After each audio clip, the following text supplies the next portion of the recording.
Traveling through time and space is indeed a marvelous affair. Yet, to traverse the realm of American comics while still grappling with the uncertainties of adulthood feels perilously precarious. Perhaps becoming the adopted son of Superman, Clark Kent, provides a semblance of security. Why do I always feel that this, in fact, poses a greater danger? Ian mused, casting his gaze upon the personal interface of his unique abilities. The conspicuous label of NPC in the identity section instilled a profound sense of unease within him. Was he not merely a sacrificial pawn, a template for awakening the latent potential and talents of his kin? Ian felt himself teetering on the precipice of disaster, yet he found solace in his ability to continually awaken various professions to bolster his strength. However, the prerequisites for these class transitions and advancements were decidedly eccentric. Father, you must listen to me. The reason I consumed Doomsday is rather intricate. How to describe it? It is akin to the complexity of my previous abduction of Supergirl. Please, do not strike. Just hear me out. My grandmother's name is Martha, and I could always persuade my mother to change her name to Martha as well. What do you mean by no need for words? Let me gaze into your crimson eyes. The youth's slumber was indeed enviable. With a mere glare from his father, he succumbed to sleep once more. In Metropolis, the sun shone brightly. Within the consultation room of a psychologist, a gentle breeze caressed the curtains, casting playful shadows that danced upon the walls. The young man reclined on a rather uncomfortable sofa, lifting his gaze towards the psychologist seated before him. I do not suffer from a mental disorder, Ian Kent spoke softly. Most individuals who come to me are convinced they are perfectly sane, the impeccably dressed psychologist replied, embodying the essence of a gentleman. His poise was refined, with a delicate notebook and a fountain pen resting before him. That is merely because my parents frequently observe me awakening in the night, leading them to believe I require psychological guidance. Ian adjusted his position on the sofa, seeking the most comfortable posture. What dreams have you been experiencing? The psychologist inquired thoughtfully, his magnetic voice possessing an allure that invited confessions. Yet, Ian felt no such compulsion. Adolescents often harbor fantastical reveries, too shy to articulate them, do they not? After a moment of contemplation, Ian opted for an ambiguous response. The psychologist nodded, his expression unwavering. I comprehend that you harbor little trust in me. At present we may revisit this topic later. As he spoke, he began jotting notes in his notebook. From Ian's vantage point, the contents of the psychologist's writing remained obscured. Perhaps you could simply prescribe me some medication, Ian suggested, preferring the efficacy of pharmaceuticals over the introspective dialogue. He was reluctant to allow others to pry into the depths of his being. For instance, he was a time traveler, and his father possessed ears more acute than sonar detectors, and there was that world that intermittently invaded his dreams. Everything felt as though it were encased in ice. Snowflakes whirled violently in the frigid wind. The silhouettes of shattered buildings loomed hazily in the distance, creating an environment that weighed heavily upon every soul traversing it. It could be a nightmare.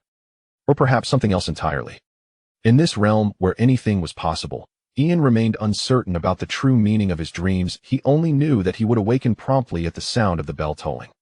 As Ian sank into his reverie, the psychologist's pen stilled. In my career, I have encountered few patients who proactively request medication, such as yourself. He appeared somewhat astonished. Though I firmly believe I am devoid of mental illness, I occasionally experience symptoms of anxiety. Ian paused, then added somewhat evasively, perhaps due to the weight of my academic responsibilities. I believe that medication could assist in calming my nerves. The youth's tone was sincere and forthright. The psychologist instinctively glanced at Ian's head, finding no signs of abnormality. From what I understand, your academic performance is commendable. His skepticism regarding the source of Ian's anxiety was palpable. Precisely because of that, the pressure I bear to remain ahead of my peers is undoubtedly greater than that of others. Ian offered a disingenuous, yet seemingly earnest response. The psychologist nodded thoughtfully and locked eyes with Ian for a prolonged moment. I believe you are not being entirely truthful. He candidly expressed his opinion and resumed writing in his notebook, to which Ian silently observed. The source of his anxiety was indeed not academic. In truth, as a high school graduate who had achieved over 700 points on the college entrance exam, yet found himself forced to restart before even attending university, the rigors of public schooling were hardly daunting. What truly unsettled Ian was the recent awakening of his unique ability, the so-called benefits of a time traveler that most spoke of. When the chime echoed in his mind, he realized he was no longer an ordinary mortal. However, the emergence of this system did not elate him for long. This system differed markedly from those he had longed for, such as sign-in systems, check-in systems, or even the soft living systems. It resembled an unfinished character panel from a video game. Name, Ian Kent. Ordinary profession, student LV, 712,640. Extraordinary profession, none. World recognition, ordinary NPC. To speak of DC and Marvel, character roles are indeed a reality, particularly in the case of DC, which enforces stricter classifications. Since the inception of this universe, certain roles have been predetermined by crisis and connection. The death of NPCs bears little consequence, as they are invariably restored through time or other means. However, the heroes of the main universe and key figures in significant events cannot falter. Any misstep could reverberate across the entire multiverse. Power, 0.7. Physique, 1.5. Intelligence, 2.3. Spirit, 2.5. Innate skills, none. General skills, learning elite. General skill points, none. There were no quests, no shops, no flashy functions, only a panel that could quantify Ian's abilities and circumstances. The skill of learning appeared to be a legacy from his previous life, naturally exhibiting elite quality, allowing Ian to acquire knowledge at a pace surpassing that of his peers. However, due to his lack of societal exposure in both his past and current life, and the fact that book knowledge was not manifested as skills, his skill section appeared rather barren. What truly incited Ian's anxiety was the world recognition displayed on the system panel. The glaring label of ordinary NPC pierced his very soul, leaving him in a state of desperate concern. Was this not a template designed for sacrificial offerings, a means to awaken the potential and talents of his family? Ian often indulged in films, thus he was not without suspicion. After all, American dramas had a penchant for such narratives. Yet, is he not also living in a world reminiscent of a comic book? Ever since awakening this system, Ian has come to realize that he is not the biological child of his parents in this life. What could be more fitting than an adopted son to ignite the indomitable spirit of a superhero, as well as serve as the ultimate sacrifice for the latent potential of his two elder brothers? The question arises, why adopt the protagonist when there are already two children in the household? How can one survive? This is the greatest source of anxiety for Ian, who has experienced death once. While he diligently strives to elevate his student profession, he has only managed to gain a modest upgrade in intelligence and mental attributes, along with a mere 7 universal skill points. These can at best be utilized for the enhancement of culinary arts or dance skills. It seems that studying may not alter one's fate. This notion has become vividly tangible for Ian. He has even grown somewhat despondent, which is why he proactively suggested the idea of taking medication. However, he is unable to articulate the true reasons behind his anxiety to the psychologist before him. The reasons extend beyond mere secrets that cannot be disclosed. It is also due to the unsettling nature of the psychologist chosen by his parents. Even the name does not evoke the qualities one would expect from a benevolent individual. Ian's gaze fell upon the nameplate on the doctor's desk. Hannibal Lecter. Why are you still afraid of him? If he truly harbors ill intentions, you could simply call out for your father. Indeed, upon entering the room, Ian immediately sensed the extraordinary demeanor of the psychologist. Curse this prejudice. He can only hope that his suspicions are unfounded. Chapter 2. Instilling fear in Superman. A profound silence enveloped the office for an extended period. However, Dr. Hannibal observed Ian's myriad expressions closely. Your wariness towards me is quite understandable. After all, today marks our initial encounter, and it will require time to cultivate mutual trust. For now, let us conclude our session. I too need some time to thoroughly assess your situation. Dr. Hannibal spoke calmly to the young boy. Is my condition particularly peculiar? Ian could not restrain his curiosity. No, it is merely a matter of psychological stress. It does not amount to any mental illness, so do not burden yourself excessively, Dr. Hannibal replied, setting down his notebook and pen, rising to adjust his attire. I would recommend that you consider writing. Painting could also serve as an excellent outlet. Expressing the narratives from your dreams may assist in alleviating their impact on you. Being troubled by nightmares can indeed be a unique gift. It might aid you in becoming a remarkable creator. I am aware that many renowned authors have crafted their timeless masterpieces from dreams shaped by the subconscious. Dr. Hannibal concluded with a notably professional suggestion. Perhaps I will give it a try. Ian raised an eyebrow. He had long contemplated the idea of becoming a writer, but had yet to find the opportune moment. Excellent. I look forward to our next meeting, Dr. Hannibal said with a gentle smile as he escorted Ian to the entrance. Outside, Ian's adoptive parents, Clark Kent and Lois Lane, had been waiting for quite some time. Ian, how do you feel? Lois, possessing the distinct demeanor of a strong woman, displayed a softer side in the presence of her family. Not bad, Ian replied, accepting his mother's embrace while glancing at his father, Clark Kent. This man, endowed with the strength of a demigod, appeared rather unassuming behind his glasses, almost scholarly. In a gym, he might easily be mistaken for a novice among seasoned fitness enthusiasts. You two should join me in my office for a discussion, Dr. Hannibal suggested, casting a knowing glance at the adults while indicating the waiting area outside the office to Ian. It will not take long, young mister. Ken can occupy himself with some toys over there. The suggestion elicited an internal eye roll from Ian. He was hardly a child. Having lived 14 years, how could he possibly enjoy playing with building blocks? It was utterly absurd. Nonetheless, despite his thoughts, Ian proceeded toward the waiting area. He turned to see Clark and Lois entering the office, after which Dr. Hannibal closed the door behind them. Is there a problem with Ian? Clark inquired, his expression betraying a hint of concern as he observed the doctor's actions, clearly sensing that the situation might be more complex than it appeared. The issue is significant, Dr. Hannibal's response caused Lois's heart to leap into her throat. What kind of issues? She inquired urgently. Dr. Hannibal approached the desk where his notebook lay, and his words unmistakably conveyed his belief in the existence of a genuine realm within his dreams. He also perceived both his dreams and our waking world as perilous. This doctor, indeed astute, recognized the nuances in Ian's speech. Perhaps it was due to our shared profession as journalists, frequently chronicling societal ills from the confines of our homes. That led young Ian to such unease. Upon hearing this, Louise felt a pang of guilt and self-reproach. Beside her, Clark gently embraced his wife, casting a concerned glance at Dr. Hannibal. If we are mindful and prevent him from encountering such information, could his condition improve? Clark's voice bore the magnetic quality characteristic of a mature man. This is indeed a necessary course of action, and it will provide some assistance. However, it must be complemented by pharmacological treatment. He is already transitioning from paranoid delusions to schizophrenia, Dr. Hannibal replied, producing a prescription on which he swiftly inscribed several medications he deemed appropriate.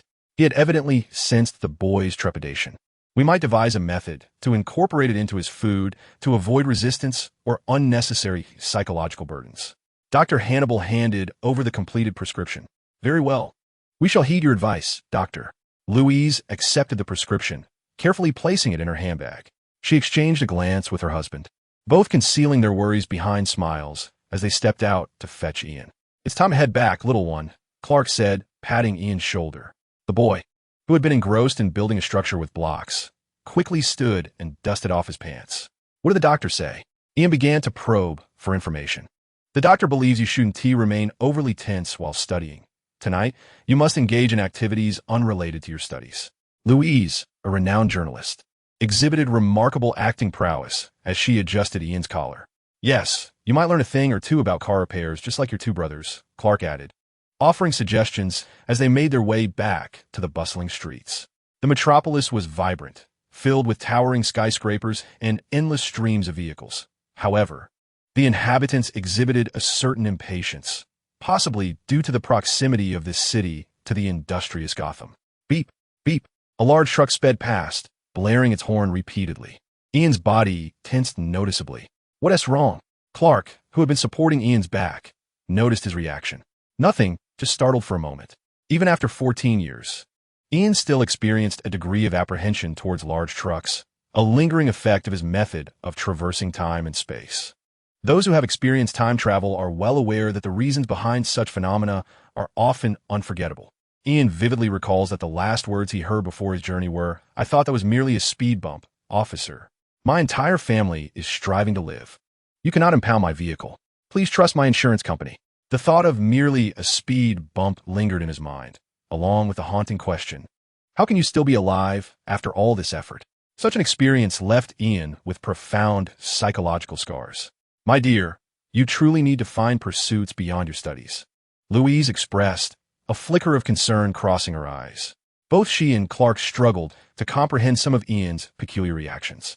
Yes, the doctor has indeed provided me with some advice, Ian replied, which brought a slight sense of relief to the couple. Soon after, the three returned home. Their abode, though not particularly large, was a charming, standalone cottage.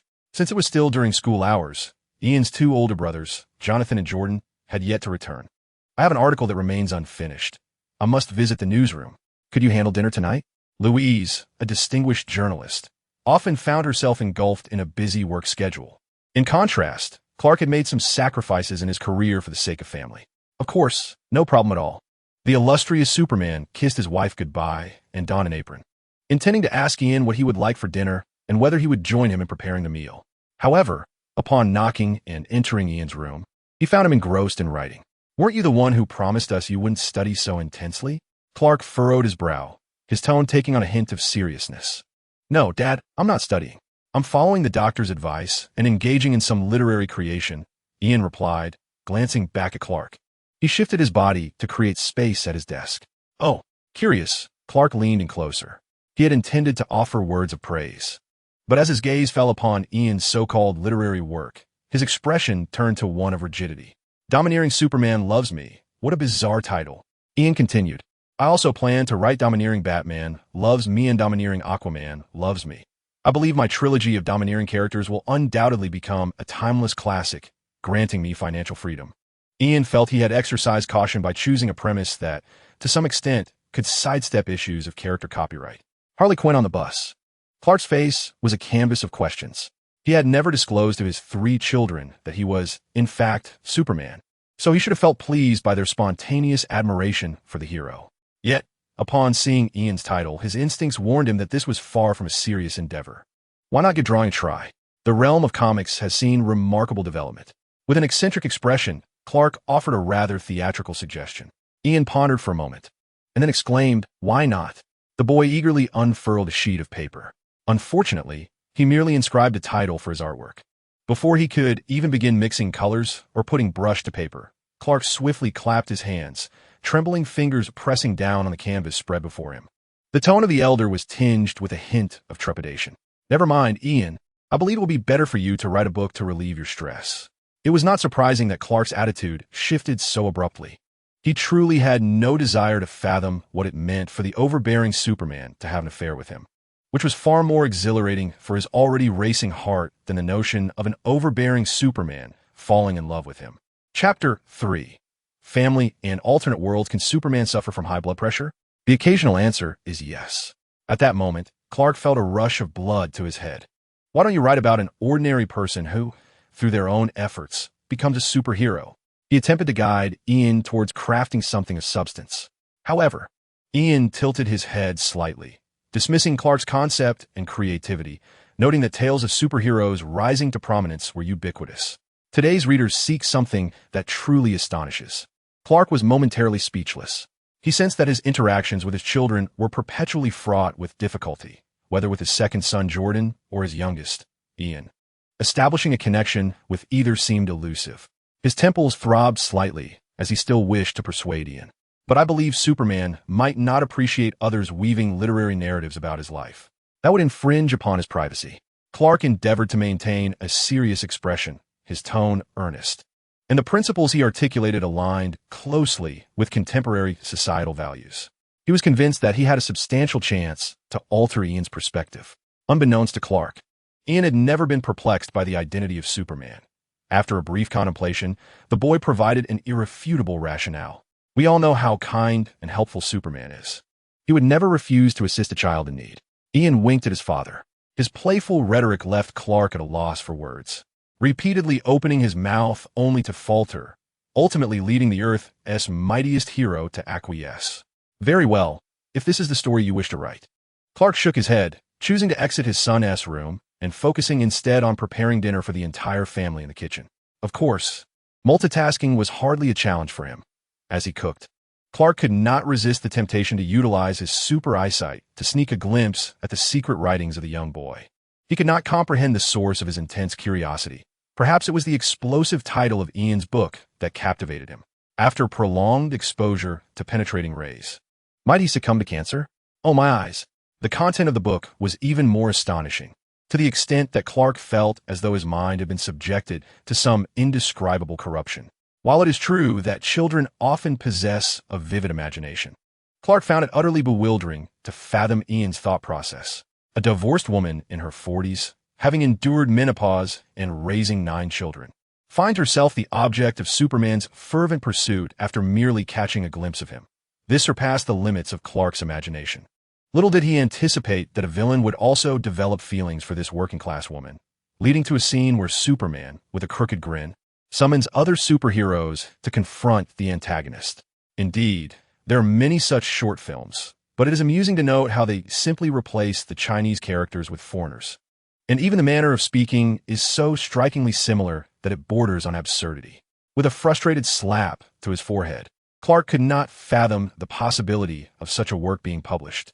He could hardly imagine the mental state in which Ian must have written such an absurd tale. Could this truly be a precursor to the schizophrenia that psychologists speak of? His thoughts spiraled, and he worried. Could his young son harbor a desire to become a menopausal woman? The more he contemplated, the more alarmed he became, and by the time dinner arrived, he was still at a loss on how to explain to Lois what kind of pressure release Ian was attempting by crafting such an outlandish narrative. Could writing such absurd stories genuinely alleviate his condition? Clark was filled with questions. At the dining table, he frequently glanced at Ian, who was engrossed in his meal. What's wrong? Ian looked up at his father, puzzled. Clark quickly mustered a strained smile and deftly placed a piece of chicken leg into Ian's bowl. Eat more? Eat more. He did not want his children to perceive his unease. I heard you didn't go to school today. Did Mom and Dad take you to see the psychologist? His eldest son, Jonathan, sported a neat short haircut and possessed well-defined features, radiating a youthful and sunny disposition. As a high school student who played football, Jonathan was far more robust than most of his peers and was the most gentle and composed among the siblings. I told you, when bookworms start to have issues, just look, this proves how right I was. The second brother, slender in build and somewhat reclusive by nature, displayed a slightly more amiable demeanor at home, even engaging in playful banter. He glanced at Ian with a teasing expression, lowering his voice to offer a suggestion. But if you were to sell your medication at school, we could certainly make a fortune. This remark did not escape the attentive ears of their parents. Jordan. Lewis cast a disapproving glance at his second son, his tone tinged with dissatisfaction. Stop being so frivolous all the time. Your brother is not a bookworm. He simply possesses a greater passion for learning than you or Jonathan. There is nothing wrong with that. The mother's words elicited a dismissive curl of Jordan's lips. Moreover, your brother does not require any medication. He merely experiences some anxiety, much like you do, Lewis added solemnly, though the attempt to conceal the underlying tension was somewhat palpable. On weekends, take your brother out for some leisure activities. Clark directed his gaze towards his responsible eldest son, believing that Ian needed more exposure to social environments. All right, no problem, Jonathan responded with an affirmative gesture. In fact, I know quite a few girls who are quite interested in Ian, he teased, raising an eyebrow at his brother with a playful tone. Really? Lewis appeared genuinely pleased. Indeed, those girls are quite fond of his charming demeanor, Jordan interjected, fiddling with the food on his plate, tinged with a hint of envy. I knew it would be this way. Just look at how handsome Ian is. Lewis beamed at Ian, who was currently engaged in a battle with a sizable steak on his plate. Ian certainly had a decent appearance. In a word, he was quite relatable. With a tousle of thick, slightly disheveled brown hair and striking blue eyes that captivated the opposite sex, he could perhaps only be compared to a youthful Leonardo DiCaprio.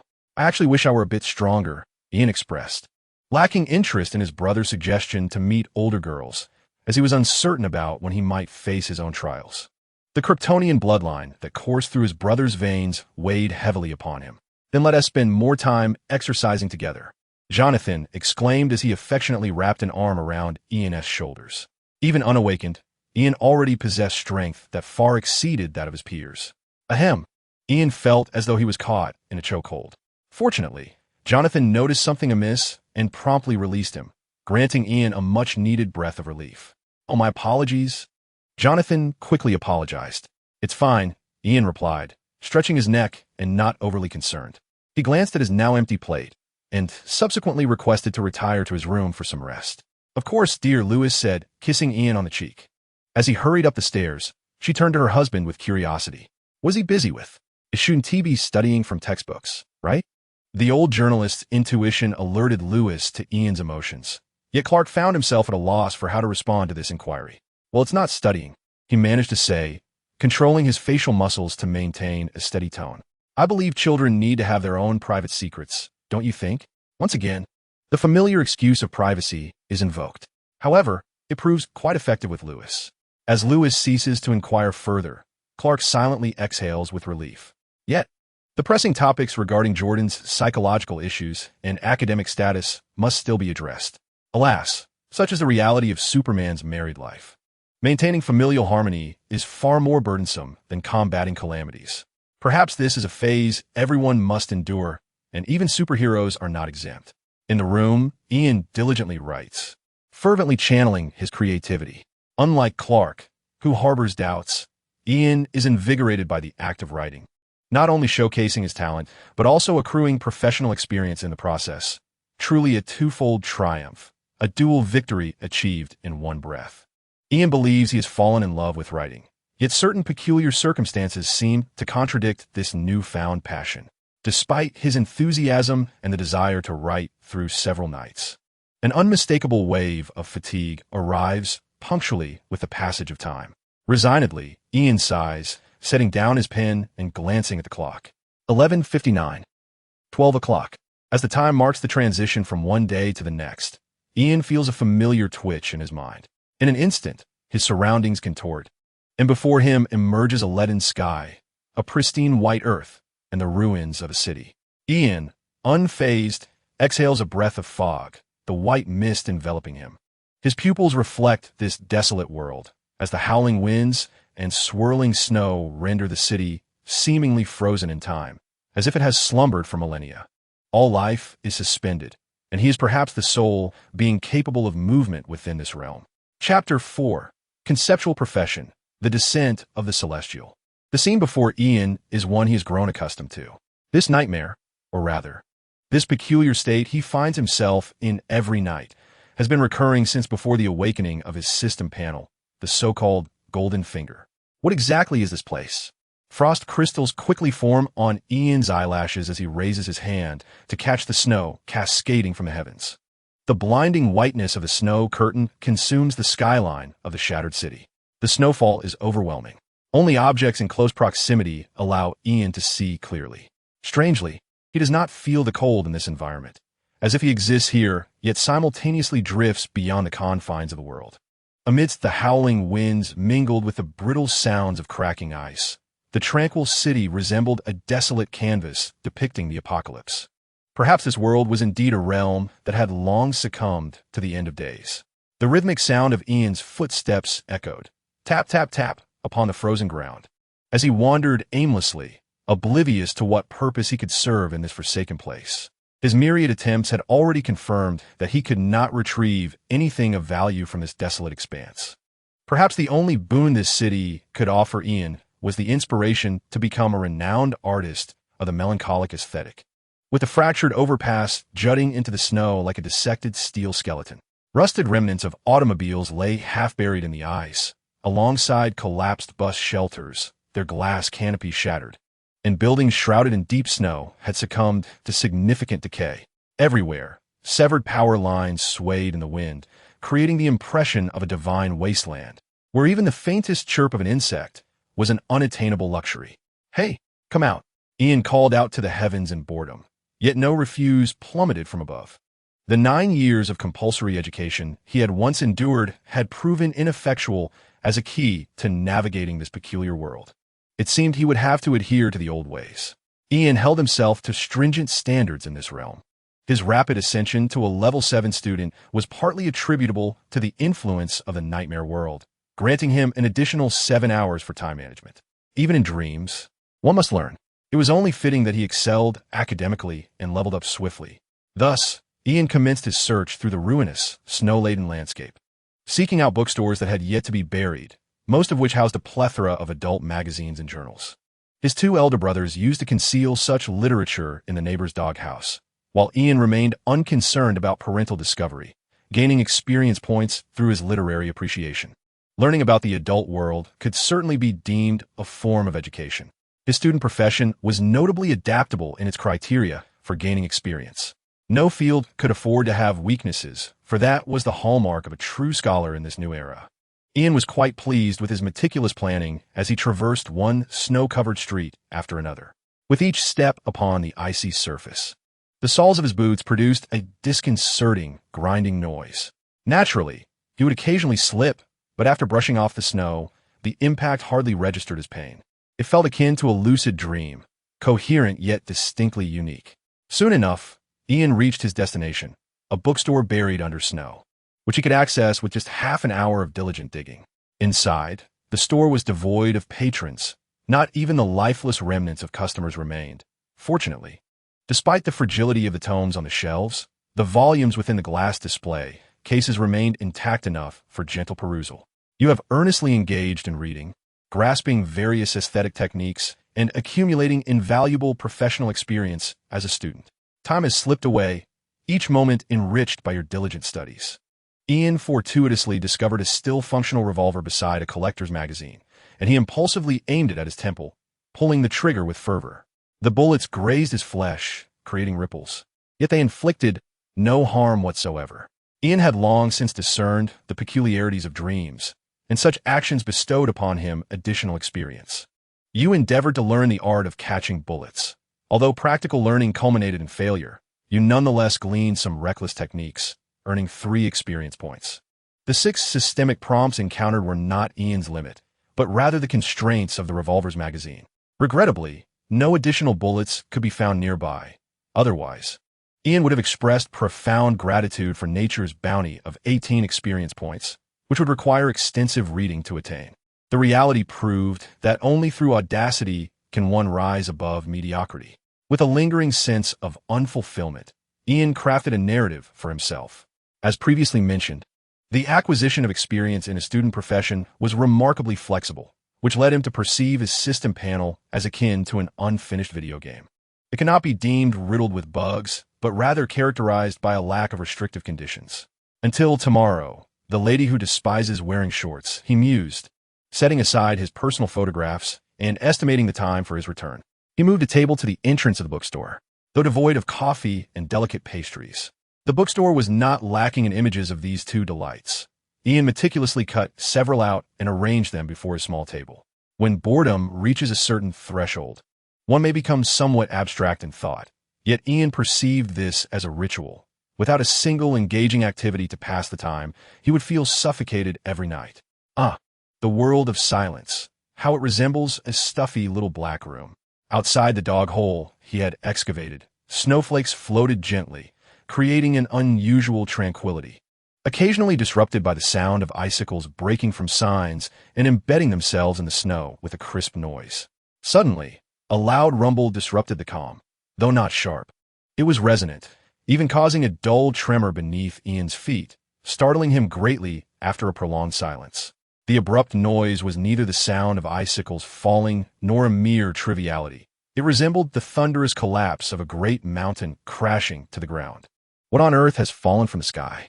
Ian snapped back to reality and swiftly rose, skillfully wriggling through the dog hole he had dug at the entrance. On the street, the howling wind, laden with ice shards, continued to roar. There, he beheld, incredibly with wide eyes. Ian's gaze reflected a figure as imposing as a small mountain, the culprit that had plummeted from the sky, producing a dull thud. It was a green giant, completely encased in ice and snow, just like the world around him. Chapter 5. The extraordinary path of the bizarre. The green giant was immense, resembling a short and stout version of Ultraman. Ian had contemplated that he might have logged into a dream of some distant future, or perhaps that he was under the influence of a magical curse, trapped in a cosmic exile at a fixed point in time.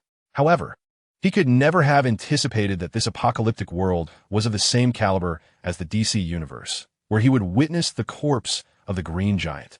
Indeed, the Green Giant, the famed character from American comics, who transforms into a larger, greener version of himself when enraged, purportedly possessing limitless strength, should not have appeared in Ian's second life.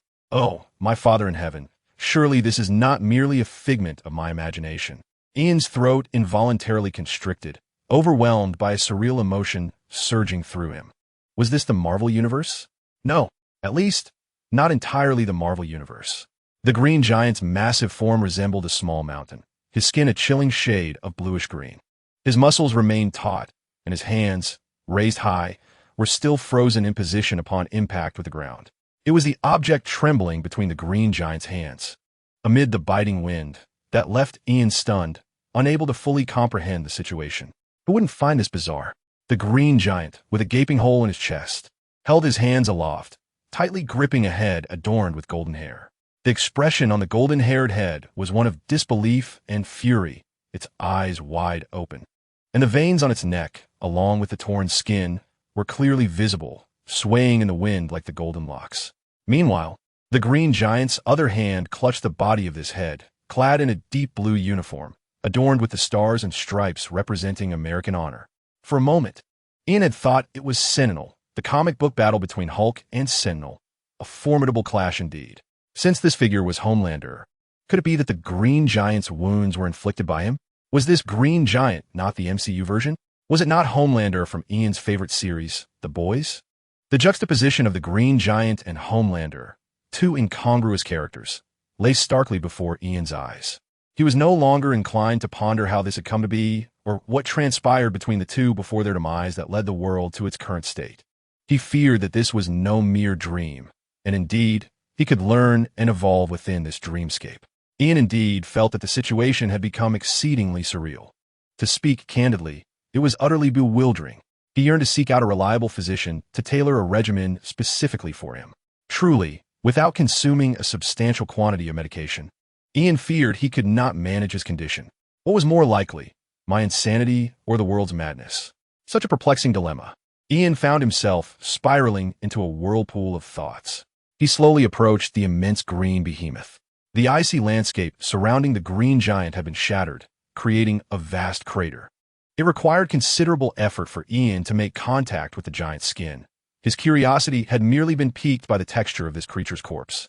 However, the moment his hand brushed against the coagulated green blood of the giant, the system's voice abruptly resonated in his ears. You have encountered an unknown, extraordinary substance. A new occupational template has been unlocked. You may fulfill the necessary conditions to acquire this profession. Berserker Level 17. Indeed, the system increasingly resembled a gaming interface. After hearing the notification, Ian paused for a fleeting second, yet he did not immediately investigate the conditions for obtaining the so-called Berserker profession. The peculiar connection between my father and me. Ian's gaze fixated on the lifeless body of his compatriot, suspended aloft by the green giant, in a state of true disintegration. He resembled a sprightly monkey, invigorated by some stimulant, exerting all his strength to ascend the giant's chest, intending to use the giant's arm as a trunk to reach the remains of his compatriot. One must acknowledge that the quick-wittedness of youth shone through. If the green giant's blood could unlock an extraordinary occupational template, Ian was certain that the blood of his compatriot would yield similarly potent results. He desired the Berserker profession, and the extraordinary profession that his compatriot might bestow was equally enticing. Perhaps the extraordinary profession derived from his compatriot could even bring Ian closer to his family. With this thought, Ian was overcome with exhilaration, as if his entire being were infused with adrenaline. He strained to clamber up the giant's arm, ascending. Alas, the shortcomings of neglecting physical fitness became glaringly apparent. Due to the icy crystals adorning the green giant, Ian's strength could barely carry him 2 or 3 meters upward. Subsequently, he slid back down as if he were on a greased steel pipe. I refused to be deterred. Ian persisted in his ascent. Once more he attempted to rise, but before he could reach 3 meters, he plummeted. For the sake of perseverance, Ian launched himself again, scrambling upward with hands and feet, but alas, his cries did not summon the extraordinary strength he sought. He barely managed to ascend 1/3 of the giant's arm. Once again, he experienced the familiar descent. This time, every muscle in Ian's arms and legs felt utterly exhausted, aching painfully.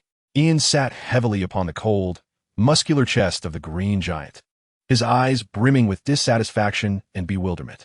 He felt it was illogical. Having raised the banner of lumberjack, why had he not yet experienced the burst of power? Indeed, he realized that he had yet to fully integrate into the local way of life. With a hint of resignation, Ian shook his aching arm, reluctantly glancing up at the remnants of his homeland suspended in the sky.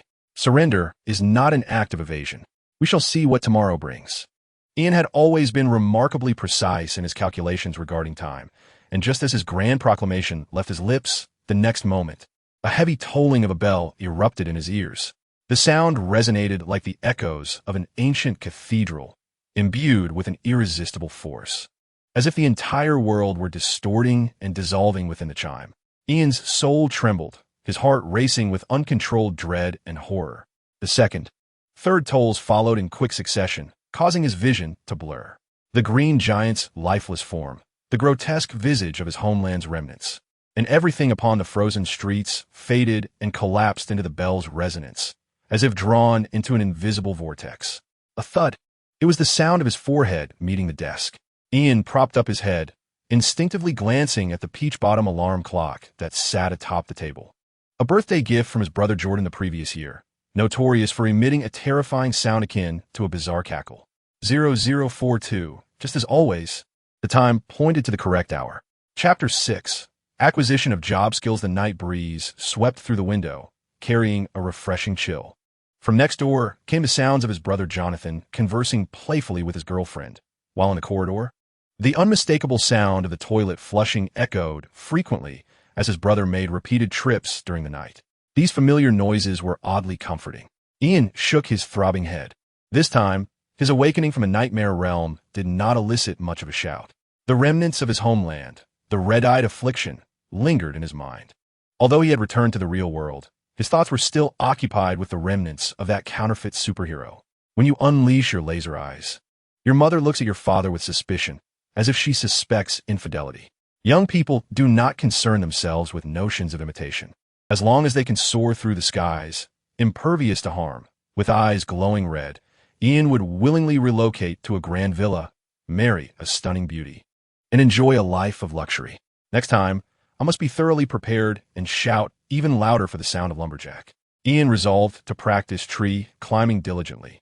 To be frank, he still struggled to comprehend why the remnants of his homeland had ventured into the Marvel universe. The scene felt like a disjointed puzzle, replete with a sense of absurdity akin to a farcical spectacle. Yet, it was precisely this absurd reality that compelled Ian to ponder a profound question. If the citizens of my homeland were to manifest within the Marvel universe, would that imply that my psychologist is indeed Hannibal?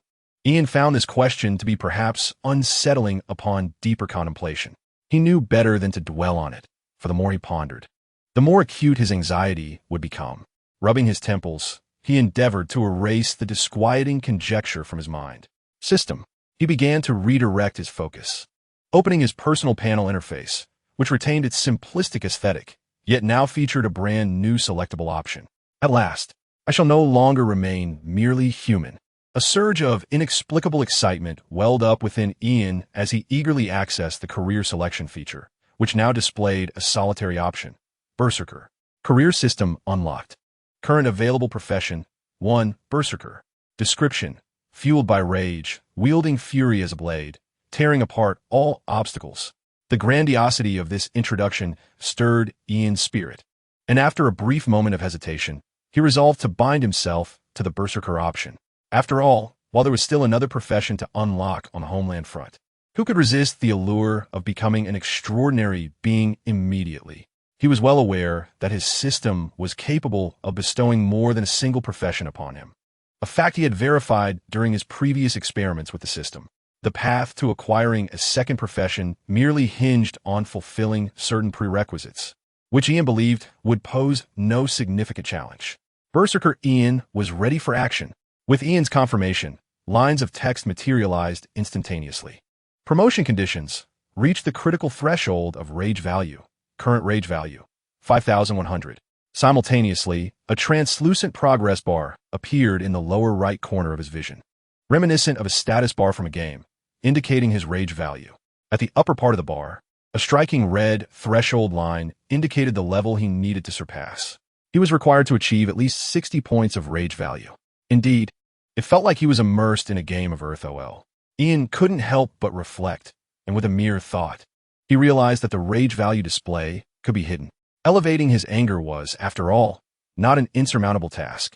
Ian closed his eyes, striving to recall the fateful car accident that had claimed his life in his past life. The image of the speeding apocalypse red night, the driver's drowsy visage, and the haunting absence of a breaking sound all resurfaced vividly in his mind.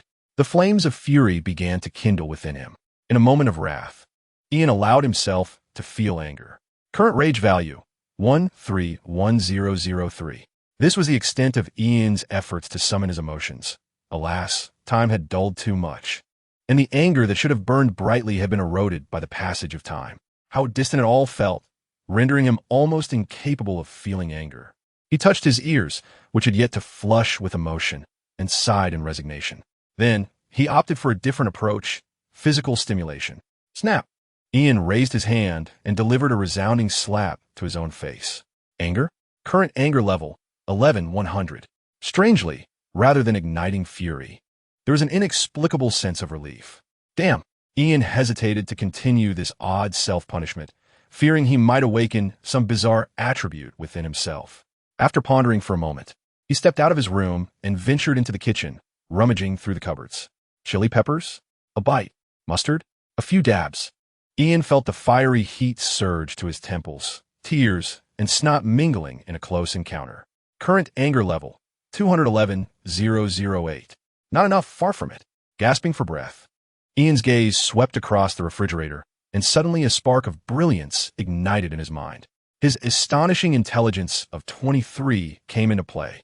However, the intelligence stat did not truly reflect wisdom. It merely indicated mental agility, learning capacity, and logical reasoning strength. Nevertheless, this did not deter Ian from believing he possessed extraordinary intellect. 10 minutes later, the blender was churning an unnameable, viscous concoction of chicken breast, chili peppers, mustard, bitter melon, and a handful of wilted greens that had lingered far too long. The creation, a beverage of unparalleled repulsiveness, was complete. Yet, Ian did not consume it immediately. Instead, he returned to his room, powered on his computer, and launched a game called Dota Alliance. He was intimately familiar with his brother Jordan's account credentials and swiftly logged in to begin playing. As expected, in the first match, a teammate disconnected. In the second, the ADC flashed into danger. The third match featured a jungler wandering aimlessly. The fourth saw the mid laner verbally assaulting others. By the fifth match, total collapse ensued.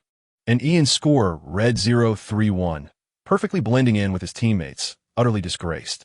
As he gulped down his concocted drink, he glanced at his anger level. Current anger level, 56. 100, excellent. Indeed, it was nearing the brink of madness. But this was still insufficient to prevent his emotions from settling and his anger level from declining. Ian promptly opened his browser and searched for videos on how to coerce others into vegetarianism. Current anger level, 57, 100. Anger surged once more. It's still not enough. He continued watching videos from animal rights organizations, showcasing protests involving vandalism, coercing donations, and even forcing relocations. Ugh, this was truly infuriating. Current anger level, 59, 100.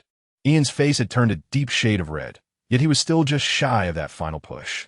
At that moment, a comment flashed across the screen. What useless things do you watch daily?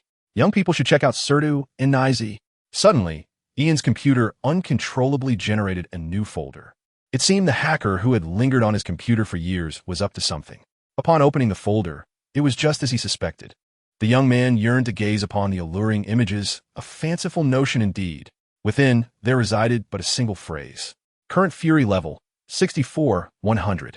Ian was utterly exasperated, and it was precisely this sentiment that summoned a new system notification to his ears, while simultaneously, his body underwent a remarkable transformation. Ding. Class change successful. Profession, Berserker acquired. Basic template loaded. Gain talent skill, Blood Forge level 7. The Berserker skill tree has been unlocked. Chapter 7.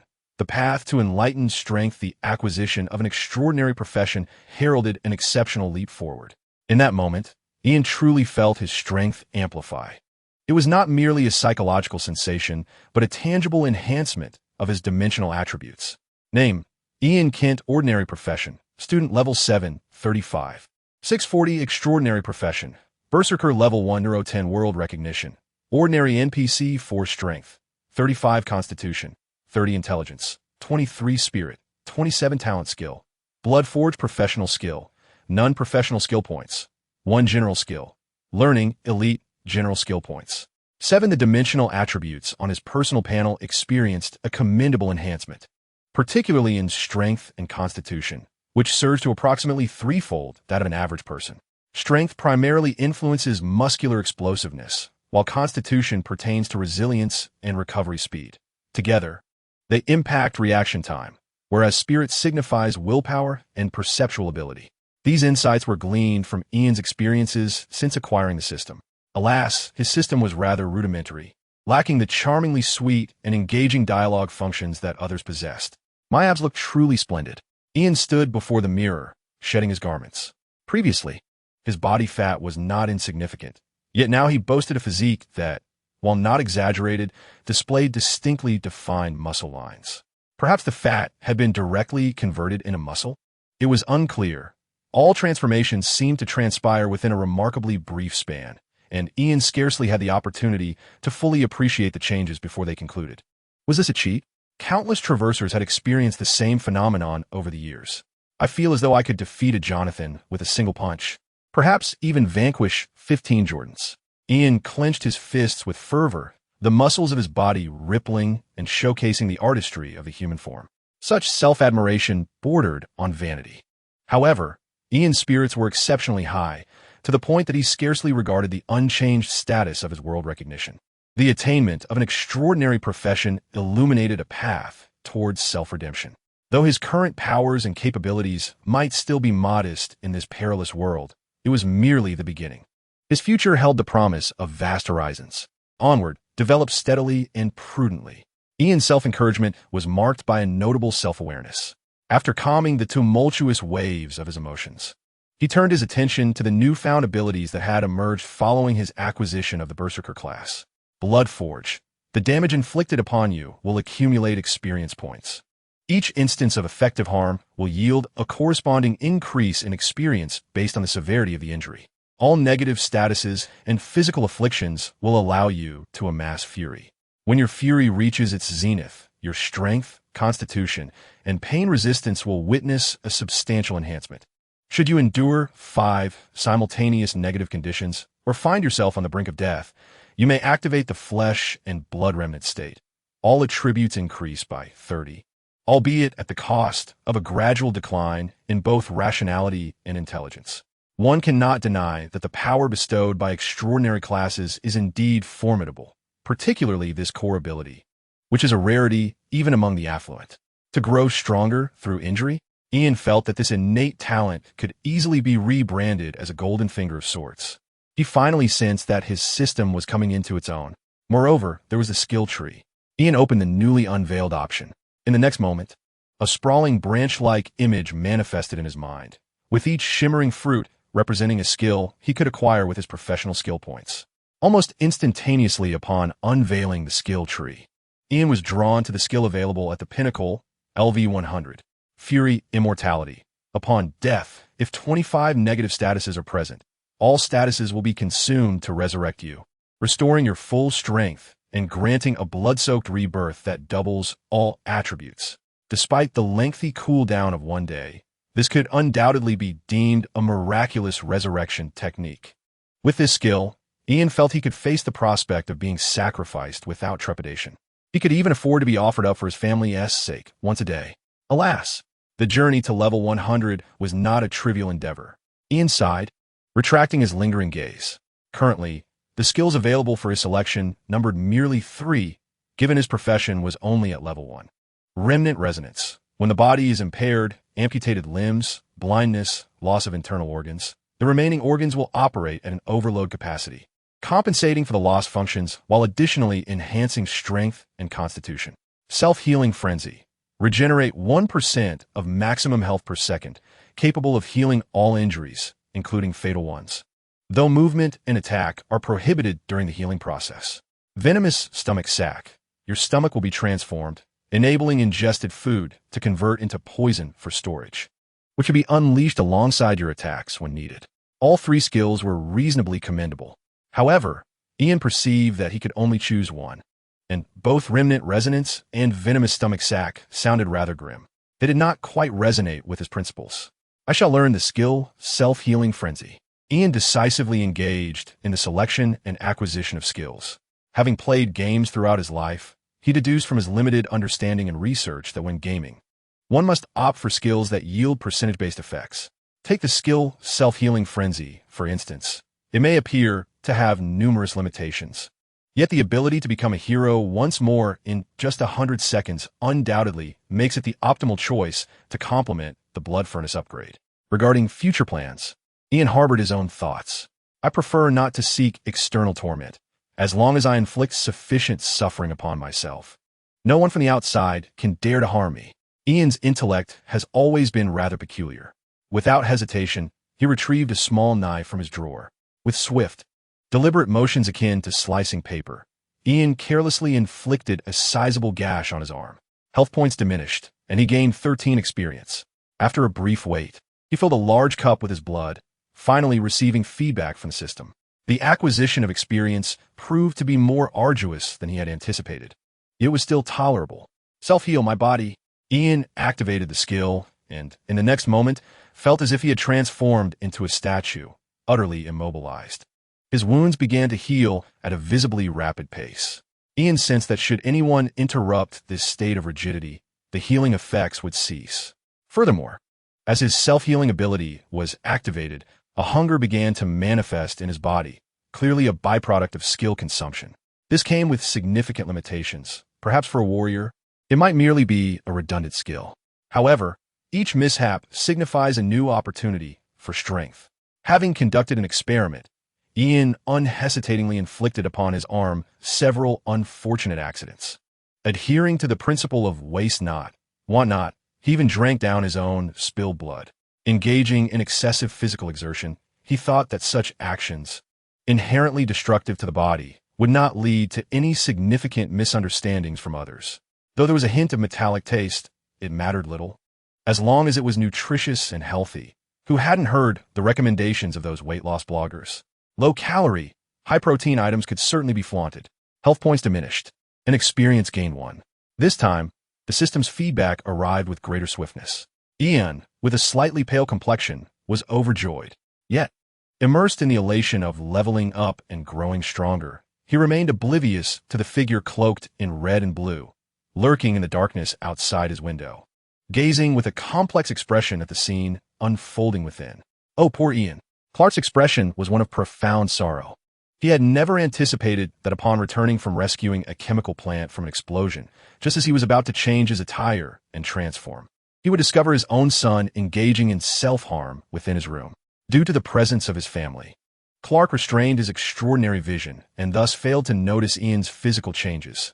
He merely witnessed Ian's alarming act of drawing a knife against his own arm. It appears that medication is indeed necessary.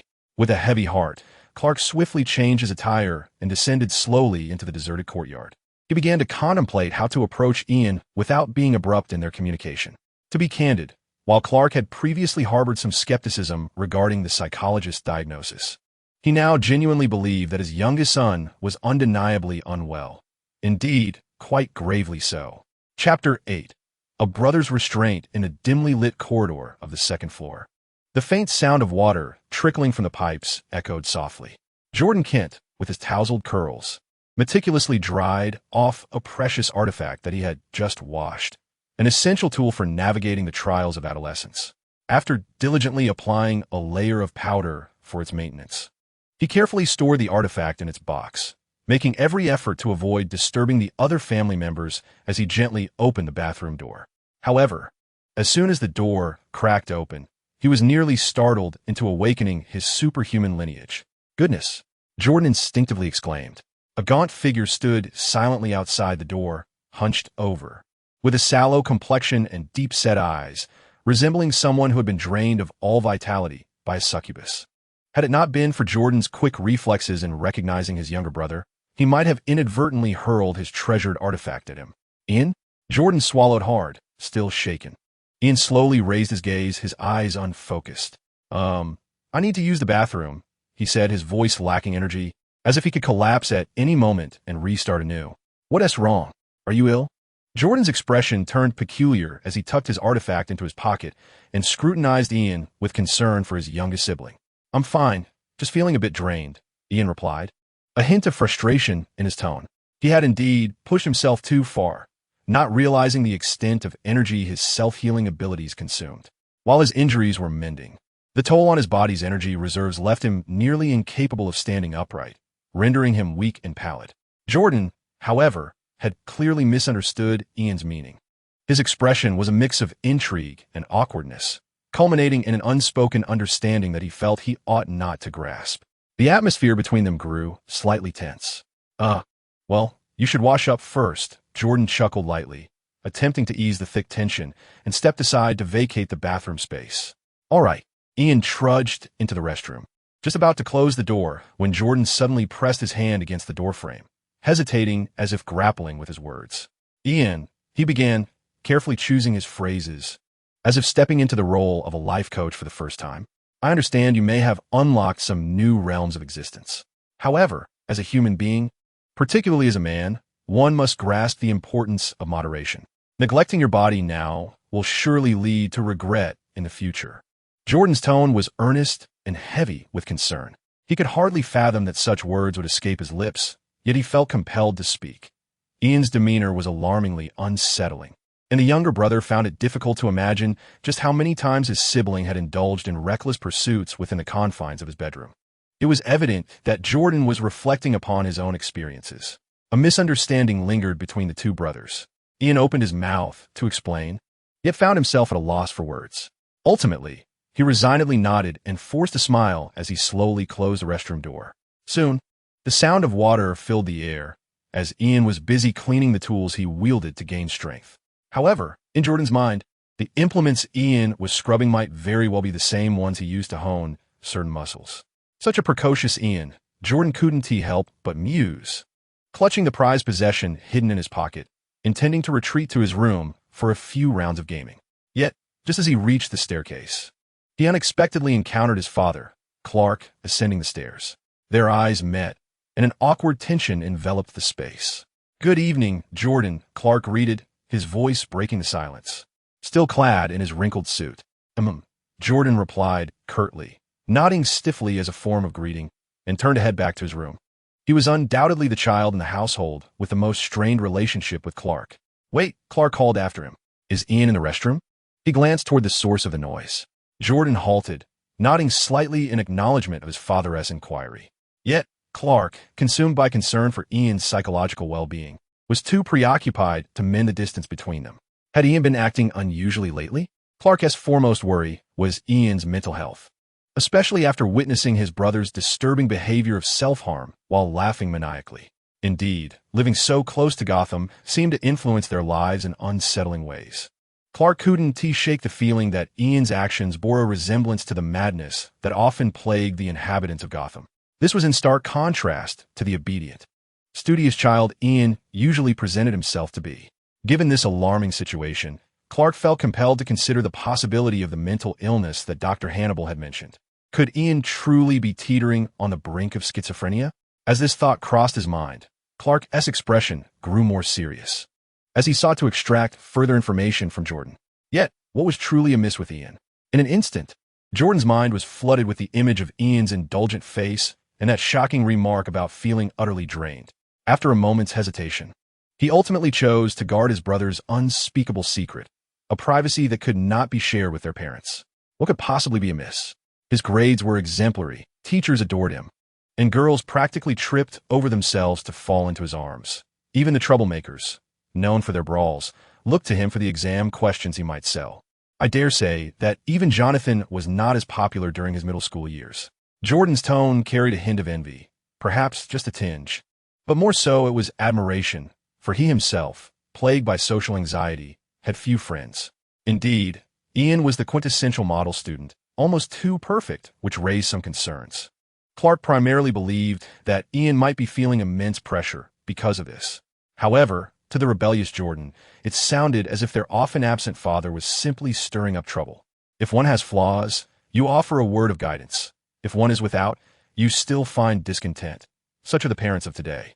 Jordan rolled his eyes and, putting aside his thoughts of his father, strode directly back to his dormitory. The sound of the door slamming echoed loudly, as if he were venting his frustrations. Clark sighed in resignation, retracting his gaze from Jordan and directing it towards the firmly closed bathroom door. After a brief moment of hesitation, his eyes narrowed slightly. In the next instant, the expression of this superhero shifted to one of bewilderment, his pupils flickering as if he had witnessed something utterly unbelievable. Was someone indulging excessively in the restroom? Chapter 9. School and a classmate with attitude the following day. In the early morning, gentle sunlight streamed into the Kent household's kitchen. The matriarch, Louise, had risen early, filled with love for her family, as she prepared a sumptuous breakfast for her 3 children. Humming a cheerful tune, she made her way to the kitchen and opened the cupboard. The esteemed journalist expected to find it brimming with ingredients. But the scene that greeted her caused her smile to freeze in place. The cupboard was immaculately clean, perhaps too pristine. Not even a single crumb of cereal or cookie could be found. Louise rubbed her eyes to confirm she was awake, then dashed to the refrigerator in haste. Milk, frozen pizza, eggs, and chicken nuggets were all absent. Instead, only a few boxes of her facial masks remained, their lids ajar as if someone had been peering inside to see if food was stored within. What was happening? Louise gasped in shock, a wave of foreboding washing over her. Her first instinct was that a thief had invaded their home, prompting her to hastily check the household valuables. Fortunately, none of their precious belongings had been stolen. Regrettably, there was not a single item that could be deemed food left in the house. Louise inspected the doors and windows, finding no signs of forced entry. "Clark," she called, standing in the center of the living room with a furrowed brow, perplexed by the notion that a thief would only consume food while leaving everything else untouched. Just then, Clark, yawning, descended the stairs. "Did you hear anything unusual last night?" Louise inquired, glancing at her superhuman husband, a man capable of hearing the cries of the entire city, who should not remain indifferent to a burglary at home. "Perhaps it was just a mouse," Clark suggested, casting a glance toward the kitchen, understanding why Louise had posed her question. His expression was peculiar, as if he hesitated to speak, ultimately opting to fabricate an absurd excuse. "A mouse?" Louise nearly laughed in exasperation. "Never mind, leave it to me." Clark promptly vanished from sight. In Louise's perspective, he had merely stepped out for a few seconds before returning with an armful of groceries. Louise scrutinized her husband with suspicion, suspecting that Clark had succumbed to his appetite last night, consuming all the food, which would otherwise render the mysterious disappearance of their provisions inexplicable. Though she was inclined to ask, their eldest son Jonathan and younger son Jordan were now descending the stairs, and both she and Clark were reluctant to reveal Clark's true identity to the children just yet. "I'll settle this with you tonight." Louise shot Clark a knowing glance before turning to the kitchen to begin frying eggs. "Good morning, Dad and Mom," Jonathan greeted as he approached the fridge, retrieving a carton of milk that had likely been blessed by Superman's freezing breath. Jordan, on the other hand, sat silently at the table, patiently awaiting breakfast. "Jordan, go wake Ian," Louise instructed, her eyes focused on the stove without lifting her gaze. Meanwhile, Jordan, still groggy, rested his chin in his hand, his eyes heavy with sleep. "I heard him leave early this morning," he remarked. At this, Louise furrowed her brow. Wasn't he supposed to rest at home for a few days? Concern tinged her tone. Clark, maintaining a stoic expression, assisted her by serving the cooked eggs and toast to the 2 children. "You can't contain a bookworm. He simply loves studying," Jordan shrugged, a hint of admiration creeping into his voice. He was genuinely impressed by his younger brother, who, despite appearing to have launched missiles in a chaotic frenzy the previous night, had managed to rise early and head to school. No wonder he's doing so well academically. Jonathan, assuming the role of the responsible older brother, mixed milk and coffee into his protein powder. As a member of the football team, he considered this a standard breakfast. One must rely on technology and sheer determination to carve a path through the fierce arena of competition. Awakening the Kryptonian lineage at Metropolitan Public School, beams of sunlight streamed through the windows, casting bright patches of light on the desks. The classroom was nearly empty, with Ian resting his chin on his hand, gazing intently at a system panel visible only to him. Extraordinary profession, Berserker LV1 610-4. One could only remark that the rate of his progression was far from his expectations. Alas, he had failed to exploit any system bugs that might have transformed him into an experience-gaining automaton. Although devoid of a blue bar, it was evident that his skills were not limitless. Ian sighed softly, as if he had aged 18 years in a single breath, feeling a deep sense of melancholy. Firstly, I must enhance my physique, Ian mused inwardly.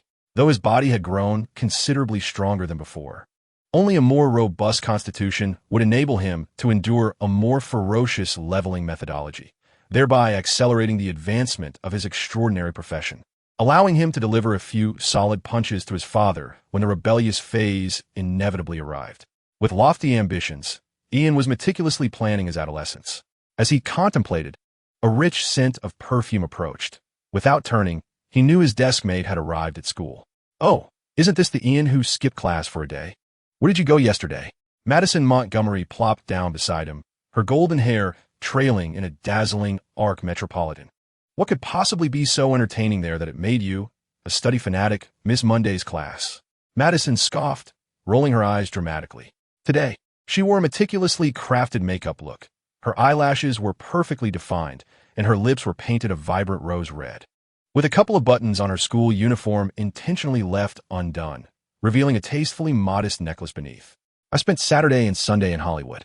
Although I didn't encounter any discerning talent scouts, I did meet a man at a bar called Light, who was even more handsome than you," she gushed, her penchant for sharing evident, though often driven by vanity.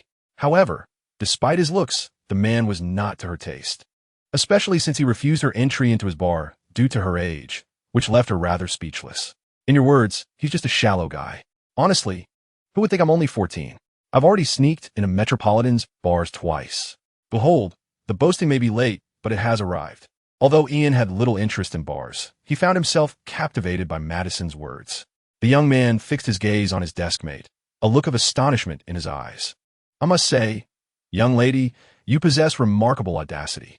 Ian offered genuine praise, even laying down his book to give a thumbs up to his brave deskmate. Madison paused for a moment. "Of course," she replied, her voice brimming with pride. Clearly, the blonde girl mistakenly believed that Ian was referring to her audacity to visit a bar. However, in truth, Ian's heart quivered at the mere mention of the name Light Bar. If his memory served him correctly, the individuals residing there were among the few formidable entities his father had ever encountered on Earth. At least, that was the general assumption. Chapter 10.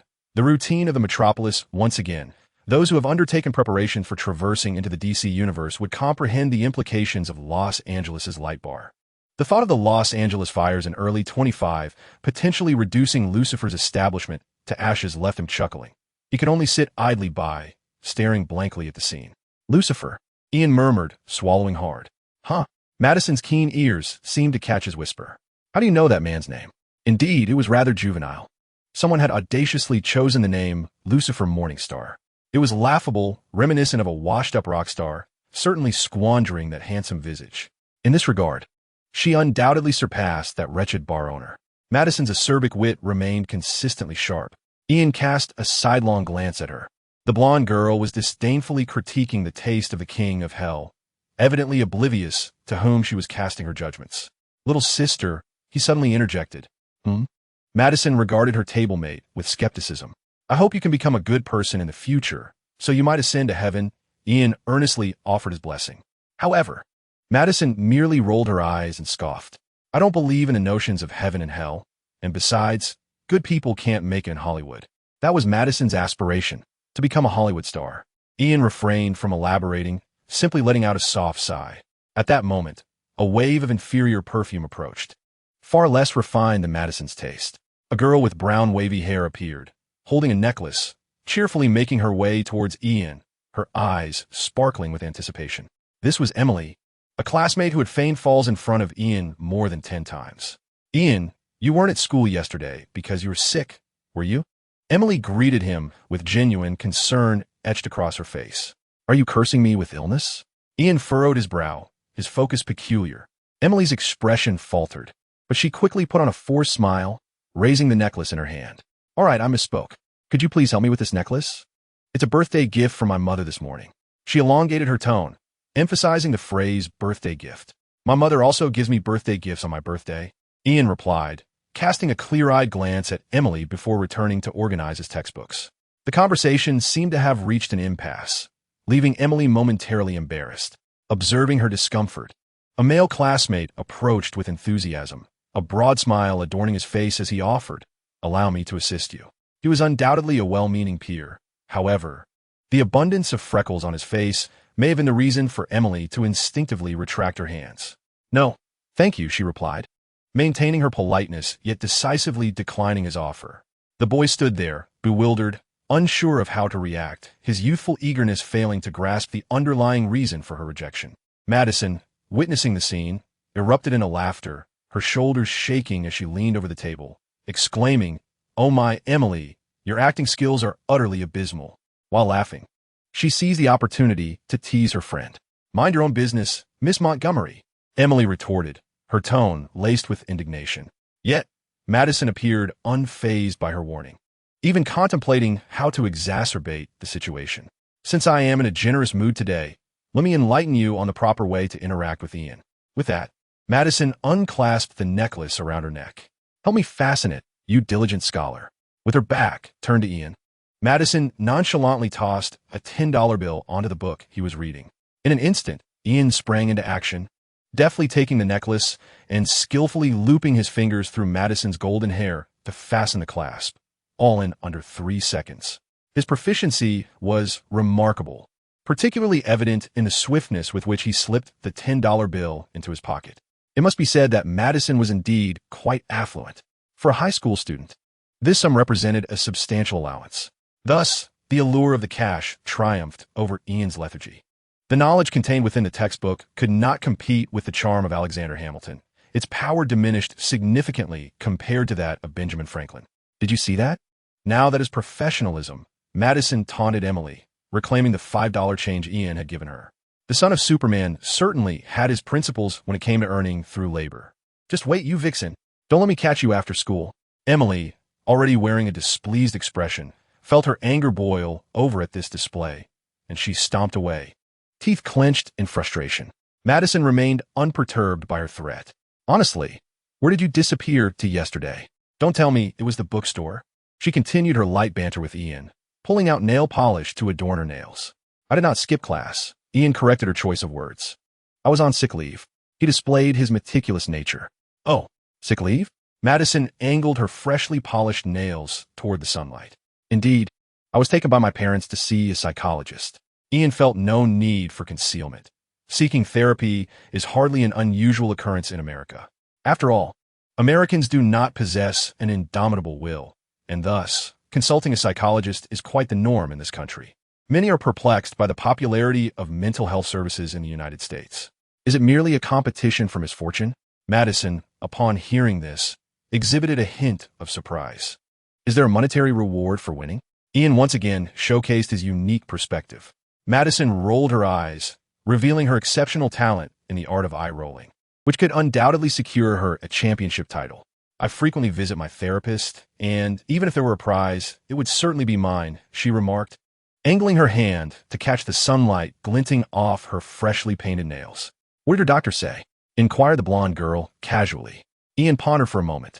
"The doctor mentioned that I have a slight mental issue." He chose not to hide this fact.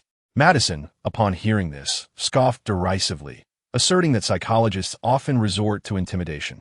After all, how else would they earn a living? The key lies in how you perceive yourself. Her words bore a philosophical weight that was surprising, especially coming from a high school student whose grades were barely in double digits. Ian, reflecting on her statement, took a moment to consider. "I believe my psychologist diagnosis is rather conservative. Frankly, I think my mental issues could rank among the top in our class." His tone was earnest. "Huh?" Madison was taken aback. "Are you comparing yourself?" "Your competitive spirit surpasses even mine," she exclaimed incredulously, regarding Ian as if he were an unfathomable creature. Just then, the teacher of their first class commenced the lesson. As the instructor began discussing the turning points of World War II, a deafening roar erupted from outside the window. Immediately, the ground trembled violently. Several students screamed and dove beneath their desks. The history teacher merely glanced out the window and then returned to the front of the class, calmly tapping the blackboard and adjusting his glasses, assuring everyone that there was no need for such panic. It was merely another plane crash, which, in the metropolis, was quite ordinary. Surely, Superman had already rescued those unfortunate passengers. The history teacher spoke of the aviation disaster as though it were casual conversation, his tone remarkably composed. One could only admire the profound character of a city so close to Gotham. Cool. Madison whistled from her seat, and a group of classmates soon displayed expressions of enlightenment, quickly accepting the teacher's reassurance, restoring a harmonious atmosphere in the classroom. Ian, with an intriguing expression, glanced out the window at the billowing smoke in the distance, hesitating to speak, ultimately choosing to blend into the collective tranquility. Just moments ago, he had been discussing his mental state. At this moment, I cannot help but feel as though I might be the only sane individual within the confines of this classroom. No one seems to realize the gravity of the situation. Has the aircraft that fell truly exploded? Chapter 11. The upgrade of the enigmatic shadow on the streets of the city. There may be chaos, screams, and panic crowds fleeing in all directions. Yet such disturbances seem to have no bearing on the serene passage of time within Ian's classroom. In the summer of 1942, Hitler initiated Operation Blue, aiming to seize the Caucasus oil fields and sever the Soviet Union's oil supply. The history teacher's voice droned on like a background hum, lulling students to sleep. Many insomniac students had managed to escape the clutches of their affliction, but for Ian, even listening attentively, he could not glean any additional experience from the knowledge he had already acquired. He pondered deeply, contemplating whether his superhuman father had truly succeeded in rescuing the passengers from the calamity. If that were indeed the case, how could one explain the sounds of explosions and billowing smoke outside? Lost in his reverie, Ian remained oblivious to Madison, who was doodling with colorful markers in her textbook. She had adorned President Washington's attire with a skirt and added 2 cat ears atop his head. What do you think? Madison proudly pushed the textbook towards him. Much more agreeable than before, right? Her attempt at conversation went unanswered by Ian, but the blonde girl was unfazed, resuming her artistic assault on the most controversial figure in American history, Nixon. Neither of them paid much attention to the lesson, and the teacher seemed indifferent. After all, high achievers require no oversight, and those struggling academically certainly do not warrant concern. Public school teachers earn so little that they hardly have the luxury to fret over their students' education. And so, the class swiftly passed. Ian engaged in serious logical reasoning, though it bore no fruit, consuming a considerable number of brain cells in the process. Student experience points. 1. Although Ian could not fathom why his superhuman father allowed the plane to plummet, he still gleaned some insight, albeit abstract. I am truly exasperated with the metropolis. They grant me so few experience points. This hardly feels like a cheat. Of course, Ian's own level of abstraction was not to be underestimated. At noon, the cafeteria buzzed with noise akin to a bustling market, yet a peculiar stillness enveloped the area surrounding Ian's seat. Several girls pretended to pass by, stealing glances at him, while boys either gazed at him with envy or resignation, casting their eyes upon his meal. For the same price, Ian's portion was nearly double that of his peers. How on earth do you manage that? Sam Winchester, a lanky boy from the neighboring class, sat across from Ian, staring in bewilderment at the mountain of chicken nuggets on Ian's tray. It's quite simple. All it takes is a smile for the lunch ladies and a cheerful greeting, and they can sense your genuine kindness, returning it with their goodwill. Ian had always been one to share generously, never one to hoard his fortune. However, his heartfelt experiences and reflections elicited a stiff smile from Sam Winchester. My brother has uttered similar sentiments. Yet is there a way that does not heavily rely on personal performance? Sam Winchester awkwardly inquired, for he too was quite the handsome young man, albeit appearing somewhat lacking in confidence regarding his own modeling. Indeed, Ian nodded affirmatively. His response sparked a glimmer of anticipation upon Sam Winchester's face. If you simply pay more, you can certainly procure a greater variety of dishes, Ian stated earnestly as he arranged his utensils. Nevertheless, Sam Winchester's expression remained far from sunny. The young man directly carried his meal to another table, muttering something about the wretchedness of the world. Such a peculiar classmate, Ian mused, shaking his head before lowering it to indulge in his meal with fervor, akin to a starving ghost returned to life. During mealtime, one must focus solely on the act of eating. The afternoon classes were rather simple, at least for Ian, who utilized time management techniques to absorb other knowledge, thus acquiring a modicum of experience points in student life. When the school bell rang, the students surged towards the classroom door like beasts unleashed, while Ian's deskmate, Madison, leisurely packed her bag. Oh, by the way, she exclaimed, seemingly having discovered something, as she pulled out a small gift box from her backpack. This is a present I brought you from Los Angeles. Remember to provide me with a separate set of exam answers for next month's test. The girl handed the gift to Ian. Those are not exam answers, merely my focused scope of questions. Ian corrected her unethical terminology while accepting the gift box. They're essentially the same. Madison shrugged nonchalantly. She watched as Ian opened the box, revealing an ancient pendant nestled within. It was a cross pendant, entirely black, crafted from material resembling bone, and felt icy to the touch. The chain of the pendant was slender yet resilient, subtly glimmering with a dark silver hue. Though it may be a trinket, I have an inkling it possesses a certain uniqueness. Perhaps it is quite valuable, Madison asserted, attempting to elevate her gift's worth. Though it was likely that she harbored some desire to strike a fortunate bargain. Such is humanity. The quality is indeed commendable. Ian initially intended to casually stow it in his pocket, yet under his desk mate's expectant gaze, he reluctantly adorned it around his neck. It fit perfectly. Just as Ian pondered whether Madison had surreptitiously measured his neck to determine its length, his expression suddenly shifted to one of incredulity. What on earth? Ian exclaimed in astonishment. Before him, above the anger meter, a new status indicator quietly emerged, slowly corroding. This negative effect deducted a fraction of his life points every minute.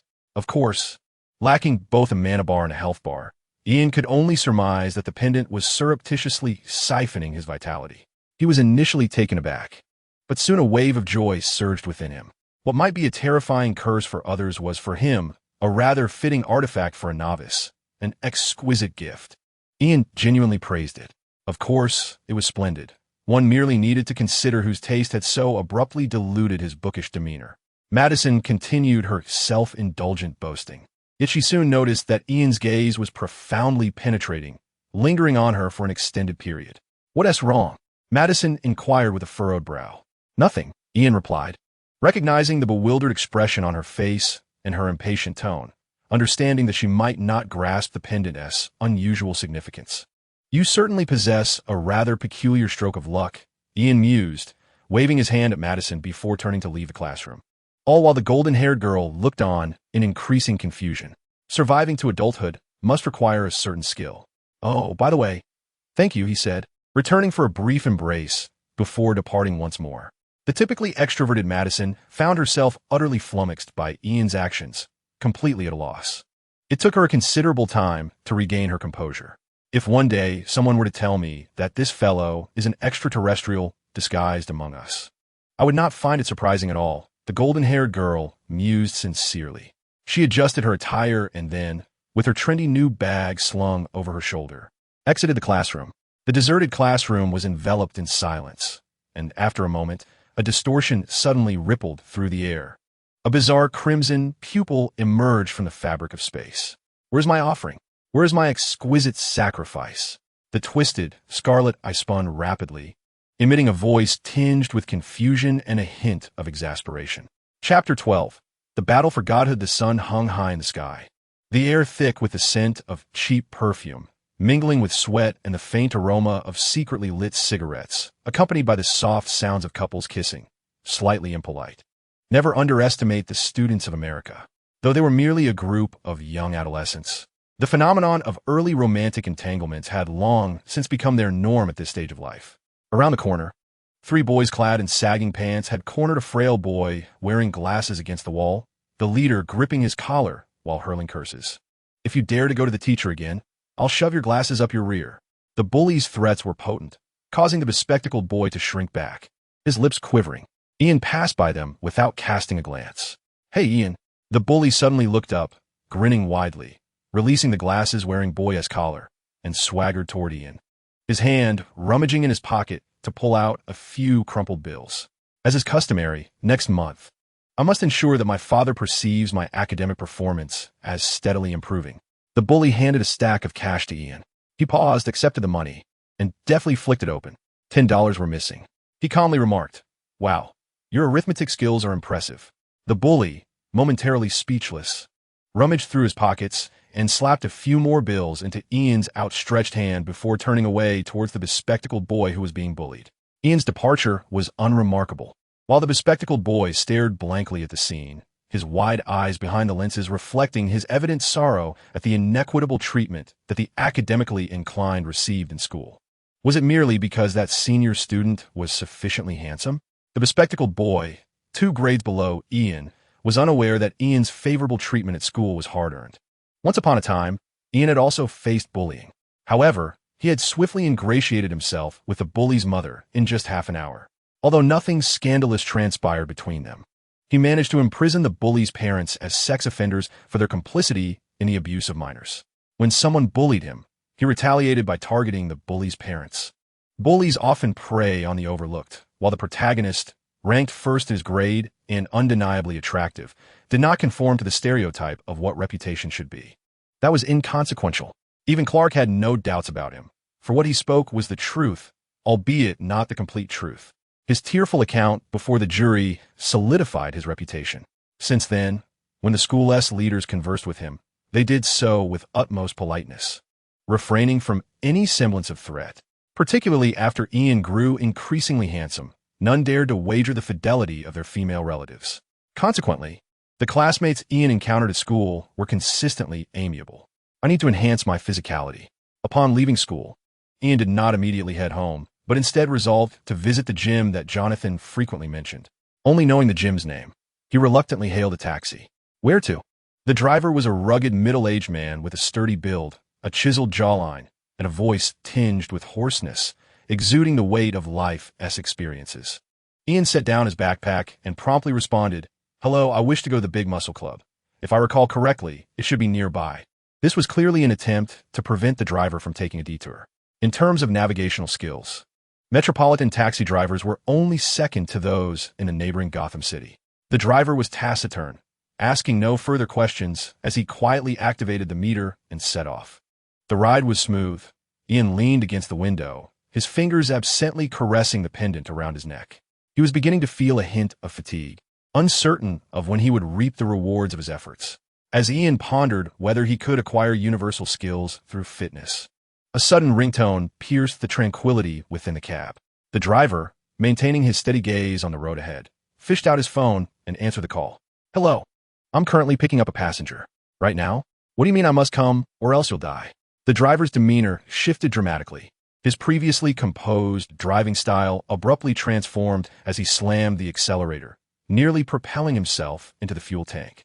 The engine screamed in protest, and the taxi shot forth like a projectile. As it drifted around corners, Ian felt his brain rattling within his skull. Typically unflappable, he recognized that this situation was anything but ordinary. This is not Los Santos. You can slow down. Ian's gaze darted to the dashboard, swallowing hard as the speedometer needle soared beyond 180. The driver, heedless of Ian's alarm, gripped the steering wheel with one hand while frantically redialing the call. "Answer the phone. Are you still alive?" No one picked up. The driver resorted to leaving a voicemail, urgently shouting, "Hold on. I'm on my way." Just then, Ian's voice broke through the chaos. "I understand you're in a hurry, but please do not panic." Goodness. The driver was startled to find Ian's small head had somehow appeared beside him. He was momentarily terrified, nearly veering into a roadside fast food joint. Fortunately, his adept driving skills allowed him to regain control. What in the world is happening? The driver's eyes remained glued to the road. Yet he was compelled to glance at how Ian had managed to appear so suddenly. Was this some sort of apparition in broad daylight? "Really, I can get out right now." "Just pull over. It won't take long," Ian implored, gripping the bent railing with both hands. "Please, just break up ahead. I can jump out myself if we slow down." Ian was genuinely conceding. There was no other option. The speedometer was nearing 220, although he lacked a driver's license. He understood that at such velocities, even with the strength of a berserker, his chances of becoming a subatomic particle depended solely on the likelihood of a collision. Given the relentless acceleration, the timing of an accident was less a matter of mathematics and more a question of when. Is it the handbrake? Ian's question echoed again. This was not an earnest inquiry about the handbrake. Rather, he hoped to startle the driver into making the decision to stop. "What do you intend to do?" The driver was indeed quite frightened, unable to contain himself as he desperately clung to the handbrake, while simultaneously keeping an eye on the road ahead. His attention was frequently drawn to the rear, where he witnessed Ian pressing forward, the not-so-thin barrier grotesquely distorting under the force. Blood trickled from his arms, yet the youth seemed entirely unfazed, his piercing gaze fixated on the car's handbrake. It was a surreal scene that left the driver in a state of utter shock. Damn, there's something sinister. He gulped, a chill creeping up his spine, feeling as though he would have preferred to encounter a ghost in broad daylight. Madness was more terrifying than a ghost, and, clearly, a deranged individual resembling a specter was even more so. Chapter 13. The DC scourged the car, surged through the streets like a wild stallion, the engine roaring like an enraged beast, yet it bore the ominous undertone of a creature gasping for breath. Not only was the driver gripped by peril and anxiety, but the frenzied taxi also startled numerous pedestrians along the way, muffled curses and exclamations filtering into the vehicle. The vocabulary was limited, merely a few repetitive insults. However, Ian had no time to enlighten the American populace on the finer points of coarse language. Handbrake! Handbrake! Ian leaned halfway into the driver's seat, fingers reaching for the protected lever, yet hesitated to actually touch it, terrified of a potential rollover. This was a test of acting prowess, and fortunately, the taxi driver seemed incapable of discerning the pretense. Get back and sit tight. You want to die? I certainly do not. Please trust my driving skills. The driver, in a state of panic, was drenched in a profusion of sweat that trickled down his face, yet he refused to slow down or stop. This man was as stubborn as they come, witnessing Ian's continued advance towards the handbrake. Don't blame me. I will cover the medical expenses. In a desperate attempt to regain control, he swung a thermos towards Ian's head, evidently intending to force him back into the rear seat. The Berserker's experience points did not inflict any harm upon Ian. Rather, the ongoing effects of the leveling pendant coincidentally granted him a modicum of professional experience at that moment. However, Ian was far from elated. I don't want to die. For heaven's sake, step on the brakes, he shouted, gripping the headrests in the front seat, his tone unusually irate, as he was not typically one to lose his temper. In response to Ian's outcry, the driver remained silent, steadfastly gripping the steering wheel with one hand while wildly swinging the stainless steel thermos with the other, even continuing to strike at the air after Ian had recoiled, just to be safe. This is a matter of life and death, the driver bellowed, flooring the accelerator once more.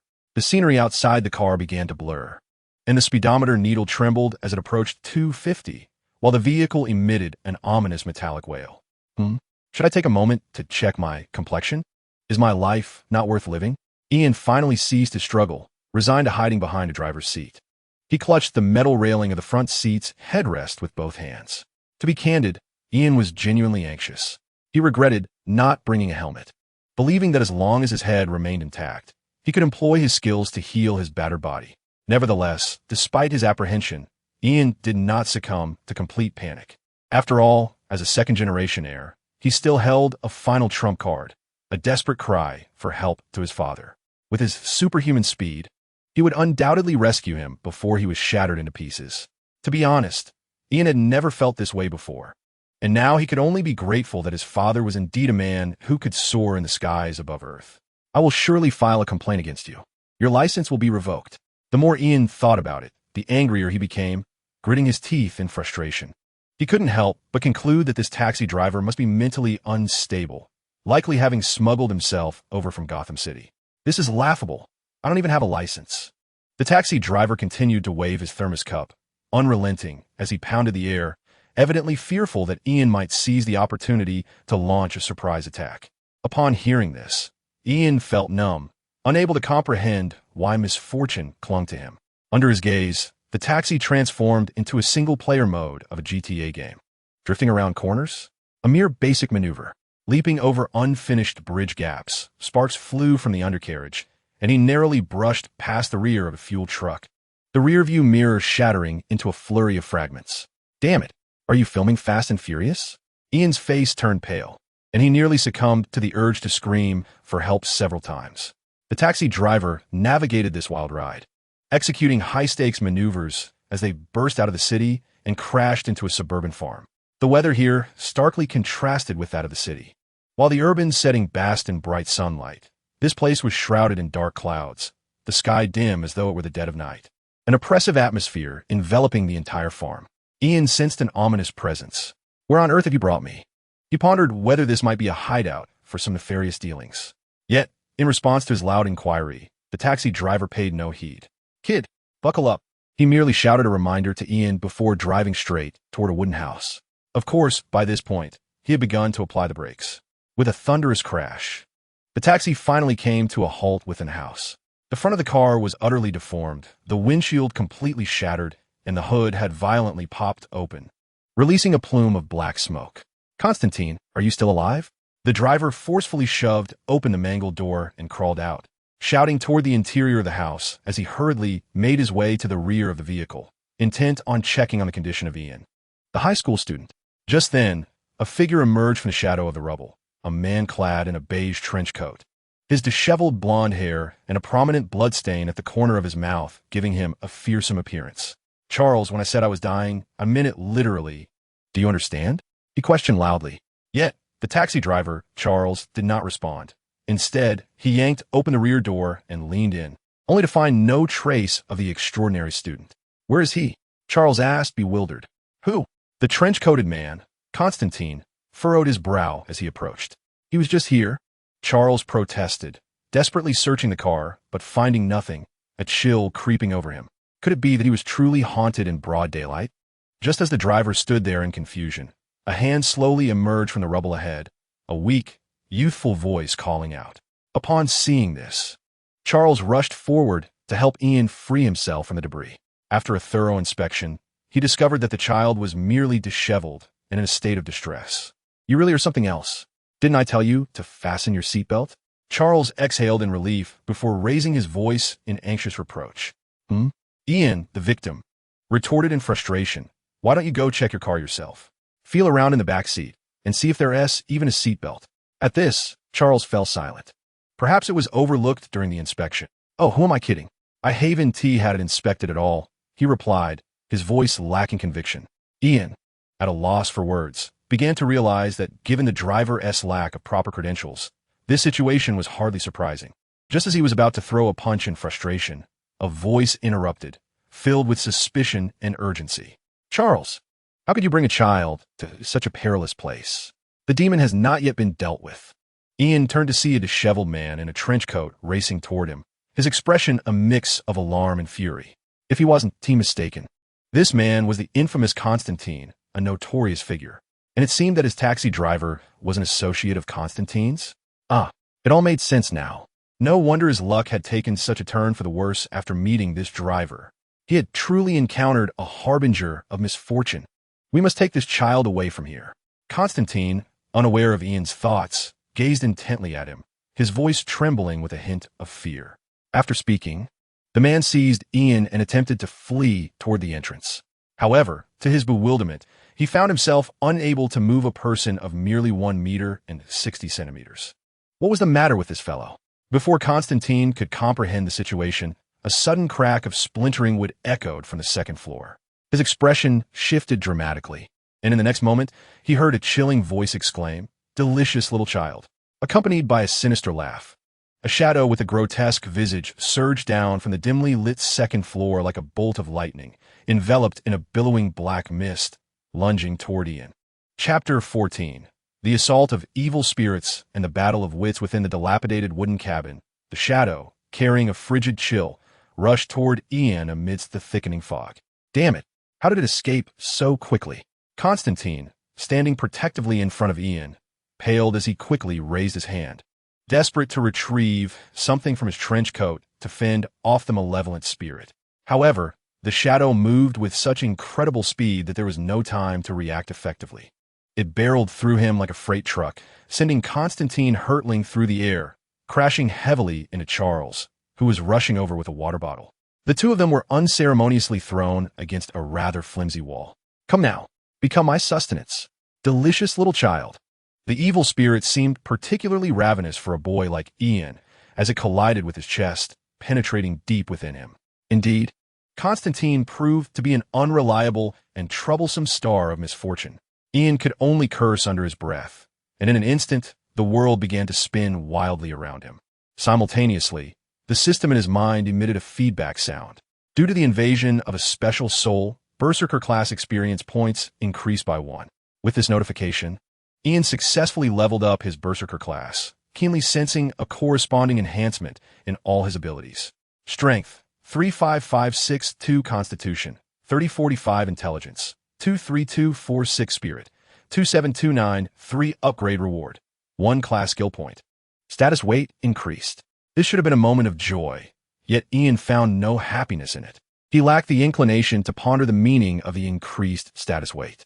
Where is he? As Ian's vision slowly returned to clarity, he realized he stood in an unfamiliar room, one that exuded an eerie and chilling ambience, with temperatures plummeting below zero. The walls were adorned with black veins, writhing rhythmically to some bizarre cadence. Outside, the darkness enveloped the surroundings like an impenetrable ink, boundless and seemingly non-existent, oppressive and heavy, as if everything had been consumed, rendering the space distinctly unreal. Ian found himself unable to open the windows, which seemed as though they were molded from 3D printing, and when he struck the glass, it emitted a dull thud akin to striking stone. The sensation was profoundly unsettling. Dimensions of thought and soul.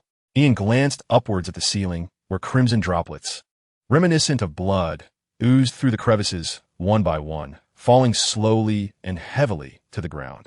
Plop, plop, plop. Ian wiped the viscous droplets splattered on his forehead. The air was thick with the scent of rust, and the blood seeping from the ceiling quickly pooled into ominous puddles on the floor. Terrifying. Ian felt he ought to be frightened, yet his body seemed to have entered a rebellious phase prematurely, not only failing to evoke fear, but instead heightening his anger. Perhaps this was a trait inherent to a berserker? Regardless, Ian was convinced that the issue did not lie with him. Although he had some psychological troubles, he was certain he had not descended to such a perverse state. I have always admired the innocent souls of the Teletubbies and the Garden Babies. Under Ian's gaze, the translucent bar indicating his anger simmered upward. Simultaneously, his four-dimensional attributes were receiving a corresponding enhancement. The effects of the blood furnace were still in play within this realm of thought and spirit, perhaps signifying that Ian was persistently enduring assaults from the malevolent spirits of his attackers. Mental assault? Ian surveyed his surroundings. The only wooden door in the room creaked open slowly. A shadow stood within the darkness. It was a malevolent spirit clad in tattered, nun-esque garb, with a ghastly pale face twisted beyond recognition, its mouth torn open to the roots of its ears, and dark, hollow eye sockets seeping with pus and blood. It revealed a malicious grin towards Ian, with dark brown blood dripping from its jagged fangs, and from a distance, Ian caught a whiff of a nauseating stench of decay. How many years had it been since it brushed its teeth? Ian swallowed hard. His anger surged slightly once more. At that moment, the illumination in the room began to flicker, casting an erratic glow that heightened the tension in the atmosphere. Each time the light alternated with darkness, the nun-esque apparition inched closer to Ian. It was as if it were phasing in and out, suddenly appearing right before Ian, extending its emaciated hands to grasp tightly around his neck, exerting a tremendous force in a deadly grip. Painful. I senti it, wail in despair. The voice of the nun-esque spirit was sharp and piercing, filled with menace and malice. However, the atmosphere that should have been chilling now felt inexplicably awkward and rigid. There was no remedy for the situation. After all, Ian had not cooperated by struggling. Are you foolish? Ian's expression was peculiar as he raised his fist and struck fiercely at the nun's malevolent spirit. Do you think I need to breathe? We have liberated ourselves from the shackles of flesh and frailty. With each punch, he sent the malevolent spirit reeling, its already grotesque visage crumpling further, blood and pus splattering, and chunks of flesh flying, reducing much of its head to fragments. What is happening? The spirit's expression was one of astonishment. It seemed utterly unable to fathom its own insignificance. Soon, after Ian delivered a decisive kick that sent it crashing to the ground, it appeared to grasp the reality of its predicament. I have not drawn upon your fear. It is impossible. Where is your fear? Where is your terror? The nun's spirit let out a piercing shriek, its voice tinged with confusion and disbelief. It attempted to flee and conceal itself, but was thwarted as Ian pinned its head beneath his foot. Indeed, where have you hidden my fear and terror? Return it to me. Ian retaliated, his fists raining down like a tempest. The nun spirit's head had been reduced to a pulp, yet it remained defiant, still hurling curses at Ian through its mangled form. This is merely your final struggle. In the realm of reality, your life is swiftly withering away. No human body can withstand my malevolence. 5 minutes. Your existence shall endure for no more than 5 minutes. Clearly, it sought to provoke Ian's fear, its bloodied form erupting into maniacal laughter. Ian's fists indeed came to a halt. However, the spirit bizarrely realized that it was still unable to siphon any fear from its opponent. In 5 minutes, must I eliminate you? Ian felt the urgency. His remarkable intellect, soaring at an impressive 24, was racing to devise a solution. He trusted himself far more than he did the Constantine outside. 5 minutes. How could he save himself? You cannot vanquish a spirit like me. It cackled. Yet, before it could finish its boastful declaration, Ian lunged forward, positioning himself atop the spirit. In that instant, the spirit's haughty tone was abruptly silenced, replaced by sheer terror. What are you doing? It was not merely fear, but panic that gripped it, its wails echoing throughout the realm of thought. Chapter 15. The Scientific Maestros. It was proven that in moments of desperation, life indeed finds a way to survive. Ian, sensing the imminent threat, devised an ingenious response. At this very moment, he was prepared to act. He was also implementing his own methods. Of course, they were far from inappropriate for children. Get away. The malevolent spirit roared, writhing in agony. What had he done? It had discovered that Ian had opened his small mouth and was voraciously gnawing at its neck. He was truly gnawing, the kind that one swallows down. Close your mouth. Ian raised a hand to grasp the distorted lips of the nun-turned spirit. He had a mere 5 minutes to consume a malevolent entity that was significantly larger than his own form. This was undoubtedly a formidable endeavor. Fortunately, since they were both souls, there was no concern about overindulgence. However, for the discerning Ian, the taste of the spirit left much to be desired. Eat, eat, eat.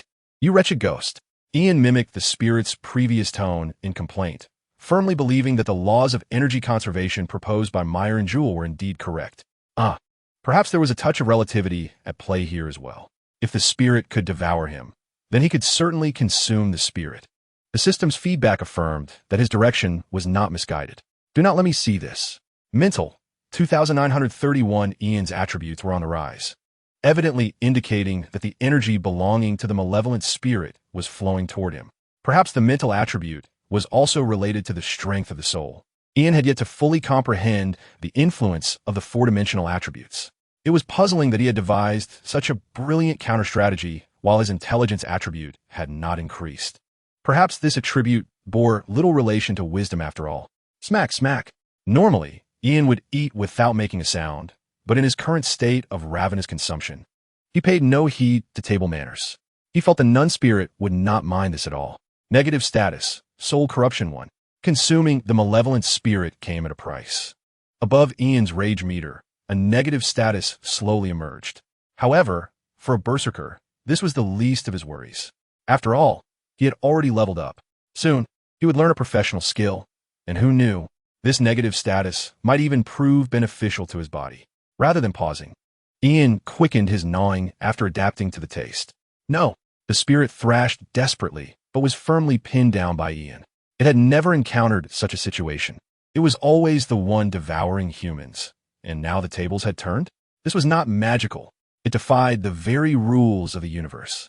Meanwhile, in the real world, Constantine crawled up from the ruins. Why did you bring a child here? He shouted in anger at his companion, while swiftly rushing toward the dazed Ian. Damn it, Constantine. You merely said you were dying, not that you would be killed by a malevolent spirit. I had thought you were once again engaged in some frenzied and perilous experiment. Following closely behind, Charles also felt a pang of regret and dismay. Quick, bring me the holy water. Constantine understood that this was not the moment for blame. He abruptly tore open the dazed youth's shirt, revealing that the boy's skin was visibly paling at an alarming rate. Dark, vein-like patterns began to emerge upon his chest, a sign that his body was being ravaged by the malevolent force it harbored. Charles, prepare to restrain him. I am about to commence the exorcism. Constantine seized the water bottle handed to him by his companion, intent on removing the ancient pendant that Ian wore around his neck. However, the moment his hand brushed against the pendant, it felt as if he had grasped a searing iron, causing him to draw in a sharp breath, his hand retreating with burn marks evident upon it. What in the world is this? He was perplexed, unable to discern the nature of Ian's pendant, and with time slipping away, there was no opportunity for careful examination. Exorcismus te, omnis immundus spiritus, omnis satanica potestas, omnis incursio infernalis adversarii. As Constantine splashed holy water upon Ian, he recited the Latin incantation with a grave demeanor and a rhythm that lent his words a weighty significance. Yet, although Ian's body began to emit rising plumes of white smoke upon contact with the holy water, the malevolent spirit did not materialize. Thus, Constantine raised his voice, amplifying his efforts. The expression on Ian's face caused him to break into a sweat. He was bewildered to see a smile creeping at the corners of the boy's mouth. Was the child laughing? Constantine preferred to believe it was merely a devil's mockery. After all, at this very moment, the evil spirit ought to be consuming the boy's soul, and his body should be utterly possessed. Therefore, any expression from the boy could only be linked to the demon. Humiliare sub potenimanu Dei, entremis et effuge. Ob insidious diaboli, liberanos, domini. A sense of unease and dread enveloped Constantine as he hastily altered his exorcism approach, seeking to invoke heavenly powers for assistance. He was well versed in various magical traditions, yet, inexplicably, his latest incantation failed to yield the desired effect. Despite the divine light radiating forth and countless tendrils of black smoke escaping from Ian's form, the malevolent spirit remained stubbornly entrenched, exhibiting a resilience that far surpassed Constantine's expectations. This is undoubtedly an abnormal situation, one that Constantine rarely encounters during his exorcism career. As a master of magic in the mortal realm, despite his lack of faith, none can deny his profound expertise in the arcane arts. Particularly in the realm of exorcism, his skills have reached an extraordinary level, surpassing that of most priests and practitioners. But wait, how could it endure for so long? How could a mere minion of hell possess such formidable strength? A chill ran down Constantine's spine, and his mind raced with troubling thoughts. What kind of terrifying demon could withstand his exorcism? Could this be yet another plot specifically aimed at him? Is there a powerful demon lurking in the shadows, seeking to claim the boy's soul and further drag his already near-damned soul towards perdition? An overwhelming sense of dread enveloped Constantine. At that moment, a piercing wail reverberated throughout the room. It was the voice of the malevolent spirit. I will return. I will have my revenge. The entity finally emerged from Ian's body, but did not appear to be extricated by the exorcism spell. Rather, it seemed to flee in a state of panic, exuding an air of desperation. It even braved the holy water that Constantine relentlessly poured, its form shrouded in smoke as it endured agonizing pain to escape. The sight was akin to that of a terrified girl desperately trying to flee an assault. Chapter 16. My power surpasses yours. As the evil spirit broke free, Ian's body slumped awkwardly to the ground. He was shrouded in darkness, clearly suffering from severe poisoning, with spiderweb-like black and purple patterns crawling across his skin. Bubbles formed in his mouth, a testament to the damage inflicted by the spirit's direct possession. The harm wrought upon humanity by such an entity is indeed profound, and survival for an ordinary person is exceedingly rare. Quickly, Constantine, Charles, witnessing the emergence of the spirit, immediately urged him while rushing toward Ian. He intended to catch the young boy as he toppled toward the ground. However, those who accompanied Constantine were somewhat unreliable. Charles ended up grasping at thin air, failing to even catch the gust of wind generated by Ian's fall. He stood there, hands awkwardly suspended as if trying to support nothing. At that moment, Constantine, who had previously been somewhat dazed, reacted swiftly. Even without understanding why the spirit was behaving so unusually, he instinctively raised the newly inscribed vessel, a thermos that appeared slightly deformed. Upon it, he had earlier inscribed a hexagram and incantations during a brief moment of preparation. The demon emitted a deafening shriek, yet an invisible force tugged it toward the seemingly ordinary container. This is where you belong, demon. Constantine continued to recite the sealing incantation, ultimately capturing the fleeing spirit within the vessel. The black mist was forcibly compressed and entirely absorbed into the thermos. Charles, your teacup has achieved great merit. Constantine swiftly sealed the transparent lid onto the stainless steel thermos with a decisive motion, twisting it tightly until it was entirely secure. The hexagram design illuminated with a blood-red glow. Strangely, the thermos did not convulse violently, as if the malevolent spirit within lacked the strength to struggle. Resolved, in his moment of perplexity, Constantine could not help but exhale in relief. It appeared to be yet another day of narrow escapes. Charles wiped the sweat from his brow. A narrow escape? Huh. Our ordeal is far from over. That accursed, deranged boy has completely deteriorated. He can no longer survive. Constantine, you shall bear this sin alongside me. The voice of the malevolent spirit still echoed forth. Yet, upon closer inspection, there was a sense of twisted relief in its vengeful tone, as if it had narrowly avoided doom. I will be waiting for you in hell. For you. For him. Of course, there was a simmering fury aimed at Ian. To be frank, had it not been for Constantine's exorcism incantation, it might have indeed become the first demon consumed by a mad human. Reflecting on this, the spirit felt a twinge of apprehension. What mad boy? Constantine glanced at the boy, now shrouded in darkness and lying motionless, his brow furrowed with concern. He understood the boy's condition was dire. You must save this innocent soul, or I will ensure that you accompany me to the grave. Constantine began to threaten the spirit within the bottle, demanding it restore the boy's life. However, the malevolent entity remained unmoved. Demon, if you do not save him, I will make your existence a living hell.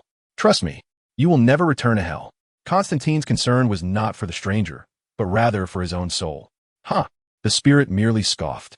Just as Constantine found himself in a state of utter exasperation, unsure of his next move, Charles nudged his arm. Not the time. Charles. Constantine turned in irritation, only to find Charles, with a vacant expression, pointing to the side. Before Constantine could react, a small hand reached out and snatched the thermos from him. This is impossible. The face of the malevolent spirit pressed against the transparent glass above the lid of the stainless steel thermos, its twisted visage contorted further in shock. Yet, due to its fragmented essence, it appeared weak and ethereal, as though its soul had been nearly devoured by Ian. How could it possibly come back to life? The spirit emitted a howl of disbelief. Not only it, but even Constantine was rendered speechless. The boy, who had just been engulfed in darkness, now stood up as if nothing had happened. Not only was he free from the brink of death, he appeared lively and vibrant, with skin that glowed with a rosy hue, even possessing the strength to seize the thermos while mocking it. 3 minutes, and you nearly reduced me to a state of half-death. Yet in a mere second, you could not even diminish 0.5% of my life. Such a feeble spirit, truly laughable. Ian's tone was laced with an undertone of sarcasm. You should be dead. No, you shouldn't. What on earth are you? The demon's shriek reverberated through the cup, no longer willing to regard Ian as human. What kind of person could be so peculiar that even a demon felt disturbed? Bah! You are the true monstrosity. Your entire family is a collection of horrors. Infuriated by the slander from the vengeful spirit, Ian quickly began to defend himself. This is the allure of numbers. Numbers. Do you comprehend what it means for my value to surpass yours? As Ian raged, he clutched the thermos tightly, shaking it violently in all directions. His heart was troubled, naturally prompting a desire for revenge. The son of Superman never held grudges overnight. I have already overcome my psychological discomfort, enduring the risk of leaving a lasting trauma on your fragile psyche. And yet, after consuming 2/3 of you, you dare to flee? Run. Why aren't you running now? Ian's hands moved with such fervor that they seemed to leave traces in the air, subjecting the malevolent spirit to a physical torment. The effect was quite remarkable. Constantine and Charles exchanged glances, each witnessing the extraordinary expressions on the other's face. They appeared to finally understand why the spirit referred to Ian as the damn mad boy. What was happening? Constantine could not help but swallow nervously. It seemed he had an epiphany. The spirit did not seem to be expelled by him. The demon emerged from that boy's body. Let him go first. I don't know, he had just remarked how this boy was scarier than a ghost, and it appeared his judgment was indeed correct. Charles recalled his unsettling experience in the taxi, still feeling a shiver of dread. You brought this person, and you claim ignorance? Constantine regarded his companion with skepticism, but Charles merely shrugged helplessly. I just happened to pick up a passenger on the way. Charles spoke the truth, yet to Constantine. The likelihood of such an encounter was akin to winning the lottery. He shot Charles a look of incredulity before turning back to Ian, who was now resembling a human blender. With a serious expression, he addressed Ian. Little brat, hand over that spirit. It's not a toy. On the contrary, such entities are perilous and require the expertise of someone like me for proper handling. Constantine sought to reclaim his prize. However, Ian's gaze sharpened, his expression wary. He believed that this entity was indeed his trophy. Anything that emerged from his body unequivocally belonged to him. The matter of ownership was crystal clear. Attempt to swindle my property? Not a chance. The Son of America once proclaimed that the private property of American citizens is sacred and inviolable. Ian, while vehemently criticizing, glanced at his personal panel, having consumed a significant portion of the malevolent spirit, which bestowed upon him considerable benefits. Spirit, 422, an attribute that is notoriously difficult for a berserker to acquire. This situation further solidified Ian's resolve to make a slight concession regarding his thoughts. He needed to find a more refined culinary technique to consume the remaining malevolent spirit. As for the negative effects of soul corruption, merely a slight impact on his consciousness and thoughts. Ian did not even intend to eliminate this adverse state immediately upon his return. What others deemed poison was, for him, merely a sweet morsel. A curse?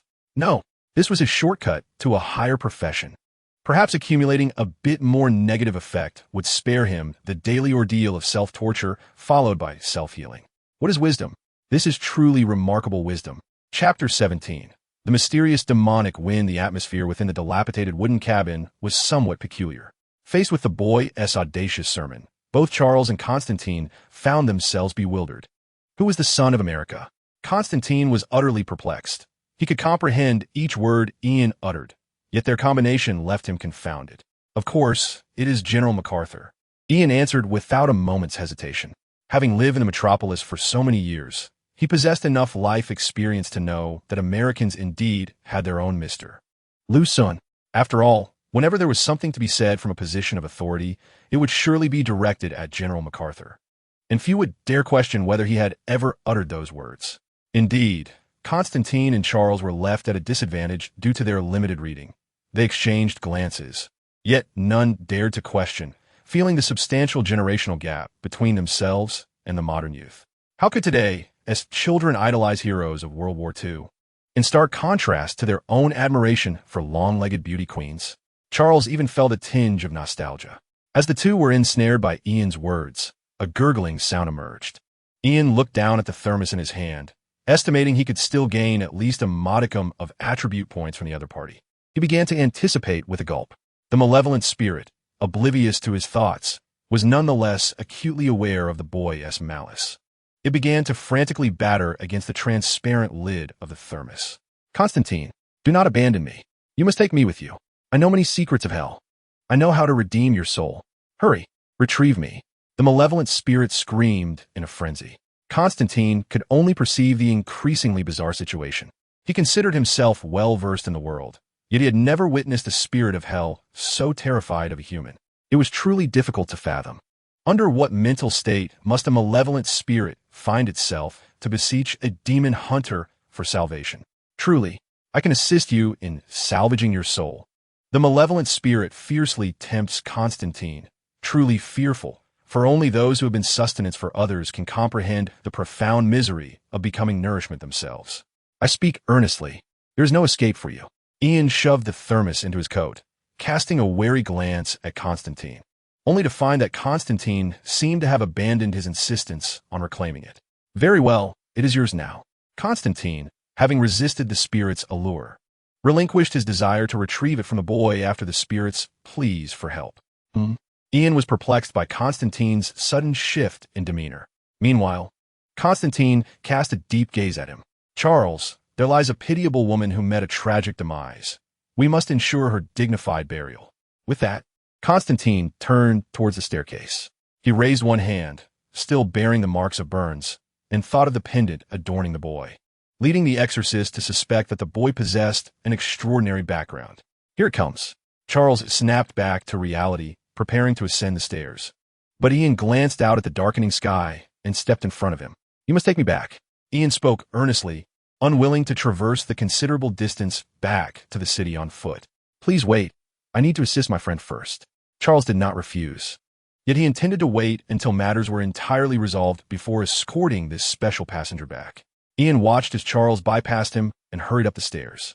He glanced at his watch, realizing that if he did not return soon, his parents would surely start to worry for his safety. His gaze shifted to the scattered ruins, and he began to ponder. Soon, as Constantine and Charles approached the second floor, ready to turn the handle of the door that had been smashed open, a sudden roar erupted from the car's engine. Charles's expression shifted dramatically. He hastily rummaged through his pockets, though the keys were indeed on his person. The unmistakable sound of his damaged car starting echoed from below. This is disastrous. Charles felt his heart leap into his throat as he dashed into the corridor and peered over the railing. Sure enough, that resilient taxi had indeed been ignited. A short-circuit start was no challenge for Ian. This exemplifies the importance of mastering physics and chemistry. What are you doing? Damn it. Stop. Park it. Charles exclaimed as he witnessed Ian pressing the accelerator, reversing out of the garage, brutally slamming the vehicle's rear against the dilapidated structure. He felt a surge of urgency, yet he understood that even if he leapt over the railing, human legs could never match the speed of a racing automobile. Thus, this was the predicament. Charles and Constantine, who had been one step behind, could only helplessly watch as the taxi, still worth a modest sum, receded into the distance through the gaping hole in the wall, widened by the second collision. I can't wait for you any longer. I'll look for your car near the bus station tomorrow. Ian even extended a hand in a gesture of farewell. He believed that by providing them with the location to return the vehicle, he could not be accused of theft. However, he knew that if he did not return soon, he would face relentless inquiries about his whereabouts after school. In such a desolate area, he felt grateful for the reliable automatic sedan, sturdy and simple enough to operate, making him think he might soon be ready to take his driving test. Driving, after all, wasn't that difficult. Ian focused intently on the road ahead, one foot on the brake and the other on the accelerator, as he drove the dilapidated taxi out of the sight of the exorcist and his assistant.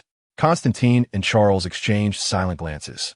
After a moment of strange stillness, Constantine broke the silence. So, we're walking back to the city today? His carefree demeanor clearly indicated that he was not particularly concerned about Charles's loss. After all, it was not his car. That was my only asset after the divorce, Charles replied, his discomfort intensifying at the reminder. If you can't say anything constructive, then say less. He shot a glare at Constantine, who merely chuckled nonchalantly. The exorcist, with an air of flair, flipped his hand to reveal a card. Don't worry. You'll get your car back. Unbeknownst to Constantine, he had stealthily taken Ian's student ID from him. Upon seeing this, Charles breathed a sigh of relief. He glanced at the student ID in Constantine's hand. Constantine, I believe this individual possesses some intriguing secrets worth your investigation, he cautiously suggested, clearly not fixated on his vehicle as theft. Indeed, our young friend must harbor some remarkable mysteries, Constantine mused, gazing thoughtfully at the ID. At that moment, an unexpected gust of wind swept through the empty wooden cabin, causing Constantine to momentarily lose his vision. Before he could comprehend anything, the ID had vanished from his grasp. Constantine pondered the apprentice-level magic and master-level magical realms, recognizing that an exorcist would avoid using magic if possible, relying instead on cunning tricks and enchanted artifacts. The ID seemed as if it had been whisked away by the wind or forcibly snatched by an unseen hand. Chapter 18. That year, that night, that meteor strange. Eerie breeze passed through. Nothing significant transpired, merely the disappearance of an unremarkable student ID. However, this was enough to send shivers down one's spine, particularly for someone who confronted supernatural occurrences all day long. Charles was instantly startled, glancing around in a state of heightened alertness, yet he found nothing. With a hint of uncertainty, he turned to Constantine. What was happening? Charles was acutely aware that the fierce wind moments ago was not a mere natural phenomenon.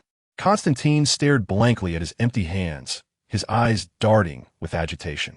He pressed his lips together, seemingly savoring the sensation of what had just transpired. It was clear to Constantine that someone had snatched the card from his grasp. Such swiftness. Who could it be? A person of extraordinary ability, or perhaps a demon from the depths of hell. No, some of his defensive measures had not been triggered, indicating it was likely not a malicious assault. As he pondered this, a realization struck him. No, that little imp. Constantine dashed towards the window on the second floor, initially scanning the grassy expanse of the farm outside. Finding nothing, perplexed, he then lifted his gaze to the sky. His intention was merely to check the weather. However, fortune smiled upon him. He beheld dark clouds slowly dissipating alongside the bound spirits.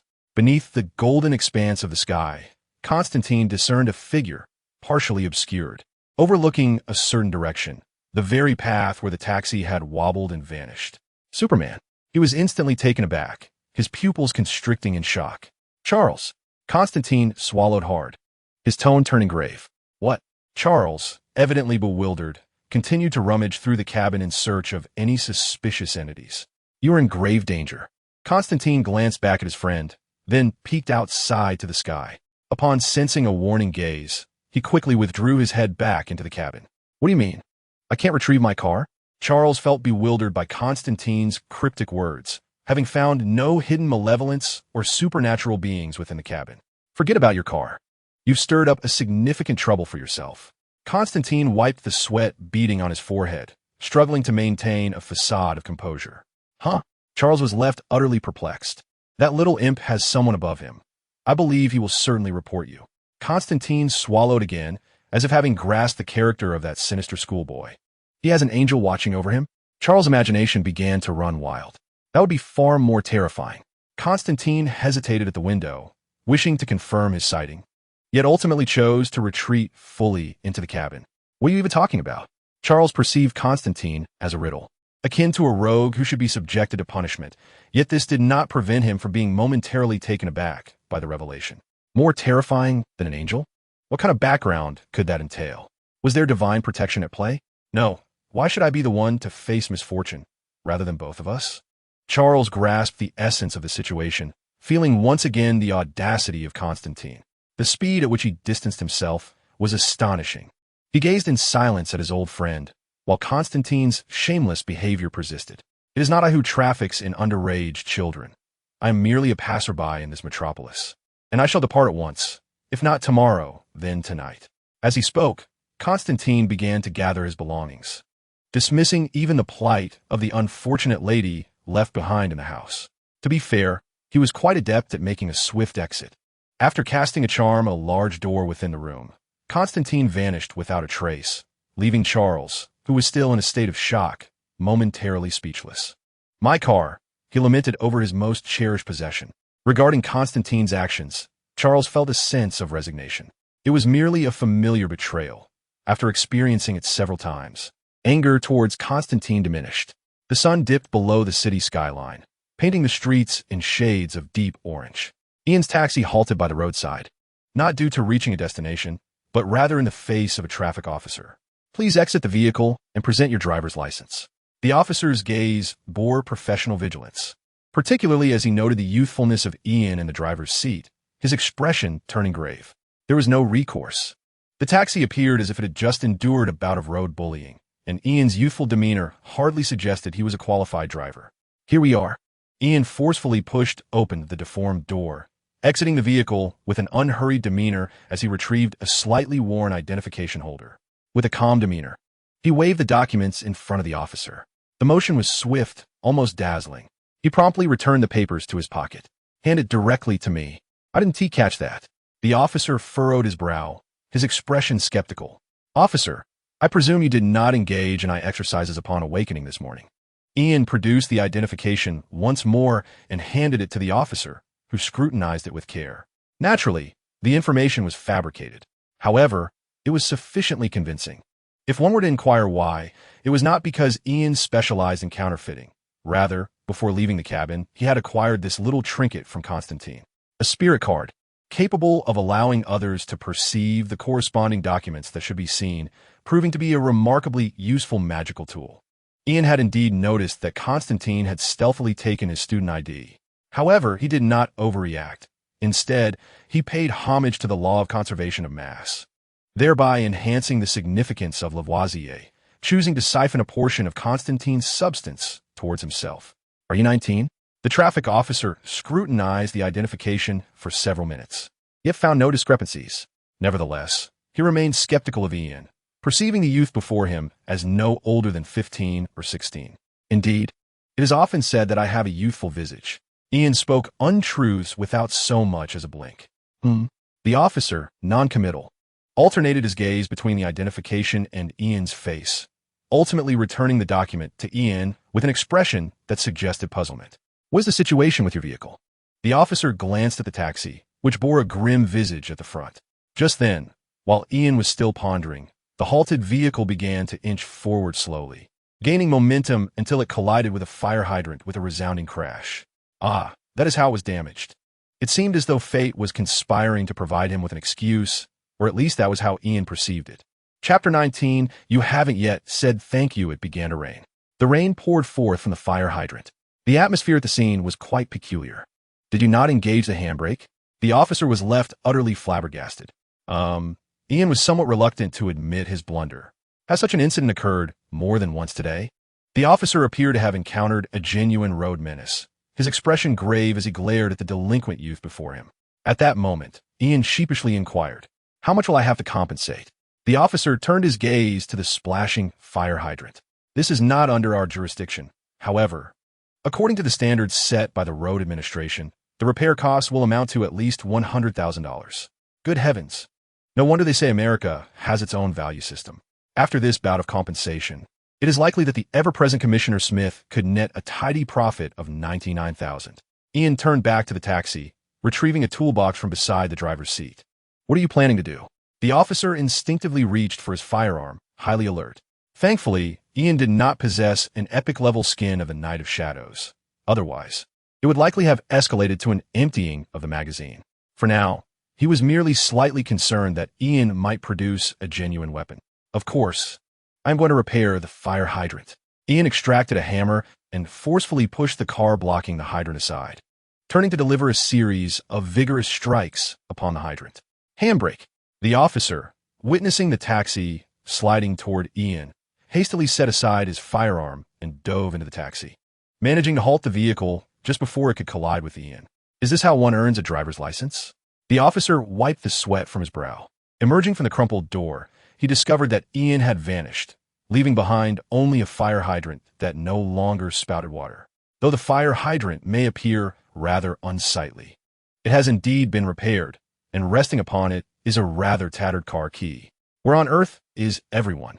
The traffic officer glanced around, only to catch a fleeting glimpse of a figure disappearing around the corner, moving faster than Bolt himself.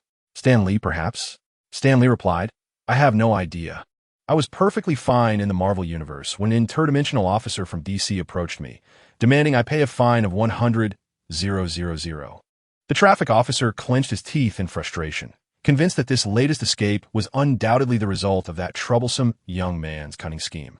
He promptly seized his radio to initiate a manhunt for Ian.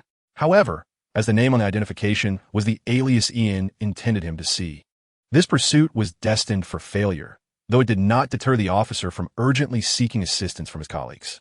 In the heavens above, amidst the clouds, a weary father could not help but slap his forehead, having witnessed the entire ordeal.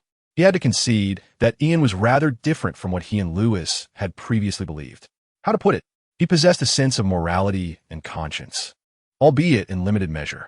The weight of responsibility to guide this exceptional child weighed heavily upon Clark. What a troublesome little fellow. Clark sighed deeply. Reflecting on the night he found Ian, perhaps he should have realized then that Ian's future would be anything but ordinary. Nevertheless, it is not too late to come to such realizations. Now, in the midst of middle age, Clark has 3 children, yet he feels that Ian, his adopted son, bears the most resemblance to him, more so than either of his biological sons. After all, that day, that night, and that meteor shower felt like a familiar cycle. There is no second Krypton, thus the protagonist must surely be a super scion. Haha, having missed the last bus, Ian was left with the rather daunting option of taking a taxi. However, before that, his primary objective was to satiate his ravenous hunger, a result of the healing frenzy he had experienced. The stomach, after all, is an emotional organ. Only once he was full could Ian contemplate returning home to voice his grievances. He pushed open the door of a nearby convenience store, which welcomed him with a cheerful greeting.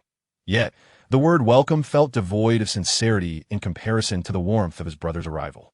Once inside, Ian made a beeline for the snack aisle, where the inexpensive yet calorically dense processed foods awaited him. This, and this. Through his efforts, Ian had amassed a sum greater than the combined wealth of his 2 brothers, allowing him to shop without concern for monetary constraints. The cashier, a bespectacled young man, possessed a clear gaze that exuded the essence of a diligent student. That will be $945, the young man said, methodically scanning the barcodes of all the items. As Ian stuffed his mouth with food, he pulled out three $10 bills and counted out 45 cents in coins. He clearly noticed the cashier's momentary daze. "You could just give me $1 back," Ian reminded him. "Oh, right," the cashier responded, though not entirely comprehending the situation. After a moment of calculation on the register, he finally handed Ian a single dollar bill as change. "Thank you," Ian said, munching on his hot dog as he turned to leave. At that moment, the emotionless voice of the convenience store entrance chimed once more, yet the newcomer was anything but indifferent. He wore a stocking over his head and brandished a small-caliber pistol as he rushed toward the cashier. "This is a robbery." How cliched. One might think they were in Gotham City. "No tricks." The robber pointed his gun at the startled cashier, then instinctively shifted his gaze to Ian, directing the weapon toward him as well. Upon seeing the gun aimed at him, Ian immediately raised his hands. The farmer works hard in the midday sun. We all have our struggles, understand you." Ian wasn't trying to be friendly or engage in pleasantries. He simply noticed the robber's dark wrist. The youth understood. The robber was merely embodying the significance assigned to him by his skin color. Who suffers more? The robber appeared momentarily bewildered, seemingly unable to grasp Ian's poetic American phrase, his frustration bubbling over as if his intelligence had been insulted. "Kid, just get lost." Clearly, this was an ambitious criminal focused solely on his big scheme, dismissing the trifles that a high school student might possess. He began to gesture threateningly with his gun, urging Ian to leave. "All right, I'm going," Ian replied, hastily exiting the convenience store. Just as the robber prepared to concentrate on the cashier, Ian circled back. He certainly did not aspire to be a superhero, to vanquish the thief and save the store. That was the insurance company's role. The detail-oriented youth had suddenly realized a significant oversight upon reaching the street. "I respected the traditions of American streets, but has anyone forgotten to say thank you?" Perhaps the pollution of his soul had not entirely left Ian unaffected. His perspective was evidently sharper than usual. Chapter 20. The metropolis never becomes trite. Ian's previous examination scores had been commendable. However, both in his past life and this one, his social experiences were far from ideal. Nevertheless, he felt he deserved a modicum of respect from adults. "Isn't there someone who has forgotten to say thank you?" Observing the bewildered expressions of the cashier and the robber, Ian once again adopted a slightly admonishing tone, attempting to awaken the robber to this reality. "What are you talking about? Get lost." The robber, momentarily regaining his composure, bellowed angrily at Ian, brandishing his small-caliber pistol as if it were a prop in a rap performance. "Don't waste my time, kid. I have 3 more places to rob today." It must be said that this African-American robber was indeed a rare example of diligence within his community, meticulously scheduling his workload. One could understand his motivation.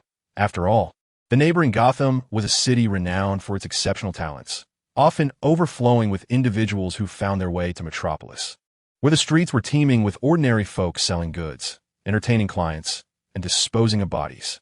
"Excuse me, rude robber? I had thought your choice of mask displayed a certain taste." Ian remained steadfast, undeterred by the robber's threats. The man, donning a sheer black mask, was on the verge of losing his composure. "Damn it, what do you want from me?" He maintained his gun posture, pressing his fingers against his temple, appearing thoroughly exasperated with Ian. Thank you. Is that satisfactory now?" At last, the African-American robber found himself at a stalemate against Ian. "Well then, continue with your work, sir," Ian remarked, satisfied, as he turned to leave. He understood the necessity of blending into the mundane tapestry of this world and recognized that, as an ordinary NPC, he should refrain from entangling himself in various events. Saving the world and upholding peace was the domain of superheroes, who were favored by cosmic forces and could afford to act impulsively. In contrast, an ordinary NPC like Ian had much more to contemplate. The same actions, if undertaken by superheroes, might yield great success, but when attempted by an NPC devoid of such fortune, the outcome would likely result in becoming a figure of remembrance for the heroes. Thus, as the robber fulfilled the responsibilities bestowed by his dark complexion, Ian felt compelled to respect the societal norms of Metropolis. Only in this manner could he avoid being remembered or lamented in the future. Frankly, Ian was quite enlightened. An ordinary NPC should engage in the pursuits befitting their status, eating, sleeping, enjoying life, and secretly growing stronger. Crunching on a sandwich and sipping Coca-Cola, Ian savored his efforts to bulk up as he exited the store, confident that he could finally turn his back on the robber. Listen, don't mistake me for a good person. If that kid were an adult, I'd have shot him on the spot. The robber resumed his menacing persona, baring his teeth as he shouted threats at the cashier, demanding all the money and any untraceable gift cards, and those packs of Marlboros over there. Oh, and toss me a lighter. His intentions were crystal clear, and he pulled out a large black plastic bag from his waist, a clear sign of his experience and thorough preparation. Just then the welcoming chime at the entrance rang once more. The robber's expression was quite remarkable as he gazed at that damned boy who had returned, the stocking over his head nearly suffocating him with each gasp of cold air. What more do you want? The distraught robber was on the verge of howling at the heavens. No, I'm not here for you. I merely exercised a slight financial talent. Ian approached the cash register, observing the cashier who was packing items for the robber. He pondered his choice of words.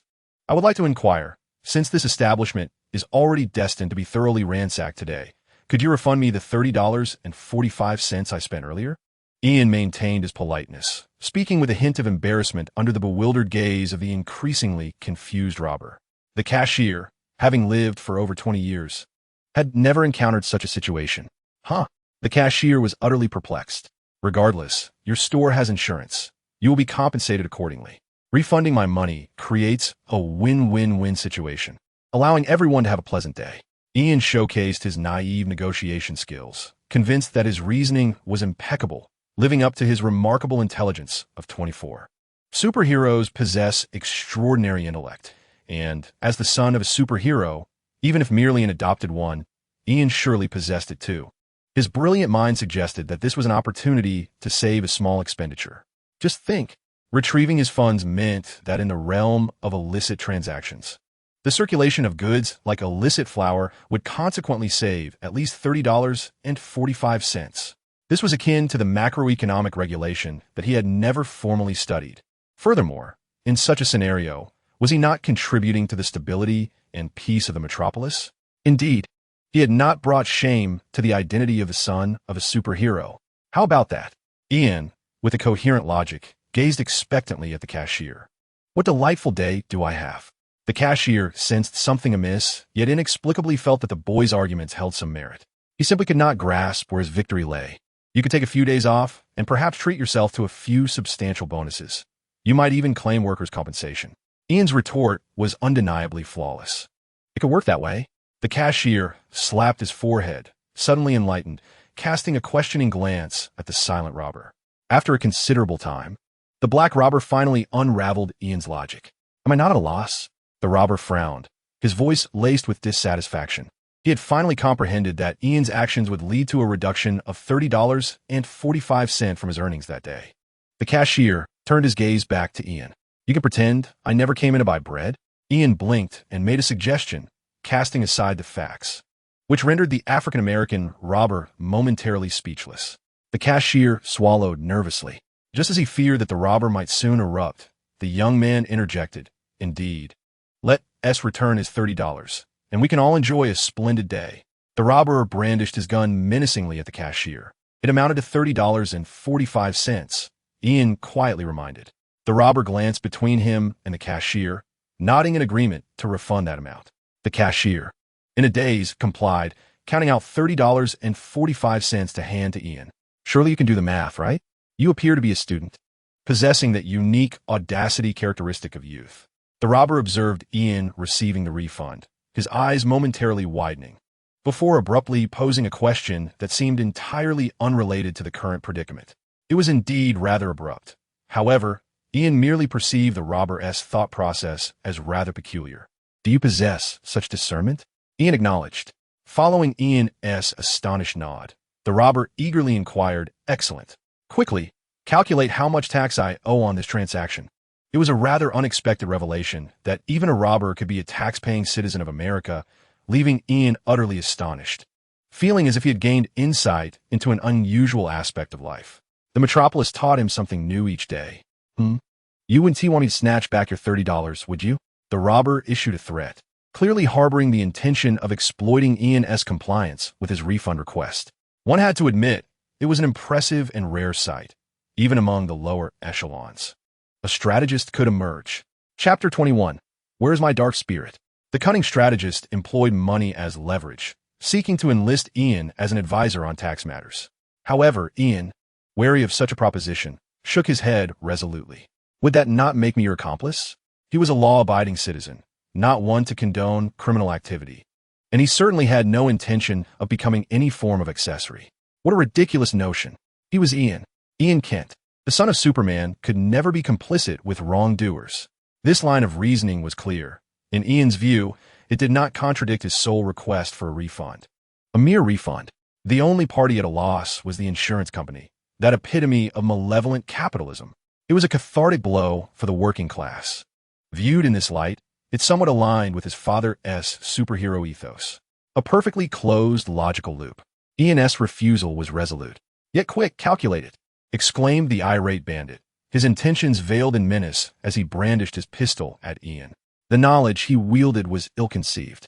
Just as Ian continued to shake his head, a sudden cacophony erupted from outside the shop, the unmistakable wail of police sirens, drawing ever closer. The bandit, now visibly shaken, turned to Ian with desperation in his eyes. Was it you? Did you call the police? You've been stalling for time. I even agreed to refund you. What more do you want from me? His demeanor belied that of a victim, his indignation reaching an apex that could easily mislead an onlooker into believing he had been wronged in a most egregious manner. What? Ian, momentarily taken aback, replied. I didn't. His words were genuine. Didn't he? Then who else could it be? The bandit's silence lingered as he scrutinized Ian for a moment. In that instant, both men turned their gaze toward the cashier, who was quick to seize the cash register and hurl it at the bandit. The impact sent the thief crashing to the ground, his firearm clattering away. The cashier, demonstrating remarkable agility, swiftly kicked the gun beneath a nearby shelf. Yet, he did not cease there. He relentlessly struck the bandit's head until the latter lay unconscious, only stopping when Ian rushed forward to intervene, preventing what could have escalated into a homicide. You nearly kicked him to death, Ian observed as he crouched down to check the bandit's breath, confirming his survival. He then looked up at the trembling cashier beside him. Are you exhilarated or merely agitated? Ian pondered aloud. Phew. The cashier exhaled, relief washing over him.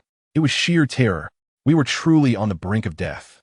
He began to reflect on the preciousness of life, his expression one of gratitude for having survived the ordeal. Ian cast a silent glance at the unconscious bandit, aware that the man was not in any real danger, for the weapon was a replica, a detail he had noted. Did not see that? Indeed, Ian had entered and exited the scene thrice precisely because he had discerned this crucial detail that assured his safety.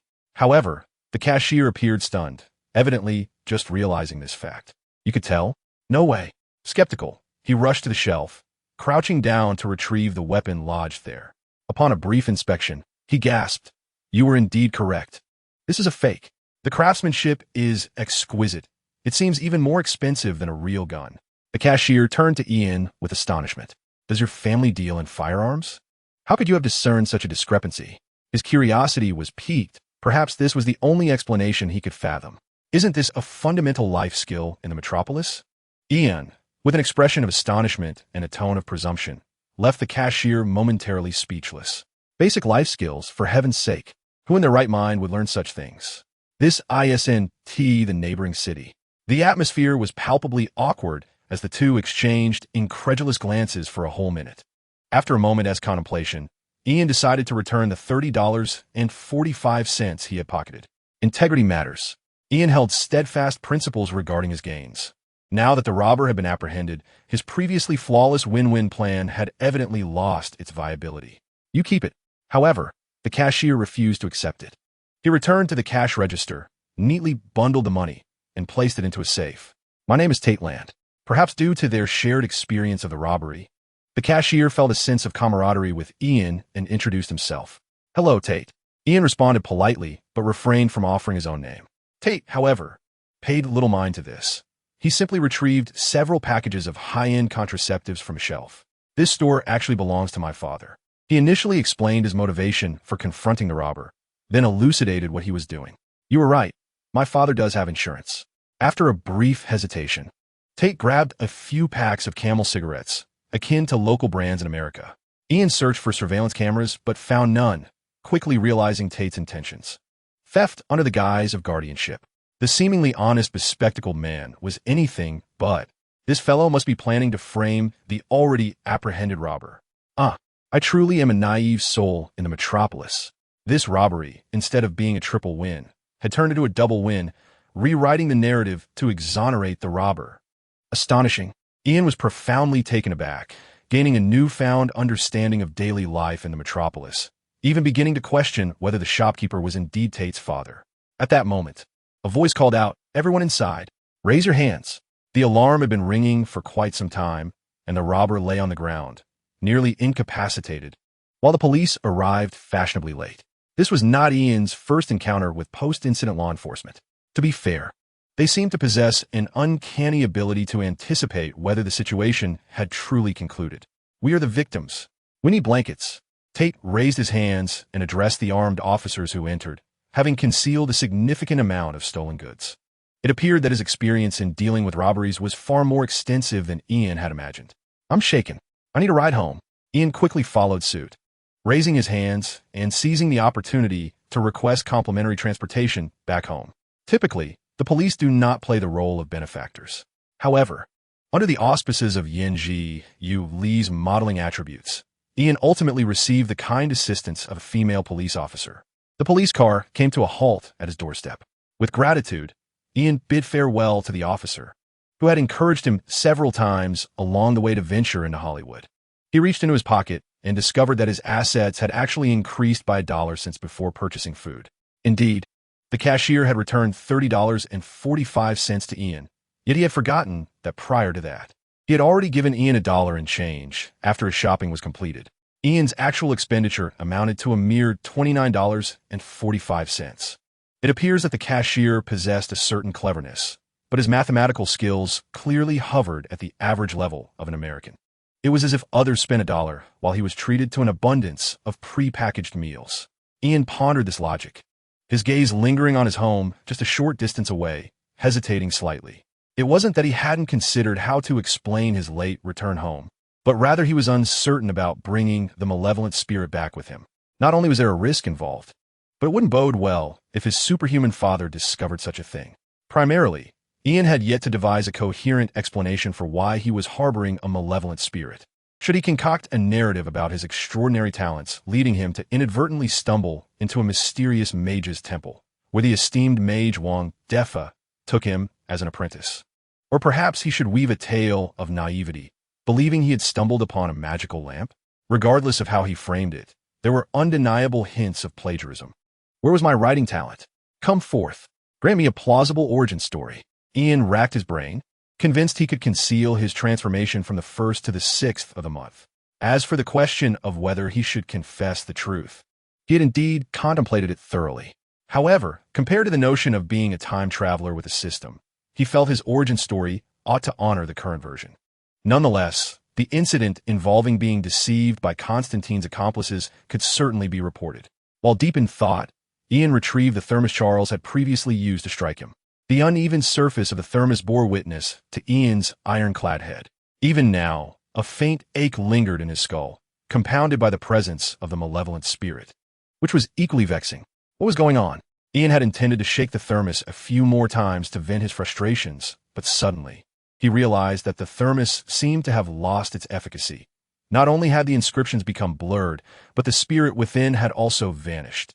Where could such a significant, malevolent spirit have gone? Did it escape? Ian was taken aback, pressing his eyes against the glass to peer inside.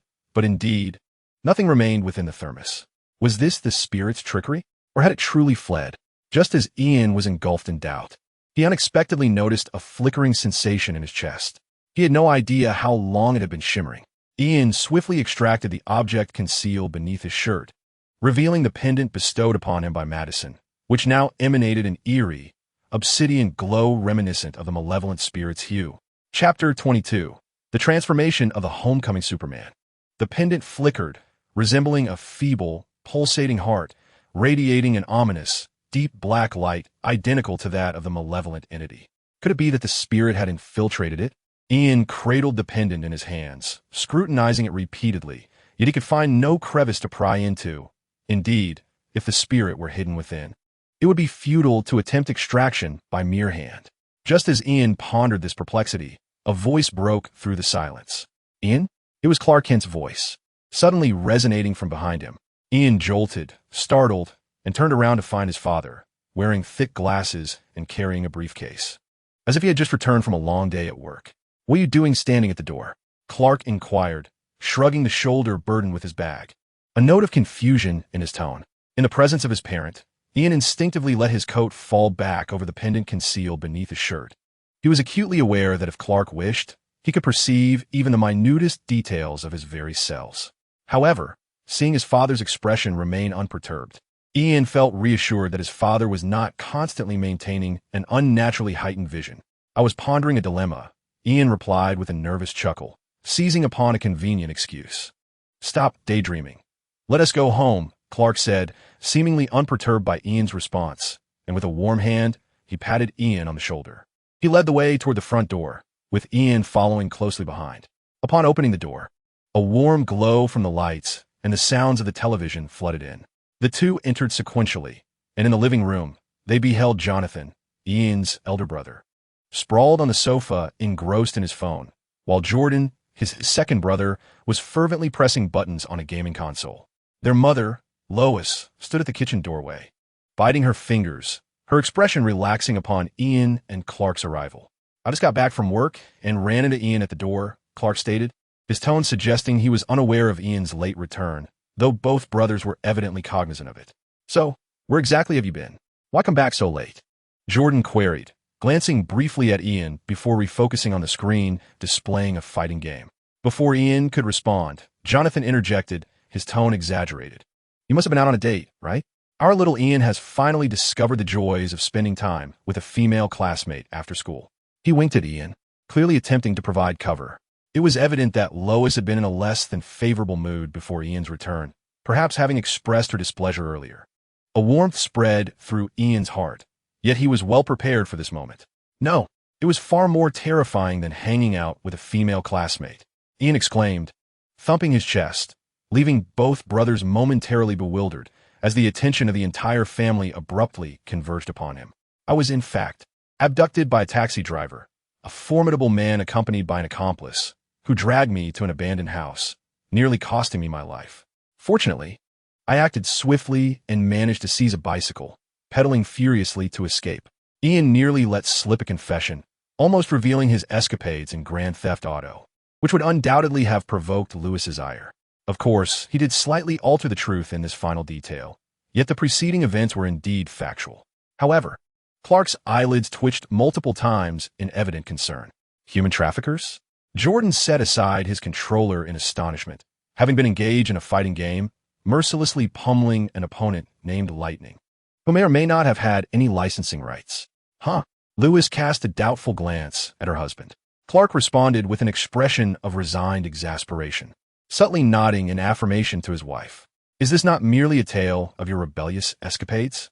Jordan regarded Ian with skepticism, and upon seeing Ian's furrowed brow, he discerned that his younger brother was indeed truthful. "Damn it, you didn't report this to the authorities? What did the driver look like? Do you remember the license plate number?" Jordan, known for his fiery temperament, slammed his hand on the table, ready to reach for his mobile phone. Criminals have become audacious. What on earth is Superman doing? After all these years, the crime rate remains alarmingly high. As he fumed, he attempted to dial 911. "We are a Caucasian family. We are Han Chinese." Before the operator could even respond, Jordan began to introduce himself, and it was evident that there was a noticeable lag in the connection on the other end. "Hello, how may I assist you?" the operator inquired. Just then, Clark, his lips twitching in irritation, approached and pressed the hang-up button. "Dad, you cannot seriously expect me to believe that, given the circumstances, we still need to back down?" Jordan's relationship with Clark was strained, resulting in a charged tone when addressing his father. "We will handle this matter. You all should return to your rooms," Clark asserted, his voice leaving no room for dispute, tinged with a parental authority. Jordan was on the verge of exploding, but was restrained by Jonathan. "Is the person who kidnapped Ian targeting both of you?"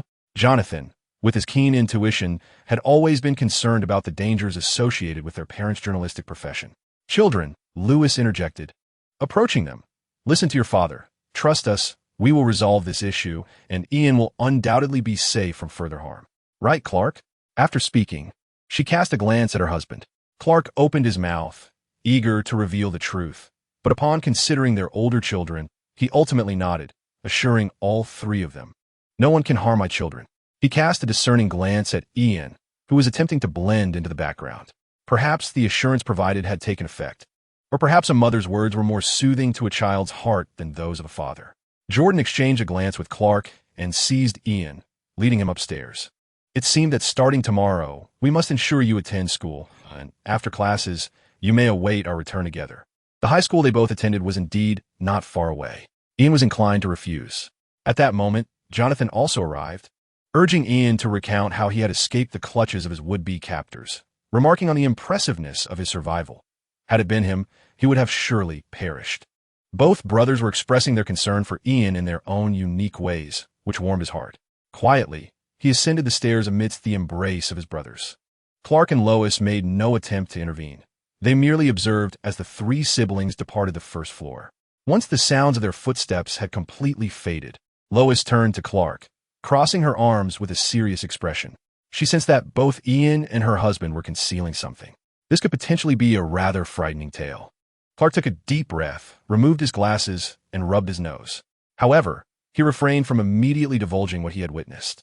"To be honest, I still cannot ascertain whether Ian's sudden transformation is connected to the events I encountered this morning." Clark rolled up his sleeves, revealing a grotesque wound that marred his muscle, its edges glowing with a peculiar green luminescence, as if some energy was swirling within, hindering the healing of his flesh. Chapter 23.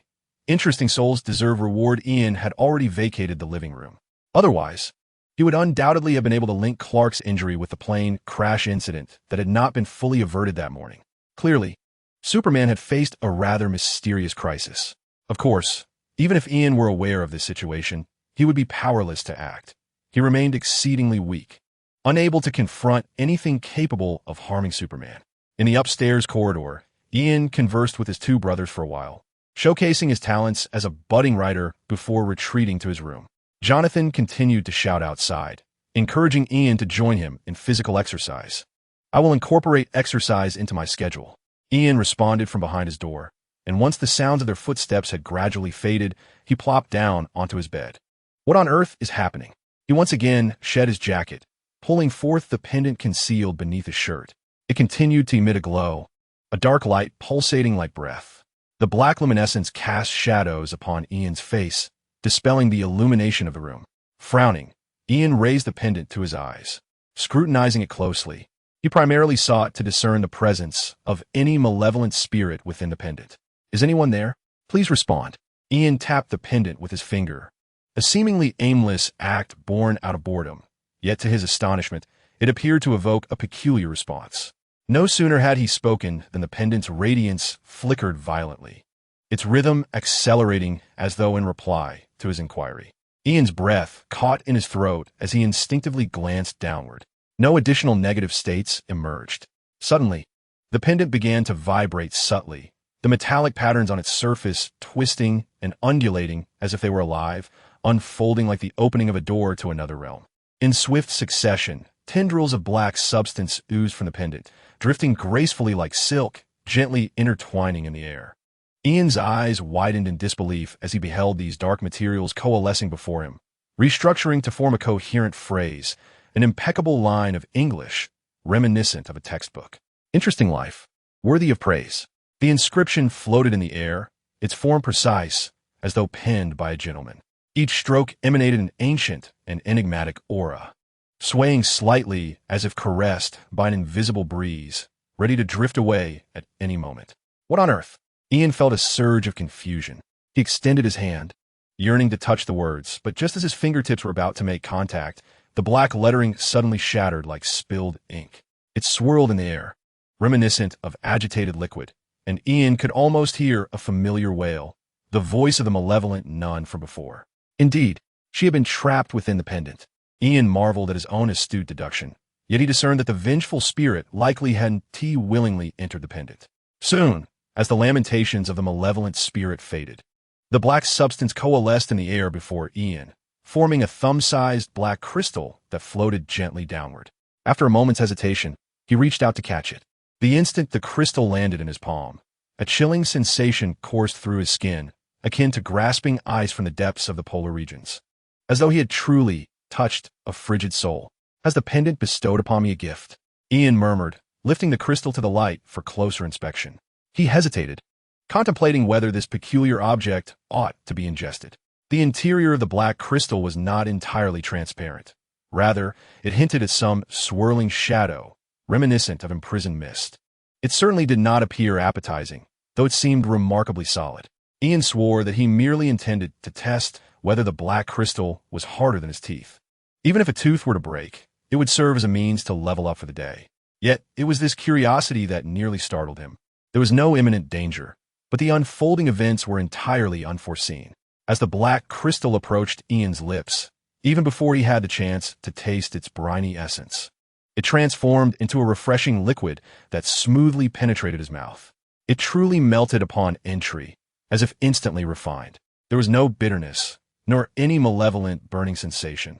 Rather, it felt akin to a sip of chilled spring water, cool to the core, swiftly merging with his very being, reminiscent of slippery jelly. An unprecedented clarity swept through his mind. Ian felt himself growing stronger, particularly in his mental state, which had markedly improved. Not only that, his attributes revealed an unexpected enhancement. Strength, 56-58, Constitution, 45-47, Intelligence, 24-26, Spirit, 42-68. Astonishingly, not only had his mental attributes improved, but even his strength and constitution had seen slight increases, with spirit being the most significantly enhanced.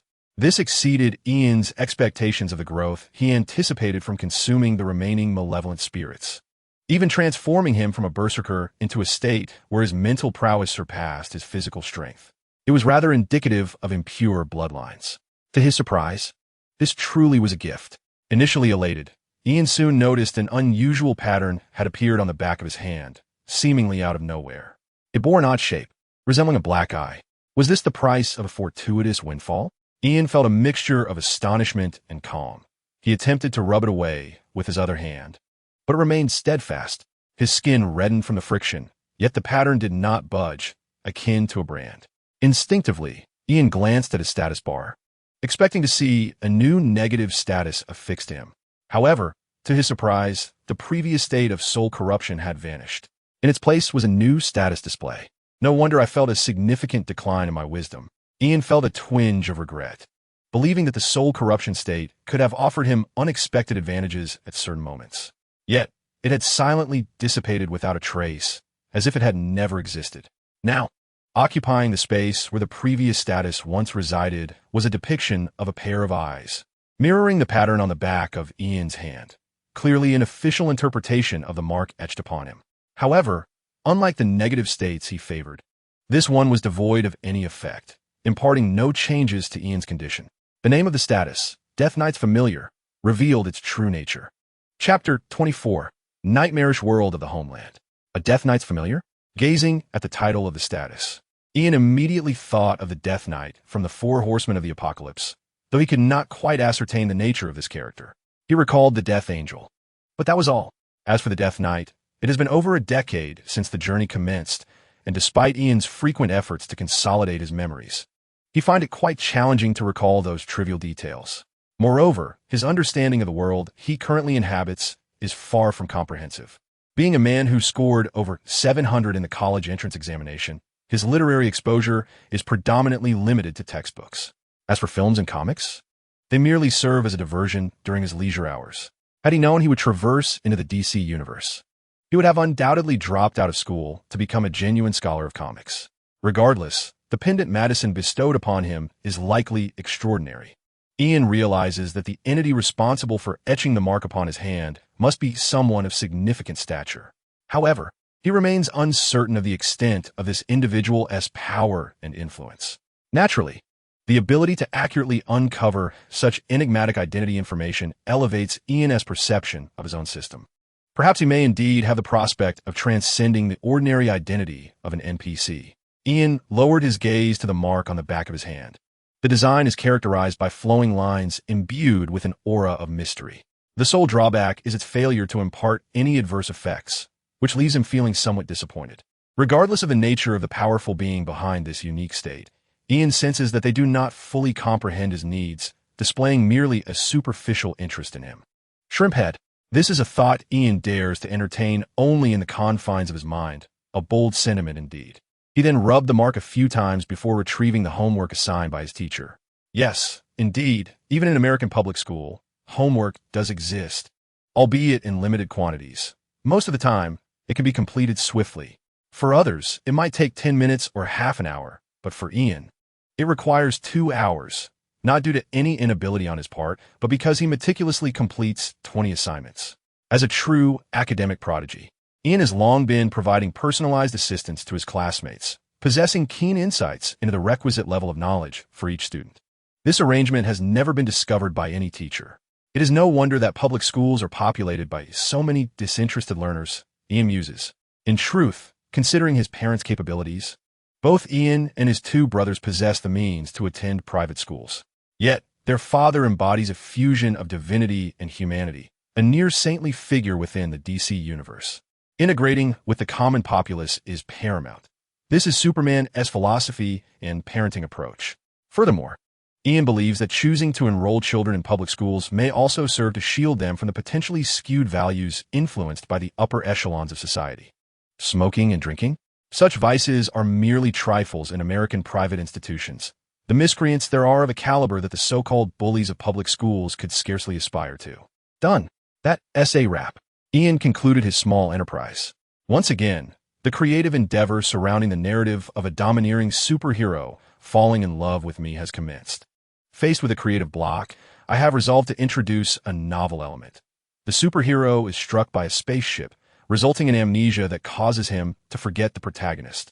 In the ensuing tale, the superhero even loses sight of his own identity and is taken in by a cunning female antagonist, compelling the 40-year-old protagonist to reluctantly return to her former vocation as a janitor in the antagonist's company. The protagonist must uncover the company's nefarious secrets, which involve a plot to poison and manipulate all young women with tampons, leaving only the postmenopausal protagonist unaffected. Furthermore, the protagonist has 9 children, akin to the legendary figures of folklore, whom she can send one by one, showcasing my brilliance as a creative genius. Ian is quite pleased with his plot design. He once again takes up his pen, pouring his heart and soul into the writing. Frankly, whether or not the book gets published or becomes profitable has ceased to matter to Ian. He believes that the joy of writing is what truly counts. Of course, if it happens to be profitable, that would be a delightful bonus. Ian triumphs twice. What an exhilarating surge of inspiration. He writes until he reaches a point of tedium, at which point he pauses to contemplate and ultimately decides to submit the manuscript to a publisher he has long sought after, the Wayne Group, which holds absolute control. Surely, there are discerning editors within who will recognize his talent. Ian has faith in Batman's acumen for business investments. At the very least, he is confident that it is not the work of the Joker. Tomorrow, he will send it off. With eager anticipation, Ian organizes his first volume of manuscripts and meticulously refines a few details. Only then does he leave his room to freshen up. Upon returning, he notices the clock on his desk indicating a significant moment, 11:59. Ian hurriedly rushes to his bed. At midnight, in the final moment, he tucks himself under the covers, lying flat on his back with his hands folded over his abdomen, resembling a body prepared for burial. As the transition from one day to the next arrives, he enters that peculiar world, tinged with surrealism, where the biting cold wind caresses his cheeks without inflicting harm. Ian slowly opens his eyes, the familiar leaden sky pressing upon his vision, while snowflakes drift silently to the ground. This time, my refresh point is indeed quite distant. Ian exhales, surveying his surroundings. After identifying a bridge as a landmark, he realizes his position. Countrymen, once more entering this realm, Ian's mind is consumed with thoughts that bring him closer to his lumberjack ambitions. He wipes away the accumulated snow with a swift motion, glancing at a road sign before sprinting madly towards the north. His extraordinary strength and physique allow him to run like an agile cheetah, truly a human form of transportation. As he swiftly traverses one silent street after another, the snow continues to fall. This city is immense. Even with Ian's remarkable speed, He is breathless after running for several hours before finally locating that familiar place, perhaps also due to a brief moment of disorientation along the way. Ian couldn't fully blame himself for being directionally challenged. It was primarily due to the fact that, upon discovering this place was connected to the Marvel Universe, he had been searching along the way for any potential superhero remains. However, his efforts were in vain. Fortunately, he eventually located the street where the bodies of the Hulk and Captain America lay. The Hulk was buried beneath a layer of snow, which, thankfully, was not excessively deep. Standing on the street, Ian hesitated briefly. He glanced at his significantly enhanced strength and physical attributes, and ultimately decided to rely on his own hands to climb rather than searching for tools around him. Humanity's invention and use of tools stem from hard work, whereas he felt a tinge of laziness. "Here I come, Captain." Ian took a few steps back, then launched himself forward in a burst of speed, resembling a monkey leaping skyward as he ascended the arm of the Hulk. As it turned out, a boy who prefers to rely on himself is not destined for misfortune. Ian succeeded. He had won his gamble. Whether or not Tang Nyo was a god of food was uncertain, but he was undoubtedly a god of gambling. Clinging to the Hulk's thumb, Ian reached out for Captain America's head. The congealed blood, now solidified, met his slightly youthful hand. In Chapter 25, My Eyes Can See Ghosts. At the moment Ian's hand made contact with the blood of Captain America, which was steadily dripping, and the severed spine connected, the system's voice predictably echoed in his ears. However, this was not the notification Ian had anticipated, nor the adverse situation he had mentally prepared for. You have encountered an unknown extraordinary substance. Warning. This extraordinary substance has completely succumbed to silence. A new task has been assigned. Please access the career selection interface for details. What was happening? Ian was somewhat taken aback and hastily opened his career selection interface, where a new option for a dormant profession had appeared. As Ian's thoughts grazed this peculiar choice, a line of text, visible only to him, gradually materialized. Awakening task. Please ignite the life force of this profession. As the saying goes, one may not realize until they look, and upon glancing, Ian was left even more bewildered by the system's succinct task description. Was it asking him to resurrect the long-deceased Captain America? Ian turned to observe the dismembered body of Captain America, with his spine utterly severed. A corpse that had been lifeless for an indeterminate period, and he suspected the system might be intentionally complicating matters for him. Wait a minute. The Hulk was also undeniably deceased. Why was there no mention of his profession being dormant as well? Ian attempted to negotiate terms with his system, yet the utterly unresponsive system displayed no signs of intelligence. This is absurd, truly absurd. Ian, having failed to obtain what he desired, displayed a hint of frustration. He forcefully snatched the head of the Patriot from the corpse's grasp and, clutching this grotesque object, slid down from the giant's arm to the ground. Hesitation, conflict, deliberation. It was evident that Ian was contemplating whether he could indeed bite into the head he held. He subscribed to the principle of conservation of energy, pondering if perhaps channeling the Patriot's essence into himself could rekindle the flicker of life within. However, despite such a unique approach, he found himself psychologically hindered. After all, there is a stark difference between devouring a demon and consuming a human being. This counterfeit Superman, it seemed, was not destined for such a fate. Ultimately, Ian could not conquer his human instincts and discarded the grotesque head, attempting to kick it away like a ball. His kick was powerful, reminiscent of a national football team's prowess. The head soared through the air, missing the trash can Ian intended to target, instead landing on an abandoned bus stop concealed beneath a blanket of snow. The head remained unscathed, yet the metal seat of the bus stop bore a noticeable dent, revealing that even the counterfeit Superman possessed a fair amount of strength. Sighing, Ian stared at the unvanished task before him. His intellect failed to offer any guidance, and the rudimentary task description left him perplexed about his next steps. Surely it couldn't be that he was meant to resurrect the Patriot? He gazed up at the giant's arm, intending to look at the headless body of the Patriot. Yet, upon lifting his gaze, he noticed something amiss in the sky.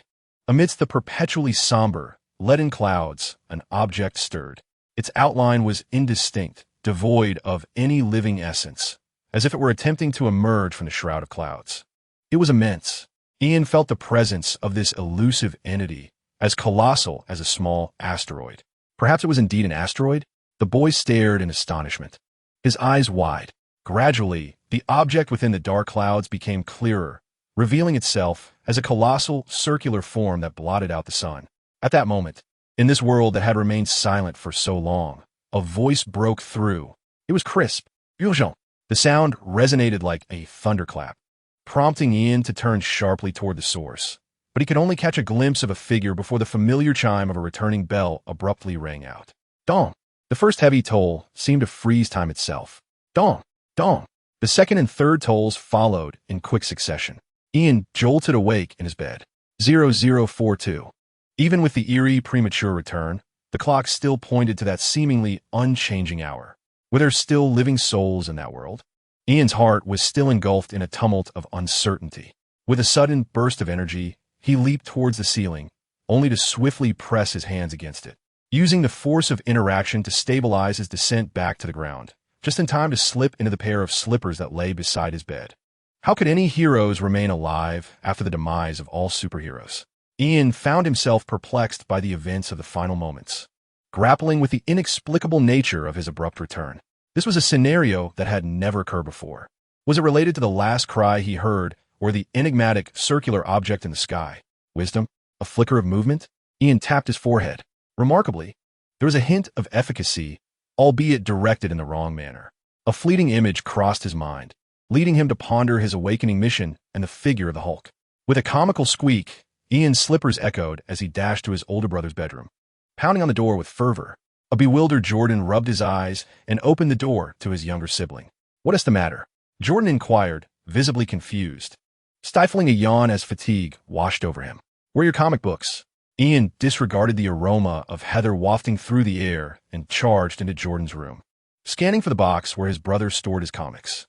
Under his brother's bewildered gaze, Ian rummaged through the box, discarding the hidden discs within, until his eyes settled on a yellowed comic magazine, Incredible Hulk 7. The cover prominently displayed the familiar green figure, fierce and robust. "Wait, you came to find me in the dead of night, just to look at this obscure superhero comic that only had 3 issues before being abruptly canceled due to poor performance?" Jordan, interrupted in his creative flow, felt a surge of irritation. Yet remembering his younger brother's troubling experience that night, he clenched his teeth and refrained from expressing his frustration. "Can I borrow it?" Ian asked, glancing at his older brother. Though displeased, Jordan sighed and nodded, ultimately ushering Ian out of his room as he returned his gaze to the comic. "Damn it, I need to regain my focus," Jordan muttered as he adjusted his mood. Sifting through the discs Ian had tossed aside to select a new challenge, embarking once more on his nightly endeavors. Meanwhile, outside the bedroom door, Ian stared at the comic in his hands, a strong intuition urging him to consider that perhaps the inability of the countrymen to activate their professions and the Hulk's direct activation of his profession were interconnected. In the reality he inhabited, there were no tales of the countrymen, yet the saga of the Hulk existed. It was my ingenuity that allowed me to weave these threads together. Ian felt he had discovered a breakthrough in the task, just as he was about to return to his room. Suddenly, the sound of rushing water echoed through the air. His father, Clark, emerged from the bathroom on the second floor. Their eyes met for a brief moment. However, Ian's gaze drifted past Clark, fixating on something behind him, and he was instantly taken aback, shock evident on his face as he raised a finger to point at the space behind his father. "Father, how audacious of you!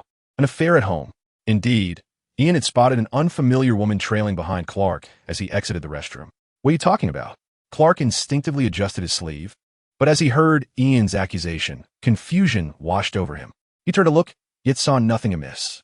Was all an act? No. Ian discerned something amiss in the furrowed brow of his father. Clark appeared remarkably composed, lacking any signs of guilt typically associated with being caught in the act. Moreover, upon further contemplation, it seemed improbable that his father would choose to engage in infidelity within the confines of their home, unless perhaps his mother, Louise, had given her consent. While it is true that Western cultures might be more liberal, their household still adhered to certain traditional values, which led Ian to doubt his mother's inclination towards such peculiarities. However, the presence of a woman remained a mystery. Could it be that she was not even a living being? Could his ability to perceive spirits stem from his past encounters with the supernatural? Ian's thoughts briefly flickered to a web series he had watched before his journey across worlds, one that had left its conclusion unresolved. Then, as if struck by a realization, he glanced down at the back of his hand, where a mark shimmered, seemingly visible only to him. Could this be the reason for the presence of that enigmatic figure? Once more he looked up, and his pupils reflected the silhouette of the woman, invisible to others. Dressed in black with a uniform-like appearance, her exquisite short hair framed a complexion that evoked envy. The portrayal of death in DC was far superior to that of Marvel. DC's depiction resembled a friendly, neighborly figure, whereas Marvel's was akin to a mere caricature. Perhaps sensing Ian's prolonged gaze, the woman tilted her head slightly. A human? What a remarkable talent, she mused, appearing somewhat astonished herself. Chapter 26, Mysterious Past. The day of the fallen gods, Ian stood frozen before the bathroom door, his pupils reflecting the woman who had emerged from behind his father.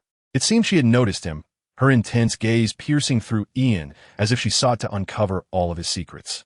She murmured softly, and just as Clark intended to turn back for another glance, in an instant, the world around them seemed to drain of color, fading into a monochrome palette. Clark's motion was halted mid-turn, resembling a statue frozen in time, as if even the air had ceased to flow. Ian could distinctly hear the thunderous beating of his heart, resonating within the stillness of time and space. "What have you done?" he exclaimed, genuinely startled. Even his invincible father had succumbed without resistance, and the power possessed by the enigmatic woman before him surpassed all his expectations. In response to the boy's astonished inquiry, the woman merely tilted her head and remarked, "I'm simply waiting." A chain adorned her neck, yet the object it bore remained obscured beneath her dark attire. Waiting for what? Ian mused, convinced that the woman was not merely awaiting a meal. He had yet to establish his own business empire in America, and the ambitions of such a formidable woman must surely extend beyond the ordinary. He swallowed hard, his throat constricting.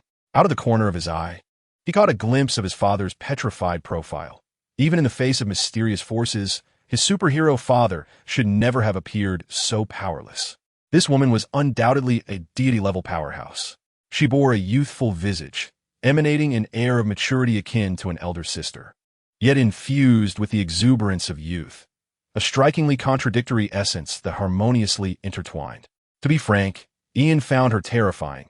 She was clearly an ancient creature of some sort. "What am I waiting for?" The woman did not respond directly, but instead sauntered toward the bay window at the end of the corridor, her pale, long legs appearing even more ghostly in this monochromatic realm. "Allow me to apologize, special child." She opened the window and gazed out at the nightscape, raising her hand to grasp a withered leaf that hung, suspended in midair.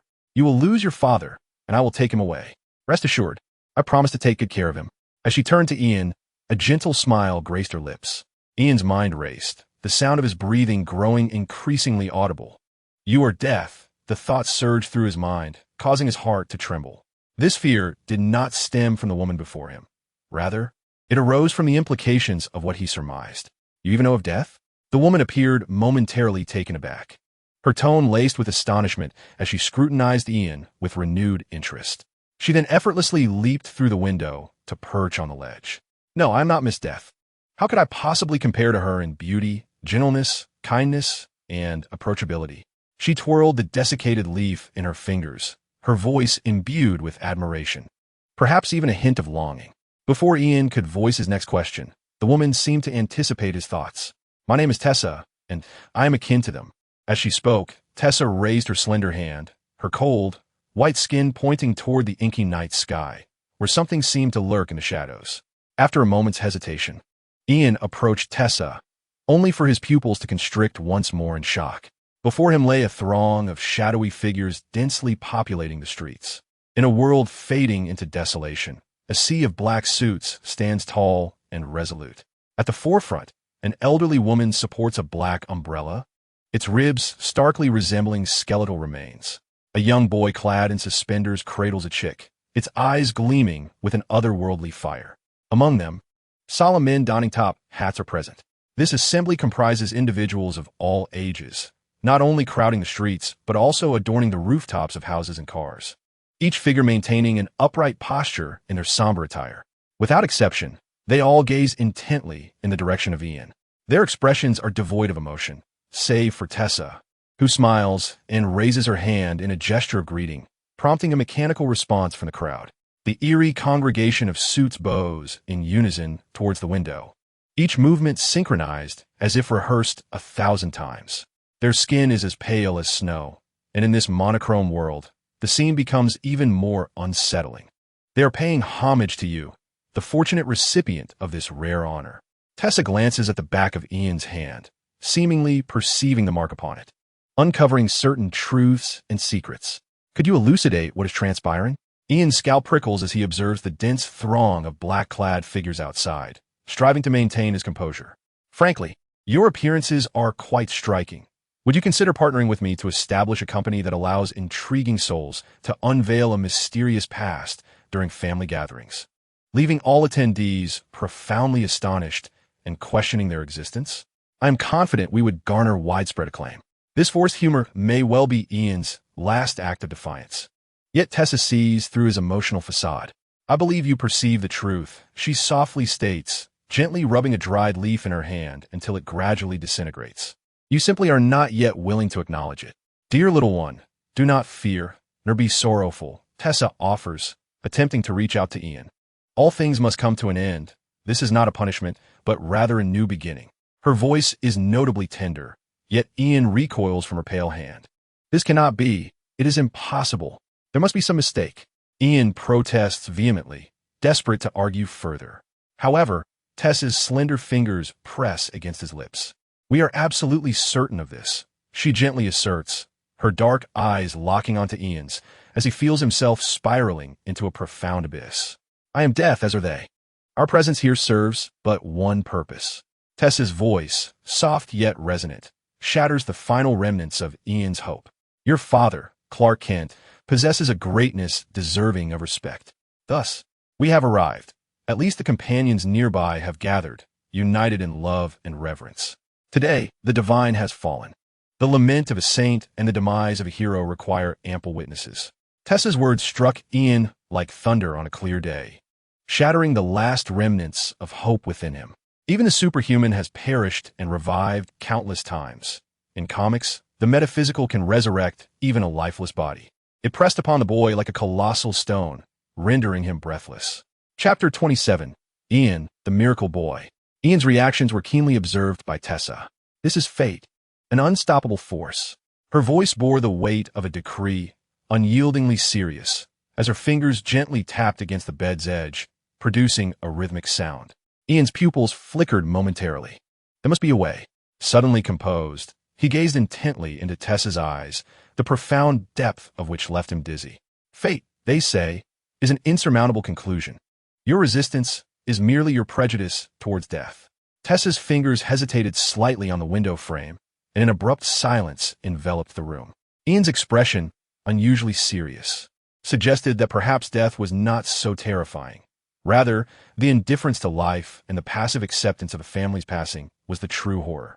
His response caused Tessa's eyes to narrow slightly, a curious smile gracing her pale face as she patted her chest with delicate hands. You've touched upon my heart. She winked at Ian, yet his expression remained unchanged. The multitude of words exchanged between them could not be without significance. Ian possessed a modicum of genuine wisdom, albeit seldom utilized in his daily life. Tessa's smile grew more pronounced. Perhaps I merely wish for you to learn to embrace reality. Her tone retained a gentle quality, akin to soothing a child in need of compassion.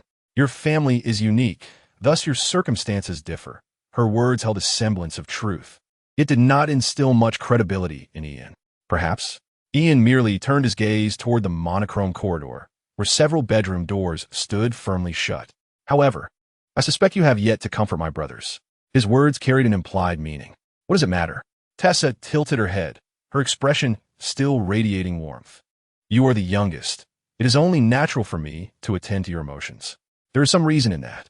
I do not comprehend the Grim Reaper, but it seems to me that such an entity should not possess such sentiments.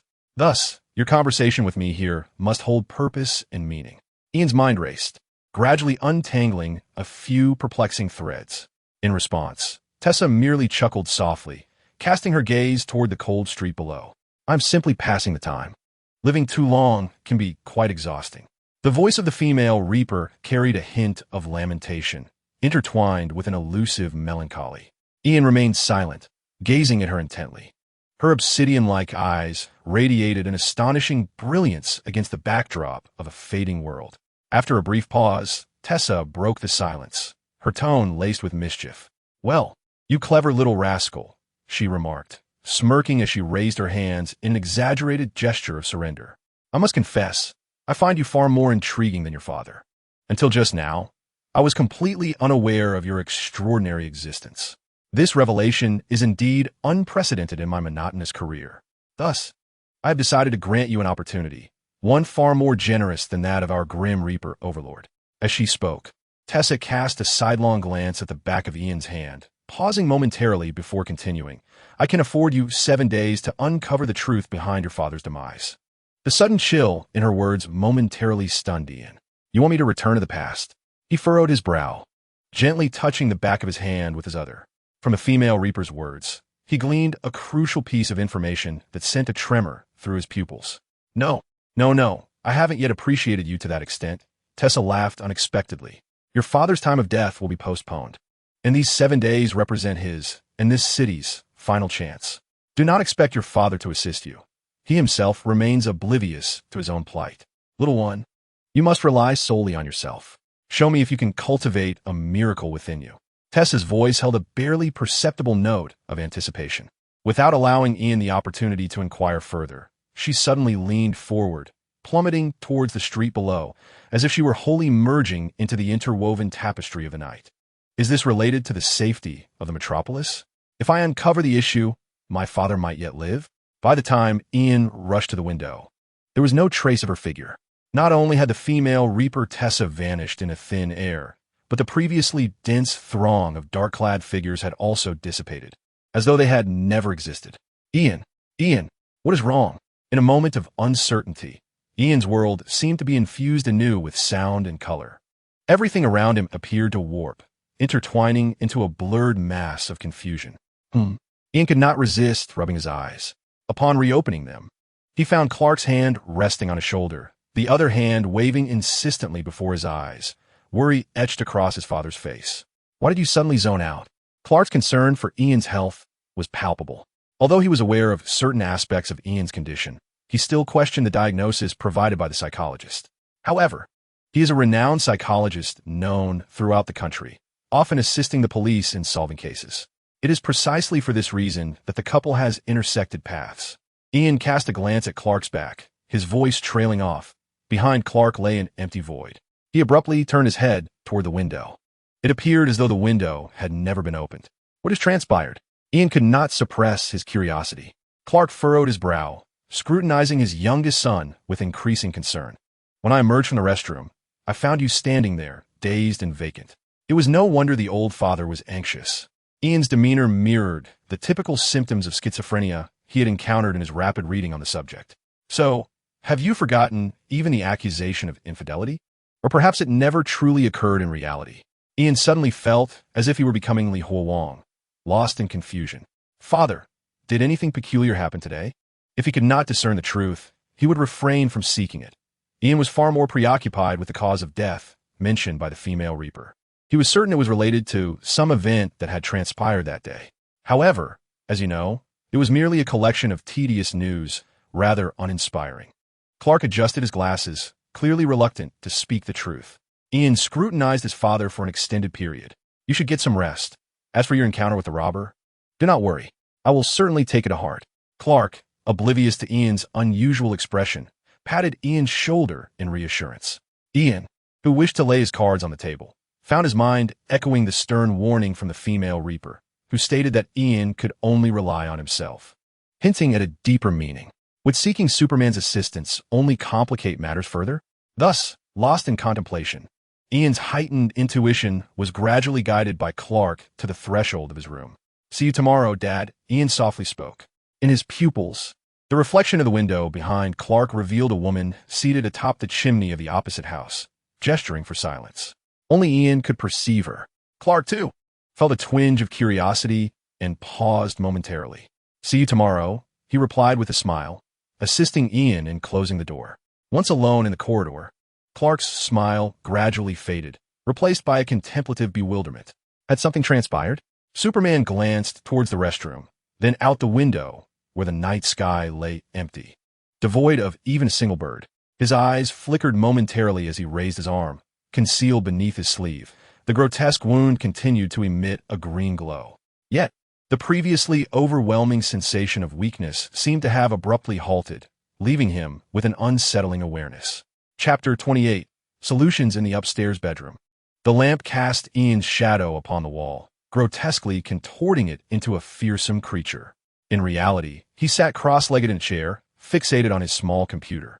The gentle hum of the computer's fan accompanied the rapid tapping of Ian's fingers on the keyboard, as browser windows popped up one after another, revealing news from Metropolis that had transpired the previous day. He sought to uncover any clues regarding Superman's recent predicament and what might unfold in Metropolis. Should he confront his father, Clark? Such a notion had briefly crossed his mind, yet he recalled the ominous return of Death herself, clearly attempting to deter him. There must be a significant reason behind this. Would Superman's continued involvement lead to dire consequences, or perhaps hasten Death's arrival? Ian held a particular disdain for the Riddler. Upon reflection, considering his understanding of Clark, even if he were to explicitly acknowledge his father's identity as Superman and disclose his encounter with the enigmatic Grim Reaper, his father would undoubtedly refuse to permit Ian's involvement in any ensuing investigations. Let us not forget, in the eyes of his parents, he was merely a patient with slight mental instability. Furthermore, to Superman, humanity appeared exceedingly frail. Thus, whenever confronted with any predicament, his father would always choose to face it alone, striving earnestly to shield his family from the myriad dangers entwined with his existence. Confrontation would not yield the collaborative father-son dynamic he desired. Seeking a request from Lucifer seemed the simplest course of action. Ian even worried that, given his father's cautious nature, he might inadvertently find himself delivered to some magical hero's abode, wasting countless days on exorcisms and other precautionary measures. With only 7 days at his disposal, Ian was averse to being dragged into such supernatural affairs. He had contemplated reaching out to the true embodiment of wisdom, the Caped Crusader of Gotham City, for assistance. However, after much deliberation, he ultimately relinquished this idea. It was not fear of exposing his identity as a unique individual. As long as he did not reveal himself as a time traveler, the world was rife with extraordinary beings. The only consequence would be Batman noting his existence and devising a series of contingency plans. Individuals with abilities, to varying extents, received this treatment, rendering it an inconsequential matter. What troubled Ian was Batman's disposition. He had yet to encounter this world's Dark Knight and could not fathom his stance regarding Superman.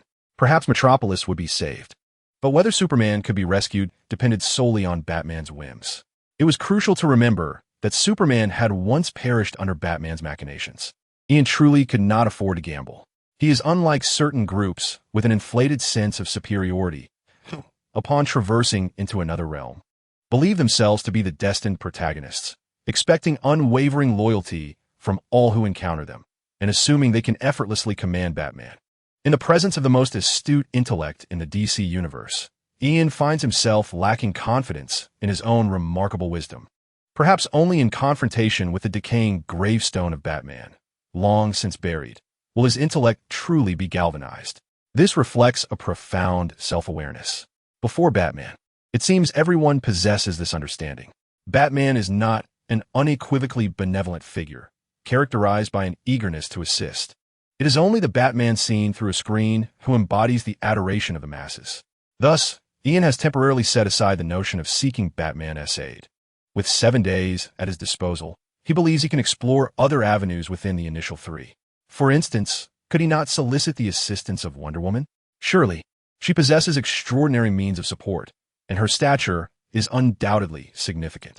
There are indeed numerous other relatively amicable superheroes akin to her. Ian might also consider seeking counsel from Death itself.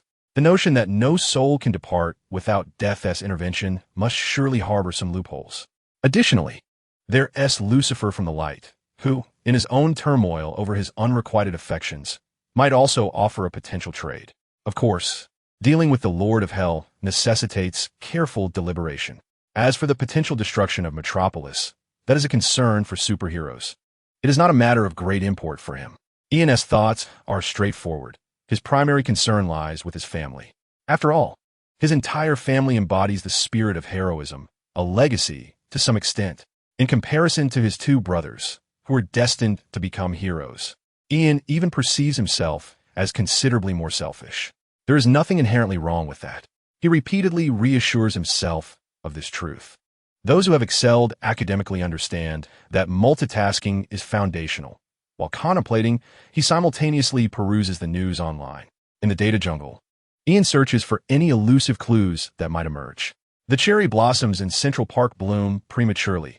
Experts attribute this to climate anomalies driven by global warming, urging Eastern nations to further reduce carbon emissions for the benefit of the West. The subway Line 3 is suddenly shut down, possibly due to the discovery of ancient biological remains beneath the surface. LexCorp's new clean energy initiative receives government backing. One news item after another flickers before Ian's eyes as he swiftly scrolls the mouse. Suddenly, a news report from this morning captures his attention, igniting his alertness. Flight 143 of Starline Airlines has crashed. Outrageous. Superman's rescue efforts were insufficient. 12 lives were lost, 36 were injured, and only 114 were safely rescued. Such an incident compels us to question Superman's actions. Accompanying the headline and the piercing inquiry is a shocking image, capturing the moment the aircraft makes contact with the ground, while in the distance, a red and blue figure arrives belatedly. The captured photographs are remarkably clear, and the article is imbued with malicious intent. It is evident that this is media controlled by the Lex Group, a fact that Ian finds rather unremarkable. The media under the aegis of Lex Luthor would indeed be terrifying if Superman failed to intervene that fateful day. However, this news cannot simply be dismissed as baseless rumor. The airplane crash causes Ian's eyes to narrow slightly as he recalls the sudden tremor of the classroom windows during the morning lecture, accompanied by the distant sound of a muffled explosion. The composed teacher and the smoke billowing from outside had provided ample material for his sarcasm. In retrospect, it appears that something significant has indeed transpired. Logically, a progressively powerful Superman should not have been delayed in rescuing the ill-fated aircraft. The only plausible explanation for such a delay is that some unforeseen circumstance had detained his father, causing a lapse in time. Perhaps this angle warrants further investigation. Ian scoured the internet for information, stumbling upon a video shared by a social media personality known as Baby Ball, renowned for ample assets. Indeed, the baby in question is quite substantial. However, the focal point is the paid video featuring her in a revealing underwater selfie, which is juxtaposed with the crash site of the airplane. The welfare queen, perched high above, captures a video with a panoramic view that unmistakably reveals his father, precariously hovering in the sky, thereby corroborating Ian's earlier suspicions. Clearly, something had transpired just prior to the airplane's explosion. Drawing upon his tenacity, Ian compelled himself to concentrate on the matter at hand. Under normal circumstances, Superman would not be seen flying in such an unsteady manner. This anomaly suggests a potential issue with Superman's condition, perhaps stemming from a particularly challenging predicament from which he had only recently extricated himself. Furthermore, he might already be injured. It is possible that among the gathered individuals, someone might discern whether his father has sustained any injuries. Ian perused various news articles related to the airplane incident, honing in on the hospital where the injured were being treated, convinced that valuable leads might be gleaned from these victims. Thus, he resolved to pursue this course of action. The somewhat antiquated tarot card twirled in Ian's hand as he formulated his decision and plan. Yet, before embarking on this endeavor, he must first survive the night. Fortunately, he had used his brother's account to purchase the video, and he hoped that upon receiving the charge notification, his mother would not be excessively harsh on his dear brother. Surely, Jordan must feel a sense of invisible accomplishment while enduring the blows, as his sacrifices are ultimately aimed at rescuing their beloved father. Jordan is indeed the superhero of their family. Ian continued to multitask, seeking additional clues while simultaneously indulging in the paid video through a small window opened in the lower right corner of his computer screen. After all, how could he squander money, given that his spirit originates from a nation renowned for its frugality? Such behavior is indeed quite shameful. He multitasks without any sense of guilt. Chapter 29. The struggles of Super Ian will prevail. Frankly speaking, Ian is not fond of grandiosity, yet his eyes sometimes possess their own inclinations. While he diligently sought information regarding aviation accidents, Ian found himself repeatedly watching videos of football cheerleaders 4 or 5 times. His focus was on meticulousness, merely searching for potentially overlooked details of the incidents. It felt insincere. The intersection of technology and audacity significantly hampered my ability to observe the myriad details of my father's approach. Ian's critique was of a resounding nature. He prudently erased his browser history and expertly formatted his hard drive, subsequently filling it with legitimate scientific learning materials, only to format it once more.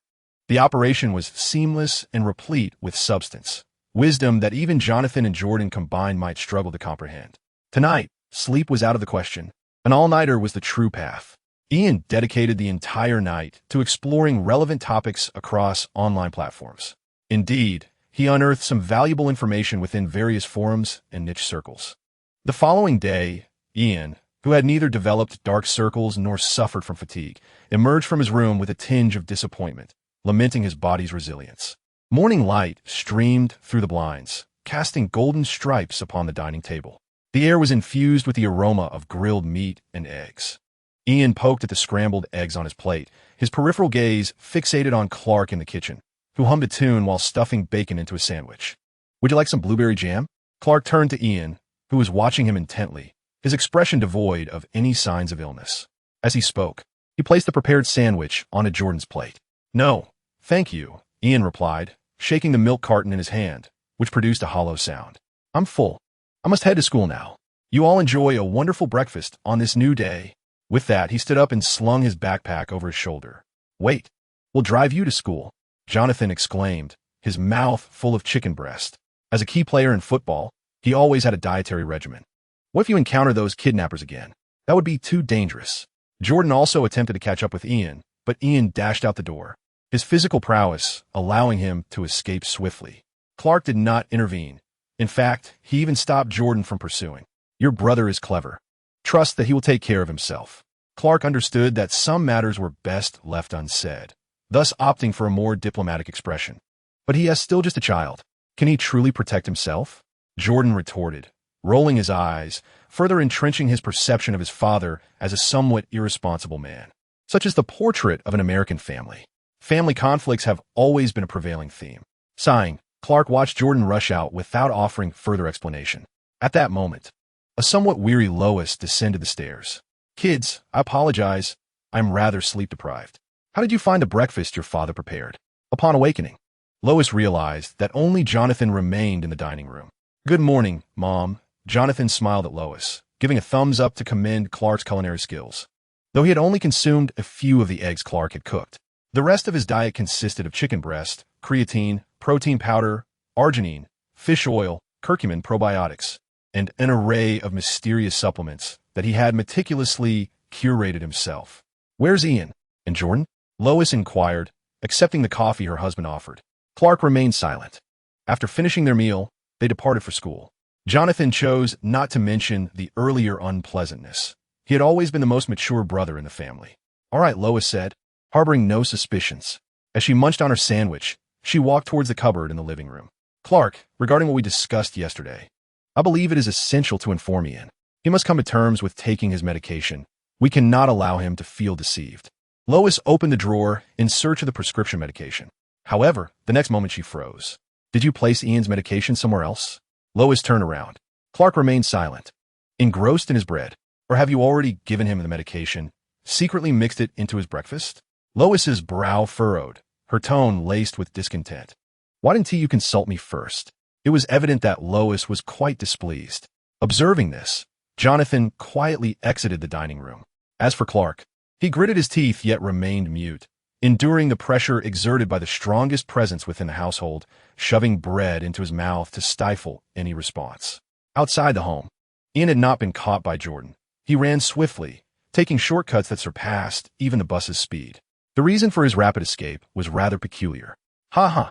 I am the expert in medication," Ian exclaimed while running, raising the bottle of pills in his hand, the liquid mingling with a multitude of colorful tablets as he poured them into his mouth.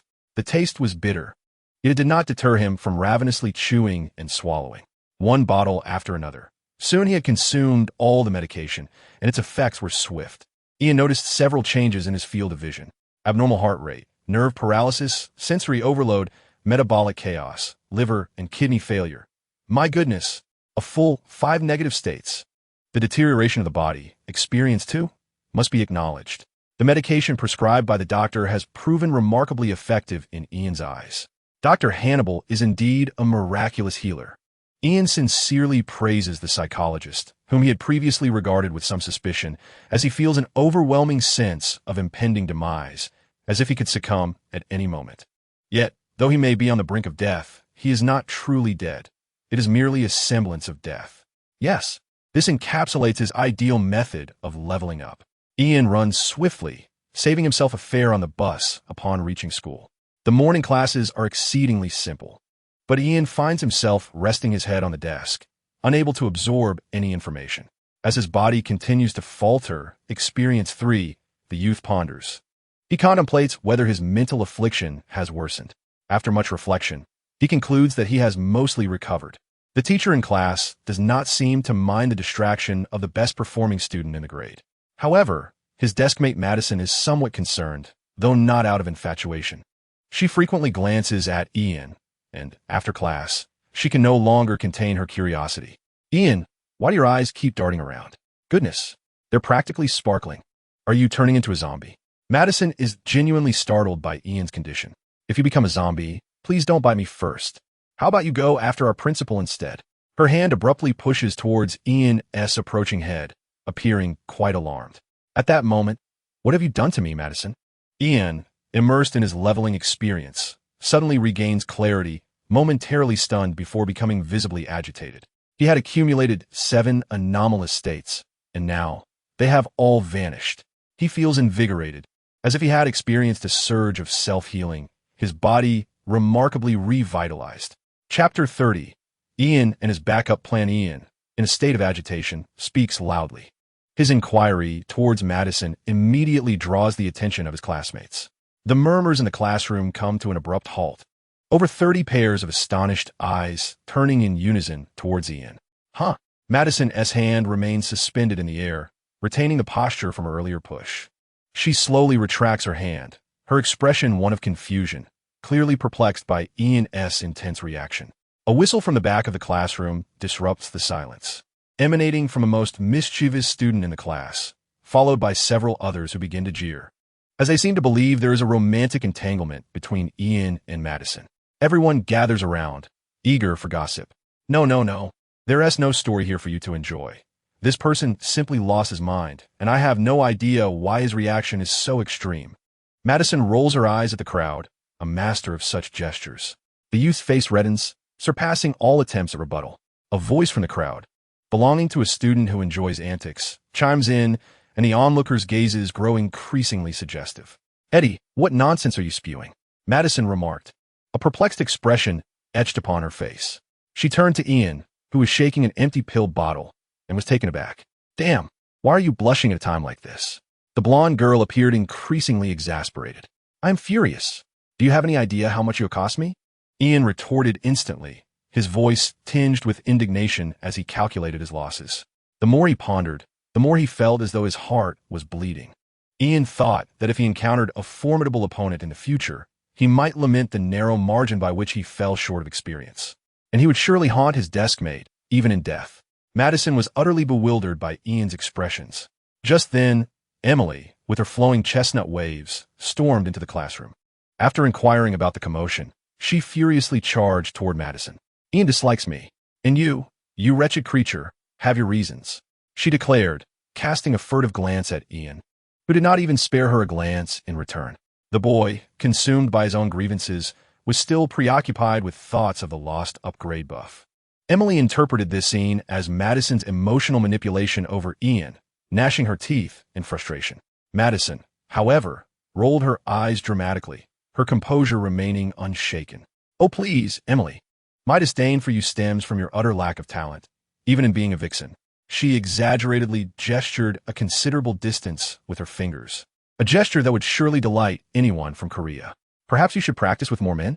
She continued, her performance bordering on theatrical. Suddenly, she feigned a moment of realization, covering her mouth as she taunted Emily mercilessly. Haven't you been doing that all along? Yet, Why do you make no progress? Have you only mastered the art of seduction? Madison was the first to break into laughter. Fight! Fight! The onlooking classmates cheered, reveling in the spectacle. Emily trembled with rage, preparing to roll up her sleeves for a battle over hair, when the classroom door was abruptly swung open. A bespectacled man, radiating an imposing presence even without anger, strode in. Silence. The chemistry teacher, Walter White, might have only recently joined the Metropolitan Public High School, yet he commanded respect befitting a seasoned educator, perhaps due to his connections with numerous gang members outside of school.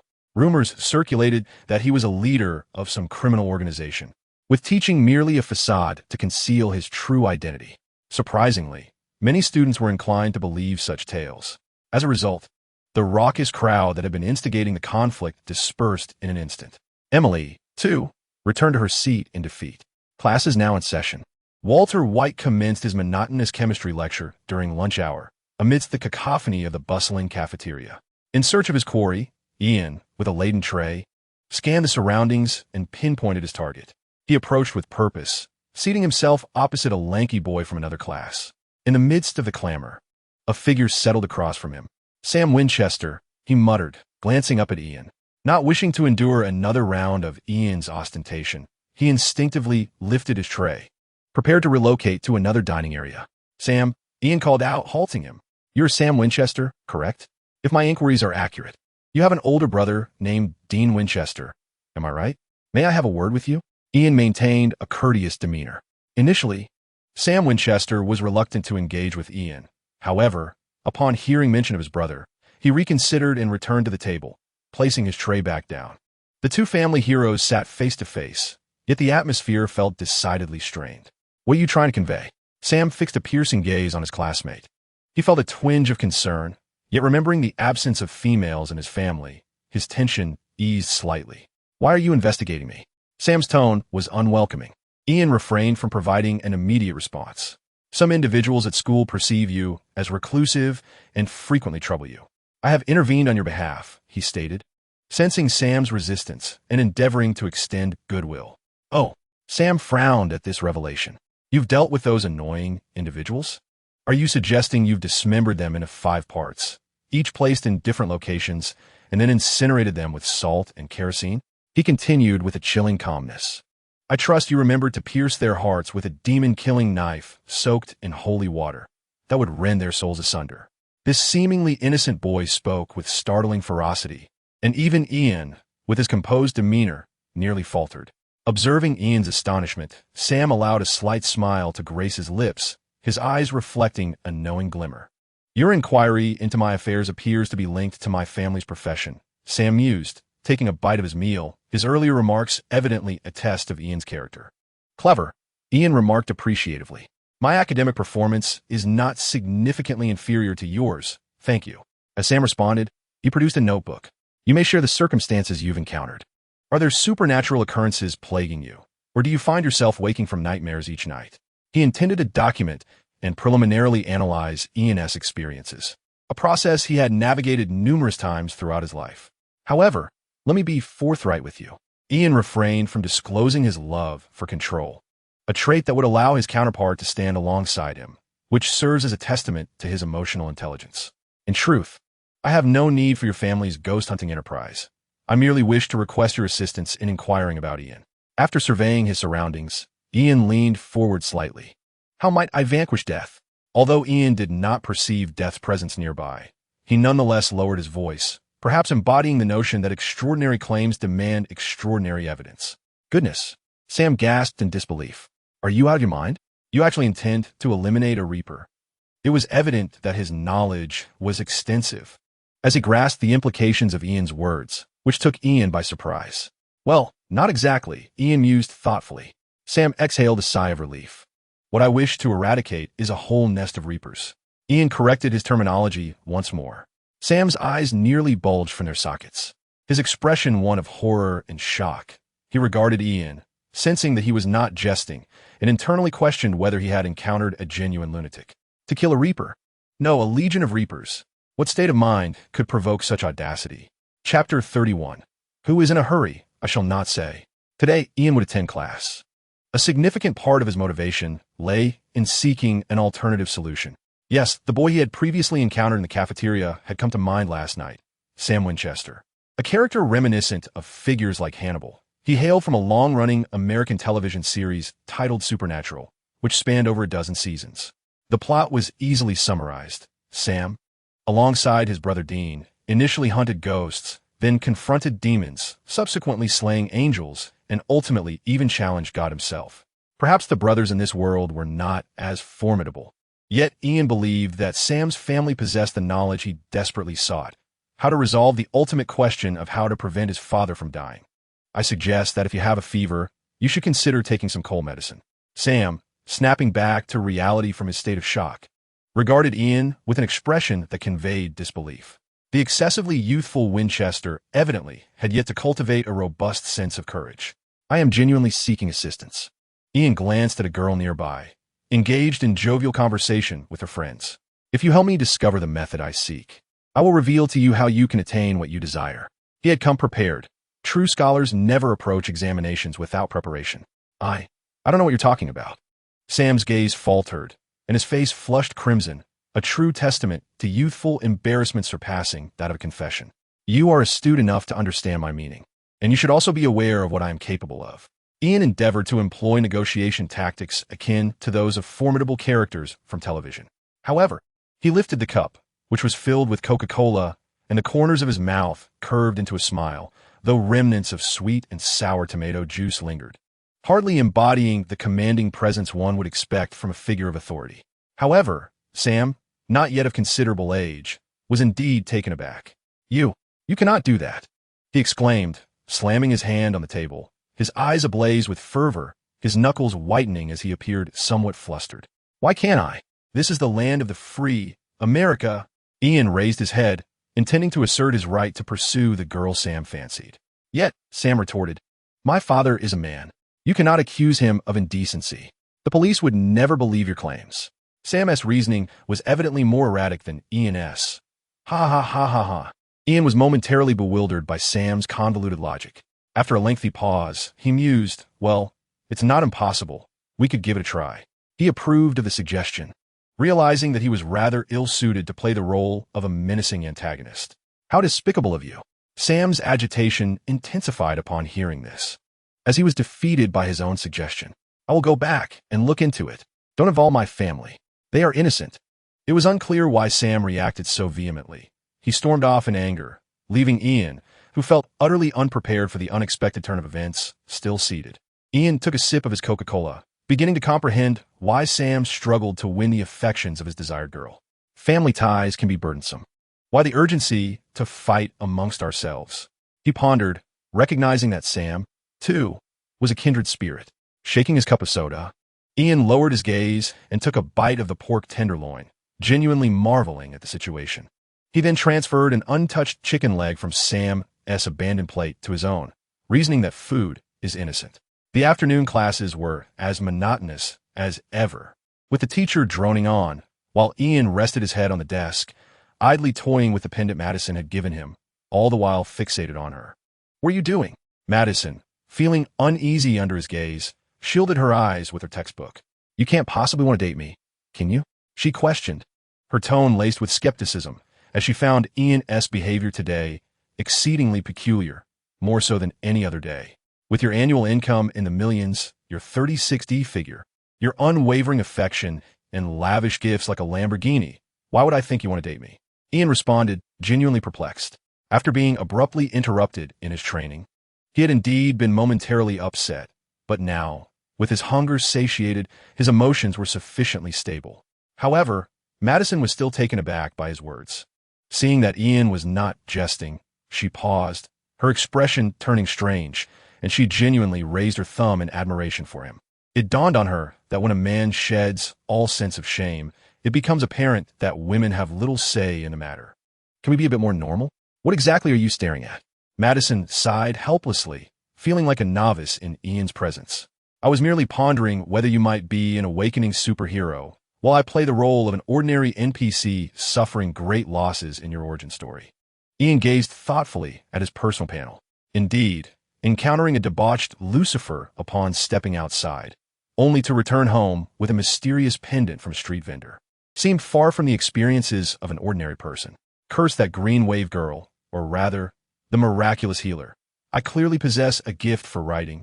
Ian attempted to bestow a title upon Madison, but found himself at a loss for an appropriate name. Touching others seems to cure all ailments. Should I call her the touching lady, or the self-toucher? For nearly the entire class, Ian felt weary from the frustration of his talents not being fully realized. In response to Ian's relentless teasing, Madison remained silent throughout the morning, while Ian contemplated her situation. First of all, I lack superpowers. Secondly, my dream is to become a star in Hollywood, not to don a tight suit and soar through your fantastical narrative. I'm not like Superman, right? Madison refuted Ian's speculations while exhibiting an inexplicable competitive spirit. Being a star and a superhero isn't mutually exclusive. What a coincidence. My aspiration is to become a great capitalist, establishing a company that employs superheroes to roam the world, earning money for me. Join my company, Ian exclaimed. You can be both a star and a hero. It will be a win-win-win for both of us. Ian was merely engaging in idle chatter, contemplating whether he should create a comic inspired by the boys. Since returning from the nightmarish world, he had been considering how to activate the dormant professions brought by his homeland. Starting a company that commands superheroes? It's hard to fathom such a niche dream, Madison admitted, though she couldn't help but acknowledge that it indeed reflected the mindset of a capitalist. And why is it a win-win-win? Madison's curiosity was piqued. Well, because you win once, I win twice, and together that makes 3 wins, Ian declared confidently, silencing Madison once more. Oh, by the way, how about the title Wonder Girl for you? Ian perked up again, attempting to name Madison, only to receive a faint response from her. Isn't that blatant plagiarism? Have you asked Wonder Woman if she consents? It seemed Madison had become entangled in the conversation, even contemplating the issue of copyright infringement. Isn't it possible to ask? Laughable. If you knew Wonder Woman, then I'd be friends with Superman. Well, that is definitely not permissible. The two whispered conspiratorially, engaging in a spirited discussion. Their hushed voices did not disturb their classmates, prompting the teacher to continue ignoring them as the bell was about to ring. Ding! The sound echoed just as the bell chimed. Suddenly, everything came to an abrupt halt. Ian noticed that his surroundings seemed to freeze in time once again, just as they had the night before, including his classmates. The world before him began to fade away wildly, as if it had been doused with makeup remover. To this, Ian felt no surprise. Rather, he secretly exhaled in relief. The metropolitan gambling deity had once again asserted his influence, allowing him to validate yet another truth amidst the peculiar events of the previous night. If he did not act with urgency, there would always be others who would. Chapter 32. Oh joy! Cursed again, chalk dust hung suspended in the classroom air. Outside, the shadow of a bird was pinned against the curtain, and even the sunlight had ceased its flow. This was a manifestation of the Reaper Tess's peculiar abilities. Yet, Ian could only detect a pleasant fragrance, without catching sight of any figure. Playing hide-and-seek? I'm not fond of such games. As Ian glanced around, he wondered, why do I feel like you're not the least bit anxious? Tessa, with her brow furrowed, emerged through the body of the teacher who had frozen behind the podium. Today, she seemed to have donned a new ensemble, still entirely black, but now fashioned from glossy leather. Ian was genuinely curious whether a Reaper of her kind would ever engage in such mundane acts as flatulence. Tessa sensed Ian's peculiar gaze. Who claims I have done nothing? I have devised an exquisite plan. Do you know what it entails? Ian cautiously probed the female Reaper. Tessa frowned. Do you think I am perpetually focused on you? Do not be so self-absorbed, little one. Her tone was sharp, yet Ian's smile brightened significantly. You are right. I also share that sentiment. Ian's smile radiated warmth, embodying the essence of a truly cheerful young man, although Tessa's frown deepened in response. I truly did not anticipate that attending class would be more critical than your father's life. How should I put it? As a student, you are remarkably competent? The Reaper Tessa's tone was laced with incredulity. She surveyed the area, noting the physics teacher's mouth still shaped in sound. Poor physics teacher, unaware that a violation of the laws of physics was unfolding. This is part of the plan, Ian blinked. What plan? The female Reaper narrowed her eyes. She seemed to have learned the art of teleportation from malevolent spirits, appearing before Ian in an instant, yet without a whisper of wind accompanying her. I cannot disclose that. It is also part of the plan. Trust me, I truly have a scheme. If I were to reveal it, the efficacy of my plan might be compromised. Ian attempted a reference to a popular science fiction work. Yet the collective minds present, both animated and immobile, likely could not grasp his humor or wit. If you wish to save your father, it would be prudent to act swiftly. The Reaper Tessa refrained from further questioning and instead demonstrated to Ian what constituted a legitimate threat. However, she added, "Perhaps you could offer me some assistance? You are aware that I am merely an ordinary individual." Ian is not indulging in self-pity. He possesses a clear understanding of his own abilities. Upon hearing this, the Reaper Tessa furrowed her brow. "What relevance does this have to me? Do you think I care?" She displayed a somewhat displeased expression, her arms crossed defiantly, resembling a rebellious girl warding off intruders. If it truly bore no relation, Ian's fingertips lightly tapped the table, his tone resolute as he articulated a surmised truth. "You would not be here. Discovering such a secret does not necessitate profound insight." The Reaper Tessa fell silent, the temperature in the classroom plummeting, perhaps influenced by her mood. As the tension in the atmosphere reached its zenith, she conceded, "You are indeed a cunning little devil. You have triumphed." Tessa shook her head slightly, as if in mild exasperation, her acquiescence further convincing Ian of his potential as a master gambler in Metropolis. The boy silently applauded himself. Why not start with the plane crash from yesterday? Your father has not faltered in quite some time, has he? Tessa offered a hint. "We should head to Metropolis General Hospital, correct?" Ian swiftly replied, aligning with his previous thoughts, perhaps indicating his own aptitude for becoming a renowned detective. "Indeed." Tessa's eyebrows lifted imperceptibly. "It appears you have conducted some research and investigation." Her tone softened considerably, reaffirming that she was not constantly monitoring Ian's progress. Naturally, as a Reaper, she must have numerous business-related matters to attend to. "I have informed you that I have a plan," Ian insisted once more, and just as he intended to inquire further about some clues, he suddenly noticed Tessa raising her slender finger. "Allow me to save you some time in executing your plan." With that, the strikingly pale woman snapped her fingers, and the monochromatic world seemed to unravel like a torn canvas. Ian felt a rush of vertigo, and when his vision cleared, the scent of antiseptic filled his nostrils. Beneath the stark, pallid light, the grand sign of Metropolis General Hospital hung before him, the puddles from the rain reflecting their silhouettes, and the world had inexplicably regained its color. Yet, time appeared to have come to a standstill. Ian gazed in astonishment at Tessa's hand, which bore no jewels or infinity gauntlet. Nevertheless, a mere snap had wrought a transformation of monumental proportions. Is this the power of a Reaper? Ian knew little about such extraordinary beings. He was only aware of the existence of Reapers from the American series Supernatural, which made him realize the significance of his connection to the Death Knight. "If you wish to become a Reaper, I can submit an application for you, an early appointment. If you will." Tessa seemed rather exasperated with the boy's insatiable curiosity, her tone tinged with subtle dissatisfaction. "Stay calm. Do not panic in any situation." Ian looked up at the name of the hospital building, deep in thought, which once again prompted Tessa to inquire about his contemplation. "What are you staring at?" she inquired, tilting her head in confusion. "I find the name of this hospital rather unappealing," Ian replied. The Grim Reaper, Tessa, took a deep breath. "If I ever take an interest in becoming the mayor, I would certainly rename this place to Metropolitan First People's Hospital," Ian continued, somewhat rambling. "Stop," Tessa interjected, unable to restrain herself. "Has anyone ever mentioned that you might have a few screws loose?" The woman, who typically prided herself on her good temperament and high cultivation, was beginning to feel overwhelmed, even regretting her choices. "Indeed, I have a doctor's note to prove it," Ian said as he rummaged through his uniform, producing a crumpled medical form that had originally been stored in the living room drawer along with his prescribed medication. Though the medication was now exhausted, the note remained. Tessa was already contemplating a return. "Hurry up," she urged, taking several deep breaths. "This is the only assistance I can offer you." With that, she abruptly jabbed her finger into Ian's forehead as if rushing to clock out, and before he could comprehend what had just occurred, the Grim Reaper vanished into thin air. In the next moment, the world resonated back to life.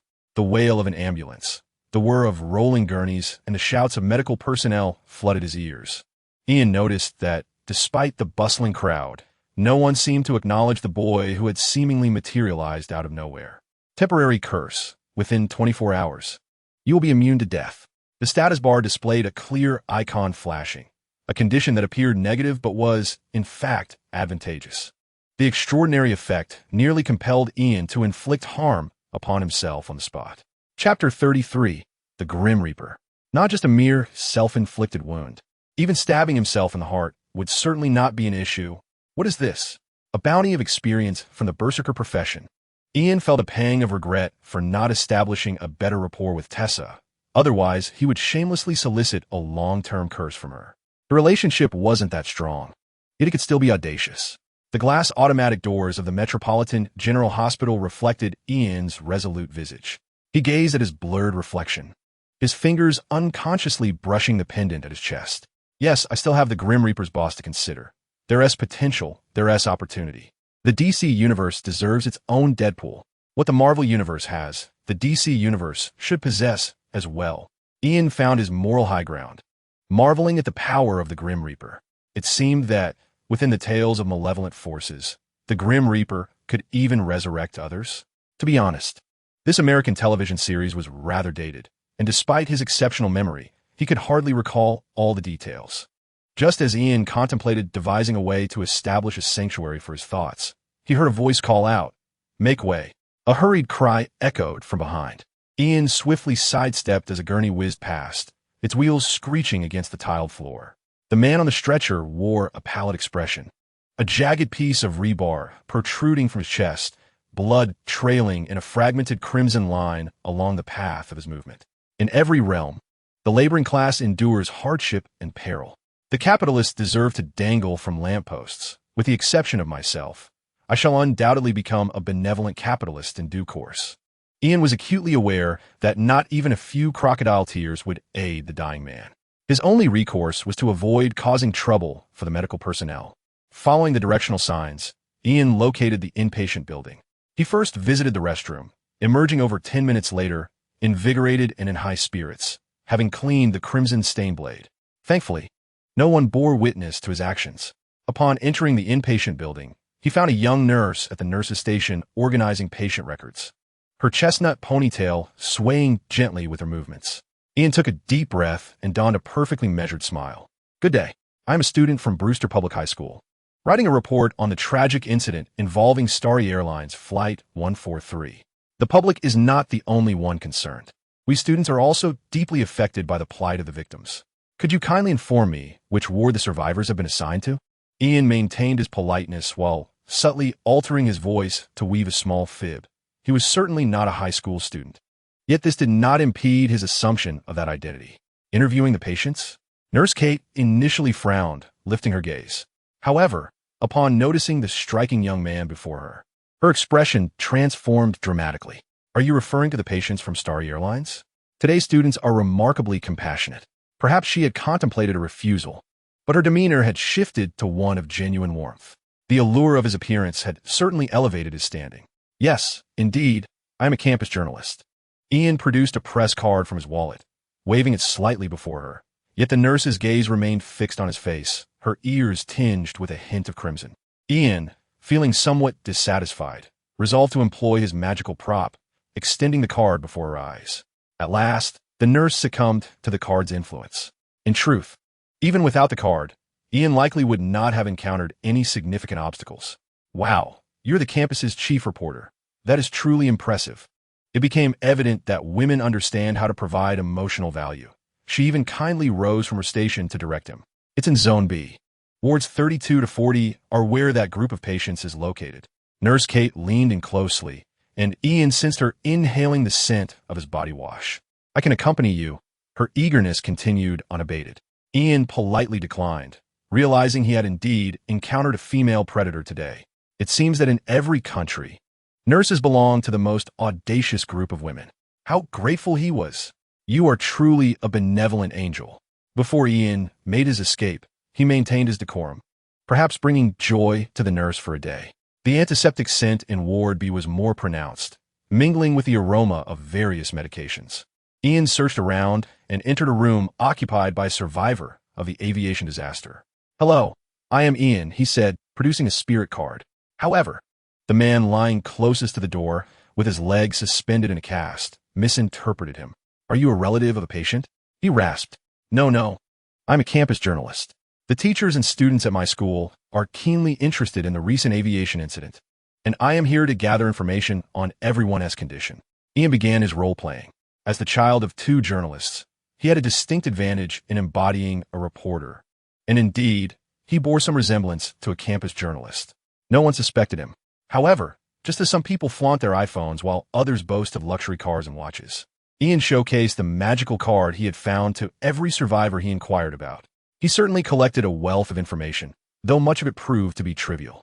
For instance, the flight attendant in bed 20 claimed that when Superman caught her, his arms were as reliable as steel, which Ian wholeheartedly agreed with, having experienced the firmness of Superman's embrace since childhood. The businessman in bed 19 insisted he saw the plane being shot down by a green laser, lamenting that the official investigators did not believe him.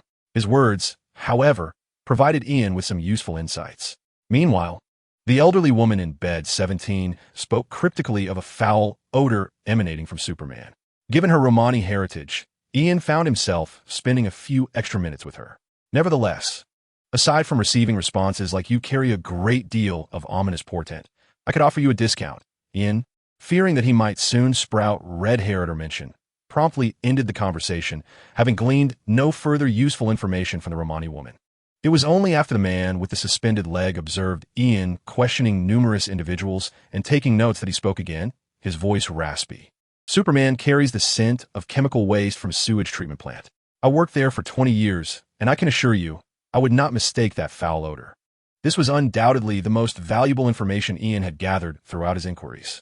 The vending machine around the corner buzzed, and Ian purchased a city map, beginning to identify the sewage treatment plants near the metropolis.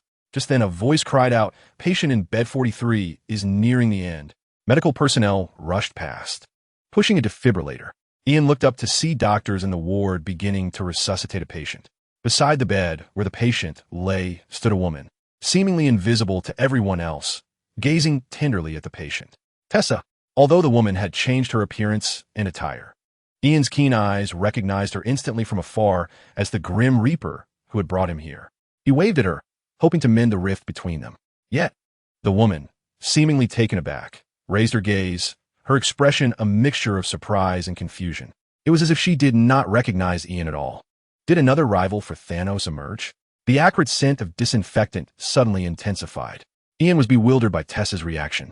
He began to doubt whether he had mistaken her for someone else, perhaps a twin sister of the Grim Reaper. There are indeed many Reapers. They exist throughout the world, present in every place where life flourishes. They are a form of higher being that wanders the mortal realm, tasked with guiding the souls of the departed to their destined resting places. Locations like hospitals are frequented by these Reapers, as every soul on the brink of passing encounters one. There are theories and evidence suggesting that Reapers may be a unique type of angel, differing in duty from those in heaven, embodying a special form of angelic existence. Regardless of the interpretation, it is an undeniable fact that the authority of all Reapers derives from the Rider of Death among the four horsemen of the apocalypse. He is the most unique among them, second only to God, one of the oldest forms of life in the universe, embodying the very concept of death, much like Miss Death herself. Consequently, being a favored one of the Death Rider could potentially offer Ian immense benefits, though it could also come at a significant cost, something he cannot refuse in his current state. The intentions of the powerful are inscrutable to him. He simply understands that he must accept the benefits and resist the drawbacks. Thus far, the ability to perceive the presence of a Reaper seems to be a notable advantage. Tessa? Ian observed the female Reaper approaching him. Oh, her expression grew even more astonished, clearly indicating that Ian had not erred in his recognition. She was indeed Tessa, the female Reaper. However, she regarded Ian with an unfamiliarity akin to that of a first encounter. To be honest, you cannot be upset with me for indulging in your blessings. Nay, your curse, within the confines of the restroom, leading you to feign ignorance of my existence. Ian's initial reaction was that of a capricious, elderly woman with a petty heart.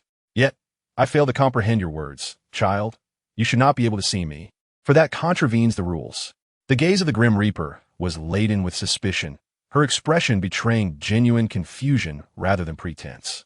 Are you certain we have not crossed paths before? Ian's Adam's apple bobbed nervously.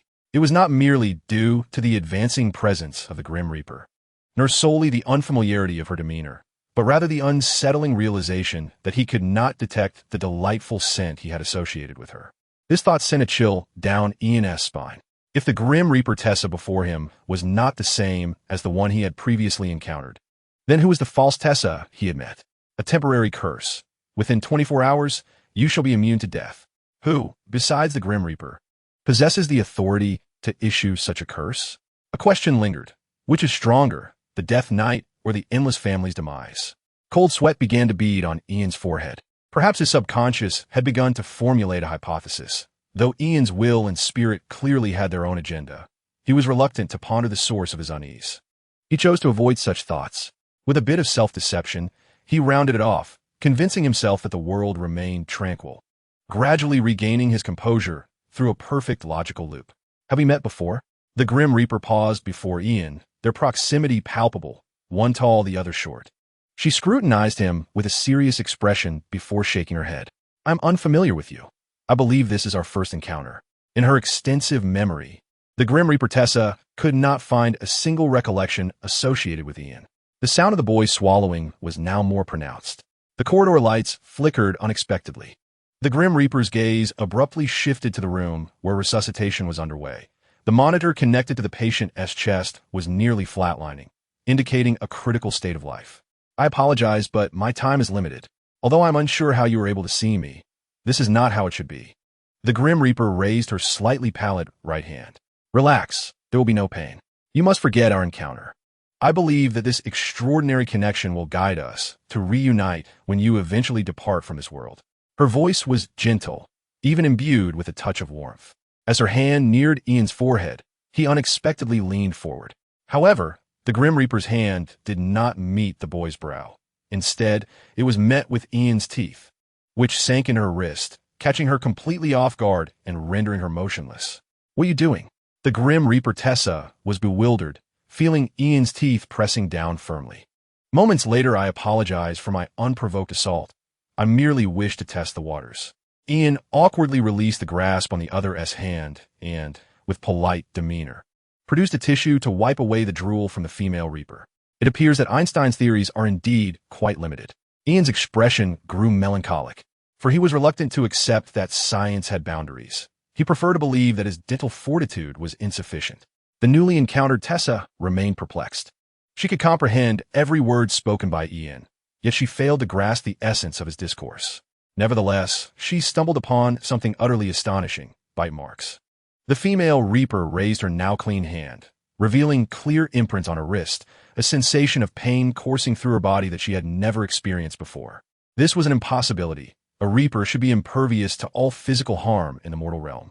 Ian, aware of the characteristics of Reapers, could likely fathom her bewilderment. Is it not evident for this reason? Ian raised the back of his hand, where the imprint from the Death Knight shimmered. Is there some magical force at play? The female Reaper, unable to see or feel it, merely furrowed her brow and abruptly called into the air, Andrew, I require assistance. No sooner had she spoken than a man clad in a black uniform appeared silently behind Ian.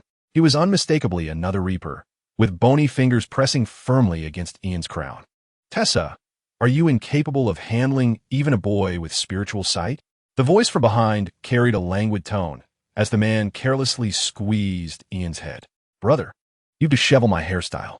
Initially startled, Ian swiftly turned, raising his hand to deliver a retaliatory strike to the Reaper behind him. The blow was precise.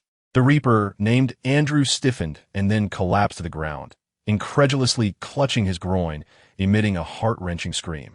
It shattered. It shouldn't have shattered. The pain intensified, causing the male Reaper to writhe on the ground. Around them, numerous passers-by observed the peculiar antics of the boy, although they could not perceive the Reaper. This is impossible. You truly can harm a Reaper. Tessa, witnessing her companion's plight, felt her legs tense and instinctively took several steps back to distance herself from Ian. Ian did not respond to her inquiry. Having realized he could indeed inflict harm on such beings, he simply raised his glowing fist, lost in contemplation. This must be the jujube you provided, dear sir. Ian retrieved the mysterious pendant from his clothing, holding it to his mouth as if to make a call. If it truly belongs to you, I kindly request a response. Otherwise, I might just have to address you as my adoptive father. Ian's tone was not one of flattery. Rather, it was imbued with a fervent desire for progress, a longing to uncover bugs and elevate his status daily. The call may not have connected, for Ian did not hear any whispers from the ancient gods. However, the icon representing the Death Knight's minion on the status bar began to distort and transform into something new, now labeled as the Death Knight's acolyte. Chapter 35. The confidence born of a curse. The pendant had indeed brought a response. The icon on the status bar had changed, its name altered as well. This could only be the response from that esteemed figure. The Death Knight had evidently taken action, bestowing upon Ian a new identity as a Death Knight acolyte. While the distinction seemed slight, it appeared to carry no substantial difference. With eager anticipation, Ian gazed at the icon, his expression freezing as he realized that the acolyte's status still failed to reveal any enhancements. It simply occupied space on his status bar, akin to a mere specter, much like the previous minion. Where is my immortality? Ian lamented, feeling a twinge of reluctance. He lifted the pendant once more, pleading, "Father, if all else fails, perhaps you could grant me a subscription to an immortality package?" His request was heartfelt, yet the pendant remained unmoved. Ian's attempts at negotiation yielded no response. At least provide a negative effect to prove your presence. He lowered his expectations, yet still, the pendant offered no reply. The Death Knight was too aloof. Ian could not discern whether this esteemed figure was unwilling or unable to assist. If his memory served him correctly, the Death Knight was likely imprisoned by divine forces. The chaotic nature of the world left Ian uncertain as to whether this background was still applicable, just as he sighed in exasperation. Feeling as though his emotions were on a tumultuous roller coaster, a voice echoed with a hint of dread. Tessa, the female Reaper, expressed her alarm. It was not merely because Ian could inflict harm upon them, but because she suddenly sensed an overwhelming pressure that rendered her breathless. While Ian's status bar had merely adopted a new name for the icon, Tessa perceived a profound change. Ian had begun to instill fear within her. Previously, she had not experienced such a sensation. Now, Tessa realized she could not even bear to meet Ian's gaze. This terrifying realization led her to believe she was confronted by something truly formidable. Everything that had transpired before was merely a ruse on his part, explaining why he could see the Reaper. This boy was perhaps not even human. As this thought crossed her mind, Tessa's expression grew increasingly perplexed. Can you not recognize this? Ian furrowed his brow and once again tugged at the pendant, hoping to glean its significance from the two Reapers. Alas, the Reaper Andrew, rolling on the ground, remained curled up like a shrimp, clutching his vulnerable area and battling the agony inflicted by the shattered egg. As for the female Reaper Tessa, who had slumped against the wall, she gazed at Ian's pendant for an extended period. Her face, forced into a semblance of calm, bore only confusion and bewilderment. No wonder you have lingered here as Reapers for countless years. It's evident you lack ambition. Ian sighed, a tone of lamentation in his voice. He then composed his expression and continued. Look at me, learn from me. At merely 14, I'm already cherished by my adoptive father. Oh, by the way, fearing you might not comprehend, I shall elucidate that my adoptive father is, in fact, your old Ian, who originally sought to project an air of divinity and showcase his own ostentation, while firmly establishing his audacious identity. However, the Cosmic will seem to deem this a display unbefitting an ordinary NPC. Suddenly, a cacophony of hurried footsteps echoed from a distance. Over there, a nurse's shrill voice pierced the corridor. That boy is speaking to the air. Poor child, he must be mentally ill. Her tone carried both pity and a hint of anxiety. Ian turned, and he was instantly taken aback. 5 figures in white coats were racing towards him, pushing a restraining bed, the leading doctor brandishing a sedative. The head nurse, a black woman, ran while extending her arms, soothingly calling out, "Child, do not be afraid. We will contact your parents." Her voice was gentle. Had she not been wielding ropes for restraint, Ian might have genuinely thought her a compassionate caregiver. Heavens! As Ian observed the approaching throng of doctors and nurses, he yearned for the world-stopping ability of the foe Tessa. If captured by these medical professionals, what fate awaited him? I am not insane. I merely possess a slight touch of madness. Ian doubted his ability to persuade this assembly of caregivers, so he chose to turn and flee without hesitation. Witnessing this, The two invisible reapers released a sigh of relief. Tessa helped her slightly recovering companion, only then realizing she had missed the opportunity to guide souls. Inside the ward, several doctors and nurses were far too preoccupied with their duties to notice the commotion outside. He ran, they pursued.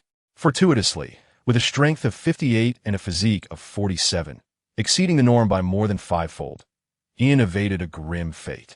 How to put it? Perhaps only those with wings could truly catch up to him. Yet, Ian was not heading for the stairs but rather the window, leaping from a sixth floor without fear. A blessing? No, a curse upon him. It was merely a jump, and Ian was undaunted. However, regarding this matter, it is evident that ordinary doctors and nurses cannot possibly be aware. That child has committed suicide. Oh no, we are on the sixth floor. This is disastrous. The handsome young boy's face is bound to be shattered upon impact. I remember him well. He was Stan Lee from Bruce High School, a campus journalist. Upon witnessing Ian's decisive leap out the window, the nurses and doctors erupted into frantic cries. Among them, a nurse who had previously interacted with Ian recognized his false identity. Hurry, we must descend quickly. Perhaps there is still a chance to save him, or at least salvage some organs. Amidst the chaotic exclamations, the doctors made the most optimistic assumptions.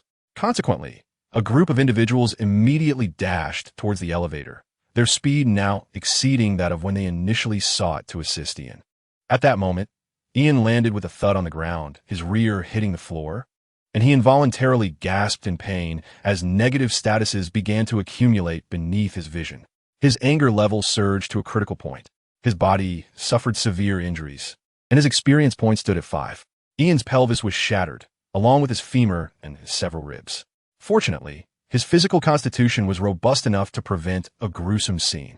Otherwise, he would have had to devise a means to lick up his own blood, not due to any concern for the slight loss of nutrients, but rather to deny any potential DNA collectors an opportunity. As an ordinary NPC in this world, Ian believed it was prudent to exercise such caution. Just as he had unearthed the clue about the sewage treatment plant, he had no intention of putting himself in peril. As for external assistance, Ian had already contemplated whom to seek the previous night.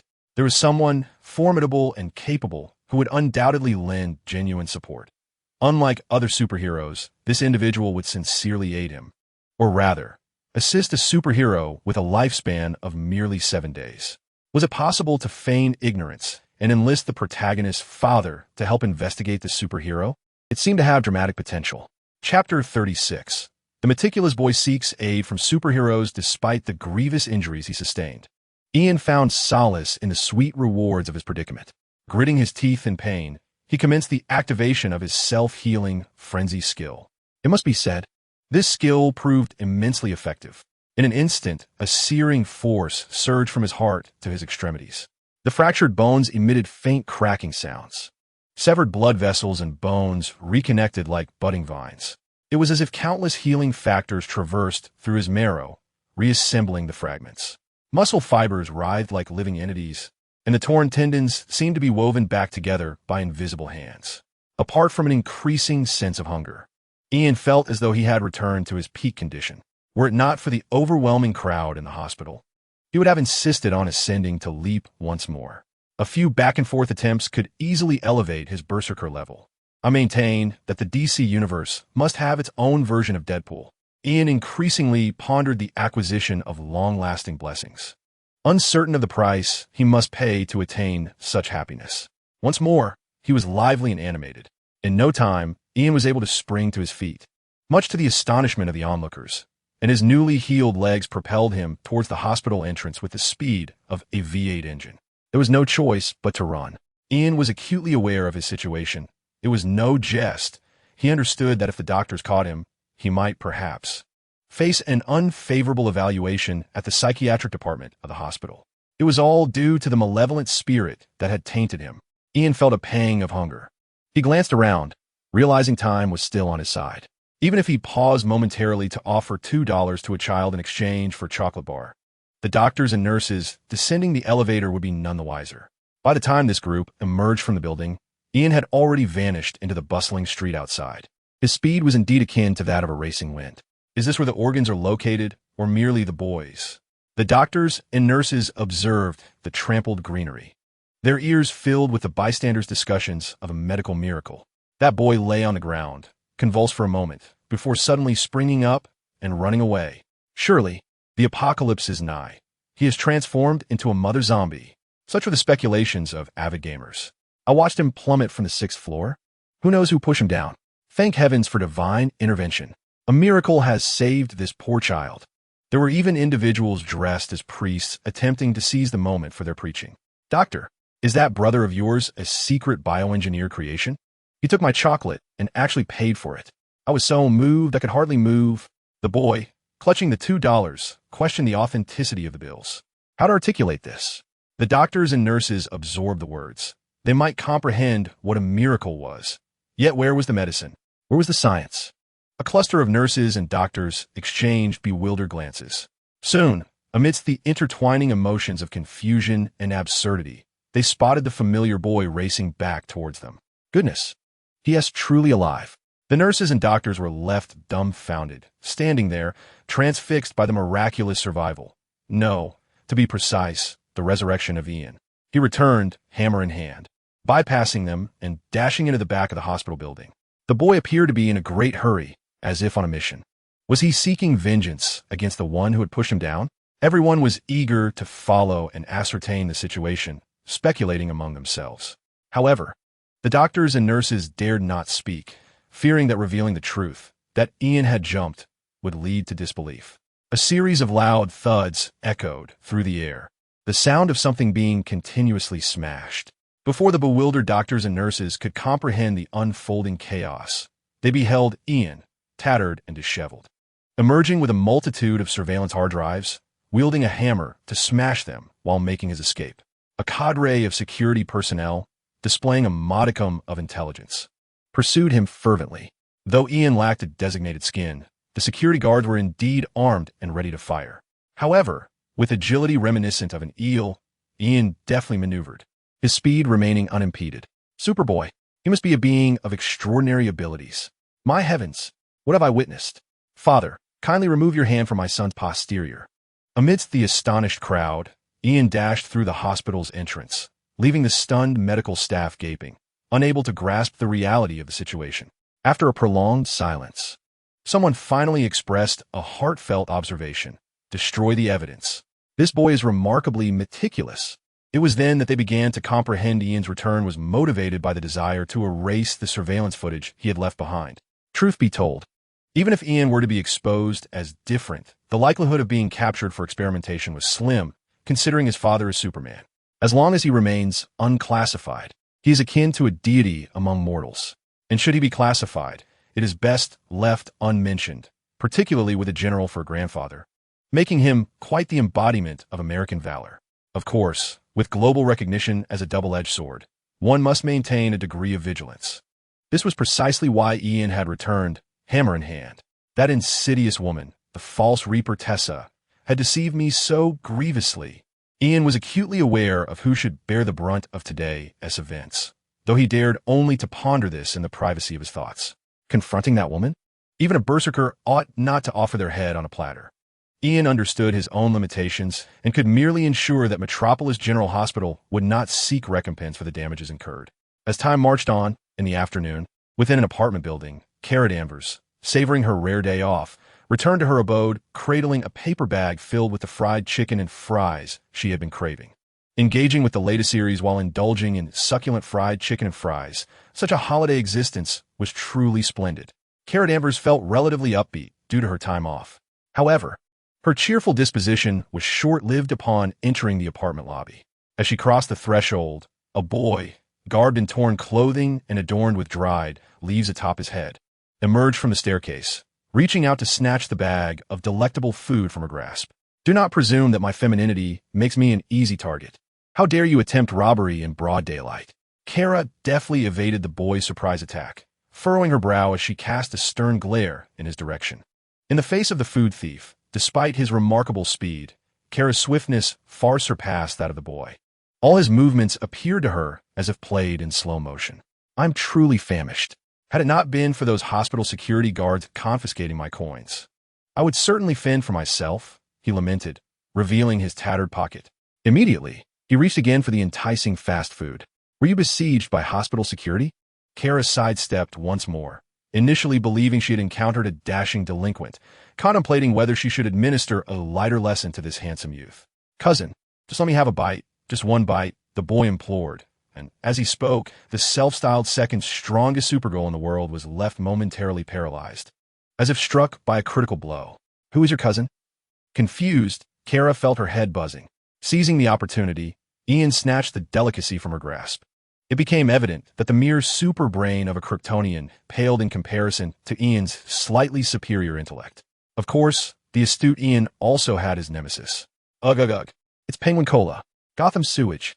He feared that drinking Gotham's water might transform him into one of its ghastly phantoms. And as for the Joker virus, who could say if it even existed? Chapter 37. The Resurrection of Supergirl Kara. Stay away from Gotham. Misfortune will surely follow. Ian had long adhered to this survival guide for the DC universe since his arrival. Not even a dog would drink it, yet you do, cousin. He withdrew the straw from the cola he had sipped, inverted it, and then thrust it back into Kara's hands, her expression a tapestry of confusion and disbelief. Her brows nearly knitting together in perplexity.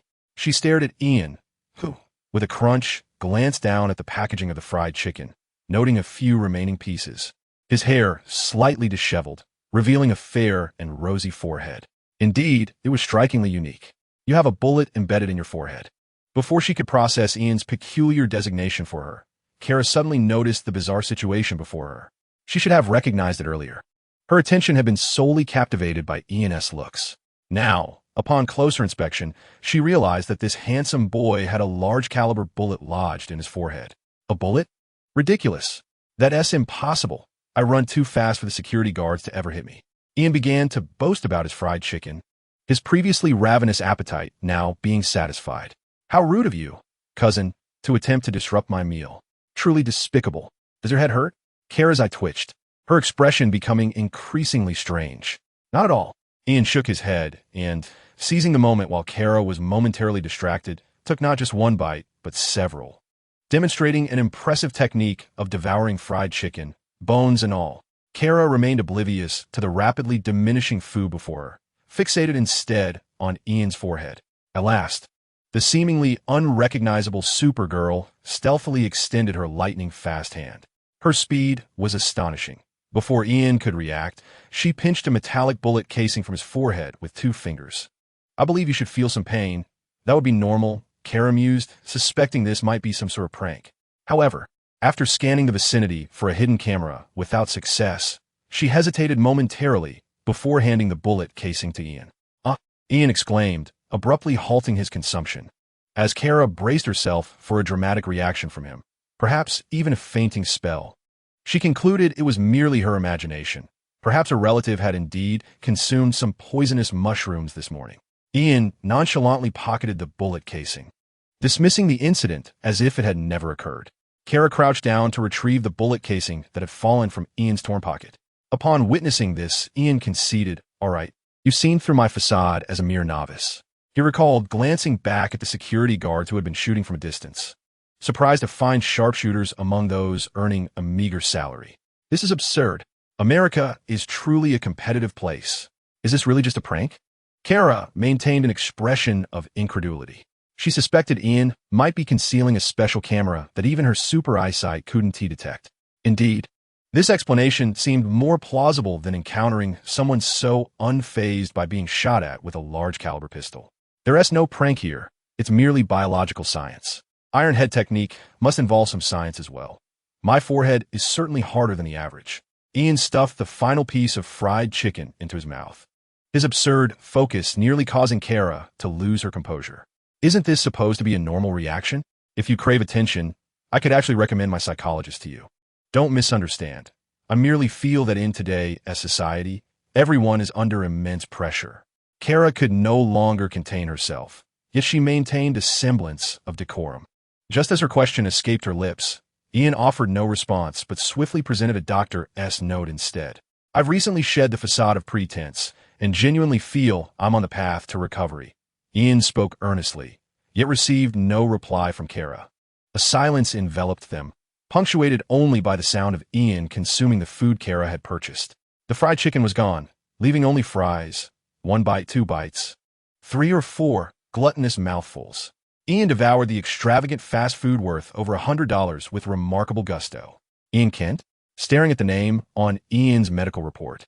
Kara's usually carefree demeanor shifted as she widened her eyes, seemingly awakening to the reason why the other party referred to her as a cousin.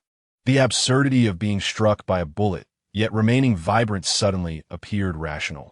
To be candid, when she fled from Krypton, the escape pod was thrust into the realm of temporal stasis due to the planet's catastrophic explosion, leaving Kara trapped for 24 years. Upon her arrival on Earth at the tender age of 13, her cousin had already blossomed into a full-fledged superhero, an adult by all standards. Thus, the cousinly roles had transformed, with Clark rescuing her from the pod and entrusting her to the loving embrace of the Danvers couple for her upbringing. Over the years, she had made her home in the city known as National City. As for Clark's family, Kara recalled attending his wedding and had heard tales of his 3 lively and adorable children. It wasn't that she felt estranged from Clark. In fact, she found their exchanges quite frequent, though she had little interaction with his family. There's a reason for this, and at that moment, Kara, who had appeared composed, suddenly clutched her head, bending over as if gripped by a headache, emitting a muffled groan. "Cousin, are you all right?"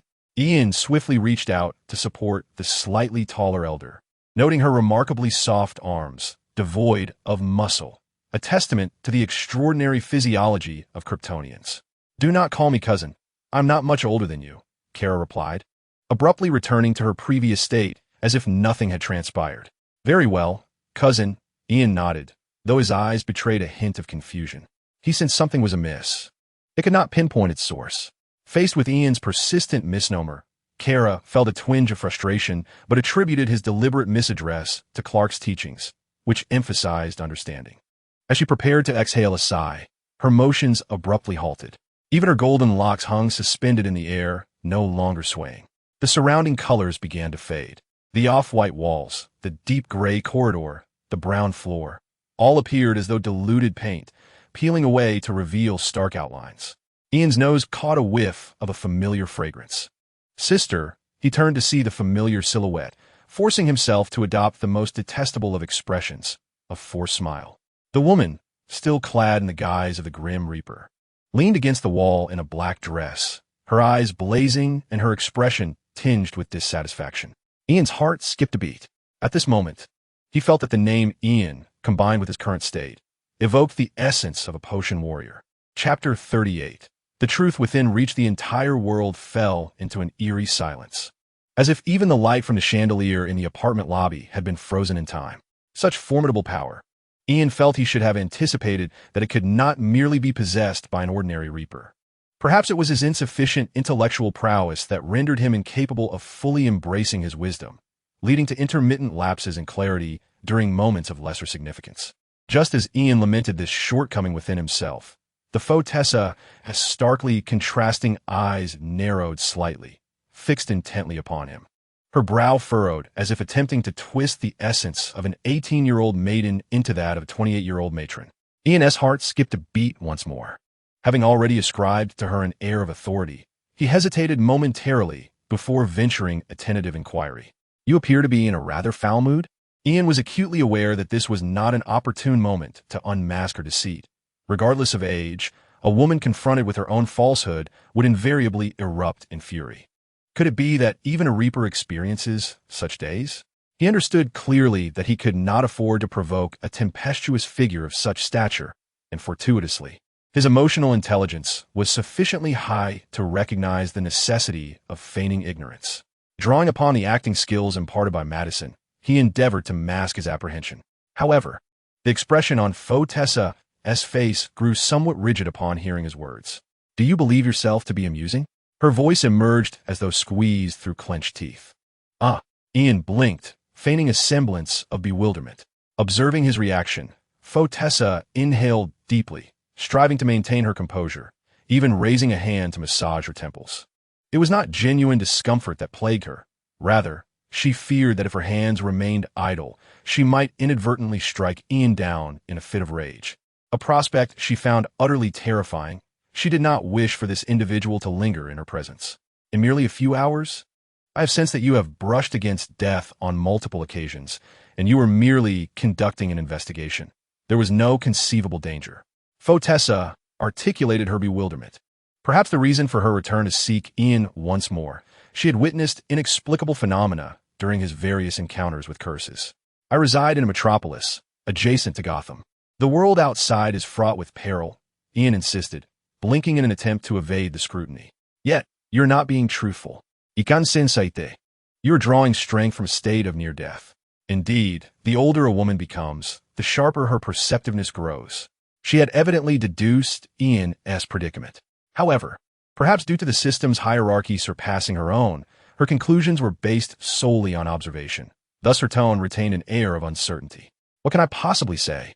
Ian realized that even someone of her caliber could not fully penetrate his deepest secrets. As he pondered, he began to offer a somewhat ambiguous explanation. MacArthur once said, "Death never misses, yet humanity always finds a loophole." Ian's voice took on a solemn tone as he mimicked the cadence of that venerable general. The false Tessa was momentarily taken aback. Wasn't that a phrase uttered by Morpheus?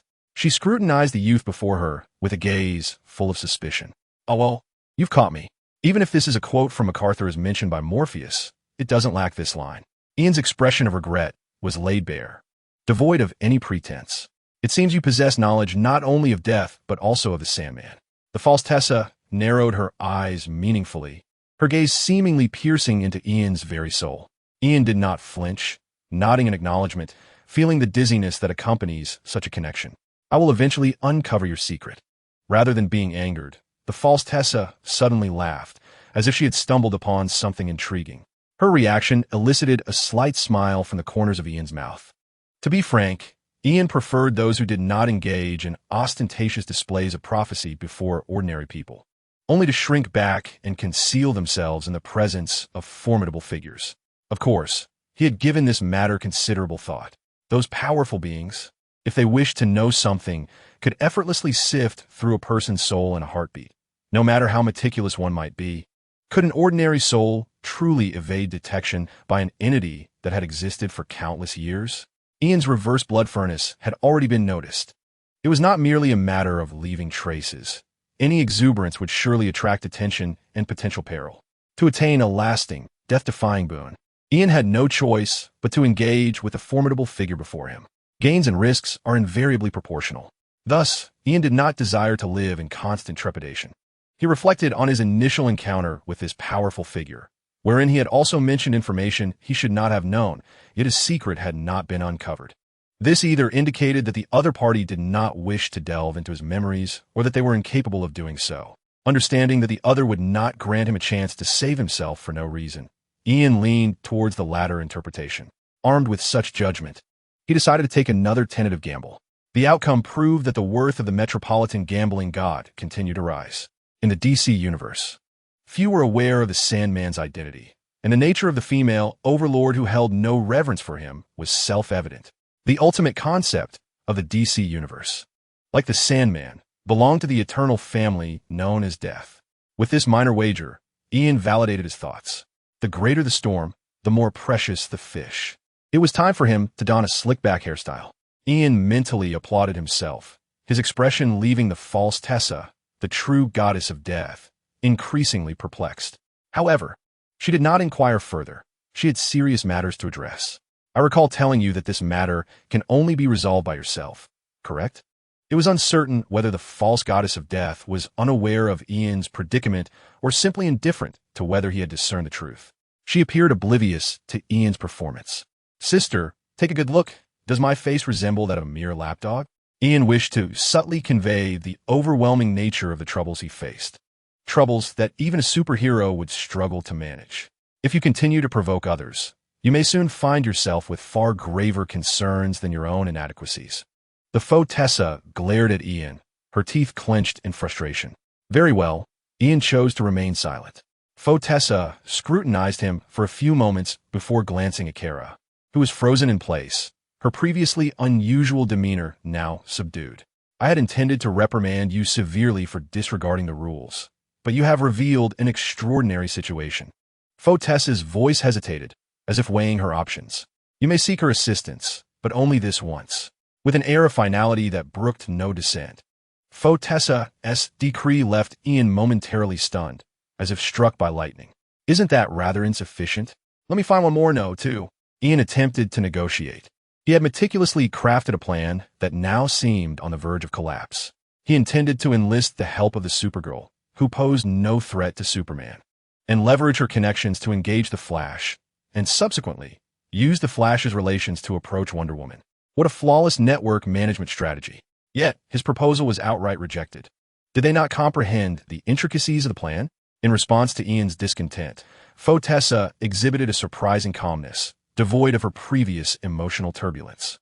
Believe me, allowing such behavior is a considerable risk on my part, she replied, her tone grave, imbued with an enigmatic weight, even hinting at a sense of weariness. Why is it so risky? Ian queried, bewildered and perplexed. To this, Fodder offered no reply. Our resources are limited. Every loss is irretrievable. With a resigned sigh, she turned away, her figure vanishing through the grand entrance. The impending crisis of world convergence weighed heavily as powerful figures from various universes engaged in a precarious game. Ian sensed the gravitas of their words. However, before he could unravel the threads of understanding, the world resumed its familiar rhythm, as if the pause had merely been an illusion. Chapter 39. Kara's noble betrayal limited resources?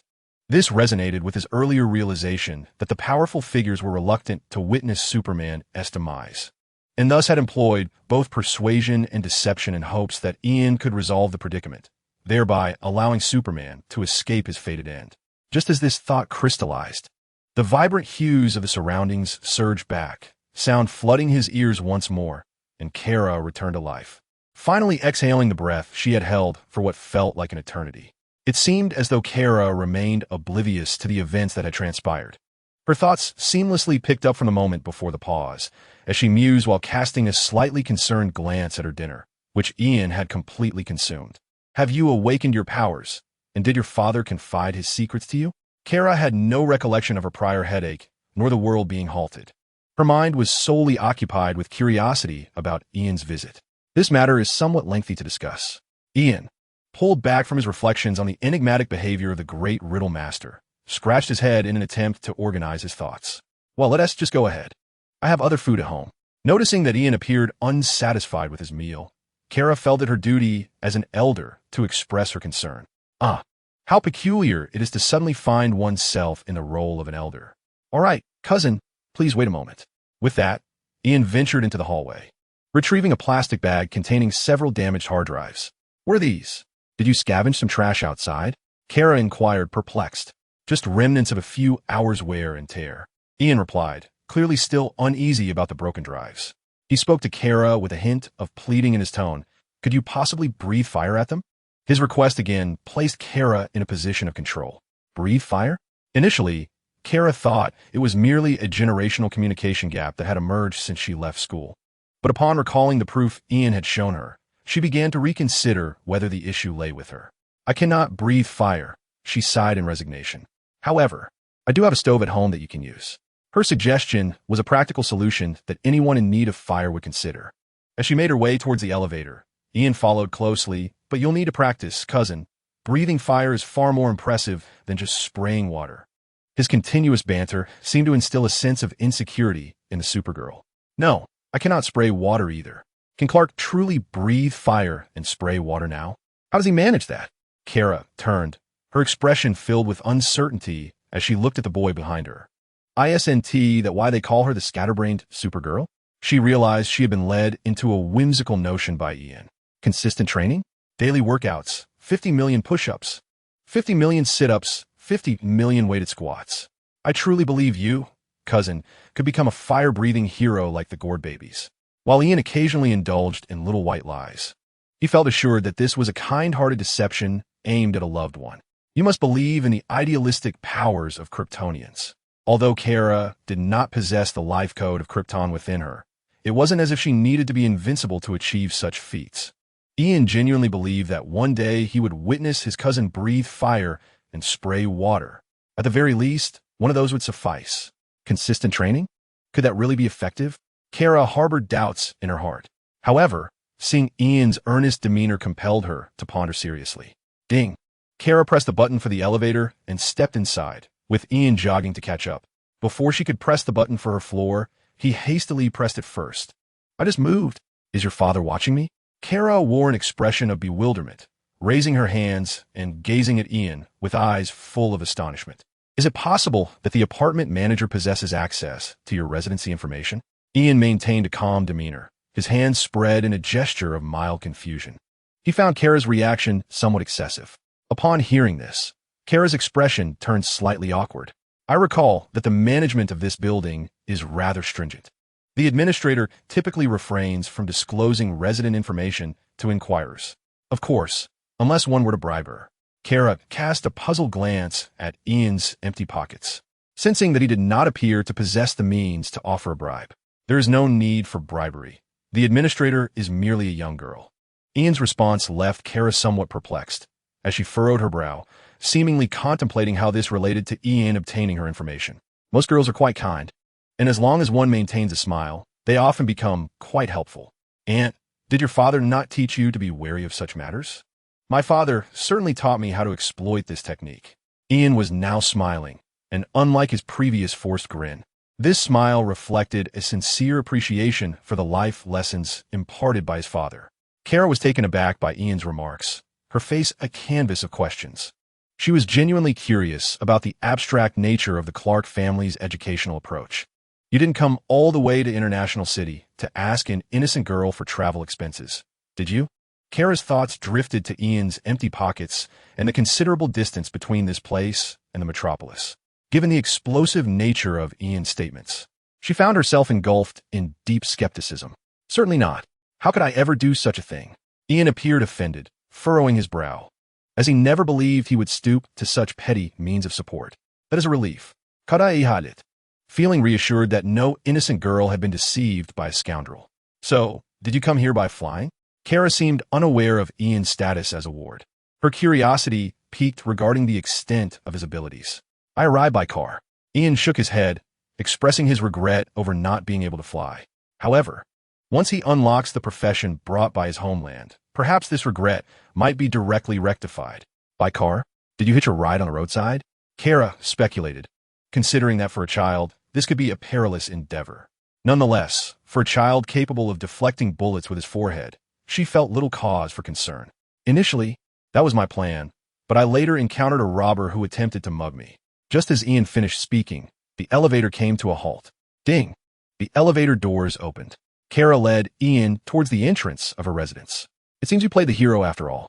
Supergirl finally detected a familial essence within Ian. Hero? Perhaps. Ian's vague response piqued Kara's curiosity. You have vanquished the robber and rescued the innocents, only to be escorted by those you saved to the International City, correct? Kara remains apprehensive about whether Ian has indeed harmed the robber.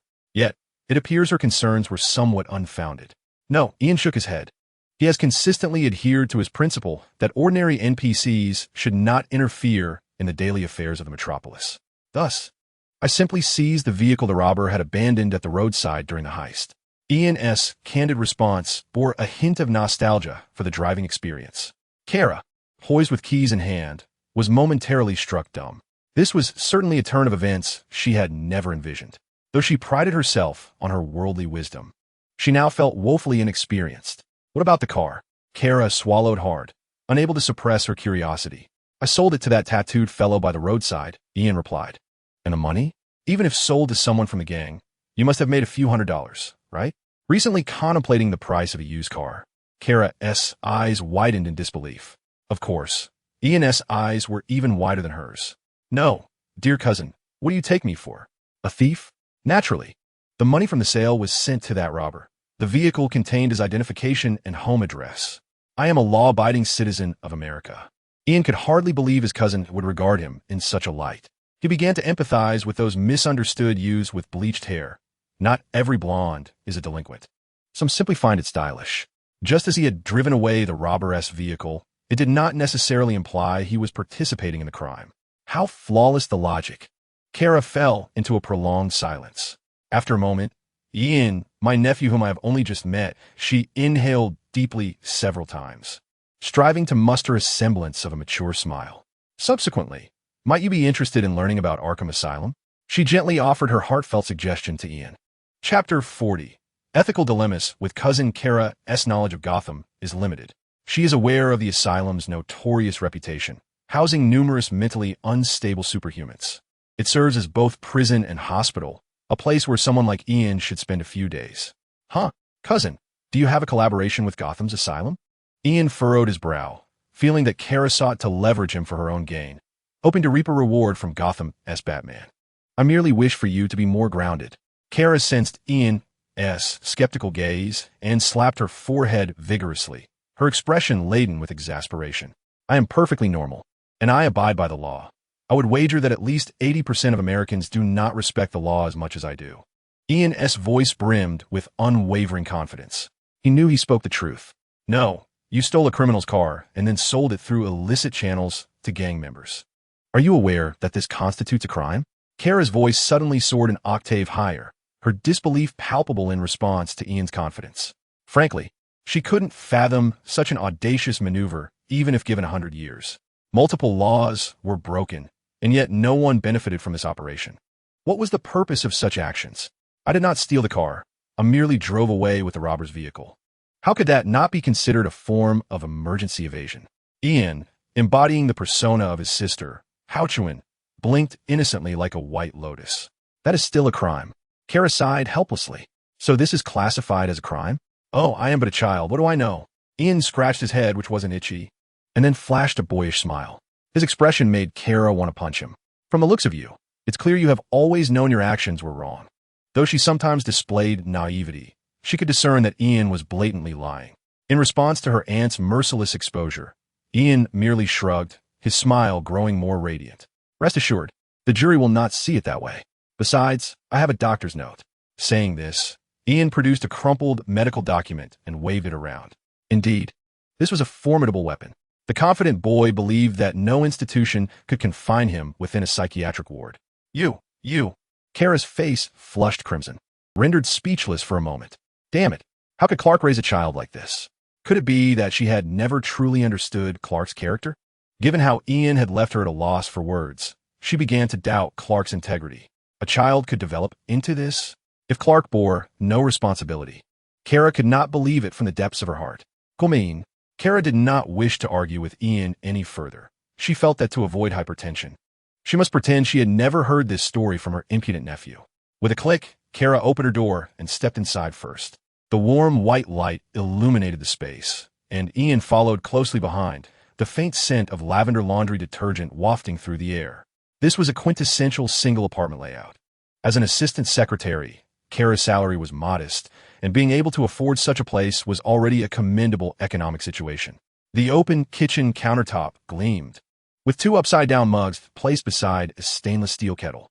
On the windowsill, 2 pots of pothos languished, their leaves swaying gently in the breeze from the balcony. The entire living room, though not large, was meticulously organized.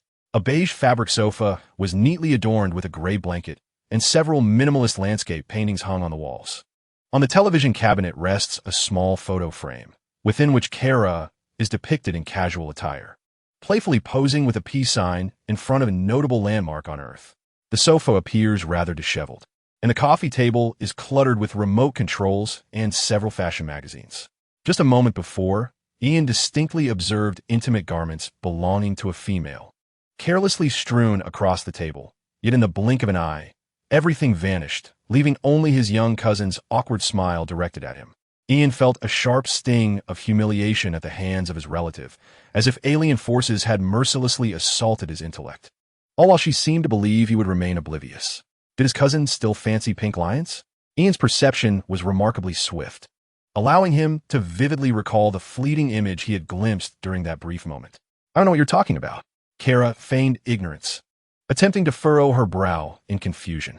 However, feeling Ian's silent gaze upon her, her eyes betrayed a hint of guilt, prompting her to divert her attention to the windowsill. Disney merchandise indeed sells well, inspiring Ian with the prospect of profiting from his own novel once it garners success. Do you still write novels? Kara inquired, her surprise evident. She had never encountered a child of 14 or 15 harboring the ambition of becoming an author and pursuing it in reality. Regardless of the quality of his writing, Kara deemed such a passion worthy of encouragement. Yes, I am writing about my superhero father, Ian replied candidly, revealing a fragment of the truth, though not the entirety of it. Does your father approve of you writing his story? Kara asked, clearly taken aback. She was well aware of how thoroughly Clark separated his life as Superman from that of an ordinary man. It's a self-healing method recommended by my therapist. I believe my father supports my writing. He often blushes with excitement after reading my drafts. Ian cleverly employed a rhetorical sleight of hand. The naive Kara accepted this without skepticism. Well, it seems you're quite the writer, she remarked, her curiosity about Ian's novel piqued. Yes, I would be grateful if you could purchase a few copies when the time comes. I've already submitted my manuscript to a publisher on my way here, and I'm utterly confident in its potential for success. Ian spoke with unshakable assurance. Absolutely, Kara replied without hesitation. In fact, I think if your story isn't finished yet, you could consider including me in it. Just don't reveal my true identity. Focus solely on the interactions between Supergirl and Superman. She even volunteered to play a role in Ian's narrative, expressing a desire to make a cameo in his story. What can one say? She truly was a wonderful cousin, willing to dedicate himself to Ian's literary endeavors. Ian held great admiration for his aunt's discerning eye for talent. However, after a moment's contemplation, he ultimately chose to decline his esteemed aunt's suggestion. This feeling was somewhat disheartening. Ian let out a small sigh of regret. Do you think that the fame of Supergirl pales in comparison to that of your father, failing to attract an audience? Kara, having flung herself onto the sofa, spoke with evident dissatisfaction. No, Ian shook his head. It's merely that my narrative style is rather unique. Incorporating my aunt might lead to ethical dilemmas, and I fear it could hinder my approval, thus affecting my earning potential. His earnest response carried a hint of genuine regret. Upon hearing this, Kara was momentarily taken aback. Then, as if struck by lightning, her eyes widened in disbelief. Read quickly. React slowly, no. Superbrain, you must not function. Do not think of anything.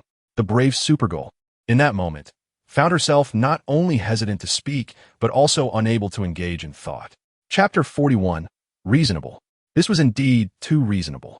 It was uncertain whether it was the first moment of wide-eyed astonishment for the day, but the expression on Supergirl's face was quite remarkable. She opened her mouth, yet ultimately lacked the courage to inquire further. Next time, I will definitely include you in the next book, Aunt. The stories of Wonder Woman and Supergirl must be told. I believe this will garner immensely favorable market feedback in America. Ian, reluctant to disappoint his relatives, made a promise to Kara that he believed was steeped in friendship. However, the color drained from the face of the Kryptonian girl.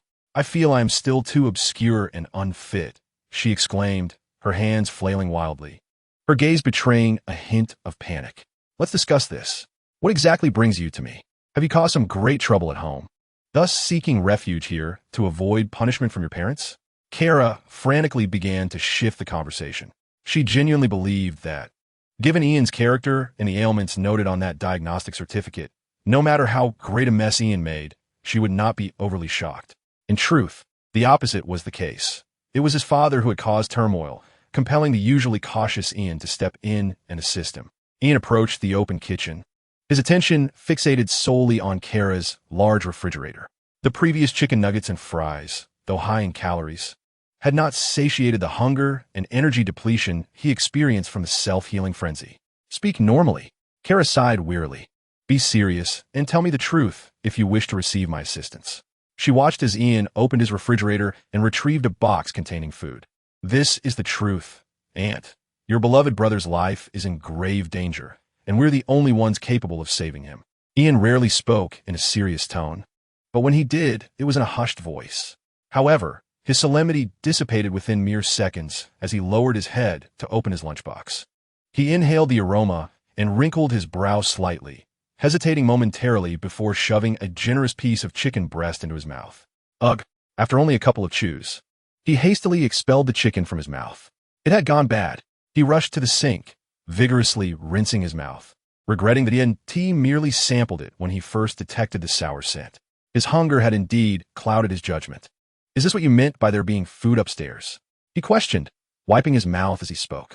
Kara felt an overwhelming sense of embarrassment. Perhaps she had left it a few days too long. She hurried to the refrigerator to prevent Ian from retrieving more items, though some of the contents may have been there for weeks. Certainly not more than 60 days. I moved in here only 60 days ago. Kara regretted her lack of good habits. But for most people, such regrets were often fleeting. Once the awkwardness subsided, habits returned to their usual state. Are you sure you're a girl? Ian felt his perception of femininity shatter. What, this is fermented delicacy? You don't understand. Since you're not accustomed to this slightly fermented cuisine, I'll take you out for fried chicken later. Kara's excuse was truly feeble. This time, it was Ian who was left speechless. You call this food? He picked up several more pieces of chicken from the box, noting that aside from a few seemingly intact pieces on the surface, the ones underneath had begun to ooze a greenish liquid. This was no longer an assault on the palate. It was an affront to anyone's health insurance. Ian, who had the audacity to sample even the most unpalatable dishes without flinching, found himself utterly incapable of accepting this. The chicken breast, already unpalatable in its fresh state, now tasted overwhelmingly reminiscent of a pungent amalgamation of human sweat and a urinal. Let us not dwell on trivial matters. When it comes to discussing your father, your demeanor doesn't suggest urgency. Kara had already lost count of how many times she had shifted the topic today. Yet, this was indeed the matter at hand. Kara remained deeply skeptical of Ian's assertion. After all, there were not many threats on Earth that could endanger a being like Superman. Such threats were catastrophic, planetary-scale disasters, and she should have been aware of them. I'm urgent, but not excessively so. It's only the second day, and I'm already edging closer to the truth. I've spent 7 days unsure of how to proceed. Let us discuss my father's situation. Noticing Kara's unusual expression, Ian refrained from digressing further and collected his thoughts. Ian began to meticulously unveil his relevant experiences to Kara. Approximately 10 minutes later, Kara had gleaned a general understanding of the situation through his narrative. However, after listening to Ian's account, she found herself harboring even greater doubts about his mental state.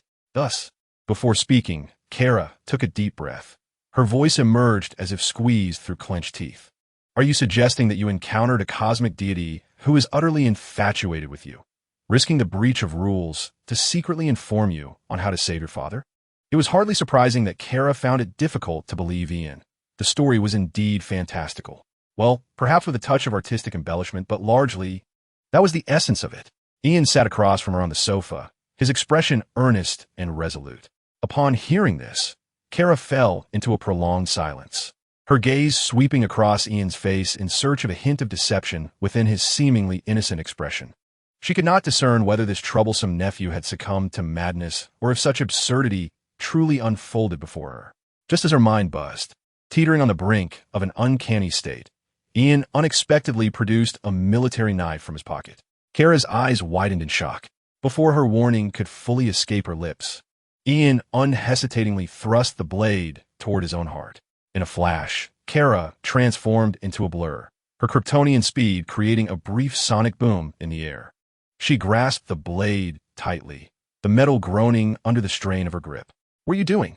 Kara exclaimed, her voice nearly a scream, her demeanor resembling that of an agitated cat. "Of course, I aim to prove to you that my father is indeed on the brink of death, and that there are powerful beings wishing to save him. Naturally, I also wish to exploit the loopholes of these powerful entities," Ian stated, attempting to drive the knife into his chest. However, he soon realized that no matter how hard he tried, the knife remained immovable. The disparity in strength between him and Kara was insurmountably vast. "Aunt, you're obstructing my path to ascend," Ian pleaded. Yet, witnessing his desperation, Kara's expression shifted, and she effortlessly shattered the military knife in his grasp. The blade splintered into several pieces in the hands of the seemingly fragile girl. "I will accompany you to investigate this matter," she declared, taking a deep breath as her chest heaved violently. Though she suspected Ian was delusional, she had no choice but to escort him back to Metropolis. "All right," Ian exclaimed, springing up from the sofa. "What are you doing?" Kara watched in astonishment as Ian approached her and then leaped. However, remembering that he was but a poor child, she swallowed her exasperation. With a sudden rush towards the window, Supergirl soared into the sky, and Ian, perched upon her back, ascended alongside her. Is this the sensation of flight? Ian grasped Kara's hair with both hands, feeling the gentle breeze caress his face, his yearning for the liberation of his compatriots intensifying. "No, could you not show a modicum of respect to your elder cousin? I know which way to fly. There is no need for you to tug at my hair to navigate. Kara had never felt so exhausted in her life. Yet, being the elder, what could she do? All she could manage was to scold him in irritation. However, Ian's thought process was truly difficult for her to fathom. Go, go. Ian no longer needed to control Kara's direction by her hair. Yet, upon hearing the sound behind him and feeling the pressure against his waist, Kara found herself wishing he would just pull her hair instead. Could you possibly settle down? Kara's exasperated remark was only half spoken. In the next moment, her acute hearing detected an anomaly in the distance. A plane was about to crash. Kara abruptly veered, changing direction, and Ian looked up to see a commercial airliner descending at a dangerously steep angle, engulfed in black smoke. Another aviation disaster. This was becoming alarmingly frequent. Just yesterday, a similar incident had occurred. Ian couldn't help but furrow his brow, beginning to suspect there might be some hidden conspiracy at play. Could this be the harbinger of a significant event? The more he pondered, the more he felt he was ensnared in a turbulent time. Yet frequent? Wasn't it quite normal? Kara remained remarkably calm, clearly experienced in rescuing aircraft. Boeing has always been like this, she remarked, her tone reflecting a familiarity that left Ian bewildered by his own astonishment. The reputation of Boeing was undeniably reasonable, and at last, it was Ian who fell silent, unable to voice his dissent. Chapter 42. The Fastest Man. The Flash, it must be said, Boeing indeed possessed something remarkable. Merely the name of the company had completely obliterated all of Ian's doubts and conspiracy theories. There were hardly any companies globally that could boast such brand power. The deeply ingrained brand image had become second nature even to superheroes. Even with Ian's broad knowledge, he couldn't help but feel a sense of admiration for the lengths this company had gone to for the sake of the superhero's achievements. Thunderous roars. The right wing of the Boeing 747 spewed flames extending 10 meters, and metallic debris scattered like fireworks. Inside the cabin, the desperate screams of passengers nearly drowned out the aircraft's alarms. Hold on. Kara accelerated. The trajectory of their flight changed dramatically. Ian clutched her neck tightly as they plummeted like a silver meteor, approaching the underside of the aircraft just as it was about to crash into the desolate fields. The fuselage tilted precariously, and through the windows, he could see the terrified faces of the passengers. She adjusted her angle, flying beneath the aircraft, her hands raised high to firmly support the belly of the plane. With a resounding crash, Kara's biofield enveloped the 300-ton steel behemoth like an invisible membrane, gradually altering its trajectory as the aircraft descended. Clearly, she possessed ample experience in rescuing this model of aircraft. Holding the plane aloft and carrying Ian upon her back, she meticulously adjusted her posture, ultimately guiding the vessel to a smooth landing on the ground. Upon impact, Kara's feet sank deeply into the asphalt, spiderweb-like cracks radiating from her position, yet the force did not transfer to the aircraft. The stabilized plane remained undisturbed, with no passengers ejected from their seats. This scene would likely baffle the majority of physicists throughout their lifetimes. Ah, the fantastical self-image of one's homeland, Ian mused with a hint of envy. As the emergency slide inflated and the shaken passengers tumbled out of the cabin, the crisis was successfully averted. Breathing heavily with hands on her hips, Kara was in exceptionally high spirits. Her attire had transformed into battle gear without her notice, a swift change reminiscent of the training many superheroes undergo. "It's Supergirl," exclaimed a young boy in a baseball cap, tugging at his mother's hand. "Mom, Supergirl saved us." "Oh God, thank you for sending your messenger to rescue us." A white-haired Christian knelt in gratitude, tracing a cross over his heart in reverence for his faith. "I swear I will never complain about my mom's cooking again. As long as I'm alive, I'll eat anything," cried a girl in her 20s, overwhelmed with emotion after the ordeal. A wave of weak laughter erupted from the crowd. At that moment, a woman with wine-red hair clad in a beige trench coat found her composure. Unlike the others who expressed their gratitude, her instinct as a journalist compelled her to seize this first-hand news story. "My name is Iris West, a reporter for the Central City Citizen. Supergirl, I truly appreciate your assistance. Without you, we might not have made it," she declared, her phone capturing every moment as she spoke with fervor, though she hesitated to dwell on the potential tragedy they had narrowly escaped. "No need to thank me, Ms. West. It's simply my duty. The safety of everyone is what matters most," Kara replied, her tone formal, seasoned from experience in such interviews. "This area is quite close to Metropolis.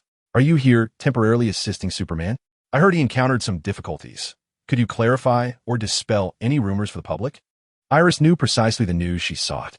Following yesterday's plane crash, discussion surrounding Superman's apparent failure had proliferated both in Metropolis and online. Regarding that matter, I believe his forthcoming response will hold more weight than my own, Kara replied, feeling an abrupt tension in her chest upon hearing Iris's inquiry, though she maintained her composure, delivering a flawlessly crafted response. She is no longer a novice. Kara has undergone training related to interviews. Thank you.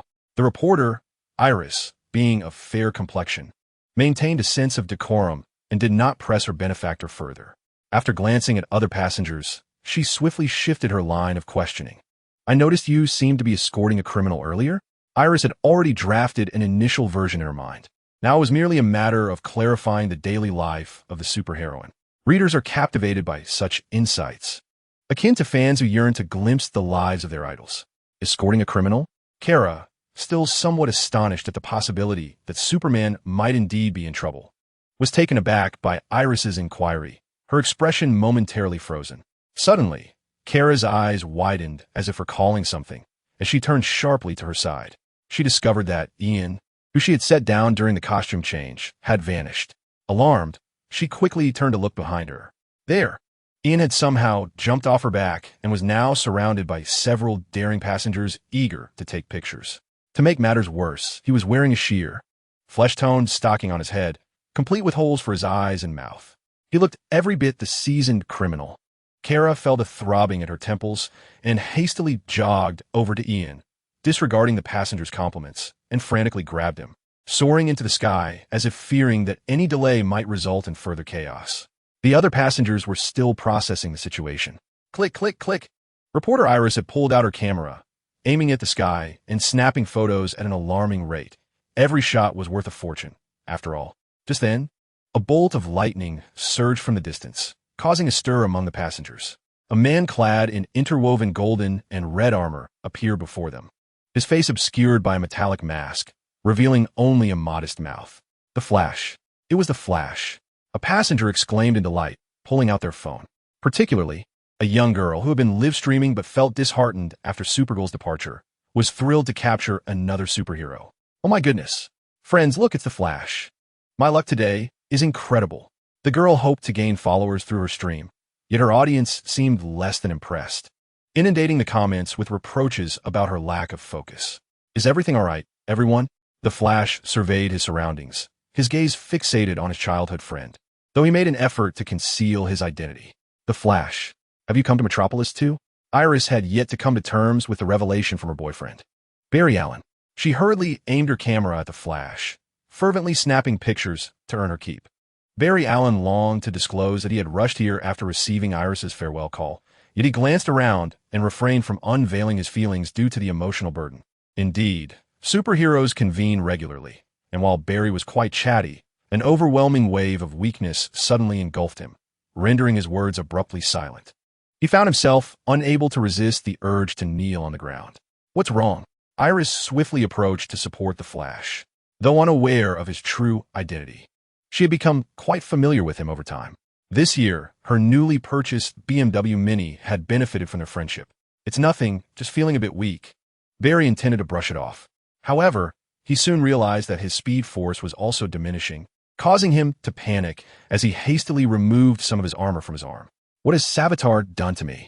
He noticed a grotesque wound on his arm, a remnant from a recent battle, now shimmering with a bluish glow.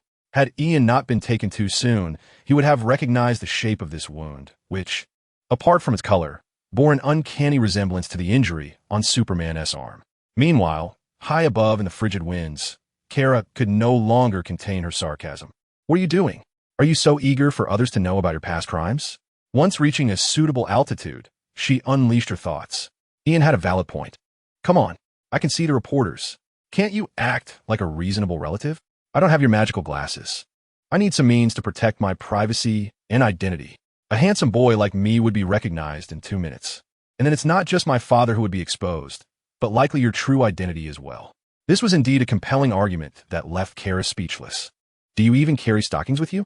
She pondered, increasingly convinced that Ian was more of a seasoned thief than anyone could imagine. What nonsense! I'm not a weirdo. Why would I carry something like that?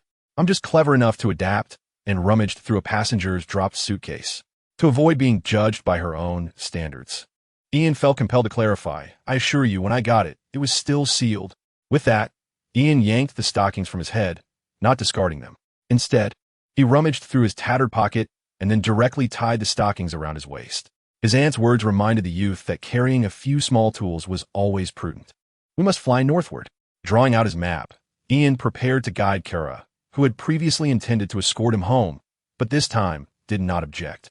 Through conversations with a journalist among the passengers, she began to realize that Ian might not merely be indulging in fanciful delusions. According to my investigation, the sewage plant at this location is highly suspicious. It was constructed only last year and is situated adjacent to the water treatment facility, which anyone versed in urban planning would deem quite illogical. Ian pointed at the map with determination. Aren't you still in high school? What do you know about urban management? Kara asked, slightly skeptical. Ian, unabashed, retorted, I have played cities, skylines. Do you understand the value of a 5-star mayor? He did not intend to boast, so after explaining, he pointed to the map again. Here, Aunt, we should fly in this direction. He commenced navigation. However, why don't you check if I have eyes on the back of my head? Kara replied, exasperated. Although she possessed a super brain, she did not typically memorize the maps and layouts of other cities. Don't you have Kryptonian telekinesis? Ian frowned. Kara felt utterly perplexed. Isn't that supposed to exist?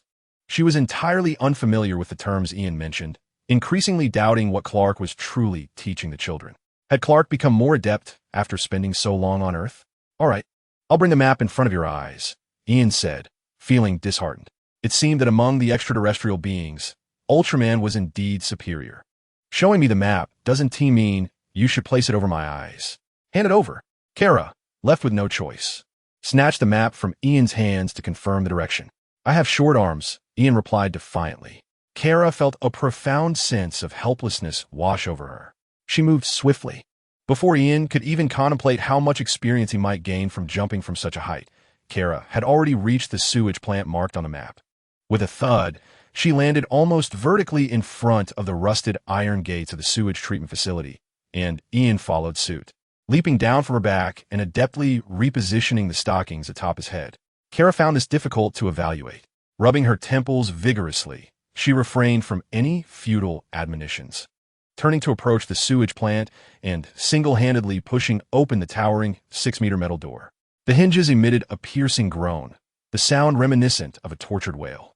Inside, the acrid stench of disinfectant mingled with sewage assaulted Kara's senses, prompting her to scrunch her super-sensitive nose in distaste.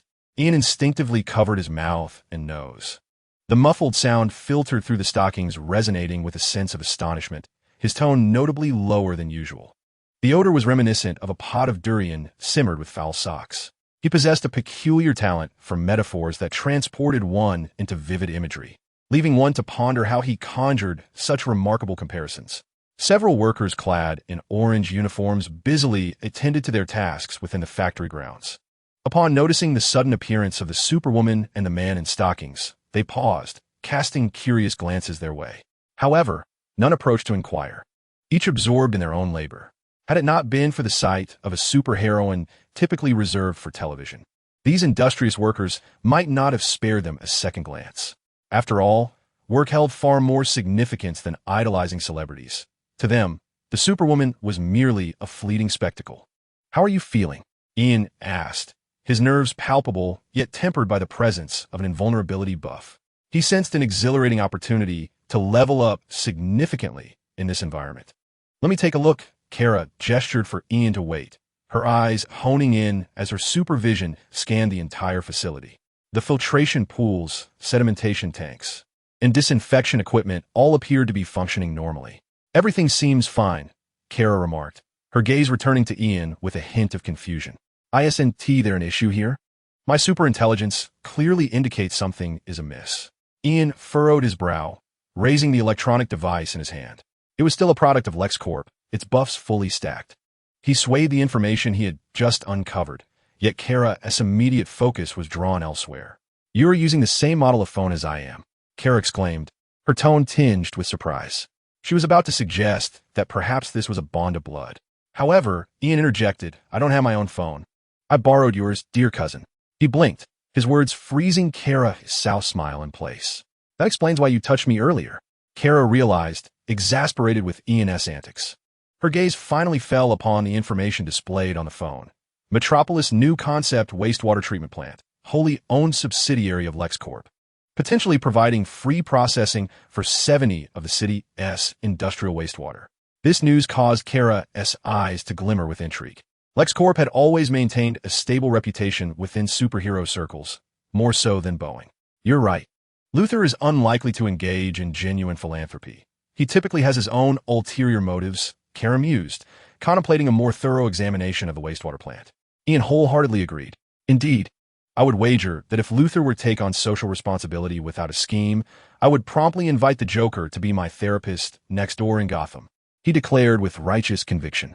Upon hearing those words, Kara wore a peculiar expression. "Why do you feel the need to reward yourself?" It was evident that after a brief half-day acquaintance, her perspective on her nephew had transcended mere bias. Ian's face flushed crimson, a surge of indignation welling within him. Just as he was about to vehemently retort, a violent retching interrupted their exchange. Not far away, a gaunt worker suddenly collapsed to the ground, clutching his throat and emitting strangled gasps. His colleagues immediately rushed to his aid. "Mike, what's wrong?" they inquired with concern. However, the worker, Mike, offered no response. He abruptly expelled a deep green vomit that splattered against the concrete floor, the viscous substance seemingly radiating an eerie green luminescence. Moreover, the semi-digested remnants of food emitted a hissing corrosive sound upon contact with the ground, as the hardened concrete beneath began to erode, releasing wisps of black smoke. "No." The workers who had previously expressed concern for their friend, along with other eager colleagues nearby, were overtaken by panic, scattering in all directions like startled ants. "It's that scenario, the one that occurred yesterday. It must be some kind of infectious disease." Someone shouted in terror, abandoning their work to flee towards the exit. Clearly, they were thoroughly frightened. What was happening? Kara attempted to detain a worker for answers. Yet infectious disease, a horrific contagion. Even the superheroes have been infected. This worker merely offered a fearful warning before desperately trying to distance himself from the afflicted man. Kara had no choice but to let him go. "Sir, are you all right?" Although she lacked the lollipops Ian wished to see, she uttered a famous quote while maintaining vigilance, cautiously approaching the kneeling worker. Upon hearing her, Mike lifted his head. "Save me." His voice was filled with desperation and was hoarse. His eyes had turned a murky white, and a green substance was visibly coursing beneath his skin. The man opened his mouth as if to utter more, but only a horrifying wail escaped. He was undergoing a rapid and grotesque transformation. Green energy erupting within him in an eerie manner, imbued with a terrifying, invasive force. "Worker, never be a slave. Drink, Superman. This is the fate of Kryptonians." The man roared. Ian felt an uncanny familiarity with the lines. Chapter 44. Feedback from the green blood system. Seeing Mike's alarming condition, Kara urgently shouted, "Everyone, step back." But, in truth, there were no workers left. Only Ian remained. Yet, this young man was crouched before a cesspool, inhaling the toxic fumes wafting from within, completely oblivious to Kara's warnings. Hydrogen sulfide poisoning left Ian bewildered by the unexpected negative effects manifesting before him. The water appeared harmless, merely typical wastewater. He had anticipated that the liquid within the pool would be a biochemically modified substance. However, the unfolding events clearly deviated from the classic narrative. "We must transport this individual to the hospital," Kara stated, her brow furrowed, her concern for the workers' well-being overshadowing the circumstances at hand. "No, cousin. Do you perhaps misunderstand the nature of hospitals?" Ian brushed the dust from his clothing, directing his gaze toward the worker, who writhed on the ground. A mass of flesh in continuous motion.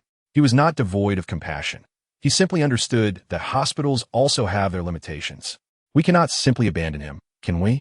Kara observed the worker, who lay groaning on the floor, repetitively uttering the same phrase. She relinquished her defensive stance and approached, attempting to offer solace. "Sir, I need you to remain calm. Breathe slowly." She endeavored to assist the trembling worker, but her touch seemed to disrupt some delicate equilibrium within him. Ah. The worker emitted a pained roar, his body convulsing violently.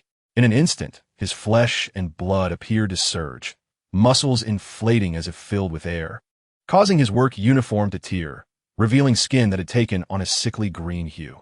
Soon, this disconcerting coloration enveloped the entire body of the worker, Mike. He even sprouted sharp fangs, and his once innocent white eyes were now filled with a chilling coldness. Witnessing this transformation, Kara gasped in horror, instinctively retreating several steps to distance herself from the mutated worker. This is impossible, Kara whispered in utter shock. Despite her self-proclaimed worldly experience, she had seldom witnessed such a rapid transformation. Roaring, the creature that was once Mike raised its head, unleashing a deafening howl. Greenish slime dripping from its fangs in elongated strands. The viscous substance corroded the ground, creating small pits that emitted wisps of white smoke, evidence of its corrosive nature. This creature, now towering over 3 meters in height, was a terrifying sight, with sinewy muscles beneath its fluorescent green skin, brimming with explosive potential, as if ready to unleash a horrific force. Goodness, a little green giant. Has the DC universe birthed its own Hulk?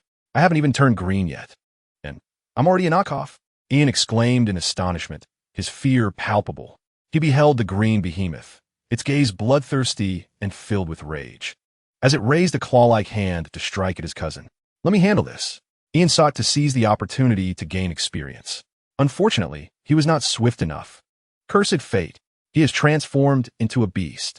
Kara had no time to heed her nephew's nonsensical chatter. As the mutated worker swung a claw in her direction, she sidestepped, the green giant's claw narrowly missing the S emblem emblazoned on her battle suit, sparking a shower of orange-red flames. Hiss! Is this what my cousin's iron chest is made of? Ian was truly astonished by Kara's invulnerable physique. However, his admiration did not bestow any positive emotional value upon her. It would be wise to refrain from unnecessary speech. With a swift uppercut, she struck the mutant's chin, causing it to stagger back 3 steps. It quickly roared and charged forward once more. Out of the corner of her eye, Kara noticed Ian sprinting towards the battlefield. Stay back. With a swift kick, she sent a large iron barrel hurtling towards him, not with great force, but merely to obstruct the boy's intervention. Alas, Ian deftly sidestepped the barrel. No, while the steel body is indeed formidable, my temporary invulnerability is nothing to scoff at. Just a little bump, a little nudge. Let him land a couple of punches on me. Ian's eyes were filled with a thirst for experience points. Yet, alas, the wise are often misunderstood in this world. As Ian attempted to intervene in the perilous combat, Kara promptly kicked away the approaching mutant worker.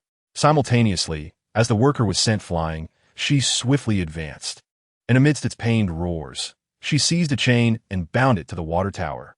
This hardly qualified as a battle. The green-skinned creature may possess the strength to rip steel apart, but before a Kryptonian, it resembled a kindergarten child challenging a professional boxer. After all, the DC universe is notoriously unreasonable regarding power dynamics.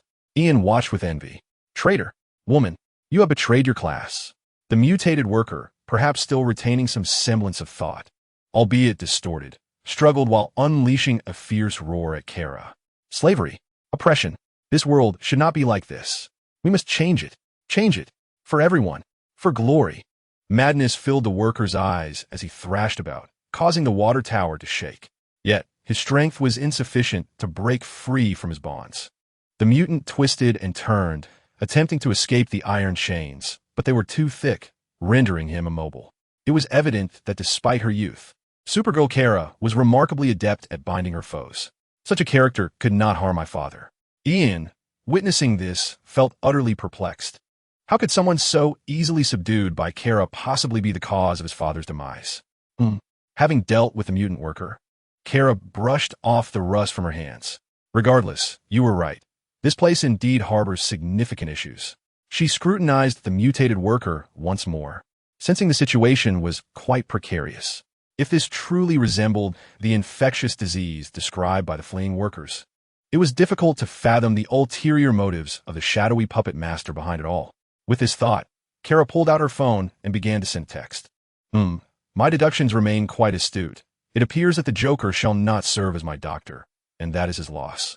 Ian noticed green blood seeping from the struggling green-skinned worker, shimmering with an eerie fluorescence. This marked his inaugural opportunity to touch the blood of an extraordinary being within the realm of reality. With a flicker of intrigue in his gaze, Ian turned to observe Kara, who was engaged in a phone conversation, her back turned towards him. Opportunities are eternally reserved for those audacious enough to explore. Engaging in a moment of philosophical contemplation, Ian approached, gradually kneeling down to caress the blood that had fallen to the ground. Simultaneously, the system's voice resounded. Error detected. Incompatible. Yet, the information conveyed was far from what Ian yearned to hear. Chapter 45. What is the cost of Gul'dan? Error data? Incompatible? As he listened to the notifications echoing in his ears, confusion and bewilderment painted Ian's face. The system's feedback left him utterly perplexed. It seemed evident that his system had been directly appropriated from some game. Once again, he shuddered at the realization of his NPC identity. Disappointed by the absence of a new class unlock, he pondered the possibility of returning to see if Kryptonian blood might prove effective. Acquiring his father's blood was no easy feat. What about his brother Jordan's blood? Jordan was known to frequently suffer from nosebleeds. After all, 1 drop of gold is worth 10 drops of blood. Ian mused that if all else failed, perhaps pilfering Jordan's nocturnal artifact could be an option worth exploring. Rising slowly, Ian cast a glance back at Kara, who remained oblivious to his actions, her focus still on her conversation. The wastewater treatment plant had discovered the biochemical products of LexCorp, and there were at least 2 confirmed mutations. I do not require Hank's assistance. I am merely requesting DO support, complete isolation measures. Kara was clearly in dialogue with a governmental organization. If memory served him right, Supergirl indeed had close ties with the covert agency known as DEO. This crucial organization was dedicated to monitoring, researching, and responding to various supernatural phenomena, extraterrestrial entities, and individuals possessing superhuman abilities. The name DEO was, in fact, an acronym for the Department of Extraterrestrial Operations. As for Hank, his full name was likely Hank Henshaw, a senior member of this enigmatic organization. He had appropriated another S identity, much like Kara, who was also an extraterrestrial. The Martian Manhunter, possessing formidable strength, could likely dispatch 3 or 5 of Ian with a single blow. Regardless of whom he stood before, he remained a mere Karami, an ordinary NPC. Silently eavesdropping on Kara's conversation, his gaze drifted once more to the mutated green-skinned worker. That appearance seemed strikingly familiar. Observing the tusks protruding from the worker's mouth, Ian contemplated. He couldn't shake the feeling that this visage bore a slight resemblance to the orc he recalled from his memories. Even the recent dialogue echoed eerily similar sentiments. Drink my blood and join us, child. This world requires countless warriors to transform it. You and I shall both attain glory. The green-skinned worker's eyes fixated on Ian, beginning to entice him. Before the words of the green-skinned worker could fully escape his lips, Kara, having just hung up the phone, struck him squarely in the face with a punch. The worker's voice was abruptly silenced. A furious roar echoed once more. Yet it neither intimidated Kara nor stirred any turmoil within Ian's heart. Don't tell me you actually wish to drink his blood. Kara shot a warning glance at Ian, whose demeanor she found to be riddled with uncertainty. It was evident that she had overheard the green-skinned worker's earlier temptations directed at him. Superhearing, sometimes unreliable. Drink his blood? How absurd. Cousin, I have my own limits. Ian raised his head, blinking earnestly from behind the 2-eye holes of his stocking mask. The look in your eyes suggests you might want to take a bite out of him. Kara regarded Ian with suspicion. He quickly returned her gaze with the most innocent smile of a sunny boy. No, certainly not. I was merely contemplating how to scientifically prove he is not human. Ian spoke sincerely, yet to Kara, the words sent a chilling shiver down her spine. Damn it, are you really just psychologically disturbed? She forcefully tugged at Ian's collar, dragging him upwards. Someone will come to handle this unfortunate soul's predicament. We must see if there are any remaining individuals in the factory area and inquire about the situation. I wager the wastewater treatment plant is merely a facade. This must be Luther's biochemical lab. Kara's voice brimmed with unwavering certainty. Are you suggesting that our world is soon to have its own umbrella corporation? Ian questioned in astonishment, his instincts hinting that the reality was far more complex than just biochemical experiments. Could you articulate something I can comprehend? Kara sighed heavily. She hastily led the stocking-masked Ian towards the factory. The wastewater treatment plant had now descended into an eerie silence. The once busy workers had all but fled the premises. Upon entering the factory, The flickering lights cast an uncertain glow, intermittently accompanied by the crackling sounds of electricity, as if no maintenance had ever been performed. This facility was newly constructed. Unless someone had misappropriated funds, how could the equipment appear so antiquated? Ian struggled momentarily before being set back down on the ground. He began to remind Kara of the finer details. "You are right." Kara nodded, her exceptional hearing picking up the sound of liquid flowing and faint groans emanating from within the depths of the factory. Yet the most distinct source of heat seemed to originate from the cafeteria. That way, Kara positioned Ian protectively behind her. The floor was occasionally slick with water, each step producing a sharp sound that echoed unsettlingly in the stillness. After a brief walk, they soon beheld the sign for the employee cafeteria. Kara suddenly sniffed the air. "Do you smell that? The aroma of food. It must be mealtime." Due to Ian's theft of her dinner, she has become particularly sensitive to the aroma of food. "All I can detect are the foul stench of sewage and the sharp scent of disinfectant." Ian furrowed his brow. "No, it's the smell of food. Do not question my extraordinary sense of smell." At that moment, Kara's stomach let out a timely growl, and she too felt an odd sensation. How peculiar that in such a repugnant place, the cafeteria's offerings smelled so enticing. With that thought, Kara led Ian into the employee cafeteria. Kara's gaze swept across the spacious dining area.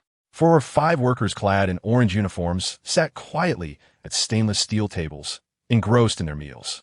The air was thick with an alluring fragrance, the nutty aroma of toasted bread, the rich scent of stewed meat, and a hint of some fresh herb. At least as Kara perceived it, a place with such delectable food, surely, could not merely be a sewage treatment plant. She even felt a twinge of hunger, yet she stifled her appetite, preparing to inquire with a few workers. "Is this what they call good food?" Ian cast a skeptical glance at Kara. He found his cousin's culinary preferences rather peculiar. No, they were beyond peculiar. They could only be described as Cthulhu-level food obsessions. Ian's eyes roamed over the workers' plates, each filled with a nauseating green broth and unappetizing green chunks of meat. The sight was enough to make anyone feel queasy. Roasted ribs, creamy soup, pan-seared salmon. What more constitutes a feast? Kara swallowed hard, her expression one of utter confusion as she looked at Ian. Is the food at the Clark residence truly superior to this? At her words, Ian's pupils dilated with alarm. He fixed his gaze on the direction Kara pointed. There, a single worker held a bowl of bubbling green soup with trembling hands, black chunks that resembled meat floating on the surface. At this moment, Ian realized that the scene he beheld was entirely different from what Kara, with her extraordinary vision, observed. Was there a mental interference at play? Kara's eyes began to glaze over. Damn it, even Kryptonians are affected. Ian scanned the surroundings, seeking the potential presence of a deity-like figure. Just then, a metallic clang rang out from the food-serving window. Ian spotted a gaunt, hunched-over chef, his murky eyes fixed upon the 2 uninvited guests. Share in the bounty. Savor the feast. Feel the deliciousness I crafted flow within you. It shall bestow upon you strength, enabling you to truly grasp how extraordinary you are. Come, drink this soup, infused with my countless efforts. The chef's voice was raspy and low, laced with a beguiling undertone. He slowly raised a ladle, allowing a droplet of green liquid to fall from its tip, trailing a viscous strand through the air. Ian was utterly bewildered. He felt a wave of unease wash over him, unable to suppress his exclamation, Gul'dan resurrected in the DC universe. Ian's expression was one of utter disbelief. The sound of a clattering spoon echoed as he voiced his frustrations. The chef, taken aback, dropped his spoon with a force that mirrored Ian's astonishment. His hunched form began to tremble violently, his withered fingers clutching the edge of his apron tightly. Impossible. How could you know that name? It belongs to my dreams. My own unique realm where I wander every night. Enlightenment. I have found enlightenment in my dream world.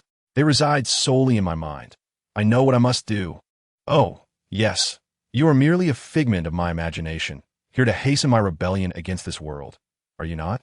The chef, initially incredulous, soon grasped the gravity of the situation as he picked up his spoon, his expression transforming into one of fervent realization. Yet, his gaze grew increasingly murky. Damn it! Ian felt an unsettling sensation as he listened.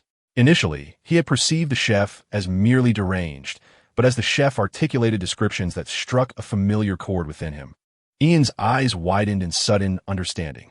You wretched fool! How dare you share my golden finger? I am nearly beside myself with rage. Perhaps since my arrival in this realm, I have never felt such exasperation. Is the enemy and I of the same origin? Damn it. I am compelled to transform into a card to confront this. In an instant, his anger meter surged to its peak. To clarify, dreams are indeed one of the pivotal crises within this narrative. Traditionally the sole domain of the protagonist's golden finger, which itself has a source. Rest assured, the outline spans 2 million words for your reading pleasure. Chapter 46, Cousin. You cannot contain yourself.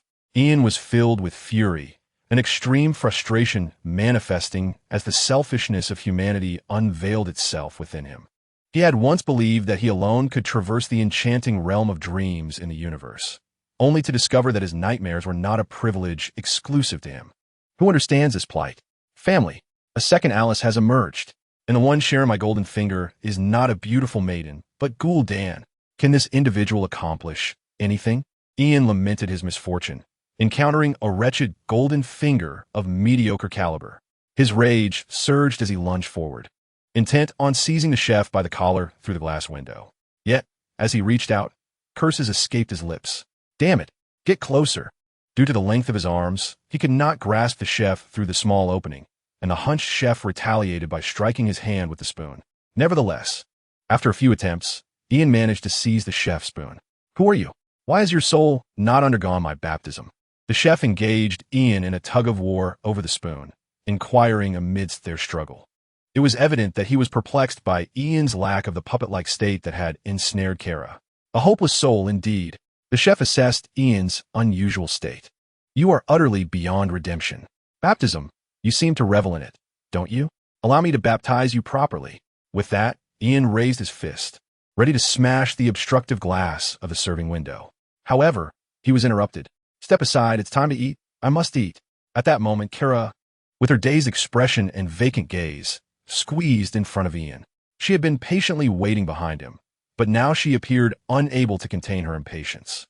Kara fixated on the verdant dishes at the serving window, swallowing repeatedly, a dazed smile lingering at the corners of her mouth, her eyes betraying an eagerness that was almost palpable. The chef, clearly satisfied with this scene, nodded approvingly and retrieved a new soup spoon from behind himself, serving Kara a bowl of thick soup bubbling with an eerie green foam. Kara, in a trance, accepted the bowl and slowly lifted it, ready to drink. No, dear cousin, you cannot handle what lies within that bowl. Ian was deeply suspicious that the bizarre chef had taken a page from Gul'dan's script, much like acquiring the powers of the Hulk. I'm so hungry. Kara, in her dazed state, grappled with Ian for the bowl, her strength far surpassing his. Just as she was about to bring the bowl to her lips, Ian had no choice but to summon his cunning. Let me. I can handle it. He glanced at his skill panel. Among the Berserker's abilities were many that sacrificed negative effects for temporary boosts in strength. He still had one unspent skill point. A prudent decision indeed. As Kara was on the verge of succumbing, Ian leaned forward and slurped up the contents of her bowl. To his astonishment, it didn't taste dreadful. Surprisingly good? Ian marveled, savoring the flavor. Something that looked and smelled repulsive turned out to be unexpectedly delightful. I see. Stinky tofu. A brand new version of stinky tofu. Ian felt he had unraveled the secret of the chef's concoction. Simultaneously, a new status appeared on his status panel, blood curse. It appeared to be a verdant affliction that would gradually mutate Ian's body and erode his mind, leading him toward a fate of degradation and madness. Indeed, for victory, for the new world, the chef showed no anger at Ian's audacious act of seizing Kara's bowl. Instead, he wore a smile of satisfaction that seemed entirely appropriate. Do you wish for the world to feel pain as well? Ian smacked his lips, not sensing any descent into depravity. Of course, the changes in his body were visibly apparent.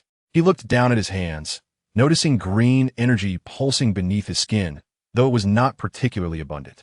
It seemed to be lying dormant, gathering strength. You're suffering from fell corruption, experience points 1. One must admit, this was undoubtedly the most severe negative state Ian had encountered since becoming a berserker. A normal person might already be gripped by panic and fear at this point. However, the upgrade is imminent. Delicious. Irresistible.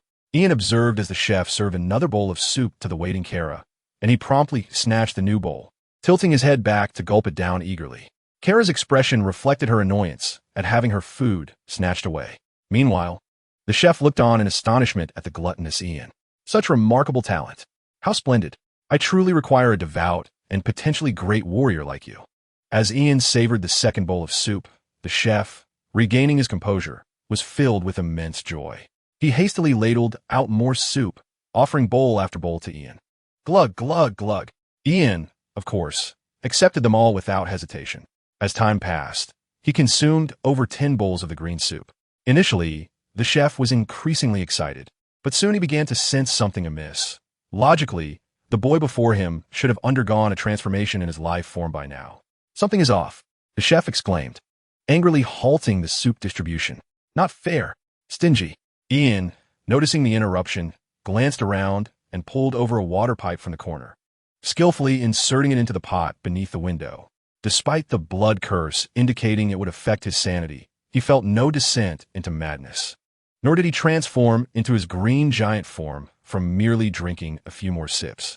In fact, his strength had not increased at all. Where was the promised enhancement in size and power from the soup?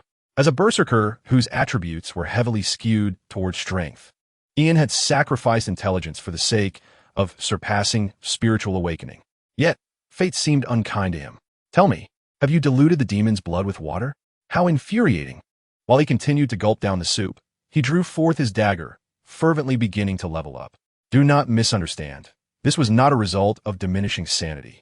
Rather, Ian had discovered that the soup was remarkably restorative. After just a couple of sips, he could unleash his self-healing frenzy, steadily accruing experience without feeling hunger. It was, in essence, a perfectly tailored restorative elixir. You were experiencing corruption from the nether energy. Experience 1, life points depleted. Experience 2. Ian's blade was moving with such speed that it seemed to leave after images. With dual forms of experience acquisition, he was experiencing double the joy.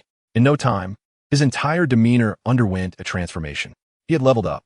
Strength, 5885 Constitution, 4767 Intelligence, 2627 Spirit, 6871 Level Up Reward. 1 class skill point. Status weight has increased. Erroneous data has been cleared. Chapter 47. The legendary weapon, Titan Deity. The good news. Ian had finally become a pure-blooded berserker. The bad news. The negative effects of the blood curse were gone, and the surging green energy beneath his skin had vanished. The double delight seemed to evaporate in an instant. The chef ceased serving soup, and Ian dared not wield his dagger any longer. In the realm of the canine system, one ought not to hastily upgrade for mere benefits. It is imperative to refrain from any form of deletion and restore to the original state. Ian has always found himself at a loss when it comes to negotiating with the system. Frustrated, he directed his gaze towards the chef within the window. What system? What upgrade? The chef appeared utterly perplexed. Another bowl? Ian glanced at the large barrel that the chef had hastily moved aside during his moment of upgrade. His water pipe could no longer reach it, as the chef had affixed a metal lid onto the barrel. You deceiver! You are unworthy of redemption and glory. The chef, seemingly a bona fide lunatic, nonetheless possessed a certain intellect, as he clearly sensed Ian's discontent. I'm not a deceiver, truly. Just one more bowl. That is all I ask. I can pay. Surely that suffices. Franklin, assist me. Ian sought to dispel his negative state. He produced money, only to realize that even currency could lose its efficacy. Thus, he resorted to rational discourse, forcefully striking the thick glass before him, eightfold the strength of an ordinary man. Yet it left merely white marks upon the surface. It was bulletproof glass. The chef snickered. Bang, bang, bang. Ian fell silent, continuing to strike the glass. Damn it. Bulletproof glass. Missile-proof glass, is it? After a prolonged effort, his attempts to shatter it proved futile, leaving him speechless. He was soon bewildered to see the chef, just a window away, grinning and nodding in acknowledgement. Indeed, it was missile-proof glass. What is this? The advanced technology of the Lex Group? In a world prior to his traversing, Ian would have vehemently protested. Yet within the DC universe, such glass might reasonably exist. Nevertheless, this did little to quell Ian's indignation. All right.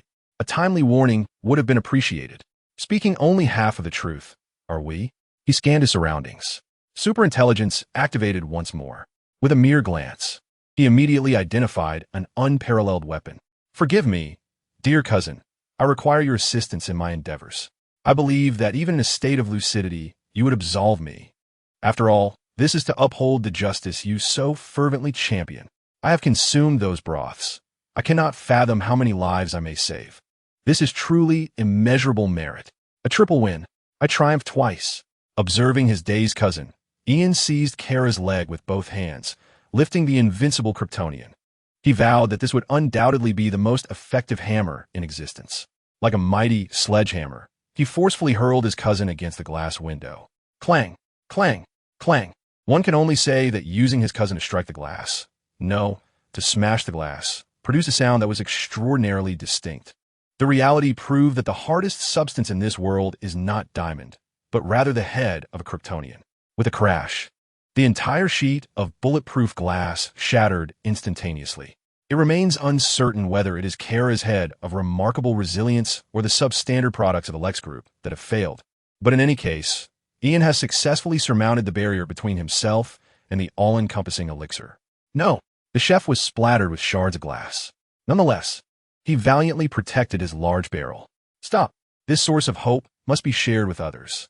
The establishment of a new world requires it. It needs it. The chef emitted a furious warning as he beheld the approaching Ian. Bang! Ian skillfully hurled Kara, sending the chef crashing against the wall. You cannot treat me this way. I am the Jesus of the new world. I am destined to transform this realm. The chef was pinned to the wall, spewing green blood as he howled in agony. You should become my warrior. Why is this happening? Why do all the bones in my body feel shattered? I resemble a hapless, fragile mage. His physique was too feeble. Gurgle, gurgle, gurgle. Ian paid no heed to the chef. He embraced the large barrel and drained every drop of the verdant broth. Then, in the blink of an eye, he consumed all the green vegetables as well. The appetite of a berserker is known to those who understand. Blood curse. You are suffering from the corruption of malevolent energy. Experience points. 1. Witnessing the return of a familiar state, Ian released a contented belch. His spirits were high, and according to the theory of relativity, when one person is joyful, another is invariably not. The chef continued to bleed, slumped on the ground, trembling, his face contorted into a mass of despair. Staring vacantly at the empty cauldron, his lips quivering incessantly. No, it should not be like this. You have obliterated my hope. You have destroyed the hope of this world. They will punish me. I do not want you. You must accompany me in death. The chef erupted with a heart-wrenching scream. In the next moment, his body swelled abruptly, only to collapse instantaneously, as if some force were tearing him apart from within. Amidst the agonizing cries, behold my dream. The chef's venomous voice reverberated throughout the dining hall. The next instant, boom, the hunchbacked counterfeit Gul'dan exploded like a balloon, countless lights and shadows erupting from his form, momentarily blinding Ian. Was this transformation into light a disagreement? Hiss, have I become the villain? Ian struggled to acclimate to the blinding radiance, as the surrounding space seemed to warp and twist under its brilliance. The entire dining hall appeared as though crumpled by an invisible hand, only to be reshaped anew. The whole environment seemed to be drawn into a world of flame. A colossal giant emerged amidst the lights and shadows, its body resembling a mountain, casting a shadow that could envelop vast expanses of land. I am your god. A resounding, authoritative whisper echoed through the heavens and the earth. The colossal giant overshadowed the sun, reminiscent of the ancient Titans, with its enormous eyes resembling two blazing furnaces, exhaling searing flames that seemed capable of reducing everything within sight to ashes. Ian gazed upon the behemoth before him, feeling a slight twinge of anxiety. However, upon realizing that his immortality buff still had several hours of efficacy, he regained his composure. How could I, with my meager abilities, possibly confront a boss of this magnitude? Is this truly the level of excitement we are to endure? Ian scrutinized his character panel for any skills that might serve as a lifeline, just as the Titan, bathed in light and shadow, raised its terrifying fist. An overwhelming force coalesced, and its fist, akin to a meteor, descended slowly toward Ian. The shockwave surged around him, imbued with formidable might, seemingly intent on obliterating him into mere fragments. Together with my cousin, we shall surely wreak havoc. Ian charged forth with reckless bravery, truly unafraid. as the seemingly diminutive mortal dared to challenge the immense deity. Yet, just as he swung Kara, preparing to meet the Titan's fist in a clash, a thunderous explosion reverberated through the sky. A figure, adorned in red and blue, plummeted like a shooting star. Boom! The fearsome Titan was unceremoniously toppled to the ground. Amidst the swirling dust, that man made his grand entrance, embodying the essence of a terrestrial canon, declaring who the true god of this realm truly was. I require an explanation. The gaze of Superman fell upon the bewildered child, who still clutched his rigid cousin aloft. This scene was ineffable, with his son holding the stiff form of his cousin, engaged in chaotic antics. Chapter 48. Father, I almost didn't recognize you. The yellow sand swirled into a vortex beneath Clark's feet as scorched earth exhaled dark crimson mists, transforming the once industrially styled dining hall into a scene reminiscent of another world under the distortion of light and shadow.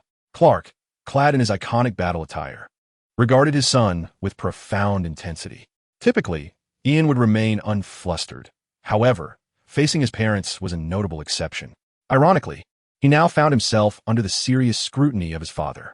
Fortunately, the good news was that Ian had no reason to fear the heat vision emanating from Superman's gaze.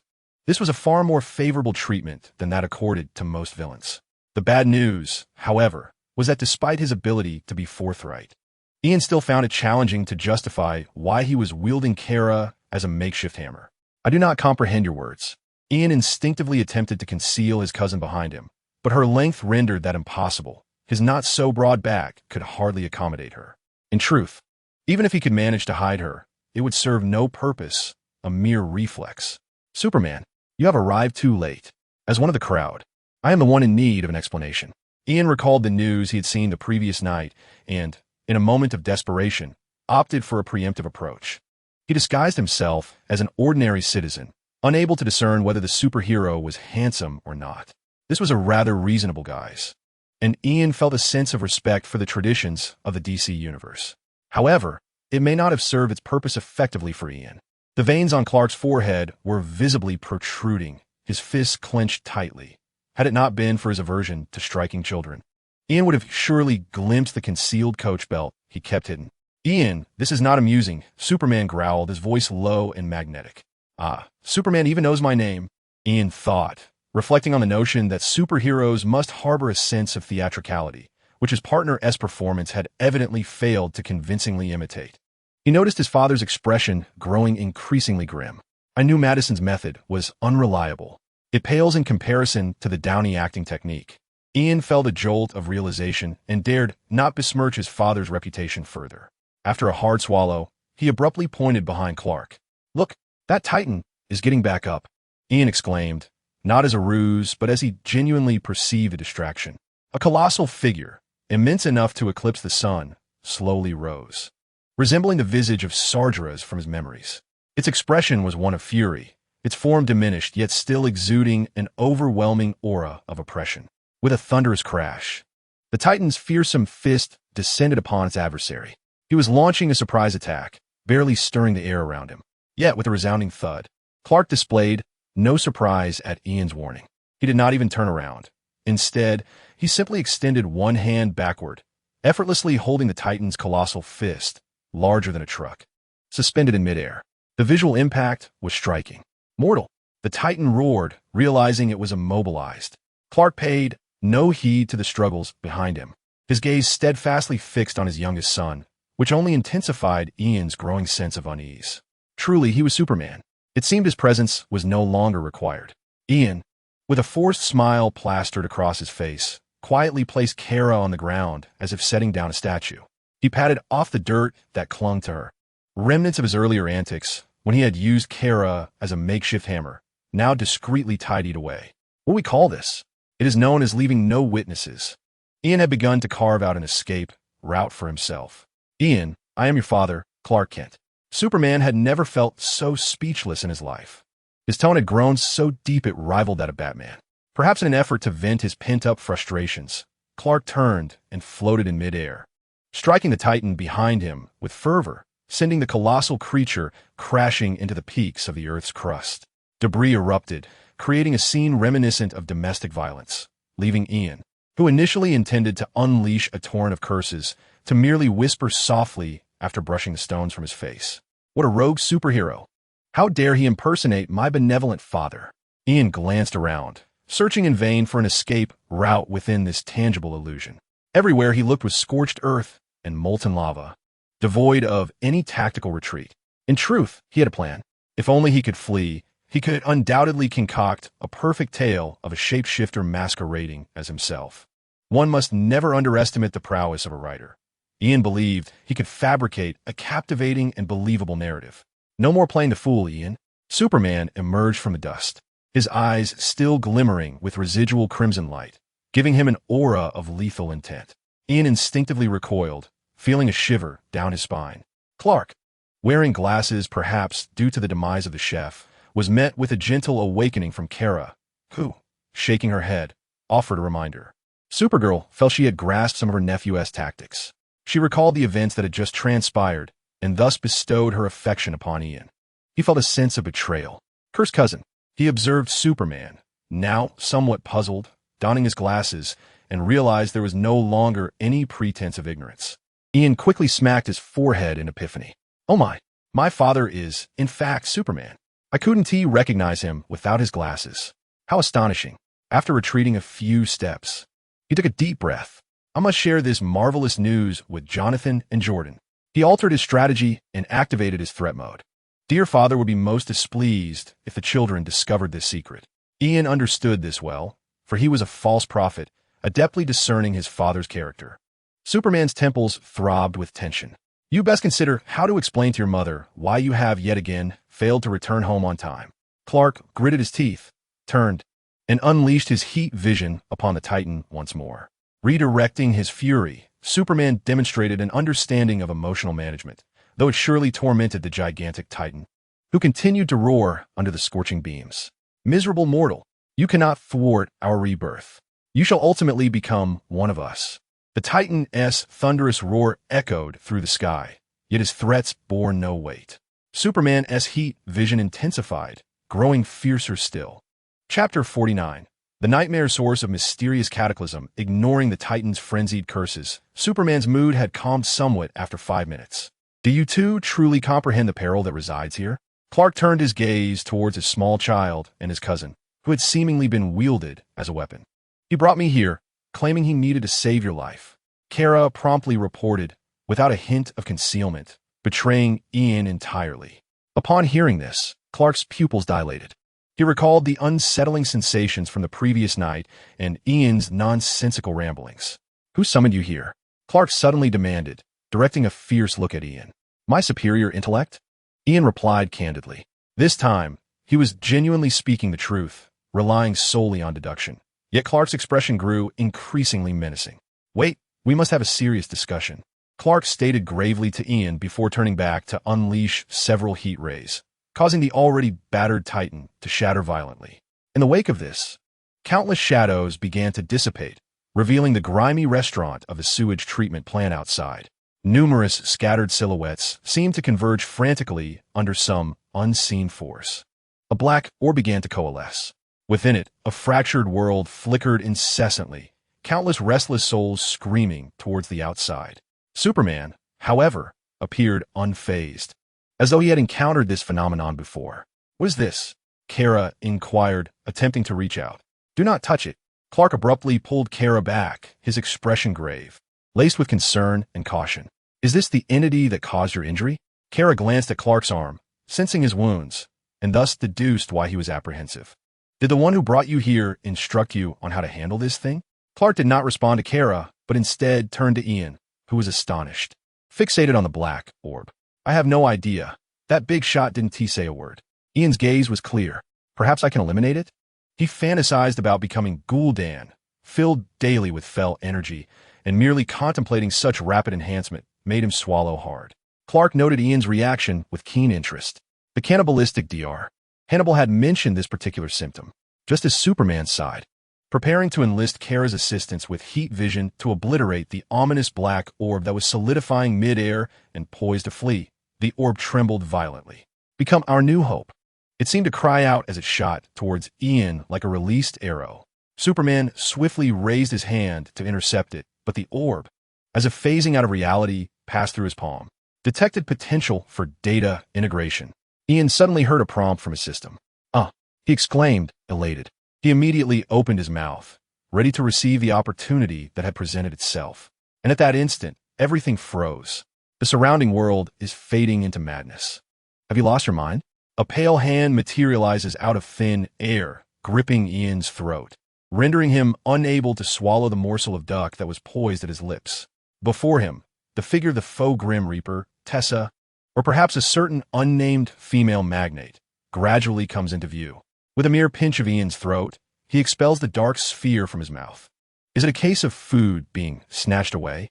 In a fit of rage, Ian finds himself powerless against one of the most formidable entities in the universe, helplessly watching as the gloved hand of his adversary seizes the black orb. Do you even comprehend what this is? You dare to let it enter your mouth? The woman's delicate grasp on the dark sphere betrays a sense of cautious trepidation. Upon hearing this, Ian raises an eyebrow. If I do not consume it, how can I discern what it truly is? His peculiar logic veils the truth of the system's warning that it was safe to eat.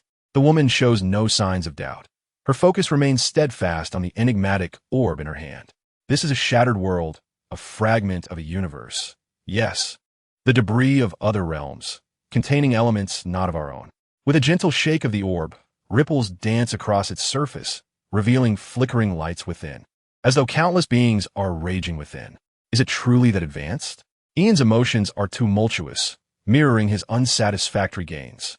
The explanation provided by the female magnate sends a chill down his spine, suggesting that life persists even within these fractured universes. Though a twinge of apprehension grips him, he seizes the opportunity to extract useful information, merely remnants of the past, not true life. However, should this cosmic debris inhabit another universe and achieve revival, those shadows would indeed regain existence. The woman, for reasons unknown, has forsaken her enigmatic demeanor, adopting a mode of transparency. Ian, of course, will not squander this rare opportunity. Is it possible for one universe to parasitize another? Much like a parasite, he recalls a few individuals he encountered who did not belong to the DC universe. Could this be a form of cosmic parasitism? As Ian grapples with his musings, the woman clarifies, only shattered universes, those reduced to mere remnants, choose to parasitize. In contrast, intact universes prefer more subtle methods of integration, a silent fusion that eludes our detection, far less noticeable than the overt parasitism of cosmic debris. The female magnate gazed disdainfully at the black sphere in her hand. Ian caught the nuance. This was not a matter for him to comprehend. Clearly, the magnate was reluctant to address his inquiry. Very well, Ian pondered the information, questioning why this shattered universe manifested within the body of a mere chef. Was it because they sought a destined individual? This struck Ian as personally significant. He could not overlook it. To parasitize our universe, one must select a vessel with a legitimate identity within this realm. However, do not mistake this for a stroke of fortune. These foreign entities seek out those with frail wills or hollow souls, bestowing upon them illusory strength and visions, leading them to believe they have acquired a purpose. Yet, in truth, all those who fall prey to these fragmented universes become disposable tools, cast aside once their utility is exhausted. The unfortunate soul you forced into despair is not the same as the one your father encountered yesterday. The magnate cast a penetrating glance at Ian. You should be grateful I saved you. Otherwise, you would end up like all the subjects I have dealt with, manipulated puppets, gradually losing their will to madness. Countless voices would echo in your mind, seducing you with the remnants of past obsessions from the debris of the universe. Her tone was grave. Believe me, no one can withstand such torment. Even someone like her, a formidable figure, abruptly ceased her speech, a wistful expression crossing her face as if recalling someone. Why does your complexion grow increasingly pale? The magnate discarded her reverie and turned her attention back to Ian, only to find the youth's demeanor unsettlingly off. Even in a monochrome world, his pallor was strikingly alarming. It's nothing. I'm just naturally pale. Ian managed a strained smile, sensing he had uncovered the reason behind the nightmares that haunted him nightly. Yet, some matters remained inexplicable. For instance, purpose? He had none. The whispers of obsession? He He experienced none.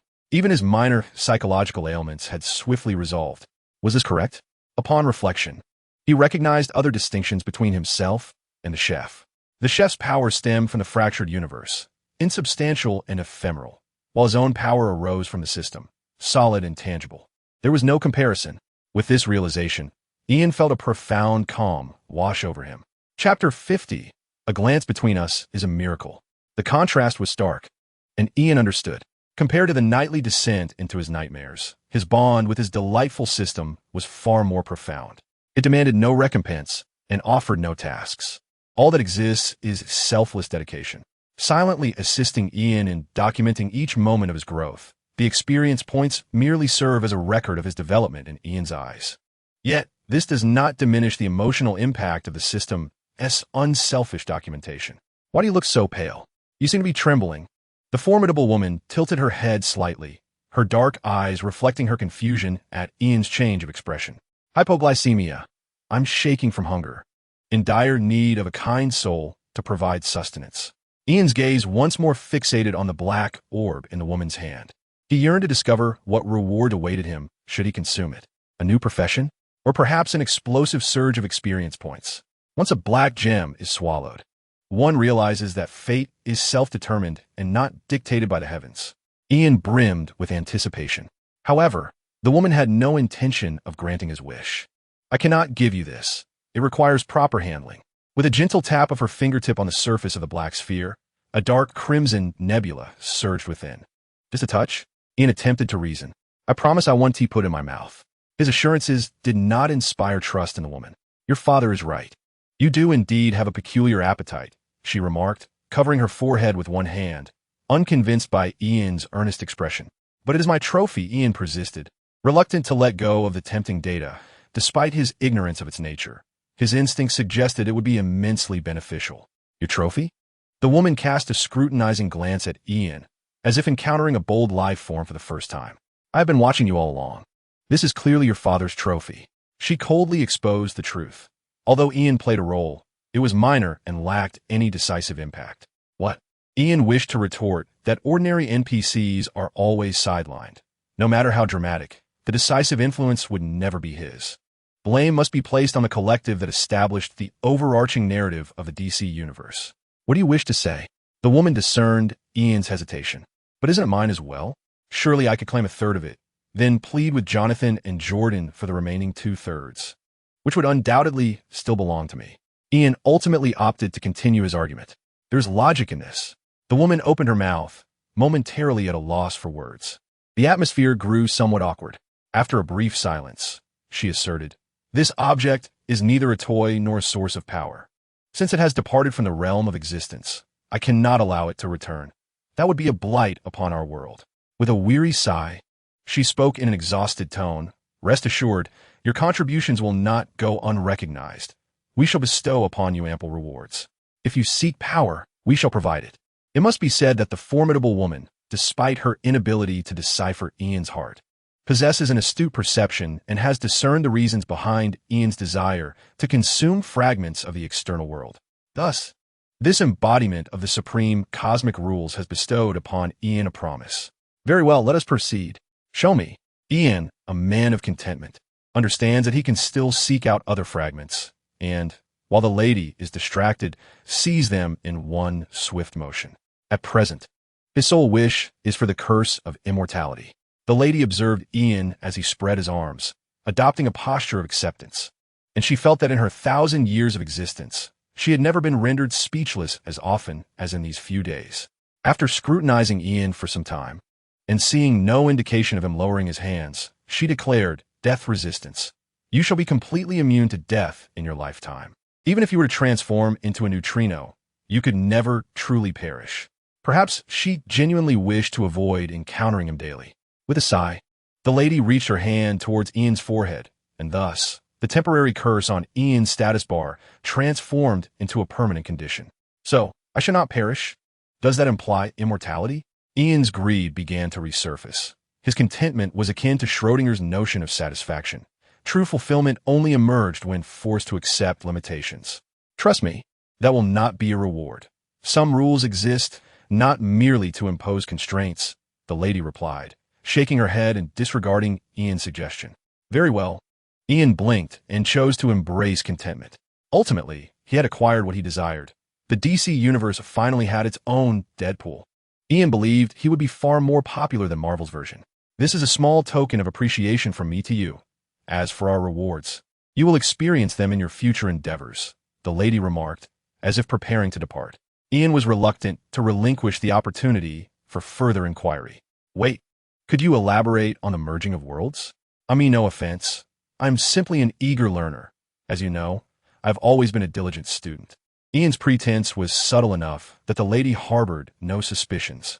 Other universes are merging into ours, though this integration is difficult to perceive, as it is not a brutal invasion. The entities within the cosmos remain oblivious to it. Everything will operate in a rational manner. Even we find it challenging to notice. Much like different-colored inks blending into clear water, the closer in hue they are, the harder they are to distinguish once combined. The weight of the lady's voice carried a somber undertone. In that moment, Ian seemed to realize why his recognition as a favor to the Reaper had not elevated his status or authority. The Reaper, like him, was also an outsider. So, was this a blessing or a curse? Ian cautiously began to probe, feeling that even with a legitimate identity, it was wise to prepare for unforeseen circumstances. What if the Titans of the DC universe were intent on eradicating all foreign elements? Some may be benevolent, while others may harbor ill intentions. Due to the rarity of detectable instances, even we remain unable to discern which is which. Certainly, there will be repercussions. Much like salt dissolving in water, the grains may be invisible, yet the water becomes brackish. All we can ensure is that the world's function will not be significantly disrupted. After all, this merging of universes seeks nothing but survival. The demeanor of the female Titan suggested a certain leniency towards the phenomenon of cosmic fusion. She or they seemed particularly targeted towards the invasion of fractured universes. Undoubtedly, this could be regarded as exceptionally good news for Ian. Did he wish to inquire further? The Titan appeared markedly different from their first encounter. Now, she was notably patient in elucidating matters for Ian. There was a reason for her demeanor. If you discover any similar anomalies, feel free to inform me. I shall remain in a state of attentive listening to your prayers. I presume you already know who I am.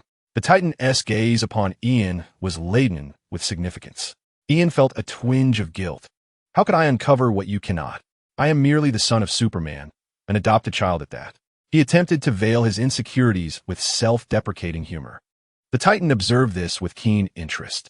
Indeed, adopted, perhaps that is your unique reason. Kryptonians are hardly so exceptional. Her voice was as gentle as a feather's caress. She raised the black sphere in her hand once more, seemingly in contemplation.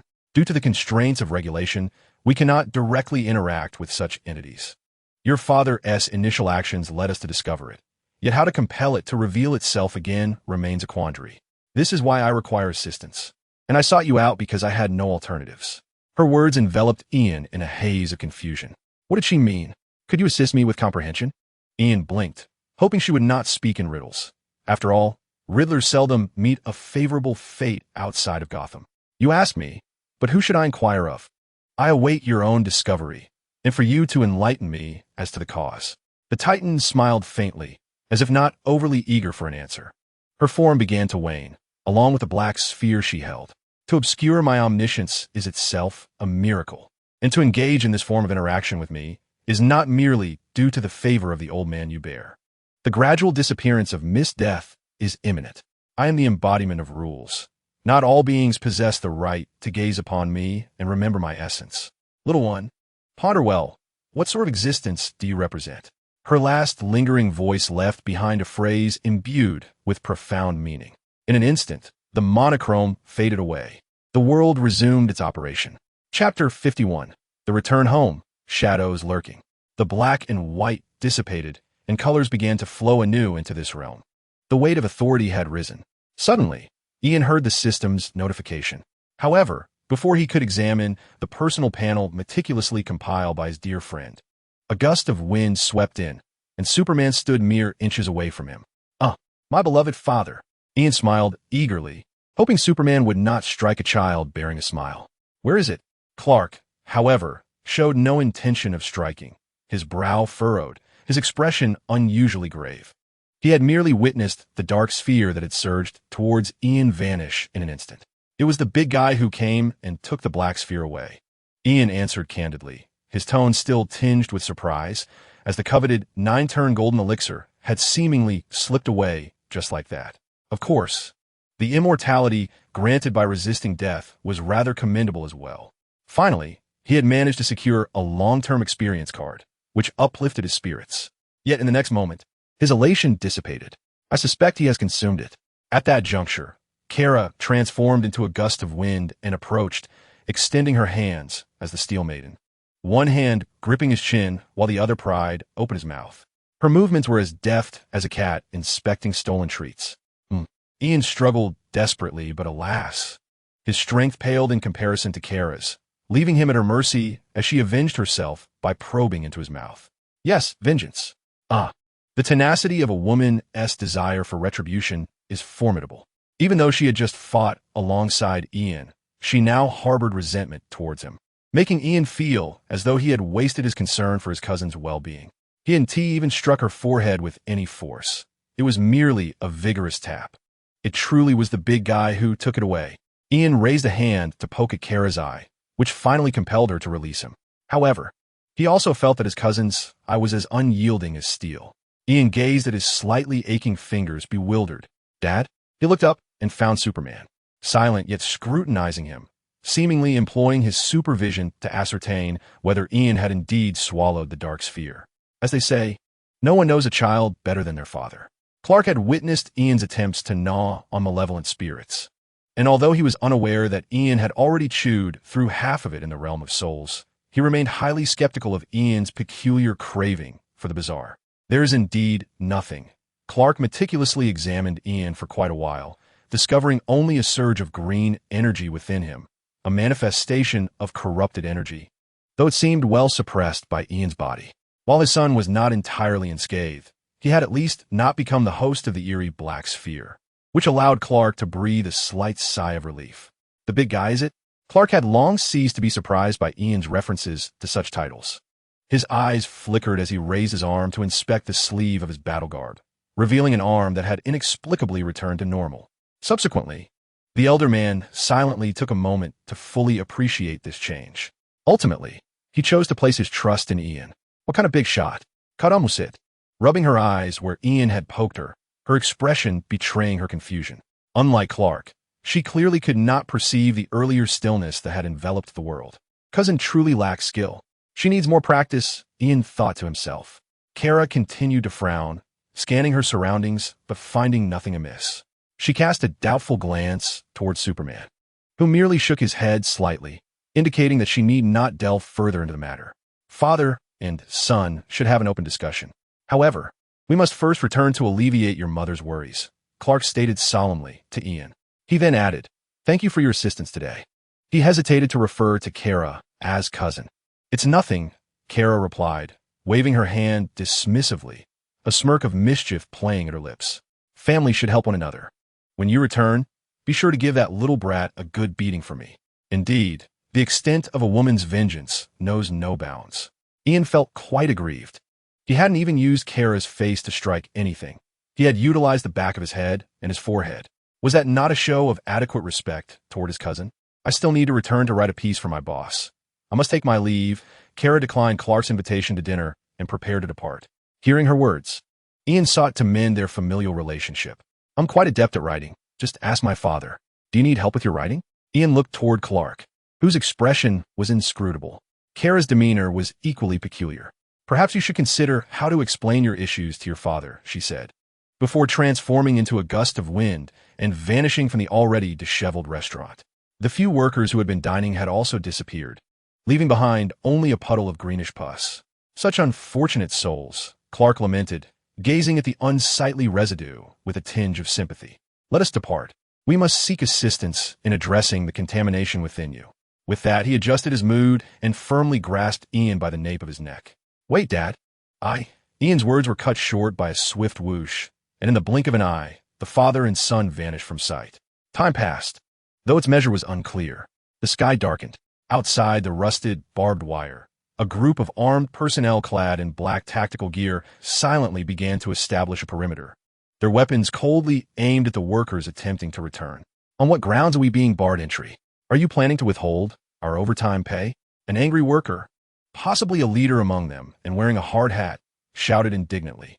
The company has issued an order. No one is permitted to enter today. The lead mercenary spoke in a brusque tone, their uniforms emblazoned with the letters of LexCorp. The crowd began to stir, voices of discontent rising. Rumors circulated that government officials had visited. Could it be that the factory had been sealed by authorities? Workers expressed their fears of unemployment. Yet all they received in return was a mercenary's imperturbable silence. Perhaps it was due to an epidemic, the contagion that transpired yesterday and today. A self-proclaimed informant spoke up, their voice laced with anxiety, as if fearing their own exposure to infection. Government agents had taken away a corpse. It was already oozing with green fluid. Surely, it was a grave infectious disease. This worker had clearly witnessed the cleanup crew summoned by Carla. Yet, it remained unclear why DO personnel had not sealed the premises, leaving it to LexCorp as private militia to enforce the lockdown. Perhaps it was due to financial influence, or maybe the sway they held over governmental agencies. Such is the nature of the DC universe. Here, a president capable of manipulating stock markets and financial transactions cannot emerge. For the voice of the tycoon often outweighs that of even the highest officials. We demand compensation. The workers began to rise in revolt. At that moment, a sleek black luxury car glided silently into view, its tires splashing through puddles, sending mud flying. The door swung open, and polished shoes stepped onto the ground. Lex Luthor emerged, his gleaming head reflecting the cold light. Rest assured, each of you will receive economic compensation from the company, along with a comprehensive medical examination. Luthor assured the agitated crowd with a single phrase. Without a backward glance, he strode into the depths of the wastewater facility. He made his way directly to a disheveled cafeteria, his shoes crunching on shattered glass, producing a sharp sound. Fools! They squandered the opportunity given to them. Luthor's gaze swept the surroundings, his tone dripping with sarcasm, though it was unclear whom he was ridiculing. He turned to leave the cafeteria, heading towards other areas. After passing through several heavy metal doors, he paused before an inconspicuous control room. Genuine imbeciles. Noticing the door bore no signs of having been opened, Luthor displayed a confident, mocking smile, signaling his subordinate to unlock the door with a key before he entered the seemingly ordinary control room alone. Amidst the antiquated machinery, Luthor locked the door behind him, crouching to lift a concealed lead panel from the floor.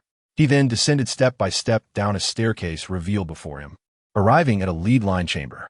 With a rumble, Luthor scanned his iris. The chamber door swung open. Inside, the dimly lit space was thick with stale, damp air. The sole source of illumination was a flickering red emergency light, casting a sanguine hue over the room. In the center, a man hung suspended by heavy iron chains, arms outstretched like a tormented statue.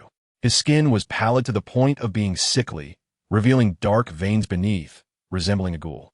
Beneath a drooping head, disheveled black hair obscured the visage and the murky eyes. Luthor stepped aside, scooping a bowl of viscous green liquid from a metallic barrel. Come now, let's continue our game. Drink it, and become a more perfect weapon. He grasped the man's chin, compelling him to elevate the face that Ian might find somewhat familiar. The man emitted a furious, beast-like growl, struggling as the iron chains clanked. Unmoved, Luthor pressed the bowl to his lips, pouring the green liquid into his mouth. Yes, just like that. Do not waste it, Luthor whispered, his tone brimming with excitement. He watched as the man consumed the verdant broth, some of it spilling from the corners of his mouth, trickling down his neck, and ultimately staining the chest of his battle garb, marked with an S-shaped emblem, with a tainted hue. Could he be a superhero from a parallel world? Were there not many abandoned realms within the Flash's universe? Dark energy surged within this man, his flesh and skin beginning to transform. Chapter 52. Ascendancy recognized by the world. The night wind howled, tousling Ian's hair. He was grateful not to be British, otherwise, subjected to such fierce gales, the probability of becoming a youthful Baldy would surely rise from 80 to 90%. Are you certain you do not need assistance with the issues within your body? Clark inquired, one hand gripping Ian by the scruff of his neck as he flew. This marked the 5th time he had thwarted Ian's attempts to climb onto his back. Initially, Clark had not refused, viewing it as an opportunity to display paternal affection. However, upon realizing Ian's inclination to tug at his hair, he opted to hold Ian aloft.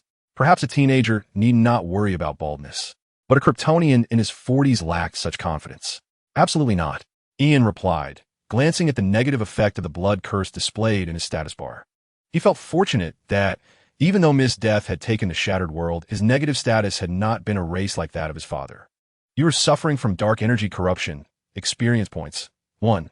What a melodious sound. It was akin to a VIP treatment one might encounter in a game at level 99.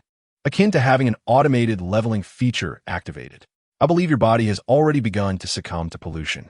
Superman looked down at his young son, noting that Ian's skin had indeed started to take on a greenish hue, clearly indicating severe dark energy corruption. Yet, Ian remained indifferent. Enduring such a curse can enhance my mind and hone my superpowers. Ian activated his self-healing frenzy skill, restoring his complexion to a rosy hue. In an instant, the green tinge that had surfaced upon his skin faded completely. The flesh once eroded by dark energy healed. As for the cost, it is but a mere trifling of fat. Ian felt a slight hunger and reminisced about the nourishing broth he had enjoyed before, wishing he could sip that delightful concoction at any moment. It was akin to a restorative potion in a game, exercising your mind and extraordinary abilities. Clark was not surprised by Ian's capacity to manage the encroachment of bizarre energy, having already discerned his unusual nature while following him previously. Indeed, this was a form of trial bestowed upon him by a master. Ian began to raise his banner, often indulging in minor fabrications, now doing so to preserve his negative state. Clark paused, choosing not to press further, primarily due to his lack of understanding regarding Ian's peculiar abilities and his concern that any interference might hinder Ian's development. If you feel unwell, do inform me immediately. After a moment of contemplation, Clark ultimately opted for compromise, aware that the energy within Ian differed from the affliction he had previously endured. Do not worry. If any issues arise, I will certainly consult my father, for I have a profound fear of death. Ian nodded fervently, expressing a truth he had harbored for years, fearing that his life could be abruptly extinguished. Thankfully, the situation had changed. The resistance to death bestowed upon him provided an unprecedented sense of security. Furthermore, name, Ian Kent, ordinary profession, student LV7, 78640, extraordinary profession, Berserker LV3, 440, world recognition. Independent NPC. The transformation of his status panel brought Ian considerable joy. His world recognition had shifted from an ordinary NPC to an independent NPC. This was evidently the reward spoken of by Lady Death. Though still labeled as an NPC, Ian believed he had assumed a role with his own narrative. Indeed, he was no longer the pitiful offering that could be sacrificed at a moment's quarrel. Now, it would require at least a disagreement of 2 or even 3 words to warrant such a fate. The state of death resistance rendered him exceedingly difficult to kill. Unless faced with an extraordinary event, it would be unlikely for harm to befall him. This was the stable state of existence Ian had yearned for over 14 long years. Had it been this way sooner, would he have experienced even minor psychological issues? Praise be to Lady Death. Ian silently prayed. He felt an uncanny connection to some mysterious, each time he offered his prayers, and at this moment, he sensed an exasperated emotion emanating from that presence. "Oh, by the way, Dad, what is for dinner tonight?" Ian inquired, his stomach grumbling due to the activation of his self-healing frenzy. As he gazed eagerly at the approaching street below, "It will be the usual bland fare," Clark replied, pausing briefly before adding, "Do not say anything to alarm your mother when we return. She has been feeling rather unwell lately." It is evident that Clark is quite apprehensive about Ian's potential revelations upon his return, which could greatly affect Lewis, an ordinary individual. "No problem," Ian reassured, patting his father's ironclad chest. Superman felt utterly helpless. Soon, he guided Ian back home. In the dining room, the warm yellow light bathed the wooden table as Lewis emerged from the kitchen, carrying a platter of freshly cooked eggs. At that moment, Clark had already donned his cozy home sweater and spectacles. "Where are the brothers?" Ian inquired, noticing the absence of his siblings who typically occupied the living room with their gaming. They, too, had social engagements and thus would not be joining the family for dinner tonight. Lewis served Ian several fried eggs and then brought forth a generous bowl of creamy mashed potatoes adorned with sugar. Are you suggesting that Jonathan is out on a date with a girl, while Jordan is aimlessly wandering the streets like a hoodlum, pretending to also be on a date? Ian, well acquainted with his brothers, was unconcerned about developing diabetes at such a young age, promptly loading his plate with mashed potatoes. Indeed, Lewis nodded resignedly, fully aware of her 3 sons.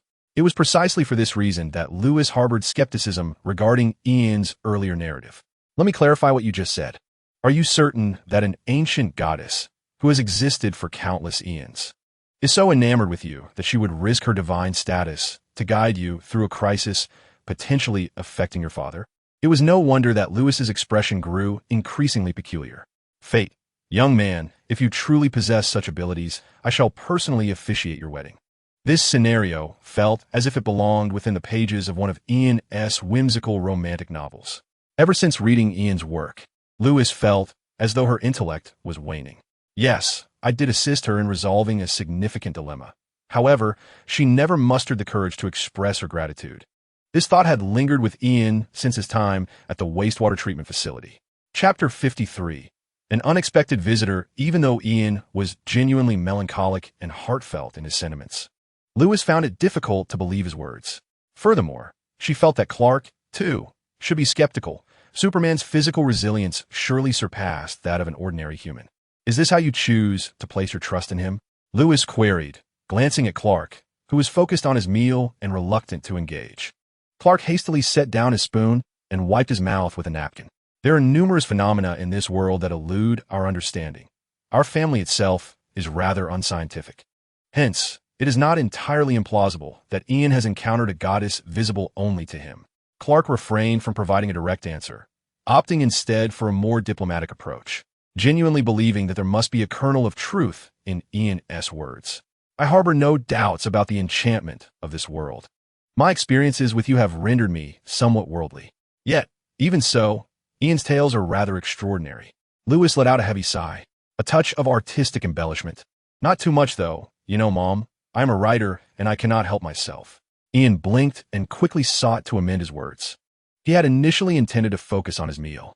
However, considering he now had 2 influential figures to appease, he proclaimed, "Hail, Miss Death. I thank you for this dinner, as well as my benefactor." Having never been a subordinate, Ian merely adopted the customs of the Christians. Fairness for all, no one is slighted. The Death Knight remained aloof, offering no response, perhaps unable to do so.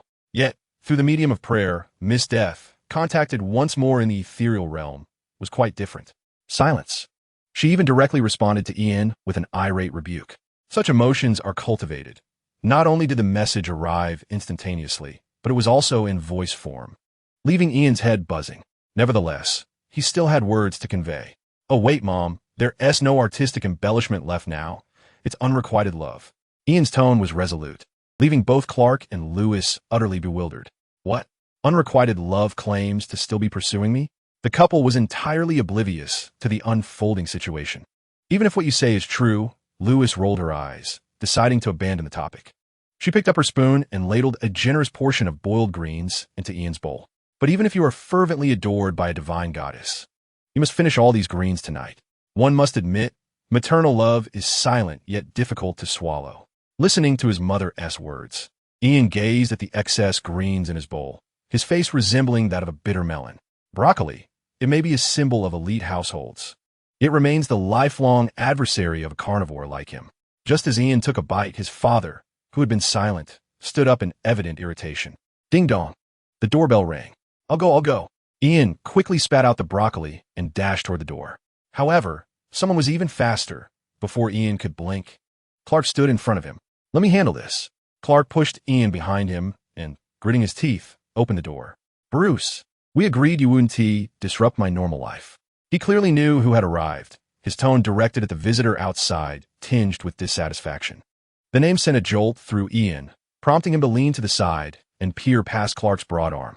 There stood a distinguished middle-aged man, clad in a tailored suit, exuding an air of sophistication. His physique is remarkably robust, yet it does not appear excessively exaggerated. He exudes an aura unique to those of old money, embodying Bruce Wayne, the master of Gotham, the Dark Knight who shrouds his true identity beneath a facade. I'm not here to seek you out, Clark, Bruce interjected calmly, his gaze sweeping past Superman's broad shoulders to rest upon Ian, who was peeking curiously from behind. I have come to find the author of a manuscript received today by the publishing house under Wayne Enterprises. He inclined his head slightly toward Ian. I presume you are Mr. Ian Kent? The Batman, feigning the air of a gentleman, spoke in a tone that was surprisingly courteous. You actually submitted your novel? Clark was evidently taken aback by Ian's determination to publish his work. He momentarily froze before swiftly glancing at his young son, his expression a mixture of astonishment and peculiarity. I must allow the world to appreciate my extraordinary talent, Ian replied with an air of self-importance, appearing to consider the enlightenment of the masses as his noble duty. Clark's expression was a sight to behold, contrasting sharply with his speechlessness. Bruce, however, affirmed Ian's confidence. It is indeed a very talented piece, he commented impassively, leaving Clark feeling that Bruce's intentions were anything but benign. Are you serious? Clark furrowed his brow, his penetrating gaze fixed sternly on Bruce outside the door. Unfazed, Bruce met Clark's stare with calm assurance. Do not doubt my discerning eye as an investor. Bruce's voice was steady, as if stating a mere fact. I am simply engaging in the business of a merchant. Young Mr. Kent's book will undoubtedly yield substantial profits in the right market. His tone was filled with conviction, leaving Clark in a state of bewilderment. He was at a loss as to whether to continue doubting Bruce's motives or question the current state of people's mental faculties. A throbbing in his temples signaled the Kryptonian hypertension he had not felt in ages. Congratulations, Clark, you will soon have a son worth millions. Bruce's smile grew increasingly pronounced, and his tone seemed genuinely congratulatory. Upon hearing this, Clark fell into silence while Ian's eyes sparkled with excitement. Really? The Mr. Wayne, known for his decisiveness on television.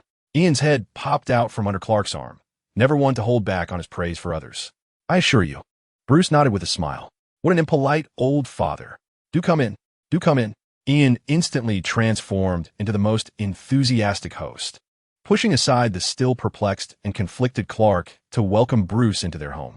After all, since the visitor had come to their doorstep, there must be a purpose behind it. Any display of resistance would be futile, and Ian was unwilling to offend Franklin. Would you care to sample the broccoli my mother prepared? It's an exceptionally healthy dish. Ian brought Bruce into the dining hall, eagerly offering his plate of broccoli to the Batman, who was disguised as a human. No, thank you, Bruce replied, casting a sidelong glance at the limp green vegetables and the suspicious paste atop them, his lips twitching imperceptibly. His instincts warned him that consuming this dish might lead to a severe illness. Who has arrived? He inquired. Lewis emerged from the kitchen, noticing Bruce seated at the table. Her expression shifted slightly, yet she refrained from commenting, instead directing her gaze towards Clark, who followed closely behind her. Clark subtly shook his head at his wife. My son may indeed possess talents that elude my appreciation, yet I do not believe the mere publication of a book warrants such a busy individual as yourself to come in person. Clark took a seat across from Bruce. You are correct, Bruce replied calmly, retrieving a sophisticated device from the inner pocket of his trench coat. However, does this not grant me the right to investigate? He pressed a button directed at the television in the living room, causing the screen to illuminate with the evening news. A witness had captured the thrilling scene on their smartphone. The news anchor's voice resonated from the speakers, reporting that Supergirl had once again saved a Boeing passenger aircraft from imminent disaster. This marked the 364th aircraft incident of the year and the 360th involving Boeing. As a member of the public, one cannot help but question, what about the 4 remaining aircraft incidents? Such inquiries are quite reasonable. However, the camera soon shifted to a blurry smartphone video, showcasing Kara standing bravely in front of the aircraft as she was being interviewed. Behind her, a figure clad in pantyhose was interacting with survivors and taking photographs. According to highly reliable sources, a new superhero has emerged, appearing alongside Supergirl shortly after the aircraft incident at yet another scene of calamity. We can reasonably infer that this man is a novice hero, learning from Supergirl, and enthusiastic netizens have bestowed upon him a rather fitting nickname. The host conveyed this news with utmost seriousness. Outside the television, Ian found himself momentarily stunned upon hearing the world's moniker for him. What the heck? Pantyhose guy. Faced with what might be his own origin story as an independent NPC, he truly felt a surge of embarrassment. At this moment, he contemplated inflicting suffering upon the world. but then considered that such actions might lead to his title transforming from pantyhose guy to pantyhose monster or pantyhose doctor. He regained his composure. Actually, I wear flesh-colored tights. I should be called Flesh Tights Guy. However, Flesh Tights Superman does have a nice ring to it. Pure and untainted, Ian calmly corrected the news anchoress terminology. Batman rarely loses his composure, except when he truly cannot contain himself. Chapter 54. Bruce, you are indeed a capitalist. It must be said, Ian possesses a remarkable ability for self-regulation. He feels he has a profound understanding of Darwin's theory of survival. However, in contrast to the boy who has come to terms with his fate, the other three present lack such empathetic capacity. Upon hearing Ian correct the television host's remarks, Bruce nearly faltered, casting a peculiar glance at Ian, uncertain as to why an inexplicable sense of vigilance had suddenly arisen within him. The sound of Clark slapping his forehead was loud and heavy, the thud of his steel forehead distinctly resonant. Meanwhile, Lois silently retreated to the kitchen, stifling the urge to voice her thoughts as a loquacious reporter. Make no mistake, this was indeed a formidable challenge.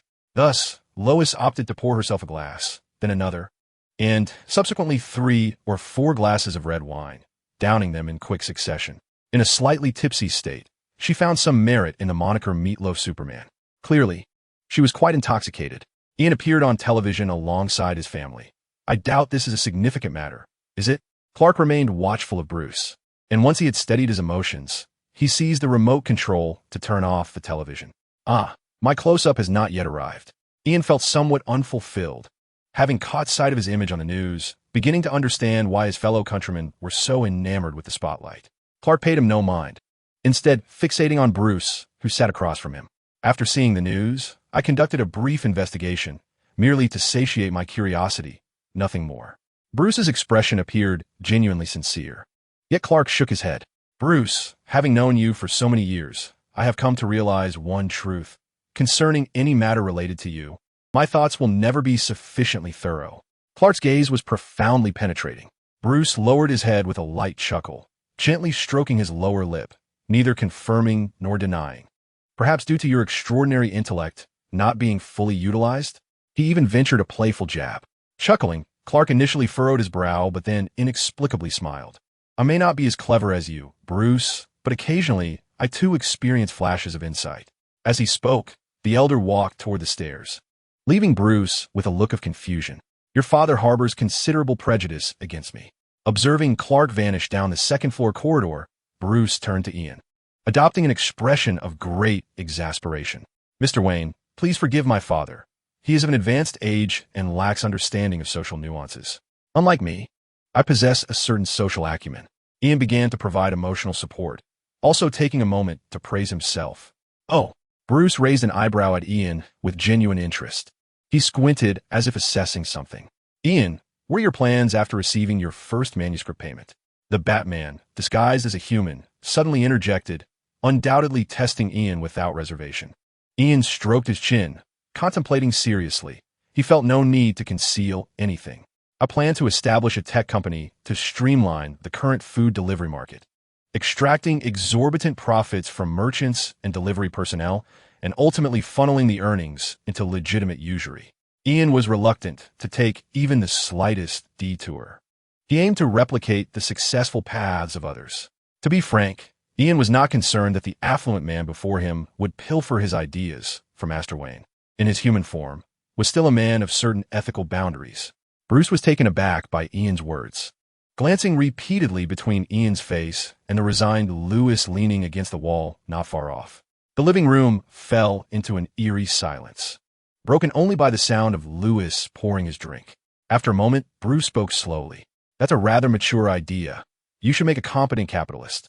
In truth, Bruce felt Ian belonged among those who ought to be hanged from streetlights.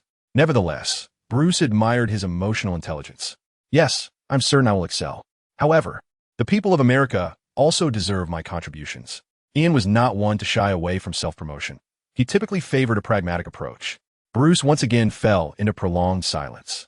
If you require investment, feel free to contact me. After a moment of consideration, he retrieved a personal business card from his attire and politely handed it to Ian, a gesture not typically afforded to writers. Primarily, Bruce believed he should intensify his attention towards Ian. I actually have another idea. Ian began, taking the card, eager to discuss his ideas for the boys in black, when Clark descended the stairs above. The noise of his descent interrupted Ian's words. For Bruce's gaze was immediately drawn to Clark. Since you hold Ian's talents in such high regard, Clark held several sheets of paper, which Ian recognized and attempted to snatch. But Clark deftly evaded him. Then please publish this work as well. Otherwise, I shall assume your investment in him harbors ulterior motives. Clark placed the papers before Bruce. Of course, no problem, Bruce replied without a moment's hesitation. Merely some book publications after all, even with the addition of various IP developments. It would be but a trifle for the prosperous Wayne Enterprises. I will ensure Ian's work is adapted for both film and comics. Bruce maintained a perfect smile as he gracefully picked up the manuscript, prepared to showcase his financial prowess. However, upon a mere glance, the seemingly invincible Batman's voice was abruptly silenced. The reason was simple. The poignant and tragic love story of Batman unfolds in the 15th chapter. As the title of Ian's manuscript, which only possesses a beginning, captures Bruce's attention. In that fleeting moment, his expression and thoughts became utterly frozen. The mere sight of such a striking title sent alarm bells ringing within the heart of Wayne Enterprises' formidable CEO. Indeed, Bruce's intuition proved to be remarkably astute. After glancing at just a few lines on the first page, he felt an overwhelming urge to refrain from reading further, fearing he might lose control and lash out at a child. Standing on the expansive balcony of his opulent 900-story villa, Batman savored the view while caressing his impressively sculpted abdominal muscles, adorned with 24 chiseled segments. Moreover, his teeth sparkled with a kaleidoscope of colors in the night, dazzling like precious gems, their brilliance even outshining the vintage wine he savored. 300 billion. Find her, Batman proclaimed, swirling his wine glass with deliberation. As memories of the previous night flooded back, the moment he first encountered that extraordinary woman on the red carpet spanning 20 kilometers. To this day, he could still recall her peculiar, cackling laughter. Even with Bruce's refined demeanor, he found it hard to suppress a tremor of agitation, his entire being rendered rigid with tension. Noticing the expression of the esteemed CEO, Ian felt a pang of guilt. His narrative had yet to reach the part about that exceptional woman, who was, in fact, a role played by the Joker to undermine Batman. Even the clown prince of crime would be taken aback, perceiving Bruce as his primary target. Thus, the somewhat lackluster opening truly struggled to captivate discerning readers. One glance at Wayne's face revealed his dissatisfaction with the uninspired plot. In Chapter 55, titled Superman's Illegitimate Son, A Marvelous Nightmare, Ian reflected on the constraints of time. He had hastily drafted an opening for this book the previous night, initially intending to submit it to billionaire Oliver Queen, also known as Green Arrow, for his publishing company. Don't put all your eggs in one basket, he mused, recognizing that exceptional works deserved diverse opportunities. Ian had meticulously planned the publication of his creations. However, no one could have anticipated that Superman would deliver an ultimate betrayal to his underage son. He hoped that the esteemed figure before him, this incarnation of Batman, would possess the discerning eye to perceive the extraordinary narrative hidden within the mundane. Unbeknownst to Ian, Bruce was far too absorbed in his own turmoil to notice the inner musings of the writer. In his eyes, the manuscript resembled a level of contamination akin to that of Cthulhu. What say you, discerning Mr. Wayne? Will you still insist on publishing my child's book? Clark, witnessing Bruce's frozen expression, felt a surge of satisfaction. It had been ages since he had seen this man flounder. Slowly, Bruce lifted his gaze, the muscles in his face twitching slightly. Taking a deep breath, he suddenly broke into a grimacing smile. Of course, he spoke each word with deliberate precision. Bruce, too, was stubbornly determined, engaging in a futile battle of wills, inflicting harm upon each other at the cost of both sides. 1,000 losses for a mere 1,500. He resolutely chose to face Clark head-on, fully aware that neither party would emerge victorious. Yet, could this not be seen as a double victory for Ian? Ian felt utterly triumphant. Mr. Wayne, the second installment is not yet complete. I shall send you the continuation once it is finished. He hastily sought to justify the monotony of his narrative. Who wouldn't relish double the remuneration? That is enough. There are already plenty of drafts. Bruce's temples throbbed. He was genuinely apprehensive about any further developments that might displease his heart. Not enough, Ian. Will you send it to him upon completion? Or shall I personally escort your manuscript to him? Superman crossed his arms, a victorious smile gracing his lips. Now, if you excuse us. He watched as Bruce, teeth clenched, rose to his feet. The esteemed figure made his way towards the door, glancing back every few steps, as if he wished to voice something, but ultimately held his tongue. Take care, Mr. Wayne. Ian maintained his politeness as he escorted the guest to the door. Bruce offered a rather stiff smile in return. He bid farewell to Ian and the smiling Superman with basic courtesy before striding towards the luxurious car, parked a short distance away. Once inside, the tension in his fingers was palpable as they gripped the manuscript. Young master, you appear rather unwell. Did you have another disagreement with your old friend? The elderly, elegant chauffeur inquired with a hint of teasing. Bruce gazed at the manuscript in silence. I have no friends, he replied softly. The driver simply shook his head with a smile. So, has your speculation been confirmed? Regarding the possibility that the boy is also a Kryptonian? The elder started the car, expressing his curiosity. According to Clark's past records, he began to awaken his abilities at this very age. I cannot dismiss the notion that the boy for whom I assisted in obtaining a birth certificate is also a Kryptonian. Of course, this boy may also serve as another testament to Superman's imperfections. If that is indeed the case, it would be quite the spectacle. A contemplative expression crossed Bruce's face. Regardless, I must gain a more nuanced understanding of Ian Kent. Therefore, my first step will be to have a thorough discussion with the psychiatrist. I'm meeting Batman. Uncle Ben's words echoed in Bruce's mind, causing a familiar unease to linger. His brow furrowed deeply. Alfred raised an eyebrow at the remark as the car glided silently into the night of Metropolis. Compared to Gotham, the nighttime encounters here were still rather scarce. Even the chauffeur, accustomed to the shadows of Gotham, seemed slightly out of place. Inside the Kent household, Clark felt a sense of satisfaction witnessing Batman's misfortune, while Ian, aware that fortune was soon to smile upon him, also felt quite pleased. The only one who seemed out of sorts was a drunken Lois, who had fallen asleep in the kitchen. Gently, Clark lifted Lois and carried her to the sofa, inadvertently rousing her. Kiss me, she slurred, clearly inebriated and suddenly animated. Clark found himself somewhat flustered. Ian quickly excused himself to ascend the stairs, seeking to leave the space to his parents. Just then, the sound of a key turning in the lock echoed from the front door. It was Jordan, who frequently pretended to be out on romantic escapades, returning home. I'm back, Jordan announced loudly, a hint of melancholy in his tone. His arrival disrupted Lois's newfound enthusiasm, and the inebriated mother was not pleased. When a woman is displeased, she can be quite formidable. Jordan, we need to talk. About you, me, and your father, Lois said, attempting to tame her disheveled hair, though her serious demeanor betrayed her drunken state. About what? Jordan asked, bewildered. About the family issue concerning your subscription to some inappropriate videos using my bank account, Lois replied, crossing her arms, her voice laced with accusation. Jordan was genuinely confused. He had always been the one purchasing DVDs. What subscription? Meanwhile, as the innocently perplexed older brother felt increasingly troubled, Ian had silently slipped upstairs, quickly returning to his room while still eavesdropping on the commotion below. His physical prowess granted him a rudimentary form of superhearing. There were heated arguments and a mix of educational discussions between the adults. Ian envied the seamless connection his parents shared in their love. As the sound of footsteps echoed up the stairs, he resolved to immediately venture out and apologize to his older brother. It was better to confess now than to be discovered later. He believed that a swift acknowledgement of wrongdoing would bridge any potential rift between brothers. Ian was well-versed in navigating the intricacies of life in a television narrative.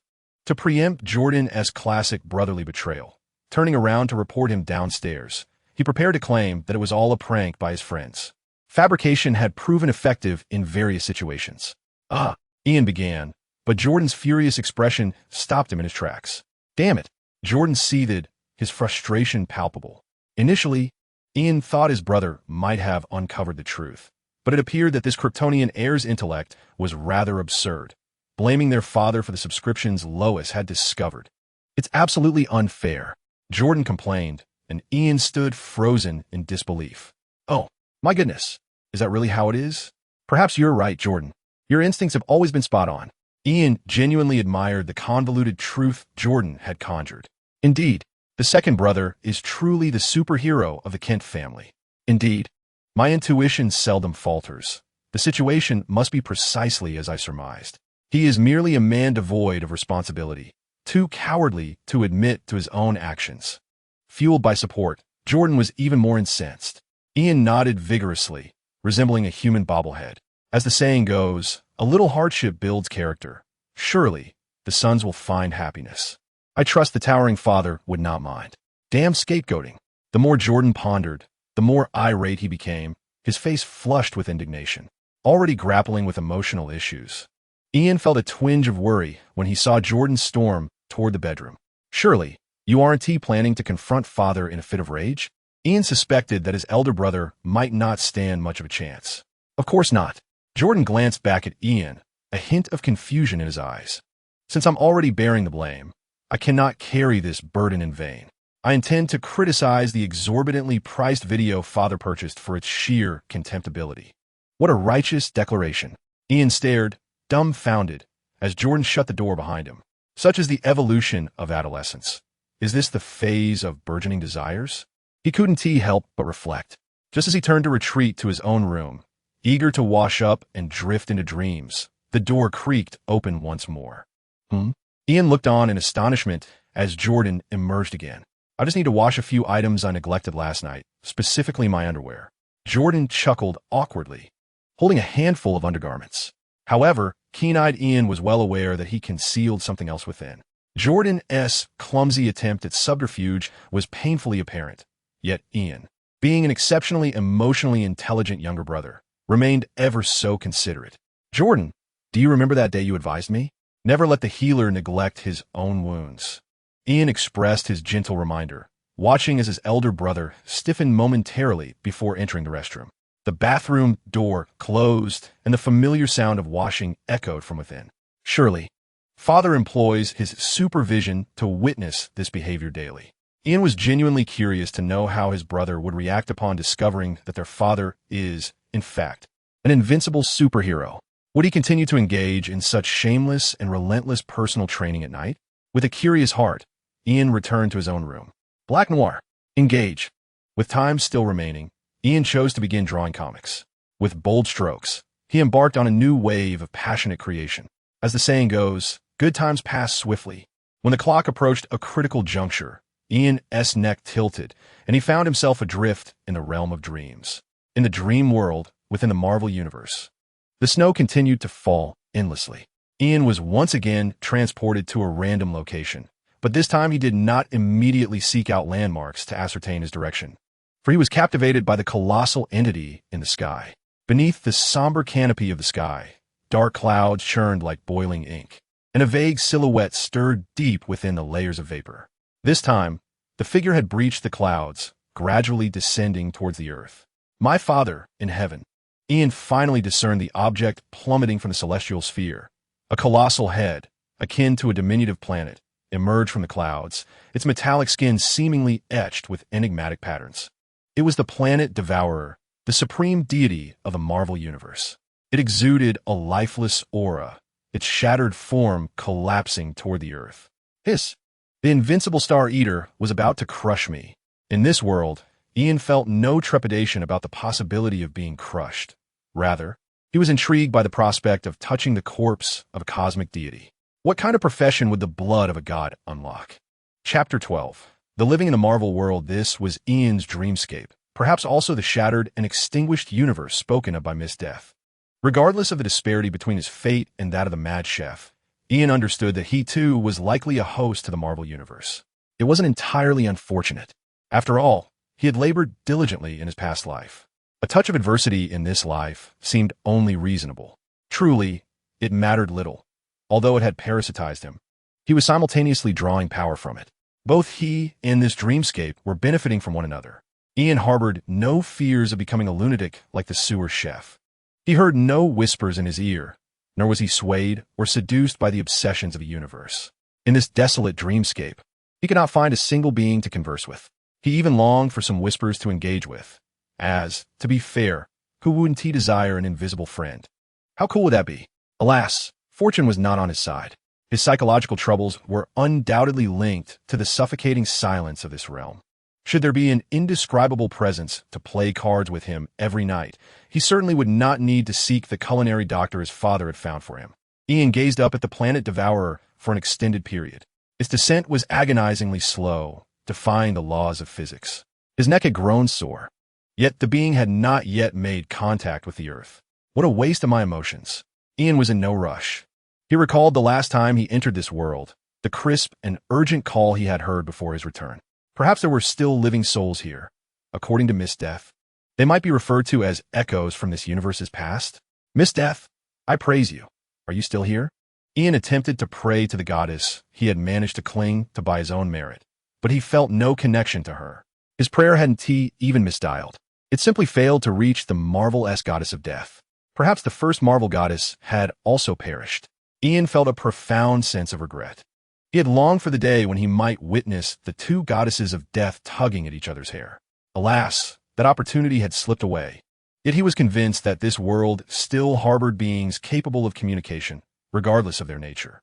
Ian resolved to revisit the site where the bodies of the Hulk and the patriotic figure lay, hoping for a stroke of luck. Even if only the echoes of the past remained, it would not impede his inquiry into the mysteries of this universe, and he would extend an invitation for them to join him in a few rounds of Gwen each night.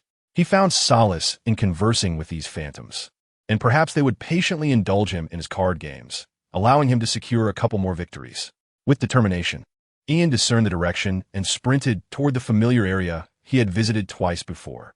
His speed was astonishing, far surpassing that of an ordinary person.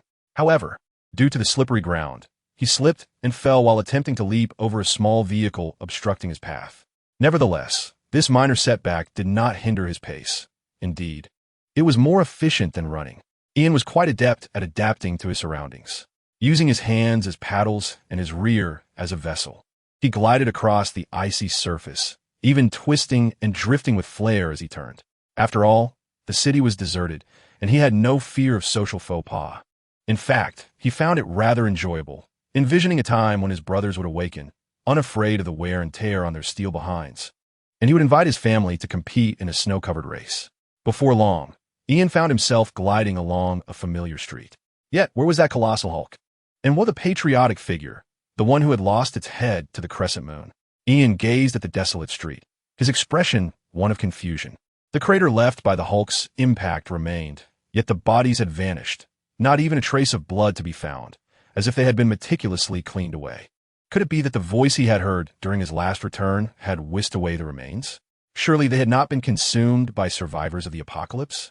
Ian had seen his fair share of post-apocalyptic films, and just as he imagined a band of survivors gathering around the Hulk-esque body for a barbecue, a sudden voice called out from behind him, crisp and authoritative. "Raise your hands and declare your identity and purpose." Startled, Ian quickly scrambled to his feet, brushing off the dirt from his backside, and turned to face the source of the voice. There stood a tall girl not far away, her figure alluringly curvaceous. Clad in black leather pants that accentuated her long legs, she wore a snug tactical vest, and in her hand was a striking firearm, its muzzle aimed steadily at him. This sight ignited a thrill within Ian. His eyes widened at the weapon she wielded. This was an extraordinary opportunity to gain valuable experience in the student profession. "Look, my hands are in my pockets. Could you possibly be more professional? Don't you understand the traditions of America? At this moment, you should be emptying your magazine directly at me." Ian's gaze reflected the figure before him, caught in a blend of excitement and trepidation. The girl possessed a figure that was undeniably striking, with ample curves that could easily weigh several pounds. Ian, while appreciating such a physique, secretly wished that the weight she carried was comprised of fully loaded magazines. Upon hearing Ian's remark, the girl momentarily paused, initially perceiving his words as a provocation. Regaining her composure, she furrowed her brow and sternly warned Ian, "I am not jesting with you." As she spoke, she slightly adjusted her aim, directing her firearm towards the ground beside Ian, ready to assert her dominance. However, an unexpected turn of events unfolded before her eyes. Whoosh! A crimson beam sliced through the air, originally intended for the empty ground next to Ian. To her astonishment, Ian lunged towards the red light, thrusting his hands forward in a desperate attempt to catch the bullet that was never meant for him. The girl was utterly taken aback. "You attempted to learn the art of catching bullets," Though your practical endeavor ended in failure, you did acquire some reckless skills. Ian moved swiftly, yet he could not achieve his inaugural success. It was an awkward moment for him as he squeezed his empty hands, muttering, "I suppose I'm a bit out of practice. I used to be quite adept at catching bullets barehanded." Ian indulged in a little fib, attributing his failure to the brilliance of the celestial bodies above, which he believed had impaired his performance. After all, how could someone with 8 times the physical prowess of an ordinary human fail to catch a bullet? That defied logic. "Please hold on for a moment. Thank you." Ian gestured for the bewildered girl to pause. He then dashed toward a car frozen by the cold at the roadside. Pure brute force was his simplest method of entry. Clang. Not this one. Click. Not that either. Finally, after several attempts with various abandoned vehicles, Ian discovered what he sought, a pair of sunglasses. "May I have another chance?" Ian adjusted his demeanor, aiming to align himself with the protagonist of Cyberpunk Saga. The girl, observing his series of actions, regarded him with a peculiar expression. "This is a laser gun. It doesn't shoot bullets," she calmly explained, illuminating the reason behind Ian's failure to catch the projectile, and he realized he had gained considerably more experience than before. The difficulty had indeed been heightened. Of course, the newly enlightened Ian remained undeterred. "I don't believe it. Unless you shoot me again, I won't relent," he declared, his eyes coveting the entirety of her laser magazine. He resolved to employ the classic tactic of feigned disinterest. However, his provocation failed to elicit the desired response. The girl merely rolled her eyes at him before producing a walkie-talkie. "Betty, I am Gwen, the one who possesses the ability to teleport. I have captured him, yet his mind appears to be rather unstable. I require a physician to assist me in conducting an assessment. I wonder if he has succumbed to madness, much like those former superheroes." The girl is calling for her companions. Ian is astonished by the name the other party has claimed. However, he is more concerned about the misunderstanding the girl has regarding him. "I am not insane, nor do I require a change of psychiatrist." Ian is aware that a psychiatrist is genuinely deranged, yet he feels he should not disdain Dr. Hannibal. After all, the potency of the medication prescribed by Dr. Hannibal is undeniably formidable. Chapter 57. The last superhero. In response to Ian's explanation, the girl named Gwen did not acknowledge him. "Gwen Stacy?" Ian tentatively inquired. The other party seemed somewhat taken aback, clearly surprised that Ian had guessed correctly. "Indeed, she is the girl whom Spider-Man, Peter Parker, has failed to seduce across generations." "Do you know me? Have we met?" Gwen looked Ian up and down, her expression perplexed, as if she were trying to recall whether she had encountered him before. "No, I have merely heard tales of you and Spider-Man. You mentioned that the former superheroes have all gone mad. Could you elaborate on that?" Ian sought to seize the opportunity to extract some information. "I awoke one day, and the world was as it is now." He told a small fib, for it was undoubtedly simpler to fabricate a tale about being cursed into a prolonged slumber by a witch than to explain his origins from another dimension. One should not underestimate a writer. No, he was on the verge of having a bestseller. Ian believed he was deserving of the title of a writer. "Spider-Man, you say?" Gwen appeared disinterested in Ian's story, which left him somewhat disheartened. Her expression seemed tinged with sadness, as if she were reminiscing about some sorrowful past. "There is no longer a Spider-Man in this world." The girl sighed heavily, her gaze wistful as she glanced at her pale right hand gripping the firearm. She slightly bent her wrist, staring at the somewhat wrinkled spot where her pulse throbbed, her expression growing increasingly melancholic. "Here, a tissue. Allow me to assist you with that heavy burden. I shall endure a little discomfort, and then you can properly wipe your eyes." Suddenly, a voice interrupted Gwen's reverie. In that moment, someone attempted to seize the firearm from her grasp. "What are you doing?" Gwen was startled. She had not perceived Ian's approach. Upon realizing it, she instinctively pushed Ian away and retreated cautiously several steps.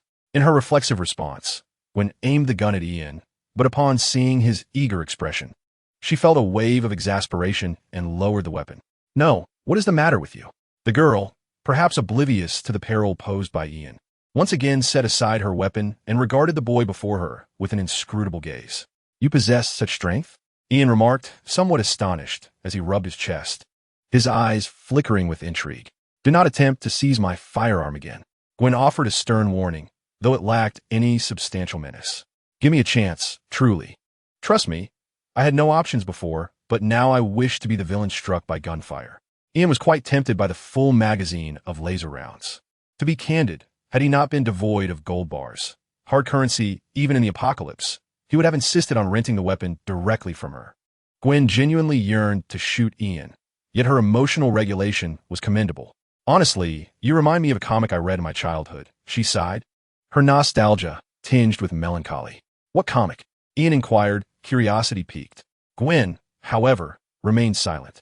She turned her gaze and caught sight of several shifting shadows amidst the snowfall. In the next moment, her demeanor underwent a complete transformation. You enjoy playing with guns, do you? Here. She suddenly hurled the firearm towards Ian, who caught it deftly. Upon contact, the weapon emitted a soft mechanical whirring in his palm. Identity verification complete, an electronic voice resonated clearly in the stillness of the snow-covered ground. Ian was taken aback, while Gwen's pupils dilated in shock, her countenance shifting dramatically. How is this possible? Her voice brimmed with incredulity. I too am quite surprised. Ian mused, realizing this was some form of permission-based identification. Like Gwen, he could not fathom why he was also granted access to the weapon's functionalities. Unless Gwen harbored a secret infatuation for him, clandestinely bestowing him with authorization. Ian found this theory plausible, albeit legally questionable. He was merely a 14-year-old boy, while Gwen appeared to be a woman of 18 or 19. As he contemplated this, preparing to empty the magazine to hone his bullet-catching skills, a sudden noise interrupted his actions. 4 fully armed soldiers, accompanied by a woman in a white coat, pedaled into view. Betty Ross, Bruce Banner's former girlfriend, Ian surmised. Convinced of his deduction, what on earth is happening? The scientist, Betty, halted her bicycle with one foot on the ground. Mud and snow splattered on the cuffs of her pants, revealing that she had fallen numerous times along the slippery path, a terrain Ian was all too familiar with. The individual in question is the mysterious teleporter who appeared near the corpse before we took away the Hulk and the compatriots, and the system astonishingly recognizes him as a legitimate wielder of weapons. With that, Gwen stepped forward and snatched the gun from Ian's grasp, which had yet to warm in his hold. Is it too much for you? Ian sensed something was amiss. The strength of his opponent seemed to surpass his own. With the firearm now absent from Ian's possession, the 4 soldiers lowered their weapons that had been aimed at him, all of which were laser guns. Ian gazed at them with envy. They might be remnants of S.H.I.E.L.D. agents or survivors from the S.H.I.E.L.D. Academy. Betty, adjusting her glasses in astonishment, reflected Ian's figure in the lenses. Are you one of them? Gwen inquired, directing her gaze at Ian. Well, I don't know. I was merely captured by an evil witch and brought back. Ian attempted to recount his tale. However, Scientist Betty had no intention of granting him the opportunity to showcase his narrative. Let's return for now. We can check the database later to ascertain his situation. Betty cast a penetrating glance at Ian, prompting the 4 soldiers surrounding him to tighten their formation. Do you still have a base? Ian did not resist. His curiosity was piqued. Having wandered through this world for some time, he had not discovered any other living beings in the city until now. To his astonishment, a multitude of individuals suddenly emerged. Regardless of whether these individuals were mere echoes from the past, Ian was genuinely intrigued about where they had been hiding all this time. Come with us, and you shall find out. Betty exchanged a knowing look with Gwen before swiftly producing a device to scan Ian. Her demeanor relaxed considerably thereafter. The remnants of benevolent superhumans are vital to us. Betty's tone grew notably more at ease, and not just hers. Gwen and the 4 soldiers also appeared less wary of Ian.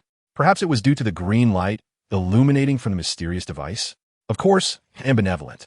My roots are pure. Ian responded to the test results without surprise, considering the environment in which he had been raised. In a past life, he was Marx. In this life, he was the Red Panties. Who could surpass him in that regard? Let us proceed. Gwen was disinclined to continue conversing with Ian, so she made her way toward the direction Betty had come from, with Ian following closely behind. The others pushed their bicycles, opting not to ride, likely due to psychological scars from previous falls. Soon, Ian accompanied Gwen and Betty into a concealed alley, where Gwen adeptly pried open a manhole cover and, without hesitation, jumped down after glancing back. A leap of faith? Ian, not wishing to fall awkwardly, seized the opportunity to leap down vigorously. Upon landing, Gwen noticed debris falling from above and silently embraced Ian. Thank you, Gwen. You are the true superhero. Ian maintained his courtesy. Subsequently, the others gracefully descended using the ropes, and Gwen, having released Ian, ventured deeper into the sewer, where only the sound of footsteps and dripping water remained in the damp tunnel. Before long, they arrived at the tunnel's end, where a large door emanating a cold metallic glow stood, its Avengers emblem faded. "Hold on," Betty suddenly halted Gwen, who was about to step forward for verification. "Let him go," she said, glancing at Ian. Ian raised an eyebrow and, intrigued, approached the door. The identity verification process was once again met with the same result. The door thundered open. Ian pondered thoughtfully, contemplating whether the peculiar nature of his existence in this world, where he was impervious to harm, was somehow related to the current circumstances he faced. How could this be? Gwen and Betty's expressions were rife with suspicion. How could he pass the verification? Gwen's eyes widened in disbelief, wondering if their system had been compromised by a hacker who had preemptively entered his identity information. This seemed the most plausible explanation to her, for she was reluctant to accept the notion that Ian had once been a highly privileged agent. That's impossible. No one can breach our systems. Betty furrowed her brow in confusion, yet she dismissed Gwen's theory. So confident? Ian, unfamiliar with hacking techniques, believed that in any realm, there should be no impenetrable information systems. The strongest shield merely accentuates the might of the strongest spear. This was likely even truer in the Marvel universe.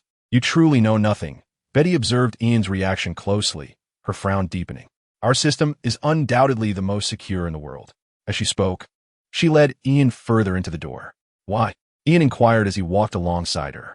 Inside the door lay a subterranean expanse the size of a football field, where dozens of individuals in lab coats navigated among various intricate instruments. At the heart of the hall stood a colossal hemispherical computer, its surface adorned with cascading streams of data. "Because we have the last superhero in this world," Betty proclaimed with confidence, though the weight in her tone was considerably heavier. She pointed towards the central computer. "Ultron?"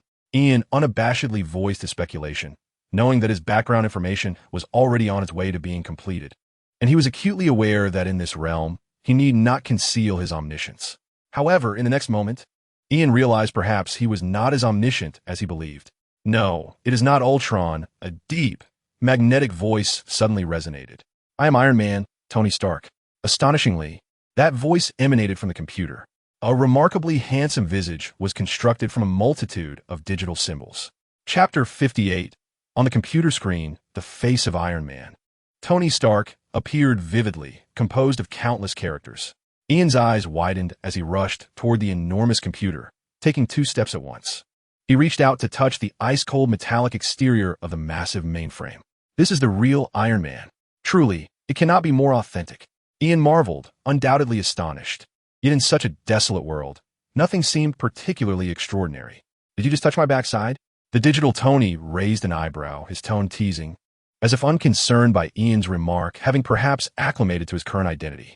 "Would you like to touch it back?" Ian retorted, successfully rendering the digitally humorous Tony momentarily speechless. At that moment, Betty, frowning, stepped forward and pointed at Ian. "Tony, can you check this boy's information? He can unlock Gwen's arsenal and access the base's gates." She likely understood that inquiring from Ian would yield no useful information and preferred to directly consult the most trusted entity. Upon hearing this, Digital Tony seemed to have completed a comprehensive data and memory retrieval in the blink of an eye. "No records." He shook his head with unwavering certainty. "He is neither an employee of S.H.I.L.D., nor a member of the Avengers, nor any acquaintance from when I was still alive. No records. Not a single entry." Betty and Gwen appeared utterly astonished. In response, Digital Tony simply nodded. "Indeed, I possess the highest authority, yet I am unaware of the reasons." The image on the screen flickered slightly, as if reflecting the emotional fluctuations of Digital Tony. "How could this happen?" Betty gasped. "Of course it is possible. Dear Miss Betty Ross, Tony Stark was indeed part of my past, but I am merely the fragmented future of Tony Stark. Many elements unrelated to the plan were not uploaded." Digital Tony shrugged. "Perhaps you might search my grave for my lost mind, if it can still be found." His words carried an air of indifference characteristic of one resigned to fate. "What plan?" Ian's inquiry went unanswered. Gwen regarded him with an expression of peculiar suspicion. "You are quite strange." Her doubts regarding Ian's innocence deepened. The expression of Betty, contemplating the superhuman with no recorded data, reflected uncertainty as she glanced at the boy beside her. "Do not look at me. I cannot even manage the hundreds of viruses on my computer." Ian raised his hands, sincerely admitting that his understanding of computer knowledge was limited to daily use. Betty and Gwen exchanged exasperated glances. Fortunately, the viruses coexisted harmoniously within his computer, not impeding his gaming or video-watching endeavors, save for the occasional barrage of insults regarding his gaming skills. Ian's tone bore a hint of wistfulness. The atmosphere in the base's hall was particularly silent, with no one responding. Ian felt a tinge of embarrassment at the thought of inquiring about which antivirus software he should purchase. He had tried most antivirus programs available on the market, yet the number of viruses on his computer had only increased. Free software often proves to be less effective. Why do you all claim that 360 is difficult to manage? In what specific aspect? He queried. After I used relevant software to uninstall it, I haven't encountered it again. I replaced 360 with Horom. First using iObit uninstaller to remove the software, then scanning for rogue applications with Softcn Killer, and subsequently deleting the 360 folder entirely. So far, I have not experienced a recurrence. Ian truly longed for the days when only 360 could infect his computer. At that moment, a staff member clad in a white lab coat rushed in, visibly anxious. "Dr. Ross, there's an issue with the experiment." His words caused Betty's expression to shift dramatically. She disregarded Ian entirely and promptly followed the staff member out. Gwen hesitated briefly before chasing after them. Together, they vanished behind a door, leaving the hall in silence, save for a group of researchers tapping away at incomprehensible code. "What are you all busy with?" Ian surveyed the bustling staff, who appeared to be enjoying snacks, not resembling individuals struggling for survival in a post-apocalyptic world. Digital Tony's gaze followed Ian's movements intently. "This is the Alliance of Survivors. Our singular objective is to realign the world, rectify our civilization, and amend the erroneous trajectory of the entire universe." He spoke candidly, without any concealment. "Interesting," Ian nodded thoughtfully. "According to Miss Death, if this were an interior of a fractured universe, then the lingering shadows of those universes would indeed harbor such obsessions." He began contemplating how to invite Tony to join him for a game of Gwent. What? The human brain cannot compete with a computer? That is a gross underestimate of Ian's extraordinary intellect. As he circled Digital Tony, he was in fact searching for the power plug to disconnect him. After a few seconds, Digital Tony, noticing Ian's lack of further inquiries, could no longer contain himself. "Aren't you curious about how we intend to accomplish this? Such a remarkable eagerness for sharing. In your plan for the continuity of civilization, is there any aspect concerning the allocation of attractive partners?" Ian's sudden inquiry left Digital Tony somewhat bewildered, causing him to shake his head. "Then I'm not particularly interested in your plans," Ian replied, shaking his head in turn. Indeed, he declined. He felt that the allure of this lingering shadow lacked a certain technological sophistication to entice him into persuading others. One would surely need to promise the distribution of 88 of the most beautiful wives. Digital Tony did not emit any smoke. However, he was indeed rendered silent by Ian. After a full 5 seconds, he stated, "My database records every life in this world, including the most beautiful and alluring psychologist in the universe. Perhaps I could awaken her to converse with you." Strangely enough, even a computer seemed to perceive Ian as having psychological issues. "Can she prescribe me medication?" Ian inquired with curiosity. He was not truly swayed, for he understood that indulging in substances here would not yield the desired effect. "No, but I swear." She truly Digital Tony did not grasp Ian's inner thoughts. He believed himself adept at understanding the psychology of men. "However, sorry, no need. Thank you, I already have 2. Ian decisively interrupted and outright refused, catching the computer that housed Iron Man's memories and thoughts completely off guard. Digital Tony wished to slap his forehead, but alas, he no longer had one. Just then, a deafening roar emanated from deep within the base, causing the entire underground space to tremble. Alarms blared instantly, and red emergency lights flashed erratically. Chapter 59. A terrifying return to change. Request for continued reading. It seemed that emergency measures had been activated. However, what was happening? Ian glanced around, noticing that the staff remained remarkably calm. "It's nothing, just a minor issue," Digital Tony replied with a gentle smile. As a scene appeared on the screen, inside a sealed, transparent chamber, a massive green figure was pounding its chest furiously. That was the Hulk, more accurately. The corpse of the Hulk had been reanimated. Despite the top of the skull being severed and the brain removed, this lifeless body, which had undoubtedly been dead for some time, still exhibited signs of vitality. It was frantically smashing everything within its sight. "Are you preparing to raise zombies?" Ian exclaimed in astonishment. "We require a sufficiently powerful entity to execute the snap we need," Digital Tony explained, his tone tinged with a hint of regret. Yet it seemed that Dr. Betty still underestimated the madness of superheroes. That poison had seeped into their very beings. Digital Tony appeared to feel no remorse about this. His gaze remained fixated on Ian. Ian was oblivious to this, his attention entirely captivated by the digital representation presented by Tony. Suddenly, a group of armed soldiers alongside Gwen stormed into the laboratory, seemingly intent on tearing away the conduits from the Hulk's massive form. However, the soldiers' firepower merely served to tickle the Hulk's residual body. The sight of such wasted ammunition pained Ian. How he wished it could have been directed toward him instead. His upbringing taught him that, in the face of the weak's plight, a person of his integrity could not remain passive. With that thought, Ian dashed toward the direction where Betty had vanished. The authorization scanner beeped, granting him passage. The door slid open, revealing a vast laboratory with a transparent containment chamber at its center, where the Hulk was violently swinging his fists, while Gwen maneuvered between attacks with the agility of a cat. Her skills were truly remarkable. Yet, confronted by the enormous and surprisingly nimble green giant, the girl appeared somewhat overwhelmed. "Stay calm. Hold on," Ian shouted as he raced toward the door. "Think of your family. Think of your bonds. I will come to rescue you." His intention was to bolster Gwen's resolve. However, no sooner had he spoken than the Hulk's enormous palm came crashing down, and, like a graceful assassin, Gwen was instantly obliterated, splattering against the ground like a flattened mosquito. "I told you to think of your family." Ian's heart sank, but upon reflecting that everything here was but a remnant of the past, he sighed. "Is this what you call a small problem?" Ian glanced around, unable to locate Betty. Yet he spotted a small screen on the wall, displaying the digital visage of Tony Stark. The digital Tony nodded calmly. "Wow," Ian was taken aback. It seemed there truly was a madman in this room, though he refrained from revealing who it was. He sprinted toward the alloy door at the laboratory's entrance, swiping his face and finding himself still granted access.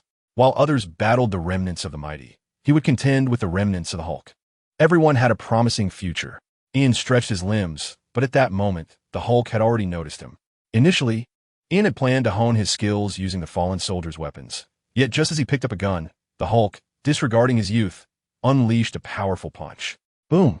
Ian attempted to evade, but he had severely underestimated the Hulk's speed and overestimated his own physical capabilities, perhaps influenced by the notion that Captain America could contend with anyone. Wait, Captain America can face this thing?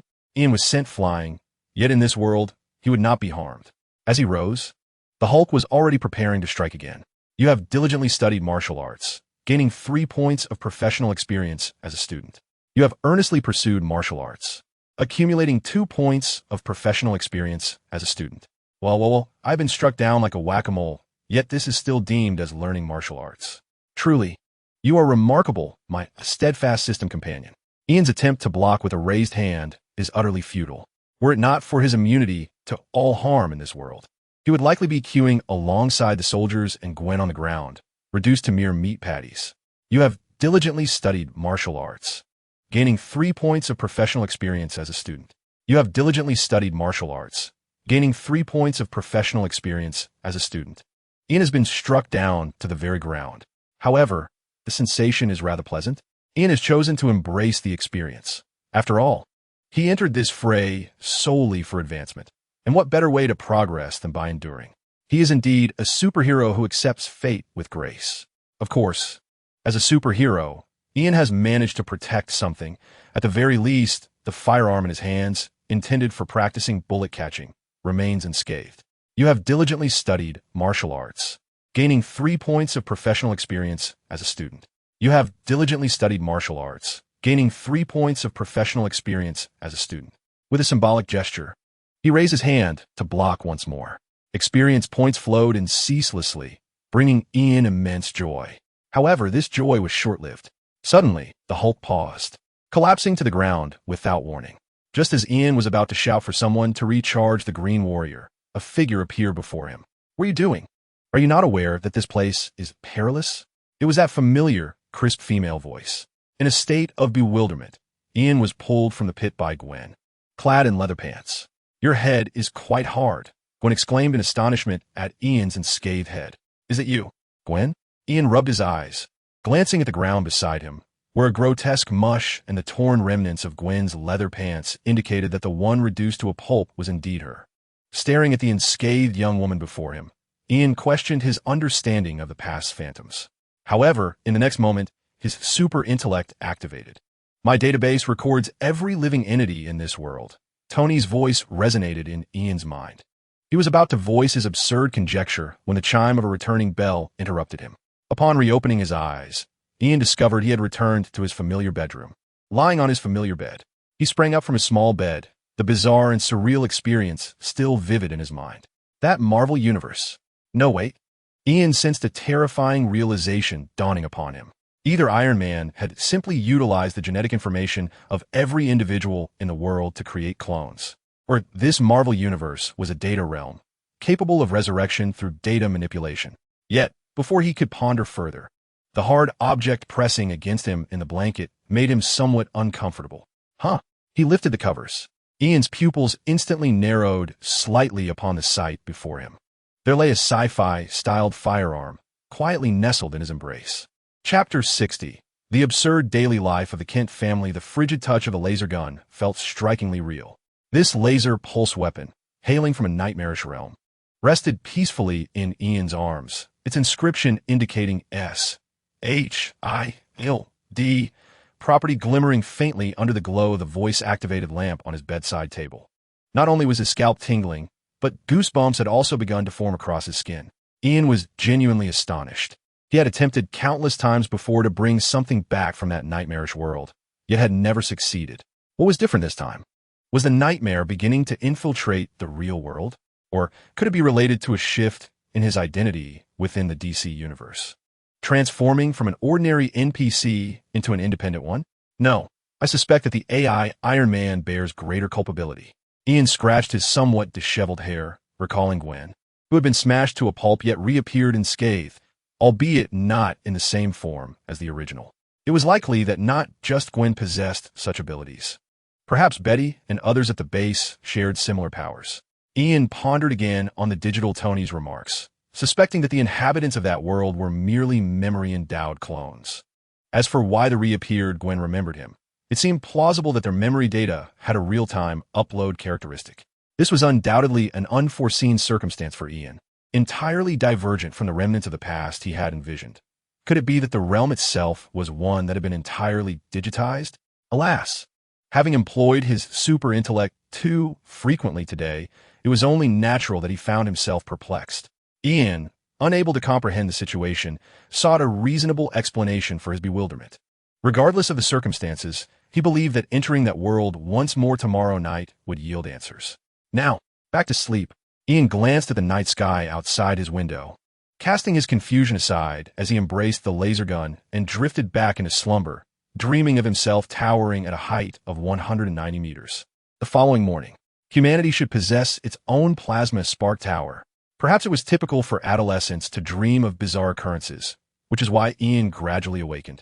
Harboring a sense of regret for not having learned to evolve all of humanity like Dr. Lizard.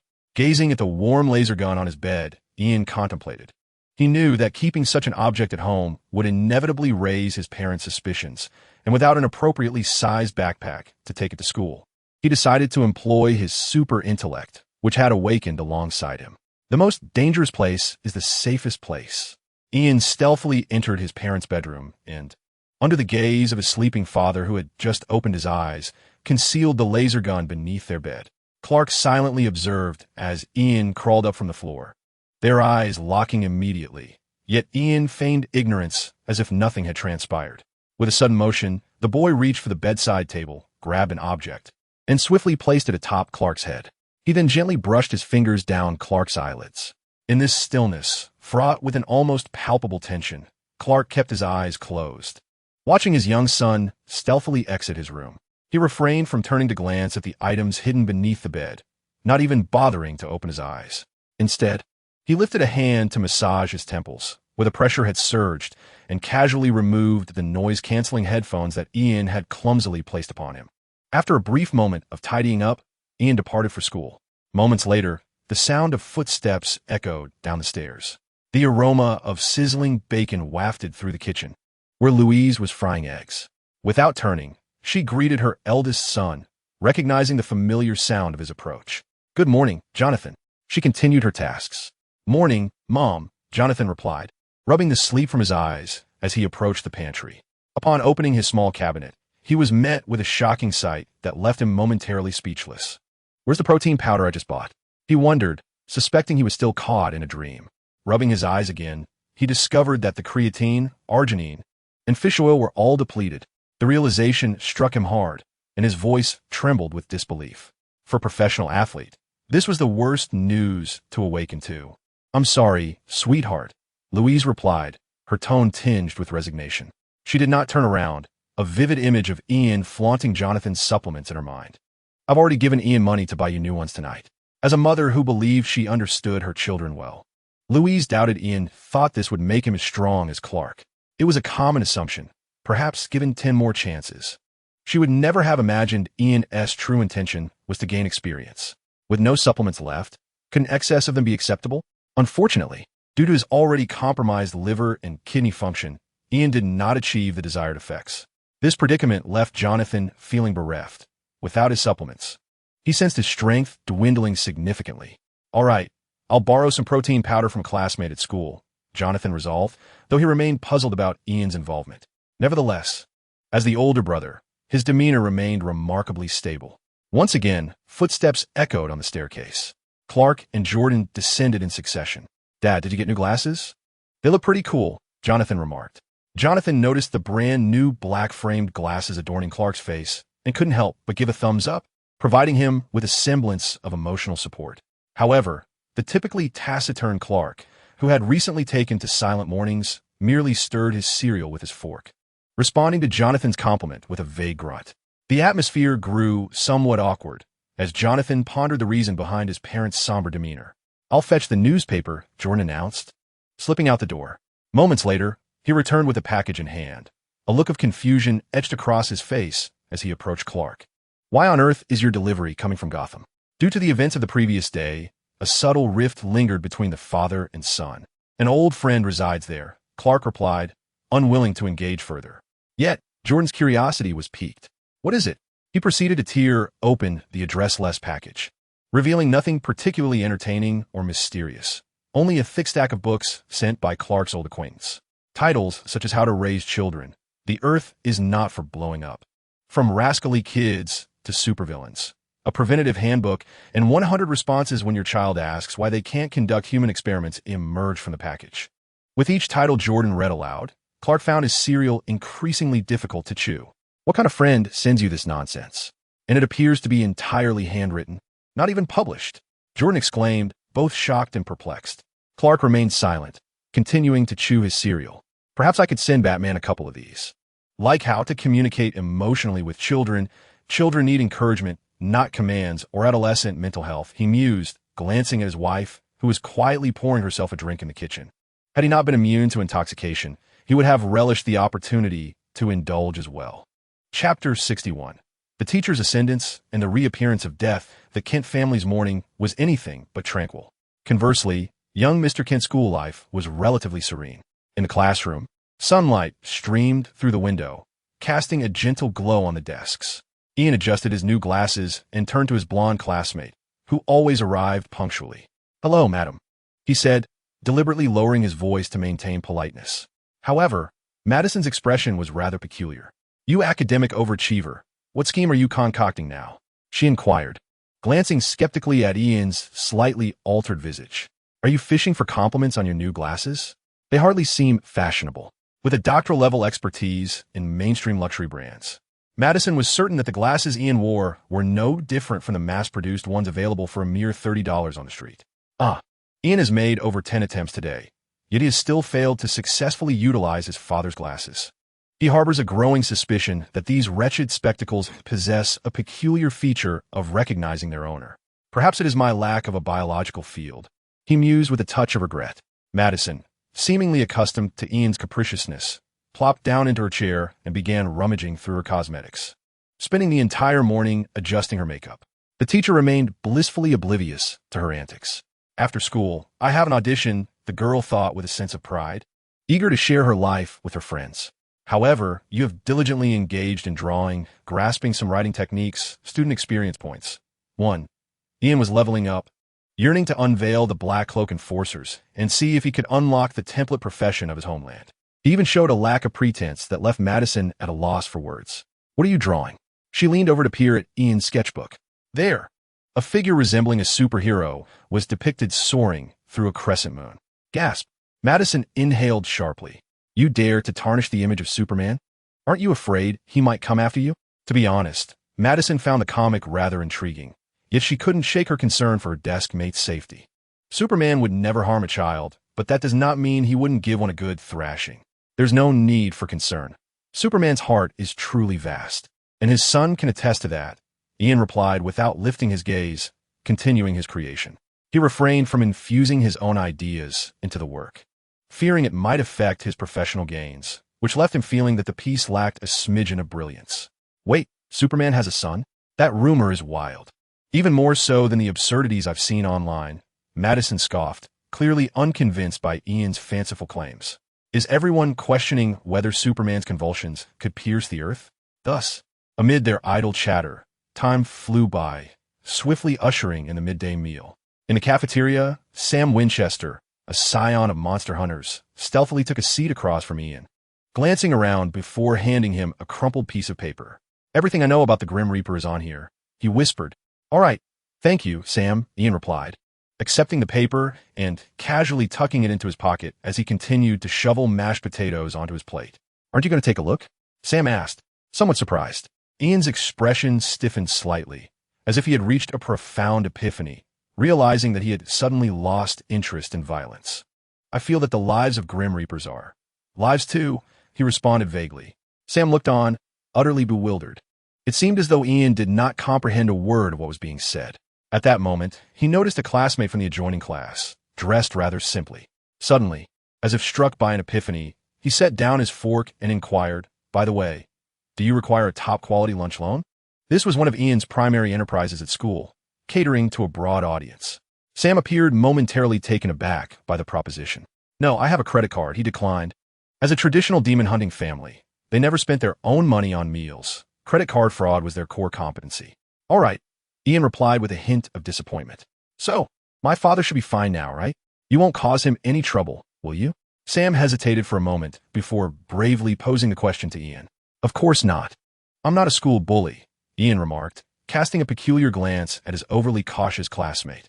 Sam, however, did not trust Ian's words. Among the entire school, it seemed only Ian believed he wasn't a bully. His limited emotional intelligence prevented him from articulating the truth, and he left as if a weight had been lifted from his heart.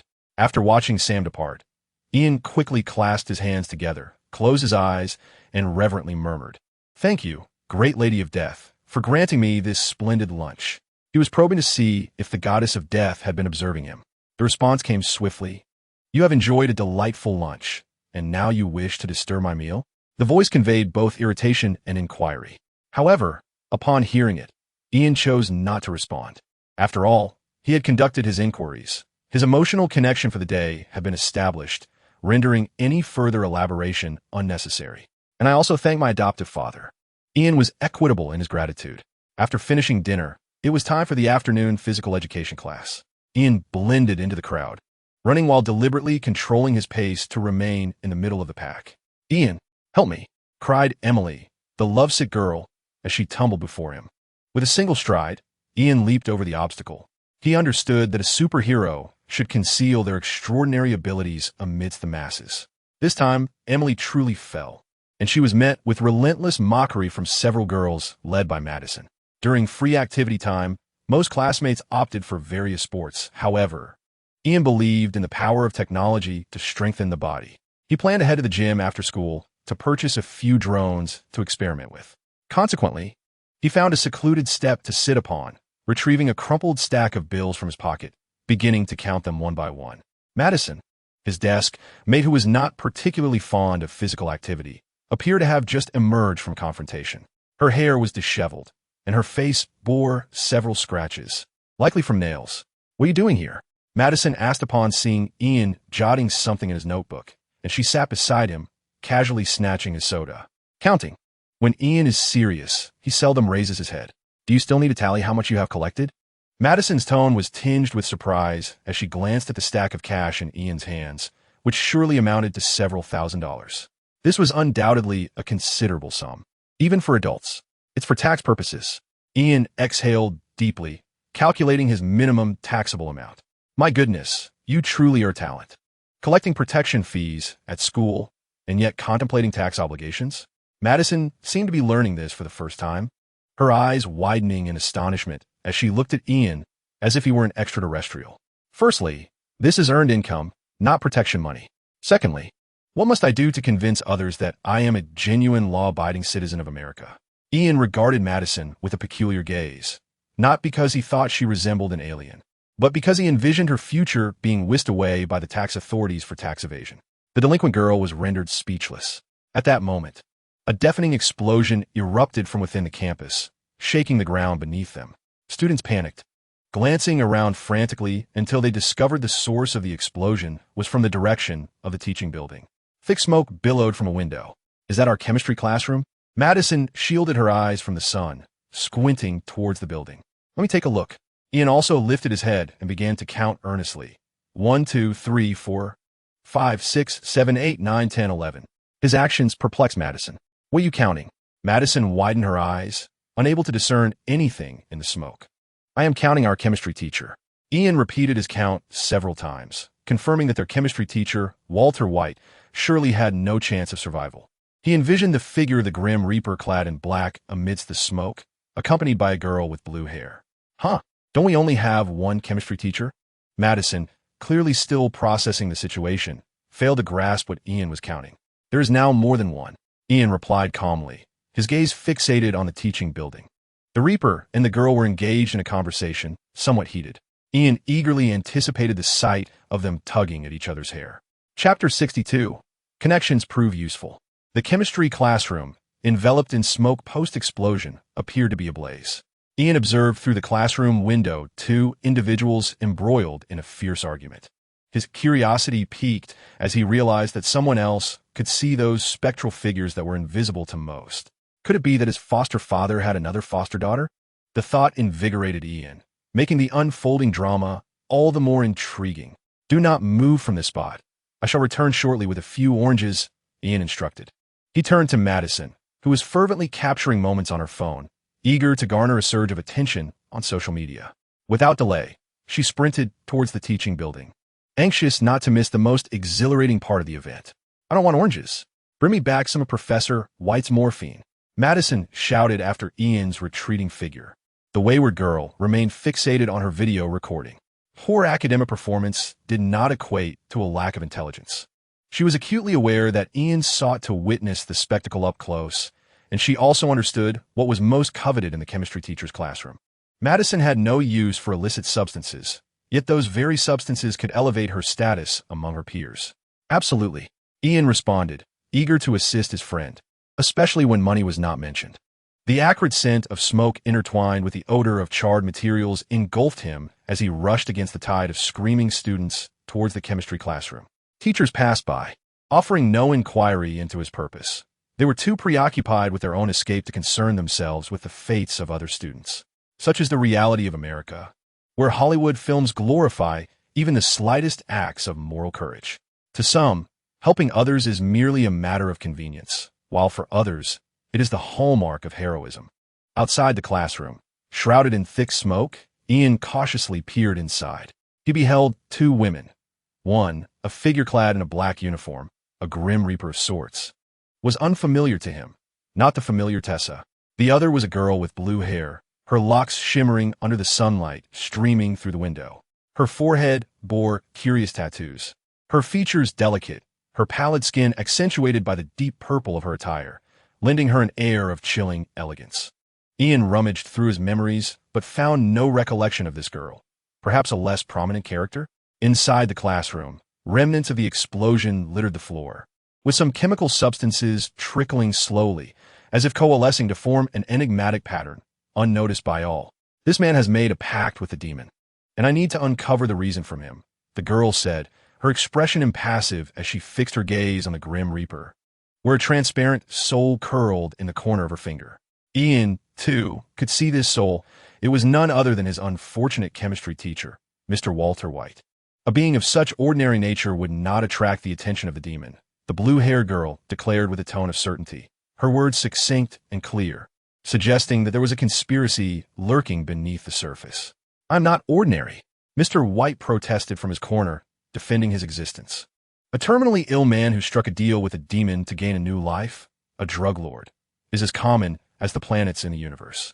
The girl spoke with an unflinching demeanor, leaving Mr. White momentarily speechless.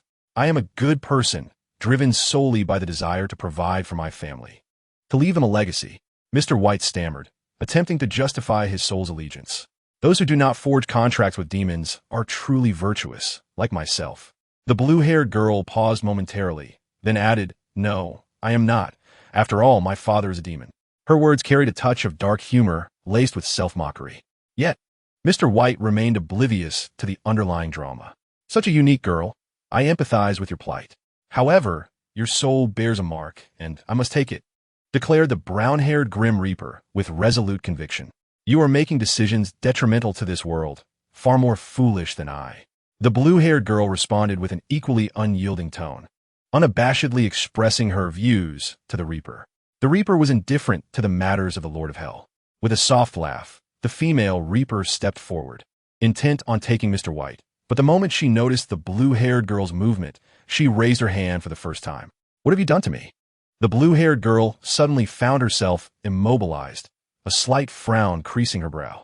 I am merely fulfilling my duty, the Reaper replied, extending her hand toward Mr. White.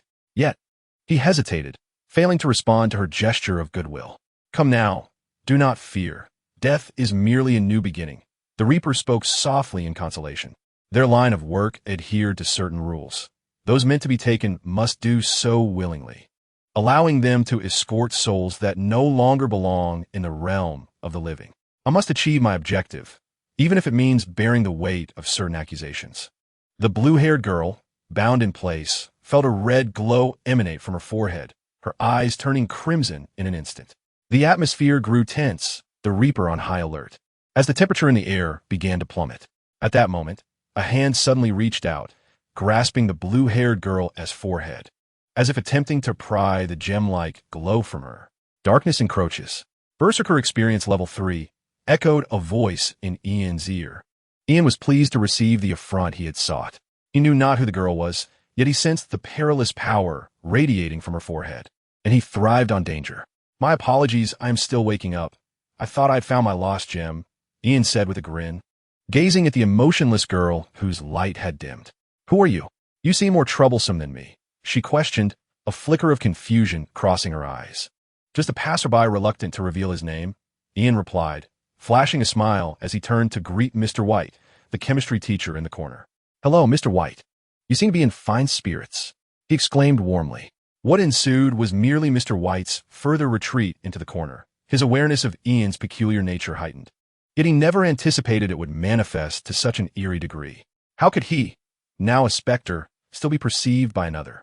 Are you also a harbinger of death? The blue-haired girl, too, struggled to comprehend Ian's predicament. Those who had been tainted by her powers seldom radiated such brilliance.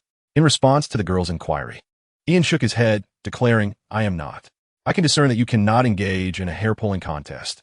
You are not her equal, and this is quite understandable. The Reapers are all clad in black, akin to a version of the elite in somber attire. He reached into the girl's pocket. What are you doing?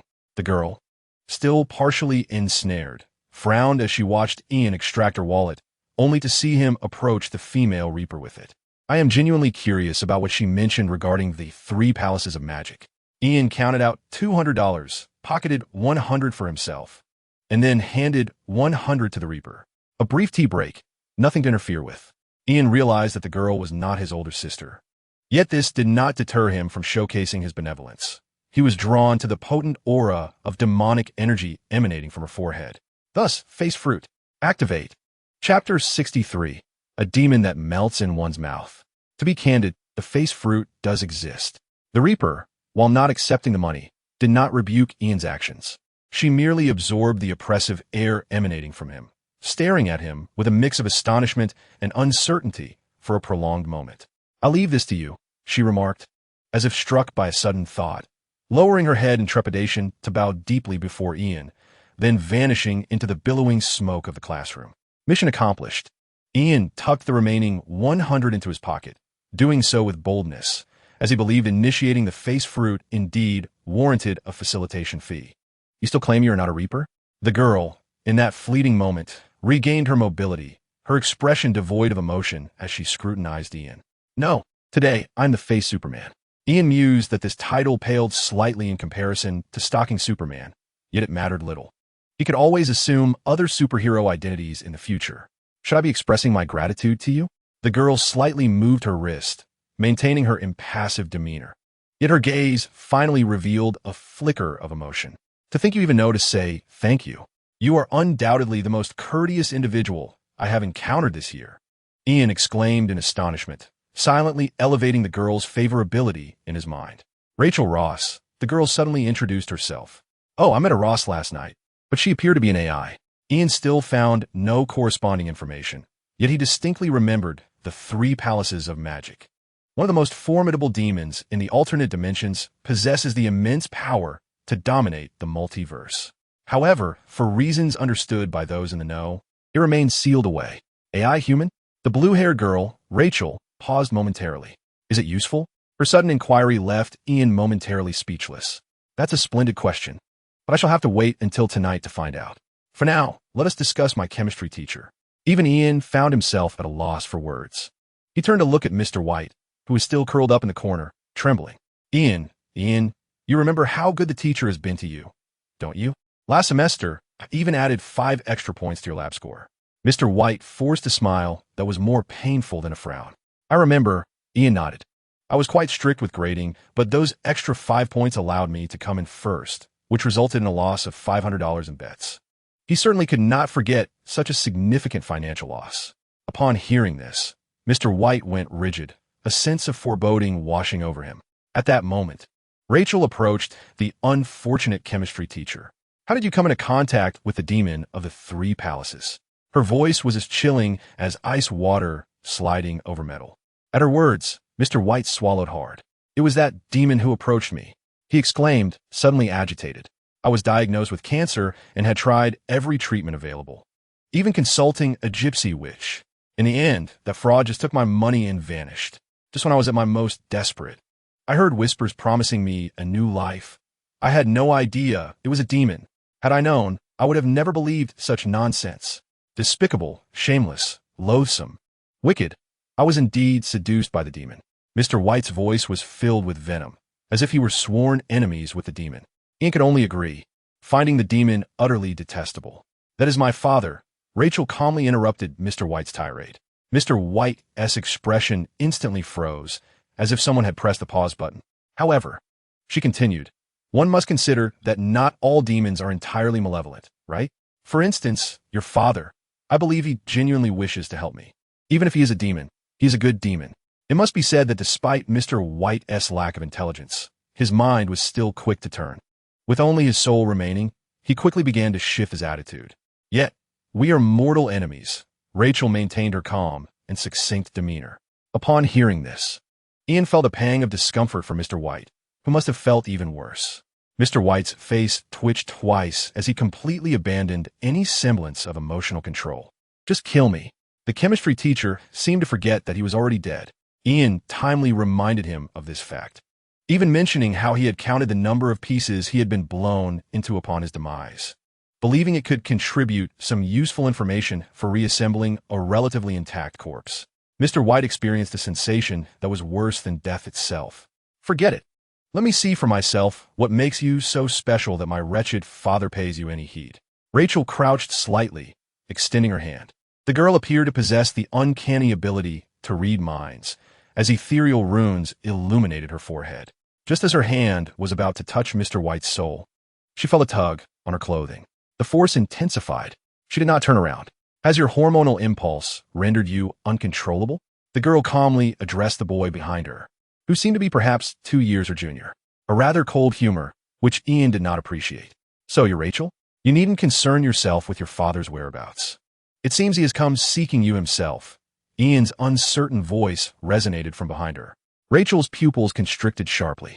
She turned around instantly, following the direction of Ian's pointing finger to the ground, where the ominous red glow of a symbol associated with the 3 palaces of magic emanated, indicating that some creature was attempting to breach the dimensional barrier. Merely its minion, it cannot emerge. Rachel assessed the situation, feeling a slight relief, yet she remained vigilant, gazing at the ground where some form of material interaction was occurring. The girl's eyes shimmered, the gem on her forehead becoming increasingly radiant. Ian, frustrated by his inability to erase the patterns on the ground, circled back and was momentarily awestruck by the sight before him. He couldn't help but find Rachel's glowing eyes quite striking. No wonder so many are enamored with the bloodline eyes. Ian yearned for his own crimson ocular condition. Alas, he could only clumsily mimic those enthusiasts of the red-eyed phenomenon. I possess it too, Ian thought, satisfied. Rachel glanced at Ian's face, her expression morphing into one of peculiar intrigue. Even a girl with a stoic demeanor could not suppress her reaction. She was certain Ian's crimson eyes were merely the result of ruptured capillaries. At that moment, a thunderous rumble erupted. The floor quaked. A demon, towering nearly 2 meters and adorned with twisted horns, slowly emerged from a pool of chemical solution, as if that substance connected to another realm. Raven. The demon's deep voice dripped with malice as it cracked its neck with a disconcerting popping sound. Your illustrious father has sent me to inquire about your well-being. The demon's imposing entrance was interrupted before it could finish, as a human boy sprang forth, leaping to deliver an uppercut to its shin. Bang! The demon's head snapped back in surprise, momentarily dazed, only to be consumed by an overwhelming wrath. You should tremble before me. Submit to me, human. I'm a demon. My existence surpasses yours. The horned demon had just realigned its distorted jaw when an enraged roar escaped its lips, only to discover that Ian was launching yet another punch towards it. Am I not still a rapper? Ian exclaimed. Have I boasted about it? Seizing a half-melted fire extinguisher from the side, he swung it with all his might, striking the demon's face. The physical damage proved to be remarkably effective. The demon's visage contorted and it stumbled, collapsing to the ground. Before it could comprehend the situation, it felt someone mounting it, desperately attempting to shove something into its mouth. Is this even possible? Rachel, who had been apprehensive moments before, now found her worldview shattering. She stared blankly as Ian straddled the demon, persistently trying to force a pendant into its mouth. Both she and the demon were bewildered by such behavior, yet only Ian understood the purpose behind his actions. Father, save me, save me. I wish to grow stronger, Ian cried out, all the while delivering fierce blows to the demon's temple, his determination to savor the delectable treat igniting a fervor within him. He possessed a spirit reminiscent of Deadpool. Was he a family hero? No, a gourmand. Chapter 64. Ian. I have the appearance of a divine healer. Ian exerted himself tirelessly, yet he soon realized that his adoptive father offered no response. The demon had not transformed into the delectable crystalline morsels he had envisioned, and of course, he would not doubt the closeness of their bond. It must be because you don't bathe. My adoptive father is repulsed by your filth, frustrated by the ineffectiveness of his pendant. Ian unleashed a series of powerful punches upon the bull-headed demon. Look at those horns. How long has it been since they were polished? Is there no bath service in hell? Ian picked up several bottles of sulfur from the ground, intending to clean the demon. He still harbored dreams of the exquisite crystals. Yet, the demon bellowed in fury, its head ringing from the blows, its eyes wide with disbelief. It had lived for millennia, never before subjected to such humiliation by a human. You dare to criticize my horns while riding me? I don't care who your idiotic adoptive father is. You've thoroughly provoked my wrath. The demon roared, its powerful arms seizing Ian by the neck and flinging him away. Thud! The demon's strength was formidable, and Ian was slammed against a wall, causing the classroom's load-bearing wall to shatter and collapse, debris and dust engulfing him. I will crush your bones one by one. The bull-headed demon rose again, its hooves cracking the ground beneath it as flames ignited upon its body. It advanced slowly towards the buried Ian. Your opponent is right here. At that moment, Rachel, recovering from Ian's reckless bravery, felt her crimson eyes blaze with determination. With a powerful thrust of her hands, she unleashed a dazzling beam of red energy towards the bull-headed demon. As the daughter of the three-palace demon, she was ready to fight. She possesses the ability to unleash two distinct forms of energy attacks. The dark purple energy emanates from her own magic, commonly employed for binding, defense, or non-lethal strikes. In contrast, the crimson energy can be deemed lethal, inherited from her demonic tyrant father, primarily focused on inflicting harm and destruction, capable of delivering fatal consequences to all forms of life. With a resounding thud, the bull-headed demon was struck directly, propelled away by the energy wave, its massive form crashing against the wall before plummeting into a pool of chemical solutions. Various liquids clung to the demon's body, causing noxious white smoke to rise, though only the areas directly hit by the energy shockwave were char-black. It seemed that mere magic and physical force could not conquer the demon. Are you all right? Rachel, noticing the bull-headed demon's stillness, rushed towards the direction where Ian was buried, only to find him lying among the debris, emanating a green glow. I have no plums here. Ian responded to the astonished girl with utmost sincerity, his voice robust. Rachel's typically stoic visage twitched slightly at the corners of her eyes. She had believed Ian to be dead, only to discover he was perfectly fine, uttering a stream of incomprehensible words. You say the demons are furious, yet I, a berserker, feel no rage at all. Is that normal? Is it scientific? Lying among the rubble, a hint of melancholy crossed Ian's face. He indeed felt a profound sense of depression.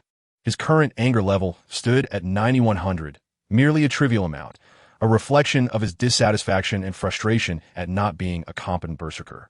He resented himself for being innately an emotionally stable, warm-hearted individual. Rachel remained silent, her expression a canvas of confusion.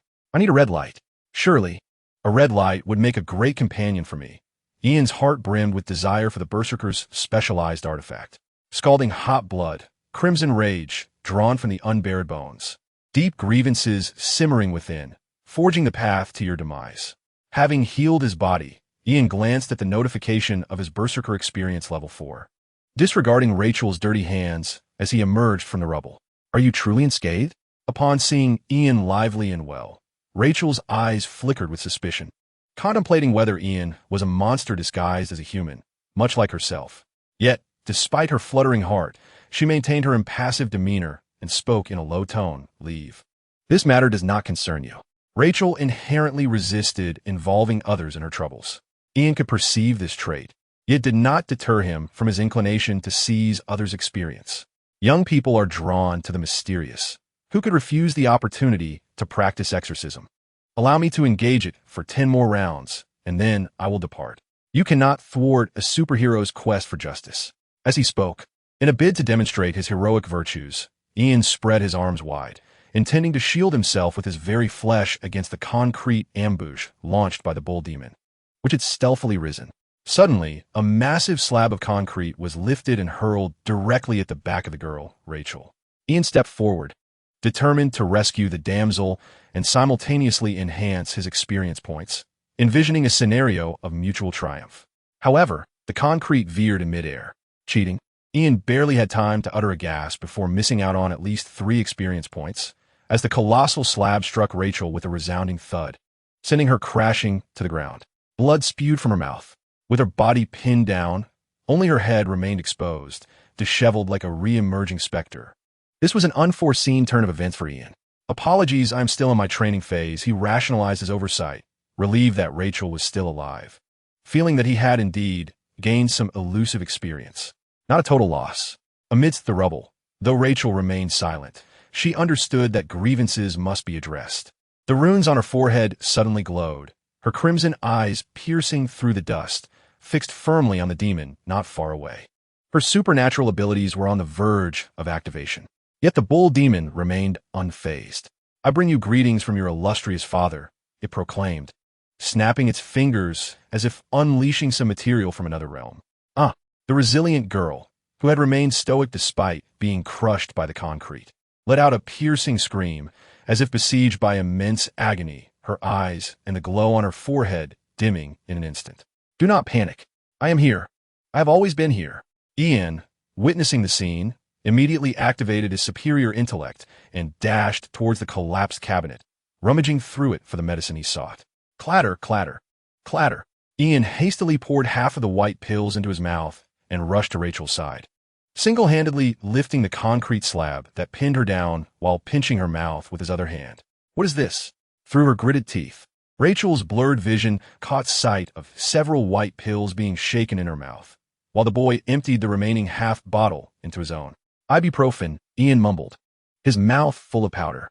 In that moment, he felt akin to a divine healer descending from the mountains. Yet, despite enduring the pain, Rachel seemed to find no relief. Her expression twisted further, not solely due to the throbbing headache, but because she witnessed the boy, after taking the medicine, gently placing the concrete slab back down, reverting her to a state where only her head remained above ground, resembling a turtle trapped beneath the concrete. Chapter 65. What did you add to the saliva? Ian had his reasons for acting this way. He despised others stealing his kills. "Leave it to me. Rest assured, victory is guaranteed." Ian patted his chest, then rose to his feet, discarding the empty medicine container as he gazed at the bull-headed demon, who was tilting its head to observe him. He charged forward, leaping to deliver a punch aimed squarely at the demon's face. But the bull-headed demon had learned from past encounters, leveraging its physical advantage. It swiftly extended its hand before Ian's fist could make contact. Those who have endured hardship understand. Those with longer arms possess a distinct advantage. Ian's fist swung a few times, failing to connect with the demon, while his own head was firmly grasped and lifted by the bull-headed demon. Rachel, witnessing the scene, felt a wave of despair. A minute? This creature hadn't even lasted 30 seconds before kneeling. A mere human. Flames enveloped the demon's hand, igniting Ian's hair and consuming his entire head in a fierce blaze.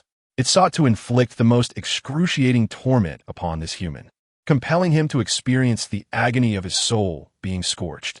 However, Berserker level 6. Ian merely sensed an impending upgrade. Though there was some pain, it was bearable. If he had his phone, he would have taken a selfie to send to his father, titling it Ghost Rider Ian. Feel the pain. Wail in agony. Beg for mercy. The bull-headed demon cackled maniacally. Berserker level 8. He was indeed on the brink of an upgrade. "Ah, you wish for me to plead for mercy. I can understand that. But why reward me?" Amidst the flames, Ian not only refrained from screaming, but wore an expression of exhilaration. Berserker level 4, 180 strength, 851 constitution, 6789 intelligence, 2728 spirit, 7175. How could he not be thrilled? He felt an immense surge of power, realizing that from this moment forth, he was no longer an ordinary mortal, but had transformed into a high-level being of considerable strength. "No, you are mistaken." The bull-headed demon, with its thick skull, was now utterly astonished to discover that this human's soul seemed utterly unaffected. The opponent's spirit was entirely immune to the searing flames of hell. Or was it not completely immune? The demon observed, perplexed, as Ian's face began to turn green. It thought it had unlocked some new effect of hellfire. Little did it know, danger was drawing near. Bah! Ian spat a glob of green phlegm that precisely struck the demon's chest. In the next moment, the demon released its grip on Ian's head, and the pain and lamentation would not vanish. They would only manifest in the defeated. The demon let out a heart-wrenching scream.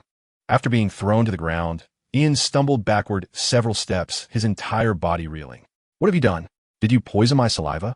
Rachel was uncertain whether it was the demon's injuries or the effects of ibuprofen that had alleviated her headache, but she managed to extricate herself. Upon witnessing the demon's dire condition, she was taken aback. The bovine-headed demon was visibly succumbing to corrosion and emitting smoke from the area struck by Ian's saliva, where countless minute green tendrils appeared to writhe and proliferate, seemingly intent on assimilating the demon's form. It was dark energy. "I infused my saliva with dark energy." Ian justified his actions, asserting that he was merely a battle-hardened berserker endowed with superior intellect. A seasoned berserker knows how to judiciously wield their adverse states. "What power is this?"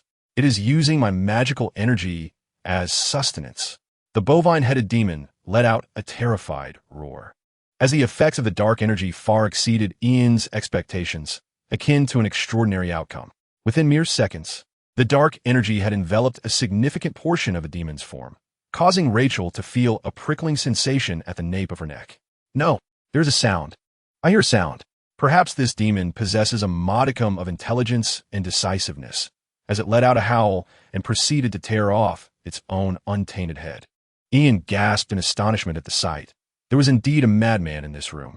He was taken aback by his continual encounters with lunatics. While Rachel cast him a fleeting glance, her expression poised to speak, but ultimately remaining silent. The demon's head was wrenched from its body. Boom! In the next moment, the headless body collapsed with a resounding thud, the severed bovine head rolling onto the ground, its mouth still opening and closing as it continued to roar. I am defeated, but you shall ultimately have nowhere to flee. My great master will surely be freed. You cannot halt the course of history. You cannot prevent the impending moment. I will hear your wails in hell. It unleashed a venomous curse upon Ian and Rachel, its words flowing incessantly, yet failing to instill fear in either of them. It did not frighten Rachel, nor could it intimidate Ian. How annoying! Ian glanced around, rummaging through the debris until he unearthed a plastic container used for chemical reagents, into which he stuffed the bovine head, then casually tore a piece of cloth to stifle its incessant chatter. You intend to take it with you? Rachel observed in confusion. I love working out. I'll have someone prepare a hearty bovine broth for me when I return. Ian suddenly recalled his psychologist, Hannibal, and felt he must not squander the treatment fees his parents had paid. Upon hearing Ian's fitness plan, Rachel appeared momentarily astonished. The demon's flesh would only corrode you. Her brow furrowed in rare discontent. She did not oppose Ian consuming meat, but believed he ought to eat something more conventional. However, as she spoke, her attention was drawn to the demon's remnants dissolving on the ground due to the dark energy, and her words abruptly ceased. Clearly, the girl has also realized who the true master of poison is within the room. Suddenly, a faint creak emanates from the corner. The soul of Mr. White. The chemistry teacher has somehow squeezed itself into a locker, leaving only a pair of terrified eyes peering through the gap. Mr. White, might I inquire if you can create dragons? Ian stepped forward politely, opening the still smoldering locker. What dragon? Mr. White swallowed hard, his expression reflecting sheer terror as he recalled witnessing this seemingly unassuming student vanquish a fearsome demon just moments ago. Of course, the group of dragons, the Quetzalcoatlus, the oxygen dragon. Ian recited effortlessly, his remarkable memory allowing him to enumerate all the legendary powers of the 9 dragons. The Mibelong warms up, 2 pieces per group. The recovery dragon, for pieces per group. The group O dragon, 1 injection per group. The oxygen dragon, for pieces per group. The Kangle dragon, 1 piece per group. The Quetzalcoatlus, 1 injection per group. The Cis dragon, 2 injections per group. The Metanolong, 2 pieces per group. The quinoic acid dragon, 2 injections per group. The phenylacetic acid dragon, 2 injections per group. And finally, 1 piece of little sunflower liver protection tablets to conclude. Both the teacher and the girl fell into a prolonged silence. After a while, Mr. White, realizing something, finally nodded with great difficulty. All right then, come in, Ian exclaimed with delight, hastily retrieving a dented thermos. After a moment's hesitation, Mr. White sighed and understandingly squeezed himself inside. Done. Ian nodded in satisfaction. Under the girl's watchful gaze, he began rummaging through the classroom. I have just really only a smidgen of psychological issues. I fear I might lose control without taking some medication, Ian lamented, shaking his head in disappointment as he failed to find what he sought. Rachel remained silent, feeling as if everything had suddenly become reasonable. Just then, the boy cheerfully asked, "Would you like some ice cream?" "I'm not fond of it," Rachel succinctly replied, initially thinking Ian was attempting to get closer. Unexpectedly, he continued, "You may not like it, but I do. What I mean is, having helped you resolve such a significant dilemma, shouldn't you treat me to 10 Haagen-Dazs?" Ian patted the plastic container in his hand, recalling vividly that Rachel's wallet contained more Franklins than his own. A wealthy lady, indeed. The atmosphere in the air grew somewhat subdued.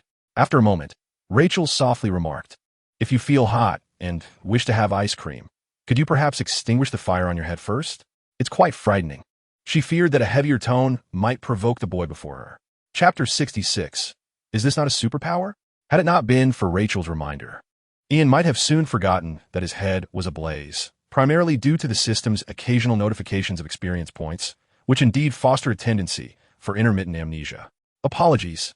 I was merely pondering why Mr. White's expression was so filled with terror earlier. He must have mistaken me for a genuine malevolent specter. Yet, I feel more akin to the invincible Zophie. Ian, with a tinge of reluctance, approached the pool where the water had long been bubbling, its crystal clarity flowing like a spring. However, it could not extinguish the flames of hell. Upon witnessing this, Rachel, with a complex mix of emotions, extended her hand to assist Ian. Her abilities were manifold, and in an instant, she completely eradicated the hellfire atop his head.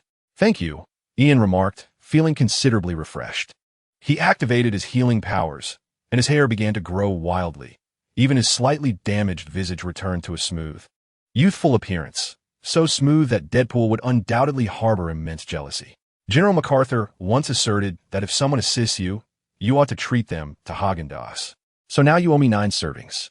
Ian relished his newfound sense of vigor. However, this did not imply that he was averse to indulging in complimentary ice cream. To this, Raven Rachel offered no reply. "Your abilities are quite formidable," Rachel observed, having witnessed Ian's healing method firsthand. Her eyes sparkled momentarily as she hesitated before carefully inquiring, "Is your personality a byproduct of your abilities?" Her manner of speaking was particularly tactful, indicating she had maximized her somewhat limited linguistic prowess. "Are you referring to my likability?" Ian replied, comprehending her intended meaning. After all, he possessed superintelligence and regrettably shrugged as he responded, "I find this quite bothersome as well. Every day, when I arrive at school, I must dispose of love letters crammed into my desk." He spoke the truth. However, Rachel hesitated, feeling a genuine admiration for the adaptability exhibited by the girls in this school. "What are you doing?" Rachel asked, observing Ian rummaging through the dilapidated classroom, concocting various chemical solutions, leaving her puzzled by the boy's actions. "Of course, I'm erasing evidence. Mr. White taught me this. He always believed I might attend university in Gotham," Ian replied, shaking the thermos in his pocket. He had realized Mr. White was an exceptional chemist ever since that lesson. Rachel found herself surprisingly unfazed by this revelation. She silently watched as Ian poured the prepared chemical solution over the green, decayed remnants of the demon, and then saw him turn to her with a serious admonition. "The demon, contaminated by my saliva, has lost its edibility." Ian, noticing that the chemical solution yielded no effect, felt a twinge of regret, acknowledging that chemistry indeed has its limitations. No one would desire to consume the infernal creatures except for you. Rachel S.'s voice was as steady as a straight line on an electrocardiogram. She raised her hand, and crimson energy cascaded down like a waterfall. The remnants of the demon instantaneously turned to ash. Indeed, magic proved to be remarkably effective. Ian felt a twinge of envy. He too aspired to become a sorcerer, though he was uncertain whether he could locate the remains of Doctor Strange in the Marvel Universe. The cost of magic in the DC Universe was particularly steep. Allow me to elucidate. The magic in both Marvel and DC is essentially a form of borrowing. The specific terms vary from individual to individual. Yet the distinction lies in that the costs in the Marvel Universe are determined by the lender, differing in magnitude, while repayment depends on one's ability to evade obligations. Conversely, the costs of magic in the DC Universe are dictated by the laws of the world, underpinned by a logic of inequivalent exchange. Thus, eliminating one or two lenders is futile, for they too must repay their debts, until the established rules of the world are dismantled. The source of magic remains bound to the sacrifices made in its wielding. Even a dog wouldn't learn this, he mused, primarily because he could not find a place to learn without being exploited. "You don't know magic?" Rachel inquired, her brow furrowed in confusion. She suspected Ian might be the illegitimate offspring of some infernal overlord, as only demons reveled in consuming their kin. The earlier demeanor of the Reaper towards this boy indicated that his lineage was undoubtedly extraordinary. I will. Once I master the illumination spell, I shall be a qualified mage," Ian declared, finding a rag and beginning to wipe down the surfaces he had touched throughout the classroom. "You should be grateful our school lacks surveillance," Ian asserted confidently to the girl behind him. "How do you know?" Rachel asked, slightly astonished. The principal occasionally enlists my assistance in reporting her illicit earnings for tax purposes. Hence I know that $5 can only procure shoddy plastic models.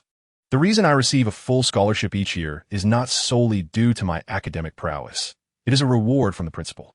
Ian's response plunged the resolute girl into a prolonged silence, as she struggled to fathom that such responsibilities could rest upon the shoulders of a 14-year-old boy. Gotham truly deserves you. Rachel eventually praised him highly. In truth, I have no intention of going to Gotham. There lurks the Joker, who is marginally more terrifying than Batman. Ian replied, harboring no animosity towards Mr. Wayne, for he was his benefactor. Nevertheless, as a rational individual, it was reasonable to be wary of Gotham's true lunatics. Indeed, within a limited space for survival, one's kin may resort to mutual slaughter. It is the law of nature, and I comprehend your perspective, the expressionless girl stated, her tone unwavering yet imbued with a profound impact. Are you serious? Ian mused, contemplating whether to lead the girl before him to consult with Dr. Hannibal about her mental state. Just then, an unanticipated wail of sirens reverberated from below. We must vacate this place, Rachel stated, glancing out the window to observe police cars and fire trucks converging upon the campus. She glanced back at Ian, who was meticulously wiping down every potential fingerprint. Don't panic, Ian reassured her. The fire department and police want to arrive before we leave. It's a tradition. He was certain of this, a scientific conclusion drawn from his thorough investigations. Are you implying they are utterly incompetent? Rachel was on the verge of agreeing.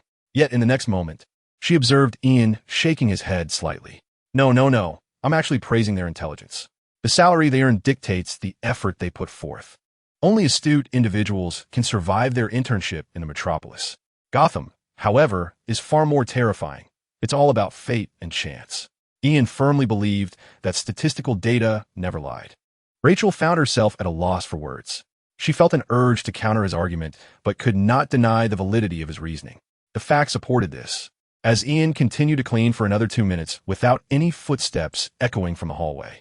All done, Ian declared, incinerating the cloth with a flick. He may not have understood how to perfectly manage the scene, but being cautious was always wise. Less negligence was undoubtedly preferable. Can you fly? I heard the demon call you Raven earlier. Ian's gaze lingered on Rachel's back and hair, leaving her puzzled by his attention.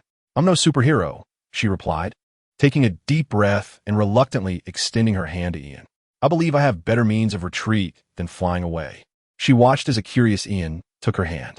In the next moment, their ability to teleport and traverse dimensions was activated, and they vanished from the empty classroom. Just as Ian's scientific belief suggested, the police and firefighters only began to arrive shortly after their departure. How should one describe this? Was it not a kind of superpower in itself? Chapter 67. Ian's new toy instantaneous movement. So this is what it means to be a Raven. Outside the school, Ian finally indulged in Haagen-Dazs. 10 scoops, neither more nor less. True to his principles, he remembered to share one with the girl who had previously assisted him. Thank you, Rachel. You truly are a superhero. Ian sincerely expressed his gratitude, eliciting a complex look from the girl upon hearing his praise. A superhero? Rachel appeared somewhat moved, her mind swirling with countless unarticulated thoughts. To be honest, she still knew too little about Ian, clearly unaware that he complimented everyone he encountered. The last time I tasted something so delectable was when I exchanged treats with my adoptive father using a malevolent spirit. It was just as scrumptious. Ian savored the spoon with a nostalgic expression. A malevolent spirit? What malevolent spirit? Sitting across from Ian, Rachel, who had lost her appetite for ice cream, was now captivated by his words, her curiosity piqued by the mention of malevolent spirits and confections.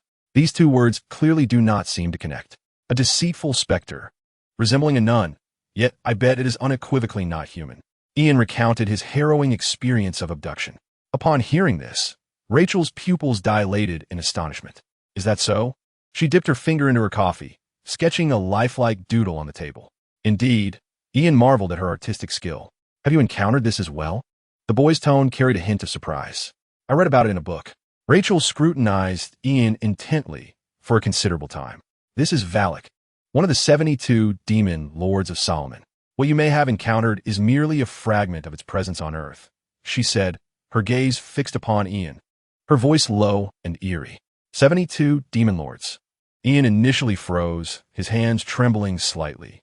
Just as Rachel thought he might be frightened, he exclaimed, "I see now." He slapped his forehead. No wonder the delightful treat I exchanged for it was utterly delectable. It was immensely nourishing. He truly had an epiphany. It made sense why the Minotaur couldn't trade for his adoptive father's reward. It must have been due to the demon's insufficient quality, rendering it unfit as a high-grade synthesis material. Rachel looked at Ian, who still appeared somewhat exhilarated, feeling that a normal person ought to react differently. She had already realized that the boy's thought process was rather unconventional. "Are you not aware of the implications this may have for you?" Rachel sought to caution Ian, as those deemed demon lords are notoriously vengeful beings. "However, I am aware. I am indeed." Ian fervently nodded. "This revelation holds immense significance for me." "Thank you, Rachel, my friend with whom I can share. You have enlightened me. It turns out there are at least 72 malevolent spirits capable of trading for delightful confections with my adoptive father." His tone bore a tinge of excitement. How could one not be thrilled? Not merely 72. If these so-called demon lords can continually manifest their avatars, Ian believed he might have discovered a true perpetual motion machine. He mused that in the future, he would never have to fret over insufficient attributes again. "That is not the essence of what I meant to convey." Rachel was bewildered, realizing she was utterly unable to keep pace with Ian's thought process. Yet, Ian remained unfazed. "I must learn magic." His determination to master the arcane arts was unwavering. He was not Martin Luther King. However, this did not hinder the genuine dream that had taken root in his heart. He aspired to cultivate a demon lord, enabling him to conduct daily sacrifices using the demon's avatars. This was undoubtedly a formidable endeavor, but is it not the challenging pursuits that are truly worth undertaking? At this very moment, the young boy had conceived his own American dream. "My magic is beyond your grasp." Rachel has been striving to keep pace with Ian's thoughts. "However, I do not wish to learn your magic. I merely yearn to touch your forehead, the kind that radiates light."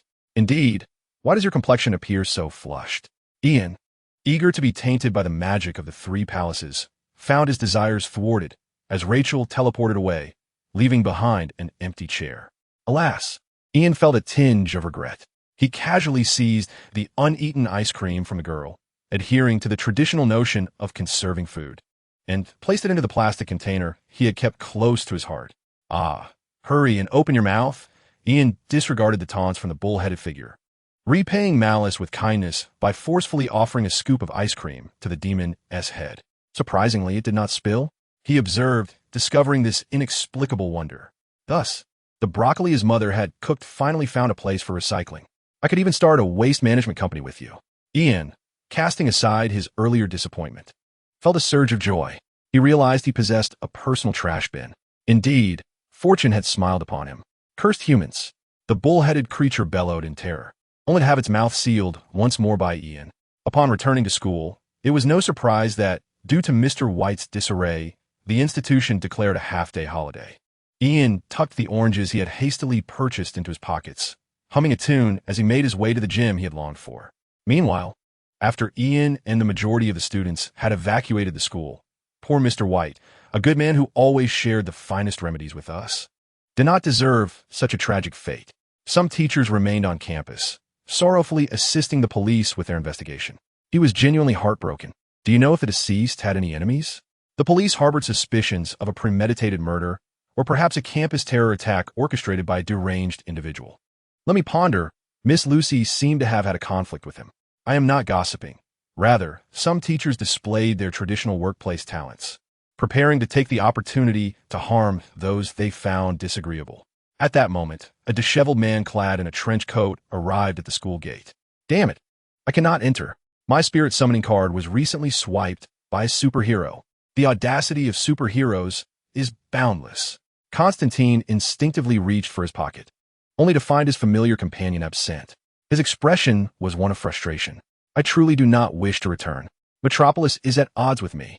Constantine gazed towards the campus, sensing the presence of demons, and shouted at the sky like a madman. In the next instant, everything around him seemed to be pressed on the pause button. Passers-by, vehicles, and even the gentle patter of rain appeared to flow at an excruciatingly slow pace, as if time itself had slowed to a crawl.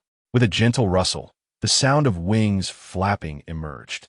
A passerby, a Caucasian, suddenly transformed into a figure of ebony hue.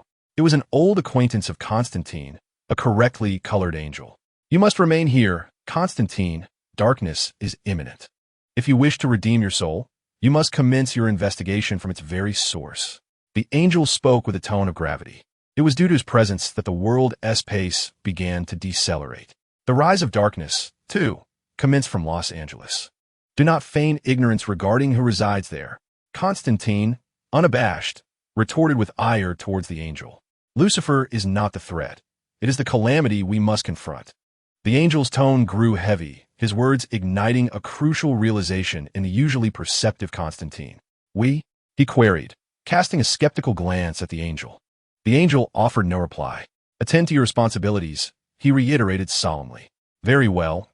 I shall uncover the truth behind what instills fear in your lofty circle. Constantine sighed, ultimately conceding. His soul was indeed his Achilles' heel. Excellent, the angel nodded. Constantine continued, broaching the subject of terms. However, you must first ensure that Superman will no longer trouble me. Just yesterday, he apprehended me in Gotham and issued a stern warning. That insufferable thief. He even denies having stolen my tarot card. The moral depravity of this so-called superhero is appalling. Even in his curses, Constantine dared only to murmur, as if the world's slowed rotation offered him little solace. You need not concern yourself with Superman. He will only chastise you once. The angel remarked with a soft smile. Still skeptical, Constantine swiftly shifted his focus. The child you abducted is the real trouble you should fear. Poor Constantine. You possess a peculiar talent for attracting the unwanted attention of malevolent entities. The angel's golden eyes brimmed with pity, causing a jolt of apprehension within Constantine. An ominous premonition washed over him. What do you mean? He pressed urgently. The meaning is simple. Before the Lord returns, should you fall into the hands of that boy, do not mention heaven, nor refer to me. However, you may assert that you were ensnared by Lucifer's allure. The angel's voice was stern. Redirect the calamity. Let him seek our king of hell. Trust that Lucifer will manage him. Before Constantine could fully grasp the implications, the angel vanished. The passerby reverted to his original complexion, and the world resumed its ordinary rhythm.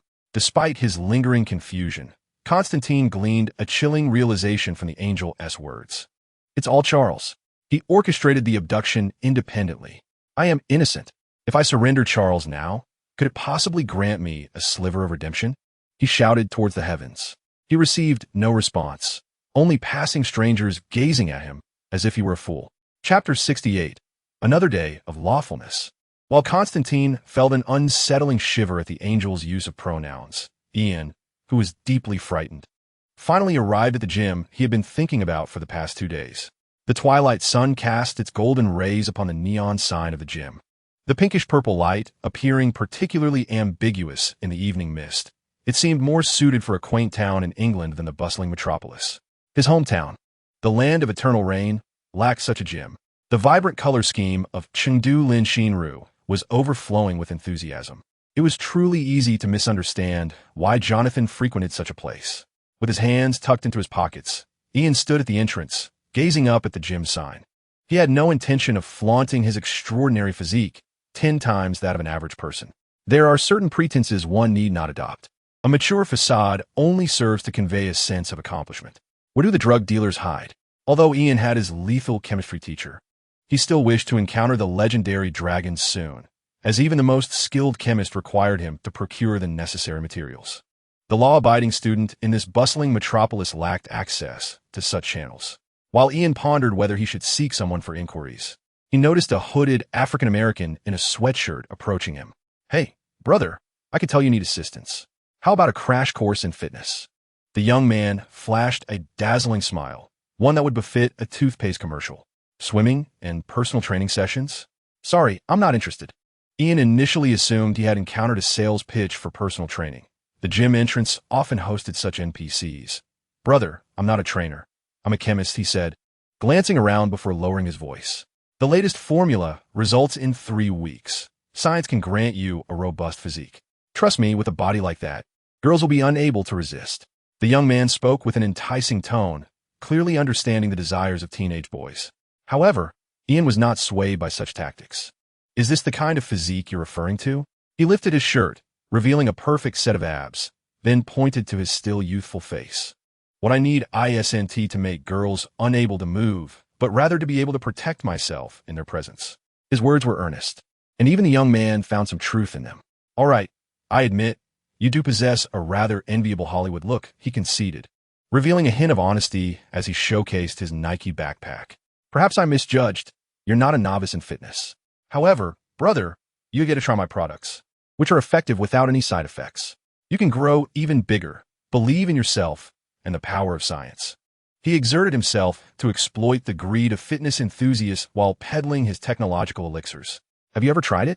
Ian posed a question that most novices would ask. The young African-American promptly replied, I have no need for technology. My muscles are purely a natural gift, though I occasionally employ a bit of technology. His response was resolute, imbued with a certain unthinking certainty. Ah, I see. You resemble the great Arnold. Ian nodded. Are you implying I look like Arnold Schwarzenegger? You truly have an eye for talent. The young man beamed with delight. For your discerning taste, I shall offer you a 10% discount today. $300 a bottle. I suggest trying 10 bottles to see the effects. With the discount, that amounts to $2,600. He calculated with determination, arriving at a result that, while not necessarily accurate, aligned with the average educational attainment of African Americans in America. But I'm still a minor. Is this truly acceptable? Ian produced his retrieved student ID, likely aided by his father's influence, which had resurfaced in his drawer. The young man did not glance at it, precisely for that reason. One must not fall behind at the starting line, right? You know Superman, I presume. I doubt anyone is unfamiliar with him. He utilized my family's ancestral technology from a young age. Boasting without preparation is indeed a traditional skill among brothers of his community. Is that so? Ian feigned belief. Then let me order a case. No, 2 cases. After a moment's contemplation, he gauged the possible stock the vendor might possess, prompting an involuntary shiver from the young man at his words. Are you certain? The vendor scrutinized Ian's attire. If you have sufficient funds, then of course, there is no issue. I am merely a businessman. His implication was clear. He distanced himself from any notion of Ian soaring toward a euphoric paradise. Indeed, Ian nodded. Thus, the vendor led him to a secluded alleyway, common in the metropolis, where an old Ford was parked. He used the most rudimentary key to unlock the trunk, which was secured with an abundance of iron chains, more than 10, and numerous keys. In a place devoid of surveillance, the vendor knew precisely whom to trust. Certainly not the other brothers on this street. A case for $8,000. I'll give you a 10% discount, so that's $6,009. His mathematical prowess remained consistently impressive, perhaps due to the coincidence of the number 69 appearing near the discounted price. To this, Ian was indifferent. After all, he was a superhero, and it was time to intermittently fulfill his duties. Look up in the sky. Wonder Woman. She is not wearing any clothes. This tactic proved particularly effective on the young man. Seizing the moment as he instinctively turned to gaze skyward, Ian admonished, Do not sell prohibited items to minors, you scoundrel. You have betrayed this city. Ian momentarily assumed the role of a somber little clamp, and before the African-American could react, he delivered a powerful punch directly to his temple. Although it was not a premeditated strike, Ian possessed enough strength to easily fell 10 opponents akin to Yip Man. Consequently, the robust individual collapsed, his eyes rolling back in unconsciousness. Thus, another day of saving the innocent youth of Metropolis was at hand. Ian retrieved his unfinished soda, discarding the deflated beverage into the trash bin.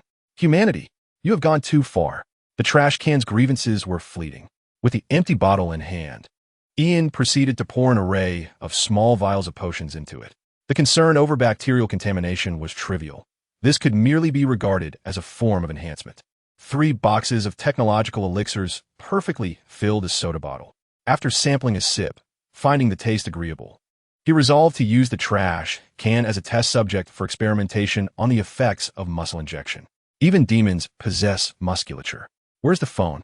Using the iron chain belonging to his unconscious companion, Ian bound him to a lamppost, then, with innate skill, discovered the African-American's mobile device. Hello. Is this Officer Kate Beckett? He called the policewoman who had previously driven him home after the convenience store incident. I am the innocent bystander Ian Kent, the one you provided your personal number to, mentioning how I seemed prone to misfortune. No, I haven't been stabbed or murdered. My corpse has yet to learn how to call for help. I merely encountered another lawbreaker, but fortunately, I was rescued by a certain unnamed superhuman who harbors a profound disdain for contraband and seeks to neutralize it. At times, Ian felt the need to assert his presence. An independent NPC fears obscurity as much as excess popularity. The balance lies in moderation. No, he was not referring to a female superhero clad in sheer fabric, but rather a new member of the Superman family. He mentioned he had only been training for 2.5 days. Why I cannot clearly see his face, I do not know. I speak only the truth. I do not relish in falsehoods, except for the occasional small fib, which seems to yield rapid results. Nothing much. I'm merely enjoying a new version of Coca-Cola. After placing the emergency call, Ian turned his gaze back to the unconscious figure beneath the lamppost. 100, 200, 300. Ian counted out $300, then glanced at the call duration on his phone, slipping 3 cents in coins into the comatose man's pocket. A transaction of integrity, as they had agreed upon a bottle for $300. Ian, being a law-abiding citizen of America, would certainly respect market prices. He even eschewed the temptation of minor discounts. Such noble virtue is indeed rare in Metropolis. As the sirens grew closer, Ian hummed a tune and sauntered away.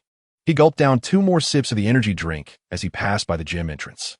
Although he had already achieved his goals, he had no intention of lingering in this place steeped in English ambience. However, 2 introverted gentlemen at the gym's entrance caught Ian's attention. One was a tall man, while the other was a short, bespectacled fellow, nervously pacing back and forth. I can do this, I surely can. The bespectacled man was psyching himself up, clenching his fist tightly. If I build muscle, Penny will undoubtedly fall for me. The slender, short-haired man beside him rolled his eyes. Leonard. According to the research data on page 327 of Evolutionary Psychology, women's preference for muscles ranks only 6th. He offered a reminder. Sheldon, science does not always dictate reason. To hell with evolutionary psychology. The short man named Leonard was utterly dismissive of his friend's counsel. I'm certain I can become a muscular hunk and then find love. He clenched his fists, brimming with confidence, that inexplicable self-assurance evoking a sense of familiarity in Ian. We are scientists, so we ought to believe. However, if you are determined, you must first find a way to step through that door. The tall man referred to as Sheldon took a step back. Our friendship only permits me to accompany you this far. That place is nothing short of a breeding ground for bacteria and viruses. I refuse to enter a venue that could lead to my demise from syphilis or some other ailment. As he spoke, he pulled out his phone. What are you doing? Leonard, the short man, had a foreboding feeling. I need to purchase some alcohol. When you return home tonight, I'll have you soak in it. How about 80 proof? Sheldon maintained his politeness. Are you trying to kill me? Leonard exclaimed in exasperation. Indeed, you have a point. I do not wish to end up in prison. So 75 proof should suffice. With that, Sheldon raised a hand and began placing his order on the phone with a flurry of taps. Leonard, at a loss for words, cradled his head in his hands. At that moment, Ian recalled why he felt a sense of familiarity. He was once again encountering 2 characters that should not exist in the DC universe, 2 protagonists from the Big Bang Theory. It was a situational comedy that Ian had watched while learning English, and he only remembered that the characters were exceptionally brilliant nerdy scientists.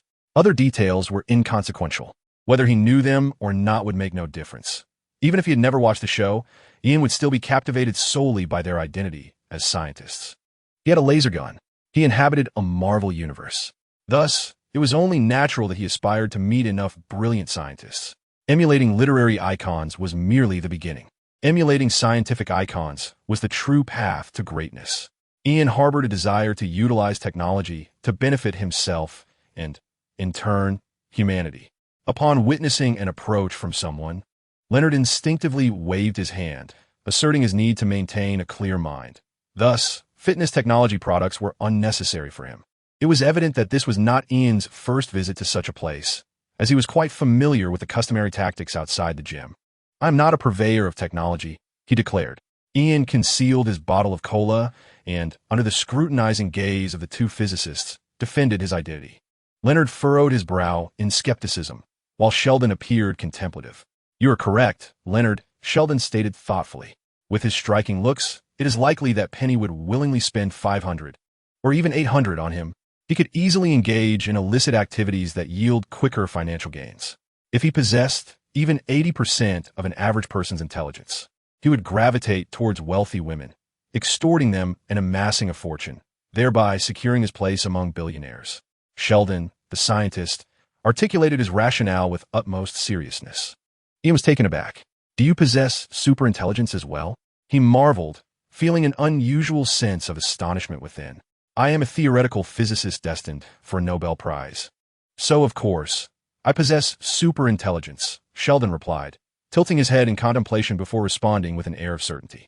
Leonard, exasperated, slapped his forehead in disbelief, feeling as though he were struck by a dual blow from the youth before him and his companion. So, young man, what exactly brings you to us? Leonard took a deep breath, calming his emotions as he cast a glance at Ian, who could easily be identified as a high school student. Ian immediately responded, I am an aspiring capitalist student in need of a cadre of scientists to work as my subordinates. He attempted to extend an olive branch to the two. Leonard perceived Ian's proposition as a jest, while Sheldon's eyes lit up with interest. To liken employees to steeds, quite a vivid metaphor and refreshingly honest. I appreciate conversing with honest individuals, even if most honest people lack high intelligence. Do not misunderstand. I merely mean to convey that deception requires intricate details, and fabricating such details is a complex endeavor that demands exceptional intelligence. It was unclear whether he was praising Ian, belittling him, or perhaps indulging in self-adoration. Regardless, Ian was a magnanimous individual. Sheldon, be quiet. Leonard was more perturbed by his roommate's rudeness. He turned apologetically to Ian. Listen, young man. We are professors at a prestigious polytechnic university. Our income is quite satisfactory, and we do not feel the need to seek other employment. Although he still suspected that Ian was joking, he extended a measure of polite respect and seriousness towards him. In response, Ian blinked and said, I am backed by Wayne Enterprises. He was not lying. He simply omitted part of the truth. As a contracted writer for a small publishing house under the Wayne Enterprises umbrella, how could he not claim to be supported by the corporation? The big boss had faith in him. Both Leonard and Sheldon were momentarily taken aback. The Wayne Group. Is it that Wayne Group?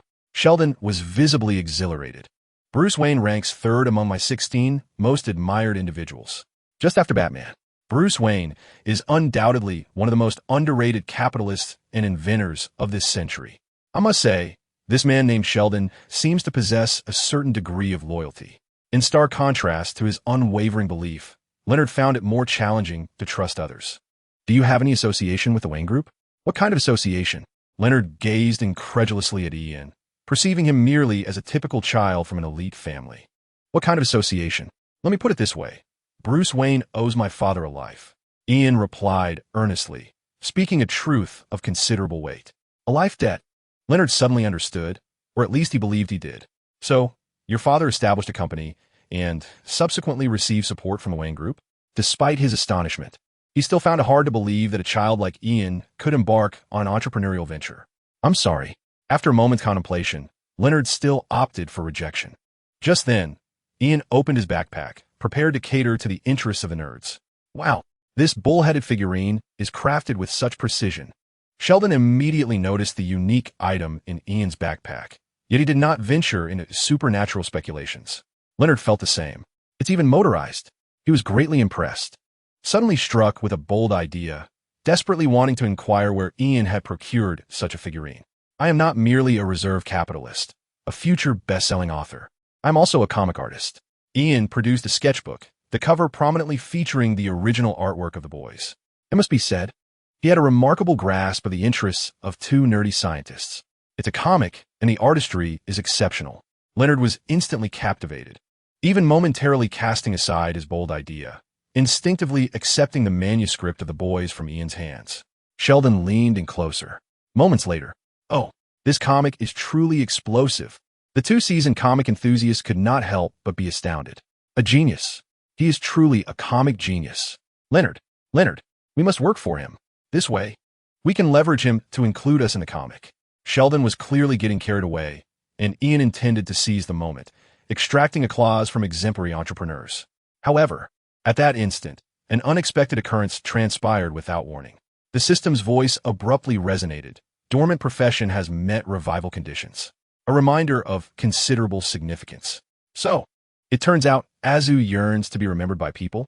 Even a lowly version of Superman like Azu harbors a yearning deep within to become a true superhero. It embodies that extraordinary power capable of transcending all. Chapter 70. The endless shortcut. The crisp sound of the system notification momentarily startled Ian. He had not anticipated the awakening of his dormant profession to be so seamless. He had assumed that he would need to incite a fervor within the Black Robe Enforcers before his slumbering national profession could be unlocked. Who could have foreseen that merely the flattering words of two scientists would grant Ian his wish? It appears that even as an esteemed, independent NPC, Ian is not privy to the script of the ever-changing tides of fortune.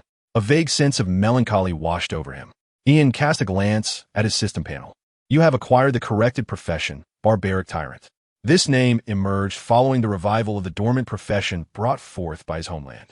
Instead of immediately investigating, Ian pondered over the two scientists engrossed in their comic book.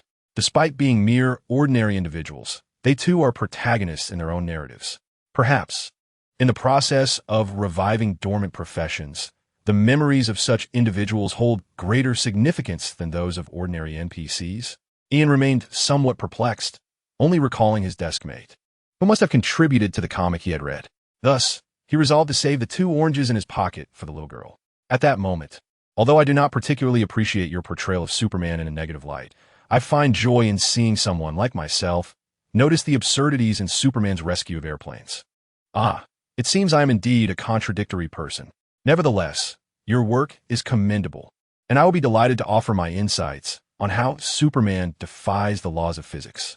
Shelley's eyes sparkled with eager anticipation, brimming with enthusiasm. So, if I could do this for free, when do you intend to hire us as your comic assistants? He appeared genuinely eager to explore the unscientific aspects of the bioplasmic field. Free? That would violate labor laws. Ian had no need for comic assistants. He sought seasoned scientists.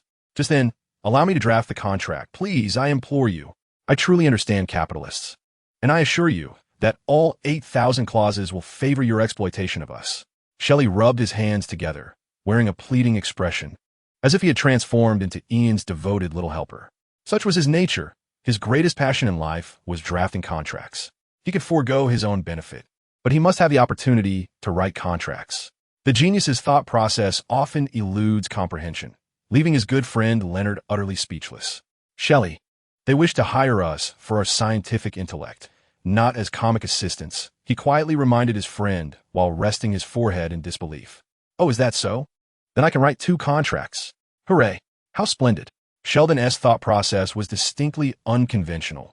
He appeared to revel in the moment like a child. Changing jobs is a matter that requires careful consideration, especially since I have the opportunity to become a tenured professor. Leonard's mindset, however, was indicative of a more typical perspective. Nonetheless, his somewhat contemplative remarks were met with a teasing retort from his good friend. A tenured professor? That is merely your own belief in your ability to navigate social nuances. Leonard, you lack the understanding of social dynamics. One cannot hope to ascend in academia without grasping this. He imparted his serious counsel to Leonard. Leonard offered a polite, albeit insincere, smile. The phone numbers in that directory are all fabricated by you, he pointed out. Sheldon remained unfazed, wearing an expression of self-assuredness. Indeed, the gift I presented to the dean was a lesson on the folly of trusting wealthy women's schemes. As a token of gratitude, I am confident that he will grant me an independent office next year. Sheldon spoke with conviction, as if he had mastered the intricacies of social interactions. Leonard felt utterly exasperated, while Ian felt he had gleaned some insights. He believed he could follow Dr. Sheldon's line of thought, and with a bit of rounding, he fancied himself akin to a Nobel laureate. Of course, you should give it careful thought. This is indeed a significant matter in life, Ian expressed, demonstrating his understanding of gradual progression. The 14-year-old did not expect to sway others with just a few words. He recognized that he was merely an independent NPC, unlikely to secure a narrative where others would bow in submission upon first meeting him. The path to survival in DC remained arduous. Could you please provide me with your contact information? Ian's request was met with compliance.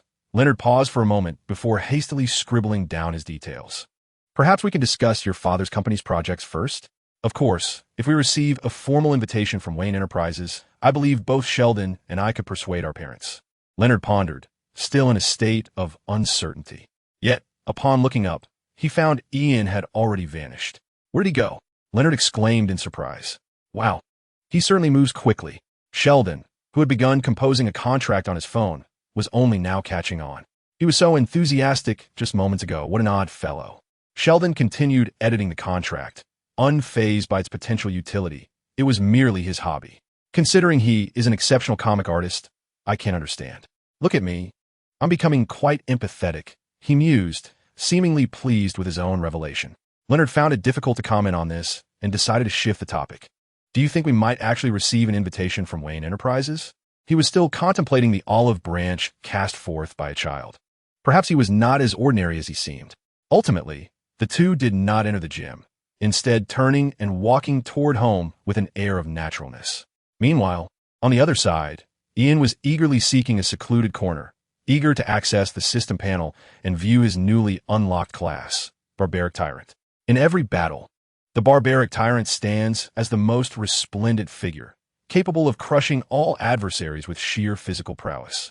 Another class defined by brute strength. Ian had anticipated this, thus directly confirming his class change. Just as he had previously discerned the system's rules, he realized he could possess more than one extraordinary class. Was there truly no prerequisite quest?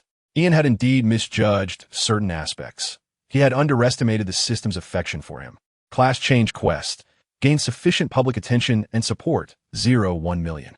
This new class quest seemed neither overly difficult nor particularly simple. Ian possessed an incipient superhero account. Yet acquiring enough attention with that account was not a task to be accomplished swiftly. Of course, there were shortcuts to consider. Superbrain. Activate. A person who traverses numerous shortcuts inevitably becomes adept at discovering them.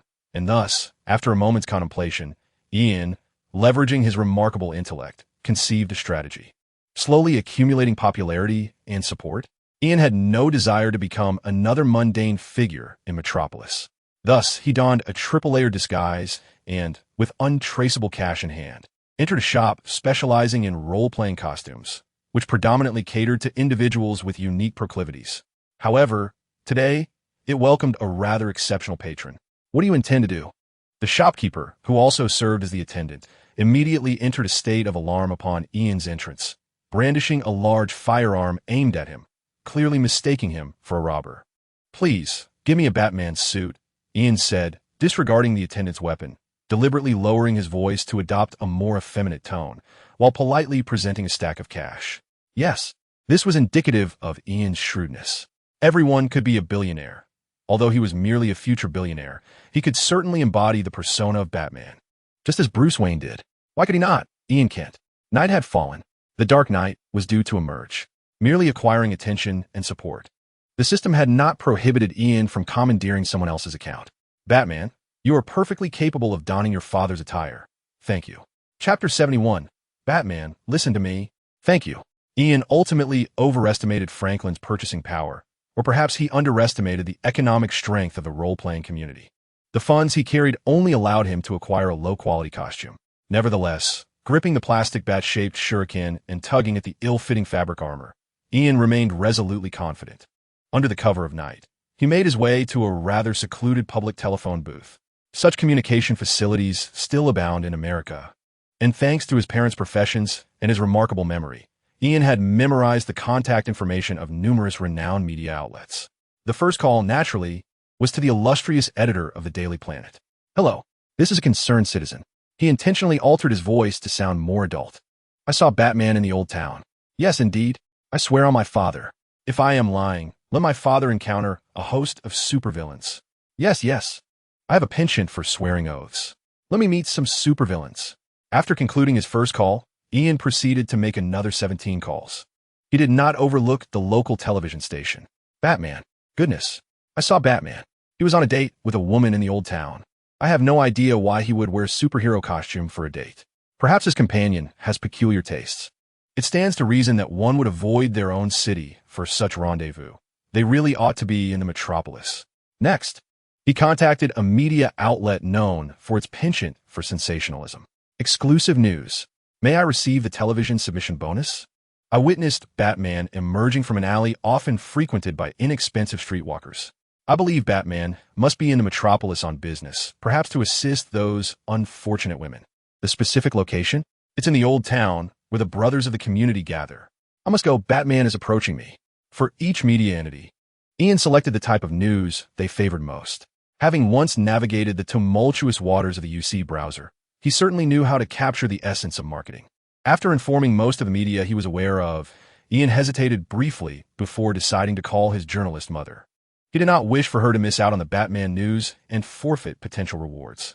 Journalists in the metropolis can be quite competitive, and Ian recognized some of the news reports as staged with his father's assistance. Beep, beep, beep. The call connected. His mother's voice inquired who was on the line. Louise. It's me. I'm Batman, your old friend. Tonight, I plan to expand my superhero endeavors to your metropolis. Ian lowered his voice, mimicking Bruce Wayne's deep, gravelly tone with remarkable accuracy. His innate talent for learning enabled him to effortlessly acquire numerous life skills. However, let me clarify, I am not Ian, nor have I stirred up trouble outside.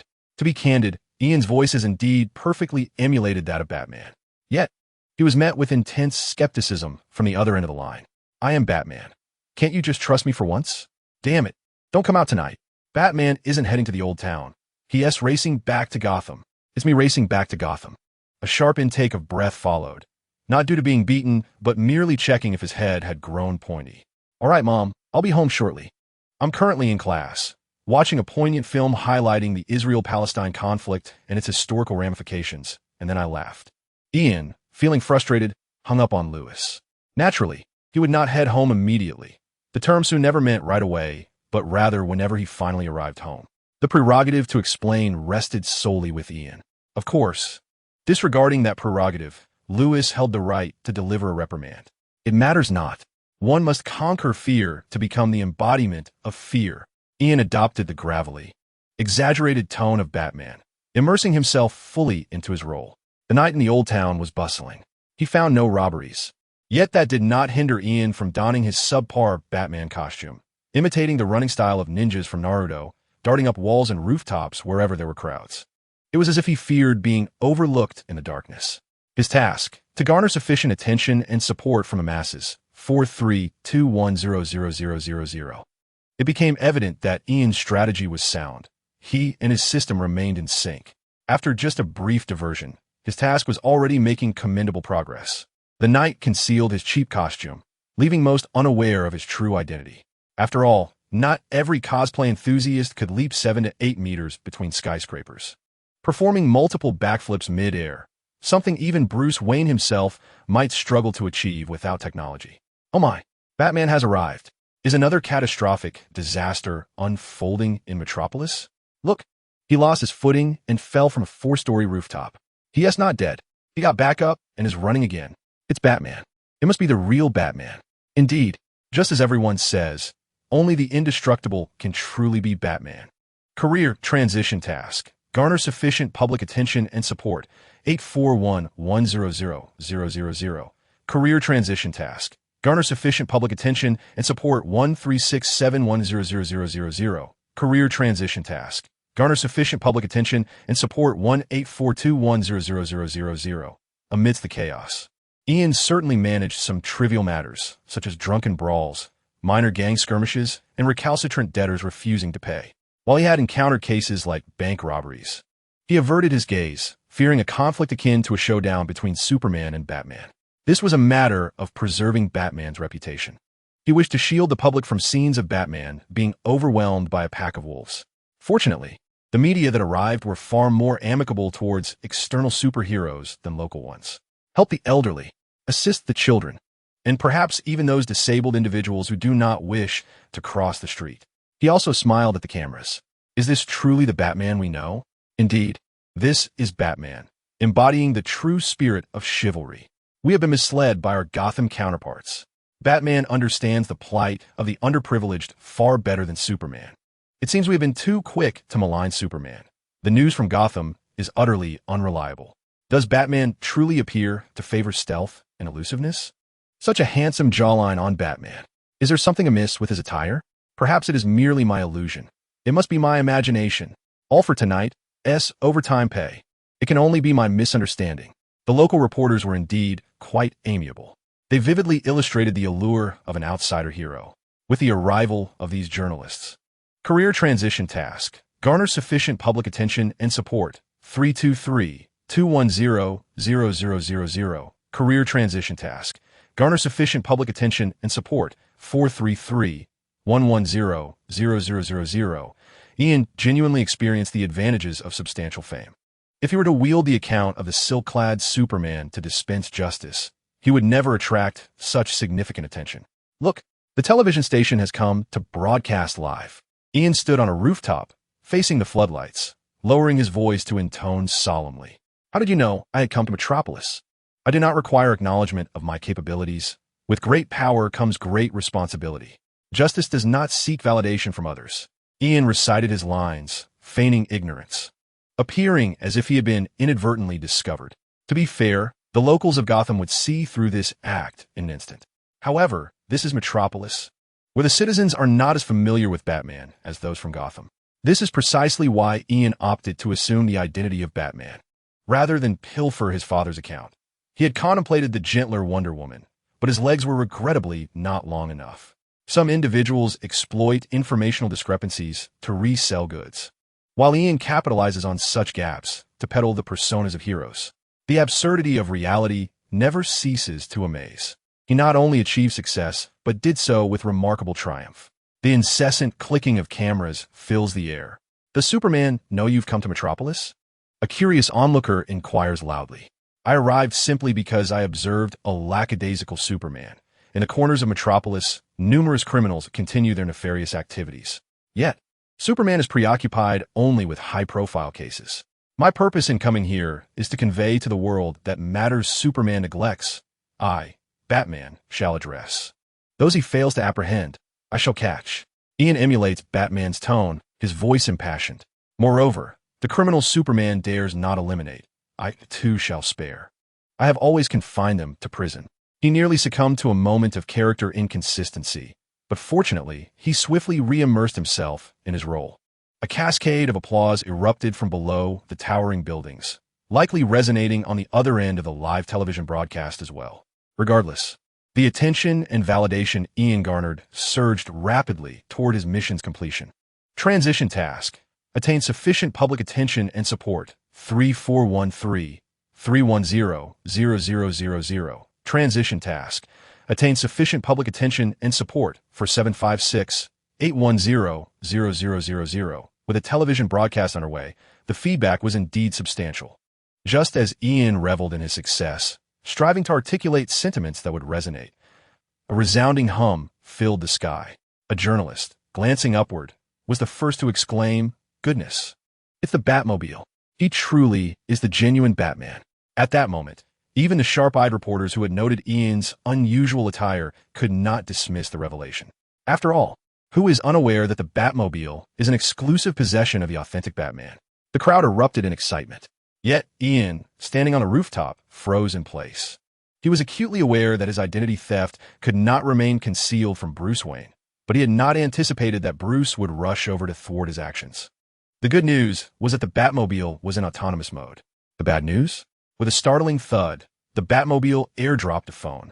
Ian feigned failure to catch it.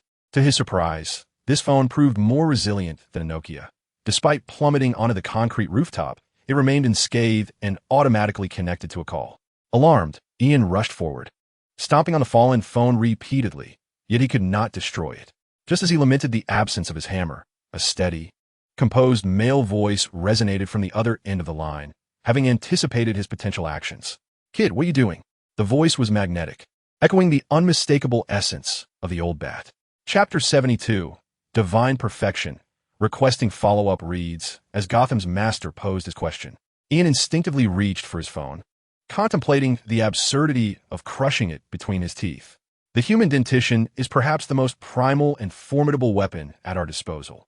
Even if some teeth were to break, it would bear no consequence for him, given his self-healing abilities. In fact, the occasional loss of a tooth could save him the expense of dental visits due to the cavities that often accompany adolescence. I advise against such an action. The voice on the other end was deep and gravelly. I have implanted a small explosive within that phone.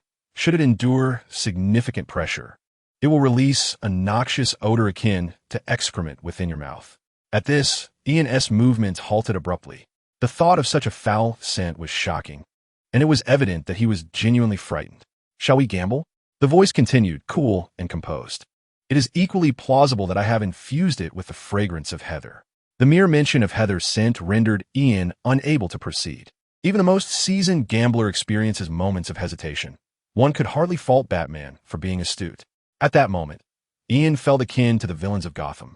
Lost and bewildered. Actually, the signal here is quite poor. Wait for me to relocate.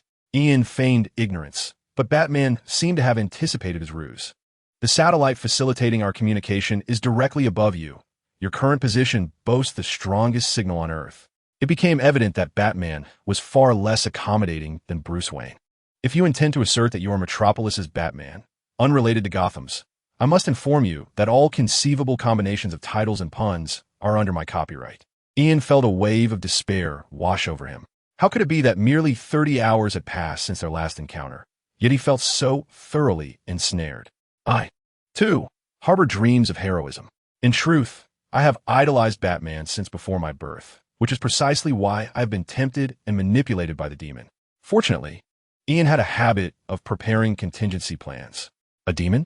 The voice on the other end chuckled lightly, as if amused by some whimsical thought. At that moment, Ian hurriedly leapt back to the rooftop, out of sight from the reporters below. Can you see the demon here? Does this phone possess a voyeuristic camera aimed at minors? Ian lifted his cloak, directing the front-facing camera towards the rear that had been concealed moments before. To his astonishment, a demon's head, its mouth gagged, was suspended behind him, adorned with a thick layer of clown makeup, seemingly validating that he, too, had a jester within. How could this not serve as a testament to Ian's own connection to Batman? Perhaps, indeed, Batman was using this phone's camera for surveillance. He fell into a profound silence. An unsettling stillness enveloped him. Ian could only hear the heavy breathing on the other end of the line. Batman is a spirit, an embodiment of the Bat, and from a young age, anyone can become Batman. This world has never truly known Batman, or perhaps everyone is Batman. The silence in the air left Ian feeling awkward, prompting him to indulge in a bout of flattery. However, on the other end of the line, Batman's breathing grew even more labored. Moments later, he spoke. If that were the case, I fear this world is doomed. Surprisingly, Batman maintained his composure, calmly assessing Ian's compliments. The question of whether or not he was Batman had become irrelevant. The bull-headed costume nearly sent his blood pressure soaring. Hypothetically speaking, if I were to argue that this was a message from Green Arrow urging me to act, would you be willing to pretend to believe me and confront Green Arrow? Or rather, tear into him? Ian endeavored to be a clever child adept at argumentation. Unexpectedly, Batman seemed disinclined to hold him accountable for his masquerade. With great power comes great responsibility, he remarked. I can save your life. Get in the car. Batman's tone was tinged with a hint of sentimentality as he made the suggestion. Save my life? Ian was still in a state of bewilderment. Your father will arrive in 3 minutes, and I have done my best. Batman's voice remained flat, yet Ian's face flushed in an instant. 3 minutes is enough to circle the Earth. He must have called Superman's boss to brew coffee. Damn it, you're just stalling for him, he exclaimed, exasperated and somewhat frantic. After glancing around, he chose not to board the Batmobile. He dared not gamble on Batman's temperament and opted instead for a daring leap off the building. In the astonished gaze of the crowd, Ian executed a free fall. Where's his grapple hook? Oh my God, Batman jumped off the building. Quick, get a shot of this. The death of Batman. It will be the headline. The reporters erupted into chaos, their cameras wildly trained on the plummeting figure. However, the anticipated tragedy did not unfold. The shadowy figure landed and lay motionless for several seconds. Just as the reporters hesitated, contemplating whether to approach and capture a rare photograph of Batman's demise, the dark figure suddenly propelled itself forward, crawling with both hands and feet. Astonishing. Unbelievable. The hearts of the gathered Metropolis citizens felt as if they had been struck. Moments later, a perceptive journalist realized something. Is this the origin of Batman's title? Most bats crawl in such a distorted manner after landing. This journalist's insight sparked a collective epiphany among the crowd and fellow reporters. It made sense. Everyone found it reasonable. The flash of light illuminated the scene anew.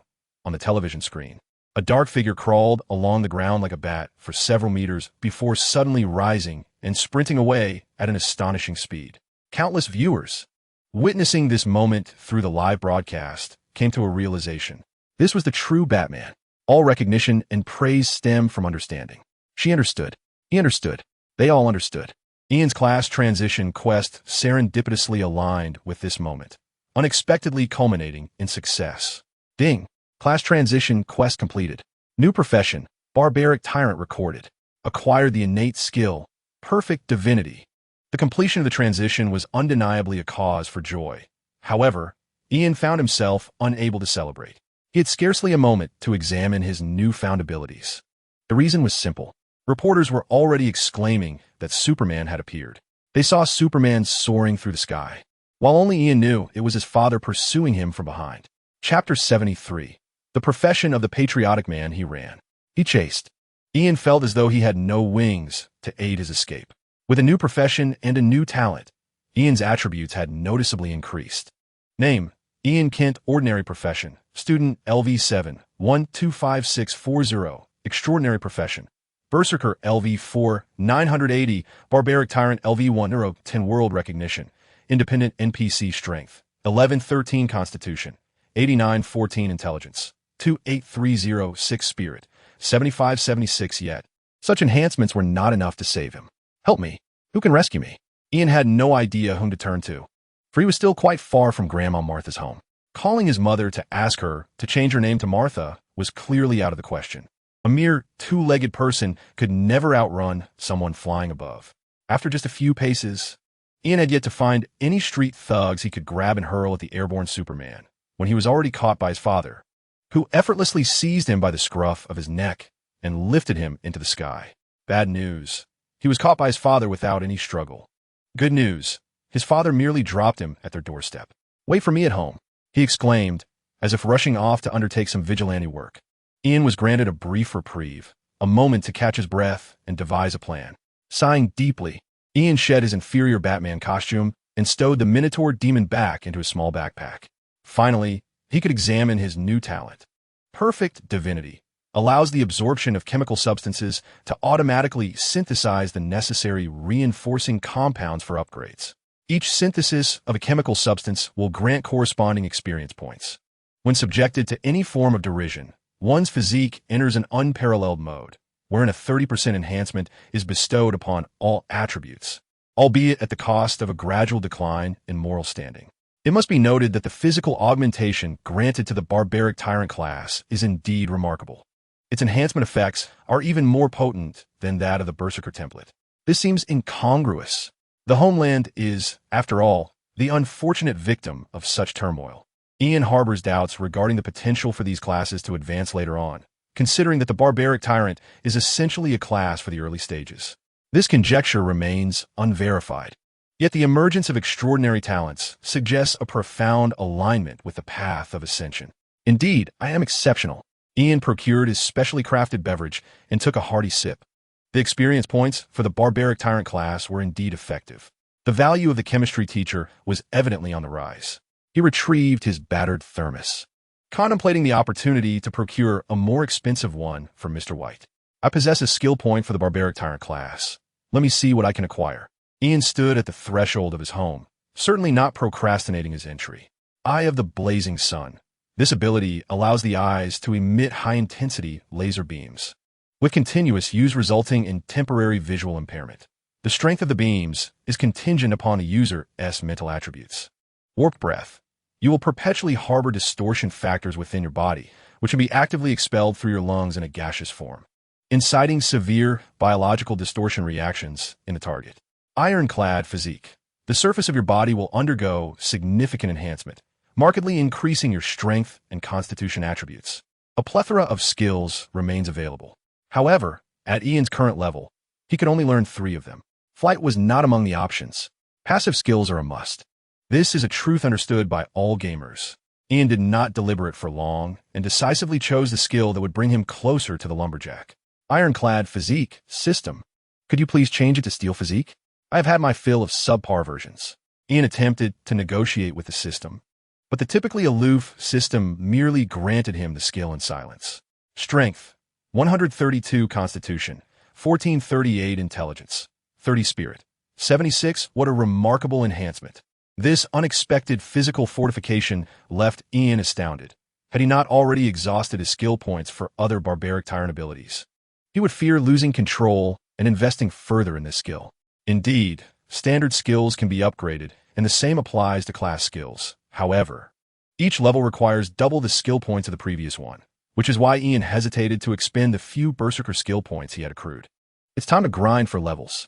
Ian felt that his system, much like himself, was amenable to counsel. Silence was simply acquiescence, and he was confident that upon his next upgrade of this skill, the system would discreetly alter its designation. Do not let me down. Ian, attempting to manipulate his own psyche, ultimately found himself needing to step through the threshold of his home. He cautiously entered, treading lightly into the living room. There, his elder brother, Jordan, languidly sprawled on the sofa, engrossed in the television. On the news, Superman had just averted a nuclear power plant disaster, his red cape billowing amidst the swirling radioactive dust. The reason for their father's earlier agitation had now become apparent. But where were their mother and Jonathan? Ian probed his brother with a hint of curiosity. Jordan glanced back at his younger sibling, who had been returning home late in recent days, seemingly entangled in the throes of romance. Jonathan has gone to the court for extra practice, and as for Mom, she also stepped out. This was peculiar. Their mother had hurriedly dashed out after watching a news segment on Batman, muttering under her breath, clearly disapproving of the superhero from the neighboring city. Jordan stroked his chin, adopting a self-assured demeanor akin to that of the legendary detective Sherlock Holmes. Ah, yes, Batman must certainly be the culprit. Ian felt a bead of sweat form on his brow. Though it was not excessive, his hand instinctively moved towards his back pocket, causing him to tense up. Yet, despite the unease, he remained quite fond of Batman. Indeed, he adored him. This was a timely recovery on Ian's part, as the very phone Batman had bestowed upon him still resided in his pocket, untouched. After all, if Ian desired a signal, he needed to nurture his connection with Batman. Previously lacking any means of contact, he now found Batman deserving of the same treatment as Miss Death. What? Jordan suddenly turned back, his expression revealing a hint of suspicion. You're not quite right. His tone carried a trace of uncertainty. What do you mean? Ian felt a flicker of anxiety, fearing his brother had uncovered something. Little did he know, Jordan continued, have you also found yourself a boyfriend? His voice, laden with concern, reflected both his worry for his brother and apprehension about his own future. What do you mean? Ian paused, his eyes widening in disbelief. He dared not dwell on it further, for the implications of such wisdom could be unnerving. This matter is off limits. You tend to share everything with the adults. Jordan had initially intended to voice more, but ultimately restrained himself. Is it possible that I have never lodged a complaint? Ian felt genuinely wronged. Despite his academic prowess, he lacked the rigid bad habits of some other high achievers. Jordan was unconvinced. He retrieved an envelope from beneath himself. Someone has sent you a letter. I suspect it to be a love letter, as there is no return address or signature. I have received one before. Jordan's emphasis felt somewhat forced. A green envelope. How could it possibly be a love letter? Ian rolled his eyes, curiosity piqued as he accepted the mail and opened it. Inside lay a thin sheet of paper and a check, amounting to an astonishing 7 zeros. Was it a prank? No one would believe this was a genuine check. Ian gazed in astonishment at the contents of the letter, which exuded a gentlemanly and graceful expression. However, he remained utterly perplexed. To Mr. Ian Kent, I hope this letter finds you in good health. I apologize for the audacity of this correspondence, as I am overwhelmed with admiration and affection after reading your remarkable work. I am compelled to convey my heartfelt appreciation for your exquisite creation, the tragic romance of Batman. Your artistic talent is truly awe-inspiring, and your portrayal of character psychology is nothing short of masterful. When Batman trembles and utters, "How could I be your half-brother?" I was profoundly shocked. What a brilliant twist. What a dramatic turn of events. To support your creative endeavors, please graciously accept my small token of appreciation. And I eagerly anticipate the unfolding of the story's subsequent chapters. I wish to see the latest updates within 3 days. I implore you, please satisfy your most devoted reader on this planet. Otherwise, I fear I may lose control. With admiration, the Joker, handwritten.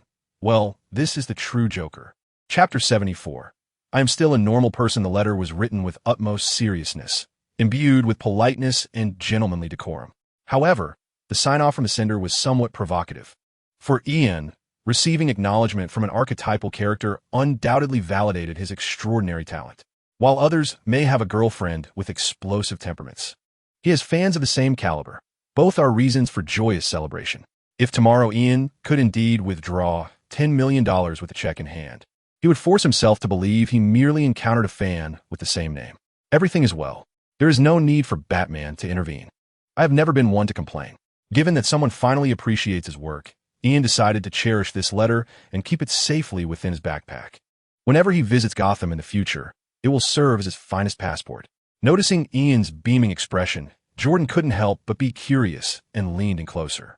Ian shielded the letter from view, aware of who the true informant was in this household. Cautious of his older brother, Ian opened his backpack and tucked the fan's generous offering along with the letter inside. I bet it's a letter from a girl you like, Jordan teased, trying to catch glimpses of details. However, his attention was immediately drawn to the blood-stained bull's head within Ian's backpack. Wow, this figurine is incredibly lifelike. Does it move? Is it electric? Jordan initially expressed his admiration, assuming the devilish head was merely a toy. However, seeing Ian remain silent, he suddenly inquired, his expression thoughtful and slightly awestruck.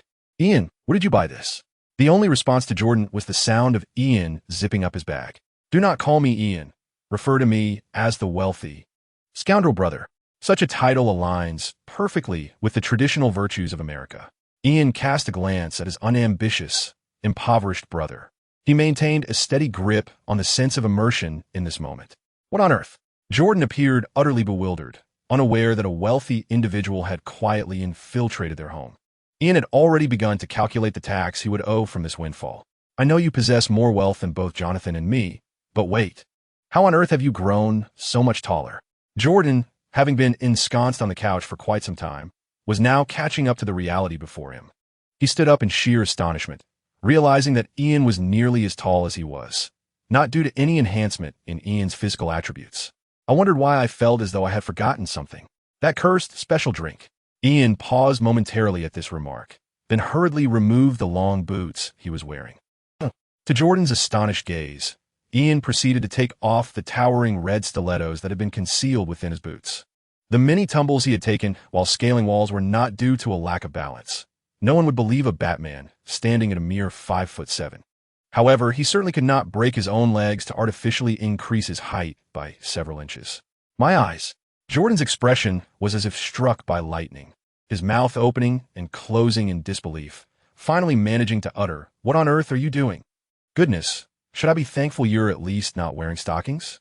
Just as the words left his lips, he watched in stunned silence as Ian pulled 3 pairs of stockings from his pocket and tossed them into the trash. There's a reason for this, but I'm hesitant to explain it to you right now. Once Ian slipped into a pair of comfortable slippers, he felt an immense sense of relief, paying no heed to Jordan's contorted expression. The world often misjudges such flamboyant superheroes, especially the misunderstanding from family, which is a long-standing tradition in American culture. If Mom and Dad return, just tell them I perished outside and that any matters can wait until tomorrow. Ian ascended the stairs to his room, for he had important business to attend to. In the living room, Jordan remained rooted to the spot, staring blankly at the direction from which Ian had vanished for some time, before slowly redirecting his gaze toward the trash filled with stockings and high heels. Jonathan is like this, and Ian is like that. Will I ever have the chance to be a normal person? Jordan's expression was one of sorrow, as his low murmur echoed through the living room. The despair, the fear of the future, such sentiments of doubt and existential contemplation were vividly manifesting in Ian, the second brother. Upon returning to his bedroom, Ian closed the door. After a brief moment of reflection, he positioned his wardrobe in front of the door, not as a test of their father's ability to break it down, but as a testament to the admirable virtue of thriftiness he believed Clark embodied. Truly, I am a clever ostrich. After completing the necessary safety measures, Ian approached his desk, placing the thermos atop its surface. Peering into the bottle's opening, he observed Mr. White crouched within, burying his head. It was indeed fitting that such a peculiar individual should collect equally unique figurines. Perhaps Mr. White was the true embodiment of an ostrich. Rest assured, Mr. White, for the sake of my first, second, third, and ninth and 10th compounds, I shall never relinquish you to the hands of death. Ian attempted to reassure him. However, Mr. White's spirit quivered even more intensely, surely moved by the sentiment. It was hard to believe that anyone could perceive a 14-year-old as more terrifying than death itself or a fate destined for hell. Let me inspect my trash bin, Ian declared, extracting the head of the bull-headed demon from his backpack. Although the clown makeup remained intact, the demon's emotional state appeared considerably more stable. Do not scream, or I shall urinate in your mouth, Ian threatened, though he was still honing this skill. Surprisingly, the bull-headed demon refrained from cursing after Ian removed the rag. Are you the son of Superman, Clark? It rasped, clearly having deduced something during its previous predicament. Superman's name resonated even in hell. Clark is my father, Ian replied, opting for an alternative response. The demon fell silent for a moment. Do you wish to learn magic? It recalled the previous exchange between Ian and the Raven, Rachel. To be precise, I wish to master the art of summoning deities, Ian clarified, aspiring to invoke a demon and offer a sacrifice, believing it was time for a production line of the mystical realm to emerge. I can teach you, the bull-headed demon responded in a seemingly unsurprised tone. The demon's seduction? Is that all? Ian questioned, suspecting ulterior motives behind its offer. One cannot trust the words of infernal beings. I truly can teach you. While I may not be powerful, I carry the bloodline of my ancestors and possess extensive knowledge of magic, the demon insisted sincerely. Yet, Ian remained unmoved. The sudden shift in the creature's demeanor raised his suspicions. There must be some hidden agenda. As for what that might be, Ian preferred not to ponder, fearing that doing so might insult his own intelligence. Chapter 75. The true demon, perhaps the bull-headed demon, had genuinely altered its approach to ensnare Ian. We can forge a contract, a soul contract, utilizing its power to ensure that I do you no harm, it earnestly proposed. Are you not loyal to the three-palace demon? Ian's gaze was filled with skepticism and distrust. I am not seeking to switch allegiances. The great demon king remains my eternal faith that shall never change. Our pact would merely serve as a guarantee that I shall not harm you. The voice of the bull-headed demon retained an air of sincerity. You are the son of Superman. Even my master would not dare to harm you indiscriminately. The demon's tone carried a hint of nostalgia, though it might merely be a display of its Oscar-worthy acting skills. Do you think I believe you? Ian adhered to the adage that flattery is often a guise for deception. Only the clown who sends him a check could momentarily convince him otherwise. I can sense your insatiable thirst for magic, overwhelmingly intense and tinged with a Kryptonian arrogance. You are undoubtedly gifted in the pursuit of sorcery. The bull-headed demon continued earnestly. You may not comprehend the true nature of your pendant. Perhaps you believe it to be a blessing, do you not? It recalled the past when Ian had relentlessly pressed it down, forcing it to insert the pendant. A hint of trepidation crossed its features. You are aware of my pendant? Ian revealed the pendant hidden beneath his shirt. Yes, I remember now. It is not a treasure, but an invitation from death. A somber note entered the demon's voice. An invitation from death, you say? Ian pondered his adverse state. It appeared the demon spoke no falsehoods. The gradual depletion of his life force each minute might indeed draw the bearer closer to death. Precisely. This item rightfully belongs to the Death Knight. However, rumors have circulated in the underworld that it has fallen into the hands of a great demon whose name I dare not utter.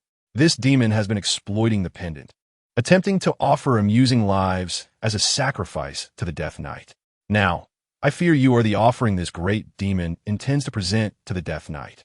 You may not know who the Death Knight is. It embodies the end of all things, a truly terrifying and formidable deity. An ancient entity even my master would not wish to provoke.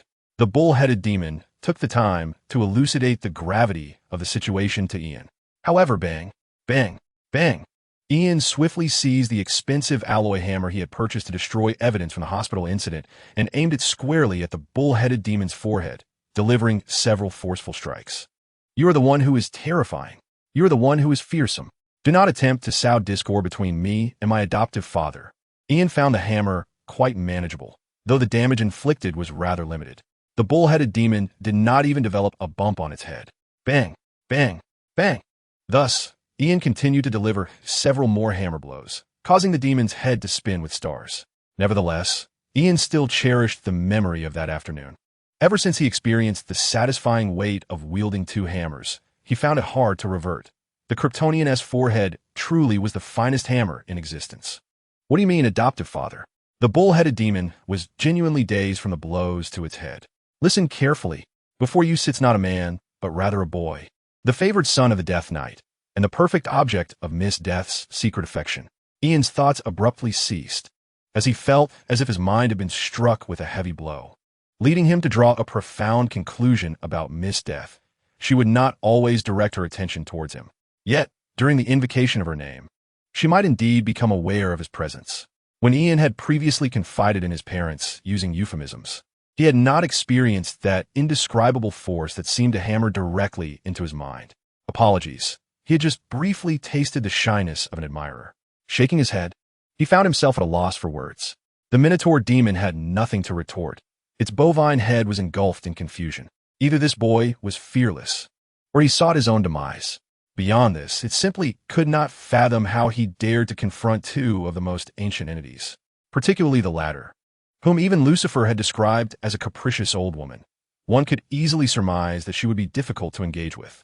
Cease your words. I dare not hear what you speak. You human child, you are utterly oblivious to the offense you are committing. I implore you, let's discuss the transaction of learning magic instead. The Minotaur demon's tone quivered slightly. A transaction? It seems there is a cost involved. What do you wish to obtain? The Abyssal Cauldron. Ian, unaware of the demon's true name, had designated it with a singular title since the afternoon. To refer to the Minotaur demon as a mere refuse bin was already a generous gesture of gratitude on its part. After a brief silence, the demon did not express anger, for it understood that such emotions were futile. Do not allow that boy to approach me, I beg of you. The demon's voice turned hoarse and deep, laced with an unexpected hint of plea. Ian found himself momentarily taken aback, witnessing the demon's eyes widen in terror. I am a demon from the depths of hell, and you must trust my instincts. That boy, your brother, is the one who truly desires to urinate into my mouth. Into your mouth? Wouldn't the severed cross-section of a throat and its arteries be more appropriate? Perhaps it is not merely urination. Human life is not worth it. Regret washed over the Minotaur demon for having taken on this role. The atmosphere hung heavy in silence. At length, Ian exclaimed, Nonsense! Utter drivel! You speak without sense. Is this what demons are like? I finally grasped the depth of your abhorrence. Ultimately, Ian chose to trust his older brother. Brotherhood is precisely this. One must not, or rather, should not. He understood his brother well, knowing that Jordan possessed a solid 20% chance of refraining from such actions. The bull-headed demon, upon realizing the situation, chose not to pursue the matter any further. Let's hasten to sign a pact of mutual assistance. Dear human child, it urged relentlessly. However, Ian, who had never harbored any trust in it, merely responded with a cold smirk. What pact? What magic? Since childhood, I have been at odds with demons. Like oil and water, who would assist you? Dream on. No, I shall not grant you even a whiff. I shall preserve it for someone truly deserving. Ian tugged at the corner of his mouth, feeling his cold smile was somewhat inadequate. The bull-headed demon was rendered speechless. At that moment, a series of knocks echoed from outside. Ian, we need to talk, came the voice of his father, Clark. It seemed the superhero had returned from rescuing the nuclear power plant. One could only wonder if his mother had returned alongside him. In that instant, Ian found himself holding his breath. He understood that he could not conceal his presence from his father, who possessed the power of X-ray vision. Such was the plight of being born into a family of superheroes. Even feigning death was an impossible task. Consequently, after yet another round of knocking, Ian began to entertain the notion that mutual assistance might indeed be beneficial. He claims that everything is the demon's deception, that whenever there is trouble, it is the demon you should confront, and he insists he is merely a child. The bull-headed demon's voice trembled slightly, tinged with a hint of weeping. A mere demon, challenge a superhero? This little demon, barely 2,000 years old, felt as if it might shatter at any moment, sensing the oppressive aura outside. Despite the silence that had engulfed it, a terrifying pressure. Yet, a whisper from a young boy urged it to repeat, a sentiment that felt eerily familiar. In that moment, the bull-headed demon reached an epiphany. There was indeed a demon within this room, but it was certain that it could not be itself. Chapter 76. What is a father? The air in the room seemed to stagnate, the only sound being the faint chirping of crickets from the verdant lawn outside. Ian held the demon's head aloft, his gaze fixed anxiously on the door obscured by the wardrobe. He incessantly murmured in the demon's ear. You must convey to him that the demon's seduction is irresistible to all living beings. Your son has fought valiantly like a hero, yet ultimately succumbed to your wickedness. It is vital to emphasize that this resistance is one even you admire. Yet, alas, your strength is overwhelming. Ian endeavored to lower his voice, making it resemble the soft buzzing of a mosquito. Even so, he remained exceedingly tense, regretting not having taught Klingon on his journey back. Otherwise, he could have engaged in encrypted communication with the demon using the language of nerds. The demon's perception allowed this disembodied head to distinctly sense the immense pressure emanating from outside, rendering it too frightened to utter such self-destructive words. It hesitated. It is merely a diminutive demon, which is precisely why it serves as a pawn. Unlike the formidable fiends, it is utterly incapable of standing tall before a superhero. Superman's resistance to magic is low. The grass atop the demon's grave would reach an astonishing height of 800 meters if one were to believe such nonsense. Just as the bull-headed demon was resolutely planning to resist, a series of resounding thuds echoed through the air. Bang! Bang! Bang! Ian's hammer struck once more. Quickly inform my father that despite your insidious temptations, I have valiantly resisted on a mental level, though ultimately I succumbed. Moreover, do not dare to repeat my words verbatim. A warning was issued. This cannot be allowed. The demon gritted its teeth, putting forth a determined struggle. Nevertheless, bang! Bang! Bang! Bang! Bang! The dull thuds against its skull were excruciating, a pain that transcended explanation, touching the very essence of its soul. The bull-headed demon even marveled at its own resilience in enduring 18 strikes. However, it was utterly incapable of withstanding the 19th. Truly, the adversary was far too powerful. At this moment, it wholeheartedly accepted this verdict. Faced with insurmountable odds, the bull-headed demon was left with no choice but to submit. Superman, your son possesses an indomitable will. Does he not? Hey, hey, hey.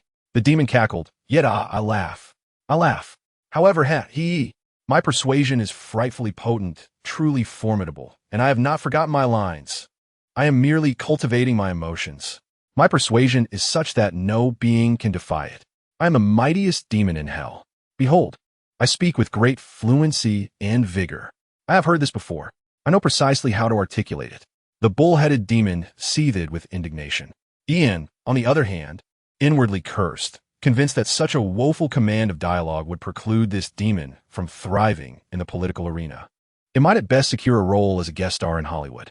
Once the bull-headed demon dutifully recited its lines, the room was enveloped once again in a silence so profound that even a breath could be heard. Outside the door, there was no response. Ian heightened his alertness, straining to listen. In the next moment, a chilling sensation crept down his spine. You know I can see and hear you inciting a flawed demon, do you not? And that arrhythmic heartbeat of yours. The voice of his father unexpectedly echoed from behind. It seemed that Superman's iron physique often led others to forget his superhuman vision and hearing. Ian whipped around to see his father, attempting to squeeze through the not-so-large window of his room. While it was not large, it only appeared so in comparison to Superman's robust frame. Oh no, I forgot to lock the window. Ian glanced nervously at the hammer in his hand, momentarily contemplating a display of filial affection, yet ultimately lacking the courage to confront him. He widened his eyes, fixated on Clark, who had fully entered the room, hastily concealing the hammer behind his back while holding his breath, afraid to make a sound. If Ian felt this way, how must others feel? The demon's visage turned ashen. You are correct. This little brat is the one instigating me.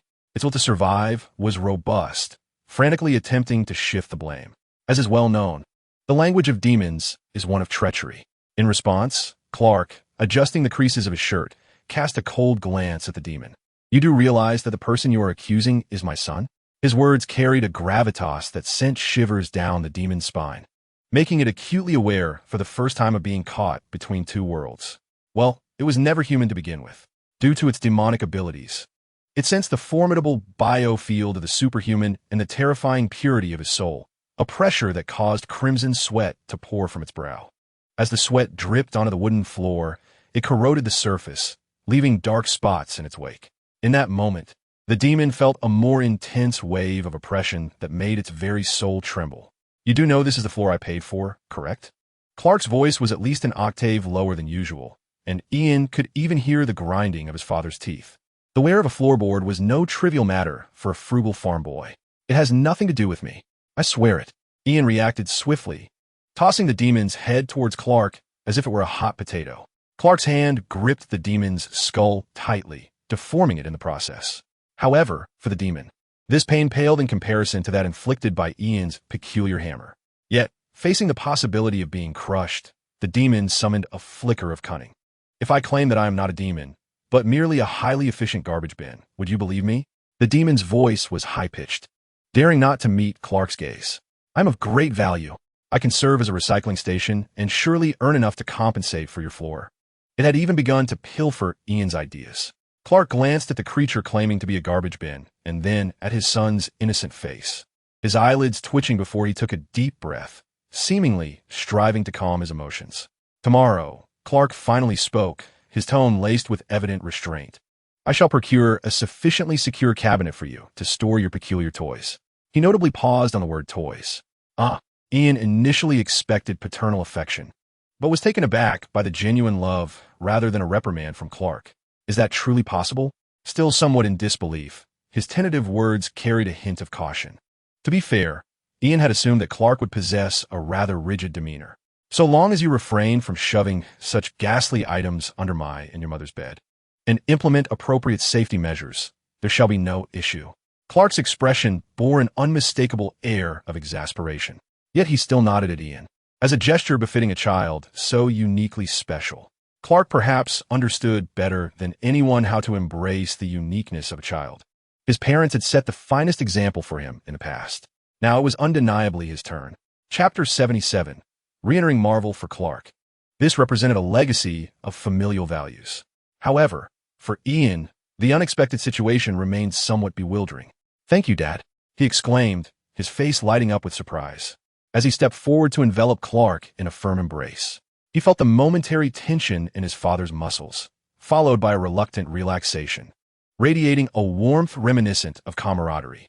At that moment, Clark suddenly inquired, "Your physical changes, they are related to your impersonation of Batman, correct?" Ian's body stiffened instantly. Indeed, even after such a heartfelt embrace, he could not escape this line of questioning. Ian understood that his physical transformation could hardly elude Superman's keen gaze. Releasing Clark, Ian took a few steps back. "This is a long story, so I'll keep it brief," he stated, nodding at Clark. After a few seconds of waiting, Clark realized that his son had no intention of elaborating further. "Why the silence?" he asked, a look of confusion etched across his face. "Well, I said it. Keeping it brief is my version of brevity," Ian replied, nodding once more, subtly reminding his father that his super intellect might not be as frequently utilized as his own. The atmosphere in the room thickened once again. Clark's forehead twitched with visible veins, yet he merely sighed in resignation. "Batman believes in you and will gift you a suit," he said, choosing not to press further. Instead, he approached Ian's desk. Superman may not have realized that Ian was aware of Wayne's identity as Batman, and thus refrained from revealing his Justice League ally's secret in front of his younger son. "It's all right, Dad. I won't be Batman anymore. He just takes hits. I want to be a Superman like you. I remember you have a black suit, right?" Ian felt his emotional intelligence shining through at that moment. He deduced that if he did not express admiration for his father, it would surely lead to disappointment. Thus, he showcased his affection for Superman's attire. This was genuine admiration. If he learned a few skills from the savage tyrants, who could argue that Ian Kent was not the son of Superman? He felt a swell of joy at this thought, while Clark remained oblivious to the gravity of the situation. "Flattering me now is of no use." He saw through Ian's subtle intentions. Yet a smile lingered on his lips as it faded upon approaching Ian's desk. It could not be sustained for long. Clark placed the demon's severed head on Ian's desk, and his gaze was instantly drawn to the thermos sitting atop it. The sight within caused his temples to throb unexpectedly. "Ian," Clark's voice took on an unprecedented seriousness. "Have you killed someone?" He pointed to the translucent soul of Mr. White within the thermos, his eyes piercing. Upon witnessing this, Ian fervently shook his head. "I didn't kill him. I even saved Mr. White. If it weren't for me, he would probably be suffering in hell right now. He spoke the truth, and Clark could discern this. It wasn't me. I didn't slay this fallen one. The great three-palace demon claimed his life. The demon, seeing Clark's sharp gaze directed at it, hastily denied the accusation, attempting to shake its head, but realizing it could not move. It rushed to reveal who had indeed taken the chemistry teacher's life. How to put it? Loyal, but not many are truly loyal? Given its willingness to betray even its master, it must surely be a demon of pure bloodline. This demon, having only heard its master's voice, showcased the eloquence expected of its kind once again. You will no longer have the opportunity to kill. Clark spoke gravely to the bull-headed demon. If I were to claim I've never taken a life and that my first encounter in the human realm was with a ghost, you would surely think me a devil's advocate, the demon lamented, though Clark remained indifferent to its past. The elder gazed at his youngest son, visibly more relaxed after learning the truth. Yet he spoke to Ian in the straightforward manner characteristic of a Kansas farmer. Self-control is crucial, Ian, for individuals like us. A moment's carelessness can lead to grave mistakes. In every situation, I hope you can maintain sufficient rationality. This was undoubtedly Clark's heartfelt admonition, and Ian wholeheartedly agreed. Don't worry, Dad. Even if they're supervillains, I won't kill them. I'll just lock them all away in hell. Ian nodded earnestly, as if affirming his resolve. Hell? You mean prison, right? Clark was momentarily taken aback. The distinction between these two terms was indeed significant, yet he chose to believe Ian simply lacked proficiency in language. Same thing. Ian nodded once more. Clark fell silent for a moment. There is no hell, only prison. He felt compelled to correct himself once again, a hint of concern in his voice. All right, then it's prison, Ian replied, slightly disappointed but still acquiescent. He trusted that his father's intentions were for his own good. At his age, decisive actions such as killing were indeed ill-suited. However, that did not diminish his resolve. To imprison those who have wronged oneself and wait until maturity to exact vengeance is indeed a method. Ian gazed at the bull's head upon the table, convinced that this demon's throat could be transformed into a private prison. Such was Ian's remarkable intellect, always capable of devising solutions that serve dual purposes. When the time comes, if the demon fails to expel its prisoners, that shall be the demon's dilemma, not Ian's. He could even claim to be a victim himself, lamenting that his childhood dream of punishing wrongdoers had been shattered, leaving him a boy with a broken dream. Very well, Clark, devoid of telepathy, remarked with satisfaction. Though somewhat unconventional, your thoughts exhibit a maturity that should ease the concerns of both your mother and me. As he spoke, he moved towards the window. The demon's head had long sensed Ian's malevolent gaze. As it saw Clark preparing to depart, it deliberated briefly before erupting in a desperate plea to Superman. Take me away. Take me away. As a legitimate citizen of this universe, I deserve the right to be saved by Superman. I mean, please don't let me corrupt your child. I am a demon once more. I excel at leading children astray. It was clear that the demon wished to escape this place, believing even confinement by Superman would be preferable to remaining with Ian. Silence. Ian interjected, hastily covering the demon's mouth. I told Jordan I was going out to buy milk, so I must go procure some. Clark merely cast a glance back, displaying no concern for Ian's potential moral decline. The wisdom of a father in knowing his child was unmistakably evident in this moment. Having adeptly leaped through the window onto the eaves outside, Clark suddenly recalled something and returned to impart a warning to Ian. Oh, by the way, regarding Jordan, you must not let him see this trash can, he said, referring to the demon's head placed on Ian's desk. The paternal figure appeared somewhat hesitant, as if grappling with unspoken thoughts. Once again, the wisdom of a father shone through. I understand.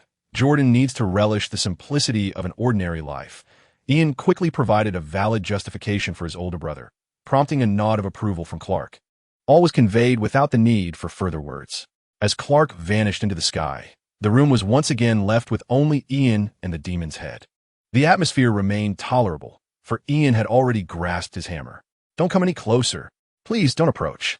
The demon's yellow, murky eyes brimmed with fear and horror as it beheld Ian's advancing silhouette.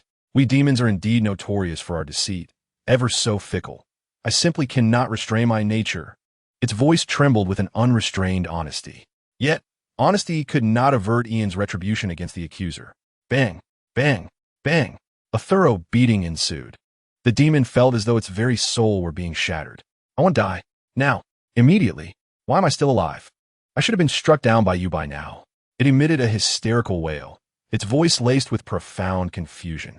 Is there a possibility that you cursed someone who should not have been cursed? Ian merely speculated, raising the demonic head from his desk and glancing at the peach-shaped clock gifted by his elder brother. Time was running short. You must accompany me in an experiment. Ian spoke softly. What experiment? The demon stuttered, a dreadful, foreboding gnawing at its heart. Ian offered no reply, instead clutching the demonic head tightly as he lay upon the bed.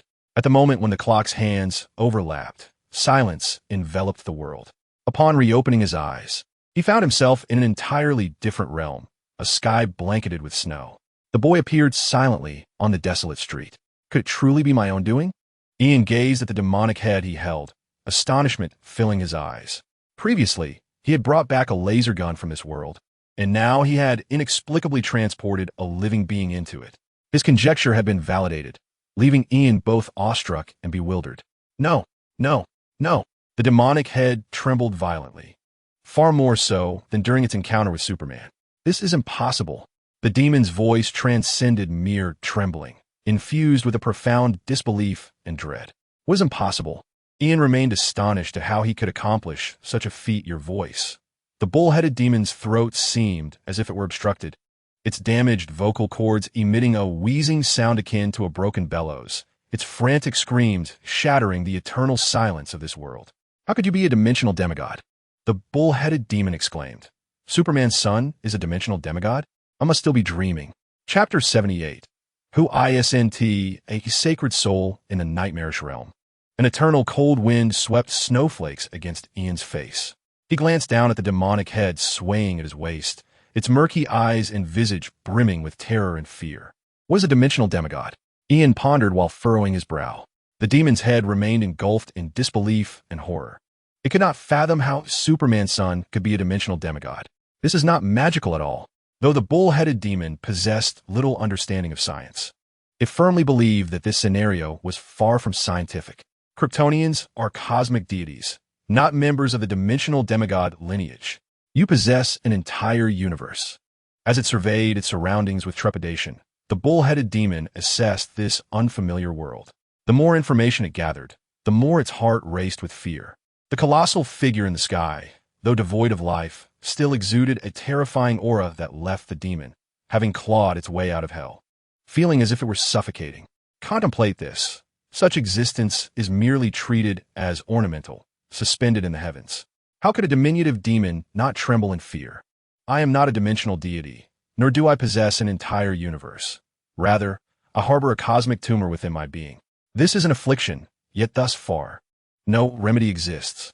Thank the heavens, for I have no desire to seek a cure. Ian recalls his conversation with Miss Death, and he is certainly more inclined to trust the assertion of that formidable figure. A diminutive demon, even one he can subdue, pales in comparison to the stature and perspective of Miss Death. A universe growing within one's body. You claim you are not a dimensional deity. The bull-headed demon perhaps only hears what it wishes. Its piercing resonance is particularly jarring in this tranquil realm. I possess inherited knowledge. I understand this is your dimension. You are a dimensional deity masquerading as a human infant, having implanted false memories into a superhero by some unknown means. How could heaven permit such a transgression? Those accursed angels would never tolerate your desecration of the sacred soul.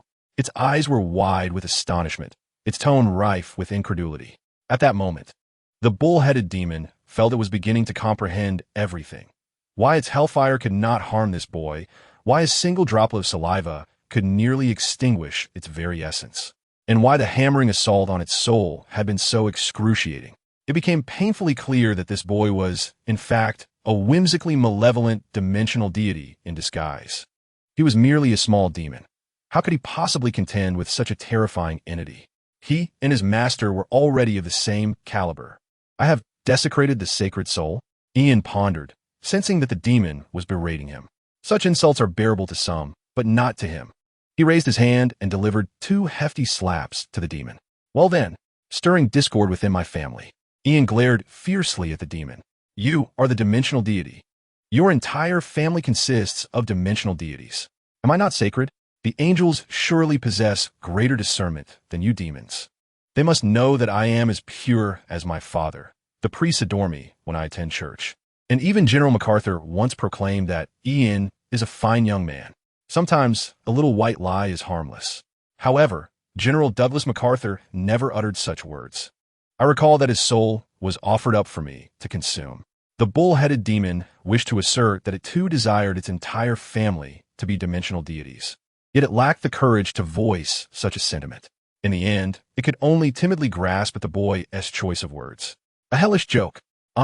Ian's eyes widened in disbelief. He had employed the general's quotes countless times, but never had he encountered such a reasonable refutation, leaving him feeling as though his trousers had been unceremoniously stripped away in humiliation. I refuse to believe it. You speak falsehoods, unless you regurgitate the general for me. It was only Ian who had failed to bring his hammer. Otherwise, he would have insisted on striking the demon's head with fervor. How to articulate it? The act of striking a demon's head is indeed quite addictive. Moreover, compared to striking a wooden fish, Ian firmly believed that striking a demon's head would surely accumulate genuine merit. I must have misremembered. Upon perceiving the flicker of menace in Ian's eyes, the bull-headed demon trembled and chose silence, its intellect swiftly returning to a more prudent state. At that moment, this infernal creature, having crawled from the depths of hell, felt an unprecedented level of fear towards Ian. No demon dared provoke a dimensional deity possessing the entirety of the universe's dimensions. It understood that if this dimensional deity chose to masquerade as a human, it was best to cooperate with the performance. Otherwise, death would become an unattainable luxury. This makes sense. Could I truly misremember the general's words? Even if he were to regurgitate them, it would only be a testament to the general's own error. Ian, feeling utterly at ease, raised his gaze towards the planet Devourer, which peeked out from the midst of ominous clouds. The tilted figure of the planet Devourer seemed to draw closer to the ground. Why is the collapse taking so long? I wish I could find an airplane to fly up there. Why must I reach level 5 to learn to fly?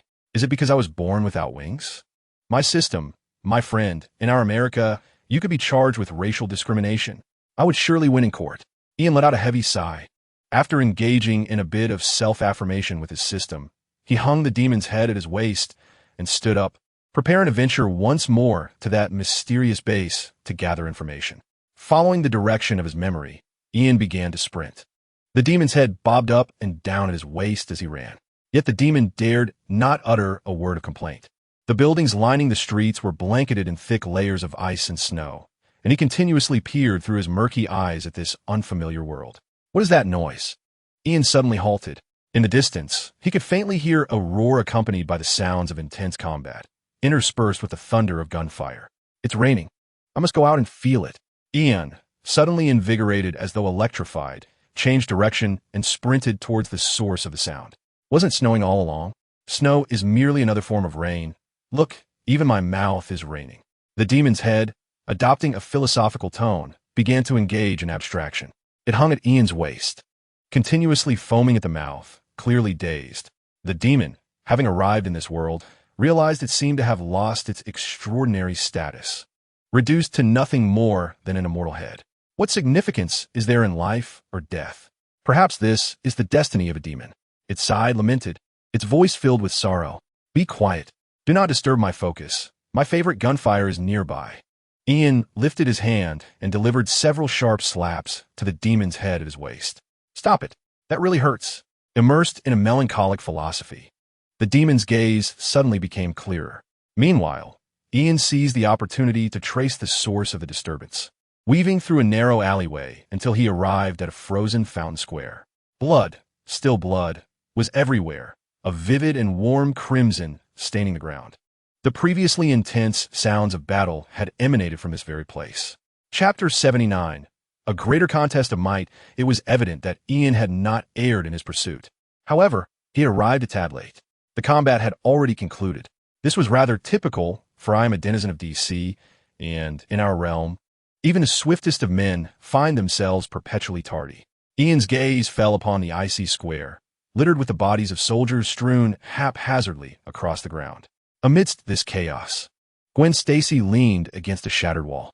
She still wore her combat attire, though it bore a gaping tear, her innards spilling forth and leaving a gruesome trail upon the snow. "Hello, Gwen. Good evening." Ian greeted her with enthusiasm, for amidst the scattered remains of soldiers, she was the sole familiar face still drawing breath. "It is morning," Gwen replied, having spotted Ian, her exasperation evident towards this man who appeared and vanished with such enigma. Even in her precarious state, she felt compelled to correct him. Ian paid little heed to her demeanor, surveying the blood-soaked ground, somewhat astonished by his own adaptability to such a scene. "What transpired here?" he inquired, picking up a relatively clean firearm and prodding Gwen, who had closed her eyes, prompting his suspicion that she might slip away at any moment. Of course, like the surrounding soldiers, Ian was aware that Gwen possessed the ability to revive. "Do not poke my mouth." Gwen, in her dying state, summoned an unexpected strength to grasp the barrel of Ian's gun, then, in a voice tinged with the frailty of returning vitality, pleaded, "End my suffering." Indeed, this was a cry for help. Her unique constitution rendered her unable to perish easily, her vitality becoming a conundrum.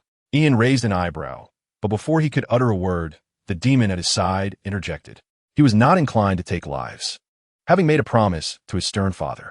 The demon's head, appearing eager to please Ian, aligned with the guise of this dimension's demonic progeny. "Silence," Ian retorted, delivering a sharp reprimand to the demon's head. Yet, to be fair, one need not adhere strictly to paternal decrees. After all, my father instructed me to remain loyal to the three-palace demon. Yet look at my current predicament. The demon hastily retracted its statement, utterly bewildered by Ian's thoughts. The demon Gwen gazed at the talking head at Ian's waist, astonished to discover yet another untainted extraordinary being. A wave of complex emotions flickered in her eyes, and as she lifted her gaze to Ian, confusion enveloped her. How could this be? All demons should have ceased to exist. Her chest heaved, as if she were on the brink of gasping her last breath, yet she could not relinquish that final breath. "Help me," she implored once more. "Must you die to be resurrected? Why can't there be 10, no, 100,000 of you?" Ian, too, began to grasp the urgency behind her struggle for breath. If indeed multiple Gwens could manifest, a daring thought flickered in his mind. "We're not clones." Perceiving Ian's inaction, Gwen sighed and clarified, "You truly know nothing. This is highly abnormal. The data and memories recorded by Tony do not belong to us. You underestimate him, and you underestimate our ultimate savior. He embodies the souls of every being in the universe, not just ephemeral biological data." Gwen's hand, which had gripped the gun, fell limply, her pale lips barely moving as her voice emerged like a snowflake touching the ground. "Is it possible to do this? Isn't this the absolute ability program of Sister Gwen?" Ian was utterly astonished. "What is the absolute ability program of Sister Gwen?" The demon's head echoed back, imperfectly repeating the question. It was not intentional. Rather, the information exceeded its comprehension. "I cannot understand what you are saying. May I die now?" Gwen urged, her tone pleading. "You can inquire about the specifics with Tony himself later. His information processing capabilities will surely keep pace with your thoughts." Ian, feeling somewhat embarrassed at his urge to ask more about the situation, nodded. "No problem. I've watched killer movies. I'm quite adept at this," he assured, stepping forward, crouching down, initially attempting to cover Gwen's nose and mouth with one hand. However, realizing his hand was insufficiently large, he discarded the laser gun in his grasp and, under Gwen's bewildered gaze, employed both hands in a comically ineffective attempt at murder that even Conan would shake his head at. "Do not resist. It won't help you. I'm certainly stronger than you now. Just wait and see." One hand pinched Gwen's nose, while the other covered her slightly parted lips. A method of attack that astonished Gwen and left the bull-headed demon utterly perplexed. "You ought to break her neck." The demon eventually could not resist offering its earnest advice. "I know, but doing so would cause her mouth and nose to spurt blood. Do you have any idea how expensive this outfit is?" Ian recalled with dismay the difficulty of washing his previous blood-stained clothing. Both the demon and the asphyxiated Gwen fell into a moment of speechless silence. The girl's eyes widened, yet she could utter no words. With only her hands smeared with blood from the ground, she began to etch words into the snow beside her, expressing a desire for a swift demise, exclaiming, "You've stepped on my intestines." Her notes were hastily scrawled, culminating in 3 exclamation marks to convey her tumultuous emotions. Ian glanced down and indeed found himself standing on Gwen's exposed entrails. Her mouth is deceiving. This is clearly the appendix, he thought. Stepping back, he released his grip, allowing Gwen, who had been gasping for air, to resume breathing. Gwen found herself at a loss for curses, regretting her lack of creative insults. Gritting her teeth, she tentatively reached towards her abdomen, contemplating that ending her own suffering would be more merciful than accepting aid from that insufferable boy. Just then, it seemed she had caught sight of something, halting her grim intentions. In the sky, an experiment. Gwen's voice, though weak, was laced with urgency. An experiment? Ian looked up but saw nothing. At that moment, the demon at his waist spoke again, expressing awe at the sight above. I senti it beautiful. This marvelous dimension can indeed harbor such aesthetically pleasing life. Ian turned to gaze at the heavens. The next moment, he was struck by a wave of bewilderment. What in the world is that? His mind buzzed as if struck by lightning, wishing he could pluck out his eyes and cleanse them with disinfectant. So, when the apocalypse deprives us of a decent meal, we resort to assembling corpses instead? Ian realized that the remaining survivors seemed to be engaging in a rather innovative pastime. Suspended in midair was a bizarre figure, clad in the distinctive blue uniform of their homeland. Its robust body was grotesquely attached to the arms and legs of a hulking creature. The muscular limbs contrasted absurdly with the relatively slender torso. It's been cleansed, sulfuric acid is ineffective. The creature mused as snowflakes fell, quickly melting. Its red-eyed gaze fixated on Ian. Chapter 80. The acquisition of skills from the Homelanders. Their eyes met. Ian felt a sense of revulsion towards the stitched monstrosity. Yet he remained unfazed. In the DC universe, he was merely a minor player, but in this nightmarish Marvel realm, he was invulnerable. I am not the mad one. You are. It's a pity I cannot introduce you to my psychologist. He could teach you how to turn assembled corpses back into a proper meal. Ian turned to chastise Gwen, only to find her neck askew, having chosen to succumb to death. Sometimes, people might indeed resort to such an escape from the preachings of others. I feel I have learned a new tactic. This might just defeat my invincible father, Ian pondered, just as he intended to express that the Homelanders might not grasp his perspective due to their lack of paternal figures. A sizzling sound resonated in the air. The amalgamation of the Hulk's limbs and the figure of the homeland, a creature stitched together, appeared devoid of the consciousness characteristic of a living being. Yet at that moment, it unexpectedly unleashed a heat ray directed at Ian. The snowflakes vaporized instantly in the searing temperature of the ray, and the crimson beam surged toward Ian like a torrential flood. Anticipating this, the young boy swiftly raised his hands. The sizzling heat ray enveloped Ian's face. However, he remained unfazed.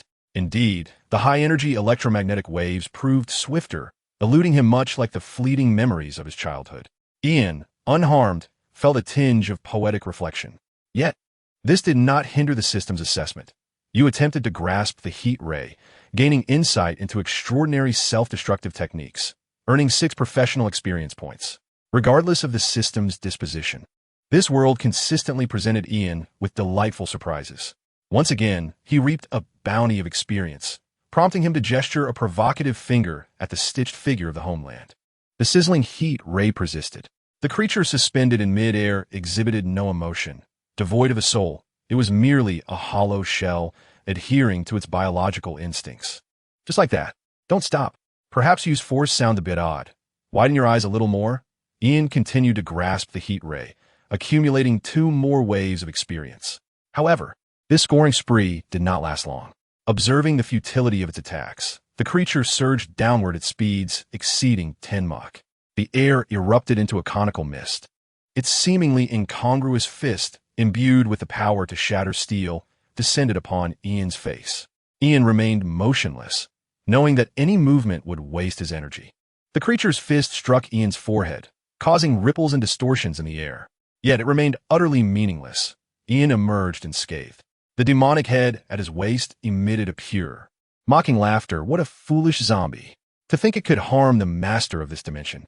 Such a waste of a perfect physique. It should be wielded by a clever mind.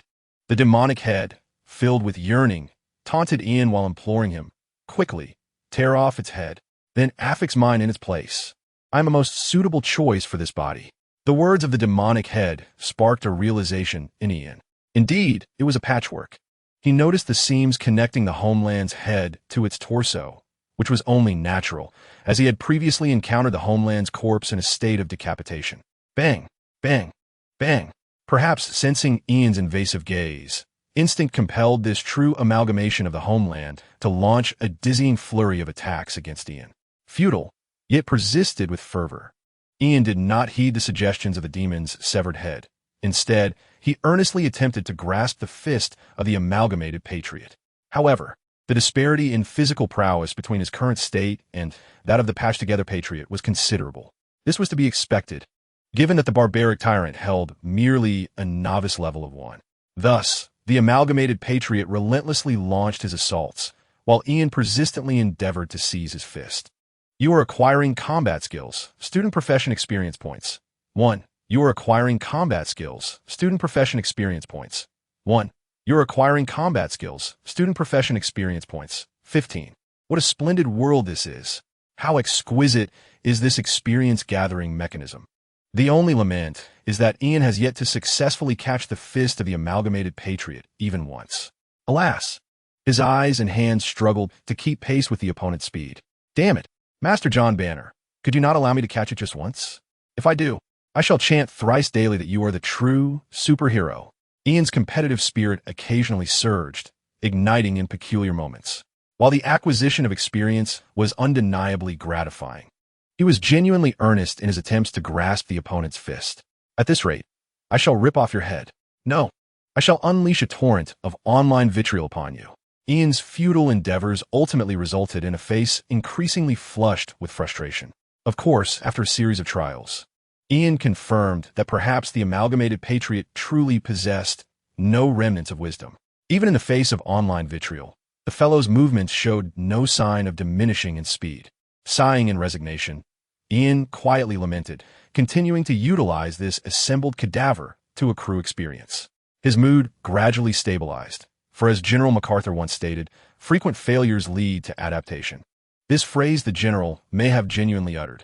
The powerful fists of the amalgamated patriot could even generate sonic booms. Yet, Ian found no advancement in his skills. Each strike landed heavily upon him. However, this did not diminish his experience gains, nor did it affect the diligent assessment of the old iron system. General skill acquisition successful. Ian Kent's defensive art, novice. When you remain stationary, damage received is reduced by 10%, with double damage reduction for facial and vital areas.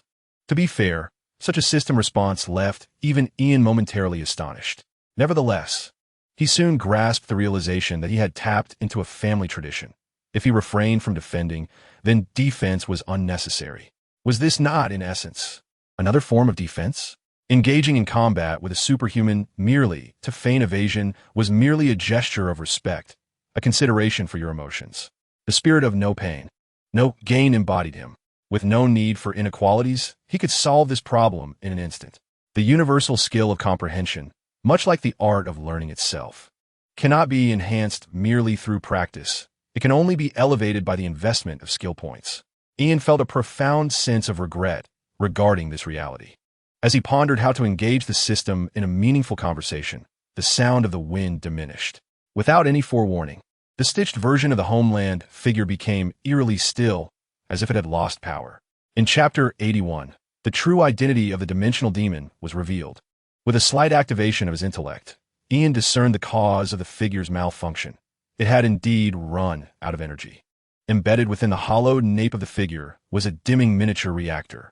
It was possible that its energy had been completely expended or that the supply had been severed remotely.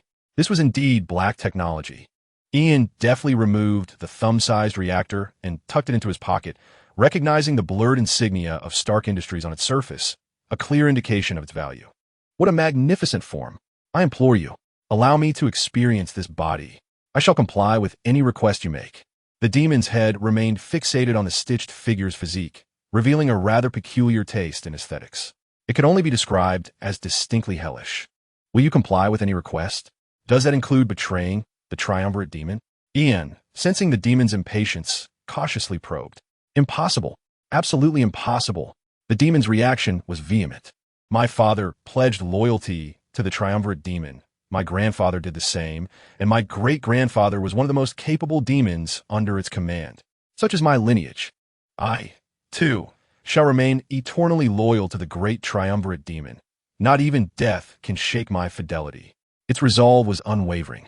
Well, that is quite commendable, Ian remarked with a dismissive smirk, devoid of any genuine emotion, as his gaze shifted to the immobile stitched figure. He then raised his foot and kicked it to the ground. Ultimately, it was the son of Superman who triumphed over the counterfeit Superman, preserving the glory of his divine father, a tale worthy of lamentation. Ian felt that this achievement merited the creation of a new persona, one that honored his ancestral lineage. While Ian's actions might be seen as opportunistic, victory is still victory, regardless of the means. In America, winning is all that matters. The radiant sun of America, more brilliant than MacArthur himself, represents an eternal flame, the supreme monarch of taxes.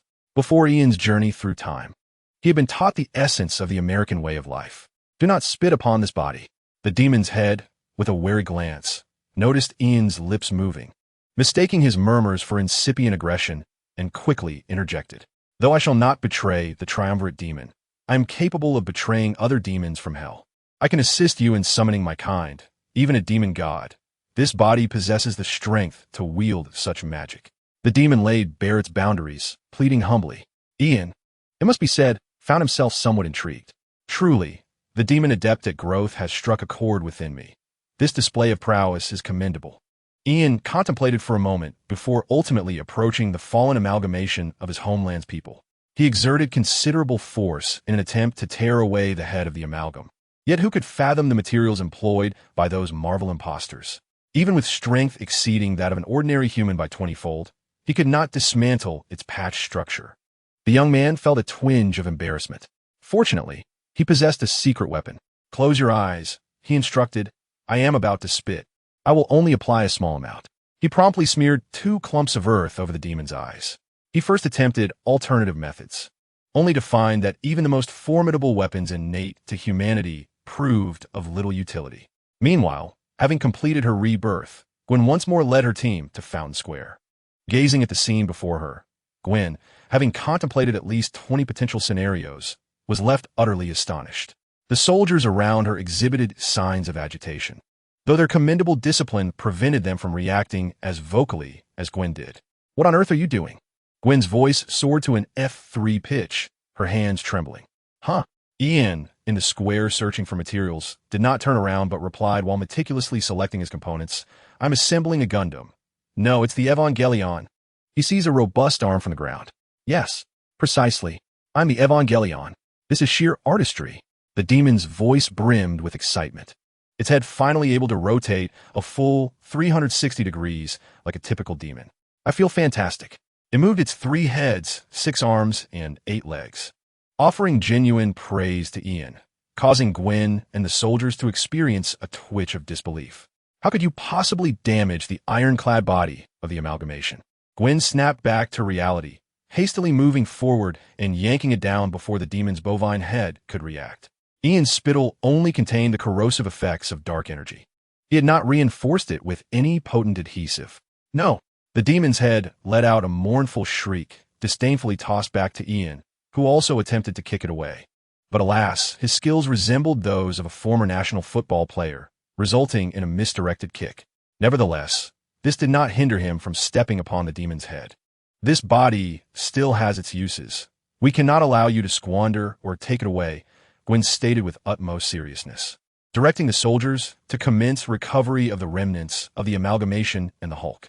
Are you planning to make this body snap its fingers? Ian speculated that Gwen was previously testing the strength of this assembled corpse. He recalled the information gleaned during his last visit to this world. AI Tony sought to restore normalcy to this realm with the Infinity Stones. No. Gwen hesitated for a brief moment before providing Ian with an answer, considering that he possessed this D clearance. Did he not witness that colossal figure in the sky? If it were to descend, it would be akin to another meteorite colliding with Earth. The girl's tone carried a hint of concern. However, Ian's focus lay elsewhere. Was he not an entity? The invincible Galactus had seemingly lost his status? Ian was taken aback. After all, the Devourer of Worlds was one of the 5 deities of the Marvel Universe. How could the diminutive Gwen dare to belittle a god? Yet this was inconsequential. Gwen rolled her eyes at his remark, asserting that they required the latent powers residing within the superheroes to sustain him. At least until the final Infinity Stone was transported back to Earth, he could not fall. Given Galactus's inherent stature, even in a diminished state, their time dilation device could not hold for long. Gwen sighed with palpable anxiety. Upon hearing her words, Ian suddenly realized the situation. So it was you. I wondered why he had not collapsed despite the duration. It appears that even in death, the Devourer of Worlds is unwilling to share his power. Gwen looked bewildered by Ian's comments. After a prolonged silence, she stated that Tony wished to see him, urging him to maintain a semblance of normalcy. Observing the soldiers loading components of the experiment onto a tricycle, she gestured for Ian to climb into one of the vehicles. I am perfectly normal. It is you who lack intelligence and understanding, Ian retorted as he picked up a demon's head from the ground and secured it at his waist before mounting the vehicle. So, can your parents comprehend you? Back in that seemingly idyllic era, Gwen, straining to pedal the tricycle, unexpectedly posed a question. Are you referring to my alcoholic mother and my father who wears his underwear outside? Naturally, they think I am quite normal. Ian responded while surveying the soldiers operating the human-powered tricycles.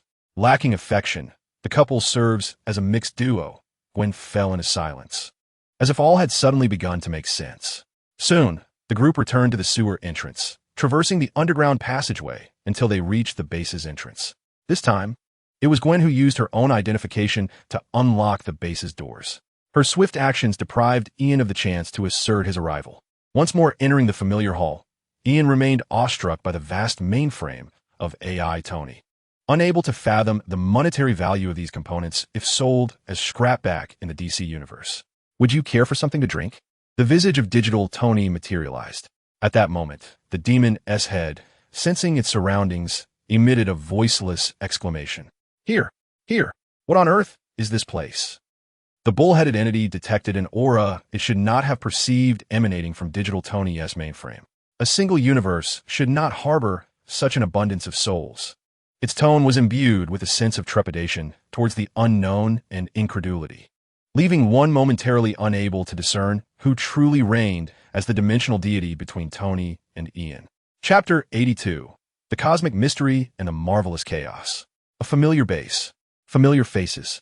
Gwen and a group of soldiers entered the back room, bearing the components of the Hulk and the citizens of their homeland, while Ian stood in the hall, where a cadre of researchers busied themselves alongside the digital Tony, whose eyes widened in astonishment. Who among you is the dimensional deity? Or have I truly encountered two-dimensional deities?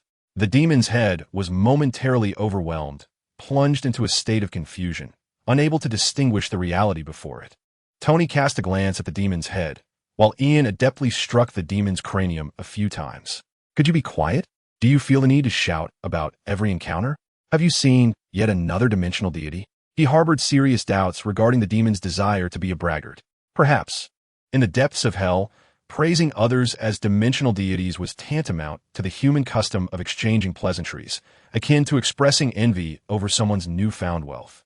I truly did not intend to flatter you, the demon protested, feeling utterly aggrieved and silenced. In its heart, a steadfast thought lingered.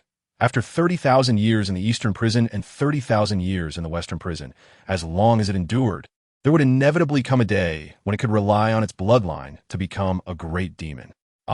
Once that day arrived, it would surely possess an invincible, impervious cranium, one that felt no pain, regardless of the blows it endured. In an instant, the demon felt a glimmer of hope for the future. It was indeed a dimensional deity, having consumed countless souls, yet still unable to fully digest them. Regulating its emotions, the demon could not help but cling to its beliefs. Still being obstinate? Then let Mr. Stark clarify whether he is indeed a dimensional deity. Ian took the opportunity to inquire of Digital Tony. Regardless of the likelihood, he felt compelled to ask. Neglecting to do so would suggest a lack of rigor and vigilance. This world no longer harbored any dimensional deities. Suddenly, a projection of Digital Tony formed before the mainframe, his tone gentle as he addressed Ian and the demon's head at his waist. However, their souls are all here with me. It was evident that this Digital Tony was somewhat perplexed, unable to comprehend why he could still perceive a demon with a soul. So, You exist in a manner akin to a scientific mother tree. When others perish, their souls return to you, and then you utilize some technological apparatus to recreate them. A glimmer of curiosity flickered in Ian's eyes. In response, Digital Tony summoned a metallic box, gesturing for Ian to place the demon's head inside. Without hesitation, Ian complied and deposited the demon's head within. Just an abyssal magic container. There is still a multitude of unfinished products in hell. Digital Tony was on the verge of losing something, and Ian was fortunate enough to seek a measure of genuine hard currency in the form of high-end scientific knowledge from this individual. Your understanding is not incorrect. I am indeed engaged in such endeavors. After Digital Tony gestured for the staff to seal the box, he slowly responded to Ian's earlier inquiry. For reasons well known, our world stands on the brink of fragmentation and annihilation. With a wave of his hand, the researchers in the hall around them seemed to vanish in an instant. The walls of the control room transformed into a starry expanse, countless points of light swirling within it, and Ian felt as though he were immersed in the cosmos, able to sense the infinite vastness of the universe. Remarkable. Ian understood that this was not a spatial displacement, but rather a visual effect akin to a holographic projection. He remained within the base hall filled with researchers. Standing amidst this celestial panorama, Tony's expression bore the weight of reminiscence. I still have yet to ascertain what triggered it all. The living space of the endless universe began to shrink at a certain point in time. Consequently, some weaker universes began to merge with ours, allowing entities that should not have manifested to encroach upon our reality. This narrative was familiar to Ian. He had heard similar tales from Miss Death, indicating that both realms were beset by the same peril. Perhaps the DC universe appeared to be slightly more fortunate. For reasons unknown, Ian did not hear from Digital Tony any mention of a fractured universe eroding others, leading him to suspect that this was a deliberate concealment due to the Marvel Universe's parasitic nature. The youth contemplated this notion. Digital Tony continued to elucidate the situation, stating that initially, no one regarded it as a significant issue. Our universe had ample capacity to accommodate those wretched refugees. Even the higher dimensional deities seemed to relish this development, as if such occurrences added to their amusement. At least in the beginning, they had not contemplated intervention. Tony's voice grew heavy, though Ian did not perceive the emotion as particularly intense. Perhaps Digital Tony was merely simulating the appropriate sentiment for the moment. Was there a turning point here? Ian played the role of the straight man. Indeed, there was a turning point. A monumental one. Tony nodded, as the crisis began to envelop us. The higher dimensional beings found themselves powerless to respond. It was neither a destruction nor an invasion, but a simple and relentless contraction of the universe's living space, causing the entire multiverse to uncontrollably collapse towards the central universe. The consequences were evident. The multiverse ceased to exist, and the higher dimensional entities were thus reduced in dimension, becoming ordinary individuals within the cosmos, stripped of their original powers and authority. Yet, the absence of the multiverse likely meant little to concepts such as death, obliteration, eternity, and the court of life. As Tony recounted this tale, the surrounding imagery continually shifted and transformed. Countless parallel universes, akin to soap bubbles, compress and merge, ultimately confining even the highest levels of existence within a singular universe. This marks the fall of personhood, an unanticipated and exceedingly abrupt descent. Even the mightiest beings find themselves utterly powerless. Ian heard the anguished howls of dissent. Surely, the Lady of Death remains unaware of this predicament. Ian's head buzzed with confusion, finding the tales recounted by Digital Tony to be both absurd and deeply unsettling. The realms of the Marvel Universe and DC Universe are roughly equivalent. Does this imply that the DC Universe is destined to meet a similar fate? At this very moment, the expression on Ian's face was one of profound astonishment and shock. Were these alarming warnings merely echoes from a parasitic universe? Ian found it difficult to discern the truth. Yet he understood that he must devise a means to convey this information to the prominent figures within the DC Universe, all while ensuring his own extraction from the situation. Such a challenge would pose no difficulty for his extraordinary intellect. As for the veracity of these claims, that judgment rests with the higher beings. Chapter 83. The Descent of the Divine into the Abyss. After a considerable period of contemplation, Ian gradually regained his composure. Was this the reason you sought to collect the souls of all beings? The souls of those who perished within the collapsing universes? After a brief moment of reflection, Ian posed the question once more. In response, Digital Tony refrained from providing a direct answer, asserting that for those existing at the multiversal level, it merely signifies a regression of life forms. Yet for ordinary beings, it spells utter annihilation. His voice took on a deeper resonance. What does this imply? Is there an overpopulation crisis, with all beings crammed together? No worries, we could consult Thanos. His expertise aligns perfectly with this issue. Ian speculated, albeit casually, his intuition suggesting that the matter was far more complex than it appeared. Given that the other party would undoubtedly provide an answer, Ian chose to conserve his mental energy. The capabilities and demands of his extraordinary intellect were considerable, and he generally preferred not to engage it lightly. If that were the case, then Thanos could indeed validate his stance. Digital Tony was quite forthcoming with answers, infused with a hint of dry humor. However, this levity quickly dissipated.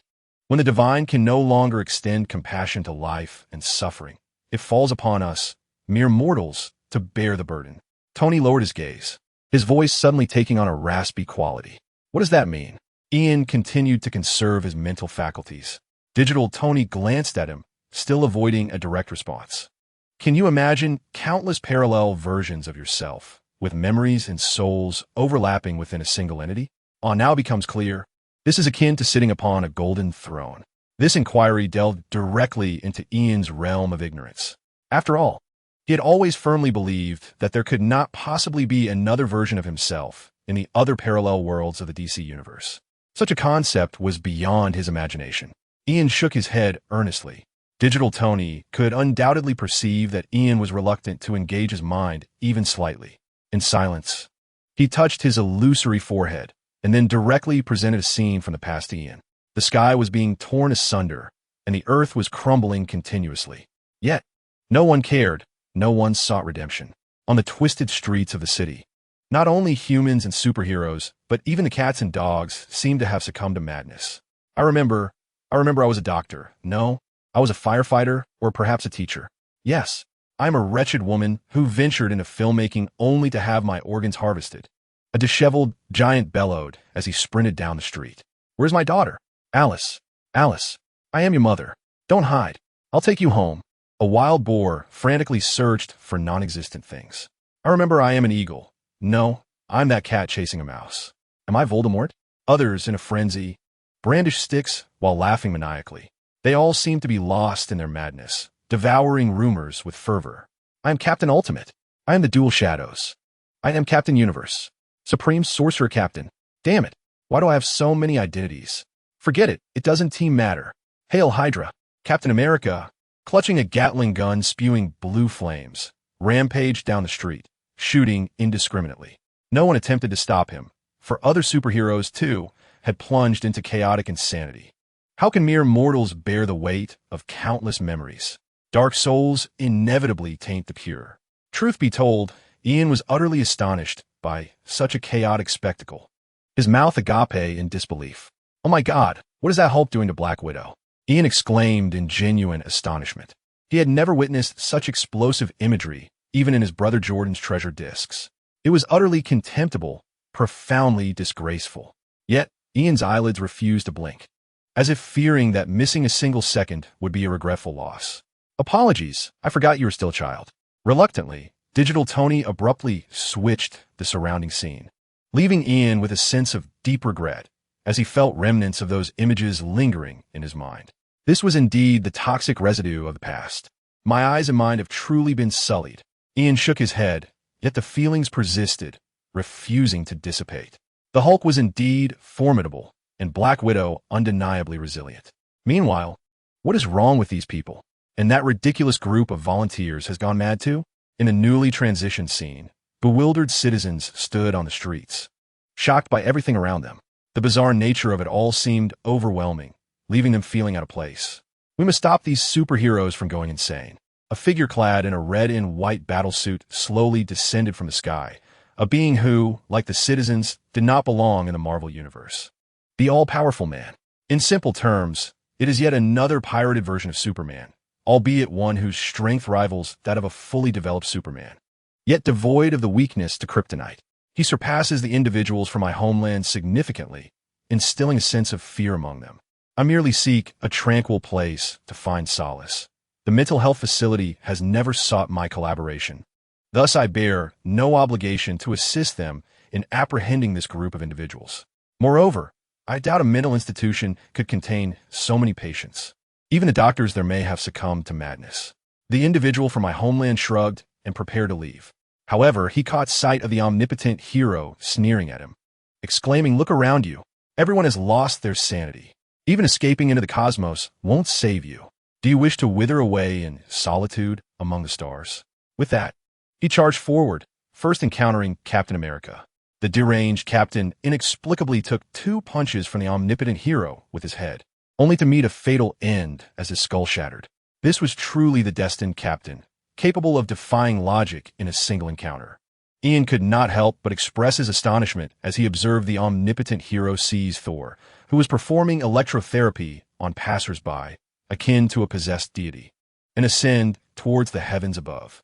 Simultaneously, within the holographic projection, the individual from my homeland paced back and forth on the street, kicking a pleading teddy dog aside before taking off into the sky, muttering curses. After this incident, I shall run for the presidency of the United States. Everyone ought to feel gratitude towards me and express their thanks daily. The individual from my homeland surged forth at dozens of times the speed of sound towards his goal. Every version of America deserves a hero who embodies gratitude. Ian watched as the man soared into the sky. Initially, he had chosen a relatively weaker target, the Spider-Man, who was frantically spinning webs between towering buildings as if intending to settle down. However, reality often diverges from idealism by a vast margin. With a roar, the Hulk accidentally crushed Black Widow into a pulp, unleashing his fury as he leapt into the air and seized the flying individual from my homeland. Before he could utter a word, "Let go," a crack echoed as he reverted to the form Ian first encountered him in, head severed from body. The raging Hulk crash-landed back to the ground. It is indeed a fantastical world where the individual from my homeland perished as a superhero. My mind feels as though it should be admitted to the ICU. Frankly, this revelation surpasses Ian's wildest imagination, leaving his jaw nearly dislocated in disbelief. When a good person turns entirely malevolent, the former villain may not appear so wicked after all. Tony's projection gazed at the Hulk, his philosophical musings just beginning to take form. Suddenly, as the Hulk pondered how to remove the pants of the individual from my homeland, he was unexpectedly struck from behind, collapsing to the ground without a chance to react. A gaping hole in the chest. It was the same one Ian had seen before, whose thermal ray is so formidable, rivaling even the divine power of my father. Ian was taken aback and followed the direction of the thermal ray, where a figure clad in a yellow battle robe hovered silently. Golden energy, akin to flames, enveloped this individual. He was the Sentinel, Robert Reynolds, once dubbed the counterfeit Superman of Marvel, wielding the might of 1,000,000 stars. Yet in truth, he possessed the boundless power of the genuine Marvel deity. It appeared Stark was correct. The Sentinel's countenance was cold, his gaze sweeping over the ravaged world, ultimately resting upon the corpse of Hulk. Stark had not gone mad. It was this world that was deranged. The Sentinel's voice was deep and calm as he slowly raised his eyes to the heavens. In that instant, dark clouds churned, and darkness spread like a tide, consuming light, buildings, and even the air itself. Everything seemed to be entombed. Wherever the terrifying shadow passed, all sank into the abyss of darkness. Even the Sentinel himself was not exempt, yet this man displayed no emotion. "I hope you can continue to endure," he whispered softly as his visage began to fade. Coincidentally, the direction of his final gaze aligned with the position of Digital Tony's virtual projection at that moment.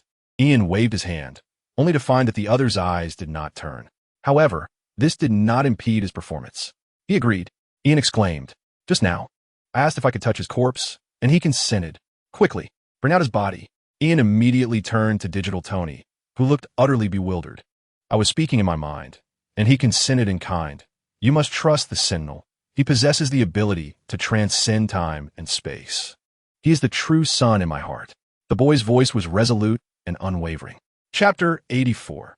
Reopening. The new creator of Marvel Darkness enveloped the entire control room.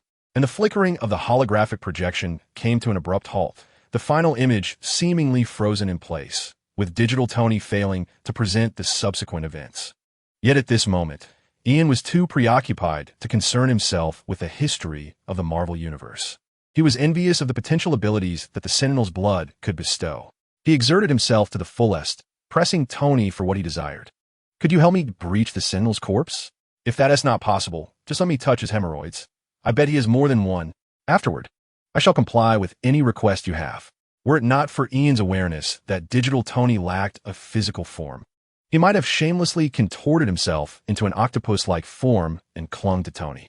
There was no resisting the allure of the Sentinel. Previously, the all-powerful hero had ignited his envy, but the Sentinel was even more enticing. Of course, it would be ideal if he could also encounter the all-powerful hero. Ian firmly believed that the Sentinel could truly integrate him into a family. He might thereby allow his elderly father to experience the sensation of a son pursuing from behind while a superhero soars ahead. And surely the old man would take solace in witnessing his child's growth. The devoted son contemplated this, his heart yearning ever more fervently. What if I were to let my dear companion, the abyssal demon barrel, bow to you twice? If that proves insufficient, I could implore my 2 elder brothers upon my return. They hold immense affection for me, as I do for them, and thus I must provide them with a soft cushion for their bows. He even began to emulate the negotiation tactics of others, articulating conditions. The projection of digital Tony could not suppress a smirk at this spectacle. A part of Deadpool and a fragment of Peter Parker would surely find favor with him. Deadpool would undoubtedly adore him entirely, he mused. To me, Deadpool and Peter are of little consequence. My sole desire is that you might also cherish me, albeit in that purest form of affection an adult can offer a child, without any inclination to establish a lowly island to ensnare me. Ian employed the refined parlance he had acquired from Madison, yet after a brief pause, he felt compelled to further emphasize his point, his tone tinged with apprehension. Digital Tony surveyed his attire, not resembling that of a priest, and struggled to comprehend Ian's thought processes. Ultimately, he could only exhale a resigned sigh and respond softly. This will require some time. It was evident that digital Tony acquiesced to Ian's request. "Praise be to the omnipotent Tony," Ian exclaimed, his face alight with genuine gratitude. Moreover, he gleaned from Tony's response a confirmation. It was indeed not solely the Hulk and the corpses of the Fatherland's people that had been meticulously preserved. While others might regard Ian's train of thought as peculiar, he simply possessed his own distinctive perspective. More often than not, these thoughts culminated in a mutually beneficial outcome. And here, Ian had triumphed twice, seizing the opportunity to inquire further about the whereabouts of these corpses. Do not misconstrue this. It is not mere curiosity akin to a mouse seeking grain, but rather some treasures ought not to be concealed. It was a dimension that transcended reality, and Robert had aided me in completing the final link. Digital Tony cast a wary glance at Ian, revealing nothing of his intentions. Ian even harbored doubts about whether this so-called dimension beyond reality was merely an attempt to deceive him. Such is the trust between man and machine. A day that profoundly elucidates the crisis of intelligent machinery. Ian's rudimentary attempts at provocation, still in their infancy, were destined for failure. I too was once human, Digital Tony stated impassively. As you can see, I foresaw the possibility of such occurrences long ago. Once I recognized its inevitability, he paused momentarily. I chose to upload my consciousness, relinquishing my soul. I believe only machines can remain unscathed in the face of this catastrophe. How to articulate this?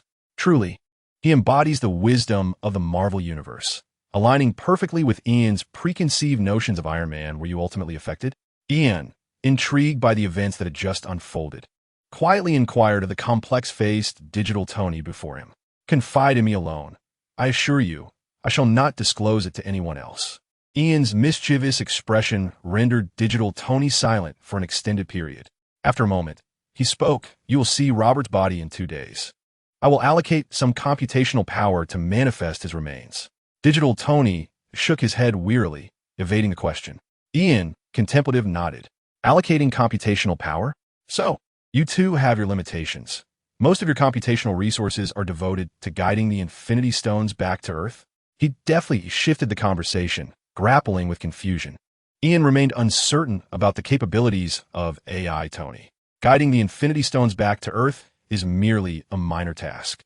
Digital Tony, ever earnest, patiently provided answers to the boy who had already earned the label of pest in his database.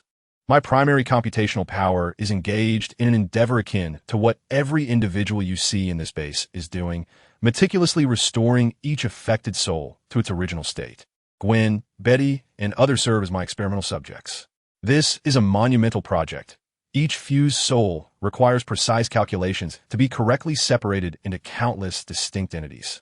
Ultimately, these individual souls shall, under my guidance, return to their former lives. Tony succinctly encapsulated his ongoing work. Upon hearing this, Ian was taken aback, inhaling sharply, his imagination, as a future renowned writer, had not dared to venture in this direction. I had presumed that Gwen and the others possessed unique souls, Ian mused. Perhaps the overarching theme of Marvel is that Iron Man will ultimately become its savior? No, it transcends mere salvation. Tony is now poised to assume the role of a creator.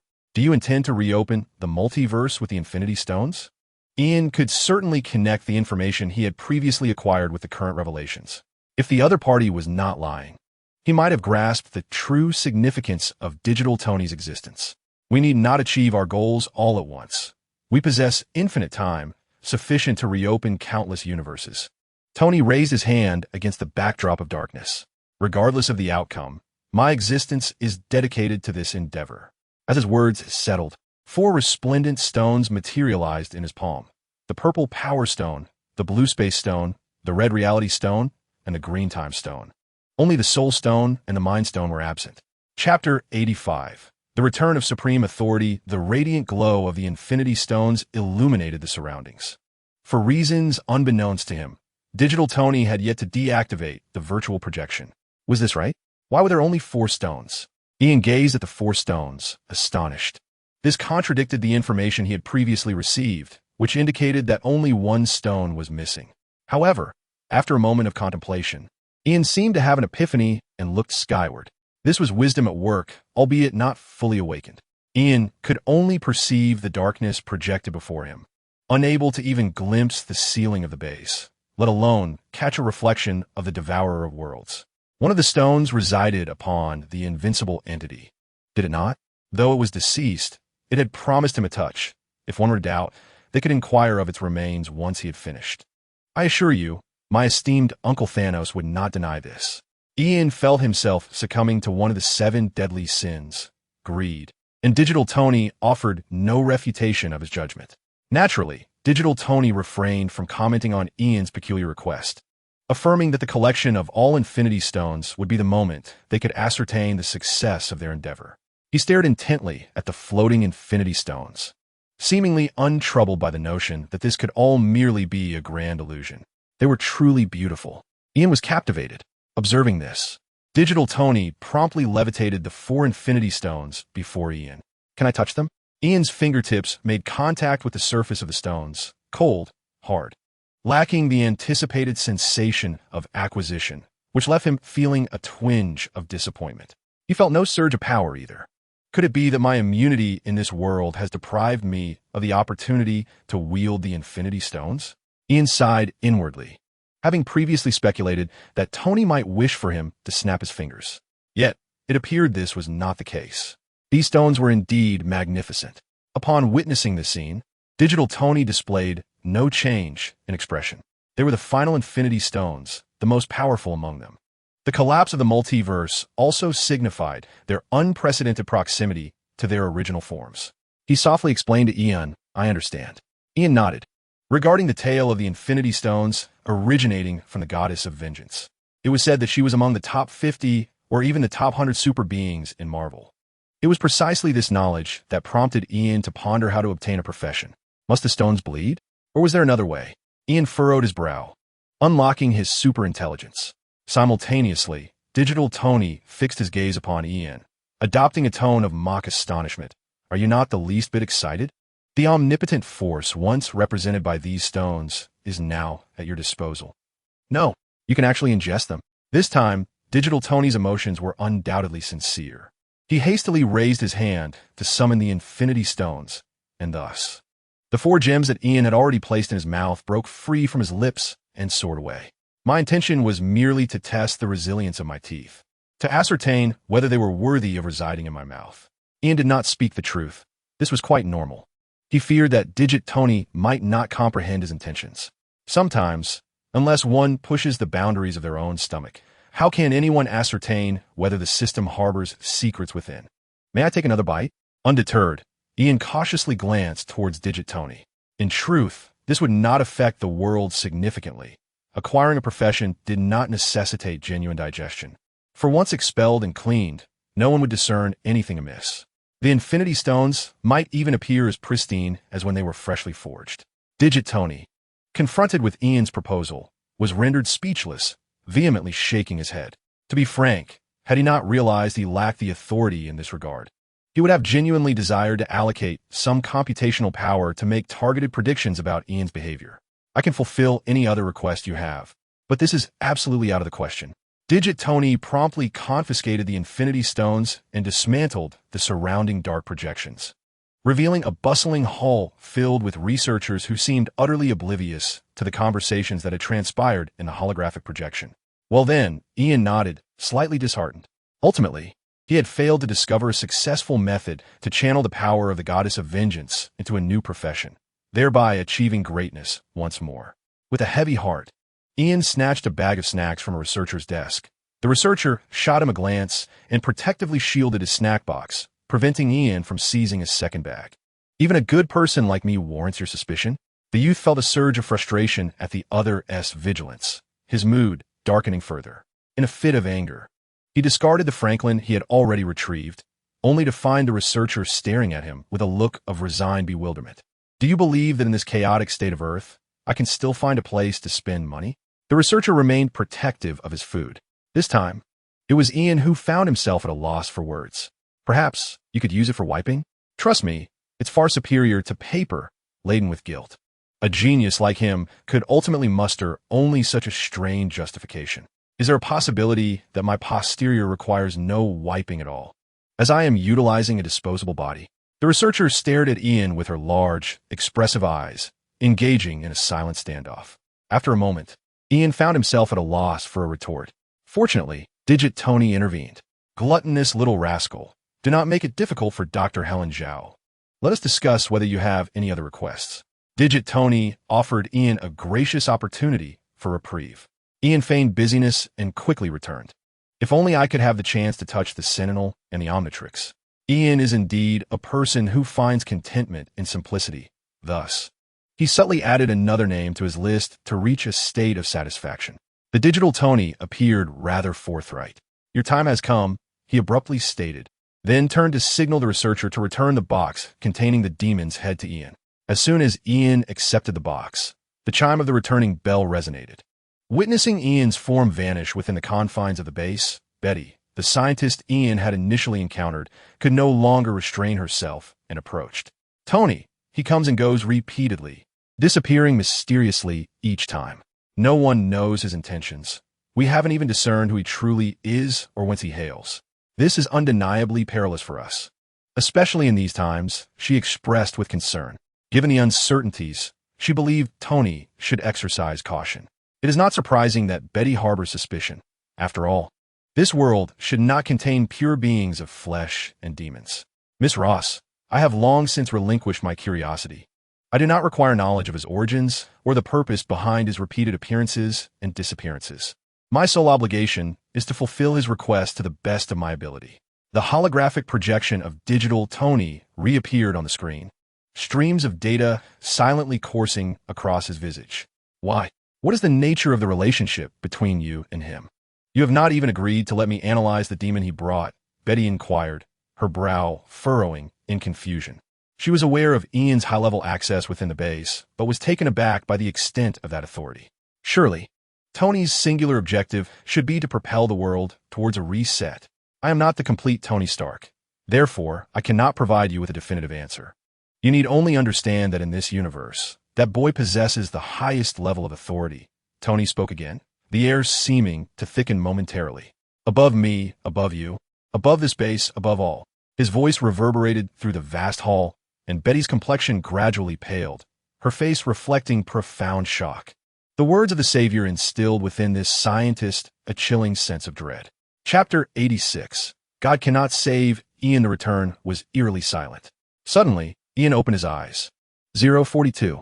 Habitually, he glanced at the alarm clock on his desk. Everything remained unchanged, and the timing of his return was still precise. He was not surprised that Digital Tony could accurately calculate his time of disappearance. I have vanished from that world numerous times. That fellow is an intellect capable of even calculating souls. It would be strange if he couldn't predict such matters, Ian mused, looking at the box in his hand. The demon's head remained intact, untouched. The individual appeared to be suffering from a mild case of claustrophobia, trembling incessantly. Are you back again?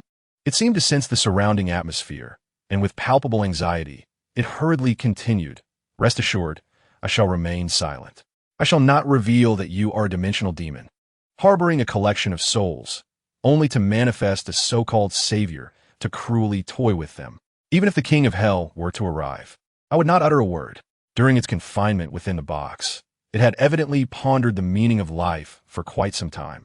Perhaps the darkness had indeed awakened a modicum of literary talent in this bull-headed demon.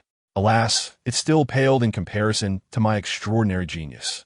Ian once again sealed the metallic box, imprisoning the demon's head within. He mused that perhaps if the creature were kept there a little longer, it might conjure forth a plethora of ideas ripe for his appropriation. It seemed I harbored a touch of mischief. Reflecting on his experiences in the realm of nightmares, the youth began to formulate some thoughts. I must prepare in advance for the encounter with the Sentinel. Ian approached his desk, navigating past Batman's suit, feeling his own intellect not only fortified but also enriched with cunning. He pondered whether Batman's original suit would yield superior results. Alas, Batman was not a female. Never mind. Let be. Bruce Wayne has his own issues. He, too, did not lack in strategy. As these thoughts swirled in his mind, Ian picked up his mobile phone and dialed a number. Beep, beep, beep. As a minor, he was indeed a proud owner of a mobile phone, a gift from Mr. Batman himself. Ian had no intention of being overly cautious. A phone that required no payment and could serve as a makeshift brick was a principle he wholeheartedly embraced. After all, the other party was Batman. If he wished to eavesdrop, toss away the phone, or engage in any elaborate maneuvers, it would all be futile effort. As long as I feign the absence of secrets, you shall remain oblivious to any of my hidden truths, which is Ian's strategy against Batman. Beep, beep, beep. Another round of waiting tones ensued. With patience, Ian's call was finally answered. Mr. Leonard Hofstadter, it is I. Ian initiated the conversation. The voice on the other end clearly faltered. The receiver echoed with sound from the game Halo and Sheldon's characteristic shrieks. Who would call you at this hour, Leonard? You wouldn't be involved with the mob behind my back, would you? Sheldon's voice was rife with incredulity, accompanied by the sound of hurried footsteps, as if Leonard were dashing towards the entrance of the apartment. Now, the atmosphere fell silent. I was just interrupted by my pet groundhog. May I inquire who is speaking? Leonard did not recognize Ian's voice, having only met him once. Ian bore no resentment towards him. I am a capitalist, Ian, and we have crossed paths at the entrance of the gym. Ian spoke patiently, and the next moment, the other end of the line erupted with the sound of realization. Father of the patriotic people, I remember. I have a friend who is also eager to see You're the Boys comic. Leonard's exclamation made Ian raise an eyebrow. It was indeed fitting for a distinguished physicist to intuitively grasp even the existence of his ancestral identity through quantum entanglement. Indeed, it is Ian acknowledged from afar, hoping that the effects of quantum entanglement would soon elicit a heartfelt thank you from the other party. Ian, is there something you wish to discuss with me? If it pertains to work, we are still deliberating. Yes, still considering. Leonard's voice carried a hint of unease. No rush. We have ample time. Today, I merely wish to seek your insights regarding a comic. Have you heard of Incredible Hulk? I would like to inquire about the publishing company of this comic, or perhaps other stories set within the same universe. Ian's so-called foresight was undoubtedly concerning the Sentinel's affairs. The fate of the Sentinel was already sealed. Yet if another encounter with the patriotic figure occurred, it would be disastrous. Thus, whether or not it bore fruit, Ian felt compelled to ensure the Sentinel's legacy persisted in this world. Do you require fresh inspiration for your comic creation? Very well, please hold for a moment. Leonard, far from perplexed, instead hurried with understanding. The hurried footsteps were accompanied by Sheldon's complaints. Leonard called for silence, and the world fell quiet. It seemed he rushed back to his room, panting as though he had just completed a marathon. Ian believed Leonard's home must be quite spacious. Otherwise, how could he be so out of breath? He appeared to have a reasonable grasp of the Batman narrative as well. I possess a collection of this obscure comic. It had a mere few issues published. I find myself as pitiable as the Hulk, so please do not mind my ramblings. Leonard rummaged through items on the other end of the call.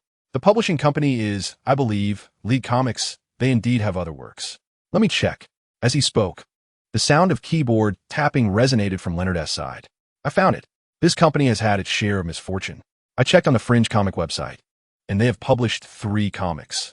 Incredible Hulk, Invincible Thor, and Human Torch, all of which met untimely ends for various reasons, with even the comic artists succumbing to accidents.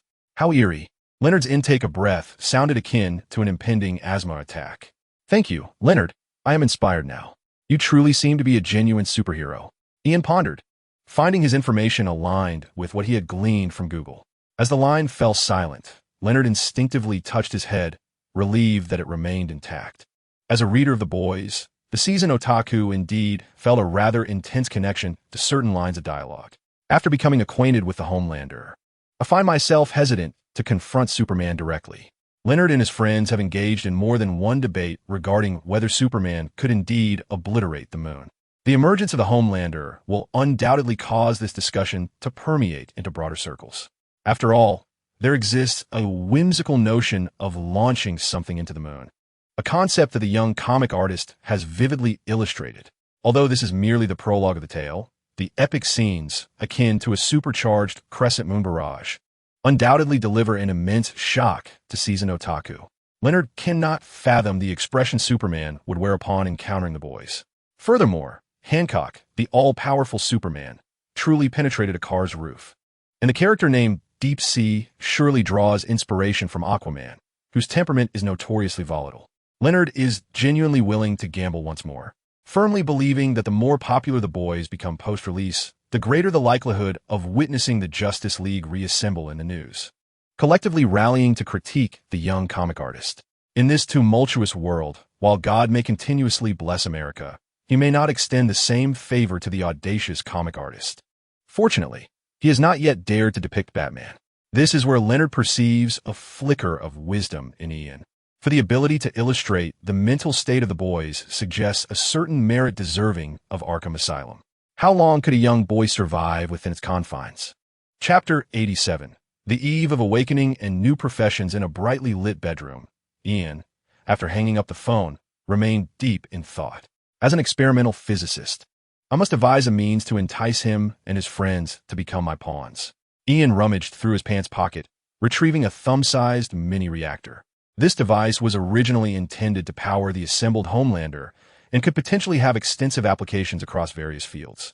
Next time, I must once more beseech the omnipotent Tony Stark to provide me with complete design blueprints for such inventions. I hope he appreciates Jordan's Treasure magazine. Ian understood the concept of reciprocity. By establishing connections, his brother would enjoy improved mental and physical well-being, which could be deemed a mutually beneficial arrangement. Knock, knock, knock.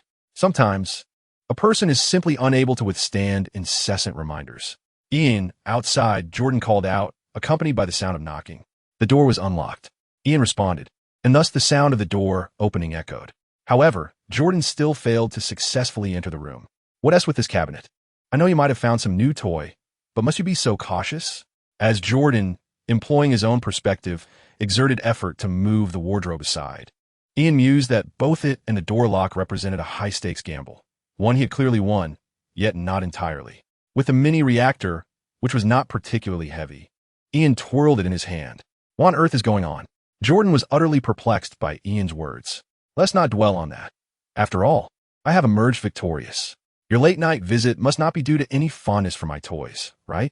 Ian regarded his older brother with a wary expression. Jordan's face flushed with embarrassment. Of course not. He hesitated, struggling to articulate his request, finally stammering. Could you lend me some money? I have a somewhat delicate matter that may require a doctor's attention. Ian's eyes nearly bulged with incredulity. Did you purchase a second-hand treasure? He found it hard to believe that such items circulated in the second-hand market. What? No, certainly not. Jordan's face turned crimson. I simply have an issue with my eyes. He began to defend himself fervently. What I was doing in the dorm earlier isn't particularly significant. What matters is that my eyes might be problematic. They sometimes turn red. Just like 10 minutes ago when I was busy and caught sight of my reflection in the mirror. Jordan's attempts to conceal the truth were utterly disheveled. Ian sensed something amiss. Meanwhile, Jordan continued in a tone laden with apocalyptic despair. I searched online, and my symptoms suggest that the worst-case scenario could be the onset of cancer or even a zombie mutation. His words were tinged with a quavering desperation, revealing he was likely at a loss for how to explain the situation to his parents, prompting this high school boy to seek help from his wealthiest relative. Ian was rendered speechless by this revelation. The room fell into an oppressive silence, heavy with the sense of loss akin to a Kryptonian bidding farewell to the mundane world during a moment of reflection. Unable to endure his brother's pitiful gaze any longer, Ian decisively opened his drawer and retrieved a metal box adorned with the image of the dragon Smog, a reasonable guardian of wealth, filled with his hard-earned savings. Counting out $1,000, he handed the money to his despondent brother.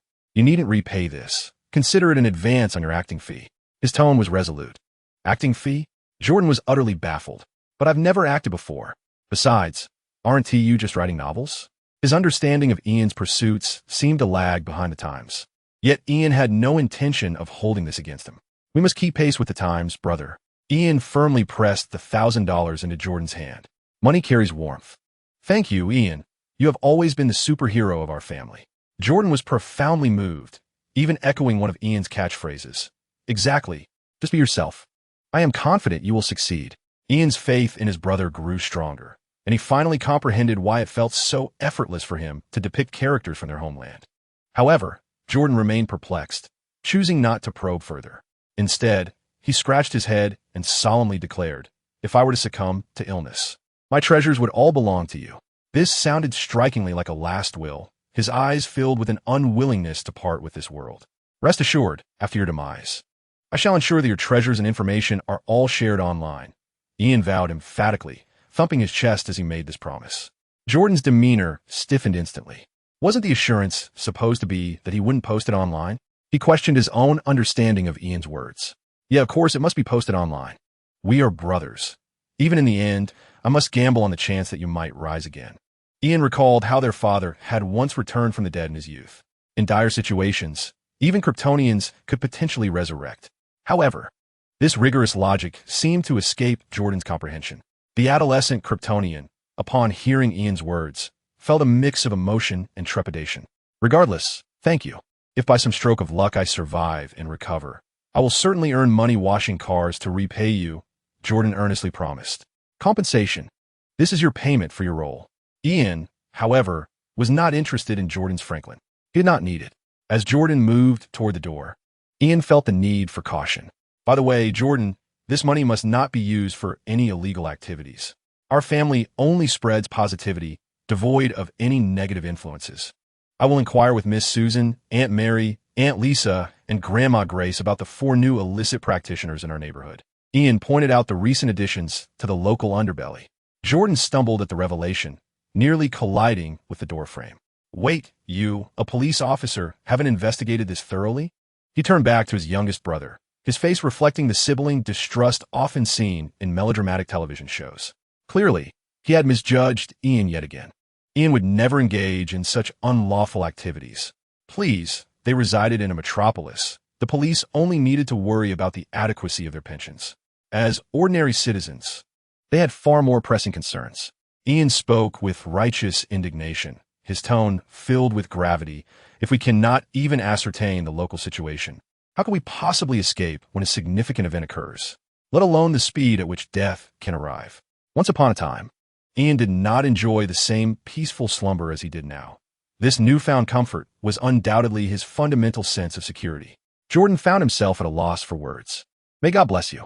My brother can only wish for Ian's swift recovery from his mental affliction in his heart, leaving with reluctance and worry, glancing back repeatedly. The door closed behind him. My foolish brother. God must be quite busy. Truly, faith in the Father is the most cost-effective choice. Once I achieve success, I shall establish a genuine cult of superhumans. However, I shall not assume the role of Pope.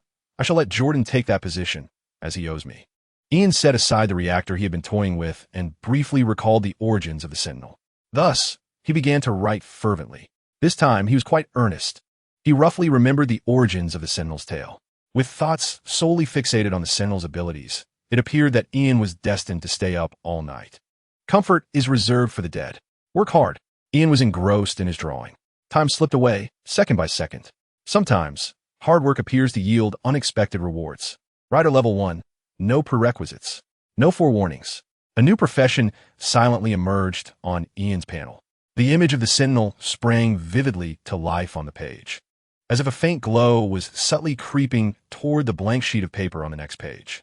Perhaps at that moment, the young boy himself could not foresee that those histories, long destroyed and forgotten, would one day quietly revive through his ink and brush, becoming vibrant once more.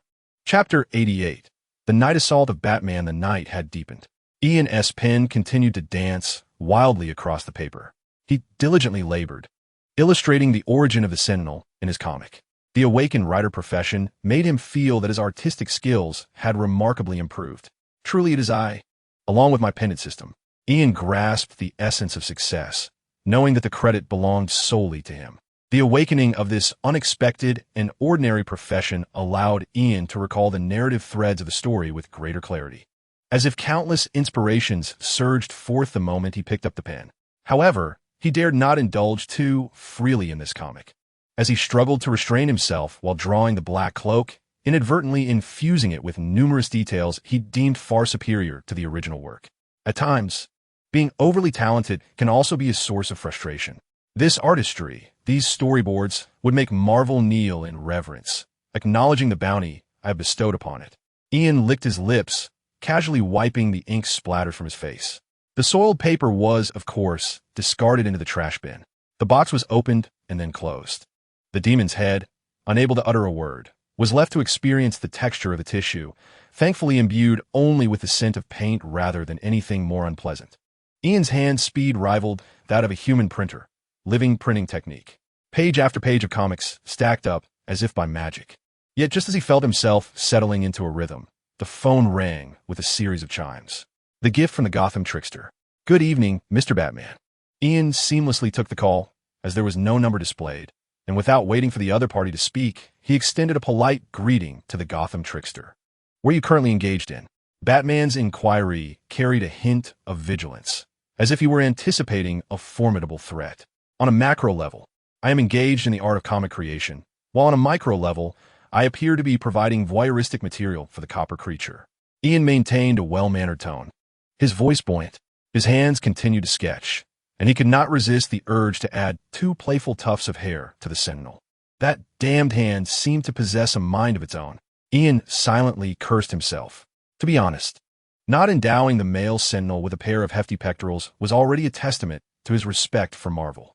If word of this were to spread, he feared he might be subjected to online harassment by certain popular groups in the West. Ooh, ooh, oof. Batman began to breathe heavily on the other end of the line.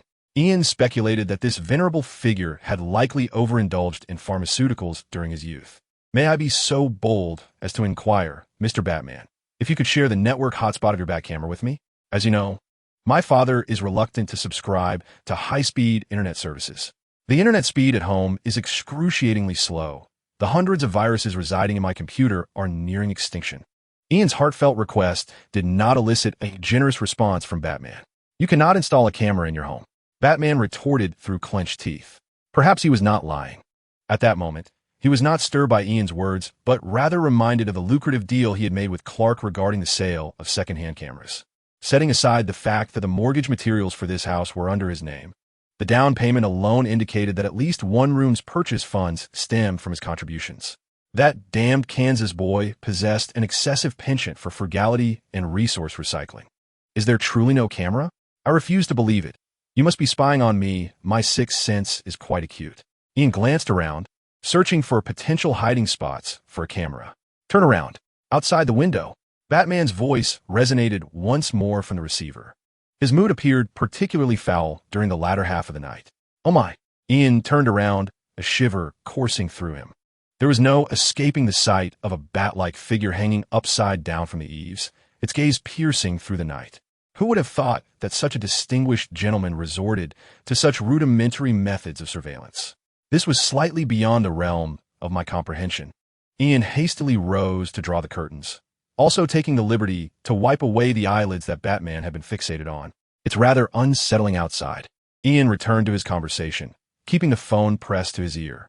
Outside the window, Batman was taken aback. He had seen much in his lifetime, encountered all manner of people and situations. Yet this was undoubtedly the first time he had encountered such a peculiar brand of ostrich. "Kid, have you stopped taking your medication?" Due to his prior interactions with Ian's psychologist, Batman possessed a certain understanding of Ian's circumstances. Strangely, however, he seemed disinclined to broach the subject of Hannibal. With the delicate sound of a window being pried open, Batman gracefully entered the room. Had it not been for the unfortunate stumble over his own cape upon landing, his entrance would have been flawless. I have not ceased my medication, yet I find myself devoid of it. With my anxiety now vanished, Dr. Hannibal may not prescribe me any more. Thus, I earnestly hope for the benevolence of a kind soul willing to sponsor me with a couple of tons. Ian had yet to experience the exquisite capabilities of his own body and yearned intensely to soar to new heights and master the art of flight. Meanwhile, he subtly alluded to Hannibal, yet Batman displayed no discernible reaction, nor did he seem inclined to generously support him with a pharmaceutical factory. The Dark Knight simply regarded Ian, as if pondering deeply. "Do you seek my assistance?" Faced with the impossibility of refusing Batman, Ian halted, turning to cautiously inquire whether Batman had come to demand compensation for reputational damages. Lord Wayne might be indifferent to trifles, but the Batman, who had once donned the mask of the Caped Crusader, would likely relish witnessing Ian's impoverishment. "I will not pursue your previous actions, so there is no need for you to test me frantically," Batman stated with candor, removing his mask to reveal himself as the billionaire Bruce Wayne. Ian was at a loss as to whether he should feign surprise. Consequently, his expression morphed several times within a heartbeat, ultimately settling into a semblance of normalcy. As if startled to convey his stance, this display rendered the human form of Bruce momentarily speechless, prompting a resigned sigh from him. "I require your manuscript," Wayne stated directly, revealing the purpose of his nocturnal visit to the solitary abode. His journey from Gotham was surely not merely for the sake of frustration. "Which one?" Ian tilted his head, not feigning ignorance. He approached his works with unwavering dedication and no favoritism, thus unaware of which masterpiece had captivated Batman's interest. "The most deranged one." Bruce's voice emerged as if laced with shards of glass, difficult to articulate. "I only pen earnest literature. Beneath the seemingly absurd narratives lies profound wisdom." Ian intended to refute clearly. However, Bruce abruptly raised his voice, interrupting him. "Give me the manuscript." His temperament was somewhat frayed that evening, though it was not solely due to Ian, but rather the events transpiring in Gotham. The streets were awash with a deluge of paper, and Gotham's citizens had all read the tales that, in his predictions, were destined to circulate only within the confines of the asylum. Truly, there were few occurrences capable of unsettling Lord Wayne in this universe. The so-called talents of the Joker Ian were, indeed, the genuine explosive combination. Chapter 89. A promise not to destroy the earth. The streets of Gotham were awash with a veritable rain of paper, as reports circulated that a fresh batch of these papers was en route to other cities. The tale of hell was rapidly permeating through America. Could Bruce remain unscathed? During his nocturnal vigilante endeavors, Bruce typically encountered foes who harbored a deep-seated animosity towards him, along with victims who were somewhat less hostile. However, everything changed after that damn manuscript was inexplicably stolen. It was not merely the victims who sought him out, but even the villains he had bested and dispatched to prisons or asylums were now inquiring about him. Everyone, indeed, every villain and nefarious character he encountered that night shared an astonishingly consistent final wish. They implored Batman to reveal his chiseled 24-pack abs. Moreover, the man defeated by those very abs proclaimed, "I am not aggrieved. After all these years and countless confrontations, being captured by you feels entirely justified. Batman, I have unraveled your secret. You are a reincarnated, time-traveling bat monstrosity born of love. I hear that in your previous existence, you often sought out Godzilla for a brawl. Batman, is it true that you possess a 2,000-meter-long bed at home?" Have you really established a farm on Mars, feasting on extraterrestrial poultry and alien lamb? I texted the Joker, and he confirmed it all. It's true. Every word is chronicled in history. What does it mean for a night to feel like a year? Tonight, Batman could truly relate. Although Bruce had contemplated the possibility of such an occurrence, he had nonetheless overestimated his capacity to handle such events. After all, there had never been a situation akin to this before. It was undoubtedly a new form of initial shock, compelling even a man of his composure to indulge in a few extra anti-anxiety pills. Before I lose my temper, hand over that dreaded manuscript. Batman, observing Ian's contemplative demeanor, raised his voice once more. He was genuinely anxious. Ian dared not prolong the moment any further. Both manuscripts were within reach. In truth, he had not added much to them, having been preoccupied with drawing comics these past few days. Noticing this, Ian refrained from overtly probing further, yet his curiosity remained insatiable.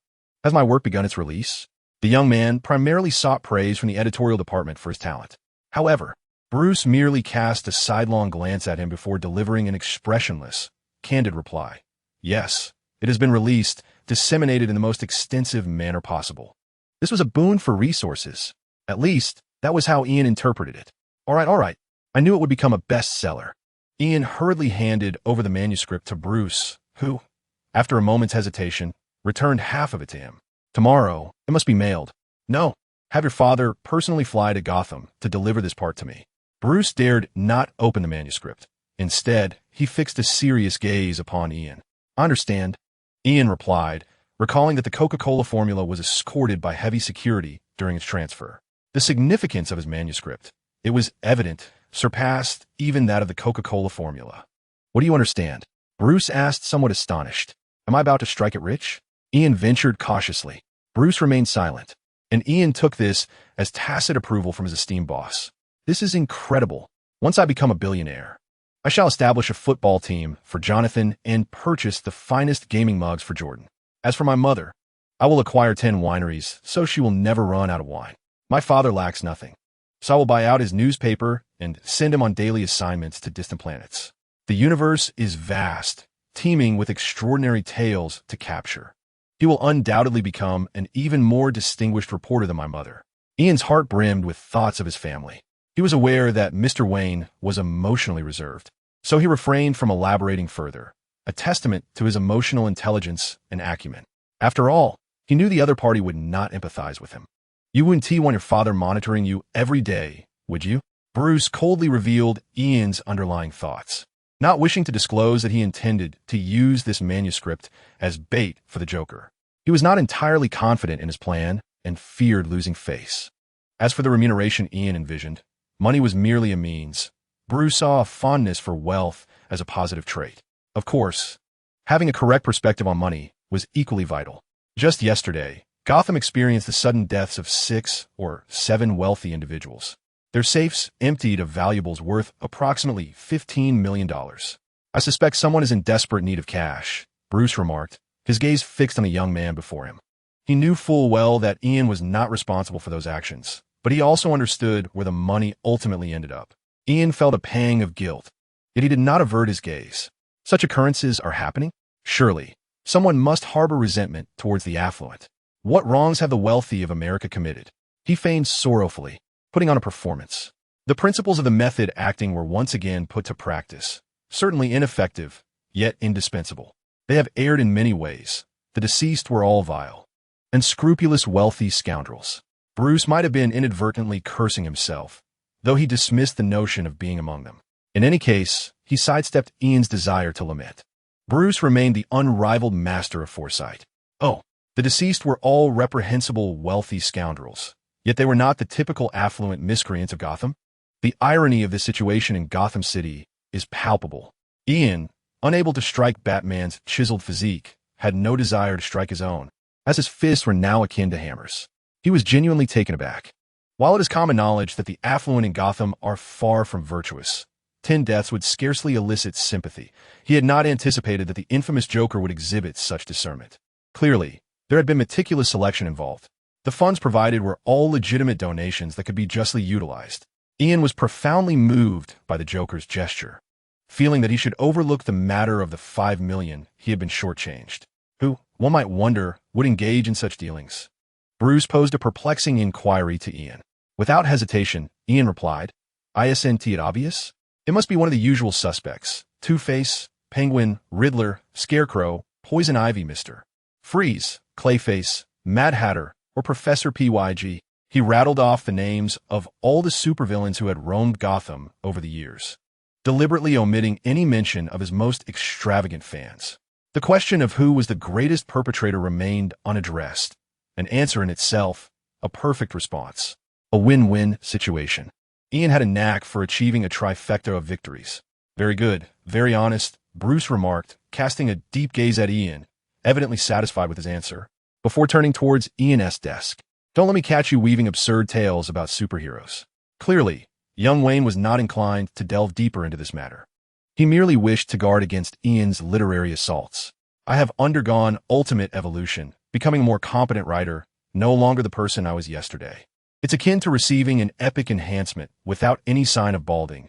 Ian confidently presented his manuscript, resolutely affirming his transformation while absent-mindedly ruffling his hair for confirmation. "What is this?" Bruce's gaze, initially fixed on the manuscript, was drawn to another object on the desk. He picked up the metallic ring, which emanated a faint sheen, and his expression shifted to one of intense scrutiny. "A nuclear reactor?" Ian replied candidly, aware that such matters could not be deceived by a technological mogul. "Yes, it appears to be," Bruce responded calmly, raising the reactor to the light for examination, while his other hand swiftly retrieved his phone, inputting a rapid sequence of numbers. "Clark." He deftly dodged Ian, who had suddenly lunged forward. "We agreed not to let your son blow up the Earth, and that should certainly include Metropolis." Bruce paused, his mind racing through calculations, seemingly arriving at a conclusion. "And the entirety of America, perhaps?" His demeanor was notably steadier than before, though his voice retained its deep, gravelly timbre. Chapter 91. Can I truly not go to Arkham? In the realm of comic books, where the father is Superman and I am merely an NPC, it is often the case that when Batman remains composed, it is most likely that Superman is the one in disarray. We're doomed. Ian, endowed with superhuman hearing, realized. At least when he perked up his ears, he was indeed attentive. Thus, the sound of Superman choking on his overtime coffee reached Ian's ears with remarkable clarity. He could hear that he had already begun to open the window, preparing to temporarily escape from home for a few hours, taking with him his little jar of savings. He was ready to venture into the world. For now, he decided to place the ancestral demon palace into his cosmic bag. Wang Xian transformed the ancestral demon palace into a mustard seed and placed it into his cosmic bag. "Disciple, hurry and eliminate these more than 10 individuals before fleeing. Otherwise, the longer we wait, the more people will come. It will be difficult to escape then. If a powerful being with eternal prowess arrives, it will be too late." At this moment, Xiao Wuji hurriedly interjected. After decades of searching, Wu Hong finally discovered a transmission array in the ruins of an ancient cultivator within the illusory Oblivion Sea. The array was significantly damaged. Thus, he only brought 3 sinister cultivators from the Blood Demon sect to the central divine dragon continent. On the main star, Donghua Star, and its 10 auxiliary stars, there were interstellar arrays in place, causing many celestial techniques to become ineffective. For example, with Qin Yang's cultivation level, he could only calculate up to 100 miles away on Donghua Star. When Sang Meiying spoke, there was an encouraging glimmer in her eyes. According to his understanding, Chong Ning hoisted her onto his shoulder, walking toward the bedroom with a mischievous smile. "Shui Hanya," Feng Deluan called out to him, and when Shui Hanya raised his head, Feng Deluan noticed 2 distinct trails of tears on his face. This fellow had actually cried. "Oh no," Huang Zixiong thought, seeing Huang Xiong take flight. Realizing he could no longer intervene, and could only watch helplessly as Huang Xiong soared toward the basketball hoop. "I'm not going anywhere. I'm not one to fear death." Tu Chitong scoffed, shaking off the elixir gourd and rushing down the mountain. Shortly after, hundreds of individuals presented their life-saving treasures. These items were immensely valuable, representing nearly their entire fortunes. Yet, in the face of death, they offered them without hesitation. The door swung open inwardly, without much thought. The elixir gourd and his master stepped inside, discovering a dimly lit corridor. Guided by the faint light at the end of the passage, they located the secret chamber. This MV shoot could be considered an incident. Previously, 5 or 6 crews had encountered various accidents, some even resulting in fatalities.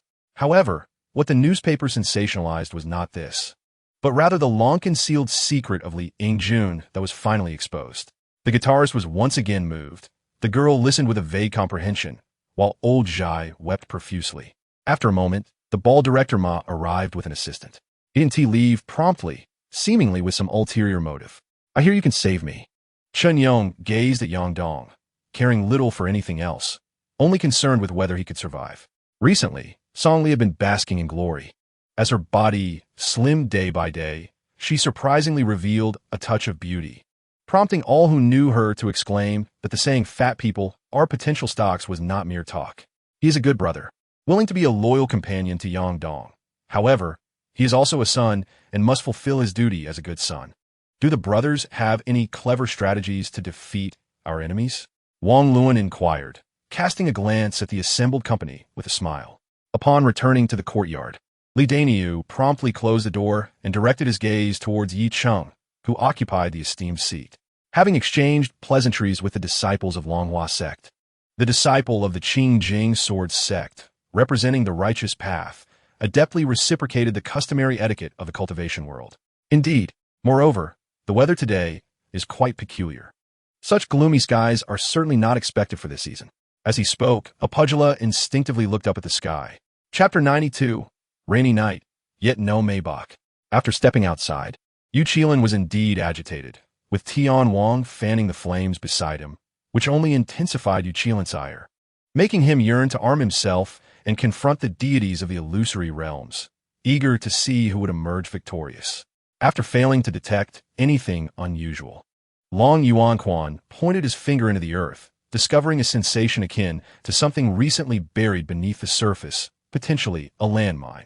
The golden elixir path was conceived after Tong merged her essence with Li Ying's memories, synthesizing the teachings of the celestial master S Wei, focused on nurturing energy, spirit, and vitality. The matter of companions posed a conundrum, as few would willingly venture into the treacherous lands of the Dark Continent. Fanine, not only the foremost disciple of the Inner Court, but also the sole direct apprentice of the Grand Elder, was a prodigy of the Academy. Countless stars shimmered before his spiritual essence, radiating a crystalline glow. His spirit felt as though it were immersed in a hot spring, invigorating and refreshing. Within the gate of the Three Realms, he had meticulously observed the structure of the Three-Realm sword for several hours. "Let me cleave her," came the voice of Ouyang Yin, startling them. "Mao Xiangshu, I have yet to seek you out, yet you dare to assail me. Do you believe that Shun Gongbao is an easy target?" Kong Mang's voice, aided by a luba, became exceedingly hoarse. "Kill!" A ferocious roar erupted from his lips, followed by a sweeping motion of his long sword, unleashing a broad arc of sword light that ruthlessly descended upon Zhang Zitao. Just as the giant serpent scoured the surroundings, the two figures silently appeared behind it. It was as though he had traversed through hell. The man, drenched in sweat, responded in a low tone, gradually retreating. Here, one could not glimpse the sunrise. To be precise, not a single ray of sunshine or trace of vitality could be found. Yin Ro's lips curved slightly, her fingers gently tapping the windowsill, reminiscent of two fluttering butterflies, as the vibrant elven folk danced joyously in this lively realm. When confronted with those who bullied her, Miang-gu would be merciless. With a swift motion, she delivered a resounding slap across Jin'er's face with full force, leaving her own hand numb and aching. In this world, she is not the only one with a brother, nor is she the sole one who has witnessed the demise of a loved one due to surrounding adversaries. If her thoughts were indeed accurate, one could only imagine the multitude who would wish to extinguish the lives of others. Humanity, in its vastness, cannot withstand such relentless retribution. Firstly, regarding the issue of joints, it is said that humans possess the most numerous and flexible joints among all creatures on Earth. This abundance of movable joints enables humans to engage in a myriad of intricate and exquisite activities, be it designing, painting, sports, or competitions. A low mutation rate signifies the eligibility to acquire the finest reproductive resources, ensuring the continuation of lineage for men. At this moment, everything within her gaze was drenched in crimson, as if blood continued to flow incessantly. In truth, there is little distinction between gods and mortals. Both bleed, suffer injuries. and can be slain. However, the disparity lies in the fact that ordinary weapons wielded by humans cannot harm the divine, and barring any unforeseen events, the gods are destined for immortality. Old G may express such sentiments, yet the number of those who believe him remains scarce, even among the members of their own clan, who regard his words with skepticism. As the homeroom teacher departed, the bell for the end of class rang, instantly stirring a cacophony of noise within the classroom.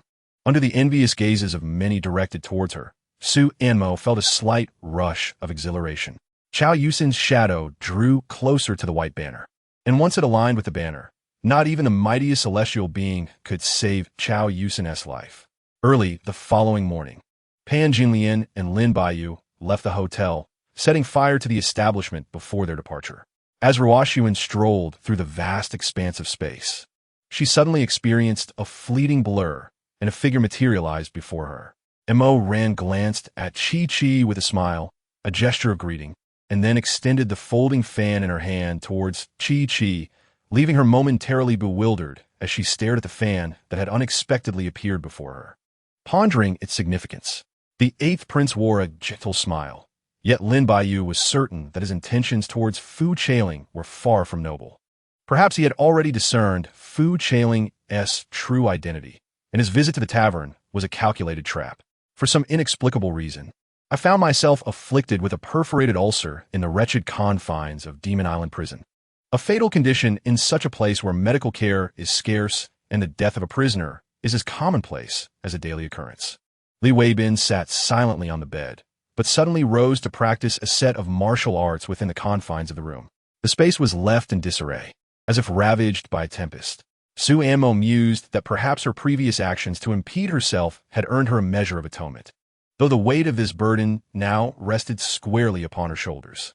Meanwhile, Ahei coldly fixed his gaze upon Atai, a sinister smile creeping upon his lips, as if he did not recognize Atai as his elder brother. "What is the matter, Comrade Malinovsky? What does Comrade Shapeyev's telegram convey?" Upon witnessing the expression on his chief's face, an ominous premonition surged from the depths of Yolanda's heart. In just a few short months, the casualties and missing personnel of the American forces in the Middle East had surpassed 650,000. The battleground had transformed into a vast wound, ceaselessly bleeding the United States. However, destiny seemed unkind at this juncture, as the Indiana Pacers successfully sent the ball through the hoop. The score shifted to 92-88, widening the gap to 4 points. It was not only the primordial celestial master who grasped this reality. The two holy figures, Zhuanti and Jean, also recognized their grave misjudgment. Having been momentarily blinded by the allure of the West, they rashly chose to confront Zhu Jiuyin head-on, inviting the West to face Zhu Jiuyin's wrath. Some lives resemble a cup of tea, gently exuding an infinite fragrance, marked by elegance and grace. In the 11th year of the Di era, on the first day of November, the Liaodong army appointed Wang Rengong as the commander, leading 5,000 elite cavalry into Hedong. Meanwhile, the cavalry commander Lu Wuzhou rebelled against the Tang dynasty to seize Mai, and the deputy guardian of Hedong, Yao Junsu, along with Yinmen's governor Chen Xiaoi, also rebelled against Tang to seize Yinmen. For others, life is akin to a bowl of soup. Though it is a commonplace dish, consuming it evokes an enduring nostalgia. This realization is profoundly unsettling and serves as a crucial reason why the Cleveland Cavaliers have maintained an impeccable record in the playoffs this season. Chapter 93. What to do about this infidelity. At 7:30 in the morning, the antiquated clock in the Kent household emitted a dull chime. Master E, who had stayed up all night, remained invigorated as he descended the stairs, wielding a tooth-grinding stick he had removed from the window, his t-shirt emblazoned with oversized letters. The Batman toy was indeed wondrous. With a slight investigation into its mechanisms, a device capable of securing an entire window transformed into a portable, elongated object. The northern barbarians had already reclaimed half of their territory, and they were undoubtedly determined to acquire the other half. If they were not to contend with Ma Tong, whom else would they target? Just then, taking advantage of the servant's trip to the restroom, she discreetly slipped out. Qi Qianqian hastily lowered her head, allowing her hair to cascade down, partially obscuring her face, rendering her expression indiscernible. Qi Xiangyang's deep, magnetic voice resonated through the microphone, reminiscent of a captivating cello. Su Yueqi, having been expelled from the Bai family, patted her wallet, finding that the money within was sufficient for her check into a luxurious hotel. Casting a glance at Chi Minji, who elegantly sipped red wine, his refined gestures radiated an indescribable nobility, captivating all eyes. "Sir, we have received orders to ensure your safety. The rest is unknown to us. All we know is how to fulfill the task." The leading member of the Wolf Fong glanced at Zhuge Liang, his tone remaining remarkably calm. Upon hearing this, Zhao Xian felt a flicker of astonishment, although he was aware that the seven-star hall was indeed authentic. However, he had never heard that the seven-star palace had been divided into 9 parts. Bang! The punch landed squarely on the gorilla's abdomen instead of its chest due to its towering height. Nevertheless, the gorilla seemed utterly unfazed. The attending physician, perceptive as he was, prepared the hospital bed upon noticing Chi Minji's lack of movement, urging him to place Ji Qingxin upon it. The familiar fear, deeply rooted in his soul, resurfaced centuries ago. The sound of such a whistle heralded bloodshed and chaos. Strangely, it had been over 400 years since such a sound echoed across the American continent. This setback could only be adjusted by Bianfeng and Qi Shuli themselves. Zhu Chang could offer no assistance and prepared to depart, while Qi Shuli remained fixated on the data stream regarding the tree shrew, noticing some anomalies. The vast and formidable spider kingdom, teeming with a colossal and fierce spider army, transformed the expansive hollow into a chaotic canvas splattered with red, green, white, and black fluids. Interspersed among the distorted remnants were shattered limbs and broken claws. This time, Zhuye did not strike first. Instead, after unleashing a volley from a distance, they swiftly dispersed, evading the simultaneous fire from 3 fleets during their counterattack. That evening, she was to partake in training at the Wish Fulfillment Room. After a day of tumultuous activity, she lacked the energy to engage in class as she usually did. Fortunately, she was somewhat better off. Many members of the Brotherhood treated the classroom as a respite. "Senior, sure you initially thought that a semi-saint should be able to heal the wounds, but upon seeing the pallor on Han Yuan's face, the words faltered on her lips. When Pang He sought out He, she was diligently working on her assignments in the dormitory when the door was abruptly kicked open. "Let go!" Guo Jing exclaimed without hesitation, upon witnessing the surrounding inferno. What materials would be needed? How could one construct colossal projects in space? How could such massive equipment be transported into the cosmos? What kind of materials could withstand the harshness of space? These are all pressing questions.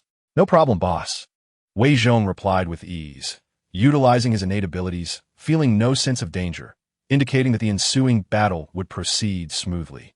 Chapter 94. Upgrade or just upgrading. Today, the sun shone brightly, and the weather was fair. Yet, the bull-headed demon felt as if he had never treaded so precariously in his life. Truly hellish, nothing less. The previous abode could only have been a false hell. Let me go, let me go." The futile struggle of the mission's intent to resist with facial muscles was in vain, as Ian deftly aimed the demon's head towards the fuel tank like squeezing toothpaste. At that moment, in that ancient place once more, the same old man observed the gem before him suddenly glow again, albeit not as brilliantly as before. In a time when the demarcation of the old and new courtyards of the Berlin Wall was non-existent, all children mingled freely and joyously. At this juncture, Xiaofen fell silent, seemingly attuned to some unheard sound. However, the only noise in the basement was the anguished cries of Lu Ao Zhongguang. Even Seigo Takamori and the others grew somewhat uneasy due to Xiaofen's deductions, fully aware that their actions and words could not alter the state of the world. Su Lin found himself unable to suppress the tumult of thoughts surging within his mind, compelling him to advocate for the farmers and to convey a message to the scholars who looked down upon them. That night, Du Gubai Tian slept soundly despite the intermittent clashing of weapons outside, which, to his ears, transformed into a lullaby. The Qin dynasty's mystical eyes perceived it all as his phone incessantly buzzed on the table, illuminating a familiar name. Seated to Lu Feng's right was a roommate named Su Han, who greeted Yi Ming with a smile, albeit with a rather indifferent expression. As they approached Xia Chu Chu, she could barely contain herself, exclaiming, "Can you not flaunt your rusticity so blatantly? Could you maintain a modicum of distance from Chun Meng Chi? Your smug grin is simply unbearable." Dugu by Tion circled the stronghold of the Nangong family several times before resolutely infiltrating the courtyard. Utilizing his formidable imperial-level spiritual awareness, he navigated through the rooms with ease, incapacitating everyone within. He then set the stronghold ablaze, sprinting into the distance amidst the rising flames. The old man, while somewhat perplexed, resolved to relay the information truthfully when the time came. Most of the remaining indigenous people were consumed as sustenance, while a scant few were herded together to cultivate crops. Subjected to random killings and abuse, living lives worse than that of pigs and dogs.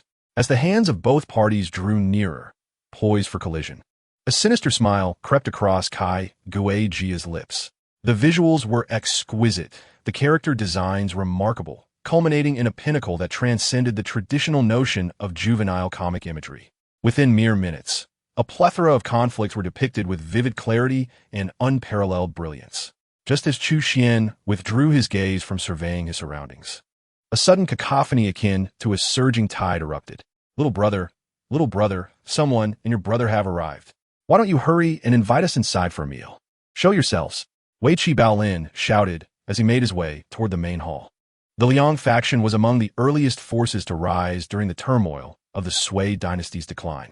Ultimately, all the insurrectionist factions of that era were quashed by the Tang dynasty, except for the Liang faction, which survived through the protection of the Turkic peoples. It could be said that, aside from the Tang, the Liang faction had the longest endurance among the various insurgent forces of the Sui dynasty's final days.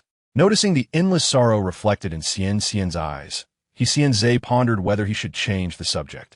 He feared that Xian Xian might recall something distressing. Yet he inadvertently steered the conversation toward that very unhappy topic. He will ensure the safety of the demon's head, protecting it from harm, for he believes that the Empress Li would not dare to take his life. After all, he is the biological son of the Emperor. Should the Empress kill him, the Emperor would undoubtedly exact retribution upon her. Chapter 95. Who is the evil god? The setting sun indeed casts silhouettes upon all beings. The Hellcat's tires carve a sulphurous trail upon the asphalt. Under the suburban skyline, Ian's vehicle races at an astonishing speed, far exceeding the limits. This is to be expected. After all, the suburban roads lack speed cameras.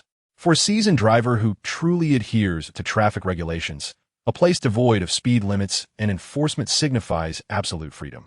The car, having gone several hours without a kill, embodies such a driver, well versed in this art.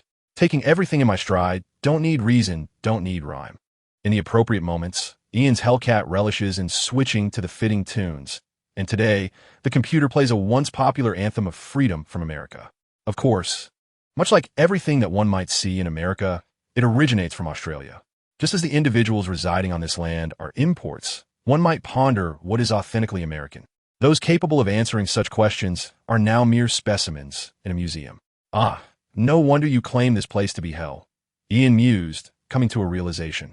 He patted his backpack, though the demon's head within offered no words of praise. Ian dismissed this lack of acclaim. 6 or 7 kilograms. This is a testament to my achievements. Ian has been diligently collecting spent bullet casings, over 1,000 of them, their weight slightly exceeding his expectations. He intends to fashion them into a copper chain, so that when he takes his pet out for a stroll, he will have a leash to hold. Although Ian has found an orange cat, it must serve a purpose in executing the scheme to placate the mother goddess. Thus, throughout, he only has the demon's head to walk with. It matters little. What does it matter what he walks with? By the way, you've expended considerable energy today. Coolme, let us replenish some trace elements. Ian selected a few of the most aesthetically pleasing bullet casings, opened his backpack, and tossed them into the mouth of the demon's head. He hoped that his makeshift trash bin would double as a gas station, ensuring that tomorrow would be another day brimming with fuel. Therefore, his attitude toward the demon's head was notably more amiable than in previous days. Don't run. Ian swiftly pressed down on the orange cat, attempting to escape, stuffing both the cat and the demon's head back into the backpack. However, due to the seal on its mouth being removed during feeding, the demon's head exclaimed, "Damn it, it's trying to crawl into my mouth. Get it out." It screamed as if its tail had been stepped on, yet regrettably, it had long since lost its tail. "This is not an excuse for you to consume my cat," Ian sternly warned the demon. "Should you dare to devour my feline companion, I shall ensure that you are adorned with lipstick each night, serving as sultry entertainment for the reclusive gentleman. Just imagine how long it would take for you to earn enough to afford me a new cat. He was becoming increasingly adept at issuing threats. To be fair, at least when it came to the bull-headed demon, Ian's menaces proved far more effective than any exorcism incantation. The demon fell silent, feeling a twinge of grievance yet too intimidated to voice it, resolutely resisting the orange cat's inquisitive nature towards its own world. It puzzled over why the wretched deity chose to create such creatures as cats. The bull-headed demon trembled in fear. It had no desire to consume the cat, yet it sensed an unsettling curiosity emanating from the feline, as if it were contemplating the prospect of eating the demon instead. How vexing! The demon's frustration grew, tears silently streaming down its face. It had become the subject of disdain from the orange cat. Perhaps it was because the demon's head seemed like a rather comfortable nest for a cat, causing the feline, rescued by Ian, to settle down quietly in the backpack. Ian had thoughtfully left ventilation holes. Do not blame me. If blame is to be assigned, let it fall upon that Batman costume I donned. Ever since I wore it, I have been tainted by Batman's influence. It not only endowed me with cunning, but also instilled a certain ruthlessness. Ian believed his reasoning was quite sound. No one could ascertain whether donning Batman's attire would somehow contaminate one with cosmic consequences. His logical reasoning was flawless.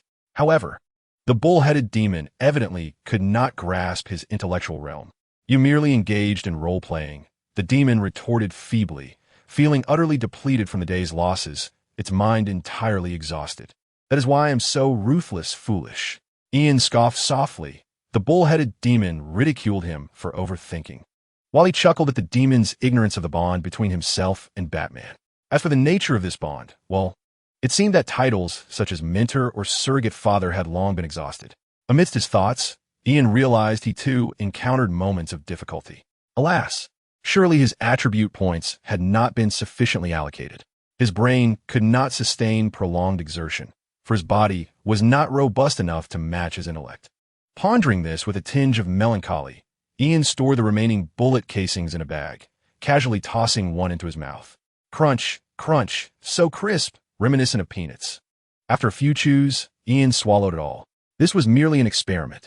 However, it proved fruitless. Nothing occurred. The experience points of the barbaric tyrant did not increase. He still needed to engage with Uncle Devourer.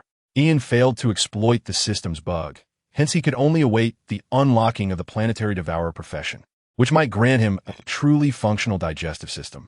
Meanwhile, the Hellcat sped along the highway, guiding Ian towards a new mission point. The land of sins in America is ubiquitous, akin to an endless quest in a certain gaming company-esque creation, truly inexhaustible. Thus, Ian felt today was the day he would learn to soar. What was that? As he hummed along to a tune, his gaze fixed ahead, he soon sensed something amiss. The outskirts remained unchanged. Yet what was that imposing factory emblazoned with the LexCorp logo? Lex Luthor's domain. In an instant, clarity dawned upon Ian. No. That was a dungeon meant for my father to conquer. I lacked the standing for such a feat. Ian possessed a keen awareness of his own limitations. As an independent NPC, he sought only to torment the ordinary villainous NPCs. As for a fiend like Luthor, even the seemingly immortal Ian was reluctant to entangle himself in such sticky situations. Retreat, retreat, retreat. Let us switch to another dungeon. Ian tapped the dashboard ahead. The Hellcat promptly executed a sharp turn, obeying his command. However, this did not impede its musical expression regarding this choice. I'd hate to look into those eyes and feel like I can't change. To be fair, this was somewhat ominous. You wouldn't understand. I'm merely planning meticulously, step by step. Ian's rebuttal held merit. After all, he had not equipped his dual-wielding weapons this time. Not only was his combat prowess diminished, but he also lacked anyone to divert Luthor's attention. In such a scenario, Ian deemed himself more suited for simpler dungeons. Buzzing. The Hellcat responded with the roar of its engine.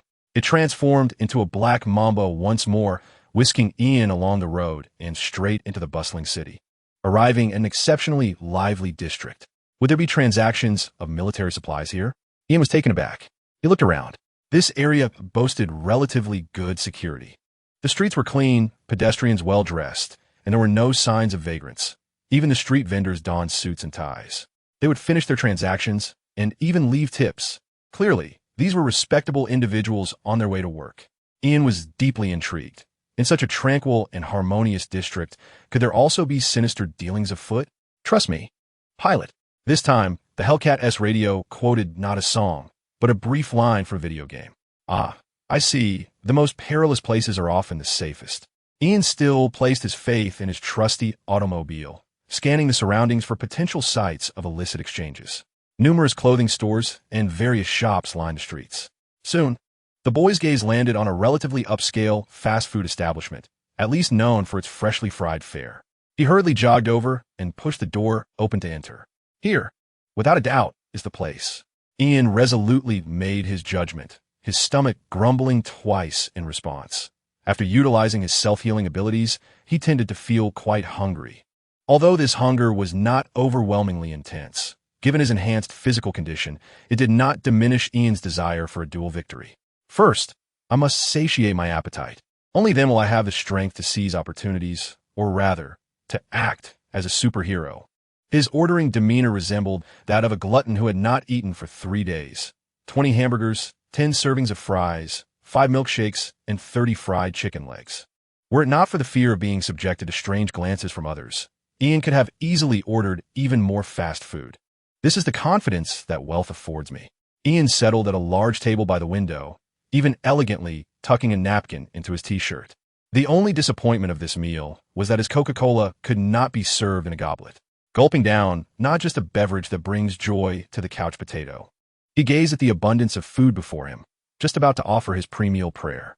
Suddenly, a figure dashed past the floor-to-ceiling window and directly into the fast food establishment.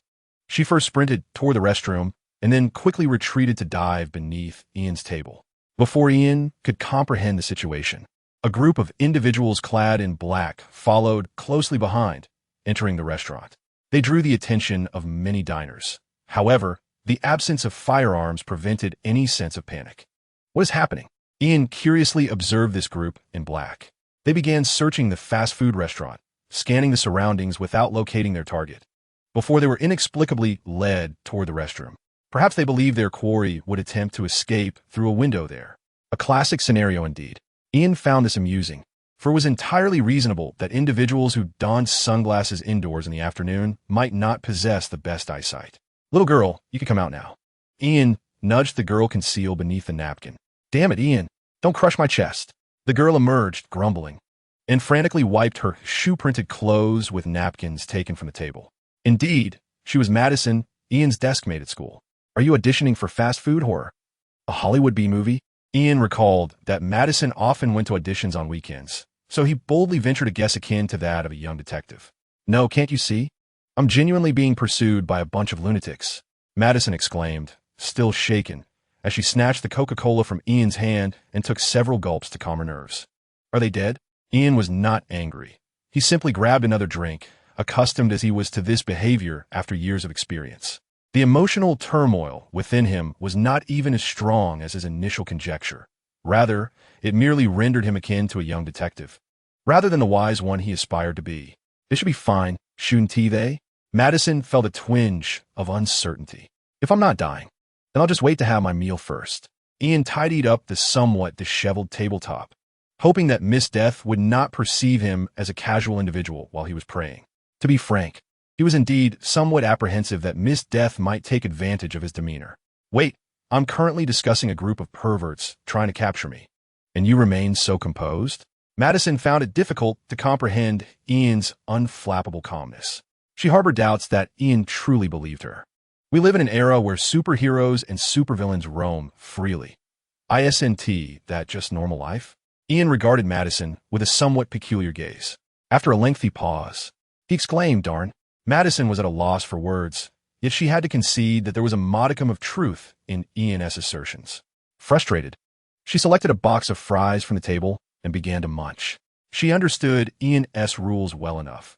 Thus, without needing a reminder, she diligently produced $10 and placed it before him. You can take 45 bites. Do the math on how many you've had. Although Ian no longer needed to concern himself with such trivial sums, he swiftly stowed the money in his pocket. You ordered so much food for just yourself? Madison was astonished by Ian's prodigious appetite, believing that these provisions could easily sustain her for at least a week. He commenced a prayer with his eyes closed. Meanwhile, Madison, ever the curious soul, questioned, how can someone like you be religious? Scientology? The Church of Straight Men? Or perhaps the Pasta God? It must be said, her perception of Ian was rather skewed. I only believe in the new Superman religion, but that doesn't hinder my connection with the goddess of death. After completing his prayer, Ian understood how to probe the seemingly lifeless Miss Death. Alas, he could not go a day without contact. It was too clingy. Before he knew it, Ian felt an invisible hand gripping tightly at the crown of his head. It didn't hurt, but the entity seemed to be shaking him violently, as if attempting to dislodge the water within. Clearly, Miss Death was merely feigning her demise. Why is your head shaking? Have you eaten something? Could you spare me a piece? Madison watched Ian intently, engaged in this intimate interaction. Upon Ian's utterance, he felt the invisible hand withdraw as if it were avoiding him. He regained his composure. My goodness, what on earth are you saying? The blonde girl was utterly perplexed. While she understood every word he spoke, the meaning behind their arrangement eluded her. You may not grasp it now, but once you are dead, you will certainly understand. Miss Death is a supreme existence. The end of life is, at least, the conclusion for most ordinary beings. Ian was not merely posturing. He was merely reminded of the miraculous healing abilities of his deskmate and wished to conduct some experimentation. However, it seemed that his deskmate, who could likely save even those on the brink of death in an instant, remained utterly perplexed. Death? And a goddess? Was this some sort of esoteric cult for bookish nerds? Madison listened, her mind clouded with confusion. She appeared genuinely unable to resonate with Ian's frequency. She could only strive to speculate and began to ponder whether this was a sign that Ian was entering a phase of oppressive introspection. Otherwise, why would he be so cryptically entangled with a so-called goddess cult? To be frank, you ought to venture outside more. Later, you should accompany me. I have a group of friends with whom I will spend the afternoon, and then you'll truly understand what it means to encounter a genuine goddess. Madison's eagerness to assist her friend still carried a hint of insincerity, reminiscent of someone peddling wares. Well, it seems you truly are unaware. At this moment, Ian felt he had sufficiently tested the waters.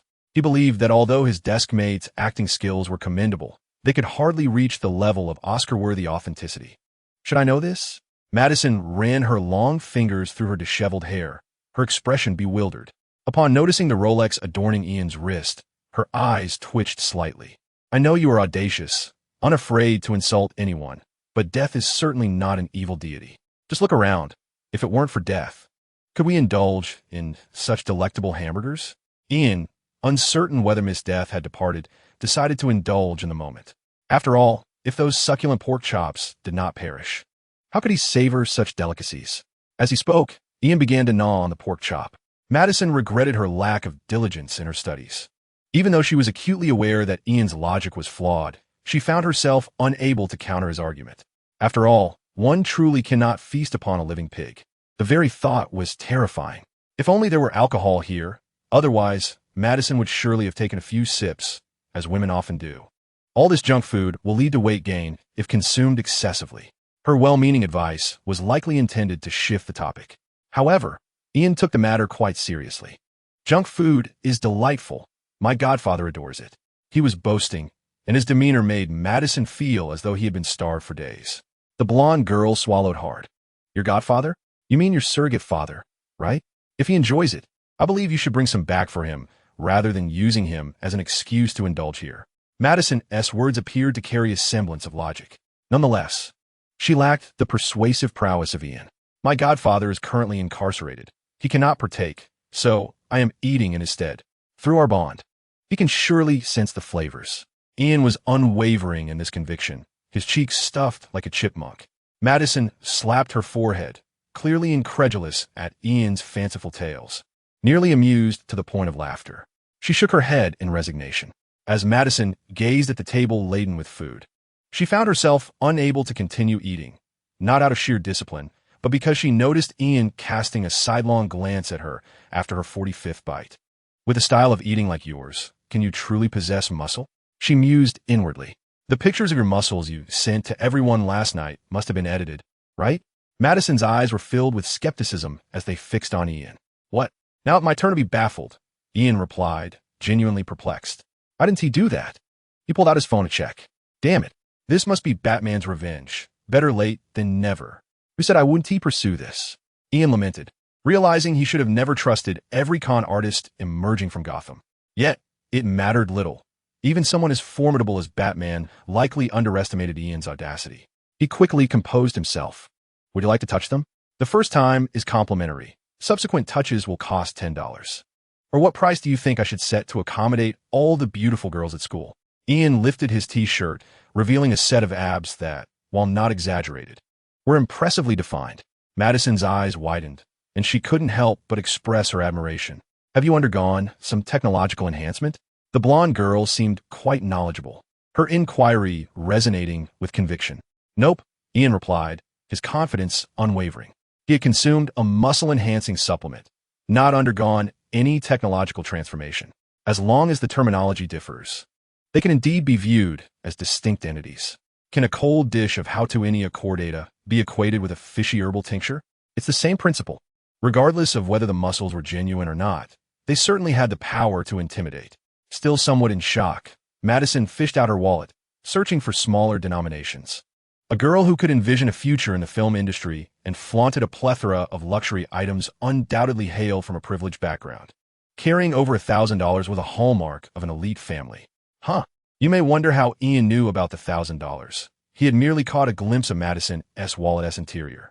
No misunderstandings here. It was pure peeping, motivated by curiosity. To be honest, you need to accompany me to the police station to file a report. I require a female officer for my protection, Madison said, observing Ian suddenly devouring food with the fervor of a wild boar. Her eye twitched, yet she restrained her urge to scoff, cautiously articulating her request. Here, she said, having found only a $10 bill. She handed it to Ian, expecting him to return the correct change. Fully aware of Ian's pricing structure from years of sitting at the same table, the amount could not exceed or fall short. A surplus would invite reproach, while a deficit would evoke ridicule. Actually, I've been contemplating a price increase lately, but since we share such a solid friendship, I'll stick to the old rates. Ian stuffed the last of the food into his mouth, and after swallowing the final bite of his burger, he swiftly snatched Madison's wallet. What? Madison watched as Ian counted out $800 and tucked it into his pocket. She was not angry. Rather, she appeared bewildered as she frantically attempted to recall what the sum represented on Ian's service price list. Having never availed herself of such services before, the details eluded her. $800. Could you procure a female police officer for me? The blonde green tea girl's imagination ran wild. Surely, those who could sit together wouldn't be in too dire a mental state. How naive, she thought. What an absurdity. No, you do not deserve even that. I am merely attempting to save your life, Ian remarked, wiping his mouth and carelessly discarding the napkin onto the table. Save me from what? Madison had yet to grasp the situation when Ian expertly produced a new pair of stockings from his pocket. Under Madison's horrified gaze, he proceeded to place them upon his head. What do you think? He turned back, just as the restroom door burst open. 5 or 6 imposing men clad in sunglasses surged forth. Indeed, they were the same group of black-clad individuals who had defied expectations, with their leader brandishing a large toad that appeared to be sticking out its tongue. The toad pointed directly in Madison's direction. Damn it! Madison gasped in shock, grabbing Ian and attempting to flee from the restaurant. However, wait.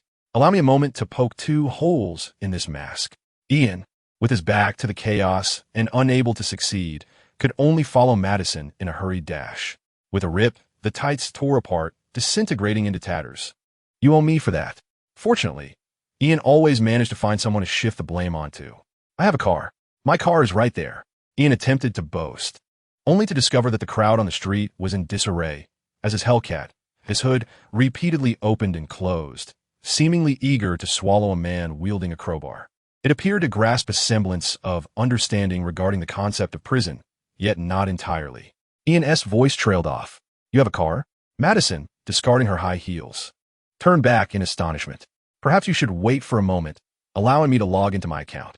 Ian, refusing to mention his vehicle, instead rummaged through his belongings and retrieved another package of tights, tearing it open. How many of these have you purchased? Madison gasped for breath. Yet her astonishment at the contents of Ian's pockets remained undiminished. Guess? Ian donned the stockings atop his head once more, preparing to log in again. He understood that the affluent often conceal their wealth, so he was reluctant to disclose that he had acquired 100 pairs, intending to use them over the course of a month, a lavish secret. Let them come. I believe they are certainly not ordinary. Look, I possess a superhero identification. No, wait. This is my now-defunct mental health certificate. This is my real identification. At last, Ian produced his clairvoyant card. He was not driven by a desire for heroism. Rather, his intuition suggested that the group of individuals, suspected to be male sorcerers, might be the lawbreakers his Hellcat urged him to confront. The quality of the courier service was assured. Ian certainly needed a sign for it. Each chapter 1 craft is built upon a detailed outline, and upon joining the group, I can present readers with the updated chapter outlines. Therefore, if any subscribed readers are pondering whether I possess an outline, I invite them to join the group. Should no reader voice doubts about a particular individual, I would deem that person a rival. Chapter 96. The grand call to my ancestors. Ian's gaze was drawn to a toad, seemingly imbued with magic, which could only be used for locating individuals. He recalled that some in Europe and America have a penchant for licking toads, making it likely a regulated contraband. Stop. Listen, they must have their reasons, Ian implored, shaking his identification while attempting to persuade them. Primarily, he was reluctant to struggle free from Madison's grasp. After all, he lacked the biological force field inherited from his father, and a careless move could lead to him inadvertently dislocating Madison's arm. Though one might view this as a ticket to cyber ascension, Madison would hardly appreciate it. This is nothing but a blank sheet, Madison exclaimed, shoving Ian's hand away, her golden locks bristling in anger. She felt somewhat deranged for instinctively turning to verify her identification. What official identification do superheroes possess, anyway? No, you should have seen my official certificate as Silk Superman. Ian jogged alongside her, astonished, retracting the card to scrutinize it closely. There was no issue. It displayed the identity he wished to showcase, even featuring a photo of the coveted silk attire he had sought in vain across multiple supermarkets. Exuding a perfect sheen, it was the kind of outfit that could be sold on a same-sex dating site to peculiar women after use. As for why he wouldn't sell it to men, it was simply because Ian still held onto his morals and boundaries, certainly not because he believed that peculiar, impoverished boys could not afford it. You must not have taken your medication this morning, Madison exclaimed in frustration, stamping her foot as she retrieved a bottle of pills from her bag. Is it delusion? Then take my psychiatric medication for now. It seemed she inadvertently revealed something, a deeply concealed secret that, upon reflection, appeared rather reasonable. After all, not every girl could share a desk with Ian for several years. Just as he contemplated confessing his recovery, the sight of the oversized pill bottle prompted him to remain silent. Minors often possess a greater understanding of what is beneficial to themselves than adults do. This is a natural selection mechanism evolved by nature. Those minors who do not pursue their own interests typically do not survive the transition to hominids. Although Darwin did not articulate this notion, it does not hinder Ian from drawing parallels from evolutionary theory. With a crunch, Ian believed that his friendship with Madison had endured for quite some time, so he found an excuse to indulge in his emotions. He seized the medicine bottle and proceeded to pour its contents directly into his mouth. Unfortunately, due to his robust constitution, Ian only experienced a meager negative effect, leaving him to ponder whether his father's solitary fortress still held any recipes for Kryptonian pharmaceuticals. Surely, the cosmic drugs from extraterrestrials would prove effective. Wait, you consumed them all? Madison only realized the extent of Ian's selfishness when he returned the empty bottle to her, her eyes widening with disbelief. You didn't leave even one for me? It can only be said that a traveler would never encounter an ordinary classmate.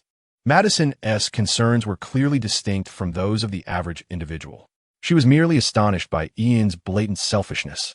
As for drug addiction, regrettably, the concept was alien to her. In her world, it was almost non-existent. To be honest, such a thought process was rather peculiar, even to Ian himself. You should really see a psychiatrist. That would be truly worth your while, he mused, implying that the simple-minded girl did not grasp his underlying message. I don't care. You need to prove to my psychiatrist that you're not selling the medication she prescribed to me, Madison insisted, trying to drag Ian along as they made their escape. First, accompany me to the police station. Having released Ian while obtaining the medicine, she now realized that his hand had become an elusive target. As she reached down to grasp it, Ian simply raised his hand high. When she attempted to reach upward, he swiftly pulled his hand behind his back. What is wrong with you? Madison began to suspect that Ian might be experiencing the side effects of his medication. She glanced behind them repeatedly, and upon seeing no pursuers, she felt a slight sigh of relief. I'm mainly just afraid your hand might touch me again, disrupting my grand ambitions of ascendance. Ian recalled the events from a few days prior in class, still feeling a twinge of fear. Perhaps that ability to heal others was a miraculous remedy for those in need, but for Ian, it only manifested as a profound psychological shadow. Who understands my family? Madison's healing touch was undoubtedly a nightmare for those who adored hamsters. Is your infatuation turning into a double-edged sword? Madison lamented, recalling Ian's words when he spoke of money over emotions. Close enough, Ian conceded, not bothering to correct her. A distorted version of ancestral wisdom applied in this situation. Once I become a Hollywood star, you'll have to pay me if you wish to shake my hand. Charging Madison in reverse had always been her dream. When the glimmer of stardom pales in comparison to the prospect of opening a hospital with me, which promises swift financial gain, I can locate the injured, and you, a miraculous healer. Together we would undoubtedly succeed. Ian earnestly proposed this notion. To persuade someone to pursue medicine is akin to inviting divine retribution. Madison rolled her eyes in response. She perhaps grasped Ian's intent, but chose not to engage further. The decision to seek medical attention often stems from a reluctance to confront certain personal issues. I speak earnestly. Even if I were to provide you with comprehensive family health insurance, alleviating your concerns about the burdens of childbirth, would you not consider it? Ian remained somewhat undeterred. On the bustling street, passers-by could not help but glance their way, particularly the man adorned with a stocking cap and the alluring woman, as their conversation could easily be misconstrued. Do you take me for a mere pig, destined to bear a litter? Madison's hand delved into her tousled hair. While with the other, she retrieved her phone, seeking the nearest police station. A pig cannot produce so many offspring, yet I believe a wizard could. Ian had indeed pondered this seriously. He recalled a scene from the Harry Potter films he had watched prior to his journey here, featuring a potion for pregnancy. If such a potion does not exist, then surely the skeptics must have encountered a counterfeit version.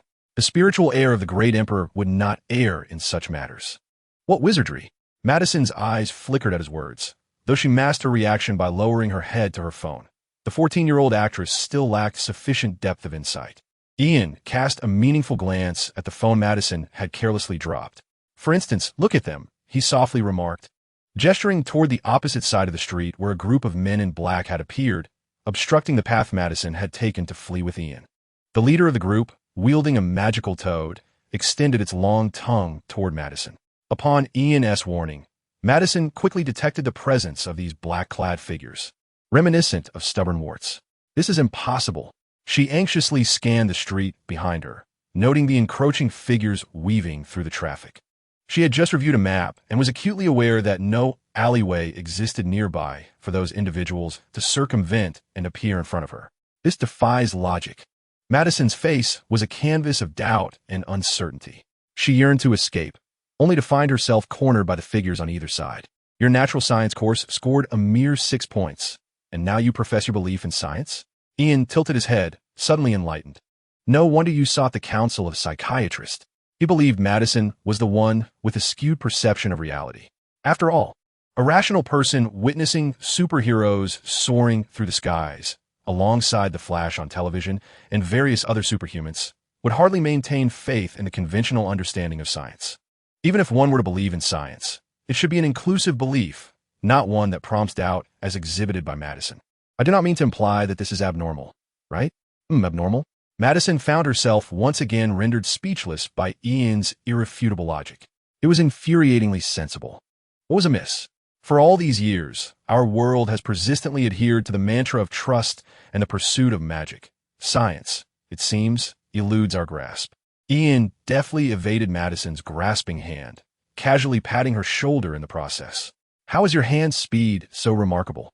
Madison, her anxiety palpable, scanned the surroundings, too preoccupied to question Ian's extraordinary agility. We must seek out the police. This group surely harbors ill intentions. To her dismay, she noticed figures clad in black surrounding them, leaving no avenue for escape. She immediately began searching for makeshift weapons.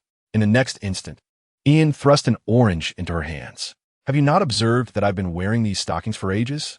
The passers-by on the street didn't even think to call for help. The police, spoiled by their superhero encounters, are unlikely to rescue you. But fear not. I can manage. I have always been able to. Remain here and do not move. I have procured this orange for you. Ian surveyed their surroundings. Allow me a moment to devise a way to disrupt the surveillance here. Alas, in such a bustling area, there are bound to be cameras. Who would have imagined that Ian's lifelong nemesis would be a mere camera? It was not that he was timid or overly cautious.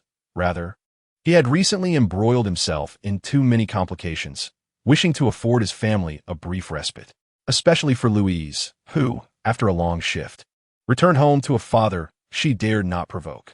Ian could not bear to have his mother distressed due to his late hours at work.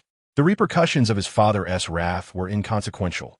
However, if his mother were to become upset, it would not merely be a matter of pain inflicted, but rather a situation that could escalate beyond control. Thus, Ian deemed it unwise to escalate matters further. For the sake of his family and himself, he should at least maintain decorum for a few hours, perhaps even a dozen. Just this one orange? Madison sensed the familiar pang of deception. You said the same yesterday. Do you have any idea how long I waited for you on playground? The school security nearly mistook me for a thief. The more she pondered, the angrier she became. Ironically, she felt less anxious. Having a friend alongside her in this predicament offered a sense of camaraderie. Thus, if capture was inevitable, so be it. Resigned, Madison merely hoped that her Hollywood aspirations would render her kidneys worth more than Ian's. This was, after all, the final bastion of pride for a high school queen determined to excel. At that moment, a cluster of black-clad individuals traversed the street, merely meters away from her and Ian. As she glanced around, Madison's gaze landed on a cane being used by an elderly woman. Seeking help from others seemed futile. Perhaps, as you suggested, they wielded magic, and the actions of these individuals appeared to be met with indifference from everyone else. Madison hesitated to alert Ian, but ultimately refrained from snatching the cane from the elderly lady. Do they possess a biological field as well? Ian exclaimed, taken aback. What biological field? Madison blinked in confusion. Encountering such an unscientific, unnatural, and utterly abnormal occurrence, it was undoubtedly the biological field at play. Jealousy twisted Ian's handsome visage as he scavenged the ground for stones, initially intending to smash the camera, but now desiring to hurl them at the figures clad in black. Weren't you just claiming it was magic? Madison struggled to follow Ian's train of thought. It could indeed be magic, Ian consoled himself, though his demeanor struck Madison as somewhat untrustworthy, akin to a fair-weather friend. If you have any brilliant ideas, now is the time to use them. Don't even think about summoning Superman. I've tried that, and it was futile. Madison rolled her eyes, the approaching figures in black causing her stomach to churn. So, you want to struggle a bit longer? Just because you've tried doesn't mean my cries for help are in vain. Every individual is different. Of course, I'm not fond of calling for Superman, as I believe anyone can be a hero. As she spoke, Ian turned his back to Madison, revealing the CD letters on his shirt, enormous, yet not merely oversized. Madison could only stare in utter disbelief. The shirt was intact because Ian had purchased several. What does that mean? Madison's mind flitted between various scenarios, overwhelmed. It's the abbreviation for Superboy. It signifies that I'm still a growing superhero. Ian believed this was merely due to Madison's inadequate reading comprehension skills from her language course. His label was unmistakably clear. Dumbfounded, Madison observed Ian hiding in the blind spot of the surveillance camera. She peeked out, stone in hand, and aimed at the camera, throwing it with the force of a bullet. However, the camera remained unscathed. Ian, on the other hand, managed to knock down a figure clad in black from 800 meters away. What on earth are you doing? Madison was taken aback. This is part of the plan. If I could deceive you, they would certainly be oblivious to my ambush. Ian promptly adjusted his strategy, and while Madison found the situation absurd, she couldn't help but acknowledge the logic in Ian's actions. She opened her mouth, ultimately at a loss on how to evaluate him. That boy has issues. As the black-clad figures witnessed their companion being attacked, one of them conjured a massive fireball with his hands, preparing to retaliate against Ian. Madison gaped in disbelief, while Ian, unwilling to reveal his shooting skills, furrowed his brow. See, I told you they are sorcerers. Ian closed his eyes. No, even if they truly are sorcerers. Are you really giving up? Surrendering? Don't you always claim to possess a superbrain? Hurry and think of a solution. Aware of her own inadequacy, Madison desperately sought to rekindle Ian's fighting spirit. Of course, she had misinterpreted Ian's behavior. I'm currently unleashing my ultimate move. Just as Ian finished speaking, Madison opened her mouth, poised to utter something. In the next instant, however, her voice and actions abruptly ceased. The entire world came to a standstill. Passers-by were frozen mid-step. Birds hung, suspended in the air, and even the droplets of the fountain crystallized into sculptures. Pedestrians, vehicles, and even the leaves suspended in the sky faded swiftly into monochrome, rendering the world akin to a still black and white animation. Only Ian retained his vibrant hues. What do you mean if I don't show up? You'll write a guide on my encounter with death. At Sunder's courtship strategy? A vexed voice broke the silence. Ian opened his eyes to behold the familiar figure of the woman in a tank top, standing beneath the now grayish-red traffic light. Who else could it be but the disgruntled Miss Death? Realizing the situation, Ian understood that he had triumphed once again. In response to Ian's smile, Miss Death returned with a sardonic sneer. Do you think this can intimidate me? Barefoot, she stepped onto the faded crosswalk, sending ripples across the grayish surface as she approached Ian with deliberate strides. But here you are, Ian said, unperturbed. He even quoted a classic line from Gu Long, noticing that her presence had failed to unsettle Ian. Miss Death merely halted in front of him, gazing down at the slightly shorter boy with an exasperated eye roll. This isn't because of you, so don't flatter yourself, she stated, crossing her arms, her black hair moving as if stirred by an unseen wind. I'm here because there are matters behind this event that require your assistance. Without waiting for Ian to inquire further, Miss Death snapped her fingers. In an instant, the surveillance cameras lining the street crumbled into ashes, and even the rear cameras of the pedestrians' phones disintegrated into black sand. The visual impact of that scene was undeniably profound. Ian's eyes sparkled with intrigue. Miss Death sighed once more, observing the dispersing black ash and the boy before her, her expression reflecting an indescribable sense of frustration. Even a deity who had existed for countless ages had never encountered a scenario quite like today. Death had witnessed the adulation of countless lives. Yet this was indeed the first time someone sought her power merely to dismantle the surrounding surveillance cameras. This fellow was even asking her to eliminate those ghastly entities. This was no longer a matter of using a nuclear bomb to kill a mere chicken. She could not comprehend what kind of mental state would lead to such a prayer. Was it unexpected? Or was it truly a case of being obedient to one's father? Are you happy now? Miss Death scrutinized the boy before her.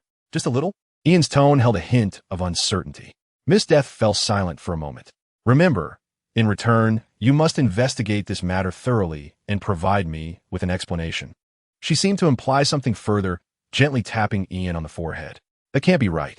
Ian was not deceived by the subtle maneuvers of his adversary. Was this the promise I made? I distinctly assured you that as long as you responded to me, you could come to my home to assist me in scrubbing my back when I was unable to do so during my bath, and it was strictly for 5 minutes. Mind you, he corrected the other party's fallacy. In the next moment, a gust of wind swept by, and the transcendent deity vanished with unprecedented swiftness, faster than ever before. The monochrome world was once again infused with color, and Ian discovered an odd pointer had materialized in his hand, steadfastly indicating an unknown direction. What is the urgency? Ian pondered, sensing an unusual tension. After all, when it comes to the encroachment of the external universe, even Miss Death had never provided such clear guidance. Was this matter more pressing than the corruption of his own father by malevolent forces? Is this your solution? A compass? Once the world resumed its flow, Madison regained her agility, and all she could see was the peculiar pointer that had appeared in Ian's hand. This was merely a subtle declaration from the proud young lady. Ian tucked the pointer into his pocket, free from the constraints of surveillance cameras, and immediately rolled up his sleeves, ready to confront a horde of sorcerers. A colossal fireball hurtled toward him. Strangely, the bystanders around them chose to ignore it. Be careful. Madison attempted to pull Ian aside to evade the attack, only to find Ian charging toward the fireball as if invigorated, obliterating the seemingly terrifying projectile with a single punch. What a display of bravado! Ian gazed at his unscathed hand, filled with disappointment. Another fireball came soaring toward him, and without even blinking, he raised his hand and smashed the feeble attack effortlessly. Blast it! Why didn't you mention your prowess sooner? Madison was left astounded by Ian's display, her jaw nearly grazing the ground.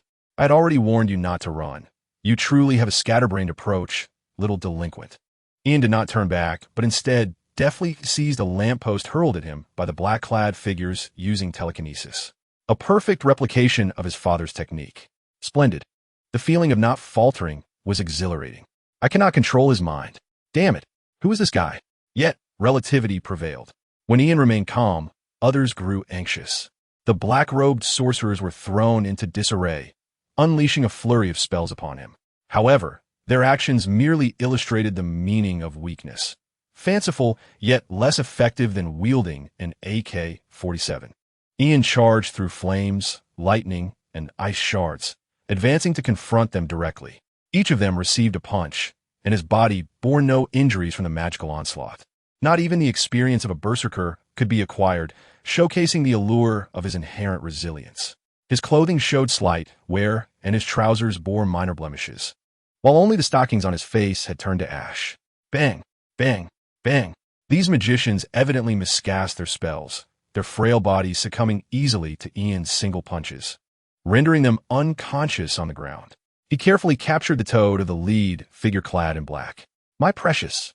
Merely by grasping the enchanting magical toad, Ian discovered he was afflicted with a slow-acting poison-negative buff, instantly becoming enamored with the creature. Just as he tucked it into his pocket, still pondering how to utilize it upon his return, a warning echoed in his ears. Be careful. Madison's alarmed voice reached him just as he turned to see a sedan hurtling towards him, manipulated by the mind of a black-clad assailant. Ian was no father figure. He lacked a biological force field. Thus, he could only demonstrate a show of iron-headed prowess, his head smashing through the Japanese sedan. Good heavens! You are simply like a superhero. Madison's eyes widened in astonishment as she fervently lauded Ian, seemingly becoming the first, perhaps the only fan of the newly emerged superhero. Crack! Crack! Ian tore apart the sedan that had ensnared him, forcibly initiating a super speed born of sheer numerical prowess, charging forward to topple the black-clad assailant who had attempted to ambush him. This fellow endured 3 of Ian's punches. It is the principle of not killing that has spared you. Having concluded his task, Ian gestured for Madison to bind this group of individuals, intending to send them all to a gay bar before his father noticed. They say bars are places to find lost souls. The men of Metropolis should also experience the gifts of nature. So, the character you drew is based on yourself? You are actually a superhero.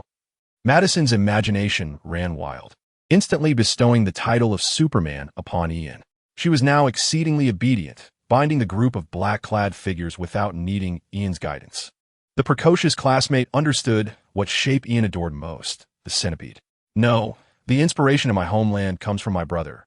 Ian quickly corrected her, aiming to salvage his image. No one had mandated that a comic could not exist before the author discovered its inspiration. You did not deny that you were a superhero. Madison initially gasped, then furrowed her brow in confusion. Wait a minute, Superman has been active for decades. Could it be that you do not age? Now it makes sense. The ageless you has been hiding in high school as a student. No wonder no one has uncovered Superman's true identity. The blonde girl drew in a sharp breath, showcasing her remarkable deductive skills. She felt she was gradually grasping everything and deemed her intellect quite commendable in a crisis. Have you watched too much Twilight?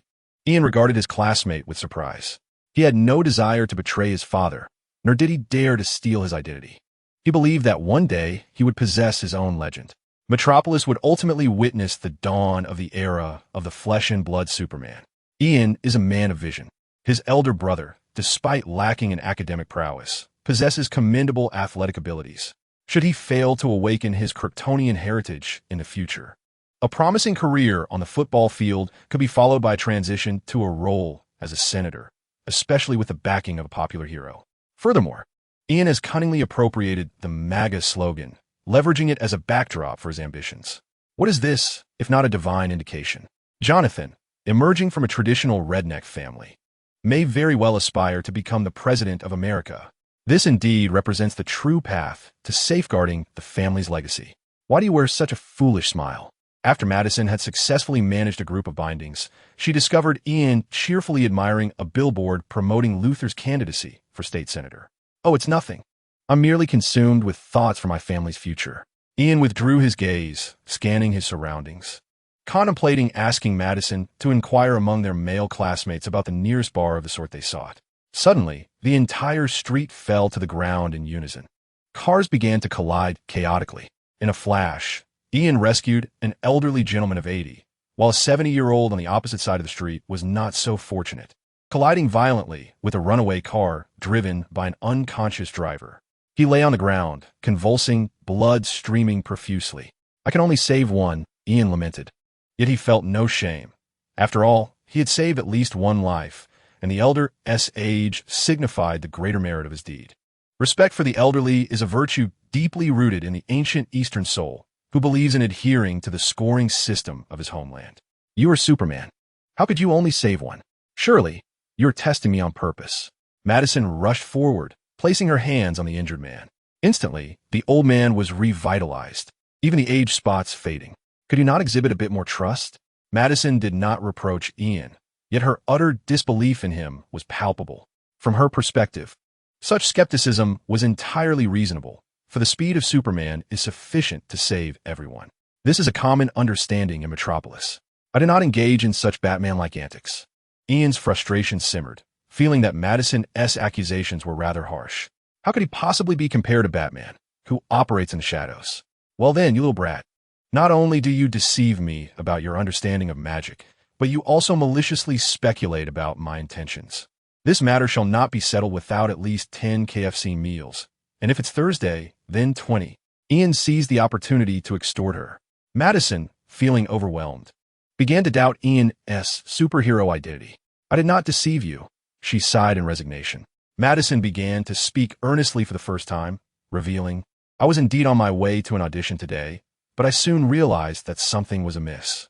The audition venue was a small chapel, not of the Christian or Catholic variety, but rather a private church, and upon arrival, the atmosphere felt akin to that of cult. She had previously speculated about the reasons behind Ian's belief in a cult. An elderly woman had led me through a series of tests and even attempted to persuade me to join her so-called witch coven. At this point, Madison wore a look of sheer trepidation. "To be honest, I am not naive. Unlike those women who are perpetually deceived by mysterious phenomena, I perceive those so-called tests as nothing more than a form of incomprehensible magic. Teleportation, clairvoyance, fireballs, soul connections, and telepathy seemed enigmatic, yet I remained unconvinced." Madison, clutching her head, still found it difficult to accept the madness of the world. Witches? Witch covens? Testing and assessments? Ian had inadvertently touched upon his own prophetic blind spot, prompting him to diligently search for memories that could correlate with this information. It was not surprising that he couldn't recall much. After all, he was not a genuine seer. Who could possibly consume all fantastical works before traversing into such realms? All Ian could do was rely on probability theory, beginning his search among the characters and events involving magic within the DC universe. To no avail. It was disheartening. Could it be that my super intellect was failing me? Ian was reluctant to accept this notion and continued to press his mind, silently imposing a threat upon it. This proved effective, as he recalled numerous details he had previously overlooked. However, none of them provided any relevant information regarding Madison or the witch coven. "So, are you suggesting that these individuals are indeed witches?" Ian gazed at the fallen, suited men, his tone laced with astonishment. The only useless knowledge that came to mind was from a certain book featuring men transforming into women through extraordinary professions. Thus, could it be that there are female-to-male transformations in the DC universe as well? No, that wasn't the case. The coven consisted entirely of women, the epitome of femininity in every conceivable sense. Madison was aware that Ian's thoughts were likely veering off course, prompting her to emphasize that witches were indeed just witches. "How is it that you caught their attention then? Are you not aligned with the witches?" Ian kicked the unconscious figure in black, astonished to find their bodies as pliable as that of a slug. "No bones?" Just as Ian crouched down to investigate further, a resonant male voice suddenly boomed. No, we're not the same as witches. We are warlocks. At least I'm a warlock, and they were warlocks before my little spirit supplanted them." A fissure opened in the sky, and a figure clad in a black robe descended slowly. With each meter he fell, a streetlight shattered, and Ian couldn't help but feel a twinge of envy at this dramatic entrance. A nightclub vibe? Ian marveled at the exposed chest of the figure, exclaiming, "Little girl, I knew you would attract such individuals. You should frequent such places less to avoid their entanglement." Such a heartfelt admonition. Madison, flustered and infuriated, retorted, "Get lost. I am still a virgin. This is my most valuable asset, for heaven's sake. Who would waste it in a nightclub?" She seethed, kicking Ian's calf in frustration. However, without the biological force field, how could the sturdy body of iron be merely a facade? With a swift kick, Madison found herself tumbling to the ground, her frustration mounting as she realized she should have known better than to think she could displace Ian. Damn it! Madison was almost brought to tears by her own foolishness. In a moment of exasperation, she flung her expensive handbag to the ground, her face a canvas of existential doubt and self-reflection. A mosquito just bit me, she thought. Ian pretended not to notice. Surely, her desk mate was feigning ignorance. The tearful expression was far too convincing. Madison felt yet another blow to her morale. Is this it? And I still want to eat KFC? She gritted her teeth. Don't be like that. I'm still trying to save you. Ian quickly redirected the conversation, glancing at the descending man. Your friend, Miss Madison, certainly needs some justification for pursuing me. It was an overt attempt at redemption. Upon hearing this, she felt utterly defeated. The Supreme which desired to inhabit her body for another lifetime. This was not a scenario I wished to witness. There could only be one Supreme Sorcerer, and that was me. The man was equally candid, standing with his arms crossed, exuding an air of authority. Yet the unmistakable essence of nightclub flamboyance lingered about him, rebellious, with a flirtatious demeanor that reeked of a club's headliner. After a slight sniff, Ian furrowed his brow, sensing something amiss. A demon? Yes. Ian's keen senses detected a familiar scent. Clever. The man smirked, his grin appearing far more natural than Ian's Dragon King smile. What? A demon? Madison, still lying sprawled on the ground, propped herself up in sheer horror. Today was undeniably unlucky for her, still reeling from the shock of magic and witches. She was now confronted with something even more terrifying. The blonde girl wished fervently to faint. She could accept Ian retrieving her lifeless body. After all, it was a worthwhile endeavor. In Hollywood, she could boast of having slept with a superhero, surely a better return on investment than those actresses who slept with directors. Wouldn't you agree? I am the son of the Demon King, the future ruler of the world, the man proclaimed proudly, fixing his gaze on Ian, his voice imbued with a certain weight of power. Now bow before me. Perhaps there was indeed a hint of magic in his words. Suddenly Madison, who had been lying on the ground, flipped over and knelt before the man in the black robe, her pretty face etched with terror and disbelief. What is happening? She gasped, her voice trembling. It is the will of destiny, the man in black declared dramatically. You also enjoy speaking of fate? Ian replied, utterly astonished, unaffected by the power of the other's words. The man in the black robe was somewhat surprised, yet he did not express anger. Not everyone, after all, is as easily flustered as Ian. This is an oracle, a decree that mortals cannot defy. However, it seems you possess a rather extraordinary physique. As he spoke, the man surveyed his surroundings, where the chaotic street was littered with scattered metallic debris, remnants of the items used to assault Ian, which had subsequently been destroyed by him. Do not blame me. It is the fault of your underlings. Ian firmly believed he belonged to the realm of emergency evasion, a crucial point, especially since America lacked such a notion. It proved quite useful during legal battles when combined with other maneuvers. Underlings? They lack the qualifications to be my subordinates. Merely a bunch of imps from hell. If I were to obtain your body, I would no longer require their assistance. The black-robed man cast a disdainful glance at the bound figures on the ground, then lifted his gaze toward Ian, his eyes gleaming with avarice, as if harboring intentions of seizing Ian's form. That is hardly permissible. Ian chose to decline. Your consent is unnecessary. I've already claimed your body. I will assume your identity in this world, and no one shall remember today's events, the black-robed man asserted with confidence. He gestured toward the unconscious crowd strewn about, clearly indicating that all of this was orchestrated by him, perhaps having observed Ian's battle from the very beginning. The motivation behind his actions was evident. He sought to stealthily usurp Ian's identity. Superman, he so scornfully underestimates you. You must act. Madison reclined once more, gently tapping Ian's calf, cautious not to hurt her own hand. He is no Superman, merely a usurper, the black-robed man scoffed. believing he had unveiled Ian's vanity and intended to exert psychological pressure on him. This was designed to shatter Ian's mental defenses, facilitating his eventual takeover. One must admit, the strategy was well calculated, though it appeared he had not conducted a thorough background investigation. You are correct. I am indeed no Superman. Ian felt no sense of vulnerability. As the black-robed man furrowed his brow, Ian also glanced at the figures in black on the ground.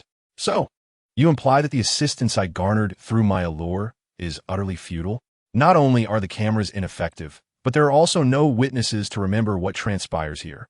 Even you are demons, not belonging to humanity? Ian's emotions fluctuated, tinged with frustration. He gritted his teeth. The black-robed man was momentarily perplexed. Indeed, this self-proclaimed son of hell found Ian's attitude somewhat baffling, yet he nodded in response. In the next moment, he observed Ian's face visibly flush, his body trembling, and a smirk began to form at the corners of his mouth as he intended to amplify the fear of the impending silence that would envelop his opponent. However, Ian exclaimed, "I've had enough. Enough of this charade. Enough of everything." The boy, suddenly erupting with fury, disrupted the schemes of the man cloaked in black, who could only witness the brilliance of golden light flickering in the other's eyes. Had I known earlier, I would have unleashed my full power. Without warning, two searing beams of energy erupted, and an exasperated Ian truly exerted himself. Under the astonished gaze of Madison, whose eyes were nearly bulging from her head, a torrent of golden light propelled the bewildered sorcerer away with tremendous force. I recognize it. It's the heat vision, the hue of gold, golden Superman. Amidst Madison's exclamations, the sound of the black-cloaked man crashing into the mall echoed through the air. The heat vision was indeed formidable. It either inflicted direct, piercing damage, or, if it failed to penetrate, would nonetheless deliver a powerful repulsion. The Hellspawn made an entrance that shattered the structure of the three-story mall into disarray. The cacophony of collapsing debris and steel was thunderous. "Hey, little girl, show some respect. I've just powered up. I'm an ancestor now," Ian asserted, fully comprehending the essence of power. He even felt the need to warn his good friend, let alone the demon that had just attacked him. With the heat vision still emanating, Ian approached the ruins of the mall, casually seizing two bound figures in black and crushing their empty skulls. They were devoid of brains, merely teeming with maggots. Indeed, they were not human. Ian did not annihilate all the demons. These lowly creatures were too insignificant to be offered as sacrifices to his adoptive father. However, he believed they could serve as nourishment for his personal gas station and garbage bin. "It infuriates me. After all that effort, you claim it's because I'm too clever and overthinking." The more Ian pondered, the angrier he became, and the intensity of his heat vision surged. The golden radiance nearly materialized, incinerating the dust in the air with a charred scent. The enhanced physical attributes from his berserker's passive ability would also influence the skills of other professions, as physical prowess was not calculated in isolation. "Damn it, what kind of trick is this? This is not Superman's heat vision," the Hellspawn lamented amidst the ruins, his body marred by an extensive network of charred wounds. Nevertheless, due to timely defensive measures, he had not been obliterated by Ian. Yet the black mist coalescing in his arms, raised for defense, appeared unable to endure for much longer. "Is this it? Is this all you've got?"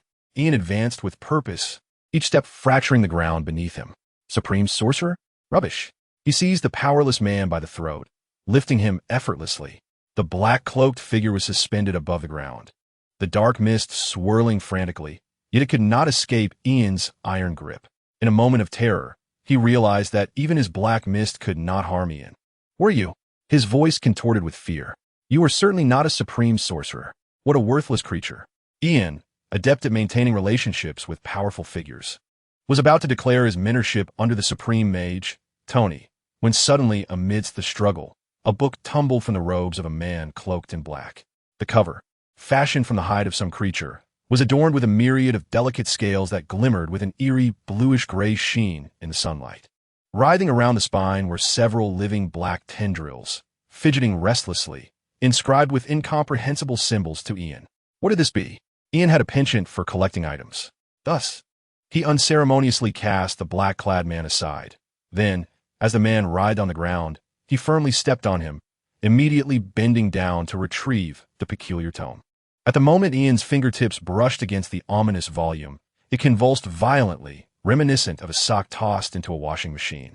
The scales on the cover began to flake away, revealing a pink Hello Kitty sticker underneath, while the writhing tendrils dropped to the ground, transforming into clumps of colorful Play-Doh.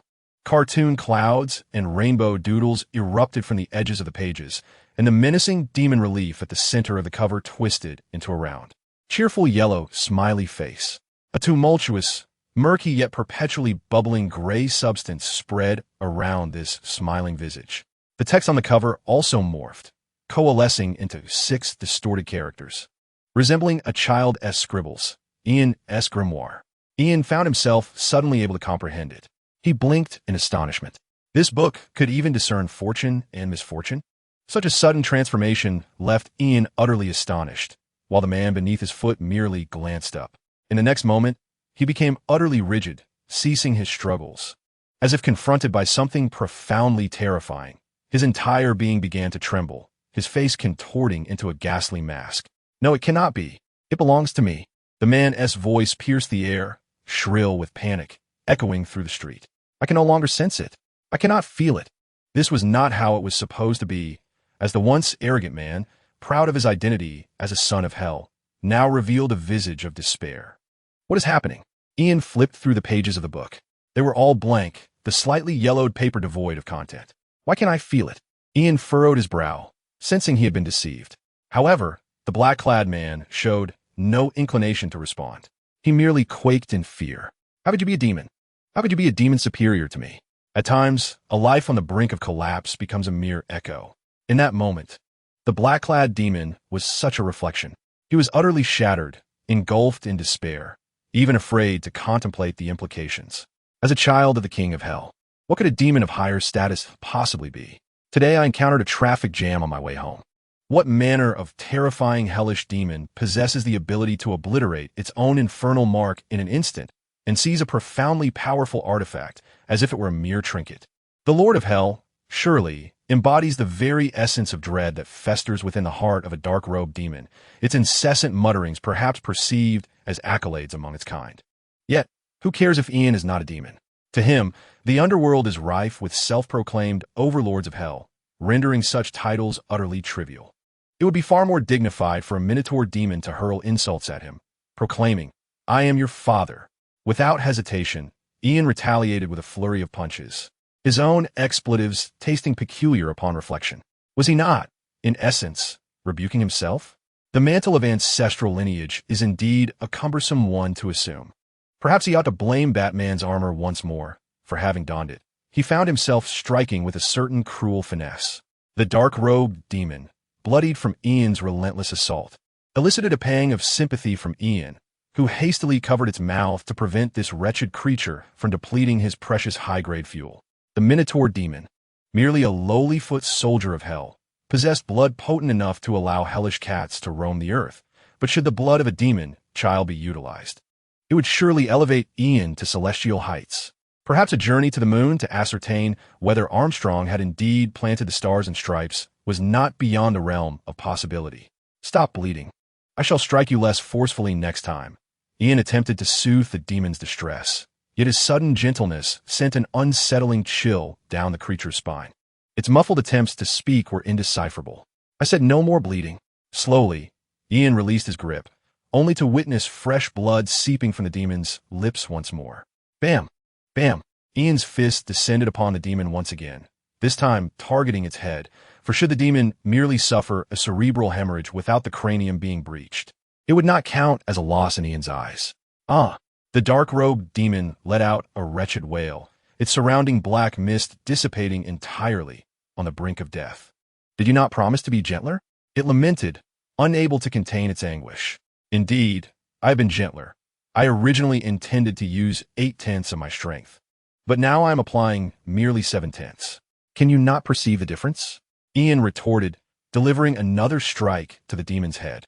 This is 7/10, and without pause, he struck again. This is 8/10. He endeavored to prove himself a paragon of honesty and integrity. The demon's skull buzzed with each blow, feeling as though its very soul were being hammered upon. It was on the verge of spewing blood, yet managed to swallow it back down upon catching sight of Ian's bright, clear eyes. It was evident that, as a demon, this one possessed a modicum of wisdom. Everyone is a demon. We should unite as one and stand together against heaven and God. Release me, and I assure you, I will exert every effort to assist you. I have reincarnated in this mortal form, possessing powers typically reserved for sorcerers. I can foresee the struggles of the dark-robed demon as he attempts to make Ian recognize his own worth. If Ian were indeed a demon, he would possess some measure of value, for the constraints of hell and the mortal realm prevent most demons from fully manifesting their powers here. Therefore, having a formidable male sorcerer as an ally would simplify many endeavors. Unfortunately, the dark-robed demon has consistently misjudged Ian's identity. Your insults are more vile than those spat by my Uncle Batman and my father. How can you deem me a demon when I am so strikingly handsome? Ian's fists were eager for action, causing the dark-robed demon to tremble in fear. Am I not a demon as well? Do I not possess a certain charm? He hastily forced a smile, desperately defending his claims, convinced of his own emotional intelligence. Little did he know, what caliber are you to compare yourself with me?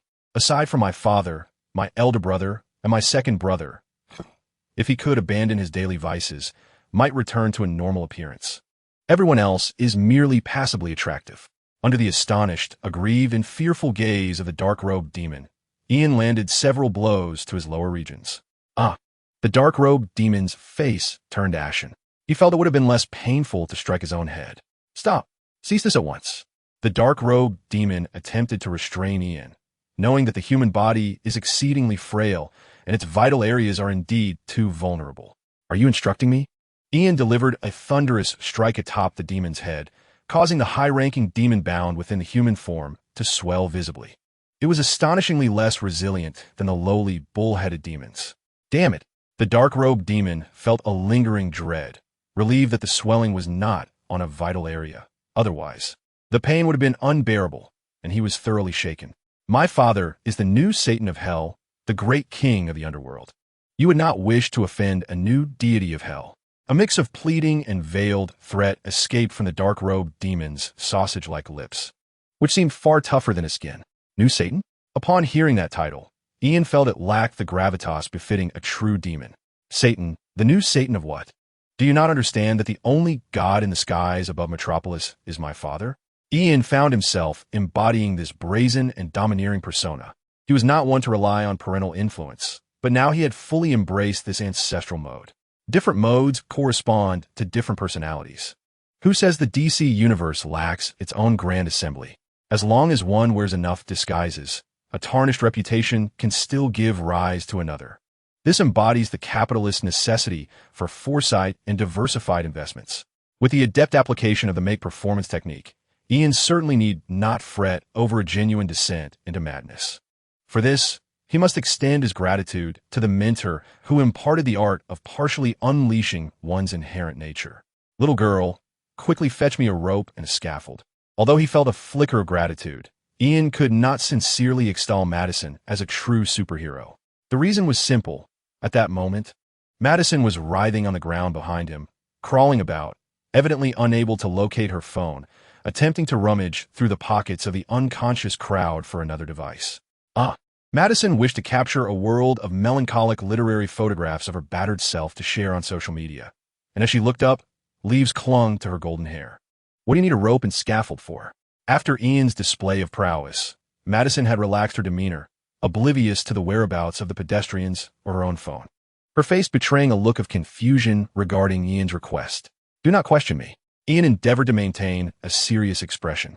Remember, when I take on my larger persona, do not ask me such character-destroying questions. The ancestor may do as he pleases and go wherever he desires. He earnestly reminded Madison to be mindful of their synergy, to which she could only feign understanding. She scrambled to her feet and began searching around. Madison found Ian's thought process habitual, often feeling her own intellect insufficient to keep pace with the academic's reasoning. Yet, she remained unfazed. After all, being less than astute was a label befitting a Hollywood starlet. Thus, she interpreted Ian's admonitions in her own unique manner. The ancestor, she mused, reflecting on Ian's capricious persona as if rehearsing lines from script. suddenly feeling enlightened and comprehending the situation profoundly. Before long, Madison procured the items Ian desired. She watched disinterestedly as he bound the black-robed demon to the scaffold like a sausage, a metropolitan girl who only understood that Ian's victory had settled all matters. She harbored no concern for the demon's fate, even kicking it a few times due to the earlier pursuit. Such forgetfulness is characteristic. Fortunately, the demon's thighs lacked the firmness of Ian's calves. That wretched demon must have consumed everyone's phones. Ian, could you lend me yours for a moment? Madison glanced at Ian's bulging pockets, a hint of urgency in her voice. How could she not be anxious? Such occurrences were rare. If she did not capture a few more vulnerable, delicate photographs soon, the abrasions on her arm would soon begin to heal. How can one garner attention? How can one evoke sympathy on social media? Here you go. Ian did not even ask. Without hesitation, he handed over his phone. Thank you. Madison immediately got into the groove. She began to pose in front of various ruins. At one moment, she leaned against a wrecked car, gazing up at the sky at a 45-degree angle. At another, she squatted beside an exploded mailbox, striking a pose of frightful escape. What does it mean to be a green tea girl? This is essentially it. Are you all insane? The man in the black robe was bound tightly. Yet he could not help but contort his expression and speak. There was no way he could comprehend how such a person could exist in this world, even if he were a demon. Do you have any medicine? Ian tentatively inquired, initially thinking he might deceive him into revealing some hellish concoction. But to his dismay, all he received was a look of bewilderment from the black-robed demon. No medicine? Then what are you babbling about? Did your urinary system explode? Ian felt profoundly disappointed, suspecting that the other was deliberately mocking him, and thus he unleashed the most vitriolic curse he could muster in English. Just as it seemed Ian was about to throw a punch. I was wrong. I truly was. Please don't come at me. I beg you. I can't take it anymore. The demon pleaded with a quavering voice, though he still had no idea what he had done wrong. Very well, now I ask, you answer. Ian retrieved the spellbook from his waistband. Though he had not brought his backpack, the waistband served as a perfect makeshift shelf. He propped the book just below his navel, an ingenious solution that only a clever mind could devise. Good. The black-robed demon dared not utter another word, nodding vigorously as if to appease him. Perhaps he had begun to grasp Ian's ruthlessness. Even the book he had lost to Ian was now merely a source of lingering glances. What is the purpose of this book? Ian flipped through the peculiar spellbook, which was entirely blank. He felt no intrinsic connection to it. Thus he naturally sought answers from its previous owner. It was a collection inadvertently acquired by my father, the Demon King Crowley. Before I arrived in the mortal realm, I tricked my foolish brother into stealing it from me. The black-robed demon stammered as he spoke, stealing furtive glances at Ian's expression, attempting to intimidate him with a name. However, the effect was not as he had envisioned. That crossroads demon? Truly, a tigress' absence makes the monkey's king. Ian's expression remained unchanged, but he could not help but scoff, genuinely marveling at the peculiar work environment of hell. Crowley. That name has a memorable resonance. It, along with Sam, the Grim Reaper, and the benevolent father figure, is woven from the same cosmic fabric. Originally a demon of crossroads trading, he had indeed seized the opportunity to become what is now deemed the king of hell. Are you not afraid of my father? The black-robed demon sensed Ian's emotions and felt increasingly desperate, realizing that the other even knew of his father's profession during his lifetime, while he remained utterly perplexed about Ian's origins. Returning to the subject of this book, let us not digress into trivial matters. Ian gently tapped the peculiar ancient tome in his hands, and despite the black-robed demon's inner turmoil, he could only respond with honesty. I am unaware of its origins. Perhaps my father and brother are equally in the dark. The only certainty is that it seems to possess a power akin to that of the Creator. The user can inscribe upon it forces that do not belong to this realm. The black-robed demon spoke the truth, fearing that Ian might possess the ability to discern lies. In the depths of hell, most formidable entities wield similar powers. If it were truly so formidable, would you still suffer such a dire defeat at my hands? Ian, lacking telepathy, appeared skeptical and playfully slapped the demon's face with the book. The creation of rules cannot be summoned from thin air. It requires magical energy as a foundation. It is precisely because I lack sufficient magical power to wield it that I require the demise of the Supreme Witch. Only upon her death can I ascend to become the new Supreme Sorcerer and gain the formidable magic I seek. The black-robed demon maintained his facade of honesty, uncertain if Ian was testing him. Such an experienced demon could harbor countless schemes. "Let us discuss the supreme witch and the matter of witches," Ian expressed, eager to learn. For he had always been passionate about acquiring knowledge. "Very well," the black-robed demon replied, eager to please Ian and revealing information without reservation. As anticipated by Ian, this was a part of the narrative he had yet to uncover. Wizards are the most ancient of extraordinary professions in this world. Only those endowed with talent can become wizards, and this talent is intricately linked to an ancient bloodline. Descendants of the ancient gods? Ian pondered the demon's words, savoring the insights within. Indeed, this was knowledge unknown to many. The power of wizards is characterized by bloodline inheritance, with each wizard mastering at least one potent bloodline ability. Among these, elemental manipulation, mind control, astral projection, teleportation, resurrection of the dead, prophecy, and telepathy are referred to as the 7 wonders of wizards. The black-robed demon began to expound with great fervor, recognizing that this was his value. Of course, wizards possess other capabilities, but only these 7 wonders serve as the crucial indicators of bloodline strength. Only those wizards who can simultaneously command all 7 wondrous powers are the ones whose bloodlines are closest to the ancient gods, destined to inherit the majority of the magical power left behind on Earth. Thus, the title of Supreme Sorcerer is often held by witches, perhaps due to the feminine nature of the ancient gods, resulting in a universal truth that all supreme sorcerers are invariably women. Consequently, witches inherently possess greater magical power than their male counterparts. The black-robed demon expanded Ian's worldview, allowing him to feel the growth of his knowledge as he spoke. The dark-robed demon gazed at Madison, who was immersed in taking photographs not far away.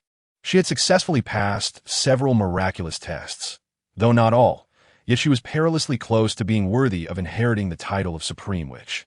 Thus, she undoubtedly represented the finest vessel for the aging Supreme Witch. "I cannot allow such a thing to transpire, for it would further augment the already formidable powers of the Supreme Witch." The dark-robed demon articulated its motives for seizing Madison. "If there is to be a reincarnation, it must be my own. How ruthless! If I were in your position, I would not concern myself with such matters," Ian remarked, casting a glance at Madison, who was still blissfully snapping pictures after narrowly escaping danger. The girl leaned against the wrecked police car, taking selfies, her golden hair billowing in the evening breeze, as her phone captured the glistening tears and bruises on her collarbone. A perfect portrayal of a battle-scarred beauty. "What do you mean?" The dark-robed demon was perplexed by Ian's words. "You just mentioned that the Supreme Witch must die. Only upon her demise can the magical essence she possesses transfer to another individual closely related to the ancient god's bloodline." Ian furrowed his brow, his gaze flickering slightly. Indeed, the dark-robed demon nodded in acknowledgement. It noticed that Ian's expression towards it grew increasingly peculiar. "What is it?" The dark-robed demon could not help but inquire. "Allow me to clarify. According to this rule, if you were to eliminate all other witches and warlocks, all the magical power of the ancient god would then be bestowed upon you." Ian was genuinely contemplating this. "Yes, if possible. I would certainly desire to monopolize the entirety of the ancient god's residual power," the dark-robed demon confessed candidly, revealing no concealment of its ambitions. Ian nodded, appreciating the thought. "But have you ever pondered why the ancient god, whose name you do not know, still possesses lingering magical essence in the mortal realm? Moreover, the critical point is that this magic can be inherited by various witches across different eras, with those whose bloodlines are closer to him receiving a greater share of the power. Does this not strike you as odd, considering your nature as a demon?" Ian observed the demon's bewildered expression, realizing that its capture was likely not solely due to his own prowess. Reflect on this. Truly reflect. Ian never anticipated that he would find himself in a position to educate a demon on how to be a proper demon. If you were to gather all the magical power from this ancient god, would it not mean that at that moment, your bloodline would be infinitely closer to that ancient deity? Such a vessel would be irresistible, even to him. Ian's analysis held merit, provoking a look of horror in the dark-robed demon's eyes. "No, it cannot be," it thought, tumultuous waves churning within, yet remained unwilling to concede to this realization. It is rather disheartening to acknowledge that such conjectures may hold truth, as it would imply his folly. It is evident that he has reincarnated himself into a veritable abyss. Very well. At times it is acceptable to be somewhat foolish. I understand your plight, my dear ostrich, for I am well acquainted with your kind. Ian clapped his hands, his emotions stabilizing considerably, for he had just acquired new knowledge. Indeed, I am merely an ostrich. The dark-robed demon dared not refute this. Observing Ian as he surveyed his surroundings, a sense of trepidation rising within him. I have divulged all that I know. This was a plea for Ian to recognize the value of his information. Is that truly everything? Ian inquired skeptically, scrutinizing the bound demon. I swear by the name of my father, Crowley. Is indeed all. The demon fervently nodded, the metal framework clattering, revealing a distinct lack of intelligence. Clearly, he had not watched enough gangster films in his youth. Were there no televisions in hell? Very well, Ian also smiled. The demon forced a conciliatory grin, baring his sharp teeth. So, we are in the clear then, he cautiously ventured, only to discover Ian approaching with a kitchen knife and a paint bucket, adjusting his stance to present an inverted posture. Do we not agree that all was well? Brother. The demon's eyelids fluttered, attempting to feign camaraderie with Ian. However, such a designation earned him nothing but a warning glare from Ian. Who is your brother? Mind your words, Ian retorted, firmly asserting that the reconciliation his ancestors had orchestrated did not absolve him of the conflict with this malevolent creature. Do you comprehend my familial legacy? My lineage is inherently at odds with vile beings, such as yourself. Ian picked up a stone from the ground. You deceiver. Damn it. You are tricking me. The demon's face flushed crimson, akin to liver, and Ian surmised that it was merely a surge of blood to the head. After all, this was a demon. How could it be so easily rattled?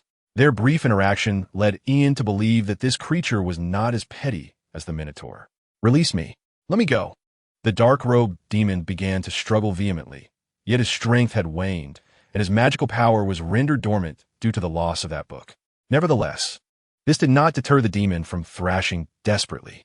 There was no choice. If he remained still, even if he were truly foolish. The dark-robed demon had come to realize what he was facing. The reflection of Ian sharpening his knife was indelibly imprinted in his pupils. Rest assured, my father taught me the essence of mercy. With swift strokes, Ian sharpened the kitchen knife he had purchased from the department store to an edge deemed razor sharp. This is true mercy. The moment the knife was drawn, the demon's blood began to pour forth uncontrollably, and his skin took on a morbid pallor, with purple veins sprawling across his face like a spider's web. This is due to the loss of vitality, which begins to revert to a twisted, demonic form. The contamination of human genes by the essence of demons is alarmingly severe. A pungent odor of sulfur gradually permeated the air, as Ian elegantly held the iron bucket to capture all the demon's blood, much like one would a fine wine. The blood of the demon was not red. Rather, it was thick and black like oil, unmistakably genuine fuel. The anguished cries of the demon began to wane, until a moment arrived. With a hiss, a translucent soul broke free from the corpse, resembling a distorted monstrosity adorned with grotesque wings. Just as it attempted to flee, it was seized by Ian, who had been eagerly anticipating this moment. How is this possible? The soul emitted a piercing scream. I should not exist in this realm. It was utterly perplexed. Amidst its frenzied howls, Ian produced an ancient pendant. The soul of the hellish child was indeed extraordinary, as the Death Knight once again responded to its audacious devotee. With a swift motion, the soul of the demon was drawn into the pendant, which displayed intricate crimson patterns on its surface, pulsating like veins. Moments latte. It bestowed upon Ian a gift from the Death Knight. The familiar crystal emerged from the pendant. My adoptive father has captured the demon's soul as a plaything. This is merely a reward selected from his confections. Ian grasped the crystal suspended in the air. The taste was familiar, eternally astounding in its texture, melting upon contact. Strength surged throughout Ian's entire being.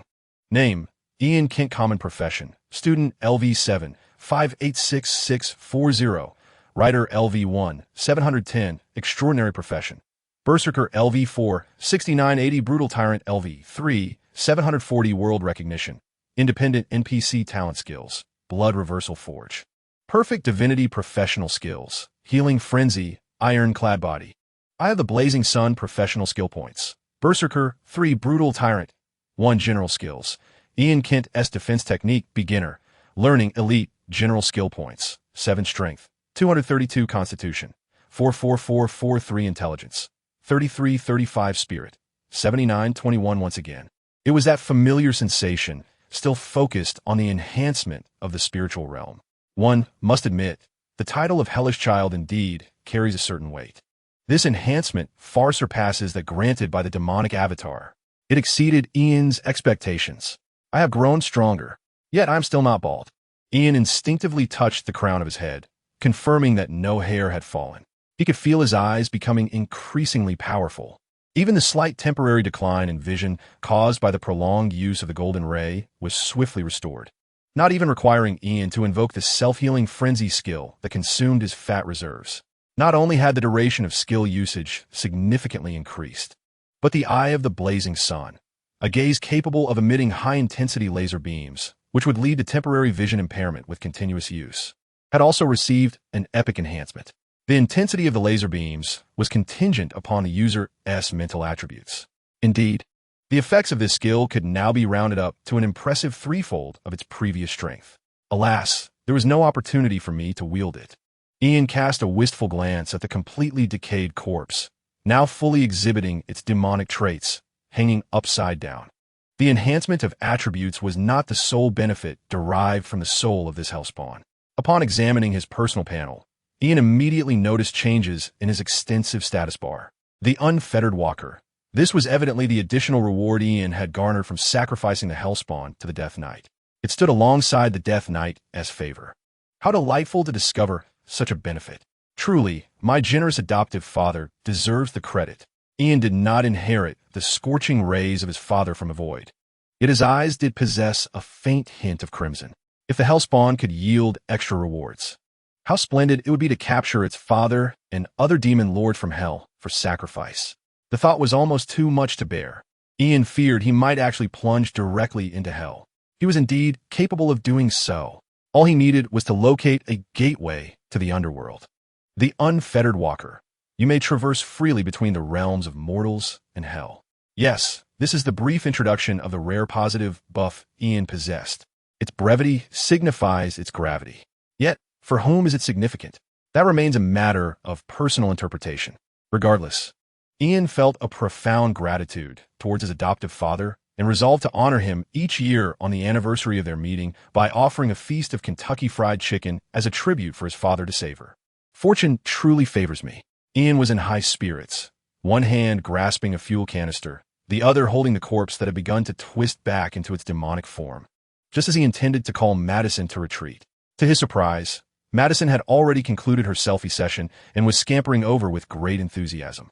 Ian, have you joined some peculiar organization? The Society of Oddities? Why did a garbled message from a Gotham oddity come through to you? She explained that he needed to send the remaining manuscript in the agreed-upon manner, assuring him that her glance at the information was purely coincidental. Madison attempted to justify her already scant integrity. Utterly meaningless. Perhaps she should indulge in fewer Japanese comics. Ian lifted his gaze to the sky.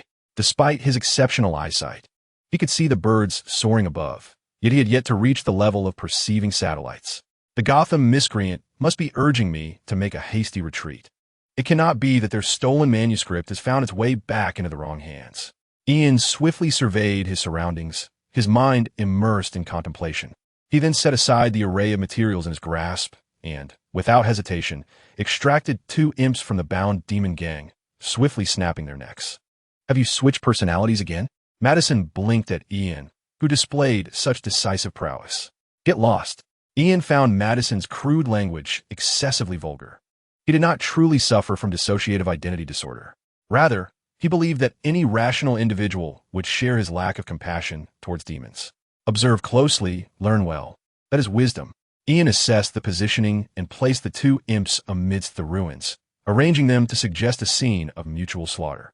Surely, someone must account for the tragic state of this region. In consideration of the metropolitan officials, Ian deemed it sufficient to relinquish 2 of them. A kind-hearted individual. I truly live up to this title. Clutching his bounty of materials, Ian made a swift exit, eluding even Madison, who was busy editing images on his phone. Wait for me. Madison was not foolish. She recognized the peril of remaining in that location and hurriedly followed Ian. They emerged outside the previous restaurant. where all around them lay individuals unconscious on the ground. This must be the work of that demon, misusing my spellbook. Ian pondered as he looked up at the sky, noticing the absence of the seven wolves. Even Superman had failed to detect the anomalies in this neighborhood, which indicated that the spellbook tucked into his waistband was indeed far from ordinary. Isn't that the spellbook you stole? Madison's reasoning could sometimes be rather rigid. True, but if she were less rigid, she wouldn't have waited so long on the playground yesterday. He is a time thief. You wouldn't understand. He pilfered my spellbook from the past.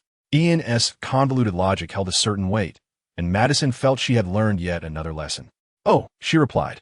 Just then, Ian opened the hood of a Dodge Hellcat, retrieving 3 pitch-black figures from within. Madison was astonished not by the figures, but by the fact that Ian truly owned a car. The setting sun bathed the parking lot in a warm orange hue, and the Hellcat's glossy black paint shimmered with an eerie metallic sheen in the light. You really do have a car? A brand new one of this caliber? Madison circled the vehicle, her thoughts often leaping more erratically than Ian's. You're so wealthy, yet you only bought me 1 orange. Madison still clutched the long-awaited orange, which she valued far more than one purchased with money, even if it appeared somewhat spoiled. Indeed, the most critical issue is that this orange has grown green mold. Madison waved the orange in front of Ian. Nonsense. I just bought this orange yesterday. Ian took a glance, and indeed, there appeared to be a hint of green mold on it, which he suggested was fruit frost, something Madison had likely never encountered with blueberries. He always managed to find new excuses. However, this time, he could not deceive Madison. Nonsense. If that were really fruit frost, why don't you take a bite and show me? Girls tend to have a fair amount of knowledge about fruits, so she was not easily fooled. I want to eat something you've touched. Ian stuffed all the demons into the trunk, which seemed insufficient, yet his little car was unlike any other. It could accommodate as much as he desired. Do you realize your arm is bleeding? Ian observed Madison standing there, a pool of blood forming beneath her feet. He suspected the girl was intentionally inflicting harm on herself to capture a more striking photo. Some people are capable of such things. I accidentally got scratched by a lamppost. Damn it, I definitely licked it a few times. Madison, unable to tolerate Ian's suspicion, belatedly covered her wound. It's fine. I have a Band-Aid. Ian opened the passenger door and retrieved a used sanitary pad from inside. No. Can this actually stop the bleeding? Madison questioned, her expression one of utter confusion, unable to comprehend why such an item existed in Ian's car. This is a nighttime version. It absorbs exceptionally well. I've tried it. Ian replied earnestly, helping to tear open the Band-Aid, which made Madison feel that her deskmate was both peculiar and considerate. I think I'll manage on my own. After a moment's deliberation, Madison declined the offer and licked her wound again. This time, her sporadic witch-like abilities indeed came into play, causing the wound to heal at a remarkable pace, faster even than Ian's rudimentary self-healing skills. Unfortunately, Ian, observing the open sanitary pad in his hand, adhering to a spirit of frugality, stuffed it back into its packaging and handed it, along with the bag, to Madison. Save it for when your time comes this month. And then you'll see I wasn't lying. Ian still sought to prove his honesty. Madison was rendered speechless. Oh, and here are these. I doubt I'll need them, as I bought extras for stopping my pet's bleeding. Ian stuffed the remaining dozens of sanitary pads into Madison's hands. Wait, what is this? Staring at the overflowing hygiene products, Madison could hardly resist the urge to ask if Ian's pet was a female elephant. Oh, this is my pet, and also my car's entertainment system. To demonstrate that he was not peculiar, Ian pulled out a demon's head from his backpack. The status of the bull-headed demon in Ian's mind was steadily rising. Is this also a demon? Madison cautiously inquired, fearful of revealing her lack of knowledge. Indeed, as Ian responded, he simultaneously restrained the orange cat attempting to escape. Madison, observing Ian clutching the seemingly slumbering head of a demon under his arm, opened her mouth, but found herself at a loss for words. Oh, this world has truly spiraled into madness. I ought to return home promptly and calm myself with a nightmare. She ran her fingers through her hair, preparing to squeeze into the passenger seat. However, just as she poked her head inside, Ian yanked her back out and tossed her into the rear seat like a helpless kitten. Were you planning to stow me in the trunk as well? The disheveled blonde girl was momentarily bewildered, clutching the orange cat that Ian had recently hurled into the vehicle in a similar manner. My apologies, it was an involuntary act. Ian was still capable of offering apologies when necessary. He then lifted the fuel canister and approached the Hellcat, commencing the infusion of premium demon blood into its fuel tank. It must be said, premium fuel is indeed exceptional. The Hellcat emitted a contented purr. Its surface patterns began to writhe and transform, revealing ancient and mysterious runes. This is pure blood. Did you slay a scion of a demon lord? The demon head, no longer feigning death, had already sensed the essence of the slain high demon beneath Ian's arm. It was precisely due to its inner trepidation that it had chosen to play dead. Fear not. You too possess it. Before I return home, consume every last drop. If even a single drop of blood is discovered by my mother, you are doomed. Ian tossed his abyssal magic canister into the trunk, harboring his own intentions. While Ian's grimoire sounded enticing, he had no intention of providing his own magical power, thus necessitating that this dismembered demon grow stronger. Ian, well aware of the pitfalls of DC magic, exercised ample caution. The Minotaur demon evidently did not. Rest assured, erasing all traces is my forte. Behold, this is pure demon flesh, and the lingering essence of a demon lord's progeny. I sense my status is on the verge of ascension. Once the Minotaur was hurled into the trunk, it became immensely excited, ravenously devouring the offerings. Utterly oblivious to Ian's ulterior motives, it was only natural. It bore a Minotaur's head rather than a more astute one for a reason. Eat, consume more, grow stronger. Ian was equally elated. At that moment, he had already envisioned how this demon would aid him in channeling magical power, allowing him to unleash his extraordinary talents to create magnificent spells.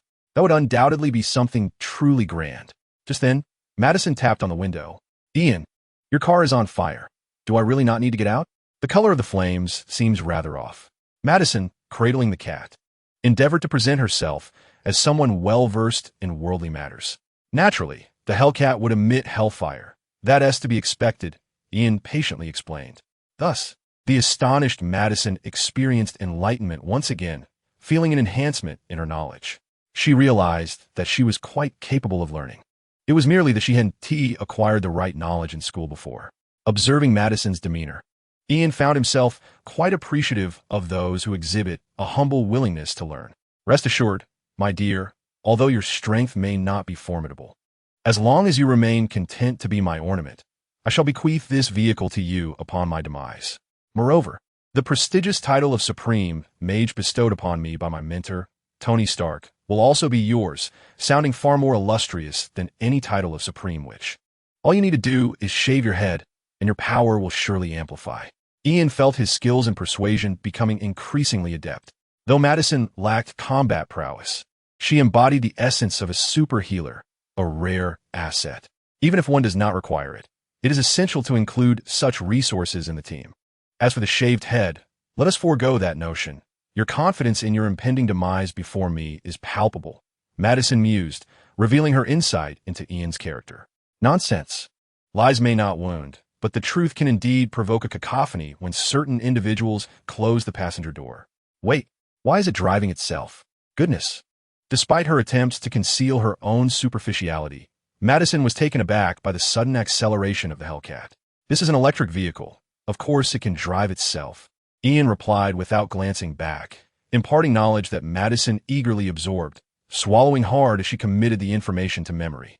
Perhaps the exhilaration of the moment contributed to her buoyancy. The Hellcat was blasting upbeat music. Stop the music. I'm trying to think. Ian manually silenced the radio, his gaze fixed upon Miss Death's compass, which continued to point toward an enigmatic destination, rather than the heavy tome of magic in his grasp. Is it not this? Ian pondered, perplexed about what Miss Death sought.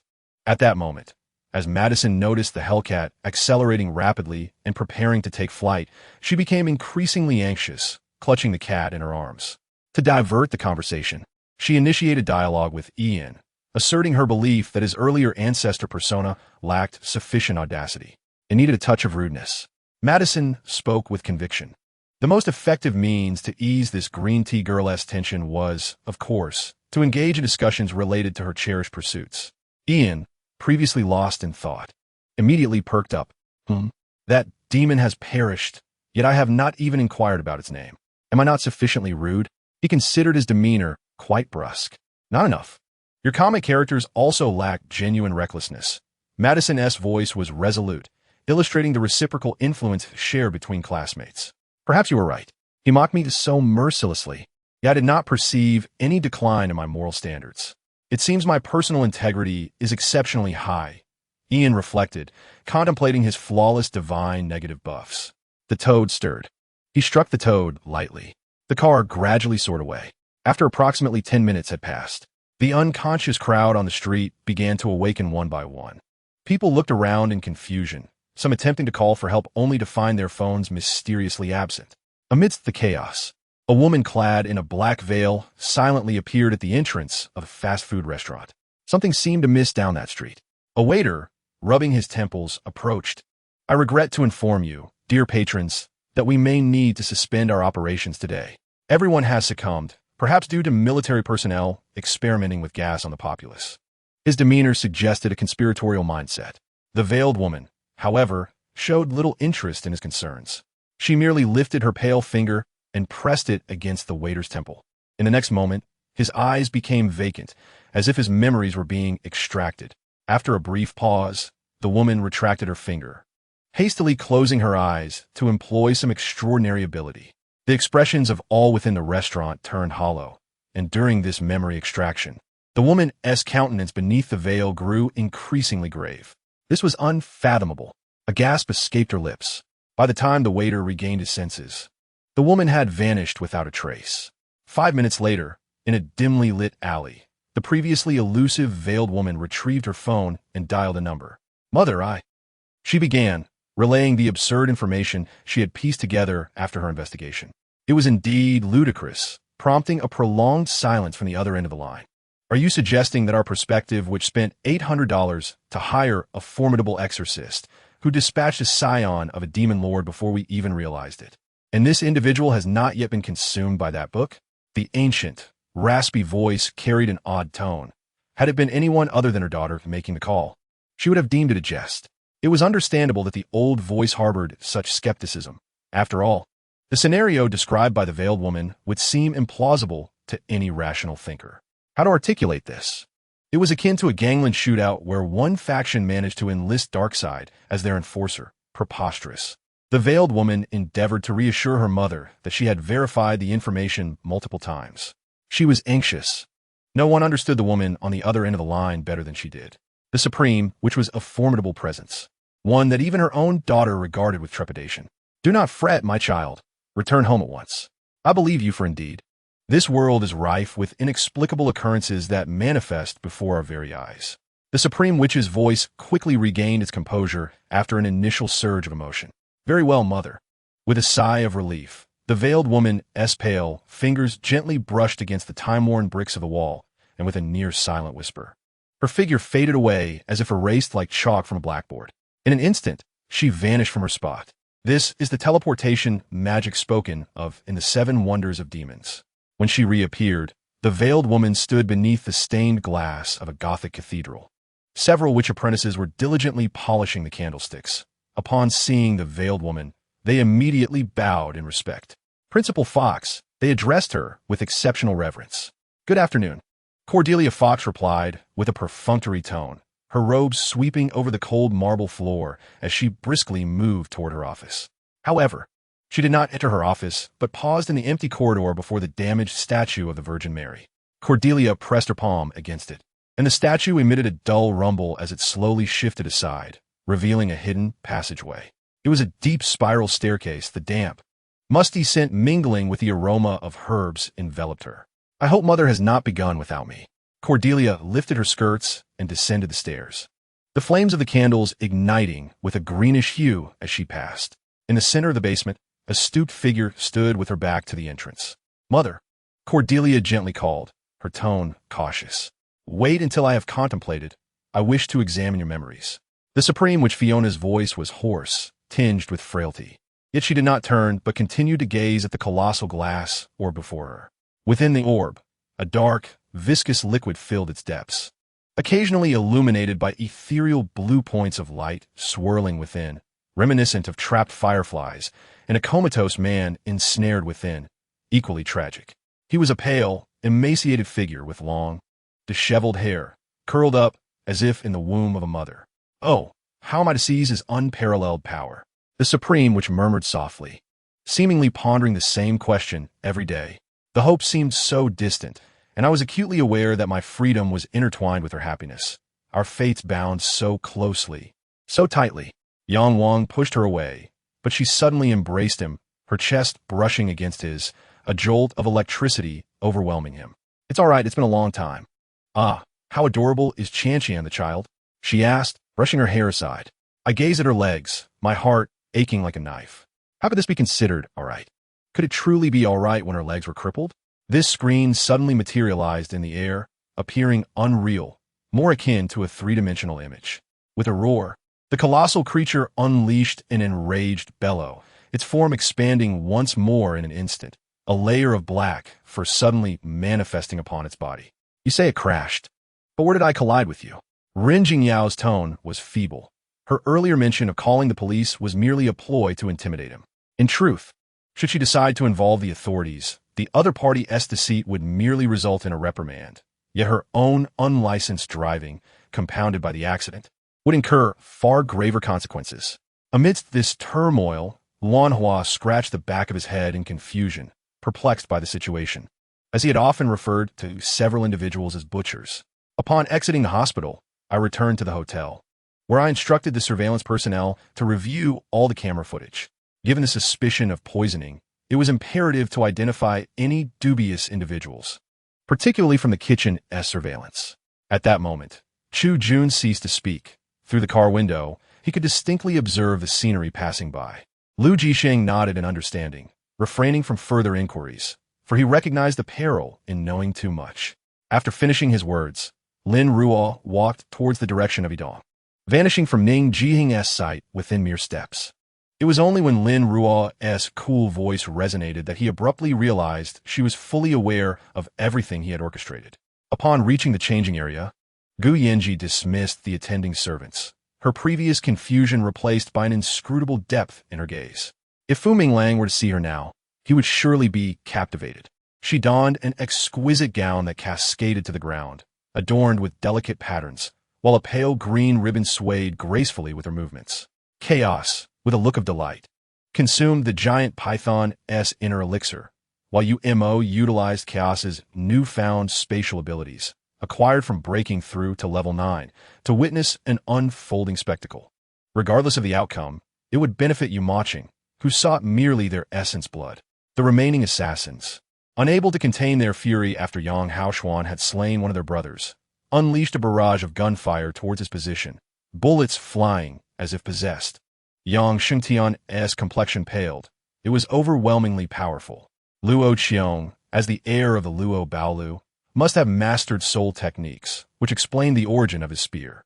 The collection of these medicinal herbs would suffice to alleviate the Yu family's concerns over cultivation resources for the next 3 years. When the shopkeeper received the currency, he felt an exhilarating surge of excitement, never having dreamt he would acquire such a remarkable vitality-enhancing elixir in his lifetime.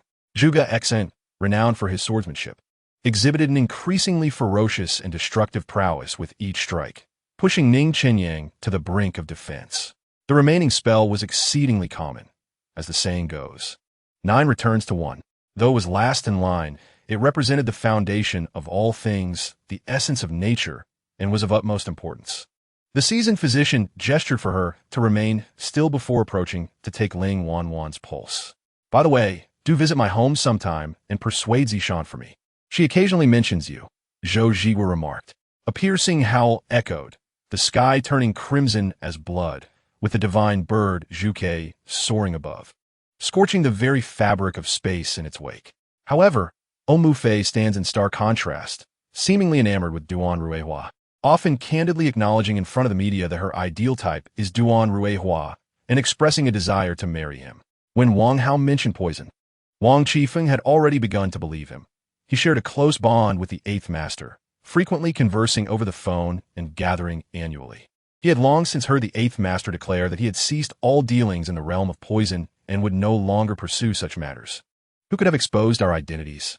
After treating his wounds, Qian Shu pondered this question. The incantation and methods of the killing curse were already firmly etched in his mind.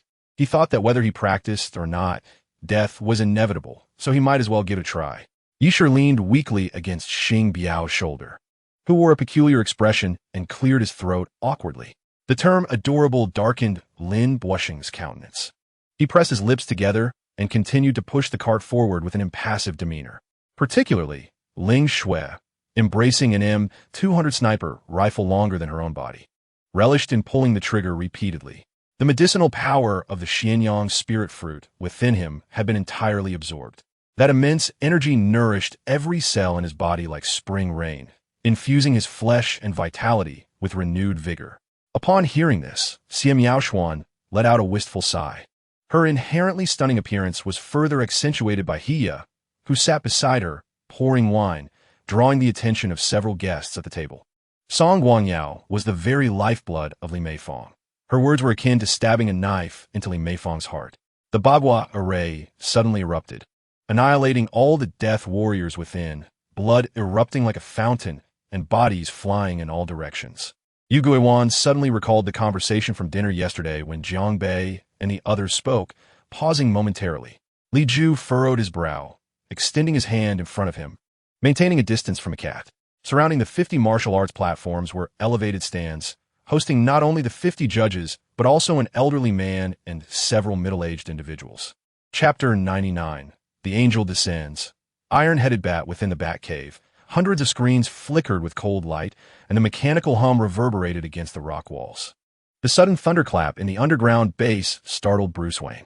The letters ablaze with holy flames reflected in Bruce's wildly shifting pupils. However, after a brief moment of heightened alertness, he regained his composure. With a crackling sound, his battle armor was autonomously removed, scattering across the ground. He adjusted his collar and rolled up his sleeves as he approached another sealed chamber. With the unlocking of identity verification, the sealed chamber slowly opened, revealing a brilliant golden speed force within. The ever-persistent Batman activated his backup speed force. He lacked super speed but possessed peak human physical prowess. Yet, even as he shielded the speed force with his body, he raced toward an instrument located somewhere within the Batcave. Boom! However, such actions evidently failed to deter a peculiar gaze, as if some presence had fixated upon him entirely. Once more, thunder erupted from seemingly nowhere, and in that moment, the entire defense system of the Batcave surged to full power. Energy barriers manifested visible blue ripples in the air, causing the very atmosphere to warp slightly under the static charge. Yet, the thunder still breached all of Bruce's protective measures, landing squarely in his embrace. All defenses were torn asunder like mere scraps of paper, and a shockwave sent Bruce crashing to the ground, his back colliding heavily with the console. The container, of course, exploded into fine particles once more, the stored speed force dissipating into the air as delicate golden motes, struck by the white lightning. Even Bruce felt a searing pain that pierced his very soul, far surpassing any physical injury, compelling even him, who was typically stoic in the face of pain, to emit a soft groan. He flexed his fingers, numbed by the electric shock, his voice hoarse yet resolute as he gazed downwards. This will only heighten my curiosity. Reflected in Bruce's eyes were familiar inscriptions. Second warning. The remnants of holy fire continued to burn on the ground, its edges radiating an eerie, sacred white light, strikingly conspicuous. In response, Bruce exhibited no further signs of astonishment. He merely rose to inspect his body, which, though pained, remained unscathed. Drones and mechanical pangolins were deployed from the ground for transport. Bruce attempted to send multiple reserves of speed force to the machine that allowed him to glimpse into the past, but to no avail. Thunder always struck first, obliterating even those reserves that lay beyond his sight, beyond the realm of his being. Upon returning to the Batcave, all he beheld was a field of shattered containers. Even without taking further action, Bruce witnessed the manifestation of white lightning, wielding unparalleled power and shock. Instantly, the Batcave was illuminated as if it were day, followed by a deafening roar echoing through the cavern, as if it sought to collapse the entire space. 3 machines capable of harnessing the speed force were instantaneously reduced to scrap metal under the onslaught of the thunder, billowing thick smoke and an acrid scent of charred debris permeating the air. This is the final warning. On the ground, the holy fire continued to burn, emitting a warm yet non-dazzling glow, as if possessing the power to purify all. Initially, the flames flickered like distant stars scattered across the Batcave floor, but soon, these points of light began to coalesce and expand, gradually forming an unbroken sea of fire. An unseen presence appeared to be incensed, observing this scene with an impassive gaze. Bruce retrieved a monitoring device, and, as expected, the 5 hidden Speed Force reserve bases he concealed in various locations, along with 6 machines capable of harnessing the Speed Force, were simultaneously obliterated. Meanwhile, as Bruce lifted his gaze, the flames did not consume the entirety of the Batcave. Instead, they swiftly coalesced once more. In English, Chinese, Spanish, Arabic, French, Russian, and even Hindi, rows upon rows of sacred flame inscriptions ascended from the broad ground, each in a different tongue, nearly encompassing all known languages on Earth. Nevertheless, they conveyed a singular message. This was indeed the ultimate warning. It was apparent that Bruce's actions might have led some higher entities to mistakenly believe that he could not comprehend English, causing a sense of insecurity about their own proficiency in the language. A sardonic chuckle escaped Bruce's lips as he placed the portable suitcase onto the table, extracting a crystal orb that shimmered with magical luminescence, which he then inserted into an oddly shaped contraption. Verification complete, the mechanical female voice echoed through the cavern, initiating the simulation. Bruce evidently adopted a new strategy, relying on his extensive knowledge and exceptional intellect to utilize his remarkable collection and specialized computer in an attempt to recreate a day in the life of Superman, Clark. During that extraordinary time, his fingers danced across the keyboard, inputting a myriad of complex commands, his face illuminated by the blue screen's glow, reflecting a focused intensity. The sudden power outage of the computer erupted as anticipated by Bruce. Almost immediately, the sound of wings flapping resonated in his ears, a stark and jarring interruption in the silence of the Batcave. Unfazed, he turned to behold a figure slowly emerging from the shadows. This was, in truth, the very objective Bruce had relentlessly pursued. Bruce Wayne, have you lost your ability to read? Is this never-ending? If your mind is troubled, I suggest you confine yourself to your beloved Arkham. The figure stepping forth from the darkness was a robust black angel, clad in a flowing black robe that billowed like a cloud of darkness, contrasting with the pitch-black wings that adorned his back. The angel's wings unfurled, exuding a sacred radiance despite their dark hue, instilling a sense of awe and intimidation that deterred direct gazes. Son of God, Emanadiel, it seems I have indeed found the right path. Bruce appeared unfazed by the angel's sudden appearance, as if he had long been prepared for such an encounter, even murmuring the being's name in a low voice. Do you consider yourself clever? Bruce Wayne, do you truly believe you can outsmart us? The angel Emanadiel prodded his own temple with intensity. His voice brimmed with frustration and resignation. Bruce Wayne, you should not attempt to pry into matters that are beyond your understanding. It would serve neither you nor this world well. Emanadiel took several steps forward, positioning himself in the center of the Batcave, leaving behind a trail of burning footprints, his golden eyes filled with solemnity. Bruce discreetly surveyed the wings behind the angel. I cannot remain passive in the face of unknown threats. If there is something I ought to know, I must uncover it. Bruce gazed unwaveringly at the most exalted being in existence before him, unperturbed. Is this truly your perception? A severe case of paranoia, believing that without you, this world would cease to function? Would it perish? If you were as astute as you claim, you would comprehend why I impede you. Continue your investigation, and you shall become an agent of this world's destruction. The tone of Emanadiel carried a stern warning as he unfurled his wings, unleashing a tempest within the cave that extinguished the remnants of sacred flames on the ground and the damaged machinery. If it is of such importance, why do you not eliminate me to thwart my efforts? Bruce remained unfazed, hands clasped behind his back as he discreetly pressed the hidden activation button. Meanwhile, an instrument placed in a mysterious location began to illuminate gradually. Data scanning in progress, aligning with the established profile of the angel. New information being input. The scanning record remained undetected, generating evaluative data indicating that the angel would lose omniscient capabilities upon departing from heaven. This enigmatic device was operating frantically. In the Batcave, Bruce maintained an air of nonchalance, as if nothing had transpired. Do not feign ignorance. Amenadiel fixed his gaze upon the man before him.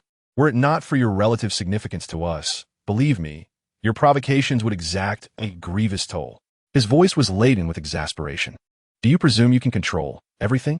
You are but a mortal, grasping powers that elude your comprehension. Just as there is knowledge you truly should not possess.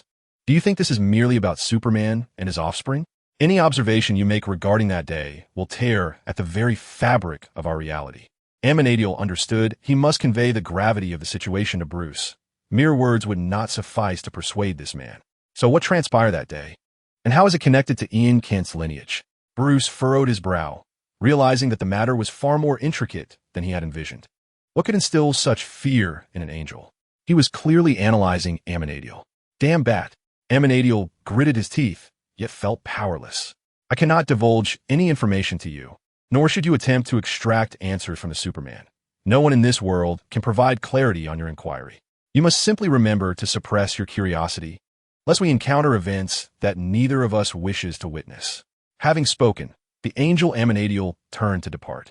Wait, Bruce called out to the celestial being. His actions had wreaked havoc upon numerous devices, including treasured reserves, driven not solely by the desire to validate his suspicions. How about a deal? You answer one question, and I shall relinquish my pursuit of the truth. Bruce's voice resonated with a rare, profound emotional tremor. The angel Amenadiel did not glance back. I know what you wish to inquire, and you are aware of what my response will be, Bruce. Heaven cannot accommodate the king of Gotham. You already know where he shall go. The angel's steps towards the door did not falter. Batman's expression revealed no trace of emotional turbulence.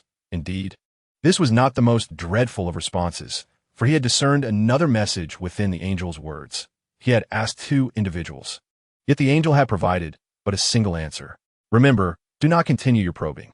Amenadiel halted before the entrance, fully cognizant that once Bruce Wayne resolved upon a course of action, it would be exceedingly difficult to alter. Thus, he sincerely hoped that the other comprehended the gravity of the situation. After all, if Bruce were to persist, the consequences would be unimaginable. After a brief pause for contemplation, the angel Amenadiel ultimately resolved to divulge some information he was permitted to share. Bruce, some truths are even being chosen for oblivion by our Lord. He spoke in a tone audible only to himself and Bruce, turning to cast one last penetrating gaze upon him. In an instant, there was that familiar commotion, accompanied by the sound of wings flapping. In the blink of an eye, though the door remained unyielding, the figure of Amenadiel had vanished from the realm of mortals. The Batcave returned to silence, the hum of the terminal echoing in the stillness. Bruce turned his gaze toward the now-powered devices, his fingertips hovering over the keyboard for an extended moment. Ultimately, he pressed the key to delete the Ian Kent file. One by one, the computers shut down, enveloping the Batcave in an eerie silence. The air was still thick with the scent of ozone and burnt metal, while remnants of devices shattered by lightning lay strewn across the ground, the fragments of Speed Force glass crunching beneath Bruce's boots. Alfred, he called softly, his voice resonating with a faint echo in a vast cave. I'm here, master. The loyal butler's voice immediately emanated from the communicator. Damien S. Aircraft, Bruce stated, his gaze fixed upon the dark screen, pondering the depths of his thoughts. When will it arrive? He merely inquired in a tone that was unremarkable. Arrangements had been made. He would arrive in Gotham in 30 minutes. Alfred responded from the other end, the sound of passers-by suggesting he was walking down the street. Bruce fell silent for 2 seconds. I require some time to reflect. Therefore, I shall drive the vehicle that will pick him up. He made the necessary arrangements and, after a moment's hesitation, issued his instructions. During this period, you need to begin retracting the surveillance personnel assigned to monitor the 3 sons of the Kent family at their school. Bruce's gaze swept across the disheveled Batcave. Have you reduced your attention towards the Kent family? Alfred's voice bore a hint of surprise. No. Bruce began to change his attire. Quite the contrary. He spritzed himself with cologne after donning his suit. I need to intensify my focus on their family. However, from this point forward, the participants and observers shall be limited to myself. Bruce spoke with gravity. This decision was made after considerable contemplation. The revelations from the angel Amenadiel were profoundly unsettling. For the sake of prudence, he resolved to bolster his mental fortitude. Chapter 100. A shift in the despicable Superman, the aroma of toasted bread and stewed beef wafted through the kitchen. Night was falling, yet the Kent family's dinner was far from pleasant. It was not that Ian's older brother, Jordan Kent, was enacting a plan that was even more shocking than shocking itself. But Louise's anger this evening was certainly not solely due to the suspicious Clark and her doubting second son. The primary source of familial discord stemmed from Louise's father, General Sam Lane, the grandfather of Ian and his siblings, who wielded a certain degree of power in the nation. Warm yellow light bathed the wooden dining table. Clark, Louise, Jonathan, Jordan, and Ian were gathered together, while at the head of the table, the graying Sam Lane was bracing himself for his daughter's reproach. "So, you have been studying him?" Louise's voice was low yet sharp as an icicle. "Studying my husband? As if he were some sort of specimen?" This line of questioning rendered General Lane's expression one of helplessness. Clark sat beside him, his demeanor calm, yet his fingertips unconsciously traced the rim of his glass, where faint cracks were becoming discernible. He said nothing, yet it was evident he was perturbed. After all, with Superman's control, he could effortlessly capture a live mosquito in his hand, toying with it without harming a single hair on its body. Observing this, old Sam promptly shifted his chair closer to his daughter. "Lucy, do not speculate about me. I am not studying Clark." Sam Lane sighed, setting down his knife and folding his hands atop the table. His gaze was steady, yet imbued with a certain coldness unique to soldiers. "My actions are solely aimed at safeguarding you and your husband, protecting the most extraordinary home on this planet." The solemnity of his words carried an air of seriousness. "Protect? What sort of protection is this?" Louise scoffed quietly, secretly collecting his DNA and analyzing his weaknesses. "Do you know what that sounds like? It sounds as if you are prepared to eliminate my husband at any moment, perhaps even my sons." The mistress of the house spoke with an irritable tone, making the atmosphere around the dining table suddenly tense. Observing this, elder brother Jonathan attempted to ease the mood. "So, am I the only one still in shock that my father is, in fact, Superman?" He glanced at Ian and Jordan, realizing that I was the sole one still in the dark this evening. His remark immediately elicited a response from Jordan, as both sought to alleviate the familial tension. "In truth, I only learned today that Dad is Superman. Had I not awakened my own abilities, I suspect they would have continued to keep me in the dark." Jordan wore a rather contemplative expression. "Trust me, Jonathan, knowing is far more dreadful than not knowing. I'm already beginning to regret it." Jordan recalled the moment during his routine when he suddenly grasped the implications. If his father was Superman, then surely Clark was aware of everything that transpired within this household. Halfway through his routine, his underdeveloped superbrain activated in an unusual manner, causing Jordan to break out in a cold sweat, experiencing the rare sensation of being someone who had left things unfinished. Indeed, I must be the only one in this family, a son of Superman, yet merely an ordinary individual, feeling as if I will surely be too agitated to sleep tonight. Jonathan continuously prodded at his food with his fork, not eating, and sighed heavily, lost in thought. Observing this, Clark wished to comfort his eldest son, but was at a loss for words, his expression tinged with concern.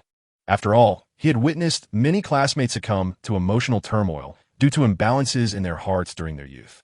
If classmates could struggle, so Jonathan, as the only ordinary person in the family, would undoubtedly be more susceptible to emotional instability. Perhaps I should consider visiting a psychologist? Jonathan caught his father's gaze, offering him a reassuring look, humorously directing his attention towards Ian. "How about I get introduced to your psychologist?" He seemed rather optimistic, lightly teasing Ian. "I'm not so sure. Dr. Hannibal is indeed highly skilled, but if he triggers certain mechanisms, the only prescriptions he might provide could be rosemary, lemongrass, cinnamon, and crushed parsley." Ian stole a glance at Clark, who remained preoccupied, occasionally fixating on the foreign grandfather, showing no reaction to his words. Ian found himself in a state of perplexity. Logically, it seemed improbable that his father would remain oblivious to Hannibal's affairs. He sensed something amiss, yet he could not summon the extraordinary intellect within him at that moment. "Your sense of humor is quite remarkable." Jonathan assumed that Ian, like himself, was merely attempting to lighten the atmosphere. "I owe you gratitude for your inadvertent revelation. Otherwise, I would still be in the dark regarding this matter." He cast a lingering glance at his mother. "Do not blame your mother. She is merely considering that you are in the crucial phase of your preparations. In the interest of familial harmony, Clark hastily intervened to mediate for Louise. Even Sam momentarily set aside his own concerns. "Fear not, dear father. My resolve is not so fragile." Jonathan bore no genuine resentment towards anyone. Rather, he chuckled good-naturedly and remarked, "I am but an ordinary individual. At the very least, this confirms my genuine talent in football, rather than attributing it solely to your inherited super genes." One cannot deny that Jonathan possesses remarkable self-regulation. "It is truly wonderful that you can view it this way, my dear." Louise promptly commended Jonathan, but her expression swiftly shifted as she glared at Ian, still incensed. He had better have merely misspoken. Louise knew her younger son all too well, hence her fierce glare directed at Ian, who feigned ignorance and continued to focus on his meal. How shall I put this? His remarkable familial wisdom is not without its understanding. Ian embodies true intelligence. Lucy, concealment is not protection. That is harm. Old Sam, the affable grandfather, gave Ian a thumbs up in commendation. A wise elder indeed. He understood how to avert genuine familial discord. "Silence you. I have yet to settle the score with you.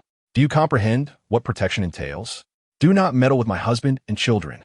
That is true protection for one's family." Louise, incited by Sam's interjection, once again spoke with fervor. The conversation reverted to its original topic, leaving Jonathan with a sense of futile sacrifice. Grandfather was indeed in the wrong. Jordan remained uncertain whether to stoke the flames or mediate. Ian continued to eat in silence. "My dear grandson, you must not emulate your mother's immaturity. She ought to reflect deeply. Even if I do not engage, governmental institutions will still seek to study Superman. Any nation, any organization, any agency, given the opportunity, will strive to seize the power your father possesses. No one can resist the allure of such authority. It is a might akin to that of a deity. Whoever wields such power is deemed worthy to unify the world. Even in my absence, the military and the state will tirelessly pursue research in this domain." The seasoned General Sam appeared to address Jordan, yet his words were directed towards Clark and Louise. "It is precisely for this reason that I must ensure my involvement. Only in this manner can I safeguard you. I possess knowledge of similar research processes and their potential trajectories, allowing me to intervene to a certain extent. This approach is far more beneficial for your unique family than your mother's delusion of perpetual tranquility, where nothing untoward could ever occur." Old Sam spoke earnestly. Jordan grasped only a fraction of this. However, these words were not solely intended for the three little ones at home. Whether he comprehended them or not was inconsequential. What mattered was the slight easing of Clark's furrowed brow. "Who can ascertain the truth of your words? What if you harbor ulterior motives?" Louis's tone softened considerably, yet her skepticism towards her politician father persisted.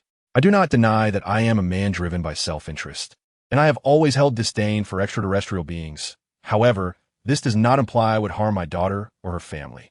Old Sam appeared remarkably forthright, surveying everyone at the table, even Ian. For in the narrative he was familiar with, Ian was born after Louis and Clark's year-long journey. The information provided by Bruce Wayne was impeccable, leaving even the general unable to uncover any flaws. Is that truly the case? I find it hard to believe. Louis remained guarded towards her father, having grown up in a shadow, which was precisely why she and Clark had endeavored to fabricate a flawless narrative for Ian. "Lucy, once you reach my age, you will understand that the greatest interest in this world lies in familial legacy. The continuation of bloodlines is paramount from every perspective. My aversion to aliens does not equate to a disdain for those extraterrestrials who could elevate my descendants." Old Sam elucidated the conflicting psychology of vested interests from another angle. "Grandfather, you wouldn't actually take us for experimentation, would you?" Jordan shared this concern. "As long as I am present, that shall not transpire." Old Sam responded earnestly. "I hope you remember your promise, Sam." At this juncture, Clark, after considerable internal struggle, spoke up, fully aware that he was the subject of scrutiny and only he could ultimately define the situation. "Do not betray the children's trust." This statement signified his decision to refrain from further investigation. Clark was acutely aware that the clandestine study of Kryptonian genetics was not solely conducted by the U.S. government. In the past, numerous Kryptonian corpses had mysteriously vanished. Rest assured, in truth, had it not been for this little one's discovery, I would not have intended for you to learn about this official research. We indeed aspire to artificially create warriors comparable to you. However, observing the atmosphere lighten, Sam finally seized the opportunity to shift the conversation. He retrieved an iron box, one that Ian recognized all too well. Our experiments have made no progress whatsoever, and there will be no products leaking into the outside world. With that, Sam opened the iron box, revealing its empty interior. Ian was somewhat taken aback, and Clark's expression mirrored a hint of surprise. What did it mean? He touched the box abandoned by Ian at the scene of the trafficker's bindings and inquired. Ian stated he had heard with his own ears that the group claimed to be military personnel. At this revelation, before anyone else could react, Ian's eyes widened as he turned to Clark, realizing that he had caught him in a lie. He had never confided such information to Clark. So who, indeed, had heard firsthand? This was the crux of the matter. Someone was impersonating military personnel, attempting to peddle this substance worldwide. It was not a product of our military's research. After a brief hesitation, Sam divulged the information, revealing that even the individuals they apprehended were unaware they were not serving the military. Upon hearing this, Ian found himself momentarily bewildered, while Clark furrowed his brow in contemplation. Lex Luthor, Sam suddenly interjected, his gaze profound. Perhaps it was a special intuition that led the elder father to the correct conclusion.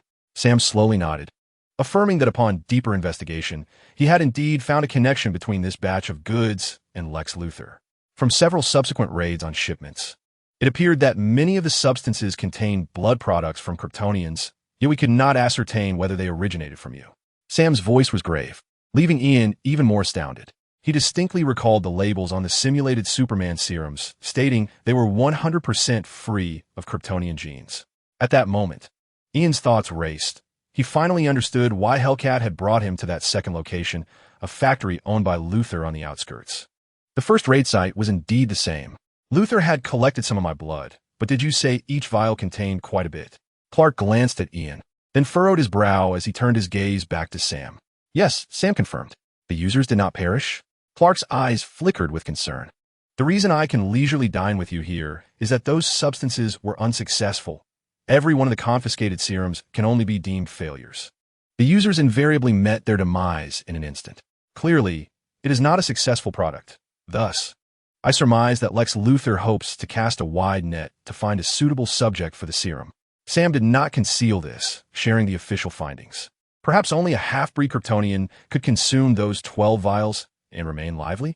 As he spoke, Sam turned to Ian, while Clark and Lewis exchanged peculiar glances. Jonathan and Jordan were oblivious to the reason behind this, but, eager to fit in, chose to follow the crowd. In that instant, all eyes converged upon Ian. There were clearly only 10 vials. Ian was initially stunned, then gasped in disbelief. He suspected that his grandfather's long tenure in the military had ingrained certain old habits in him, leading to the unscrupulous methods of accepting bribes being passed down to his progeny. The 12 members had already confessed. Rest assured, I shall not demand you to divulge anything. This matter shall remain buried within you. Sam was quite confident in the reliability of his sources. Yet, I genuinely consumed only 10 doses, Ian protested, feeling rather aggrieved. He and those around him had not noticed the little cat that had attempted to sneak into the dining room in search of food, only to retreat stealthily back to the living room, finding a dark corner to hide in. Had Ian ingested those horrifying substances that could lead to sudden demise? It was only then that Jordan and Jonathan realized what had transpired. Their inadequate academic prowess led them to perceive Ian as audaciously reckless. They all gathered around him, eager to ascertain whether Ian had undergone any transformations. Would Ian be all right? Lewis, too, was anxious that Ian's peculiar cravings might result in irreversible consequences. Just as Clark was about to speak, the true supermind of the Earth suddenly sprang into action as flashes of enlightenment surged through his mind, connecting the cosmic explosion to the evolution of civilization on Earth. Superintelligence. Activated. It was hard to say. The deep-voiced Clark silently approached Ian from behind. However, I believe the reason he awakened his Kryptonian abilities so swiftly lies here. The tone of the old father was serious as he gazed intently at his wife, who harbored doubts about him that evening. His large, warm hands pressed firmly on Ian's shoulders, emphasizing the phrase Kryptonian abilities as if to signal some hidden information to Lewis. Lewis was momentarily taken aback, but then realization dawned upon her. Ian dared not speak. The old father's hands were large and warm. He could sense the weighty implication urging him to remain silent. In normal circumstances, Ian found it difficult to keep his mouth closed. However, to prevent the emergence of two red eyes, tormented from interrogation, at his bedside come nightfall, he immediately buried his face in food, stuffing his mouth full. This was exceedingly challenging.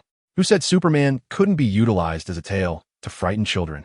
Feeling the heavy, paternal love of his father resting upon his shoulders, Ian resolved to feign understanding. To be honest, he did not believe that the so-called Superman serums could produce a true Superman. After all, he had not gained much experience after consumption, clearly indicating the inadequacy of the technology and the potency involved. Naturally, Lois and the others present were oblivious to this fact. Thus, in Lois's mind, her suspicions and confusions dissipated, leaving only a sense of wonder at the extraordinary bond between Ian and Clark, as she came to accept Clark's seemingly logical explanation. Upon witnessing the situation, Clark felt a sense of relief wash over him. He understood that his extraordinary intellect was meant for such dilemmas, and he must employ every possible means to maintain the harmony and stability of his household. Was it despicable? Clark felt a twinge of guilt. However, if enduring a slight injustice for Ian meant securing victory for the family, then it was worth it. He began to grasp the rationale behind some of Batman's past decisions, and after today, he felt a flicker of forgiveness for Batman's previous actions. It was indeed a matter of necessity. After all, Clark could hardly divulge that Batman had once informed him of Ian's potential to draw strength from his writing. Not only would Lois be skeptical, but even having witnessed it firsthand, Clark himself remained ambivalent. He wagered that if he voiced such a claim, Lois would dare to forge a pair of scissors from kryptonite. Darling, which part would you like to cut first? His remarkable intellect allowed Clark to meticulously envision the outcomes of various choices he could make. Consequently, the invincible Superman could not afford to take risks. Ian's solid reputation provided him with an excellent cover. In truth, no one questioned whether Ian's erratic eating habits were justifiable. After all, it made perfect sense in Ian's case, especially with doctors having issued diagnoses. It was simply splendid. Jonathan, observing this, couldn't help but interject with such extraordinary superhuman formula. Why not let me have a taste? I believe I could still be salvaged if given the chance. Naturally, he too harbored aspirations of becoming a second-generation Superman, even if it meant sacrificing his football career, a bit of pity. Nevertheless, inheriting his father's legacy was evidently more appealing and cost-effective than playing football. We cannot ascertain whether that potion truly possesses the ability to awaken your dormant genes. We cannot risk your life to conduct such tests. Sam's serious warning saved Clark some mental strain. Indeed, dear, Ian may be an exception. Roi Astidi Kunsel Jonathan. Aware that Ian's potential to harness Kryptonian powers was likely an anomaly. Perhaps it was his peculiar appetite that endowed Ian with an exceptionally resilient digestive system. After all, he was an extraterrestrial. Each being is unique in its own right. Who knows, perhaps Ian's body harbored corresponding special organs. Deep down, Lois was reluctant to accept that Ian was unwell. Thus, she had long sought a rational explanation for his unusual appetite, asserting that one could not apply earthly dietary norms to extraterrestrial beings. Jonathan expressed a hint of disappointment upon hearing this. This was precisely the outcome Clark dreaded. He had concealed his own situation to avoid such a scenario. As Superman, he found himself at a loss for words to comfort his eldest son. The Kryptonian gene, once awakened, was irrevocable. If it remained dormant, there was little that could be done. Attempting to awaken it through other means would only lead to endless complications. Clark had witnessed many individuals lose control after being contaminated by Kryptonian genes. As Clark found himself in a quandary, I decided to return to my rugby. Perhaps one day my son might awaken too, which would be rather splendid. Jonathan, the eldest son in the family, was also considerate of his relatives. He did not allow Clark to remain in discomfort, even playfully teasing him. As Ian often remarked, the impoverished rely on mutations while the affluent depend on technology. When might you two face bankruptcy? Allow me a chance to gamble. One cannot deny Jonathan's gift for humor. The atmosphere at the dinner table instantly lightened. At that moment, Ian had also cleared his plate. No worries, Jonathan. I've been delving into magic lately, and once I master it, I shall impart the supreme Ian's divine techniques to you, ensuring no interest or tuition fees will be charged. No one believed Ian's words. They assumed he was merely enhancing the atmosphere, and laughter ensued. He remained unperturbed, seizing the opportunity to pilfer a succulent rib from Jonathan's plate. The dinner ambience improved significantly, radiating familial warmth. After everyone had their fill, General Sam Lane prepared to depart. I will continue to follow up on the investigation regarding Luther. Should I receive any news, I shall inform Clark directly, as he truly ought to be kept in the loop. This was a sensible remark, slightly alleviating Clark's lingering unease. Perhaps you could investigate this location. Ian rummaged beneath the table, discarding a cat hidden in a drawer, and proceeded to mark a map with circles and annotations. Very well. Should a significant case be solved, I shall petition the military for a reward for you as an informant. Sam smiled as he accepted the map, refraining from inquiring about the source of Ian's intelligence. After all, the initial informant was his little grandson before him. In general, Sam surmised that Clark was merely assisting his awakened offspring in honing their abilities, a reasonable deduction, a delightful misunderstanding. Clark made no effort to clarify. Sam glanced at his watch, embracing each of his 3 grandchildren in turn. When it was Ian's turn, he seized a moment to quietly inquire regarding the reward. After the old boys in the military take their cut, will I still receive a full 1%? This was crucial, as Ian feared the military might base his tax on the amount before the deductions.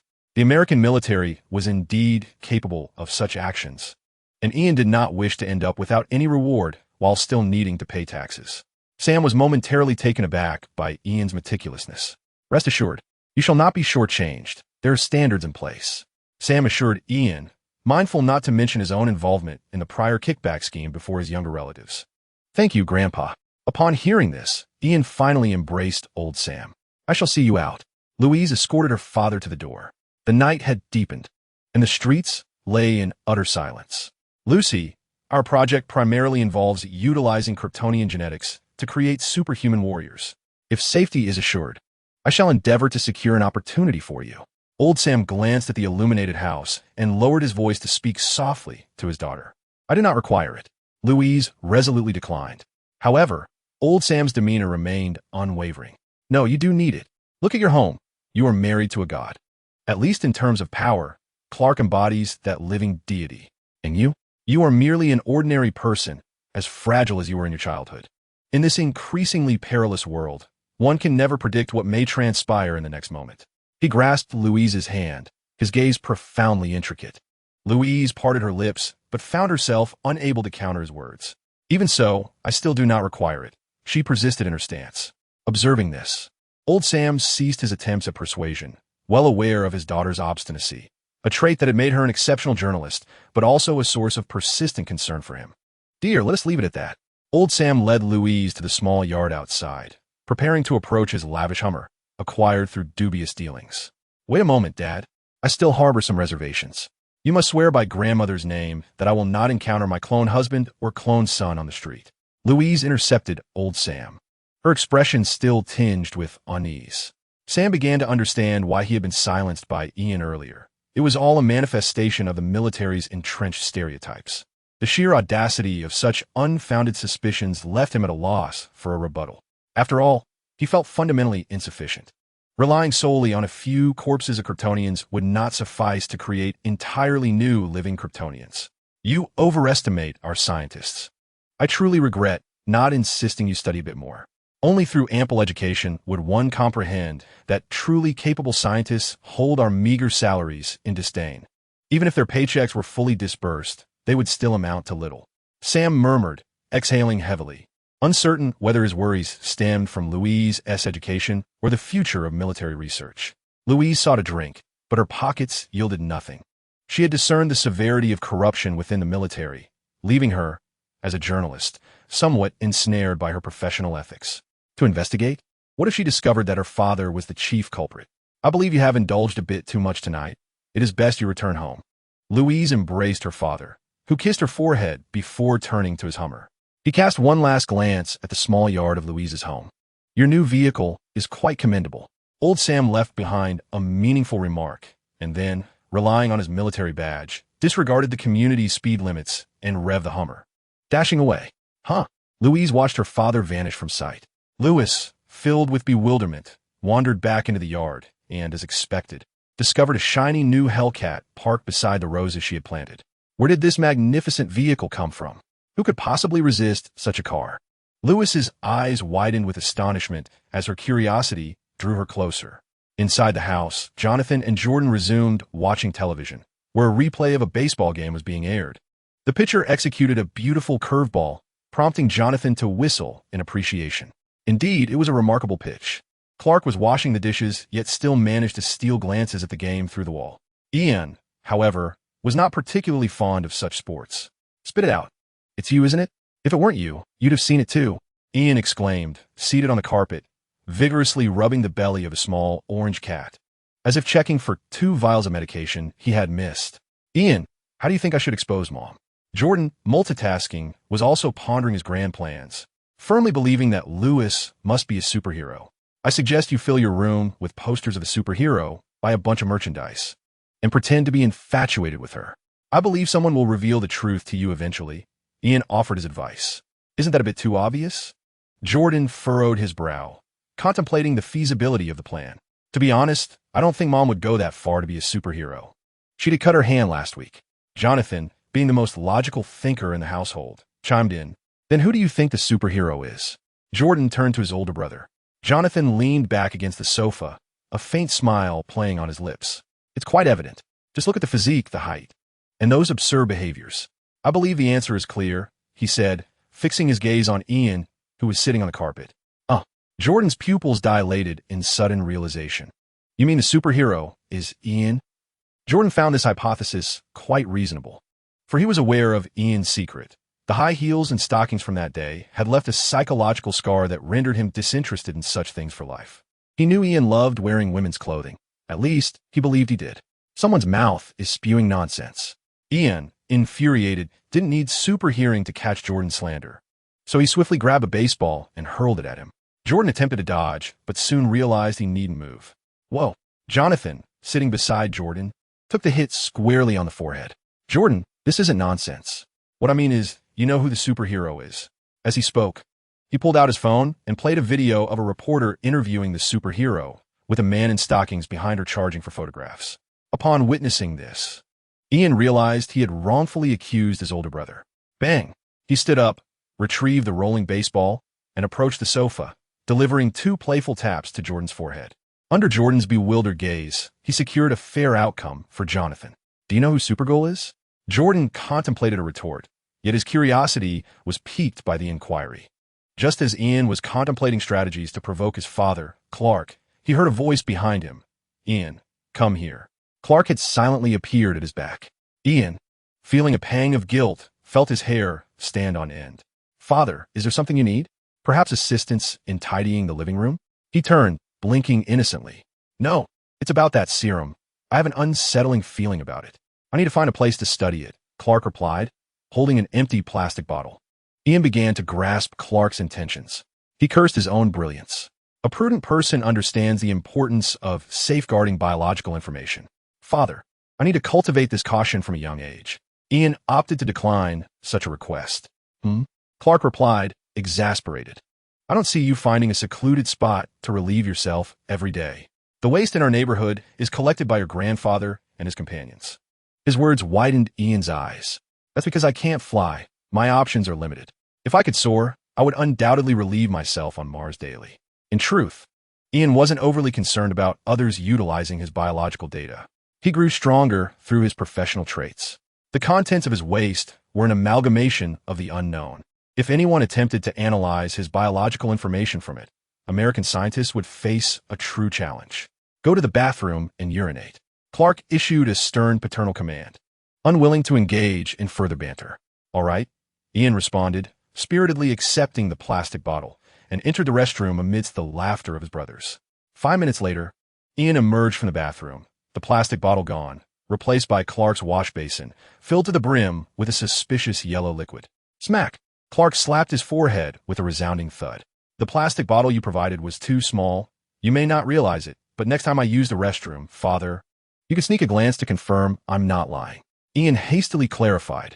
He had sought other containers, but who could resist the convenience of Superman's wash basin? In the living room, his 2 brothers laughed even louder. "I'll prove to Ian that he speaks at least 2/5 of the truth every day."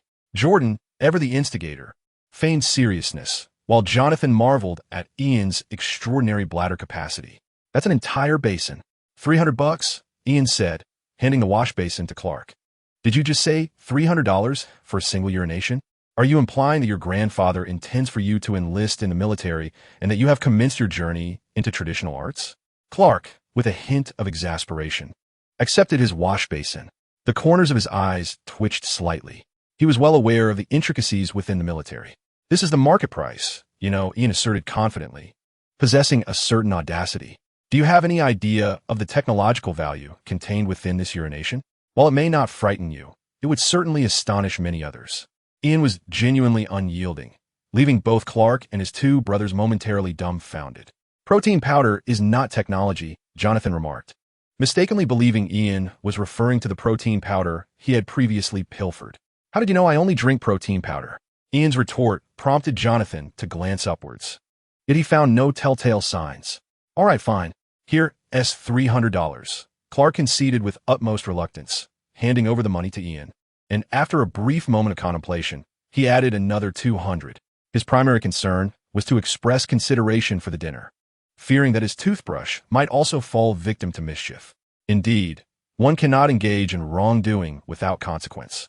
Thank you, Dad, Ian said, pocketing the money and swiftly making his exit, leaving behind his two brothers and Clark, who was still holding the basin. In a flash, Clark had vanished, and he was unsure of where he had placed the basin. At that moment, the front door was suddenly flung open, and Lois stumbled in, her face a mask of shock, instantly capturing the attention of the three men in the living room. What happened? Clark rushed forward, concerned. Whose car is that outside? It's the very car I once mentioned I adored in my youth, the one you claimed you couldn't afford.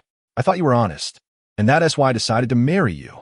Louis's words tumbled out in a chaotic flurry, revealing some long-buried memories to the children.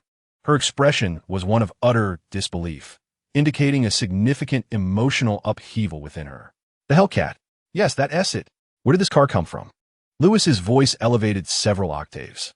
It belongs to Ian, Clark responded with a weary sigh. I knew it was his, Louis exclaimed as she rushed to the liquor cabinet, retrieving a bottle of red wine. After uncorking it, she proceeded to pour its contents down her throat. That car is rather peculiar, Clark remarked, unsure of how to respond, managing only an awkward laugh, given that Ian had been unjustly blamed during dinner. The guilt-ridden father felt compelled to devise a plan to safeguard Ian's car. He began to ponder solutions. Meanwhile, Ian was incredulous, relaying, "Can you believe it? That car actually asked me for 2 blankets and even played the weather forecast for tonight, indicating it would be quite cold. I have never encountered such bizarre occurrences in my life." Louis downed an entire bottle of red wine in one go, his spirits somewhat restored. Upon hearing this, Jonathan and Jordan simultaneously turned their heads, their eyes sparkling as if they had discovered a new world. What? A talking car? How cool is that? Boys are invariably captivated by such peculiarities, seemingly oblivious to the oddity of a car needing a blanket. This is hardly surprising. After all, most American boys would gladly allow the car to sleep in their bed while they themselves took to the floor. Louis leaned against the wine cabinet and casually retrieved a second bottle of red wine. It wasn't merely about speaking. The car could broadcast through a radio, like those Transformers. As she spoke, their mother guzzled yet another bottle of wine. What? Transformers. ISNT, that even cooler, the brothers exclaimed in unison. Immediately, springing from a sofa to the window, their noses nearly pressed against the glass as they peered outside. Ian is my best friend. He would definitely lend me his car. Damn, I have my driving test tomorrow. You're still too young. You wouldn't be able to handle it. Let me take the opportunity. I haven't even awakened my superhuman genes yet. I need some comfort. The siblings debated animatedly, while Louis, having consumed 2 bottles of wine, exhibited a slight flush on her cheeks. She staggered toward the pantry. Darling, what are you planning to do? Clark hurriedly followed her, his tone tinged with anxiety, deeply concerned that Louis intended to vandalize Ian's car, which would surely spark a new wave of family discord. However, of course, she was merely going to fetch a blanket for the Transformer. Louis paused for a moment, took another sip of her drink, and mused that indeed, after a few drinks, everything seemed perfectly reasonable. The car claimed it could fly. If she covered it with a blanket and complimented it in front of Ian, it might just take her for a ride. Without looking back, Louise busied herself, Clark watched as his wife rushed to the backyard with 2 comforters, leaving him in a state of helplessness. The father had initially intended to converse with his 2 sons, but to his surprise, Jonathan and Jordan had also dashed from the window toward the door, eager to join their mother in attending to Ian's little car. What? It can fly too. I've only ever seen such cars in movies. The voices of Jonathan and Jordan brimmed with wonder and longing. Observing his sons sprinting into the backyard, Clark suddenly felt that his status as the world's most powerful superhero was somewhat superfluous. Actually, I can fly too. Would anyone like to take a ride with Superman? Clark leaned against the doorframe and even slightly employed his super voice. Yet, despite his efforts, no one responded. Not a single glance was cast in his direction. The only reply came from the car radio in the yard, playing I Believe I Can Fly, tinged with a hint of irony. Clark suddenly found himself less inclined to preserve the car belonging to his youngest son. He appeared somewhat desolate, seeking solace in cradling the cat that had dashed to the door. Let me ponder. What shall I name you? Fortunate little creature?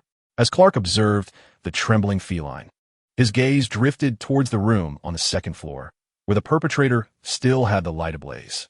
In the upstairs bedroom, Ian sat cross-legged before his computer, perusing the day's news.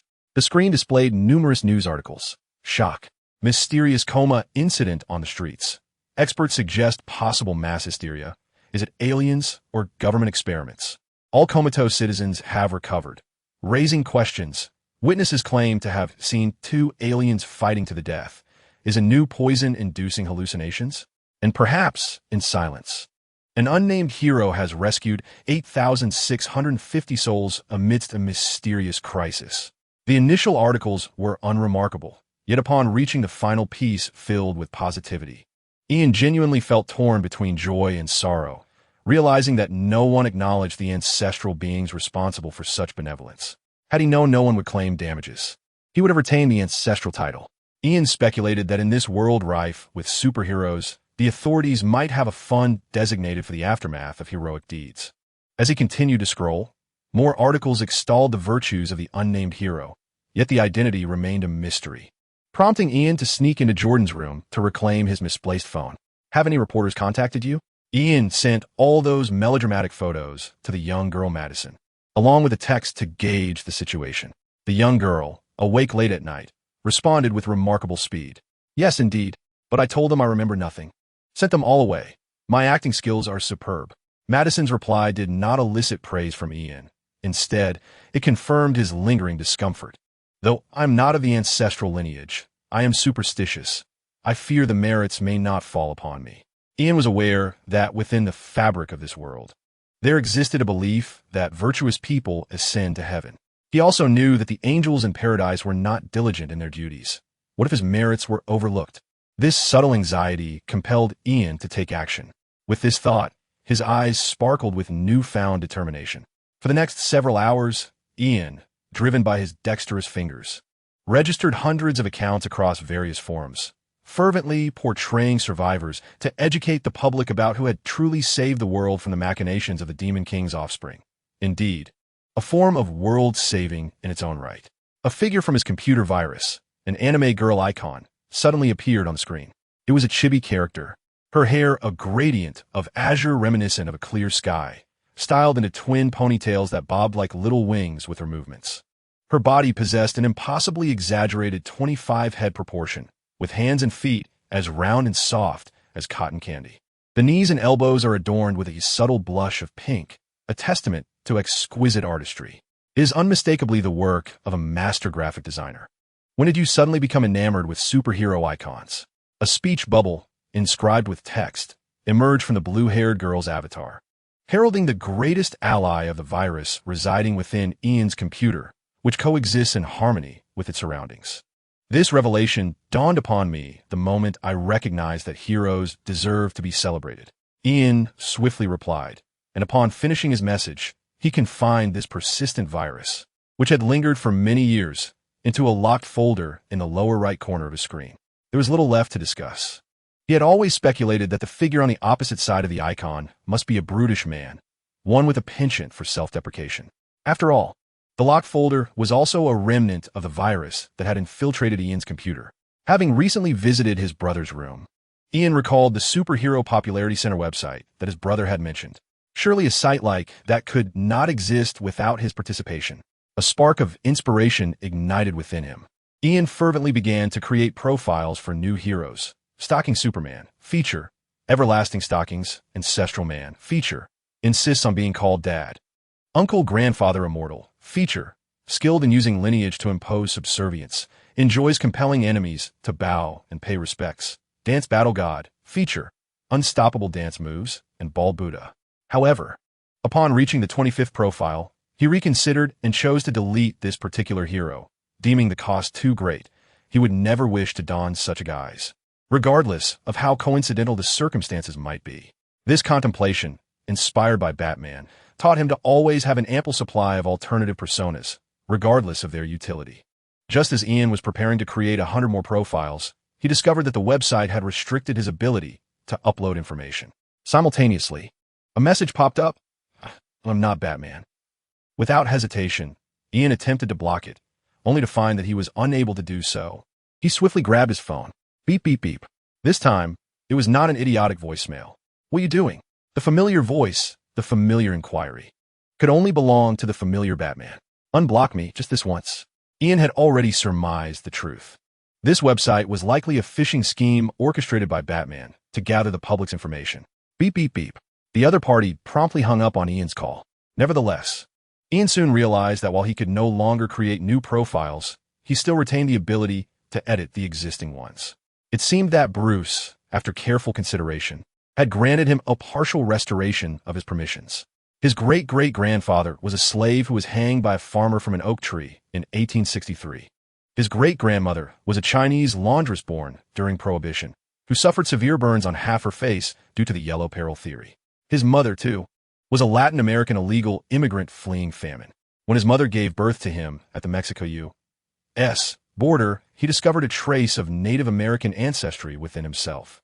Every hero requires an origin story, and Ian chose the most fitting lineage for the grand stage of America. After all, Ian is quite sensitive, unable to bear any online disparagement. Therefore, it became imperative to bestow upon his ancestry the most appropriate enhancements, a task that posed no challenge for a skilled writer. In fact, through deep contemplation, Ian's writing career saw an elevation to writer level 2, with universal skill points acquired. However, as a common profession, it lacked a dedicated skill tree, and Ian found no immediate need to pursue it further, allowing him to fully unleash his talents. His battle attire was not mere fabric, but a legacy spanning millennia. Ian even discovered a fitting excuse for potentially continuing to wear low-cost, disposable outfits. By day, he delivered meals and washed dishes, reserving the night for his superhero training. Once homeless, sleeping in his car, it was the dream of becoming a superhero that instilled hope within him. Neither depression nor cancer could vanquish his heritage. His ancestry had been dismissed by Superman and disparaged by Batman. Yet, none of this shattered his resolve to protect the world. As Ian wrote, he found himself moved by his own words. Then, he noticed that in the document he had meticulously edited, the name of Batman had been mysteriously deleted and replaced with that of Green Arrow.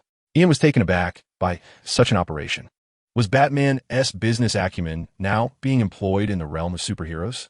How terrifyingly capitalist. His heart felt heavy with dismay. Ian discovered he could no longer amend the entry, and with no other recourse, he chose to abandon the task. Today's endeavors had sufficiently fleshed out his background. This would serve as a defense for his ancestry, even more formidable than steel. With a buoyant spirit, Ian glanced at the time, realizing it was nearly time to rise. He opened his backpack and extracted the demon skull. Oh, the great Ian Kent. I feel as though I am on the brink of evolution, he mused, as the skull erupted with frenzied praise.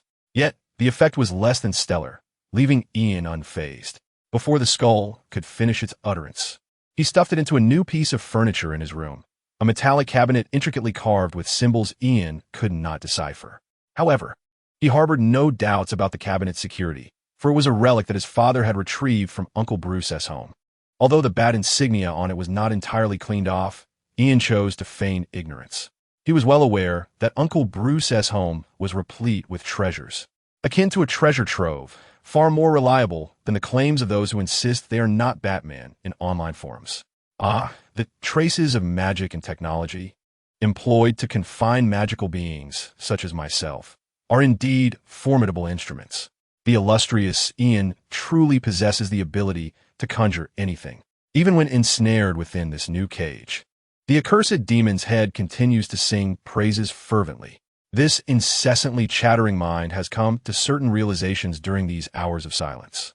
Allegiance to the triune sorcery undoubtedly holds vast potential. Yet, might not a change of allegiance open up even grander horizons? He yearns to reaffirm his faith. But after having tasted the essence of the offspring of the demon god, the Minotaur demon feels an irretrievable loss. It cannot personally extend an apology to the triune sorcery, primarily due to its intrinsic nature of treachery that renders refusal impossible. Praise be to Ian, who dares assert that hell cannot have a new sovereign. The Minotaur demon now believes it must embrace the role of a devoted sycophant. Thus, from this generation onward, its lineage should prosper in the depths of hell. Though Ian torments, frightens, and tests it, the demon is convinced that Ian's true nature is indeed fit to be a ruler of the underworld. Silence. Ian forcefully stuffed a sock, previously worn by Jordan, into the Minotaur demon's mouth. As the vile taste enveloped its senses, the demon's conviction in its choice solidified. Having endured this for over a decade, what would become of it after a millennium? Under the Minotaur demon's heartfelt gaze, Ian perceived a touch of madness in its thoughts and decisively slammed the cabinet door shut, clutching his spellbook tightly as he reclined on the bed. Time was of the essence.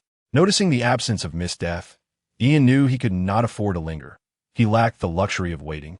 As the call of the Marvel Universe beckoned him daily. Tonight, I must transition into a sorcerer. Ian aspired to delve into the mysteries of the enchanted tome in his possession. However, an extraordinary individual should only cultivate their own remarkable magic. Therefore, Ian sought a means to become the very source of magic itself, well aware that the omnipotent Tony Stark within the Marvel Universe could assist him. Yet, he pondered the cost of such assistance. Embracing anticipation, Ian succumbed to slumber as the clock chimed. Meanwhile, the night deepened.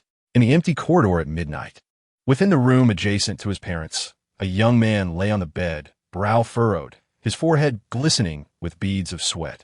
Jonathan Kent's fingers unconsciously gripped the sheets, knuckles whitening from the strain, as though he were ensnared in a nightmare. Power, perhaps, is indeed a form of nightmare. In his dream, Jonathan found himself amidst a void, standing upon shattered celestial rivers, with a twisted black sun looming above. Whispers slithered in his ears like icy serpents. Crawling up his spine, "We can grant you power." Voices seemed to emanate from all directions. Jonathan gazed around in confusion, only to find countless reflections of himself suspended in the void, some clad in Kryptonian battle armor, others drenched in blood, and some with hollow eyes resembling dark abysses. "Are you content?" A strange, ominous voice suddenly seemed to echo from nearby. "Damn it, where's this place?" Jonathan scanned his surroundings but saw no source for the sound. Even if he covered his ears, those words burrowed straight into his mind. Jordan, Ian, they have all ascended to that supreme race. And you? A life of mediocrity squandered? Even the training accidents that could occur on the field have left you with irreparable injuries. Do you truly believe you can escape your destined tragic fate? The voice penetrated his ears, enticing and beguiling. Images of family flashed in the void. Clark and Jordan laughing on a cloud, Ian making faces with a talking car, and Louise proudly holding the Pulitzer Prize amidst the crowd's gaze. And he, Jonathan, stood on the very edge, like an extra lost in a superhero film. No. Jonathan shook his head involuntarily. Who are you all? What do you want? His demeanor was unusually resolute, yet no matter how he ran, it seemed impossible to escape this illusory nightmare. We were once failures, just like you. The voice resonated again. However, if you can assist us, we can ascend together to new heights in this world. The sinister melody seeped into Jonathan's soul. Leave, Jonathan shouted in fury. Lightning flashed, illuminating countless phantoms in the darkness, entities that did not belong to this universe. Chapter 101, Star Devourer, new profession unlocked in the void. Jonathan Kent knelt upon the shattered starry river. His breath was heavy, sweat trickling down his forehead, evaporating into crimson mist at the moment it fell into darkness. The whispers around him resembled thousands of ants crawling within his skull. It was irresistible akin to a relentless affliction, producing a dull pain that felt as though a rusty scalpel were slicing through his cranium. "Get out!" With his roar, light surged as if to illuminate the surroundings. Yet it still failed to penetrate the layers of darkness, keeping him trapped in this sinister realm. A sense of helplessness overwhelmed him. Who will help me? The anguished Jonathan yearned for salvation, yet received no response. In the void, only the sound of his own heartbeat echoed back. Why reject such an opportunity? Is it due to your ignorance of the awakening of the superhuman mind? The voice mocked him, and Jonathan clenched his teeth, his nails digging deeply into his palms. Clark Kent is strong. Isn't he? He is the Superman you all speak of, capable of anything. The intangible voice suddenly softened, resembling a kind and wise elder. Yet as the echo lingered, Jonathan could hear the anguished cries of countless drowned souls woven into the sound, like lamentations sealed within coral reefs, reaching him across eons of oceanic depths.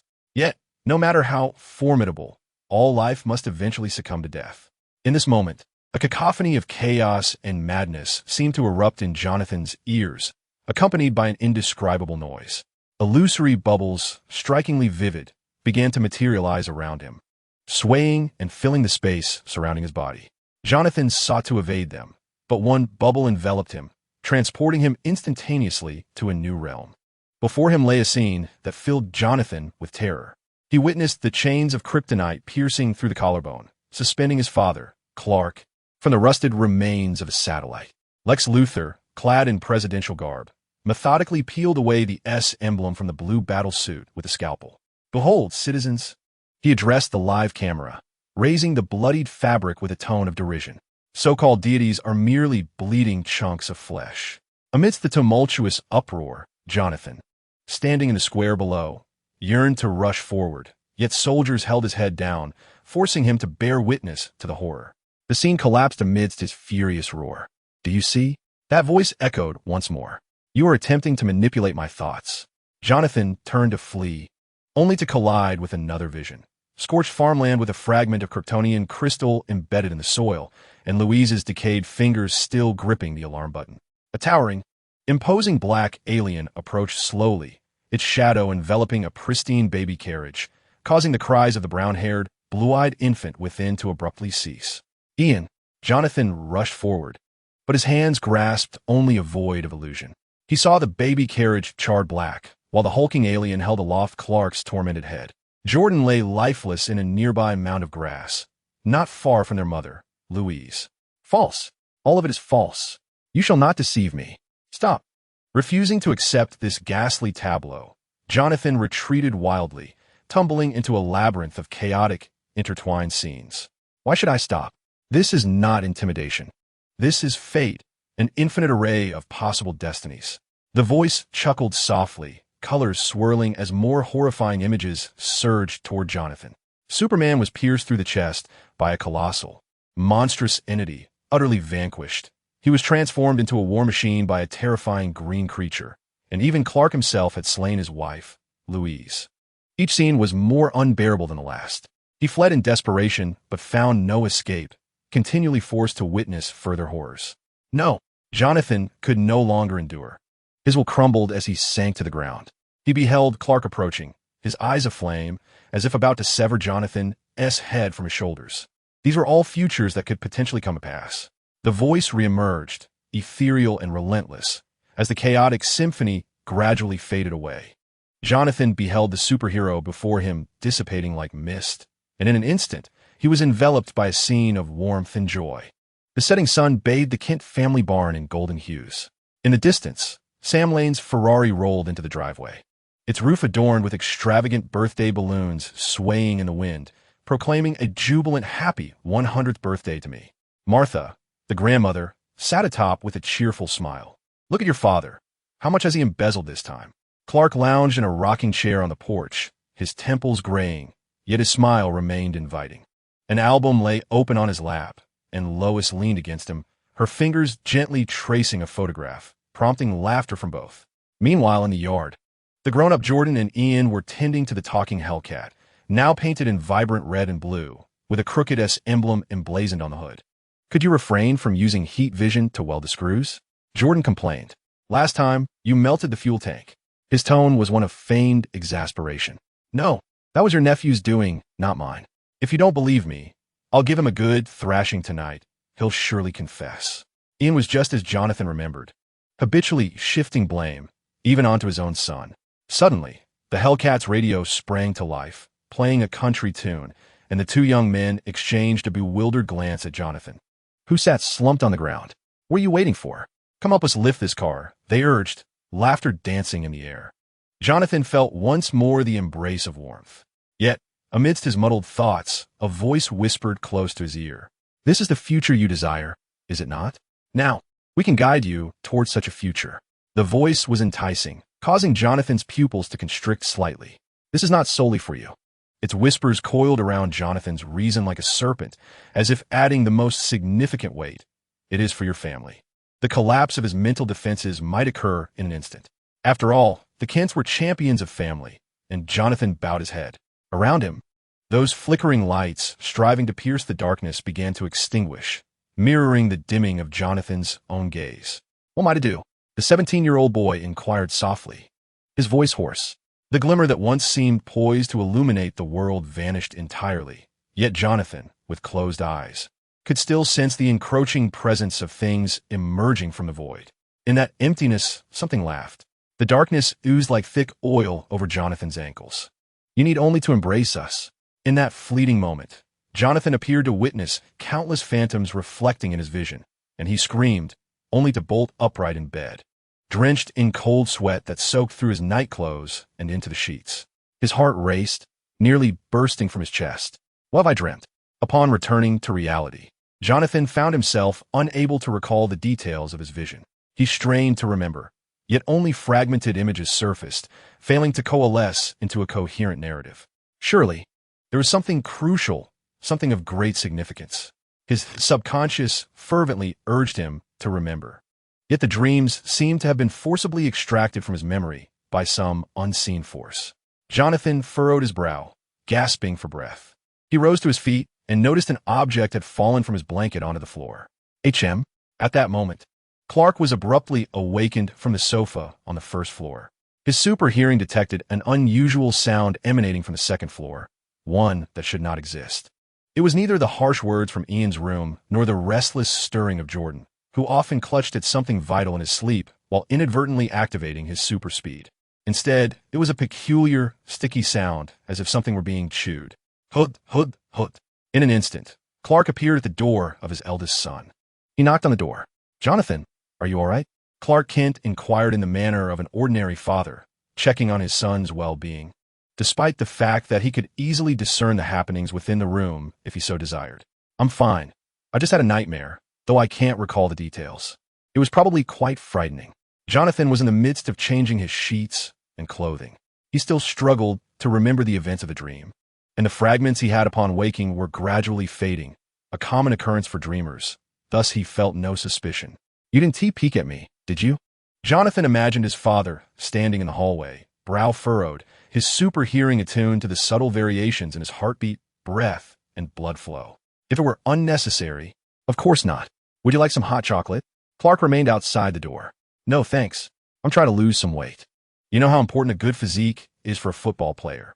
Jonathan approached his desk, where lay a book he had just retrieved from the floor. Perhaps Clark truly had not been spying. Otherwise, Jonathan felt his father would have inquired about the peculiar material he was perusing at his desk. Of course, it was also possible that this book was visible only to him. Jonathan furrowed his brow. All right, if you need any assistance, just call me. The voice of his father was unexpectedly gentle, and his footsteps gradually receded, the wooden floor creaking softly beneath him. Somewhat deliberate. However, Jonathan did not dwell on it. His attention was captivated by the mysteriously appearing book. He swore he had never purchased such an item. Its bizarre pattern seemed rather unsettling.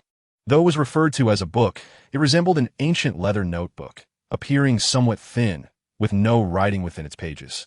After turning on the lamp, Jonathan discerned the title embossed on the cover. Death Note? He softly recited the crooked handwriting, which resembled a child's scribbles or the clumsy attempts of someone unacquainted with the written word. The script was even more unsightly than the erratic symbols penned by Ian. Jonathan, while expressing his disdain, released the enigmatic notebook. He realized he had mistakenly overlooked a detail. The blank notebook contained at least one line of text on its first page. "We can help you conquer death." The dark red letters remained crooked. Suddenly, the lights flickered. In the next moment, the phrase "I can help you conquer death" seemed to undergo a transformation. Jonathan was unsure whether this alteration was a figment of his imagination, as he had only just awakened from slumber and his mind felt somewhat disordered. Who let themselves into my room? Jordan or Ian? April Fool's Day isn't upon us yet, is it? The stillness of the night enveloped Jonathan's chamber, only interrupted by the occasional whisper of the wind from outside. Beneath the dim light of the desk lamp, Jonathan sat at his writing desk, gently flipping through the peculiar notebook, feeling an unsettling sensation of being watched. Yet, when he glanced around, he saw nothing amiss. The room was empty, the wardrobe firmly shut, the curtains unmoving, and even the shadows lay quietly on the floor, devoid of any anomaly. Nevertheless, the feeling of being observed lingered, as if something stood before him, eluding his senses, which sent a chill down Jonathan's spine. He hastily tossed the notebook back onto the desk. This is strange, he thought, resolved to dispose of the notebook the following day.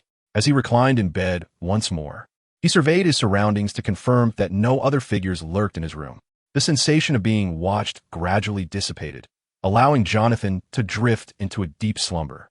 Outside, the moonlight was fragmented by clouds, casting dappled reflections upon the wooden desk.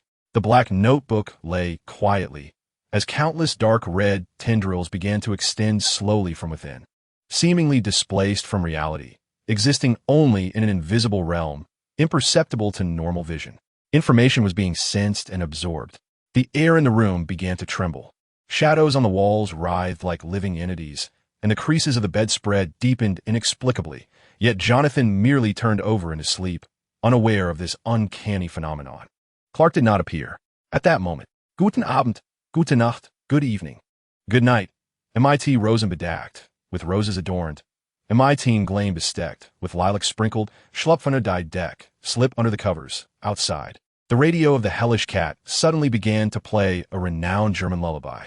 It did not disturb the beautiful dreams of the people, but in this moment, from the inky depths of the black notebook, tendrils emerged, only to retract in a startled manner at the sudden sound, as if nothing had transpired. The room returned to a state of tranquility and peace. Perhaps they were fearful of being discovered, wishing to remain undetected. The encroachment of one realm upon another must be conducted in silence. Thus, this nascent force, yet to flourish, could only curl back into the notebook designed for its concealment. Such behavior was undeniably peculiar, akin to a malevolent entity reluctant to be uncovered, cloaking itself in seemingly innocuous forms, endeavoring to mask its more sinister and profound nature. A world of nightmares. The Marvel Universe. Ian slowly opened his eyes, having once again traversed the chasm between universes, transitioning from his beloved DC universe to the Marvel Universe that might cherish him in return. He had been granted invincible powers, yet they did not obstruct his ability to smuggle items. Ah, the sweet irony of unrequited love. Ian's unrequited love principle continued to manifest as he gazed down at the wondrous tome in his hands. The book's title morphed the instant he entered this world, transforming from Ian's magical book into his most cherished grimoire. It had accompanied Ian for a relatively brief time, yet it appeared to have grasped its essence.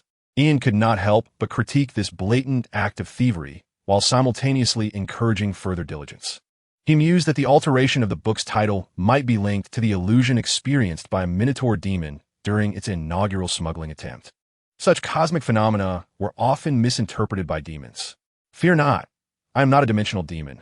I do not consume books. Rather, I cherish them, Ian reassured the tome, prompting two sparkling heart symbols to spring forth from the eyes of the yellow, smiley face on its cover. With great effort, Ian managed to press the hearts back down. Curse it! Another instance of unrequited love. Ian had little time to engage in further tussles with the book, for upon raising his gaze, he beheld the once mighty Galactus, now utterly fallen. The sky had transformed once more into a tapestry of ominous clouds, resembling a curtain soaked in inferior dye, while the previously sluggishly descending Galactus lay prostrate upon the ground. In the distance, the cacophony of metal fracturing echoed ominously. Surely, someone was attempting to feast upon divinity. yet had inadvertently omitted to summon his presence. Ian sprang into action, darting forward like a nimble rabbit, leaping high into the air. He reassured himself that he was merely one level away from completion, employing the victory method to feign flight. It was not unbecoming. He recalled that in one version of the DC universe, Superman had initially flown in such a manner. To his surprise, it was indeed significantly faster than merely running through the snow or sliding on ice. As long as one possesses a sufficiently tenacious spirit, those road signs and the iron railings atop towering edifices can be surmounted. One's head may collide with them, yet with a swift motion of the hands, one can leverage against them to propel oneself forward, akin to the essence of Spider-Man. At this moment, Ian felt as if he had mastered this art without any formal instruction. The closer he approached the city center, the clearer his view became. The planet Devourer, once a cosmic behemoth that towered into the heavens, now lay sprawled across the horizon, resembling a collapsed mountain. Moreover, it was being dismembered. Ian had long suspected that few were aware of the fact that the planet Devourer was, in truth, a corporeal entity, a form of hypercosmic life, rather than an inherently armored being. Now, countless soldiers and researchers swarmed its massive form like ants, numbering in the tens of thousands, perhaps even hundreds of thousands. The sheer volume was staggering. Ian had never witnessed so many living souls in this world. They were meticulously dismantling the armor of the planet Devourer using laser cutters, quantum disassemblers, and other tools that clearly belonged to a realm of advanced technology that even the most eminent scientists of the DC universe would struggle to name. Plasma cutters and supernatural disaggregation devices. Ian recognized some of these instruments, having conjured their names from thin air in a fit of imagination. It was all mere fabrication, devoid of any scholarly merit.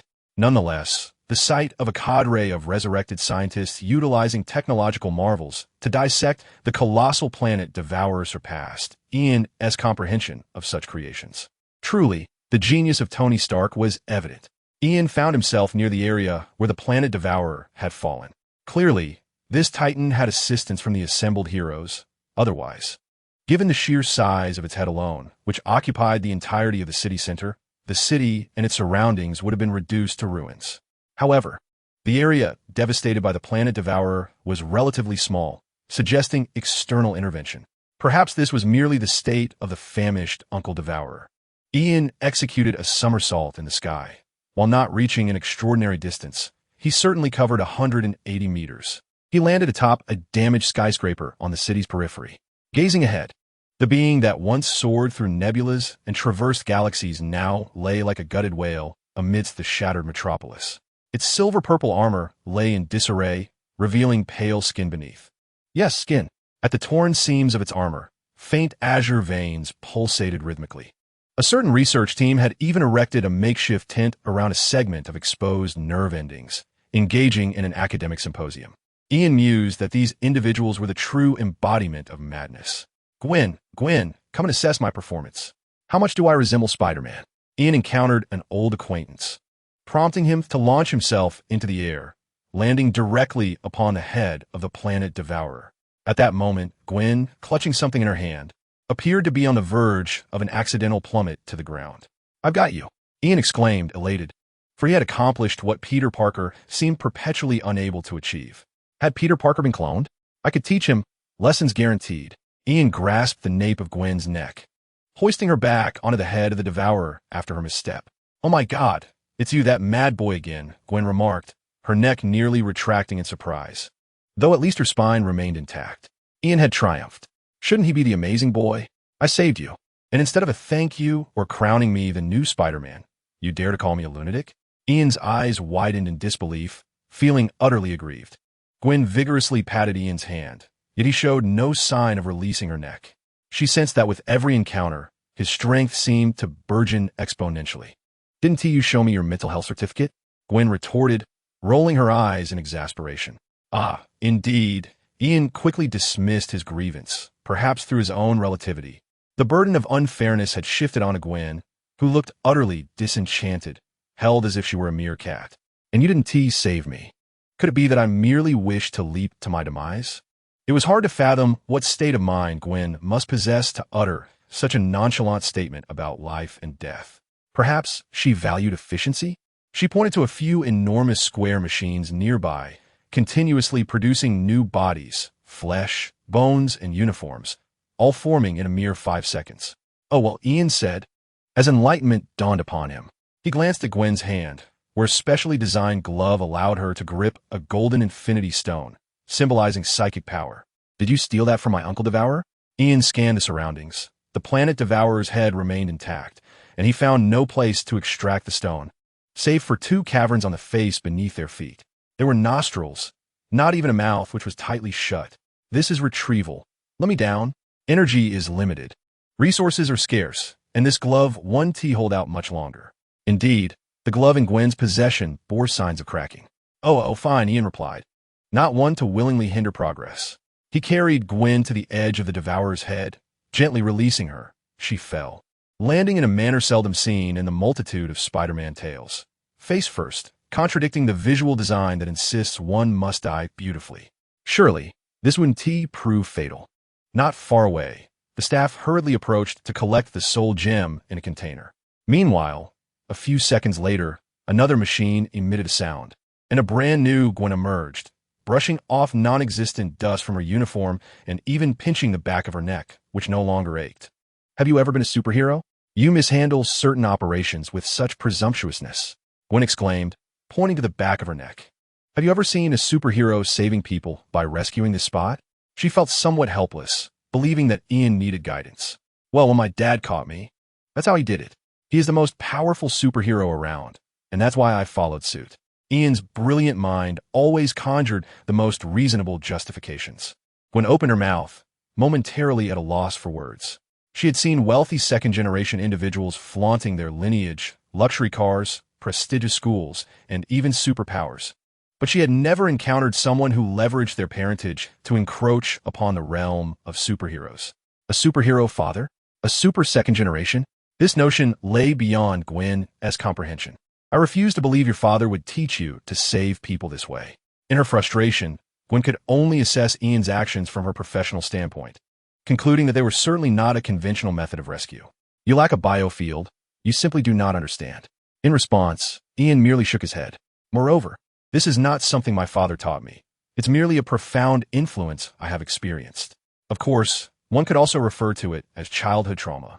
For a childhood devoid of such shadows is not truly perfect. Just as elderly individuals without reflections on child rearing are easily susceptible to dementia, you see, it's a win-win situation. I have a complete childhood, and my father will enjoy a splendid old age.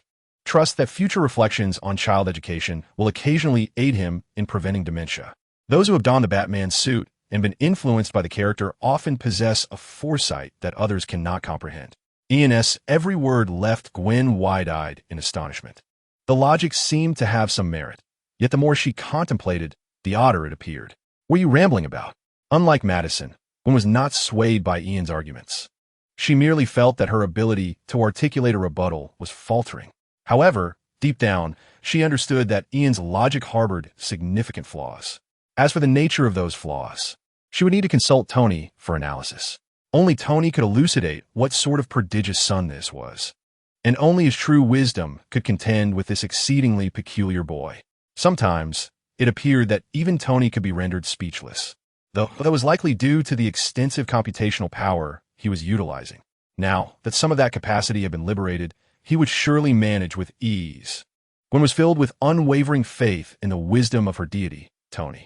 The body you requested has already been prepared by Tony. Perhaps you can seek him out now. Gwen wished to avoid any interference from Ian, especially since she was about to retrieve the final Infinity Stone. Today marked a pivotal moment for the entire universe. Were it not for Tony's earlier words, Gwen would have preferred to apprehend Ian, at least temporarily diverting him elsewhere, as she truly did not want any unforeseen variables to disrupt such a significant occasion. Higher than myself, higher than you, higher than this base, higher than everything. To this day, neither Gwen nor Betty had unraveled the true meaning behind Tony's statement. Was it the Sentinel or the omnipotent hero? Ian, lacking any inclination to dissect the divine, was more preoccupied with the power he could acquire. The moment Gwen mentioned a corpse, his eyes lit up like bulbs. Both were present. Gwen pushed a bicycle out from a nearby box. It was hard to fathom that the technology capable of dismembering the planet Devourer relied on such a seemingly primitive mode of transportation. The reasons behind this were unknown. Of course, Ian was not currently curious about that matter. All right. Truly, my esteemed mentor, Tony the Omnipotent, Ian exclaimed, his excitement evident. His title momentarily left Gwen bewildered. Unsure if she had missed something significant, she hesitated to speak. Ultimately, she refrained from asking. Wait for me a moment. Although the omnipotent hero and the Sentinel occupied Ian's mind, he had not forgotten why he had come here. Under Gwen's watchful gaze, he swiftly darted into the nostril of the planet Devourer. After a brief interval, what on earth did you do in there? Gwen, perplexed, observed Ian emerging with a beaming expression. High-end exploration often involved venturing into the most primal caves. Best not to inquire, as the answer was certainly unsuitable for young audiences. Ian wiped his hands with a tissue, having just paid homage to the planet Devourer's colossal brain. His assessment? It paled in comparison to his own. You have encountered an unknown extraordinary substance. A new career template has been unlocked. You may fulfill the necessary conditions to obtain a revised extraordinary career. Entropy Lord. Indeed, this was Ian's true objective. The rewards were, in fact, beyond Ian's expectations. He noted that the comic featuring the rise of the Sentinel of Consumption had yet to be released, yet the career template had been unlocked with remarkable ease. Strange? Ian glanced at his career panel. Writer LV2, 320. Perhaps it wasn't so peculiar after all. Chapter 102. The Omnipotent Sentinel Snap, 12K. Ian remembered the way to the base and felt no need for Gwen's shabby bicycle.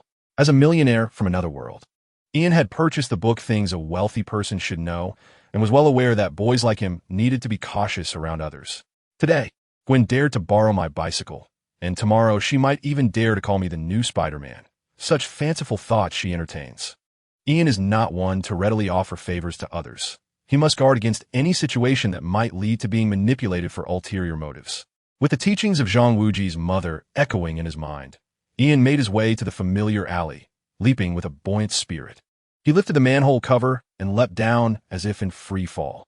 Perhaps influenced by muscle memory, he instinctively attempted to bounce in the cramped, wide sewer, realizing too late that his head nearly struck the concrete above. Stark Industries' product quality is indeed commendable, likely even more bomb-resistant than aircraft from the Curry Nation. Ian's hands became firmly wedged in the concrete ceiling above him. He noticed a substantial metal pipe adorned with the Stark Industries insignia. He attempted to scrape it off and inscribe Happy Apocalypse instead, only to find it impossible.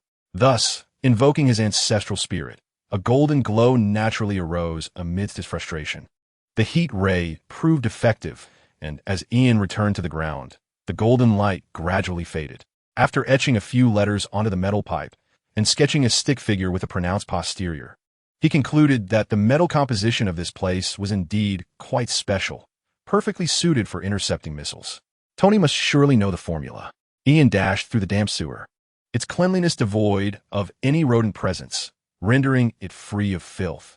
Soon, the familiar steel door materialized.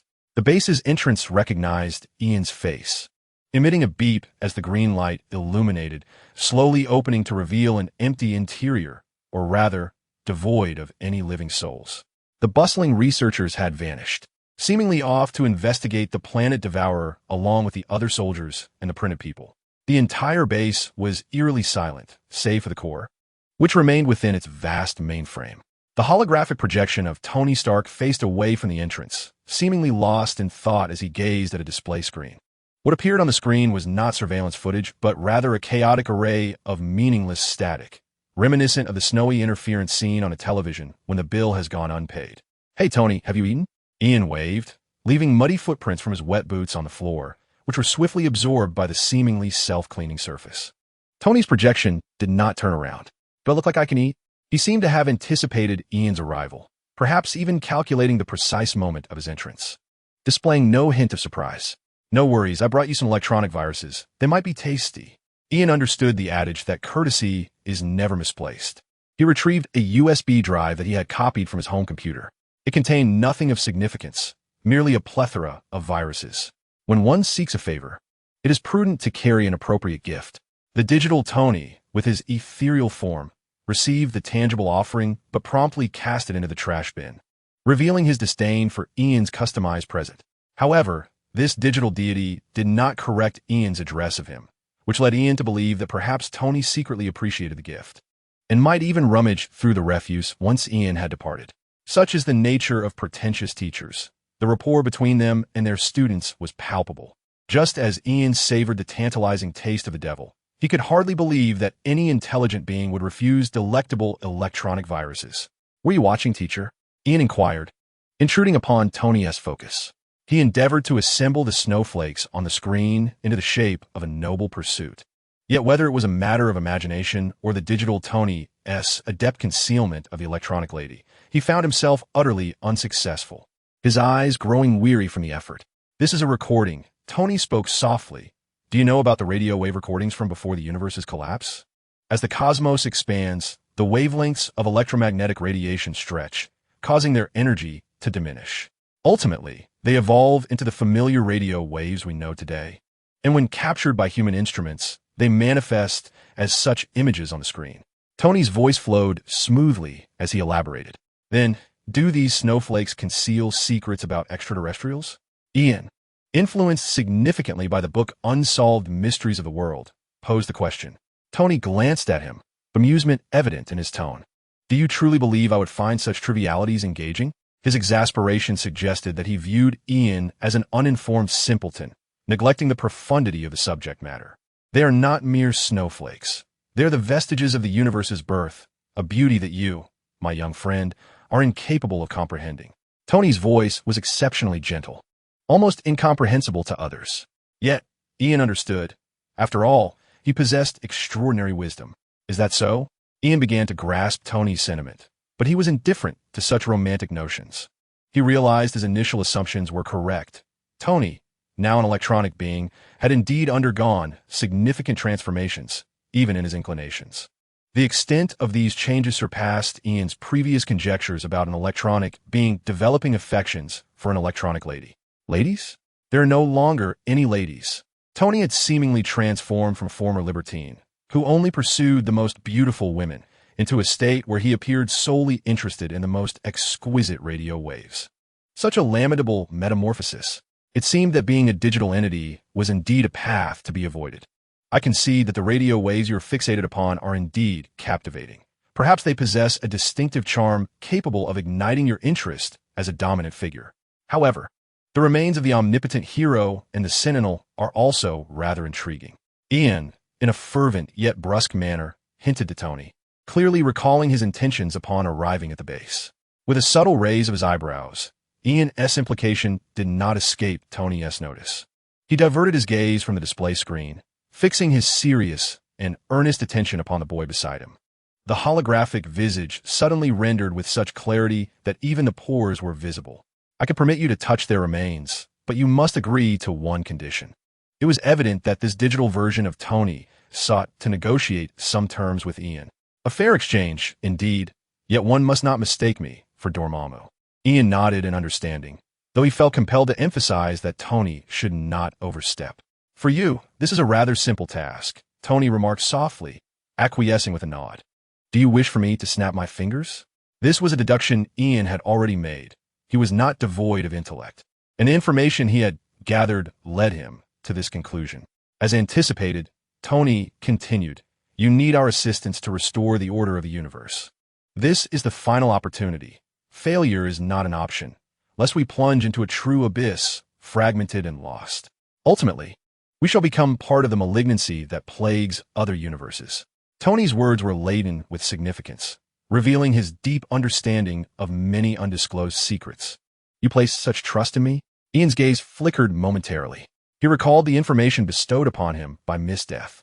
The parasitism and fusion of the universe represent two forms of invasion. Yet his recent experiences led him to suspect he was confronting a third scenario. The inhabitants here seemed solely focused on reconstructing their homeland, devoid of any intent to seek a new one. Perhaps it was a guise, uncertain, yet likely. One thing, however, was almost certain: the entities of this world could not invade DC by selecting the Infinity Stones. Those artifacts function solely within the confines of the Marvel Universe. Can I still trust others? In response to Ian's inquiry, Tony merely posed a counter-question. I bear not only a soul, but also the remnants of universal laws, which are dwindling. An excessively powerful individual like myself can no longer sustain the burden of such resources. Surely, you cannot expect this frail vessel to wield the power of the infinity stones? His words conveyed a sense of lament, tinged with an indescribable helplessness. This final opportunity suggests you have attempted this more than once. How many times? Ian pondered the information Tony had previously revealed. Upon hearing this, the digital Tony refrained from providing a definitive answer. How many times? I shall offer you a hint. Feel free to make a guess. He simply raised one finger, making a gesture that seemed somewhat discordant. Have I become Iron Man? Ian circled behind the virtual image, casting a glance at the digital Tony's backside, noting the absence of any grand mage's cloak. Only you can accomplish this task, declared digital Tony earnestly. No, I don't believe I can manage it. You must have already monitored my attempts. Ian seized the opportunity, advancing towards the armory lined with weapons. Tony cooperatively assisted him in opening the cabinet. With a series of crackling sounds, Ian aimed at his own temple and discharged dozens of rounds. You attempted to learn the art of catching bullets. Although practical learning was declared a failure, you nonetheless grasped some perilous techniques. Student profession experience points. 1. This phrase echoed repeatedly in his mind as he failed to catch the laser bullets. The challenge was daunting. What troubled Ian further was that, with the enhancement of his physical abilities, the experience gained from this rational mechanism had diminished, lacking the previous exhilarating surge of progress. Yet, this time, there was a silver lining. His student level had risen to 8,11280, and he had accumulated another universal skill point. Truth be told, Ian had been grappling with the decision of whether to invest this universal skill point in learning or to enhance his Ian Kent defense technique. Both skills possessed an abstract essence. The former offered higher growth benefits, while the latter was of noble percentage, promising a more profound positive impact on Ian once elevated. He was aware of the classification of ordinary skills into tiers: novice, basic, outstanding, and elite. Transitioning from novice to basic required 1 universal skill point. From basic to outstanding demanded 2, while ascending from outstanding to elite necessitated 4, and beyond elite, a staggering 8 universal skill points. With the emergence and upgrade of the writer profession, Ian had amassed 9 universal skill points alongside the recent upgrade of his student profession. Although he had indeed accumulated sufficient universal skill points for upgrading this skill, the advent of the writer profession left Ian with a nagging feeling that it might soon yield a unique skill. This was merely speculation and intuition, as he lacked any analogous experiences for precise judgment. Nevertheless, he felt a twinge of indecision. Yet, despite this inner turmoil, Ian did not cease his leveling endeavors, accruing another 50 or 60 experience points. Just as he intended to utilize the resources effectively, Tony intervened, abruptly shutting down all weapon systems. Ian watched as the firearms in his hands morphed into mere toy models. Don't be so stingy, Ian lamented slightly. As I mentioned, our resources are gradually depleting. Tony sighed, indicating that the physical laws he had preserved were also dwindling. Haven't you noticed that you have always been confined to this city? His words caught Ian slightly off guard, as this revelation was indeed a departure from Ian's original expectations. So, is it true that beyond Earth, there is no universe left? Ian's eyes widened as he realized that even the Earth itself might no longer be whole. It was a universe, yet also a chaotic void. The existence here was merely my last vestige of strength, and even so, we are inexorably moving towards the countdown of our demise. Tony's projection flickered momentarily. The duration of his endurance could largely be attributed to the assistance provided by your friend, who sought to desecrate its remains. Otherwise, his words trailed off.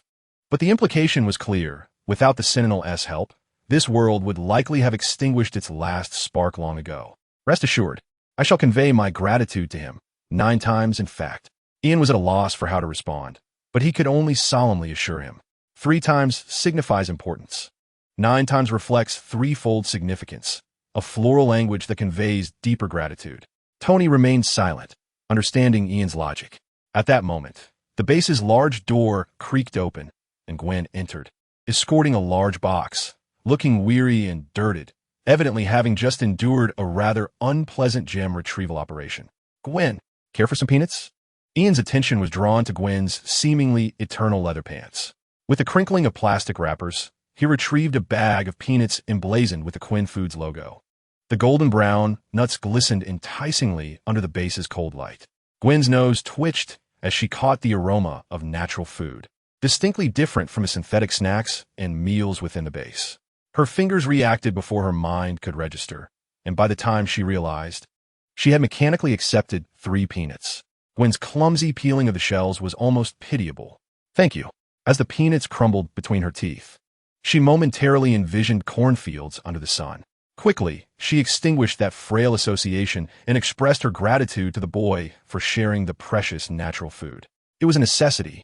Their last encounter had made Gwen acutely aware of the consequences of failing to express thanks. "It's fine.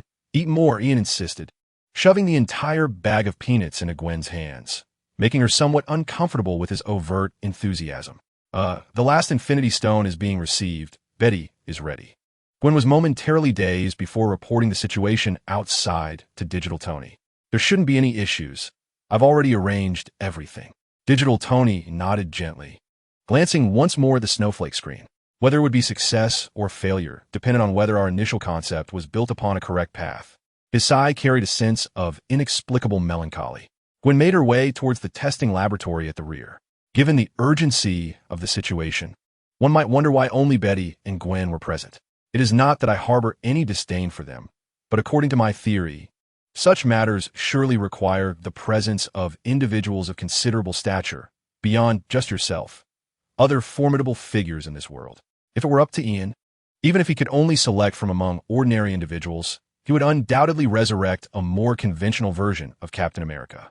After all, Gwen and Betty can at best be regarded as narrative-level NPCs, lacking the esteemed status of independent NPCs like himself, and they do not seem equipped to handle such significant events. During the convergence of the multiverse, the consciousness of most heroes became a hodgepodge. Yet the pure souls of these 2 girls remain the clearest in my records. Tony articulated the answer that had long perplexed Ian, leading him to a sudden epiphany. "Oh, I understand now. I wondered why you were so fond of Peter Parker in a universe from my memory. It turns out this was the reason.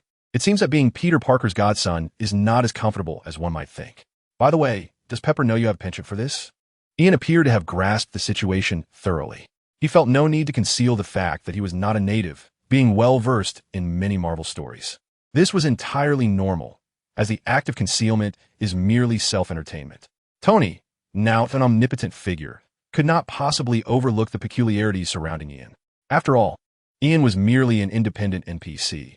He believed that the events occurring to high-tier NPCs would not befall him. Those who understand, understand. Despite facing formidable individuals described in various ways and the unparalleled wisdom of ancient beings, the mighty still managed to deceive others with even the slightest feigned folly. Afterward, there were sages from their own faction who praised such dumbing-down tactics, which can only be said to be something Ian had attempted and suffered greatly from in reality, leading him to choose the method that suited him best. "I do not keep secrets. How can you even attempt to pry into mine?" To be frank, this approach, combined with the fact that Ian had already verified his soul and memories would not be discerned by the powerful, allowed him to effectively become a nuisance that would not be classified as an otherworldly demon. Ian was particularly clear in his self-identification. How could this not be considered a form of wisdom? Tony was already sensing the potency emanating from Ian. As he clearly experienced an emotional surge, this was not a mere simulation of false feelings. It was simply because their fusion with other multiversal entities was not entirely complete, making it easy for me to separate them. "You devil, what on earth is occupying your mind?" Tony's projection rippled as he gestured wildly towards Ian. His gestures were indeed frantic. Had he been able to strike Ian, he would likely have charged forward to engage in a chaotic brawl. "What occupies my mind is, of course, an abundance of superlative wisdom." Ian cast a skeptical glance at Tony, wondering how the latter could be so oblivious to such a simple matter. Doubts about Tony's intelligence began to creep into his mind, contradicting the praise he had often heard. "You ought to refrain from speaking.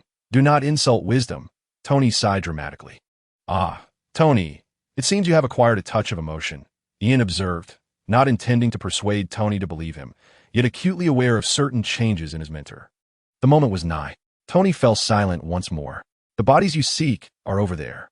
He indicated with a gesture towards a room on the left side of the base's hall, its heavy door creaking open to reveal a chill fog reminiscent of dry ice. Ian stepped inside, as if entering a morgue.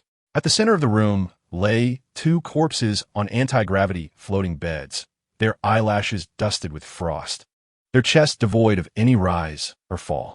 They were the Invincible Man and the Sentinel. The bodies appeared strikingly lifelike, as if they had only just succumbed to death, or perhaps they had not died at all. Ian approached and pinched the noses of the two figures, waiting for a few moments. It seems this isn't an April Fool's prank. He recalled seeing the Marvel date on the electronic calendar outside. Being observant was his forte, so he listened intently for any heartbeat, yet there was only silence. Let me see how to proceed. Just as he was about to seek tools for a dissection, he noticed that the considerate Tony had already made a small incision at the center of both their foreheads, a minuscule cut, akin to a mosquito bite. Nevertheless, there was a faint trace of blood coagulating on the foreheads of the Invincible Man and the Sentinel, as if it had been drawn out. All hail the omnipotent Tony, Ian mused, glancing at the monitor ahead. This scenario further affirmed that Tony had indeed analyzed a wealth of information regarding Ian. Perhaps he had even calculated the amount of blood Ian would require to trigger a special mechanism. As Ian's hand made contact, the system notification chimed again. Yet the outcome was somewhat unexpected. The Invincible Man and the Sentinel did not unlock new professions.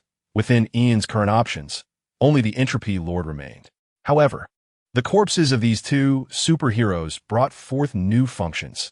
Intermediate correction data acquired. Advanced correction data acquired. Basic information on the barbaric tyrant updated. Profession characteristics being recorded. There was no excruciating pain, nor was there coldness or trembling. Ian experienced what felt like a normal unlocking of a new profession or perhaps an upgrade, sensing a sudden transformation within himself as his physical prowess surged at an astonishing rate. Strength, 2644, Constitution, 44360, Intelligence, 3542, Spirit, 2131. Ian was perplexed by the concept of acquiring corrected data. He merely sensed that his physical prowess had undergone a remarkable enhancement, akin to acquiring a powerful passive ability. As he gradually emerged from his astonishment, he discerned the reason behind this transformation. It was primarily due to the system's notification that had reached his ears. Host successfully recorded new data. The Iron Body has been upgraded to the perfect Divine Body. Please check your updates. This revelation elucidated the significant increase in his attribute values. Iron Body. Your physical form will receive substantial enhancement, significantly boosting your strength and constitution attributes. The previously exclusive skill of the Savage Tyrant has undergone a metamorphosis. Perfect Divine Body. This skill will automatically grow and improve with level progression. A mere mortal form is unworthy of bearing the divine radiance. This flawless body is your ultimate weapon to dominate all beings. Your physical attributes have experienced a qualitative leap, effectively resisting any form of physical assault, while also rendering you notably resistant to magical, toxic, psychic attacks. Upon fully activating the perfect Divine Body, your physique will undergo a profound transformation, attaining a new appearance and reaching the pinnacle state of doubled attributes. It must be said that the evolution from Iron Body to perfect Divine Body indeed offers a significant enhancement. However, as Ian gazed upon the formidable effects of this skill, he found himself torn between elation and dismay. The accumulation of negative effects he had painstakingly gathered now felt like a heavy burden. The nightmare of the hamster party loomed once more.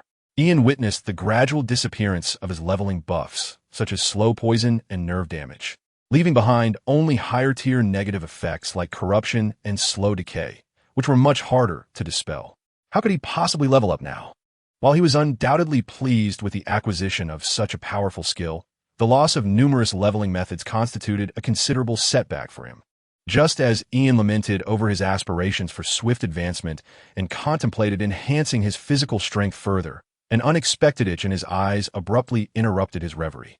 Even before the system issued a notification, Ian had a premonition of what was occurring. Name: Ian Kent, common profession. Student LV8, 561280.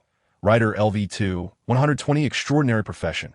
Berserker LV4, 7580. Savage Tyrant LV3, 940, world recognition. Independent NPC talent skills. Reverse Blood Forge. perfect divinity professional skills, self-healing frenzy, perfect divine body, eye of eternal day. There were no notable changes in his professional information. However, the skills of the savage tyrant have undergone yet another transformation. The Eye of the Blazing Sun has been rebranded as the Everlasting Eye of Day. This shift is evidently intertwined with the system's mention of corrected data. The host has successfully entered the new data. The Eye of the Blazing Sun has been amended to the Everlasting Eye of Day. Please take note of this update. Though the system's notification arrived a tad late, it is better late than never. There seems to be an ant crawling inside. Ian covered his eyes, unwilling to inflict upon the world the pain akin to that of the Uchiha clan. Yet, he could not deny the intense transformation occurring within his gaze. The Everlasting Eye of Day. Both mental attributes and physical attributes will jointly influence the effectiveness of this skill. When your eyes become the sun, all creation shall submit to this eternally blazing light and heat. Your eyes have merged with the power of the core of the sun, transforming your pupils into two miniature stellar nuclei, capable of freely controlling light, heat, and plasma, universal forces of nature. There are no intricate details provided, but even this brief description left Ian astounded. His eyes were to be transformed into two small stellar reactors. This transcended the question of whether he could secure a public service job. Am I becoming a source of radiation? Moreover, my beautiful blue eyes are gone. Damn it. Is it too late to reallocate my skills? A sense of urgency washed over Ian as he swiftly turned to the nearby glass surface. His itchy eyes reflected a striking brilliance upon the glass. Panic gripped him. He truly was in a state of distress. Quickly, I need a super high-definition mirror. Ian directly retrieved his enchanted spellbook from his trousers, now affectionately deemed the beloved grimoire he couldn't bear to consume. Perhaps sensing Ian's urgency, the cover of the spellbook began to warp once more.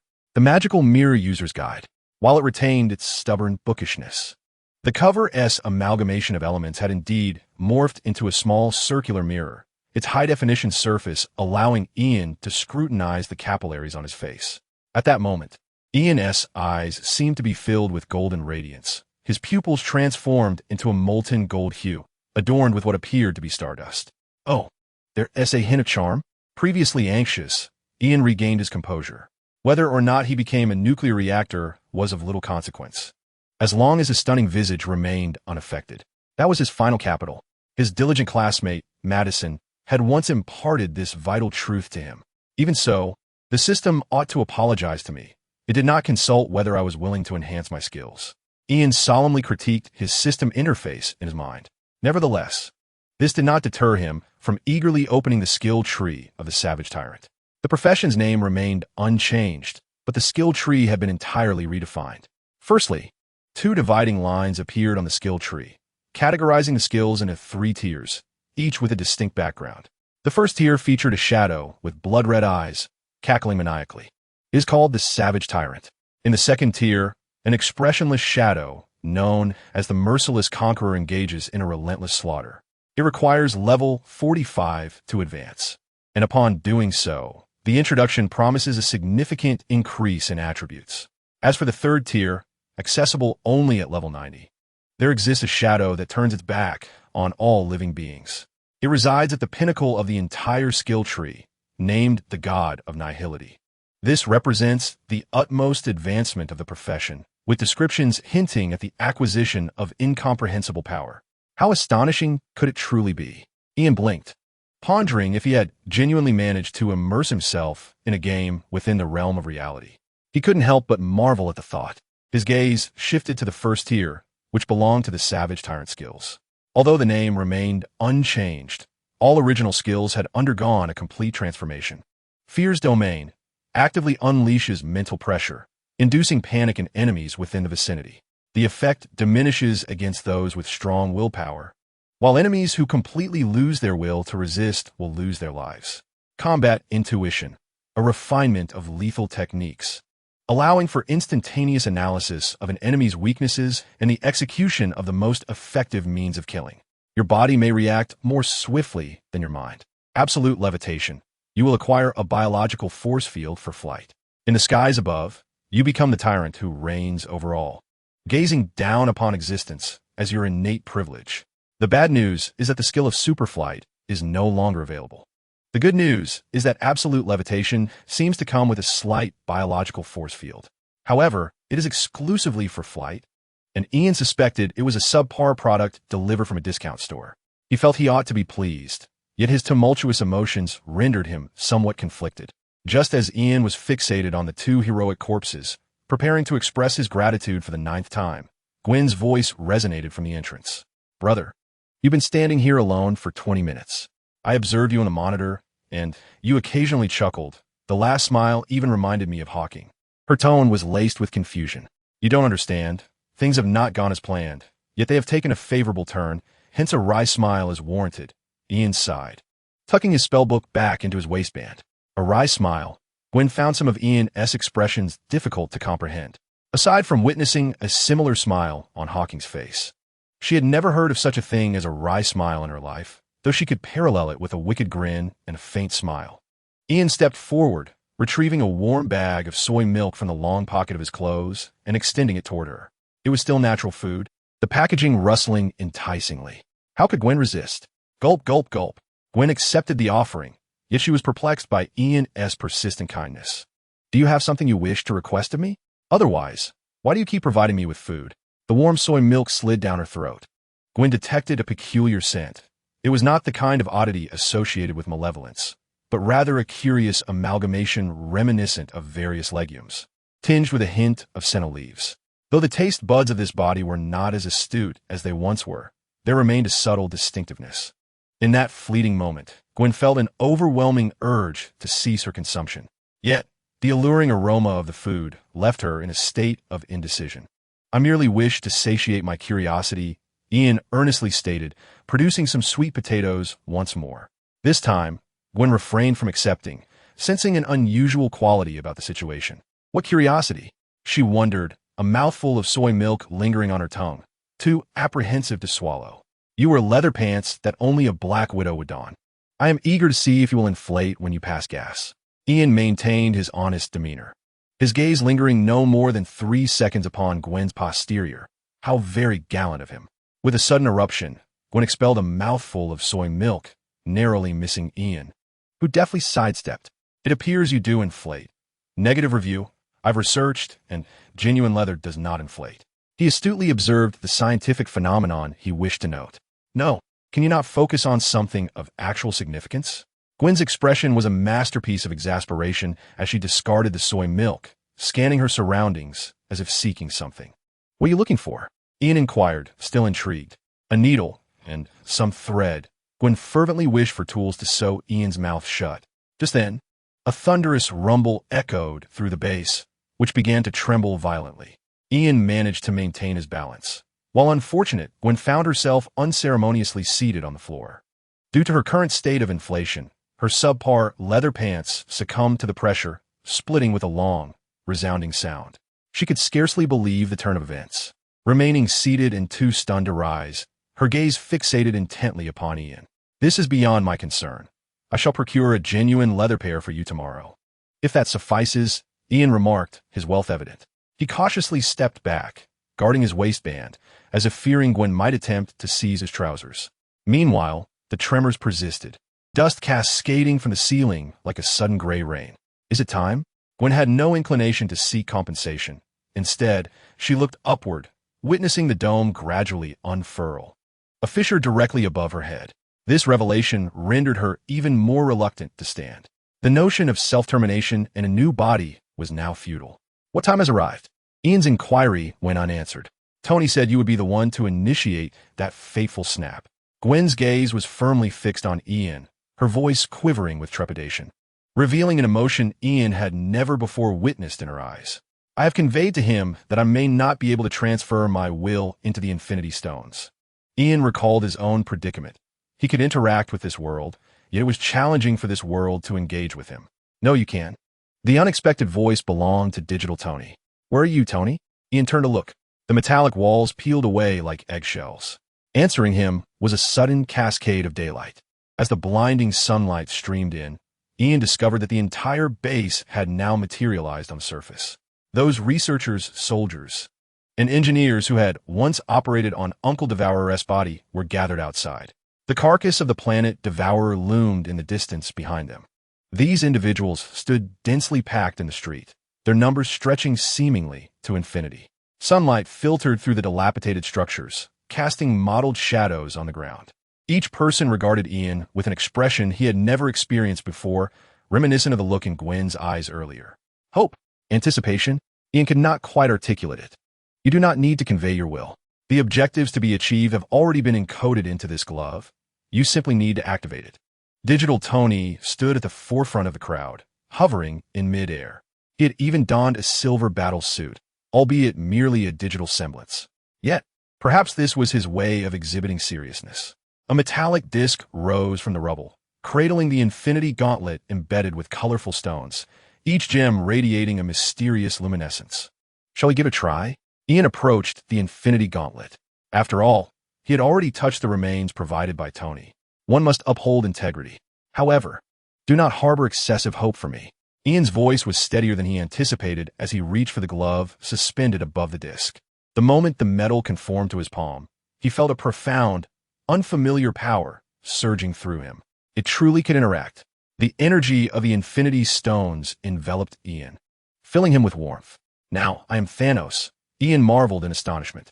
No, you are our savior. Digital Tony's voice was unusually imbued with warmth. Sunlight pierced through the clouds, forming a golden path beneath Ian's feet. The omnipotent force lies within your grasp. Only you can forge a new beginning for us. Moreover, you can fulfill your own desires, becoming a wellspring of newfound power. Digital Tony seemed to fervently impart emotional value. He had even calculated Ian's intentions for entering the Marvel Universe this time. Can I truly become a source of magic? Ian felt a flicker of intrigue. Even more magnificent, Digital Tony softly replied. His words resonated with an unsettling allure. He surveyed the surroundings, taking in the faces of those present, Betty, Gwen, and the researcher Dr. Zhao, who denied him snacks. The expressions in their eyes were familiar to Ian, reminiscent of the suffering souls who gazed upon the arriving hero after calamities had befallen them. As the hero descended from the heavens, his cape billowing through the dust, the trapped, injured, and desperate souls raised their heads to behold that red and blue figure, their eyes ablaze with a fervent hope akin to a parched land yearning for rain, or the darkness seeking the light of stars. Ian never anticipated that he would step into such a fiery gaze. Though I have always been skeptical of others' flattery, today I shall become your hero. Ian's fingers unconsciously caressed the metallic surface of the infinity gauntlet, the gems shimmering like faint glimmers between his fingers. I choose to trust my own judgment. You are not mere shadows coveting other worlds, but a group of honorable souls yearning for redemption, fighting until the very end.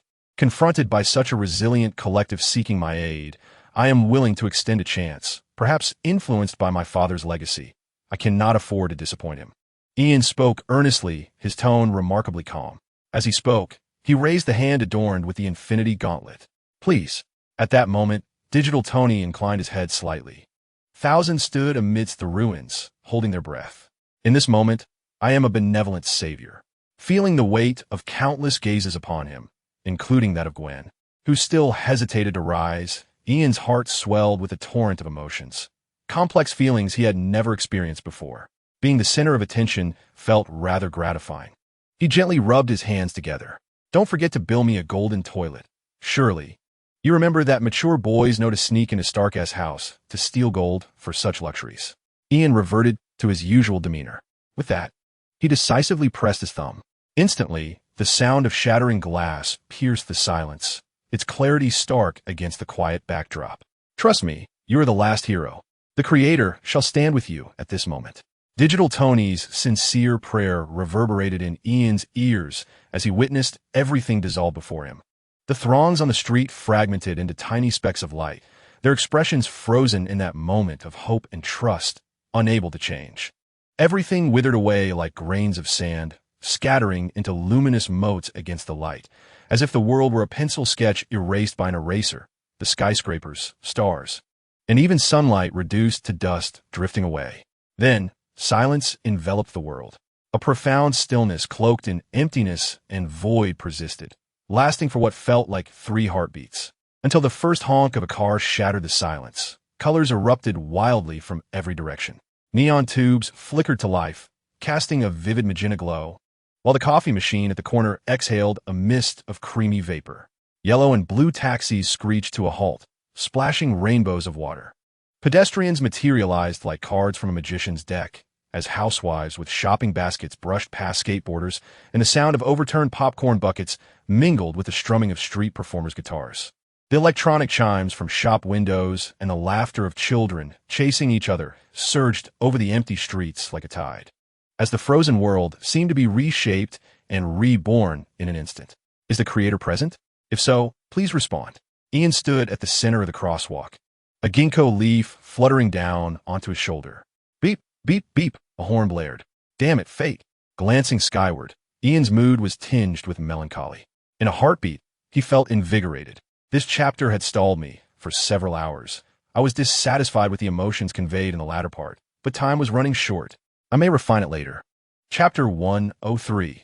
The Strange Origins of Marvelous Powers. The piercing sound of a truck horn struck Ian's eardrum like a slap. Damn it, fate. Instinctively, he leapt backward, his back colliding with a fire hydrant at the corner, the cold metal emitting a sound of distress through his thin t-shirt. Thankfully, the hydrant did not burst forth with water. You fool, do you not know you're blocking the road? The truck driver yelled, half his body leaning out of the window, a Santa Claus figurine dangling from the rearview mirror, swaying in rhythm. First of all, I'm standing on a crosswalk. And secondly, I truly hope you remembered to purchase insurance. Ian stepped forward and kicked the stationary truck twice. In an instant, he sent two of its wheels flying. Before the driver could react, Ian ripped the fuel tank from the truck with his bare hands and hurled it into the bed of a passing pickup truck. The driver, now realizing he had encountered a gift from nature, slammed on the gas, sprinting away with a bountiful haul, vanishing around the street corner in the blink of an eye. Though his escape was far slower than Ian's sprint. Hello, is this 911? I've been robbed by a child. Yes, he took my fuel tank. And there were accomplices involved. A meticulously planned crime. He dismantled my fuel tank with his bare hands, kicked away 6 of my truck's wheels, leaving me to replace my spare tire. What? You think I'm joking? I'm not jesting. What do you mean I should provide my identity information first? Damn it. Don't think I'm unaware of your intentions to practice racial discrimination. You white folks only protect your own kind. My distant relatives have struggled to cross over from the Curry country, yet you deny them legal status. This is a violation of freedom and democracy. Is it a decline of morality?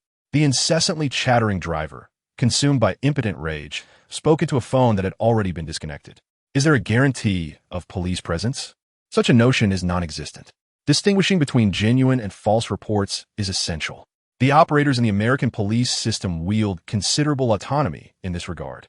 After traversing 2 blocks, Ian eventually came to a halt, not due to exhaustion, but because his shoes had succumbed to the burden and burst apart. He did not wish to continue performing a barefoot sprint for the onlookers.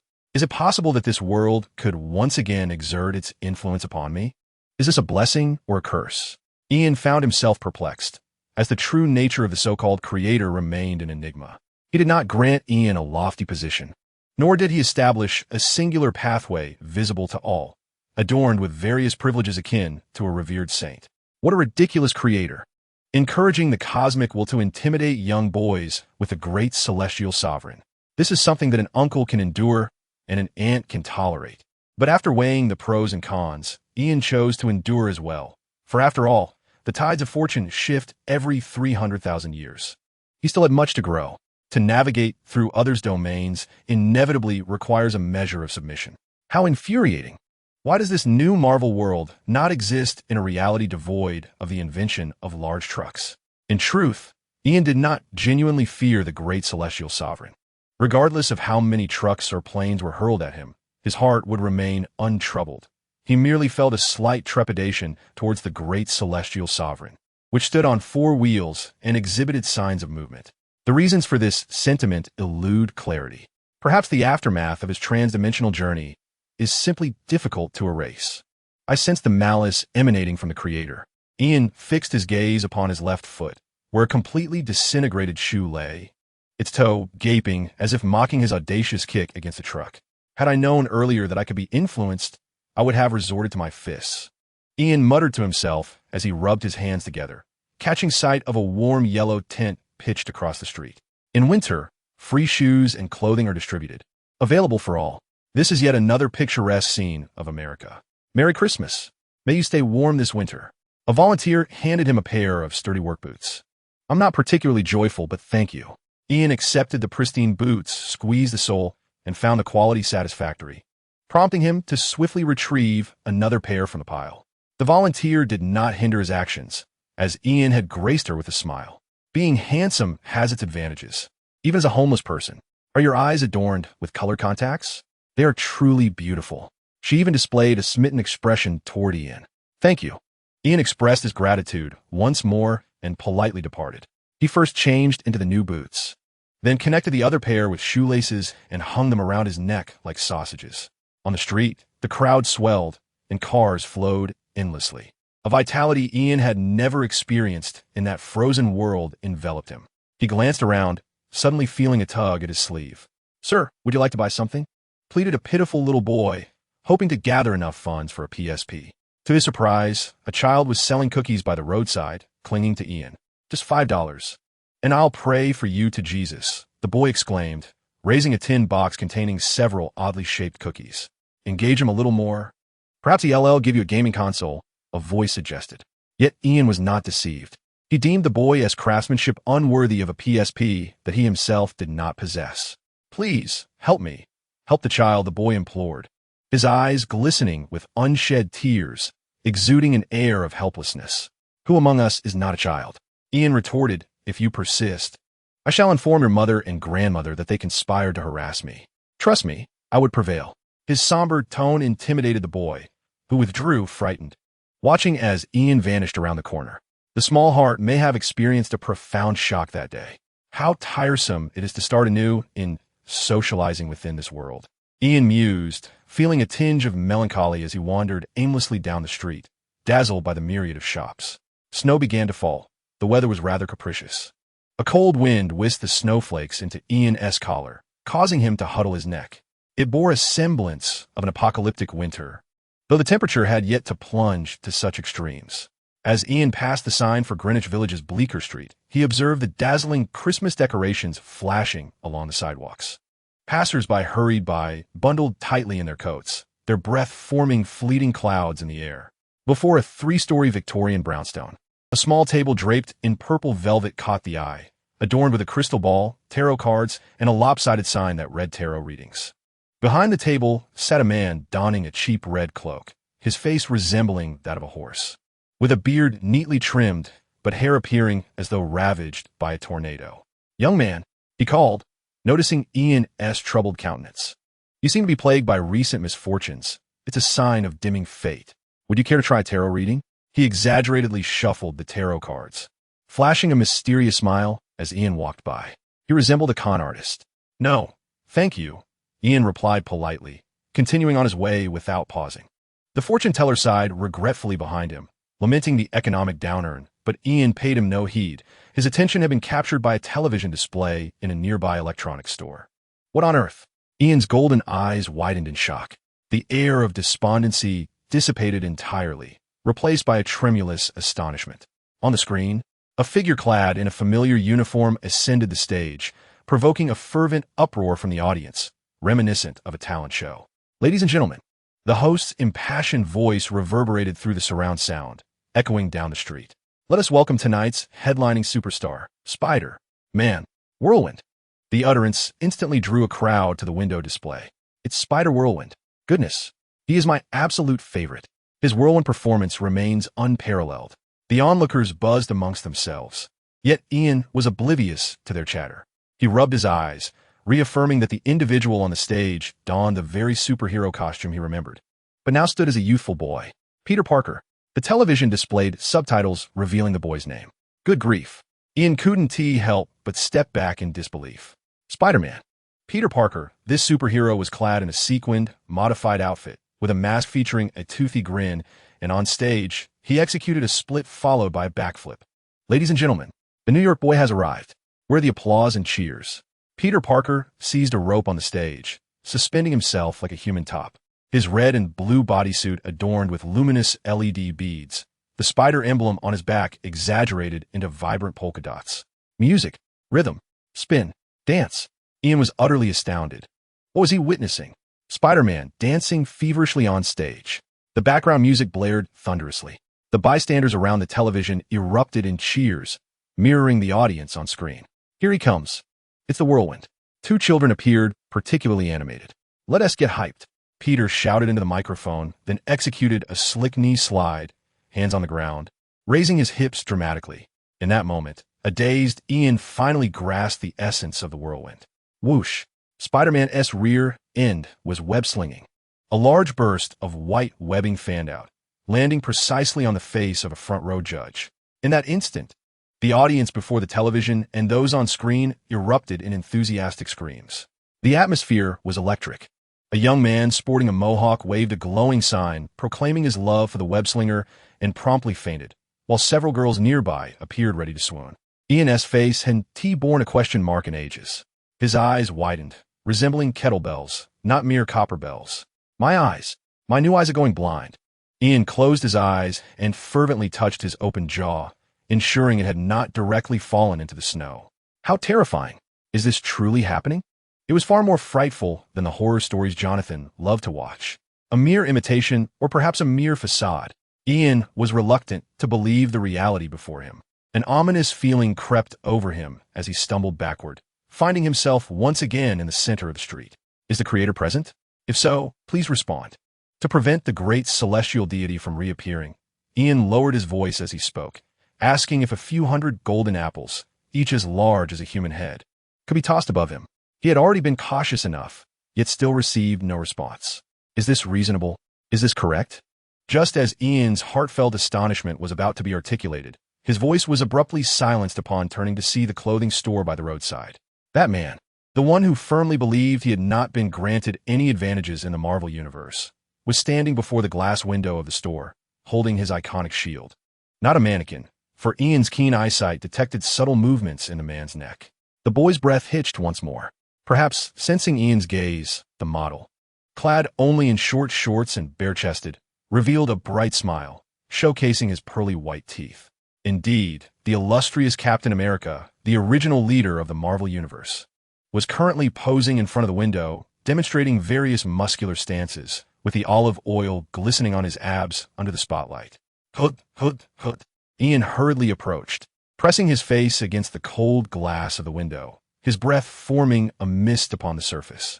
Suddenly, the model came to life, gesturing for him not to knock on the glass.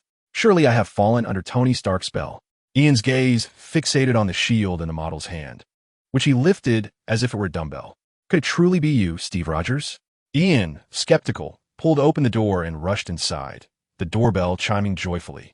A gust of cold wind, carrying snowflakes, trailed behind him, leaving a trace on the antique wooden floor. Indeed, it is I, your beloved Captain America. The model flashed a perfect smile, his abs rising and falling with each breath, his physique undeniably infused with a sense of advanced technology. Kid, I know what you want. Steve struck a pose to showcase his biceps, asking if Ian wished to touch them. A classic, unattainable by modern technology, could be touched for a mere $1 for a whole minute. Goodness, they have even established a fee. Ian was struck into silence. What are you doing here? After a moment of contemplation, he couldn't help but voice his curiosity, his mind racing with a fantastical creature known as the grass mud horse. Upon hearing these words, Steve momentarily froze, soon revealing an expression of resignation. Alas, there is no choice. One must eat, after all. Those politicians are nothing short of scoundrels blinded by greed. Can you believe they are issuing my pension based on standards from World War II? He retracted his flamboyant demeanor, his countenance now tinged with melancholy, muttering curses under his breath. A pension calculated according to 1945 standards? Who could possibly conceive such a scheme to torment me? For heaven's sake, I have slumbered beneath the ice for decades without ever encountering such a nightmare. Perhaps due to Ian's youth, Steve's profanity was notably restrained, akin to a mere exclamation of frustration. Ian's silence mirrored the tumult within him, deafening. Apologies, but this truly has no bearing on me. It must be Tony, undoubtedly. His mental state is far from stable. He refuses to seek help, yet wishes to impose a doctor upon me. Ian's expression was rather intricate. If he failed to recognize that it was this newly awakened world that was amiss, he would be sorely disappointing his extraordinary intellect. "What are you saying?" Steve blinked, struggling to comprehend Ian's meaning. He scrutinized Ian's attire before abruptly producing a small card from his exceedingly short shorts. "It appears you are quite the affluent young lad. Tonight at 8, I will host a live stream on YouTube, guiding everyone in the American Butt Enhancement Program. Be sure to subscribe on time. If you wish to possess a posterior like mine, it must be nurtured from a young age." Ian hesitated to accept Captain America's card, as the man maintained his businesslike smile. "For someone of my caliber, the need for a pert derriere is unnecessary. Rather, it is those outside who require my expertise." As he spoke, Ian picked up a nearby clothing rack. He helped Steve adjust his rather revealing shorts. "By subscribing to my channel, you can also become more handsome." Steve, undeterred, attempted to persist in his sales pitch, but upon noticing the shop owner emerging from the back room, he hurriedly assumed a more composed posture. "Remember to subscribe." Steve concluded with a voice as faint as a mosquito, then resumed his statue-like stillness, seemingly fearful of incurring a penalty for movement. "Sir, how may I assist you?" The shop owner approached Ian. "Please, pray that this is all not real." Ian turned, inadvertently knocking over a row of clothing racks. The mannequin's wig cascading to the ground like colorful mushrooms. This clearly illustrated the magnitude of shock the young boy was experiencing. "My apologies." Ian pushed through the clothing store's door and dashed outside. It was not an act of retreat, but rather a sudden realization of a pressing matter, prompting him to retrace his steps to the area he had previously passed. Greenwich Village, Bleecker Street. He cautiously returned Steve's exuberantly styled hair to his snug shorts. As the protagonist jogged towards the brown sandstone row house, the street vendor seemed to have already packed up. Not only was the small table gone, but the grand door of the villa had been firmly shut. The cold wind swirled with snowflakes. Ian stood before the intricately carved oak door, gazing up at the magnificent Victorian-style mansion, which he suspected to be the fabled Sanctum Sanctorum, the Temple of Camartage. From the outside, it appeared no different from the surrounding houses, albeit more aesthetically pleasing, adorned with elements of French Baroque architecture and a distinctive mansard roof. Before the construction of this edifice, the site had been a place of sealing demons, utilized by a Native American shaman, later transforming into a graveyard for the unburied and a site of cult murders. Ultimately, it became Camartage, the domain of the sorcerers of the Marvel Universe. At some point, this once profane location had evolved into the stronghold of the Supreme Sorcerer in New York, also serving as the residence of Doctor Strange. If Captain America and Spider-Man had assumed such roles, then the street hustler Ian encountered earlier was likely of a similar nature. Ian found it difficult to accept. This was not the Marvel journey he had envisioned. He felt a wave of frustration wash over him as the gargoyle atop the spire seemed to mock his indecision. After a prolonged internal struggle of over 10 seconds, the boy took a deep breath and raised his hand to knock on the door. Thud, thud, thud. The sound echoed loudly, yet no one responded. "How peculiar," Ian mumbled, withdrawing his hand, which was now dusted with fine copper rust. Did the sorcerers of Camartage neglect even the door knocker of their sanctuary? It was not a matter of being overly critical. This was indeed perplexing, as the sanctum served as a crucial bastion for the Supreme Sorcerer in safeguarding Earth and the universe. It should logically undergo regular maintenance. Yet at present, it appeared almost as dilapidated as an aircraft of the American Air Force. Hood, hood, hood. Confounded, Ian knocked once more. This time, it seemed the gap of the door widened slightly, and a waft of fragrant, plant-like incense drifted out. Was it an invitation, or was the door merely unlatched? Ian tentatively pushed the door, which surprisingly slid open silently, revealing a resplendent hall within. Suspended candelabras cast a warm glow, illuminating the thin layer of dust that had settled upon the banister of the spiraling staircase. It appeared as though it had not been tended to for months. "Is anyone home?" Ian inquired politely, his voice reverberating through the hall, startling a few pigeons perched upon the chandelier and revealing their flight path. As feathers floated down, he noticed a folding table draped in purple velvet tucked away in a corner, alongside a rocking armchair where the horse-faced man he had previously seen lounged leisurely. The man's attire appeared more disheveled than when encountered on the street.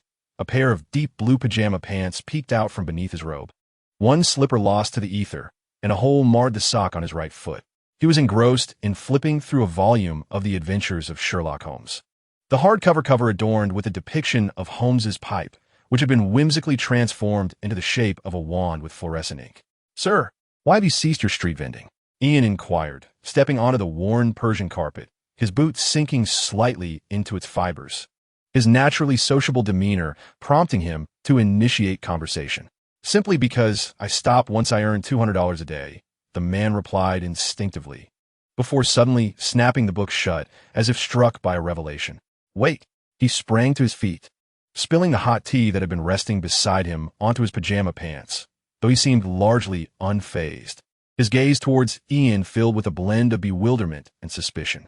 A red cloak fluttered to life, draping itself over his shoulders. "Identity verification successful. How did you gain entry?" Dr. Strange exclaimed, his eyes wide with disbelief. "Perhaps the door was unlocked?" Ian suggested, gesturing awkwardly behind him. "This has nothing to do with the door being locked. What are the protective spells of the sanctum?" Dr. Strange hurried to the entrance, his expression shifting to one of incredulity as he assessed the situation. "The protective spells are intact. Only those granted my permission may approach my abode, and you have not been invited." He pivoted sharply, standing at the threshold. There was no anger on his face, rather an excitement. This indicated that the sanctum itself had beckoned Ian, suggesting that he possessed the innate potential to be a truly remarkable sorcerer. Dr. Strange deemed it a logical conclusion, at least in his mind. Ian paused, contemplating. "Are you attempting to deduce like Holmes?" He found himself increasingly perplexed by the world of superheroes, feeling like an outsider. "Ah," Dr. Strange blinked, taken aback. "Have you discerned that?" He sheepishly allowed the cloak to scratch his head, indeed embodying a sense of extreme laziness. "Next time, refrain from such imitation." Ian sighed deeply. "It doesn't quite fit, yet it still nudges me into the realm of Holmes's tales." His words left Dr. Strange bewildered, pondering for a considerable time, unable to ascertain whether Ian was praising or criticizing himself. Stephen Strange? Former neurosurgeon? Ian, feeling a tinge of melancholy, opted not to engage in further idle chatter, instead confirming Dr. Strange's identity. Upon hearing this, Dr. Strange paused, astonished. "You know this too?" Then, as though he had pieced together a puzzle, he slapped his forehead. "It seems you possess extraordinary foresight as well. How splendid. At least you shall not go hungry in the future. Child, are your parents nearby?" "Never mind. That is of little consequence. I can manage them. It primarily depends on you. Have you ever contemplated a career as an extraordinarily impressive mage? I assure you, I am not deceiving you. You possess the potential to become a supreme sorcerer. Behold my magnificent cloak. You need not wait for my demise. Once you learn, I shall bestow it upon you, and I will promptly seek a place to hang myself. A seamless ascension, simply marvelous." Dr. Strange spoke rapidly, yet that did not imply his thoughts were equally swift. He rambled on. His intent to sway Ian was glaringly apparent. Ian glanced about, finding no trace of another mage's existence. He began to comprehend. "Is it true that Comitage has but you remaining?" His tone bore a hint of skepticism. In an instant, Dr. Strange's excited expression froze. "Well, it's not just me. There are others, albeit their talents are not as pronounced. You appear to have some prior knowledge of the magical realm, perhaps from a lineage of mages?" Dr. Strange awkwardly attempted to redirect the conversation, his efforts clumsy. He was evidently concealing something, as if he wished to engage Ian in a tug-of-war. However, Ian had no desire to partake in such a struggle. "No, I do not hail from a family of mages. I come from a family of positivity. For heaven's sake, can this world not be more normal?" Ian interrupted Dr. Strange, who was eager to continue his charade. "What I truly wish to understand is the nature of this world." He fixed his gaze intently on the supreme sorcerer. "What do you mean?" Dr. Strange looked somewhat bewildered. "You're out there fortune-telling. Captain America is modeling in a clothing store, and Spider-Man has taken up stripping. Damn it, I sincerely hope he is merely dancing." Ian cradled his forehead. Even he found it difficult to accept such an absurd world. "Oh, you mean those two? It's perfectly normal. They are merely trying to make a living." Dr. Strange reclined back into his chair, his tone laced with an unwarranted nonchalance. The red cloak behind him fluttered back to the hanger. "But they're superheroes," Ian exclaimed, clutching his head. "This is unacceptable. I must see the Ancient One. I must meet eternity." You must inform eternity that I have bled for Marvel. I deserve to know the truth. He was not unable to accept the absurdity of Marvel. Rather, he struggled to grasp that his heroic deeds had given rise to such a bizarre and outrageous world. Eternity? If I knew how to align myself with such a powerful entity, would I still be here? Dr. Strange retrieved the book The Adventures of Sherlock Holmes. What are you hiding in your trousers? I can sense the essence of magic. Dr. Strange, while perusing a tome, spoke aloud as he conjured a chair for Ian. Yet, Ian had little intention of sitting. A book of demons? He produced his prized possession from his trousers, candidly admitting that he had yet to comprehend the true nature of this book. Perhaps Dr. Strange could assist in its identification. Though the world was disparate, some things retained a semblance of commonality. The book, titled The Book of Ian's Genesis, had an affinity for altering its name, much to Ian's amusement. Nevertheless, he clutched this peculiar volume and approached, hoping to solicit the judgment of the supreme sorcerer of the Marvel Universe. However, what was this? The words twisted into grotesque forms, rendering them utterly indecipherable. Dr. Strange regarded Ian with a hint of skepticism. As for demons, were you attempting to intimidate me? A 10-year-old sorcerer should already know that such entities exist solely within bedtime tales. His tone dripped with disdain. Ian's pupils constricted sharply as he sensed an unsettling discrepancy. What did that mean? You have never encountered a demon? Never confronted a dimensional deity? Dormammu? Sidorak? Under the auspices of his superlative intellect, Ian astutely grasped a crucial piece of information and promptly launched a barrage of inquiries, even snatching the Sherlock Holmes collection from Dr. Strange's grasp. Who are Dormammu and Sidorak? Bereft of his books, Dr. Strange could only respond with a resigned air, already perceiving Ian as a potential successor to his legacy. Patience was essential. He needed to coax the young man into his tutelage. They are the dimensional deities, also known as dimensional overlords. Ian swallowed hard, as he seemed to grasp what the omnipotent Tony Stark had initiated. Indeed, he was oblivious to the nature of these dimensional deities. Dr. Strange raised his empty teacup, sipping a few times, and when he set it down, it was inexplicably filled to the brim as if he had expelled its contents. Furthermore, no one had ever encountered a demon, for they were mere figures to frighten children, perhaps appearing in cinematic portrayals, yet at best, they were products of human imagination. Dr. Strange's reply remained obstinately self-evident. A profound silence enveloped the hall. Ian's expression fluctuated dramatically. Tony, you claim you haven't been affected, yet you seem to falter then. His mind appeared to stall. But what precisely do the sorcerers of Camartage practice? In your cloak, its power should derive from the triune Vishani, correct? Ian seemed to have identified a flaw in this reality. However, what is the Vishani? You leave me somewhat perplexed. It appears you possess some understanding of the sorcerer's realm. Yet such knowledge seems intermingled with a plethora of fantastical elements.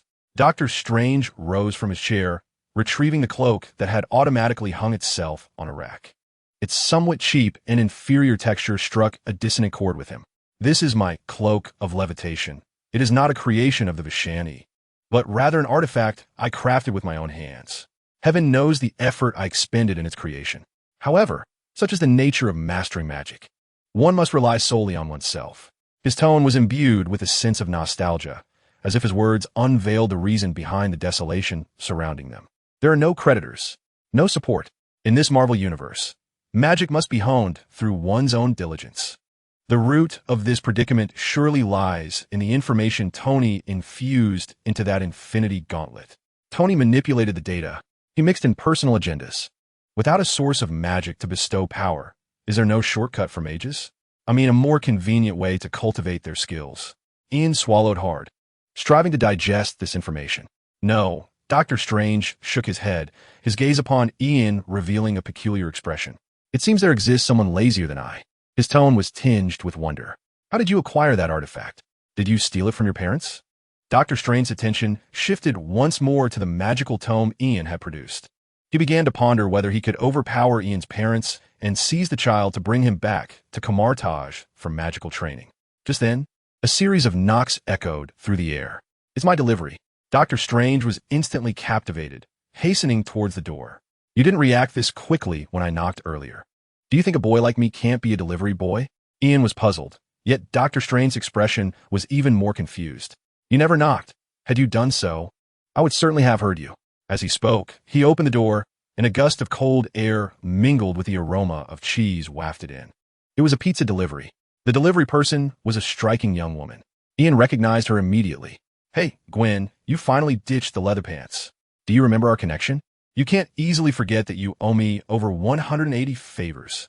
Ian greeted her, testing whether this familiar face retained any memories of their past. Indeed, standing outside was a girl wearing a knitted hat with rabbit ears, cradling a pizza box, her nose reddened by the cold. This striking pizza girl was none other than Gwen Stacy. "Huh." Gwen gazed blankly at the boy inside. "Who are you?" She felt a sense of familiarity, but could not recall anything specific. "I am Ian, the marvelous boy. I am the one you begged to be the new Spider-Man." But I declined. Ian keenly perceived the flicker of bewilderment in Gwen's eyes. I knew it. The bonds of friendship can transcend time and space. Ian was brimming with excitement as he forcefully pushed past Dr. Strange, dashing out the door while hoisting the bewildered Gwen in his arms. "Put me down. This is abduction. Pure abduction," Gwen exclaimed, her face pale with fright. "We must find Tony. If you remember me, even just a little, then Tony must be just like you." Ian had long harbored his own plans. "Oh my God, what on earth are you talking about? What kind of Wonder Boy are you? You're simply a lunatic." Gwen pounded her fists against Ian's back, only to discover his muscles were as hard as steel. "Incredible." Ian rejoiced. "This is it. The power of our bond is still at work." He sprinted swiftly across the street. Behind him, the toppled Dr. Strange wore a bewildered expression akin to that of a discarded coward. "You little rascal. I was just about to invite you for pizza. Is this how you treat me?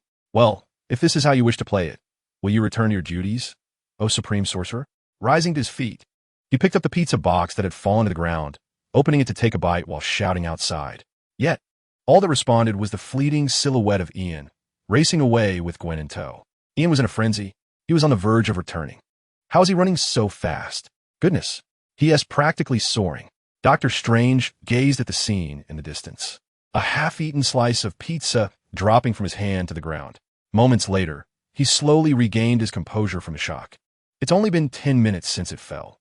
I can still eat it," he muttered, picking up the pizza with a sense of frustration, closing the door behind him as he made his way back to the sanctum. Greasy hands reached for the Sherlock Holmes collection. Perhaps, at that moment, something profound nudged Dr. Strange's mind. Wait, what did he just call himself? Dr. Strange suddenly dashed toward the inner sanctum, flinging open a portal that instantaneously transported him across an immense distance. Kamartaj. Stephen Strange crossed the threshold, the soles of his boots clashing against the stone floor. There were no greetings from apprentices, no conversations among sorcerers, only the mournful wail of cold wind sweeping through the corridors. The desolate sanctum felt eerily lonely. The training dummies were shrouded in dust, and several abandoned practice garments hung on racks, long since weathered. I remember that name. Dr. Strange's footsteps echoed through the hallway as he pushed open one door after another, arriving at a dust-laden and empty library. His fingers glided over the sparse shelves, finally resting on a gilded tome. He carefully extracted it, the spine creaking softly as if it had not been opened in years, needing a gentle blow to clear the dust to reveal the grand lettering on the cover. Within the empty pages, there were no records of words or spells. However, on the cover of Ian's Book of Magic, the title gleams with a brilliance surpassing that of gold. Chapter 104, The Truth of Tony and the Reappearance of Batman, 10K. In the library of Kamartaj, dust floats slowly in the shafts of light. Dr. Stephen Strange wipes away the thick layer of dust from the table with his sleeve, revealing ancient runes etched beneath. He carefully places the glowing golden tome at the center, its faint radiance illuminating the furrowed brow of the esteemed physician. The title, Ian's Book of Magic, flickers with a subtle glow in the dim light, as if it breathes with a life of its own. Ian's Book of Magic. This cannot be mere coincidence, Strange murmurs, his fingertips gliding over the cover. The book's luminescence is an anomaly he has never encountered before. This tome has been sealed for countless years, existing in the library since the inception of Kamartaj. Yet today, it has never emitted such a golden light. The convergence of one surprise upon another leads the astute Dr. Strange to firmly believe that this is no accident. According to my irresponsible and rogue teacher, the origins of this book are untraceable, yet it boasts a history of at least 2,000 years, discovered alongside our Kamartaj legacy artifacts. Strange loosens his collar, revealing an ancient pendant, a small metallic disc embedded with a verdant gemstone, its surface etched with runes identical to those on the tome's front page. The time stone rests within its vessel, now grasped in Strange's hand, where a barely perceptible green glow flickers. This book is referred to as the Eye of Ian, rumored to be an artifact of ancient, higher-dimensional existence. Over the years, Strange has meticulously perused nearly all the texts in Kamartaj, which is why the name Ian stirs familiar memories within him. Ian's Book of Magic, the Eye of Ian's artifact. He whispers once more, and the time stone within its container glimmers slightly, reflecting the visage of Dr. Strange lost in contemplation. At this moment, he feels akin to Sherlock Holmes, his mind racing as it connects the threads of clues. 1. That boy is aware of the supreme sorcerer's existence, yet remains oblivious to the modern magical system. 2. The dimension-dwelling deities mentioned by the boy, along with names like Dormammu and Sidorak, are shrouded in mystery. 3. The boy's formidable magical talent compels even the sanctum to kneel in submission. In this instant, Strange's pupils dilate sharply as he realizes he has truly grasped the matter at hand. He is an ancient being awakened from slumber.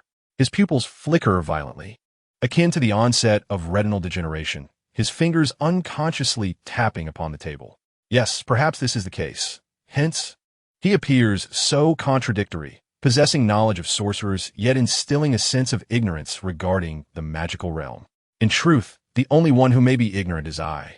The matters he has been narrating likely pertain to ancient secrets, truths that have long been submerged in the river of time. The dimensional demon and the lord of evil. He subtly conveys his own identity while probing me, testing the sole supreme mage of this generation who could pose a threat to him. Upon this realization, Dr. Strange felt a profound jolt. His fingers drummed increasingly rapidly upon the table, and the temperature in the library seemed to plummet several degrees. His breath crystallized into white mist in the frigid air, perhaps a reflection of his tumultuous thoughts. After all, in contemplating such conjectures, Stephen Strange, a luminary in the medical realm, began to perceive that he might have inadvertently disclosed information that ought to remain concealed. My response, in essence, revealed to him that demons and dimensional deities no longer existed in this world. He had become the sole surviving demon after some cataclysmic event. Dr. Strange felt as though he had connected all the dots, and indeed, the years spent studying deduction had not been in vain. He even linked Ian's last act of arrogance to this narrative, suggesting that a mere supreme mage, devoid of allies, was no longer regarded with any measure of respect. The act of abducting the delivery girl was an unmistakable display of unbridled audacity. How astonishing! Dr. Strange was taken aback by his own deductions. Could it be that such a legendary epic truly existed? A glorious age where a mage could effortlessly wield power? It was no longer the time for me to envy those mages. If indeed demons and deities once roamed this world, did that imply that the boy, Dr. Strange's fingertips trembled and his throat constricted, was the very embodiment of the malevolent villain spoken of only in tales? Such a foreign term sent shivers down his spine. Not even his mentor, the Ancient One, had likely encountered such phenomena. The Supreme Mage had reached the pinnacle of cultivation, living a life that revolved solely around eating and sleeping, utterly oblivious to the passage of generations. Engaging in flattery to procure some living expenses on the streets constituted the daily routine of a Supreme Mage. Yet now, a tangible ancient threat had emerged. Was I to be the sole entity capable of averting disaster? An unprecedented emotion surged within Dr. Strange. An intertwining of anxiety and exhilaration coursed through his veins, leading him to believe that his otherwise empty life might finally find its purpose. Would I become a hero? Dr. Strange sensed his pores gradually unfurling. He was not one who particularly relished self-sacrifice, yet the monotony of his existence had finally stirred a ripple of significance. How could he not seize this opportunity? He declared his intent to proceed to Stark Tower. At this very moment, the fervent Dr. Strange felt an unprecedented surge of mental agility as one sinister scheme after another, concocted by the Stark group, unfolded within his mind. He understood what was required of him. The crimson cloak soared through the air, draping over the shoulders of this man burdened with responsibility. He grasped the time-stone pendant and hung it around his neck, rising to his feet and sprinting toward the doorway. However, mere seconds later, he retreated. "Thank you," he mused. No wonder my insufferable mentor claimed, I am the most astute among all the supreme sorcerers. He pressed a kiss to the tome of the adventures of Sherlock Holmes, contemplating that without having read it, he would never have cultivated such a logically rigorous mindset akin to that of Holmes himself. Now, you are my Watson. Dr. Strange patted the cloak draped across his back and once more set off toward the entrance, his figure vanishing into the outside world, so engrossed in thought that he forgot to close the library door behind him.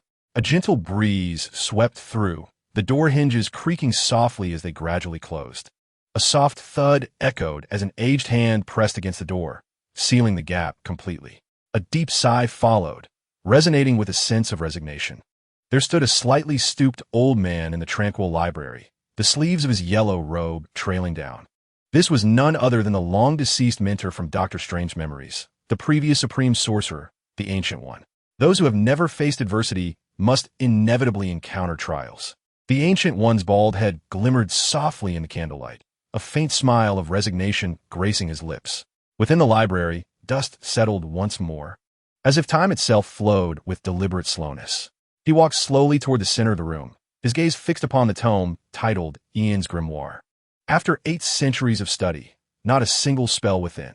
All this time, the book's owner doesn't even know magic, he mused, returning the golden tome to the shelf. Our supreme sorcerer will enlighten me on this matter. Yet, I must exercise caution. He mustn't genuinely believe my fanciful tales of ascending after death to traverse the cosmos as a liberated astral spirit. The Ancient One muttered to himself as he approached a hanging rope, deftly readying the noose into a slipknot and pulling on it to ensure it wouldn't claim a life before feeling a semblance of relief. Tonight, I must visit him in a dream to inform him that no successor has been found. Even a valiant death would not suffice. The Ancient One conversed with himself, his figure gradually dissipating within the desolate room. Contemplating the reliance on other strength, he chuckled softly, recognizing that a sorcerer must depend on their own greatness. As steadfast as eternity itself, for reliance on others is unreliable. The remnants of the Ancient One's murmurs faded away, for he was but an entity, having merely departed from his former place. Above New York, in the skies over Manhattan, Ian shot through the buildings like a human cannonball. Of course, there would be witnesses to his audacious display. Ah, look, there's a person bouncing in the sky. Could he possibly be a rabbit man? Below, the streets are filled with intermittent gasps of astonishment. Oh my goodness, he must be delivering food, a girl exclaimed, pointing at the sky in awe. This is truly remarkable. If I possessed such abilities, I can hardly imagine how much I could earn in tips in a single day, her boyfriend remarked with envy. He likely is also a delivery person. Could he not aspire for more? With such talent, why would you continue delivering food? You should transport avocados from Mexico. They are quite expensive here. The girl reproached her boyfriend for his short-sightedness. He displayed a look of shame. You are right. I could also transport cigars from Cuba. He mused, his imagination ignited. Isn't that a bit unethical, trafficking in tobacco? The girl began to worry about her boyfriend's moral character. Perhaps it is true that like-minded individuals gravitate towards one another. Fortunately, no one called the police. It seems the citizens of this world have tacitly accepted that bouncing in tight-fitting attire is part of the urban landscape. Perhaps it is because such malevolence has never taken root in this realm. Amidst the leaps, Ian had distanced himself from the sanctuary. Don't move. Your movements make my shoulder uncomfortable. On Ian's shoulder, Gwen Stacy clung like an agitated cat, grasping the back of his shirt with a look of utter exasperation. She was being carried by Ian like a bag of cement, head downwards. Upon opening her eyes, all she could see was Ian's well-formed posterior. My father is a police officer. He is an excellent shot. You must let me down, Gwen shouted through gritted teeth, her voice fragmented by the gusting wind. I am attending to important matters, and yet you are the ones asking for my assistance, Ian said, deftly turning midair to avoid a bird dropping that would have landed in Gwen's mouth, merely brushing her cheek instead. He felt no need for Gwen to express gratitude, as he had a slight twinge of guilt in this instance. Were it not for the approaching time of return, Ian would not have resorted to such a direct approach. My father truly would imprison you, Gwen exclaimed. Accepting the tissue, Ian offered to wipe her cheek, still relentless in her pressure on him. Enough. Competing over parental prowess is trivial. I have matured a few hours more. I have outgrown the age of boasting about how wonderful my father is as a superhero, Ian replied earnestly, pinching the nape of Gwen's neck with his other hand. Gwen instinctively recoiled. No, wait, why does this scene feel so familiar? Gwen pondered, bewildered by the inexplicable sensation that washed over her. She reacted instinctively to her own words. Ian's golden pupils flickered slightly. This was because, despite the frayed bonds between us, I continued to offer you guidance.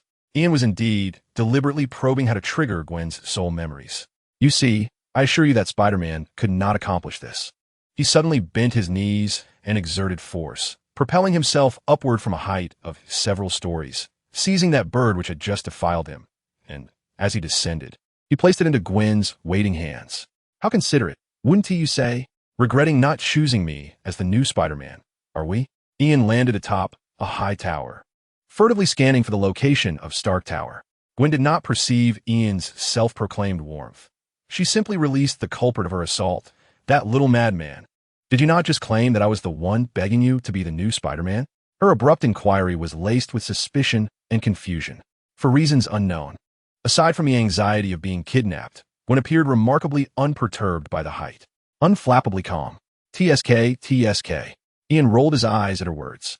A typical person would continue to question me about the kidnapping, yet you concern yourself with who begged whom to be Spider-Man. No wonder your mental state can sit at the same table as Tony. His words left Gwen speechless. Though slightly bewildered, she remained composed. I have questioned you dozens of times. She emphasized her tone loudly, but Ian remained indifferent, merely using his superhuman eyesight to scan the distant buildings. In the city, there were several towering structures, yet none were akin to Stark Tower. Strange. Ian recalled that Stark Tower should be quite conspicuous. Where is Stark Tower? He inquired of the local Gwen. On what grounds do you believe that after kidnapping me, I would offer you assistance? Gwen clung tightly to Ian's neck. Her eyes shut tight, revealing a cold smirk. Ian nodded, acknowledging Gwen's words. However, this did not signify that he lacked a countermeasure. Setting aside our bonds. Surely you wouldn't want me to ask for directions due to being lost, would you? Perhaps ultimately we would traverse every corner of the city. He was aware that Gwen was an exceptional student, calculating in her mind the probability of encountering acquaintances. Who taught you to be so despicable? Gwen was indeed taken aback. This threat was evidently effective. My Uncle Batman. Ian lowered his voice. He is certainly not a good person. Gwen did not know who Ian was referencing. Yet this did not hinder her tone from being resolute. Cursed, engaging in psychological warfare with me. The Stark Group is over there. Ultimately, Gwen conceded, directing Ian. She was unaware of why this sense of suffocation felt so eerily familiar, but she knew she should not have left home today. Otherwise, she would not have encountered this damn nemesis once more. Why should I use the word again?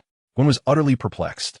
At that moment, Ian, having received a clear direction, leaped forward, causing the air to lift Gwen's rabbit-ear knitted hat. Fortunately, she was quick-witted enough to raise her hand and snatch her hat back. Of course, I possess a modicum of psychological knowledge, given my extensive experience. Ian, having a mouthful of hair, took a moment to respond, frantically expelling Gwen's hair in a somewhat vexed manner. You definitely haven't washed your hair today. His voice resounded with a thunderous reverberation. Gwen's silence, too, was resonant, not shouting anything about being kidnapped, but rather succumbing to an awkward, emotional state. Thus, Ian found a moment of tranquility, darting and leaping amidst the buildings. Minutes later, the two traced a perfect parabolic arc, ultimately crashing down onto the plaza in front of Stark Tower. The space was not particularly vast, and the buildings stood at a standard height, which explained Ian's difficulty in distinguishing between them. With a resounding crash, Ian's descent lacked the customary family tradition. The tiles beneath them fractured in a radial pattern. However, as they landed, Gwen merely felt a slight jolt. The comfort of Ian's shoulder made her feel as though there was a luxurious shock-absorbing system within his body, perfectly dissipating the impact of their landing. This might be attributed to Ian's absolute control over his muscles and strength in a state of perpetual endurance. We have arrived. Ian set Gwen down while she, still somewhat dazed, found her footing once more. What are you doing? Gwen gazed at Ian, who had crouched down on the ground, utterly bewildered. Although based on my accumulated merits, I could very well forego any compensation. My good manners compel me otherwise. Ian placed $300 beneath the shattered tiles, along with a note stating that whoever found it would be responsible for repairing the tiles. The $300, as long as it did not involve Commissioner Smith, even included labor costs. That is the essence of conscience. Whether others uphold theirs is beyond Ian's concern. You damage public property and offer compensation? I can't believe you possess such awareness. Gwen appeared utterly astonished as she scrutinized Ian, who had risen to his feet. What can I say? After all, this is my created world. It deserves the manifestation of my character. Ian clapped his hands and turned to stride towards the entrance of Stark Tower. Are you nearing the stage of thinking you are a god? Believing in you leads to eternal life? What's next? Do you wish to erect a colossal statue of yourself in the city center? As Gwen observed Ian making his way to the door, she quickly followed suit. After all, since she had arrived, she too wished to unravel the mystery behind her familiarity with Ian, as if something had been forgotten within herself. That strange sensation, if left unresolved, would surely haunt her throughout the night. Just a little taller than the Statue of Liberty would suffice. Thank you. Ian's footsteps echoed swiftly as the glass doors of Stark Tower slid open silently upon sensing their approach. There were no security guards, no checkpoints, and not even a receptionist robot in sight. The front desk was attended by two beautiful women, who merely cast a glance at Ian and the apprehensive Gwen. Without any noticeable reaction, Ian strode directly towards the elevator, with Gwen trailing closely behind. Are you a shareholder of Stark Industries? She queried incredulously as she entered the elevator alongside him. This was a luxurious lift, its interior lavishly adorned in genuine leather, with the handrails polished to a rich mahogany sheen. Outside, Gwen noticed the sign indicating executive access. I am a stakeholder in your world, and I intend to inquire with the CEO who orchestrates the plans for this world about the peculiarities in the proposal. Ian pressed the button for the top floor. The elevator doors closed slowly and descended rapidly. What on earth are you talking about? Gwen thought she should be unable to comprehend Ian's words. Yet an absurd sense of understanding conflicted within her, deepening her confusion. Ding! It wasn't Ian's system that chimed, but rather the elevator arriving at the pinnacle. As the doors opened, the young girl, who had already endured far too much for one day, was astonished to find that the area outside was indeed the CEO's office. You have this kind of access? Gwen exclaimed, taken aback. She knew that in a colossal corporation like Stark Industries, different floors required varying levels of clearance, and only a select few were qualified to reach the CEO's level. And you claim you're not a shareholder of Stark Industries. Fraud. Gwen scrutinized Ian skeptically, unable to fathom how he possessed such corporate privileges while simultaneously having no clue where Stark Industries was located. I speak at least 20% of the truth each day. Can that still make me a liar? Ian retorted, casting a bemused glance at Gwen. He had merely sought to test whether his special privileges still existed. The outcome of this test did not disappoint him, whether it was due to Tony or the authority bestowed upon him by the Creator. It seemed that his access had not been entirely revoked. He still retained some unique privileges through facial recognition. All right, we have 20 minutes left. I must devise a way to awaken Tony's memories using you. Ian stepped out of the elevator into an office that exuded opulence to the point of extravagance. The Persian carpet was woven with gold thread. An entire wall was lined with a glass cabinet displaying an array of exceptionally aged whiskeys. And a pure gold globe on the desk glittered under the sunlight, embodying the essence of a nouveau riche aesthetic. Where is J.A.R.V.I.S.? Is J.A.R.V.I.S. present? Ian inquired, noticing the office was devoid of any occupants, addressing a surveillance camera. He recalled that Stark Industries was replete with Tony's beloved artificial intelligence, possibly explaining the absence of security at the entrance. Who is J.A.R.V.I.S.? Gwen surveyed her surroundings, appearing somewhat disapproving of the aesthetic choices made by the owner of the office. Jarvis, I need to speak with your boss. Ian sprang to his feet, rapping his knuckles against the camera's lens, yet it offered no reply. Instead, the sound of a flushing toilet emanated from the restroom to the left, and the door swung open to reveal a gleaming bald head. Jarvis has been dead for many years, along with my dear friend Howard. Now, I am the proprietor of this establishment. The bald man, while fastening an opulent Hermes belt, sauntered out from the restroom. Upon seeing him, Ian's jaw nearly dropped to the carpet, his mind momentarily derailed. What? How can it be you? Iron Tyrant. Ian was genuinely taken aback. Even with his intellect, he had not anticipated this scenario. Well, he should be addressed as Obadiah Stane. Gwen, spotting a figure usually seen only on television, instinctively retreated behind Ian, feeling a surge of anxiety. As a descendant of a police family, she was all too familiar with the concept of illegal intrusion. You little lunatic, you aren't here to claim kin, are you? Are you a descendant of the Stark family? This was likely the only reasonable explanation that crossed Gwen's mind. Clearly, she had watched her fair share of evening soap operas. I am indeed Obadiah Stane, not some iron tyrant. Your little girlfriend is far more knowledgeable than you. The bald man, Obadiah, approached his lavish desk. I am not his girlfriend. I am the captive he has taken. Gwen hastily refuted, attempting to create a narrative for future defense, hoping for leniency from the police and the court. Aren't you the navigation system I captured? Ian glanced back at Gwen, who exuded an air of cunning. So, now that I've outlived my usefulness, we have no ties left. Do we? I've become a mere navigation system, have I? Gwen yearned to rebuke the bald man, but found herself at a loss for words. Damn it, what is wrong with me? She pressed her forehead, feeling fragmented memories surfacing. Once used, discarded, that is how men are. Obadiah chuckled lightly, applying moisturizer to his hands while casting a curious glance at Ian and Gwen. Evidently, I do not know you. Under normal circumstances, you shouldn't have access to my office. He picked up the phone, seemingly poised to dial the front desk. He appeared unfazed, lacking any sense of trepidation. This little lunatic came seeking Tony Stark, muttering his name incessantly. Gwen interjected as Ian frowned and scrutinized the surroundings. Her words momentarily stunned Obadiah. Looking for Tony, are we? He set down the phone, deep in thought. Tony, is this your guest? Obadiah inquired into a microphone. Yes, sir, a familiar voice responded. In the next moment, an unexpected event unfolded. Tony appeared, albeit still manifesting as a full holographic projection. Ian stood there, utterly astounded. The holographic Tony merely cast a glance his way before turning his attention to Obadiah. This is Mr. Ian from the Bureau of Alcohol, Tobacco, Firearms, and Explosives. We have some sensitive matters concerning Stark Industries that require discussion, he stated, leaving Obadiah momentarily taken aback. This young lad can't possibly be of age. Obadiah regarded Ian with a peculiar expression. Many were aware of the formidable power wielded by the IRS, yet few understood that the Bureau of Alcohol, Tobacco, Firearms, and Explosives was equally mighty. Most companies harbored a certain trepidation towards both entities. Who says I'm not of age? Ian thought of pulling out his business card, but realized he had forgotten it.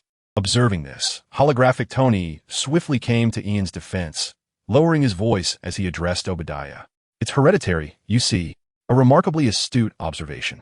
Obadiah suddenly comprehended, his demeanor shifting to one of warmth. I thought as much. In that case, I leave this to you.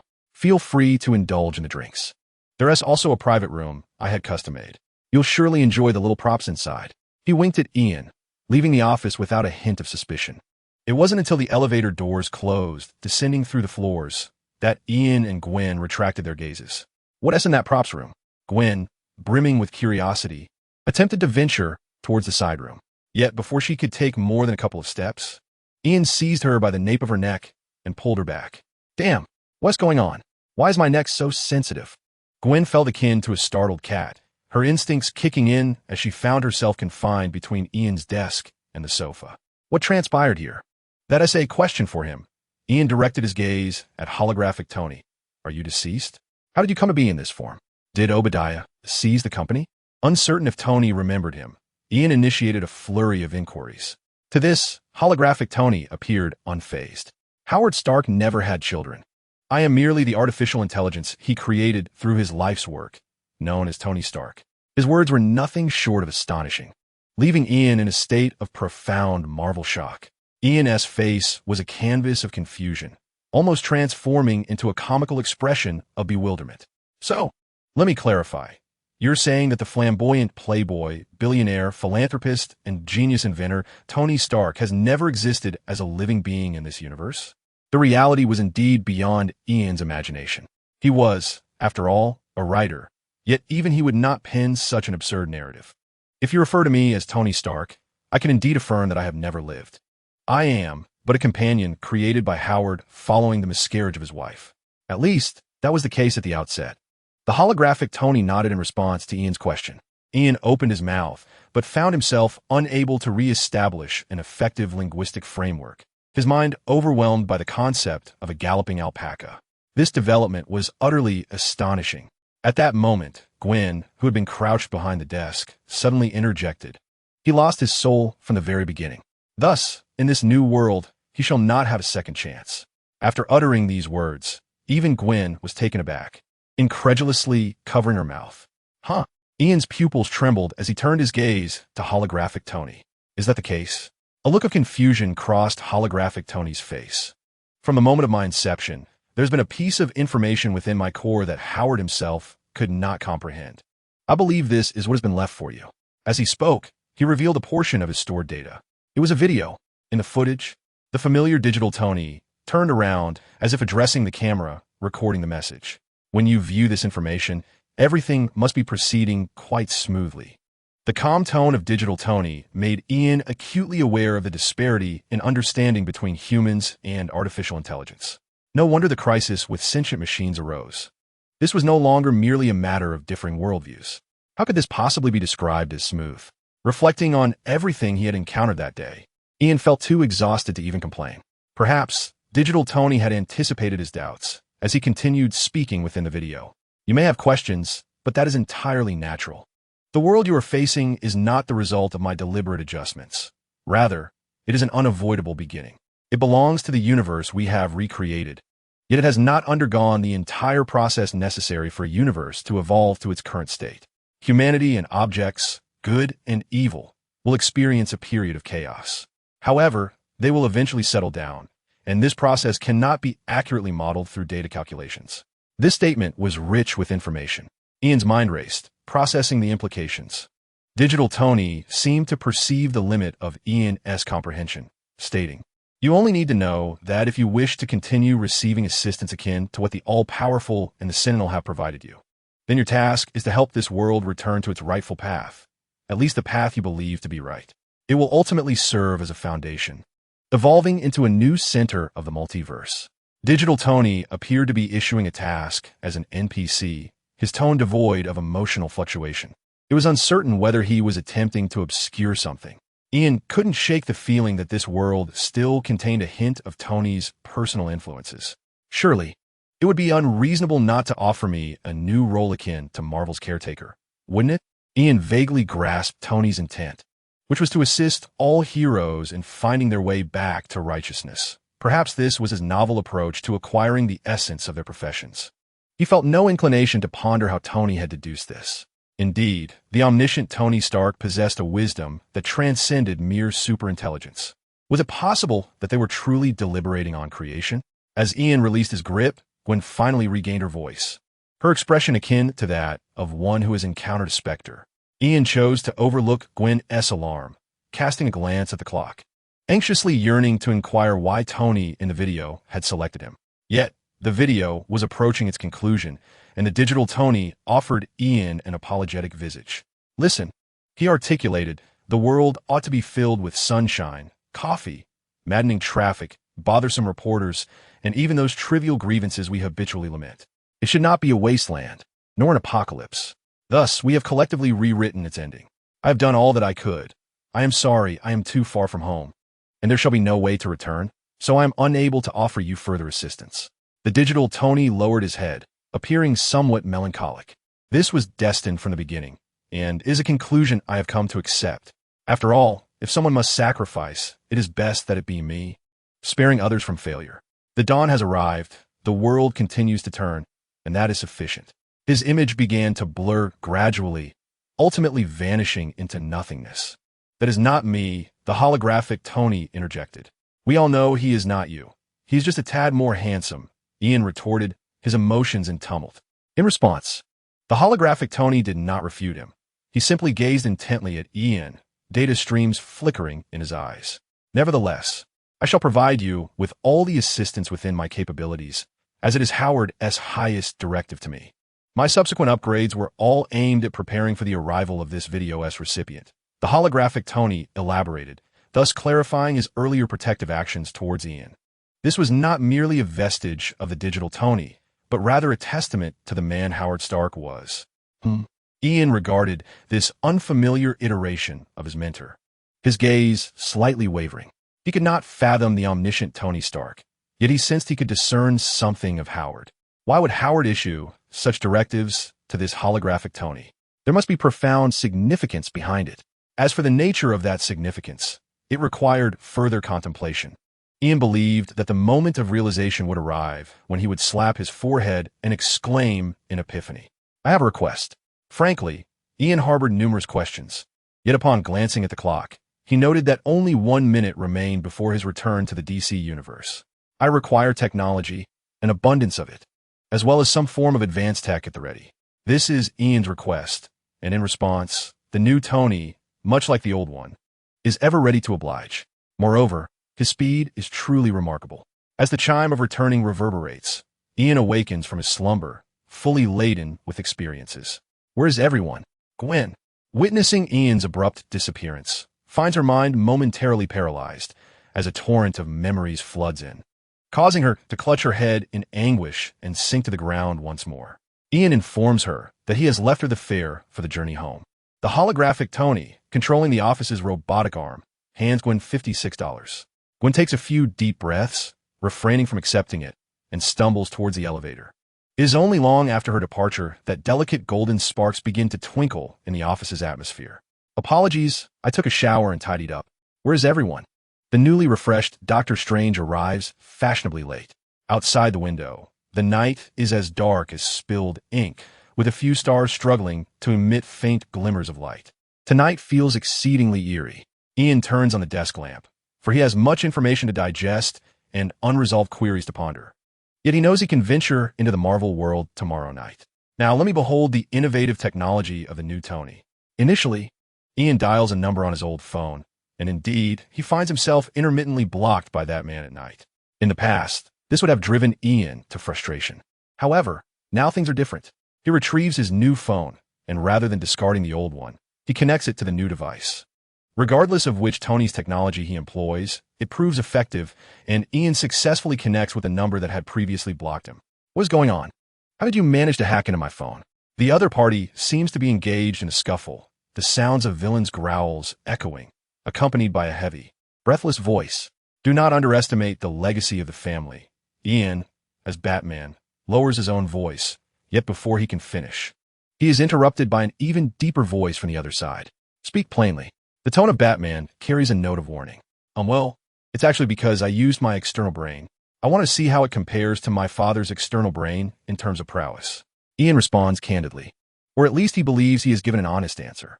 The Batman on the other end falls into silence. Yet his actions seem to grow more fervent in their intensity. The cries of Gotham's villains are fierce and distinct. After all, the rogues of typical cities seldom train. Their wails lack the lingering quality that Ian finds overwhelming, prompting him to pull the phone slightly away from his ear. A look of disdain crosses his face. Chapter 105.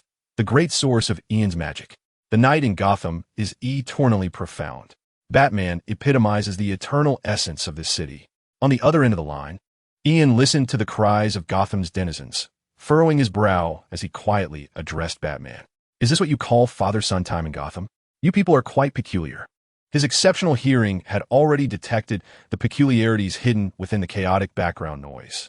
Perhaps this was also due to the superb audio quality of the phone Batman had gifted him. Batman did not cease his efforts.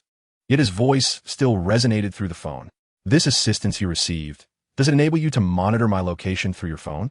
What a suspicious denizen of Gotham." Ian could hear the sounds of Batman disassembling the phone for inspection. "I am merely discerning through my superhuman hearing. Even if I seldom engage in physical confrontations, I can distinguish between two individuals and four." Ian trusted that Batman would not sprout four hands overnight. After all, he was not some fantastical creature that would evolve into a being of supernatural strength simply by imbibing Gotham's toxic waters. There was no response from the other end, only the sounds of a more intense brawl. Ian could almost envision Batman striking mercilessly, with a child nearby mimicking his actions. Perhaps the most authentic crime syndicate in Gotham began with teaching the young. "If you can offer you assistance, I will discover who it is." Batman seemed to grow weary, taking a momentary respite, gripping the phone as he assured Ian in his deep voice. "I doubt you will find them," Ian replied honestly. However, Batman had never been particularly fond of his honesty. "We shall see," Batman declared resolutely before abruptly hanging up, only to find that he could not disconnect the call. He fell into a moment of heavy silence, breathing heavily. Those who relied heavily on technology often found their breath altered. Ian was unfazed. Batman appeared to have no outlet for his frustration, save for the villain he assumed had concluded the game. We still remained unaware of the identity of this unfortunate villain. Liars, all of them. When you are angry, the sky does not rain cherry blossoms. The Joker deceived me. Before Batman could remove the battery and crush the phone, Ian could only hear the unnamed villain lamenting to Batman with a voice that shattered like a dream. Ah, I see. I always claimed that Gothamites endure pain in silence. It turns out they weep only when their dreams are shattered. Ian had an epiphany, re-establishing his stereotypical view of Gotham. It is clearly the petals of the creek mushrooms falling, yet you clearly haven't read my book with any seriousness. Such fans are utterly inferior. Ian carefully placed the miraculous black box gifted by his new teacher, Tony, aside. Moonlight streamed through the gaps in the curtains, casting a silver line upon the floor. He stared at that beam of light for a while, neglecting to continue his sketching. After all, with his newfound abilities secured, one tends to become complacent, much like certain online writers who disappear for a day or two after receiving their remuneration. Of course, Ian is not the type of sordid author. However, a hint of laziness is an inescapable fate of his profession. Speaking of careers, I recall that I have yet to unlock a new vocation. Ian pressed down on the alcohol bottle, dispensing some disinfectant to cleanse his hands and face. This was to avoid the unfortunate circumstances of encountering onerous job transition requirements. From this day forth, he would afford a modicum of trust to the arcane. Of course, science also merits belief. Thus, he forewent the bathing and changing ritual, opting instead for a thorough application of alcohol, which proved far more purifying than any bath or change of garments. Upon completing this ritual, Ian ignited his personal panel. Well, not literally ignited. He merely accessed the interface for career selection. A new profession had been unlocked, with the current options displayed. 1. Lord of Entropy. When the cloak unfurls, warping the fabric of time and space, and the staff shatters dimensional barriers, the entire world will succumb to its power, echoing in the elegy of entropy. The icon for this yet-to-be-unlocked profession flickered incessantly. Its name, Lord of Entropy, strikingly prominent, while the system's description always exuded an air of fervor. In truth, such descriptions pale in comparison to the establishment of a grand objective, to transform the planet Devourer into a counterfeit Ian. Ian endeavored to persuade his system to amend the career description. Thus, when the time arrived for the superhuman to be dubbed the counterfeit Ian, he could absolve himself of all blame. The plan was commendable, yet alas, the system remained unyielding, maintaining its characteristic aloofness, offering no response to Ian's entreaties. Dismal. Ian sighed, selecting the Lord of Entropy option and binding his profession. Much like the barbaric tyrant, this vocation imposed no entry thresholds for Ian's third career. Instead, it merely initiated a transition task, and with Ian's confirmation, lines of text materialized, vividly clear within his exclusive field of vision. Transition conditions. Maintain a state of hunger for 48 hours, followed by the consumption of any planetary metallic mineral. Such conditions appeared somewhat stringent and were indeed quite severe, while metallic minerals were manageable. After all, Earth is certainly one of the planets. 48 hours of starvation represented the most arduous transition task Ian had ever encountered. He could already sense the profound malice emanating from the planet's hunger. Having acknowledged the bad news, Ian's gaze shifted to the countdown in the lower left corner of his vision, where the figure 4,332 indicated the good news. The law of conservation of luck proved ever reliable. His time spent within the Marvel Universe would count towards this hunger countdown. Nevertheless, even so, the ever-greedy Ian felt that this ordeal would undoubtedly be the greatest challenge he faced in his lifetime. It was almost as if it sought to starve him. The esteemed Mr. Ian.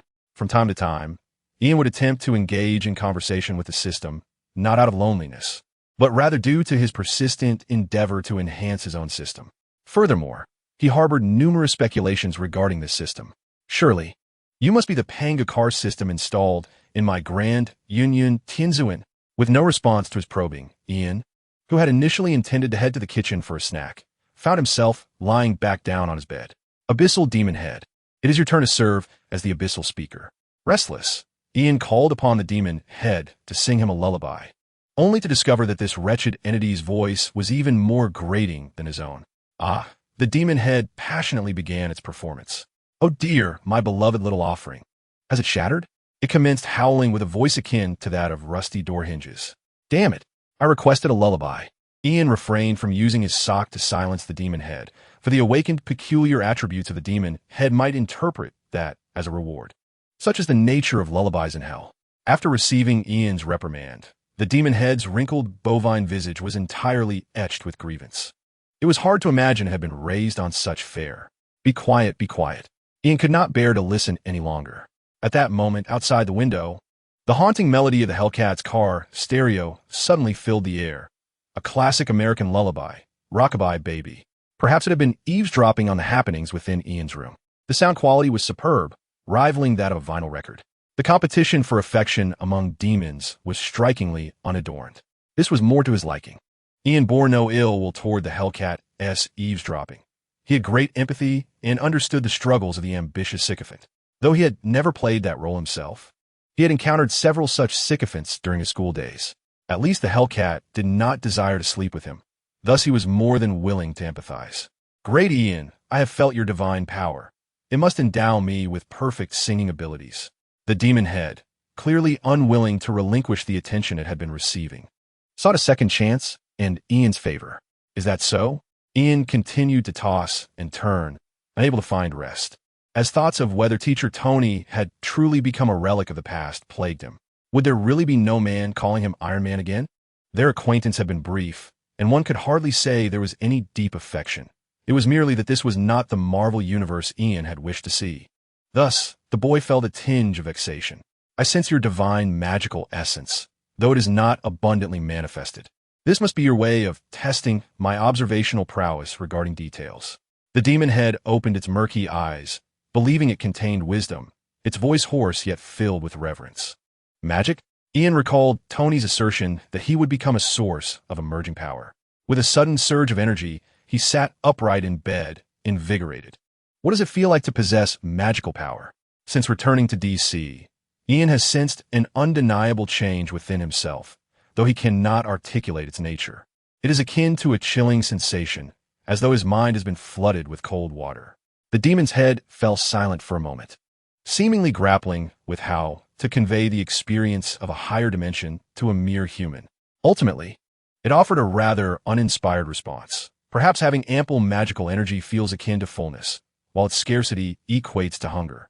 The words of the bull-headed demon were as good as silence. I ought to affix a bridle to you.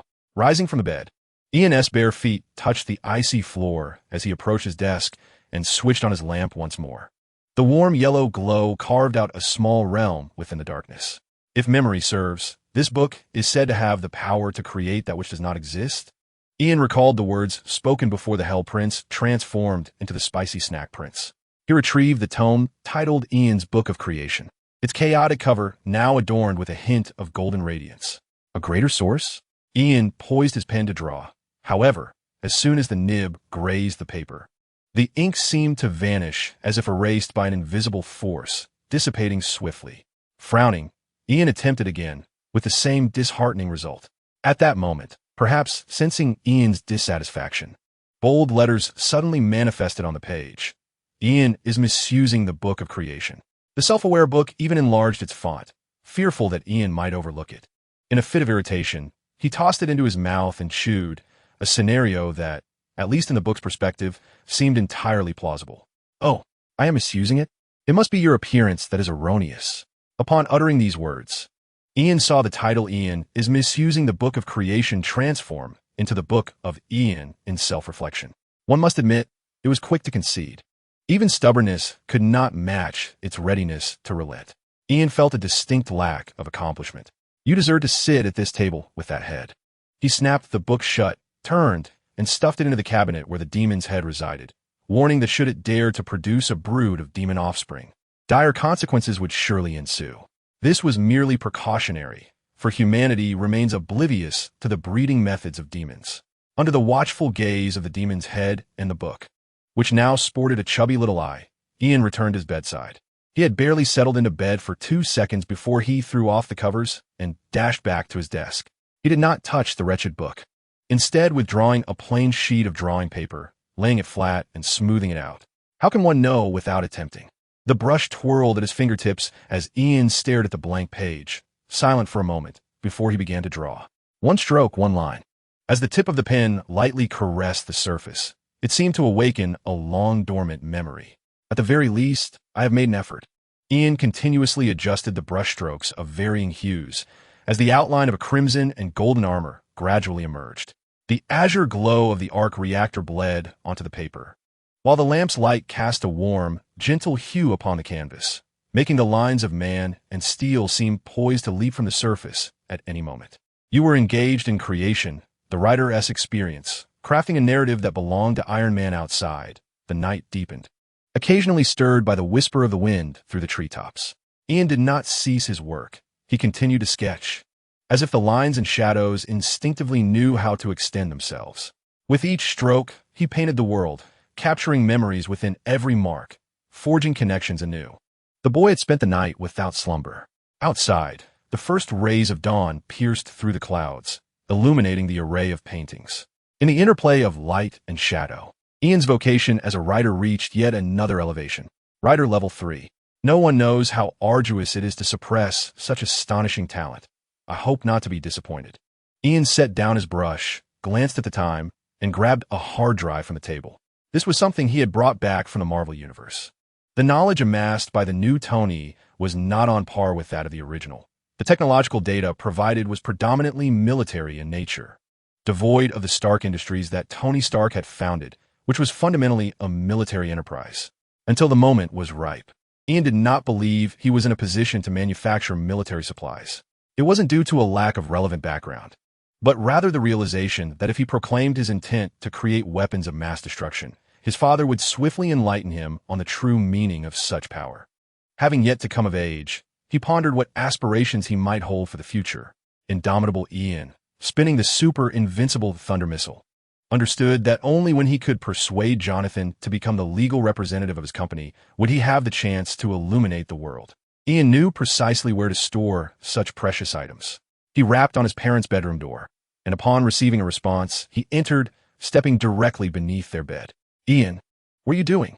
Did you forget to say good morning?" Louise's head hung over the edge of the bed, her long hair cascading messily to the ground. She stared down at Ian like a ghostly figure. "Do you know how exhausting it is to lay a floor?" The second head to peer down belonged to Clark, his expression mirroring Louise's bewilderment. The two watched as Ian pried open the floorboards and tucked a dark hard drive inside. Subsequently, the prepared boy began to repair the floor beneath the bed. "I hope that isn't a bomb," Louise mused, searching the bedside for something reasonable, but found nothing. "I merely stored some knowledge within," Ian responded candidly, his work on the flooring proceeding with remarkable speed. He had even affixed a special seal to prevent Clark from inspecting it after his departure. Anyone who dared to spy would find themselves stepping on kryptonite and pig droppings daily. This was merely a form of declaration, emphasizing the respect this family held for their children. Clark and Louise simultaneously turned their heads, hanging upside down to gaze at one another, as if engaging in a silent conversation. Clark, taking the initiative to speak for Louise, inquired with utmost tact, "Are you referring to the kind of knowledge we all understand, or the wisdom passed down from Jonathan?" He employed exceedingly delicate language, being careful in his approach. It seemed to pertain to knowledge capable of creating a radiant world, where everyone could flourish like the East Sea and live as fleetingly beautiful as a night blooming Sirius. Ian crawled out from beneath the bed, his American idioms lacking precision, leaving the two scholars perplexed. What was he trying to convey?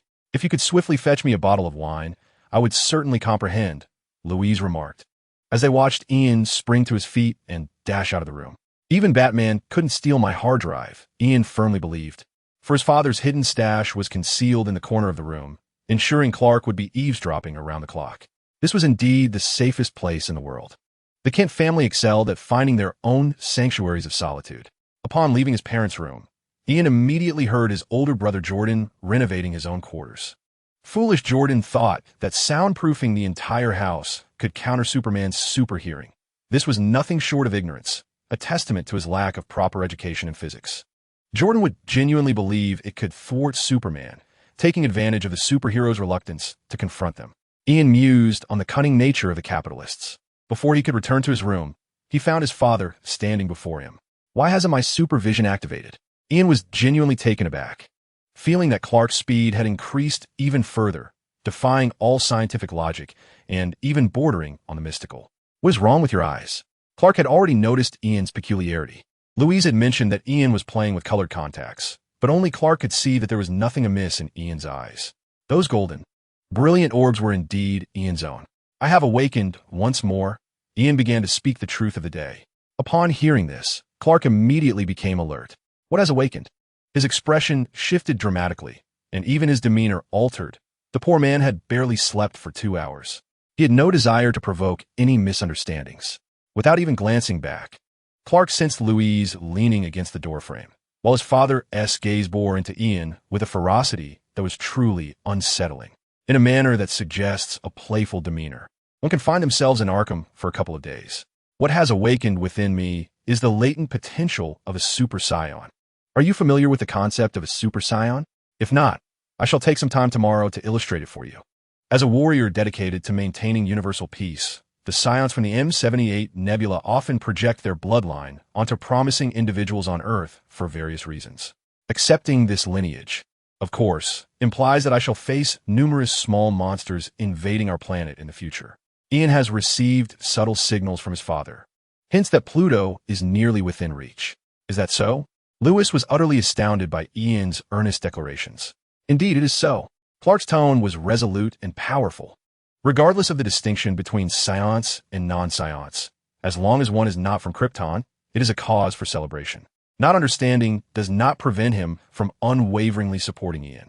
Fighting monsters does not equate to becoming one, which sounds less concerning, does it not? Lewis, fixated on Ian's golden eyes, failed to detect any ominous signs.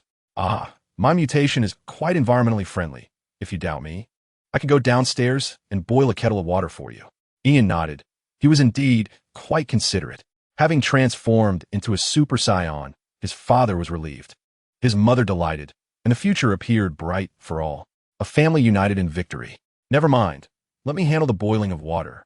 You two tidy up and refrain from wandering about in your pajamas. Lewis donned a robe and hurried downstairs. Ian was uncertain whether the refrigerator door was open. However, both he and Clark heard the sound of the wine cabinet opening. Oh, now it makes sense. Lewis seemed to have finally grasped Ian's explanation. Quite reasonable, indeed. After all, the rational hero had secured her faithful alcohol. Breakfast consisted of oatmeal and a bacon sandwich. Regardless of its taste, Ian was unable to partake. Though I can still evolve, it requires a period of hunger. Ian candidly stated this morning, a rare occurrence. He reluctantly declined the sandwich his mother offered. Where's Miss Death? Ian looked around, unable to find a target for his sustenance, feeling somewhat resigned as he gazed towards the second floor. Jordan was abstaining from breakfast to test the soundproofing in his room. As for Jonathan, Ian found himself puzzled by his elder brother's absence. According to routine, Jonathan should have been up by now, preparing to mix his protein powder. He left the house at 6 in the morning, claiming he was going for a stroll at the church. Clark was well aware of his son's whereabouts, and, after a moment of silence, added, "He is indeed at the church now." This was evidently a confirmation derived from his own abilities. Ian felt a pang of sympathy for his second brother, though he was fortunate in that he remained blissfully unaware of their father's extraordinarily acute hearing. Today, both of you are required to work overtime. It would be wise for you not to wander off and return with peculiar items, Clark admonished earnestly. Ian nodded in agreement, refraining from contradicting his father's sentiment. However, hey, how can you deem Ian's car as peculiar? It is undeniably cool. Louise interjected, playfully nudging Clark's shoulder. Clark leaned on the table, providing emotional support for Louise. Beep. The sound of the Hellcat's horn echoed outside. It is going to rain tonight, so you should make time to return and construct a shelter for Ian's car in the yard. Do not allow that merciless downpour to drench my son's beloved automobile. Louise, after having a drink, displayed a rather dominant demeanor. Yes, Clark replied, nodding as he remained propped on the table. Thank you, Dad. Ian quickly expressed his gratitude. It's merely a carport. I can whip it up in no time. Clark attempted to shift the narrative. It is a room. It has become a member of our family. Has it not? It is a female, and it told me so via its onboard radio last night. Louise corrected Clark's assertion. I knew my car was a female from day one. I sensed it immediately. Ian beamed, once again proving his extraordinary discernment. All right, a room. Understood. Clark nodded resignedly. So, may I drive you to work? You're going to be late, he remarked, glancing at the time before scooping up Louise, who still clutched a glass of red wine, and disappearing from the room. Ian, who fancied himself immensely powerful, failed to notice the doors opening. After a moment of silence, he could only comfort himself with the notion that they must have exited through the window. What else could he do? He had thought he was narrowing the gap between himself and his father, yet he felt an inexplicable sense of growing distance. Ding! It seemed as though God bore a grudge against Ian. Otherwise, why did he hear something collide with the window the moment he mentioned it? Any coincidence in this world could conveniently be attributed to divine mischief. He pondered what Jonathan was doing at church, perhaps on a date with a Catholic girl. As he mused, he approached the source of the commotion. To his surprise, the window was tightly shut with a delicate spiderweb crack adorning the glass, at the center of which a dark fly was ensnared, its 6 legs twitching helplessly. The size of its head was nearly equivalent to that of a pinky finger. What could it possibly have consumed to grow so corpulent? Carefully, he pinched the fly's back and extracted it from the fissure in the glass. The fly, a valiant warrior of its kind, had fought desperately against the upper realm, only to fall victim to the poison of a celestial being. Ian gazed intently at the fly in his hand, which was still alive and showed no signs of imminent demise.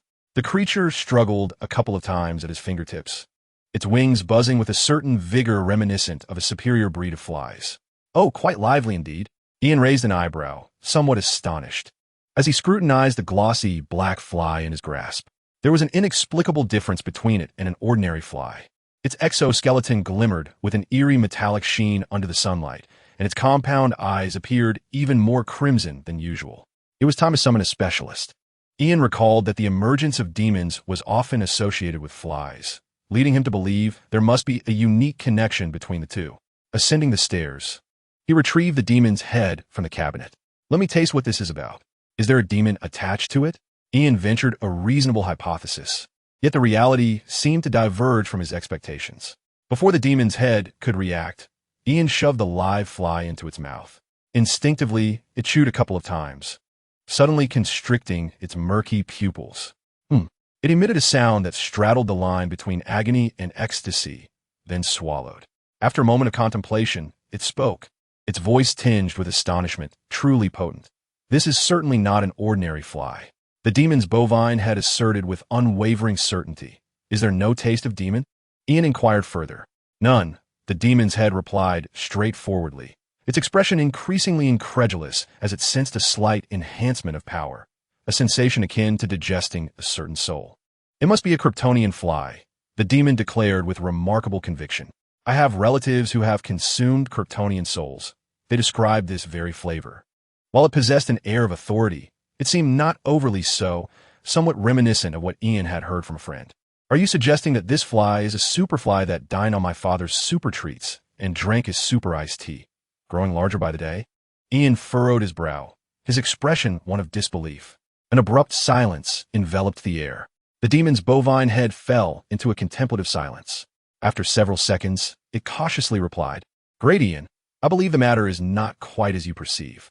A more plausible theory would be that it is a mutated fly that escaped from some laboratory. Perhaps those scientists, more insane than demons, cultivated this fly using Kryptonian blood, resulting in the emergence of a soul that does not rightly belong to it. The demon's head offered its analysis with caution. Blood is also a bodily fluid. Ian mused, stroking his chin as he pondered for a moment. He found that the demon's interpretation was closely aligned with his own, and regarding such acts of creative theft, he was poised to deliver a decisive rebuttal. The demon's head dared not protest, utterly oblivious to its misstep. Indeed, it was true.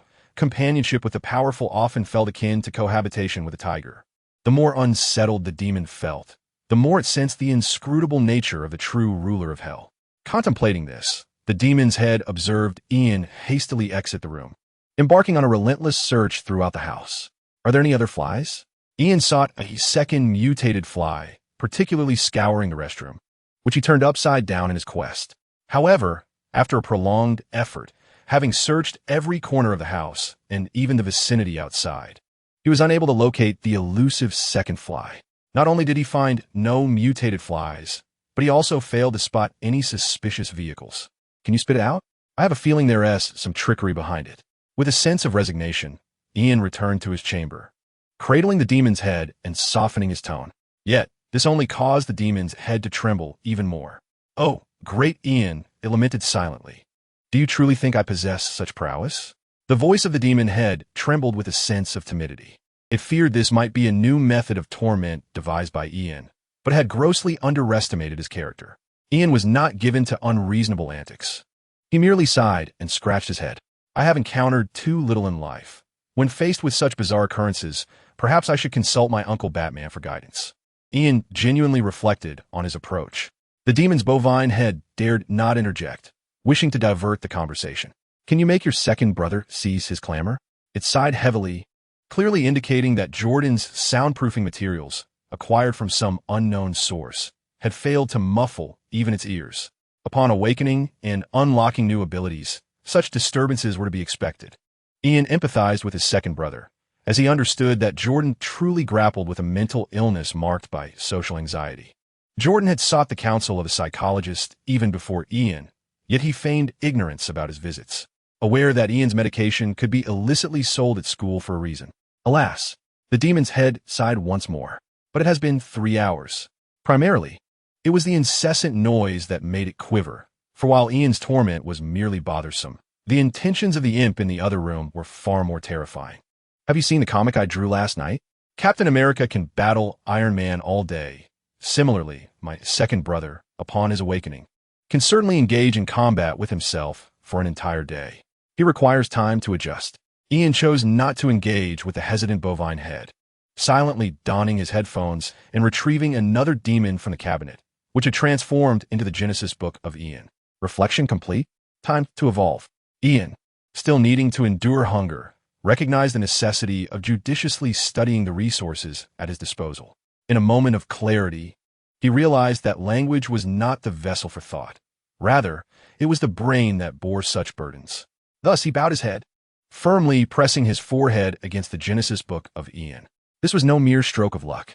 Pure wisdom is at play. A golden radiance seeps through the crevices of the pages, akin to a multitude of delicate luminous serpents gliding across the surface of the paper. Ian's consciousness begins to merge with this tome, a relic of the Dark Lord. Meanwhile, in the Marvel Universe, at Camartage, Doctor Strange is seated cross-legged before a low table in the library. An ancient grimoire sprawled before him, emanating a faint aroma of parchment. He is deep in contemplation when an unusual surge of magical energy jolts him back to awareness. What is this? His gaze fixates on the tome titled Ian's Grimoire at the edge of the table, which is glowing with a golden light that pulsates like a breath. The pages flipping without wind, as if beckoning him. Magic is being birthed. Doctor Strange furrows his brow and cautiously reaches for the book. The moment his fingertips make contact, the brilliance emanating from the pages surges dramatically, an unfamiliar magical force rushing into him through his fingertips. Oh no! Instinctively, he attempts to withdraw his hand, only to discover he is rendered immobile. An invisible pact is rapidly forming, the magic circulating within him, ultimately imprinting a mark deep within his soul. Is this the connection with the dimensional demon that Fellow spoke of? Doctor Strange's expression shifts abruptly. He tries to sever the magical link, but the pact is already forged, like an intangible net tightly ensnaring his essence. Damn it! Doctor Strange is taken aback. He has never encountered such a predicament. As the Sorcerer Supreme, he has always been a master of magic, not the one being mastered by it. Master Gu, he has deceived me once more. I must find a way to escape. No, it seems I am beyond salvation now, though perhaps this is not entirely adverse.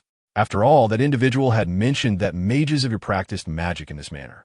Doctor Strange forces himself to regain composure, meticulously assessing the terms of the pact. The deeper he delves into it, the more this man in his 30s feels an overwhelming urge to weep uncontrollably. He is frozen in shock, as if struck by lightning. What does it mean that should I dare to breach the contract, I must forcibly relinquish half of my magical power? And furthermore, I must tithe 30% of the magic I have painstakingly accumulated during my training? What nonsense! The pact refers to this as a magic income tax. Doctor Strange's pupils constrict sharply, his fingers trembling slightly. For the first time, the contemporary Sorcerer Supreme comprehends the true nature of peril. The risks of engaging with the dimensional demon have never before been so starkly illuminated in this world. The cost is astronomical. Doctor Strange is now completely unnerved, frantically rifling through the pages. What are the benefits? Was it not stated that one could borrow power and receive magical gifts? The pages flutter chaotically, and upon the once blank sheets, golden letters begin to materialize. Indeed, the unique magical prowess of the dimensional demon reveals itself. Doctor Strange fixates intently on the pages, his mind momentarily paralyzed. A demon. Indeed, it is a demon. Doctor Strange wept openly, truly sobbing, his countenance pale as an unblemished canvas, untouched by the trials of life. Magic exists, yet who would dare to learn it? Certainly not. Is this arcane art intended for mere mortals?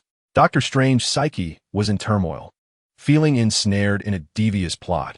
How could such sorcery exist in this realm? Behold, observe the records inscribed within this tome of magic. The inaugural spell, chronicled by the dimensional god, sought to instruct others on how to transform their appendices into storage vessels. Is the dimensional deity in sound mind? Or do these non-human entities truly regard appendices as fashionable and practical storage solutions? The night breeze in New York carried a cool, damp air, weaving through the towering edifices.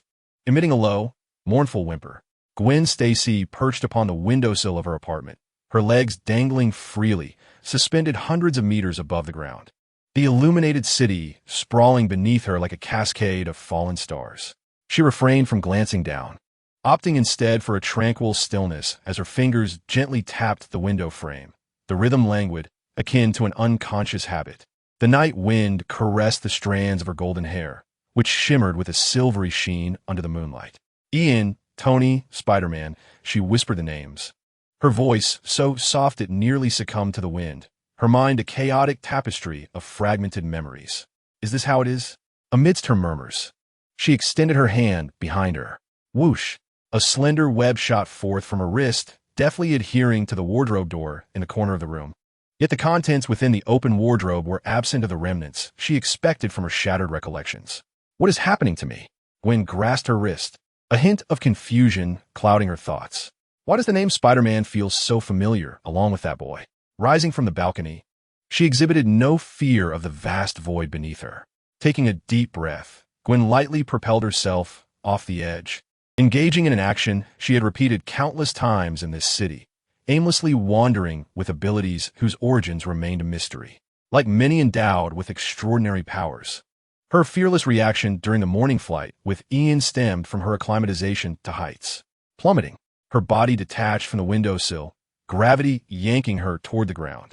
The rush of wind roared in her ears, yet her gaze remained remarkably serene. Mid-descent, Gwen flicked her wrist, and a web shot forth, anchoring to the outer wall of a distant skyscraper. Her body halted abruptly, then swung outward with the momentum. Perhaps I truly ought to do something for the city. Gwen became a streak of intertwined black and white lightning, slicing through the night sky of New York.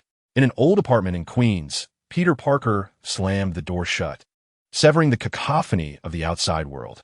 His breath came in heavy gasps, fingers unconsciously clenching, nails digging deep into his palm. Damn it! How dare anyone mock me? His voice was deep and raspy, akin to the growl of some wild beast. Without turning on the lights, Peter Parker strode directly into the bathroom, slamming his fist against the sink's mirror. With a sharp crack, the glass shattered instantly, spiderweb-like fissures radiating from the point of impact. Blood dripped from his knuckles. Yet he felt no pain. The boy slowly raised his gaze, staring at his fragmented reflection. There, his scarlet eyes glimmered in the darkness, and his lips curled in a grotesque manner, as if something sharp was attempting to pierce through his skin, emerging from within. A surge of agony coursed through his mouth, the piercing sensation compelling this tormented boy to double over, his hands gripping the edge of the sink tightly. A cry of anguish escaped him. What is this? Peter's voice trembled as he reached to touch his face, his fingertips discerning an unsettling writhing beneath his skin. It was fangs. Evil may not have been birthed at the dawn of the world, yet it would inevitably be conceived. Justice, too, follows this same path. Chapter 106. New profession acquired. Awakening of the superhuman DC universe. Leader LV1. With a quiet whisper, an ordinary profession appeared on Ian's personal panel. He lifted his head from Ian's Genesis book, his expression one of delight. Having verified it himself, he felt no need to consult any American version of Quora or to inquire of the one above all. This book, a testament to the power of the ardent devotee, indeed possessed the ability to conjure existence from nothingness. Golden light flowed through the pages as if alive, revealing lines of patterns and symbols that belonged to no known language. Perhaps it ought to be termed Ian script. Ian understood that angels have their own tongue, and demons possess theirs. Thus, he too should have a language uniquely his own. Sorcerers from all realms would do well to learn Ian script, for he had indeed crafted a magical system that was distinctly his. Just moments ago, he had laid the foundation for his own magical framework. Though due to his limited magical energy, this nascent source of magic could only attempt preliminary creations. The four-dimensional appendectomy transformation. Regardless of how absurd the name may sound, the ability to transform a superfluous appendix into a functional wallet is something only those who truly understand magic can appreciate. Moreover, it proves to be quite practical. Ian was acutely aware that the safest place of all is within one's own body. What could be more secure than storing one's possessions inside oneself? After all, not everyone in this world shares his solitude. Ian resolved to consider the needs of his future followers, striving to dispel any notions that he was a lofty figure, detached from the struggles of the common man, to delve deeper into the grassroots and contemplate the sorrows of mages. This was the essence of the true Ian. I trust that the faithful will sense my goodwill. Ian, feeling quite well within himself, possesses the virtues befitting one of higher status, his mind brimming with ideas aimed at benefiting the populace. However, these concepts have yet to be realized. It is akin to a newly crowned emperor, filled with grand ambitions, yet hindered by a lack of magical prowess, the most significant impediment to his potential. It is frustrating, as my superlative intellect harbors numerous wondrous spells. Ian's current state resembles that of a mind drained, akin to being siphoned dry through a straw. Inside his cranium, it feels as parched as a sponge sunbaked for 3 days.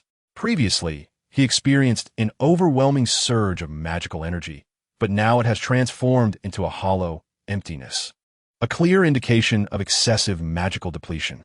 The utilization of the demon tome heavily relies on magical power.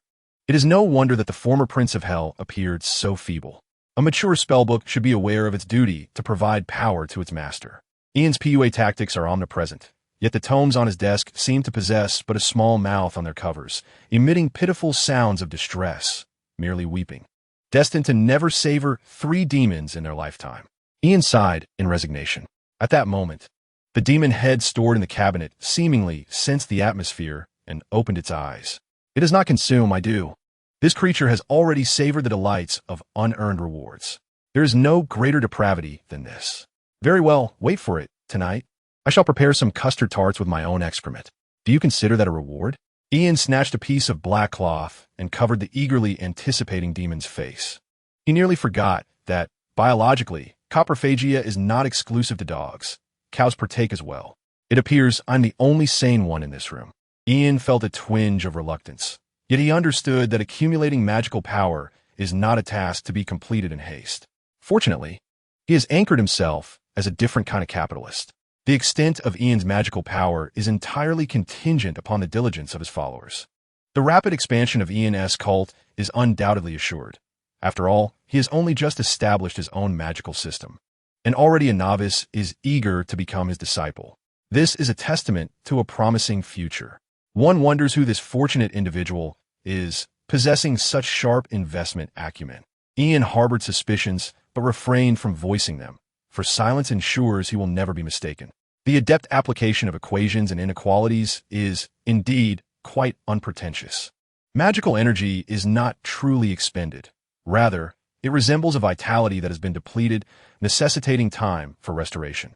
Thus, during this interval, Ian commenced a simultaneous venture into literary and comic creation, with a judicious division of labor between his 2 hands, one illustrating comics and the other writing. Ian relished the advantages of possessing a superlative intellect. He envisioned a day when he could seamlessly engage all his limbs in harmony, effortlessly mastering the arts of music, chess, literature, and painting simultaneously.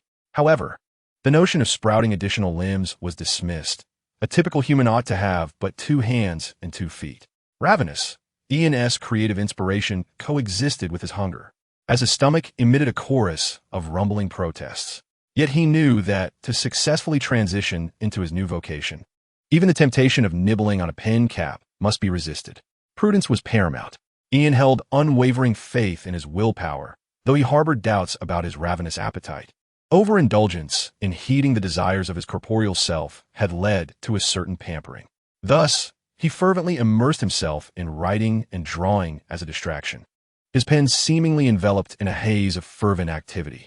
Just as he was absorbed in his creative endeavors, a sharp trill interrupted him. Ian's black smartphone buzzed. "Hello. This is Ian," he answered, pausing his work for a brief respite. The caller ID was obscured, yet he recognized his father's number. Perhaps Batman had relayed the information to him. "Ian, remember your appointment with the psychologist at 3 this afternoon. For the sake of your academic pursuits, Dr. Hannibal has kindly reserved an hour for you this weekend." Clark's voice resonated through the phone, the background buzzing with the familiar clamor of a bustling newsroom filled with the rhythmic clatter of keyboards and the rustle of papers. "What about the patient who was supposed to be treated this weekend?" Ian inquired, wedging the phone between his ear and shoulder. He recalled that his psychologist was perpetually inundated with clients. Rumor had it that the patient had entered a romantic relationship and no longer required therapy. As Clark spoke, he seemed to multitask, perhaps employing a hint of super speed. Ian narrowed his eyes at the implication. Was the patient involved with Octagon or with Bayleaf?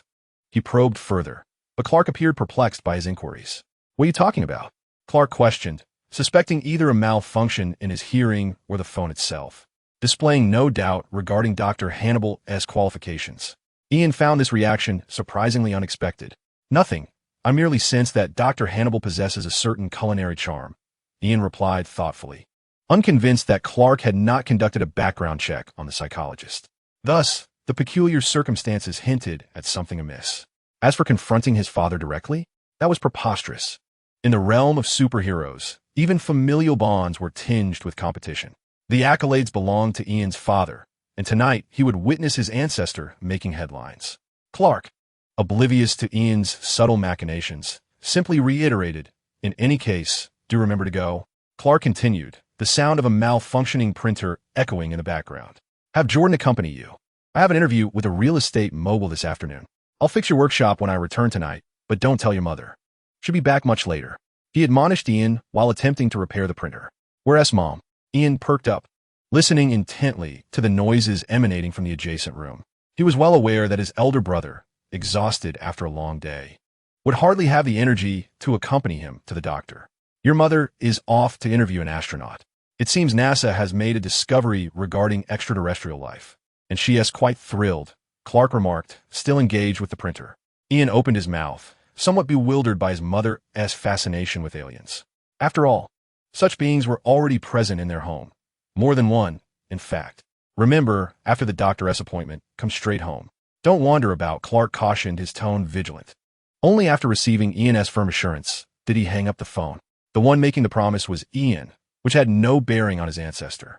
Ian grabbed his stockings, glanced at the time, and prepared to drive his small car to practice a level. It was noon, plenty of time before 3 o'clock. Metropolis was in need of a new hero to safeguard its streets.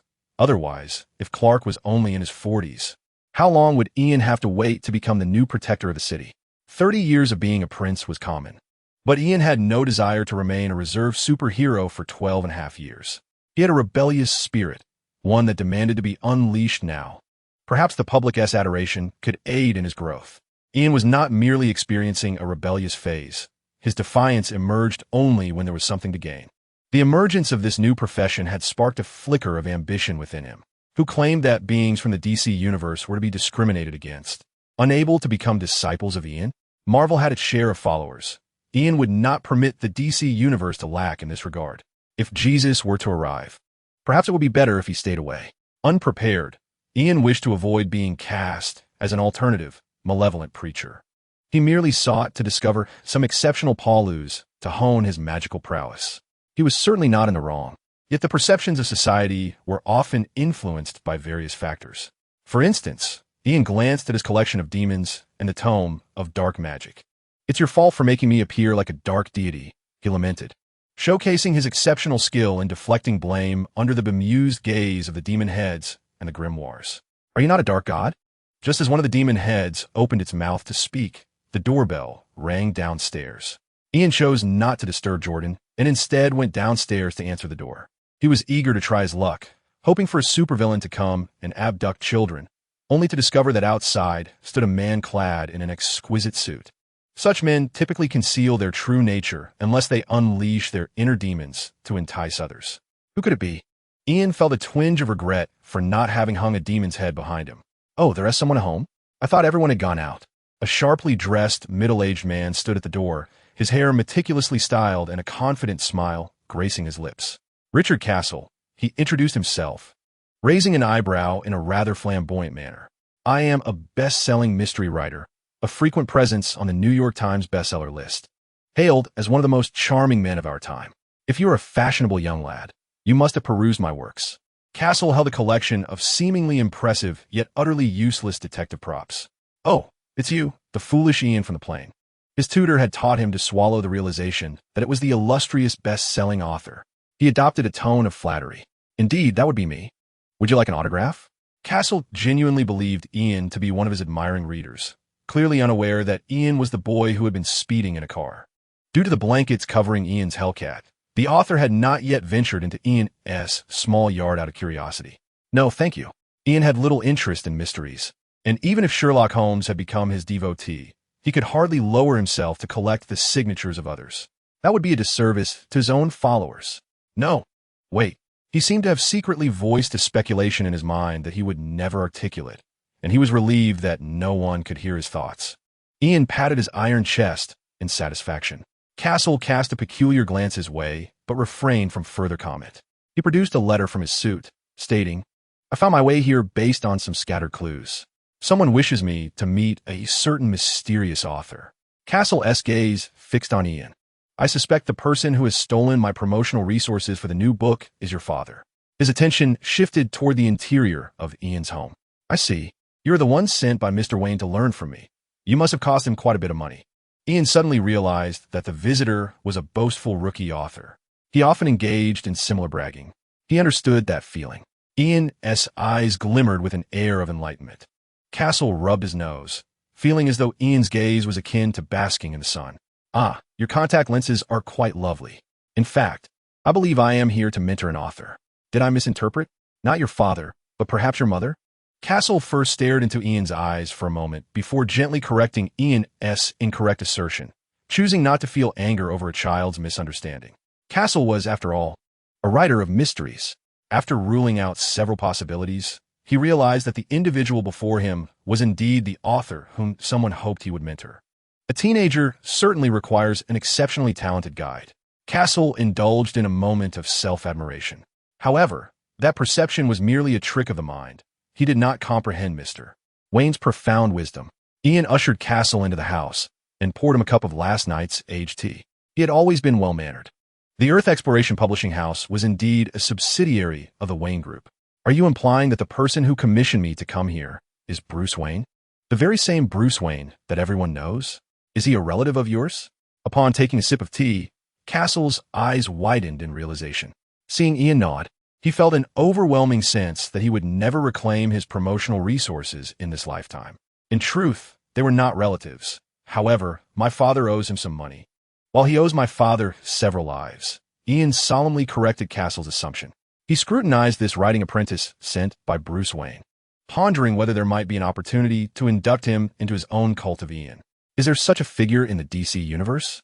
Ian was uncertain. Isn't that relationship even closer than that of relatives? Castle, possessing a keen intellect, quickly deciphered the familial connections and instantly sensed the complexity of this family. With so many debts owed, it was no wonder he was brought in to teach the family's child how to write. Do you have a passion for writing? Castle tentatively inquired. I do not particularly enjoy writing. Rather, I excel at it. Ian enthusiastically began preparing lunch for Castle, willing to endure hunger while ensuring others were well fed. Such was Ian's grand character. No need for such formality. Castle quickly waved his hand as he settled into the living room. No, this is merely etiquette, came Ian's voice from the kitchen, accompanied by the clattering of pots and pans, as he set a large pot of water to boil. "Well, thank you then. I haven't had lunch yet. Do you need any assistance?" Castle thought perhaps all Metropolis residents were this warm and hospitable, unwilling to reject the child's kindness. "However, I am quite skilled in the kitchen. Trust me, I have perused countless cookbooks," Ian insisted, shooing Castle out of the kitchen and closing the door behind him.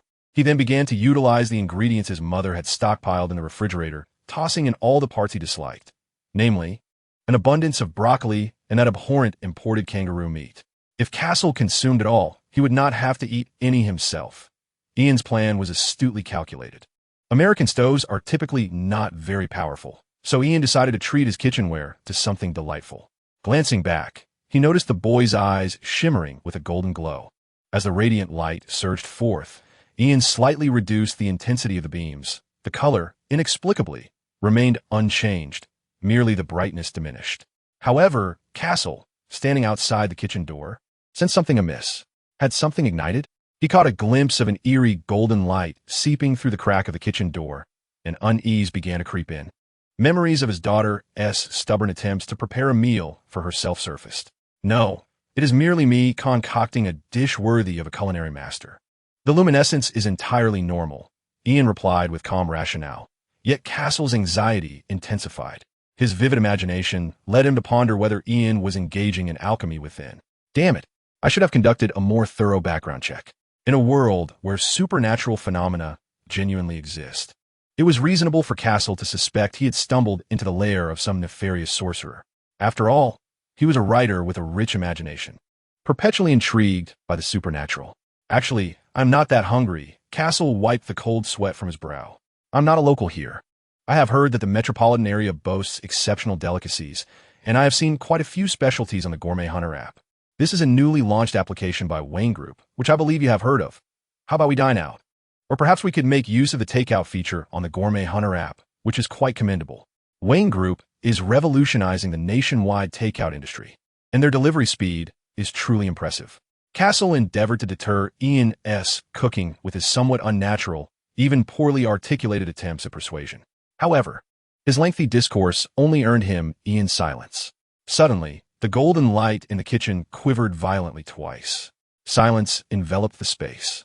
Are you still there?" Castle cautiously knocked on the door, suspecting that the boy had poisoned himself in the kitchen. "Yes, I'm still here." Ian's voice was calm. However, in the kitchen just a door away, his expression had begun to contort, his entire being stiffening as though struck by lightning. "This software seems familiar. Cunning Batman. Despicable Bruce. That man indeed is a consummate capitalist. He would linger for days just to hang a streetlight. Is this the chasm that separates super capitalists from ordinary ones like me?" Ian realized he was on the brink of a transformation, and tonight he would post Batman on a social networking site overnight. 1,000 times.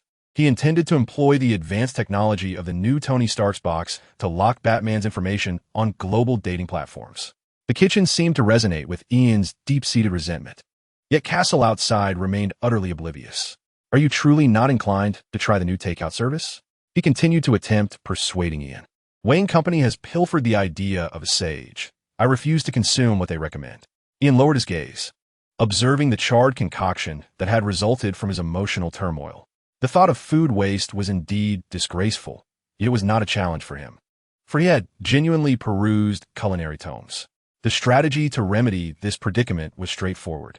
Regaining his composure, Ian employed a subtle tactic, producing several boxes of curry cubes and adding them to the pot. Thus, he transformed the inedible into something remarkable. With a swift click, the kitchen door swung open. As Ian emerged, carrying the dish, he had restored his polite demeanor. Gazing at the plate before him, Castle was not met with dread, but rather astonishment. "My word, this is the most authentic Indian curry I have ever seen," he exclaimed, feeling guilt for having doubted the boy's culinary prowess. It seemed he was indeed a talented chef. Eagerly, Castle seized a spoon and took a bite. In an instant, the joy on his face froze, his expression shifting dramatically as he struggled to contain himself. At the very least, it appeared quite authentic. An excellent writer had indeed employed truly exquisite adjectives. "Thank you," Ian remarked, his eyes fixed on Castle. The latter clutched the spoon, hesitant to bring another bite to his lips. As a millionaire, He genuinely feared succumbing to this meal, envisioning his daughter and mother inheriting his fortune, enjoying a life of extravagance in his stead. A spark of ingenuity ignited within him. Gulping, Castle stared at the plate still gently bubbling with dark substance. His Adam's apple bobbed up and down. At that moment, the best-selling author suddenly felt that discussing literary creation might be a safer pursuit than continuing this perilous lunch. Well, young lad, why don't we converse about your work? I am quite intrigued by the creations of young authors.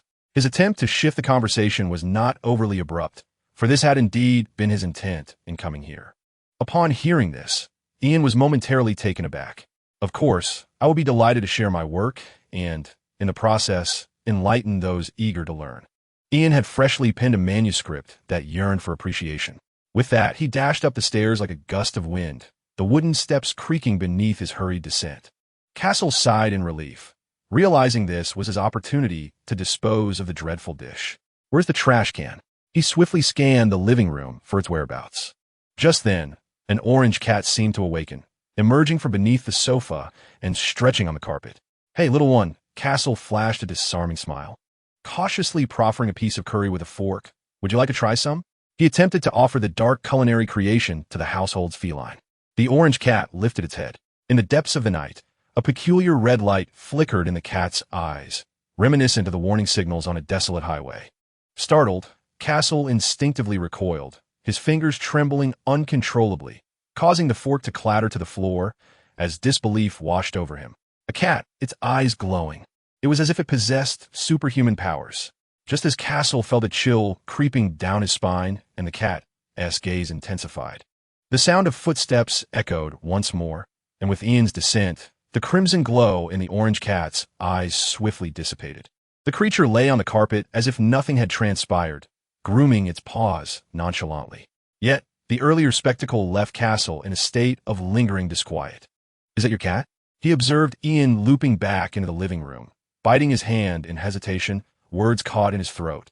Torn between expressing his incredulity and fearing he would be deemed insane. Who would believe that a cat's eyes could emit light? My cat is exceptionally well-behaved. I financed its acquisition with a loan from its mother, who promised to return in her next life to reclaim her debt, Ian remarked, placing a stack of manuscripts onto the table. When he discovered the kitten, he had not encountered its mother. Yet he harbored hope that she would indeed be reborn and seek him out, allowing the Kent family to welcome another cost-free feline. She must first be reincarnated, otherwise, the lifespan of an old cat is far too brief, yielding insufficient returns. No, that's not what I meant. Castle rubbed his eyes vigorously, and when he beheld the orange cat again, its eyes had reverted to the soft amber hue typical of domestic cats. The previous red glow seemed a mere figment of his imagination. This is my work. Although Mr. Wayne has wronged me, I shall not cast blame upon you. Ian paid little heed to Castle's reaction, a rather inexperienced apprentice. He laid the manuscript before Castle and, with a deft motion, nudged the orange cat into his hands using a technique that many football players would envy. Castle, witnessing this, suppressed his bewilderment and attributed the bizarre occurrence to his revelries with a lady he had met at the hotel the previous night. After a mental reassessment, convincing himself of the absurdity of his thoughts, he picked up the manuscript, adjusted his posture, and began to read intently. Castle approached, writing with utmost seriousness. However, as he delved deeper into the text, his expression grew increasingly peculiar. His right hand repeatedly moved away from his mouth, then returned, as if he were battling an urge to voice something inappropriate. Ultimately, he could not contain himself. Who taught you to write like this? Castle endeavored to maintain a composed tone. Self-taught, relying solely on talent, Ian replied, popping open a bottle of cola for himself and pouring a cup of aged tea for Castle, while the orange cat nestled in his arms, its eyes half closed, emitted a soothing purr. Ian offered the cat a morsel. The orange cat indulged in its drink, while Ian generously offered the remaining cola to his pet. For those in the know understand that the true pleasure of drinking cola lies solely in the first sip. Self-taught? Castle's expression was somewhat captivating as he fixated on the manuscript in his hands, his mouth repeatedly opening and closing, his demeanor contorted as though he had prematurely aged into his 50s. Was the writing truly subpar? Ian began to question Castle's taste in literature. Novice authors often believe that the works of established writers lack appeal, convinced that they themselves are the ones with the platinum potential. Teaching such amateurs proves to be quite the challenge. Castle resumed, nibbling on his fingers, swallowing hard. It wasn't he that the writing was inadequate. Indeed, it was rather commendable. But the approach was undeniably unconventional. He was, after all, a writer. His words were melodious. Ian found his admiration for this aspiring novelist rekindled, sensing that Castle might still have a promising journey ahead in the realm of writing. "You have a knack for recognizing my avant-garde literature," Ian remarked, patting Castle on the shoulder as if commending an exemplary student. After a moment of silence, Castle began to articulate his thoughts. "I can see that you are penning a tale about a superhero and his love. However, why, after establishing the superhero's absolute power, do you choose to focus on the female protagonist's training in the Ian arts, transforming her into a sorceress? This seems somewhat superfluous, as it is primarily a love story, and she does not require any powers." Castle's analytical prowess in dissecting literature was indeed commendable.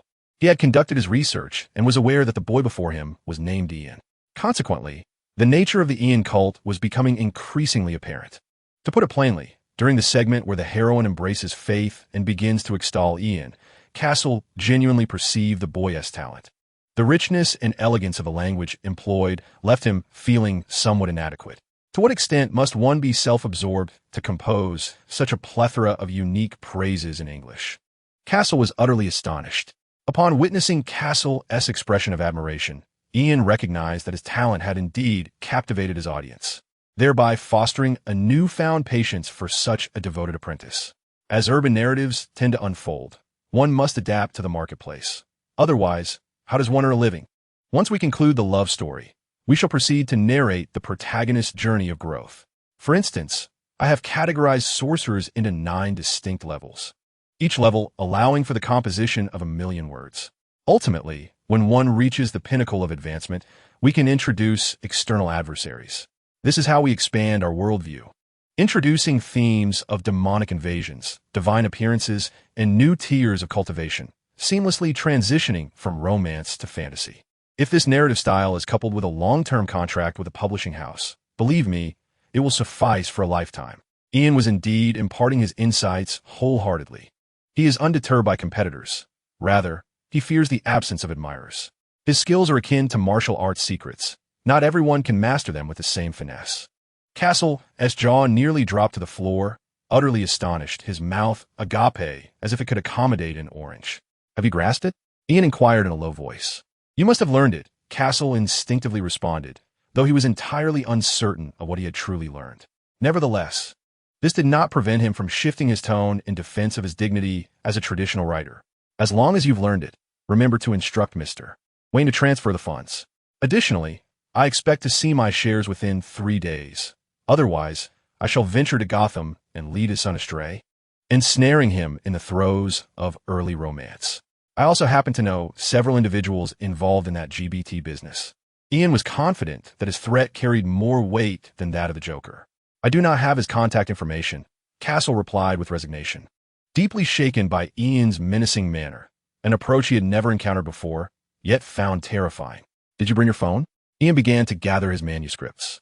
"I did." Castle produced his latest smartphone. "Then there is no issue." Ian's response left Castle perplexed. Before the best-selling author could fathom the connection between this and Ian's request for him to relay a message, Ian glanced at the clock on the wall and began ushering him toward the door. Perhaps it could also be interpreted as a hurry. This child possessed considerable strength. "It's getting late. I must consult my psychologist."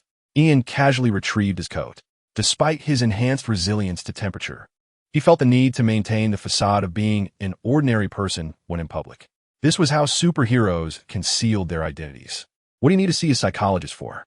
Castle found himself pushed to the doorway and then further into the courtyard, almost unconsciously stepping onto the street. "Given your inquiry, I believe you should consider a visit to one as well," Ian remarked, closing the outer wooden gate and offering Castle a polite farewell gesture. "Study diligently, practice hard, and believe in yourself." His encouragement bore a touch of gentleness. Castle, however, was at a loss for words, his mind buzzing.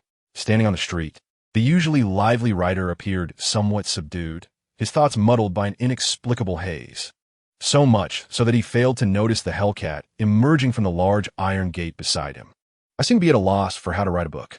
Castle continued to grapple with the intricacies of writing techniques, staring at the houses ahead, Ian's whispers echoing in his mind. At that moment, the street was eerily quiet, yet perhaps not entirely silent. A sudden explosion reverberated through the air, startling Castle and jolting him from his existential musings. Had something truly detonated? His expression was one of bewilderment, resembling a frightened beast. Yet a glance around yielded no indication of the blast's origin. A loud thud interrupted his thoughts as debris hung before him, accompanied by bricks and wood splinters. The roof of the house had been blown apart. It was then that Castle discerned the source of the explosion. Directly ahead, the roof had been torn open, revealing a gaping hole. To his astonishment, a pink object soared into the sky, followed by a boy who shot upward from the shattered structure with breathtaking speed. The child's hand was raised high, his face a mask of urgency, as if he were attempting to rescue a toy that had been reduced to mere shreds. What on earth was happening with his family? Castle rubbed his eyes vigorously, ensuring he was neither delusional nor a victim of some hallucinogenic substance slipped to him by a companion from the previous night. Suddenly, the shrill ring of his phone yanked Castle back to reality. The caller ID read Bruce Wayne. Although he had never saved this name in his contacts, it appeared nonetheless. Yet, Castle, already overwhelmed by the bizarre events, felt a sense of numbness. "Hello?" He answered, connecting the call. "You must forget what you have just witnessed," came a deep, magnetic voice, one he often recognized from television. "Is this truly Bruce Wayne?" Castle swallowed hard. "It is." The reply was succinct. "Have you spoken with the boy?" Bruce inquired, clearly concerned. "I have, but right now, I need to understand this family situation and why you chose me." Castle hastily moved away from the uncanny neighborhood while clutching the phone. "Because you are the most capable in your field. Also, inform the boy that his father mentioned he would become corrupt once he acquired wealth, and I need you to place his share into a trust fund." "Damn it, that little brat has blocked me." Bruce's voice was laced with irritation. Castle barely registered the frustration as he lamented his own inadequacies, feeling he was not the kind of man who commanded respect, even from the wealthy elite. Just as he wallowed in his self-pity, Bruce's voice broke through again. "You need not concern yourself with this family's affairs. Focus on your own responsibilities. I am aware that you have yet to write a single word of your new book. If you wish to avoid paying a penalty, fulfill the task I have entrusted to you, and I assure you, your worth will double." A classic display of the carrot and stick approach, a threat and promise from one who wields financial power. "I understand," Castle replied. Castle paused, wiping the cold sweat from his brow. "But I still need to return and reflect on the content I encountered today." His words piqued Bruce's vigilance. "What more do you need to clarify about those scribbles?" Bruce's tone remained even, yet his skepticism was palpably evident. Castle's expression grew conflicted. Indeed, some aspects of the boy's writing were commendable. For instance, one segment depicted Superman cradling Metropolis in one hand while still managing to kiss the heroine and deliver a commanding proclamation, a romantic notion that could resonate with certain markets. He found it difficult to accept, yet this did not imply he lacked the discernment of market dynamics. Castle was confident that a commercial titan like Bruce Wayne possessed such discernment as well. However, I want you to focus not on this one. Bruce's voice was calm, though internally he was on the verge of grinding his teeth in frustration. "Yes, there is another one, detailing a story about Batman. That book is indeed a bit absurd. Yet I believe the narrative where the Joker is struck by a vehicle and Batman threatens the Doctor, asserting that if he cannot save both the child and the Joker, he will doom all of Gotham, would likely attract a considerable audience in that specific market." Castle's professional acumen was formidable. Although he was uncertain why Bruce had recently fixated on this less lucrative market, he sensed that Bruce, as a capitalist, would surely adhere to the principle of publishing whatever proved profitable. Nevertheless, such a core market judgment was not met with Bruce Wayne's evaluation. Instead, he was met with silence, followed by a sudden stillness on the other end of the line. The Hellcat sped down the highway, its tires grinding over stone. The vehicle hurtled past, sending shards of rock crashing against the exterior of a church, which subsequently rolled into the grand entrance. Even in broad daylight, the dim flicker of candlelight within the church remained unextinguished, illuminating the towering cross and the solemn icons that adorned its walls. Afternoon sunlight streamed through the stained glass windows, casting a long shadow of Jonathan Kent, who sat quietly on a pew, gazing up at the suspended cross. The eldest son of the Kent family had maintained this posture for nearly 6 hours. The Lord observes each individual. The priest gradually approached from behind the altar, noticing Jonathan's presence. He gently inquired, "Young man, is there something troubling you? I've seen you here nearly all day." The priest's concern was sincere. Yet Jonathan did not respond immediately. He appeared lost in contemplation. After a moment, he lifted his gaze, his eyes drifting toward the priest. "I am pondering a question." Jonathan's voice carried a hint of hesitation. "What question?" The priest softly prompted, striving to understand the inner turmoil of the young man. "God is capable of saving us all, is he not?" Jonathan's voice held a hint of uncertainty, yet was imbued with a fervent desire for affirmation. The priest nodded slightly, providing an affirmative response. "Indeed, God's love is boundless, and he is willing to embrace every soul that sincerely repents." Upon hearing this, a glimmer of joy flickered in Jonathan's eyes. "Well, that is splendid." In an unexpected gesture that took the priest by surprise, Jonathan placed the black diary he had been holding into the church's donation box. The book landed in the bottom of the box with a dull thud. However, the priest appeared oblivious to it all. "It belongs to God," he remarked. With that, under the priest's bewildered gaze, Jonathan departed without a backward glance. "Ian is the smartest among us. Thinking like him is always a sound choice," the tall boy murmured with certainty, his voice gently echoing within the somewhat empty church. "Is this boy unwell?" The priest pondered in confusion. Within his invisible realm, an angel of African descent materialized silently, a familiar figure to Constantine. The angel, Manny, tilted his head slightly, golden eyes fixated on the ordinary plastic donation box.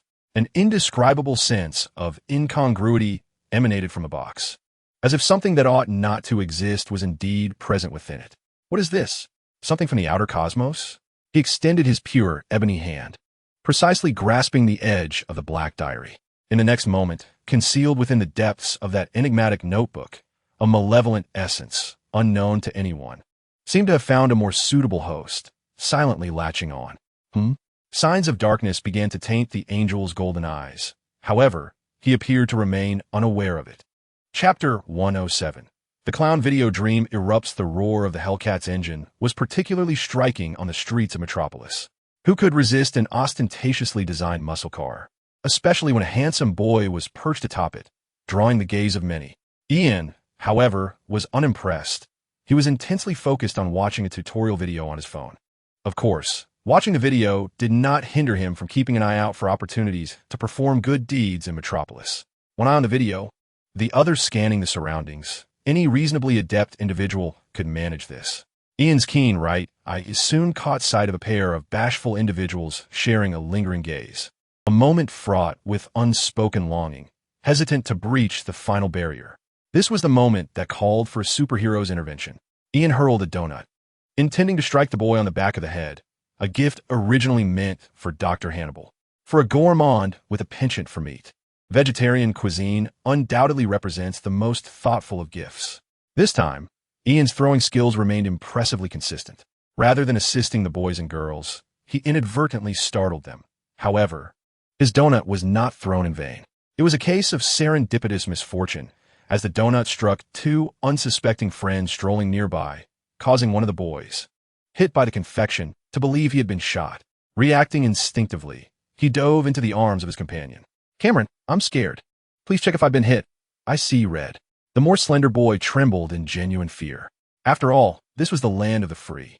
"Do not fear, Mitchell. It's merely a prankster tossing cow dung. Oh wait, it seems to be a donut, a premium one from John's kitchen." His stockier friend first appeared shocked, then bewildered, and finally relieved. In just 2 seconds, he wrapped his arms around the trembling boy, whispering words of comfort. "You dare to taste it? You are indeed brave." The man with the mustache, referred to as Mitchell, expressed a heartfelt admiration. The two boys embraced fully, evidently breaking the chains of moral and societal prejudice. Boys can indeed nurture girls through adoption. How could this not be considered a noble deed by Ian? This exemplifies the time management of a true superhero. On his way to see a psychologist, still finds time to perform kind acts. "In any case, I am victorious," Merrick gained. Ian sat atop the vehicle, continuing to watch equestrian instructional videos. His choice to perch on the roof was not without purpose. It was for the benefit of the public. If Ian did not situate himself atop the car, how would anyone know that beneath him lay a marvel of engineering, a vehicle that could independently navigate and escape danger? Such a self-operating car is not common. Occasionally flaunting one's superiority can be quite beneficial for both body and mind. Furthermore, a hellcat is still a cat. A cat is an animal, thus a hellcat should be considered a steed. It was through grasping this simple yet profound truth that Ian realized he ought not to sit inside the vehicle, but rather on its roof. Were it not for the lack of videos on riding cats online, only those featuring cats devouring their prey, Ian would certainly have chosen to watch cat riding tutorials instead. The equestrian instructor, adorned with an abundance of silicone, was far too distracting. Riding horses and riding cats share a commonality. One must occupy the space he now occupies. Ian adjusted his position as the hellcat continued to move forward. He knew he had found the right place, for an acquaintance from the traffic police had ceased to stop him. This officer, encountered for the third time, was now directing his attention towards a truly reckless driver, issuing a ticket to a car suspected of dangerous driving. Look at that boy. The boy did not even sit in the driver's seat. Yet what was amiss with the three of us occupying the cabin? The inebriated driver indignantly pointed at the passing hellcat. The traffic officer merely glanced over his shoulder. Their eyes met, and he feigned ignorance towards Ian. How could one dare to assert that he was driving, given that he was not in the driver's seat? I am well versed in the law and am aware that a vehicle operating autonomously on the street does not constitute crime. The officer might have been a tad premature in his judgment, yet his intellect had evidently been catching up with remarkable speed lately. Such meticulous reasoning rendered the driver speechless. The officer's argument bore merit.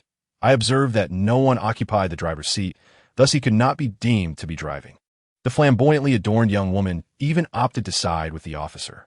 Indeed, you have been drinking, and perhaps your vision is impaired. That car is undoubtedly driving itself. Another girl echoed her sentiment, and together, they likely had not completed elementary school. They found it entirely reasonable. The officer concurred as well.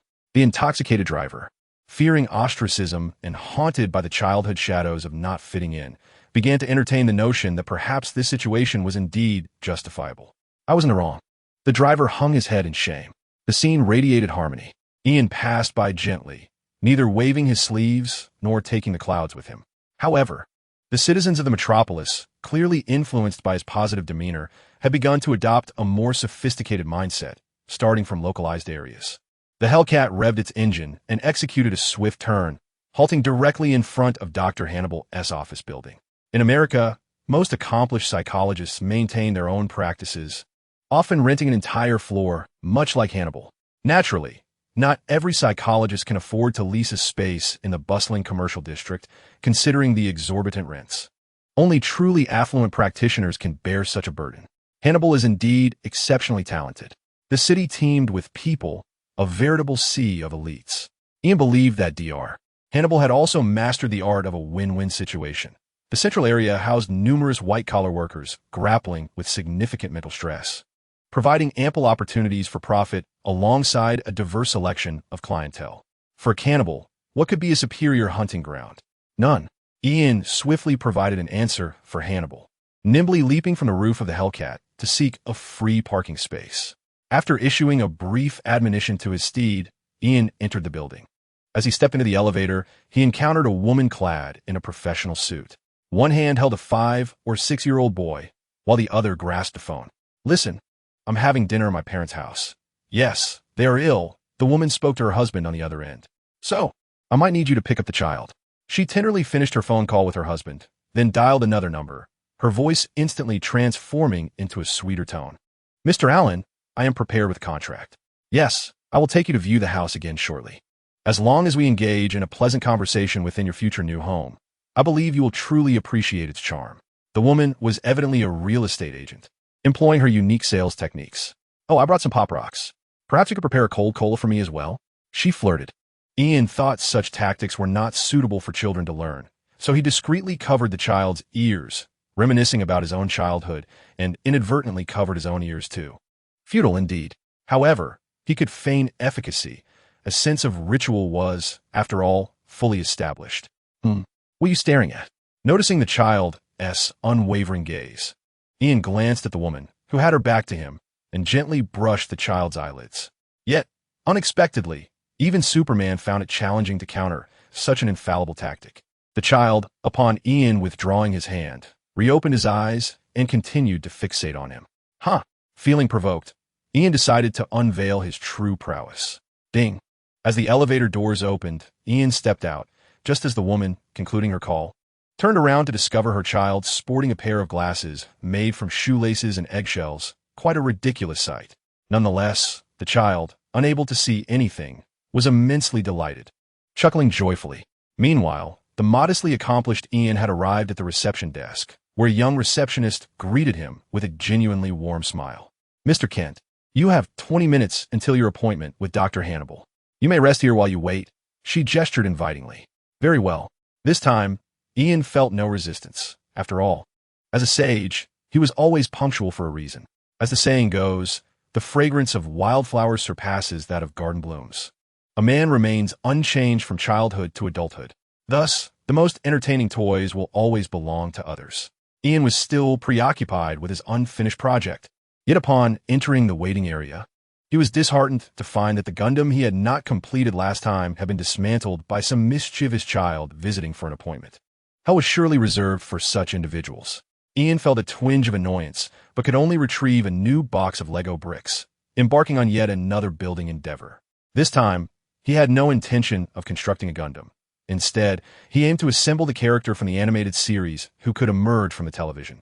Known as the King of Tigers, whose ultimate move was the Cosmic Storm Tear. "I still adore cats." Just as Ian immersed himself in his task, a gentle voice inquired, "Little one, are you here alone?" Ian turned his head and noticed the man beside him, who had been dozing, seemed to have awakened. He was removing his glasses to wipe the fog lenses. This individual possessed light brown curly hair and tired yet gentle blue eyes, dressed in a slightly wrinkled, albeit impeccably clean, checkered shirt. "Well, Graham?" Ian tentatively inquired, his gaze falling upon the book on criminal psychology resting on the man's lap. The man appeared taken aback, glancing down at the name tag still affixed to his chest, which indicated that Ian had discerned his identity. "Indeed, it is you," Ian remarked, a hint of surprise in his voice. He had seen the television series and films of Hannibal and was aware that what was the one intricately entwined in a life-and-death dance with a cannibalistic antagonist.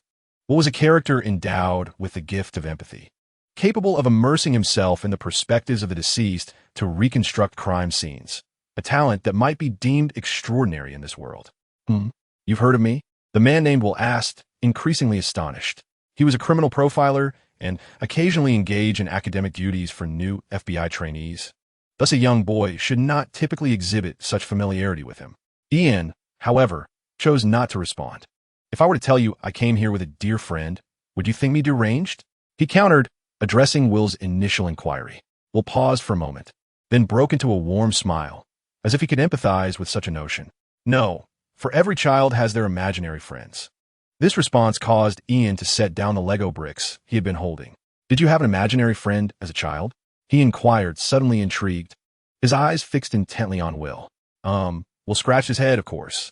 His affirmation was meant to be heartwarming. However, Ian, after a moment of contemplation, bluntly countered with, "Then it seems you truly are deranged."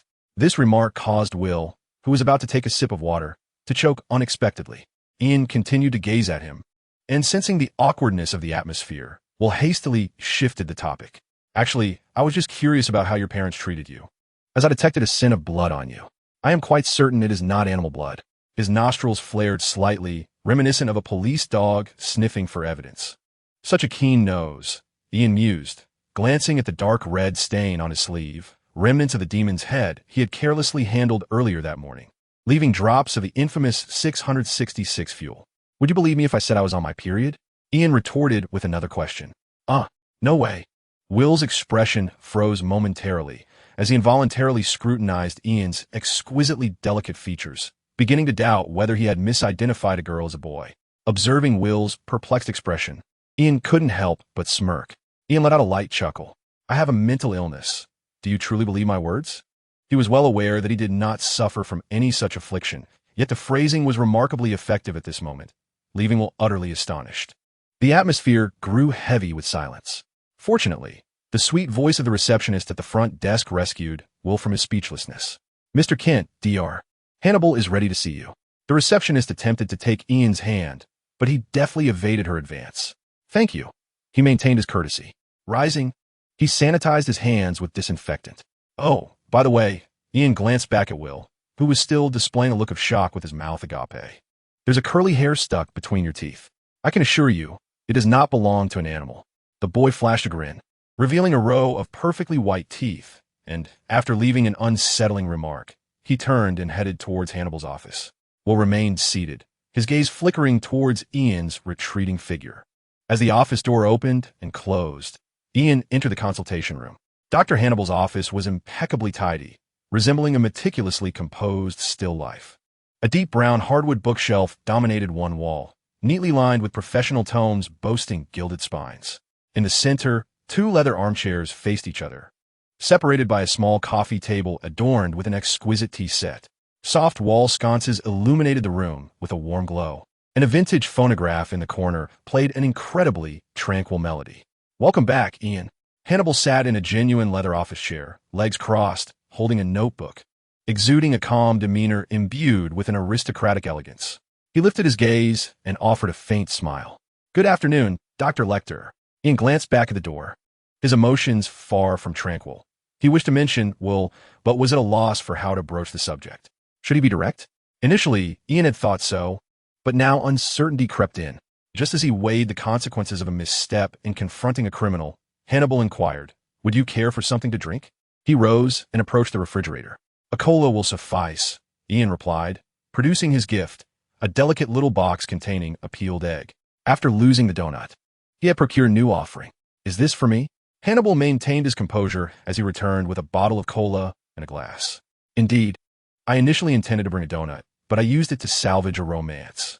Ian began to share the scant truths of the day. "That sounds delightful." Hannibal poured the cola into the ice-filled glass and handed it to Ian. "And what the eggshell? Was that also an act of kindness?" As he inquired about Ian, he casually placed the remaining bottle of cola on the table. "No, I merely utilized it for my own benefit." After receiving the cola, Ian settled onto the sofa opposite Hannibal, having altered his original statement, as he aspired to be a great leader whose intentions were inscrutable to both men and women. The Leader LV1 system panel could attest to Ian's qualifications. "You may remove your colored contact lenses," Hannibal remarked, returning to his chair and flipping to Ian's page in his notebook designated for patient observations. "I cannot take them off," Ian sighed in resignation. He longed for his azure eyes, though it was evident that they could not revert to their former state. Hannibal refrained from pressing further, instead beginning to document information, the soft scratching of his pen harmonizing with the music from the phonograph. "I have contacted both your parents," he suddenly continued. "Your mother feels you have become much more cheerful, while Clark believes you require further treatment." With that, Hannibal lifted his gaze. "I am curious. What changes have occurred since your last session?" His tone bore a hint of intrigue, as if Ian's condition had caught him off guard. "I have transformed into a sunny, cheerful young man, completely rejuvenated." Ian was mindful to be sufficiently candid with the psychologist, even preemptively offering tomorrow's truths. "I believe I have fully recovered," showing no signs of anxiety whatsoever. This was indeed true for Ian, yet Hannibal merely regarded him with his penetrating gaze. "You speak of what you perceive as truth, but is not the reality." Hannibal's eyes were as sharp as a scalpel, his therapeutic approach remaining direct and unyielding. Upon hearing this, Ian quickly took a sip of cola to steady his nerves. "All right, I admit it, I feel hopeless. You know, my cousin once gave me penguin cola, which is Gotham's wastewater. I must have contracted the Joker virus. If there was anything that could potentially cause anxiety," Ian pondered, this was the only thought that crossed his mind, despite having confirmed he had not contracted the Joker virus. Yet, who could truly ascertain such matters? The Joker virus? An intriguing notion. Hannibal discreetly turned the cola can on the coffee table to obscure the Penguin Cola label, a precaution against exacerbating Ian's anxiety. Penguin Cola, Hannibal occasionally indulged in as well. He did not subscribe to the belief that it contained any viruses. Paranoia, he noted as his pen glided across the paper, once again circling the symptoms Ian had previously exhibited. "I do not find this amusing. However, if you derive joy from my suffering, that is a separate matter." Ian observed Hannibal's expression closely, taking vigorous sips of the icy cola in his hand. What I find intriguing is not meant to mock you, but rather it brings to mind a particular incident. Hannibal's voice is deep and resonant. Recently, one of your elders sought my counsel. His words left Ian momentarily taken aback. Perhaps it was due to my professional acumen that your elder requested my assistance in analyzing a recording, wherein I discerned sentiments akin to yours. Hannibal lowered his voice. Bruce Wayne? This was the name that Ian settled upon after some contemplation. Indeed, that wealthy magnate. I hadn't anticipated that your family bore such a connection. Hannibal nodded, affirming Ian's deduction, yet this revelation only deepened Ian's confusion. The boy's eyes flickered with uncertainty. It was already peculiar that Superman had overlooked Hannibal's issues. Now, even Batman had seemingly dismissed this cannibal? It defied reason, rendering even Ian's own flawed logic inadequate to explain it. Were you contemplating? Hannibal inquired, fixing his gaze upon Ian. May I listen to the recording? Ian merely expressed a request, withholding his inner musings. His words elicited a slight smirk from Hannibal, who had evidently anticipated this request. In principle, I would not acquiesce, yet sometimes rules necessitate bending. Hannibal rose and proceeded to rummage through a filing cabinet. After all, although your elder appeared gravely troubled in my view, he was not my patient, and he had not mandated confidentiality regarding this obscure recording. Hannibal returned, holding a tape recorder. He emphasized his steadfast adherence to the confidentiality agreement between doctor and patient, a somewhat superfluous assertion, as Ian was indifferent to such concerns. Indeed, you are the true lunatic. You are an exceptional psychologist. Ian could not help but praise Hannibal, for his words resonated deeply within him. Bruce Wayne deserved a vehement reprimand. The news he learned that afternoon only fueled his ire. He was not yet prepared to build his fortune from scratch when Batman had shattered his dreams of wealth. Anyone in his position would surely lambast Bruce Wayne. It seems you harbor strong opinions about your elder, Hannibal mused, activating the tape recorder, which emitted a faint hum. As he pressed the play button, the tape began to spin. He selected only a brief segment of the recording for playback. Yet even this snippet was sufficient to leave Ian astonished. The recording featured a man's anxious voice. "Oh, doctor, please help me. You must save me. I feel terribly ill. It's very serious. I am doomed." The man's voice was laden with despair. Then, the voice of the psychologist broke in. "What ailment do you believe you are suffering from?" The voice of the female doctor resonated with a gentle softness. Suddenly, the sound of a patient sniffling pierced the air. "I told you, I am infected with a virus. A most dreadful virus. Yes, the Ian virus. You may not have heard of it, but that does not diminish its terror. The Ian virus has completely taken hold of me, rendering me restless nearly every night. If I cannot see the tragic love of Batman, I feel a murderous impulse rising within me." The man's voice trembled with helplessness. "Have you read this book?" "No." "Then I shall burn a copy for you. The tragic love of Batman brings me solace. Perhaps it can grant you peace as well." Suddenly, the roar of a chainsaw filled the room, deafening in its intensity. "Damn it! Where did that chainsaw come from?" "No, you can't do this. I can pay you. I have plenty of money." The psychologist screamed in terror, her voice rising to a hysterical pitch. "Do not be afraid, doctor. I am merely proving to you that I am not deceiving you." The man's tone shifted abruptly to one of calm, followed by a series of chilling screams. Soon, the screams faded into silence. "Where did you place your anesthetic? Why have you stopped speaking? If you remain silent, I shall assume you are healed. Next patient, please." It seemed someone had donned the doctor's attire, speaking in a feigned, deep voice.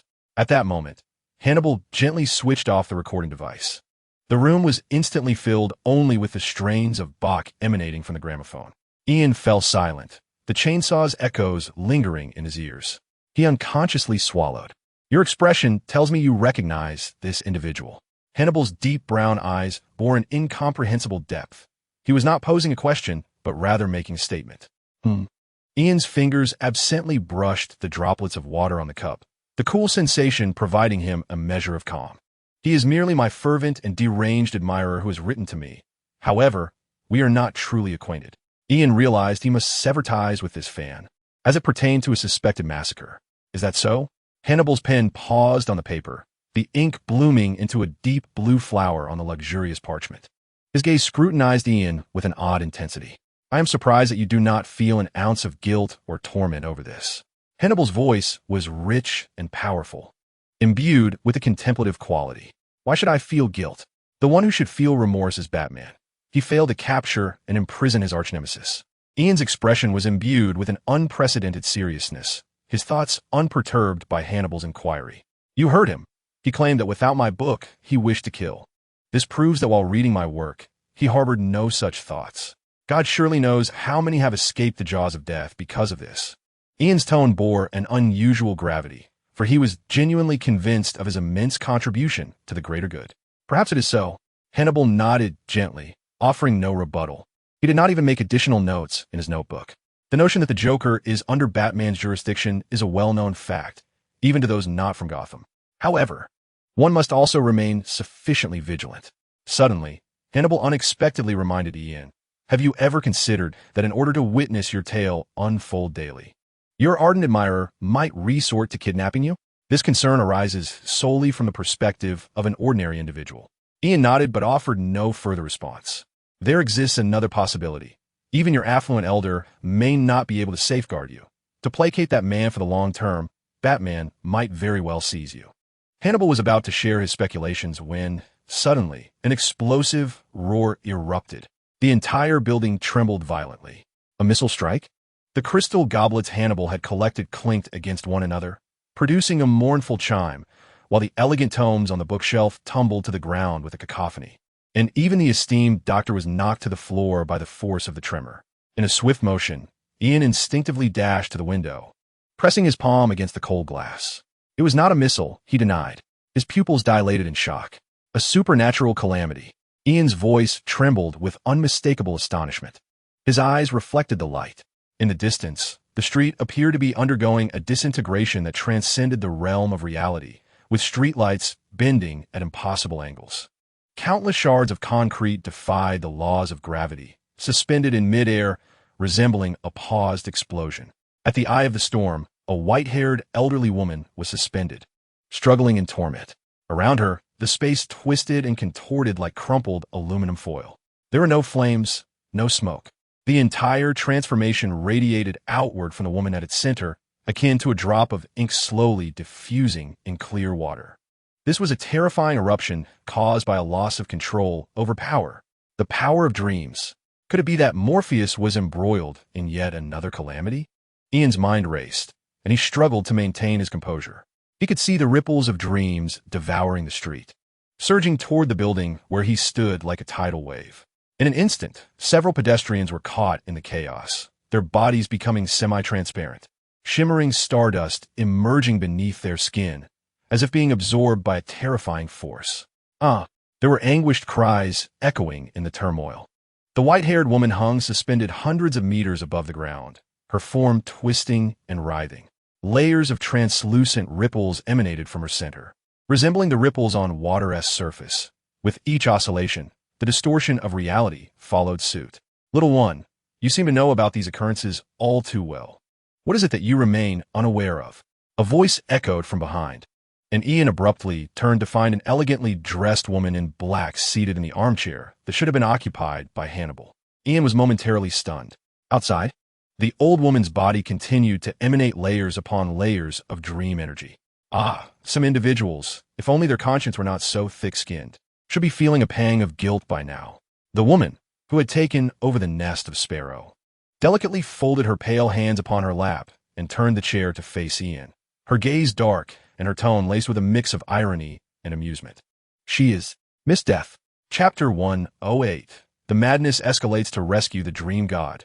20K. Miss Death sought to evoke Ian's sense of guilt. However, such an occurrence was utterly impossible. I do not feel remorse. The capture of the dream god Morpheus was a consequence of his own proclivity for being ensnared, and it bears no relation to me whatsoever. Ian's reasoning was both earnest and meticulous. Moreover, the witch had seized Morpheus and compelled him to fill himself, or rather, to explode. Surely, the one deserving of guilt should be Lucifer, right?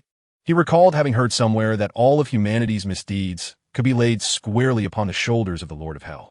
Lucifer had been shouldering the blame in D.C. for many, many years. Oh, is that so?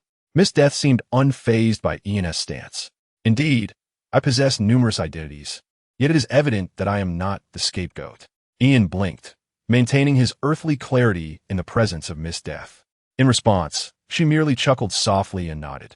I can see that there is some truth in your words. Perhaps we could attribute the occurrence of such events directly to the fate of the world's first riddle maker. She even made a broader inference, her words laced with subtle undertones.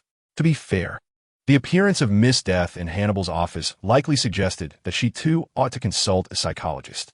Resolving familial discord is a primary source of income for psychologists, and it is a task they excel at. Do you remember when I instructed you to conduct a thorough investigation? The outside world is currently undergoing a tremendous upheaval. Though it appears Miss Death is not overly concerned, she is unhurried.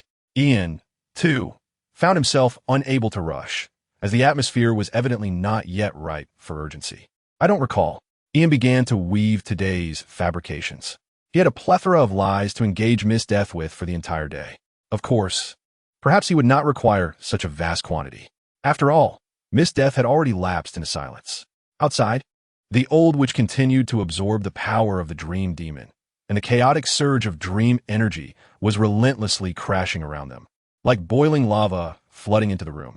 A violent tremor shook the air, unrelated to geographical knowledge. The entire space swayed. The paintings on the walls tilted, as if the whole world were contorting into disarray. Oh, it has emerged. The anatomical models collected by Hannibal began to distort, as a talking rabbit doll emerged from the plaster skull. Help! I've escaped from Alice in Wonderland, it pleaded, seeking assistance from Ian, who remained deaf to its cries, unwilling to acknowledge any connection between such a dreamscape and himself. The phenomenon caused by dream mapping was not merely the result of the malevolence of Miss Death, but undoubtedly stemmed from Hannibal's own depravity. Morpheus's powers were spiraling out of control, the foolish which needed to be dealt with. Miss Death cast a glance at the emerging rabbit, and in an instant, the dream-mapped creature withered away, melting into a puddle of goo before returning to the confines of the plaster model's head. Do not let her disturb my rest, she declared, her demeanor and tone impeccably poised. Very well, Ian agreed readily, retrieving his phone to summon help. However, as he pressed the dial button to call his father, the phone transformed into a pink worm beside his ear. The worm squirmed shyly. Ugh! Without hesitation, Ian bit off half of the worm, chewing it. Its taste was indistinguishable from that of his phone, as if the substance had reverted to plastic and metal upon entering his mouth.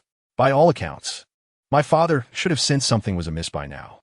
Ian spat out the electronic components from his mouth and leaned over to look through the completely shattered window. Though night had yet to fall, the sky appeared to be caught in an eerie twilight, a blurred transition not between day and night, but between reality and dreams. The heavens and the earth seemed to merge into one. What had once been distinctly defined, with clear boundaries, was now being whimsically manipulated by an invisible giant hand, merging in a frenzied chaos. Everyone seemed to be ensnared in a dream. The unconscious crowd floated in midair, gently enveloped by translucent bubbles. The real estate lady he had seen earlier had bubbles that even touched those around her. Are they throwing a party without inviting my brother? Ian felt a twinge of regret for Jordan, his golden eyes fixed on the bubbles, where ephemeral images depicted the beautiful dreams each person was succumbing to, nostalgic memories, hopeful futures, and buried aspirations. The bubbles presented a blissfulness from which one would not wish to awaken. Is my father in such a state as well? Ian turned back to the Miss Death behind him, who was sipping coffee seemingly conjured from thin air. Do not underestimate the magical resistance of the superhuman. But do not overestimate. He is ultimately different from us, Miss Death softly replied, her message crystal clear. We?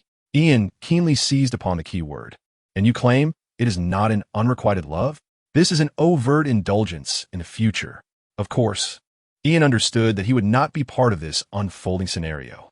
The discord between mothers-in-law and daughters-in-law, as well as conflicts between fathers-in-law and daughters-in-law, remain unresolved. Miss Death's tone becomes rather sharp when she mentions Clark. HM. While sipping her coffee, Miss Death perceives Ian's peculiar gaze upon her.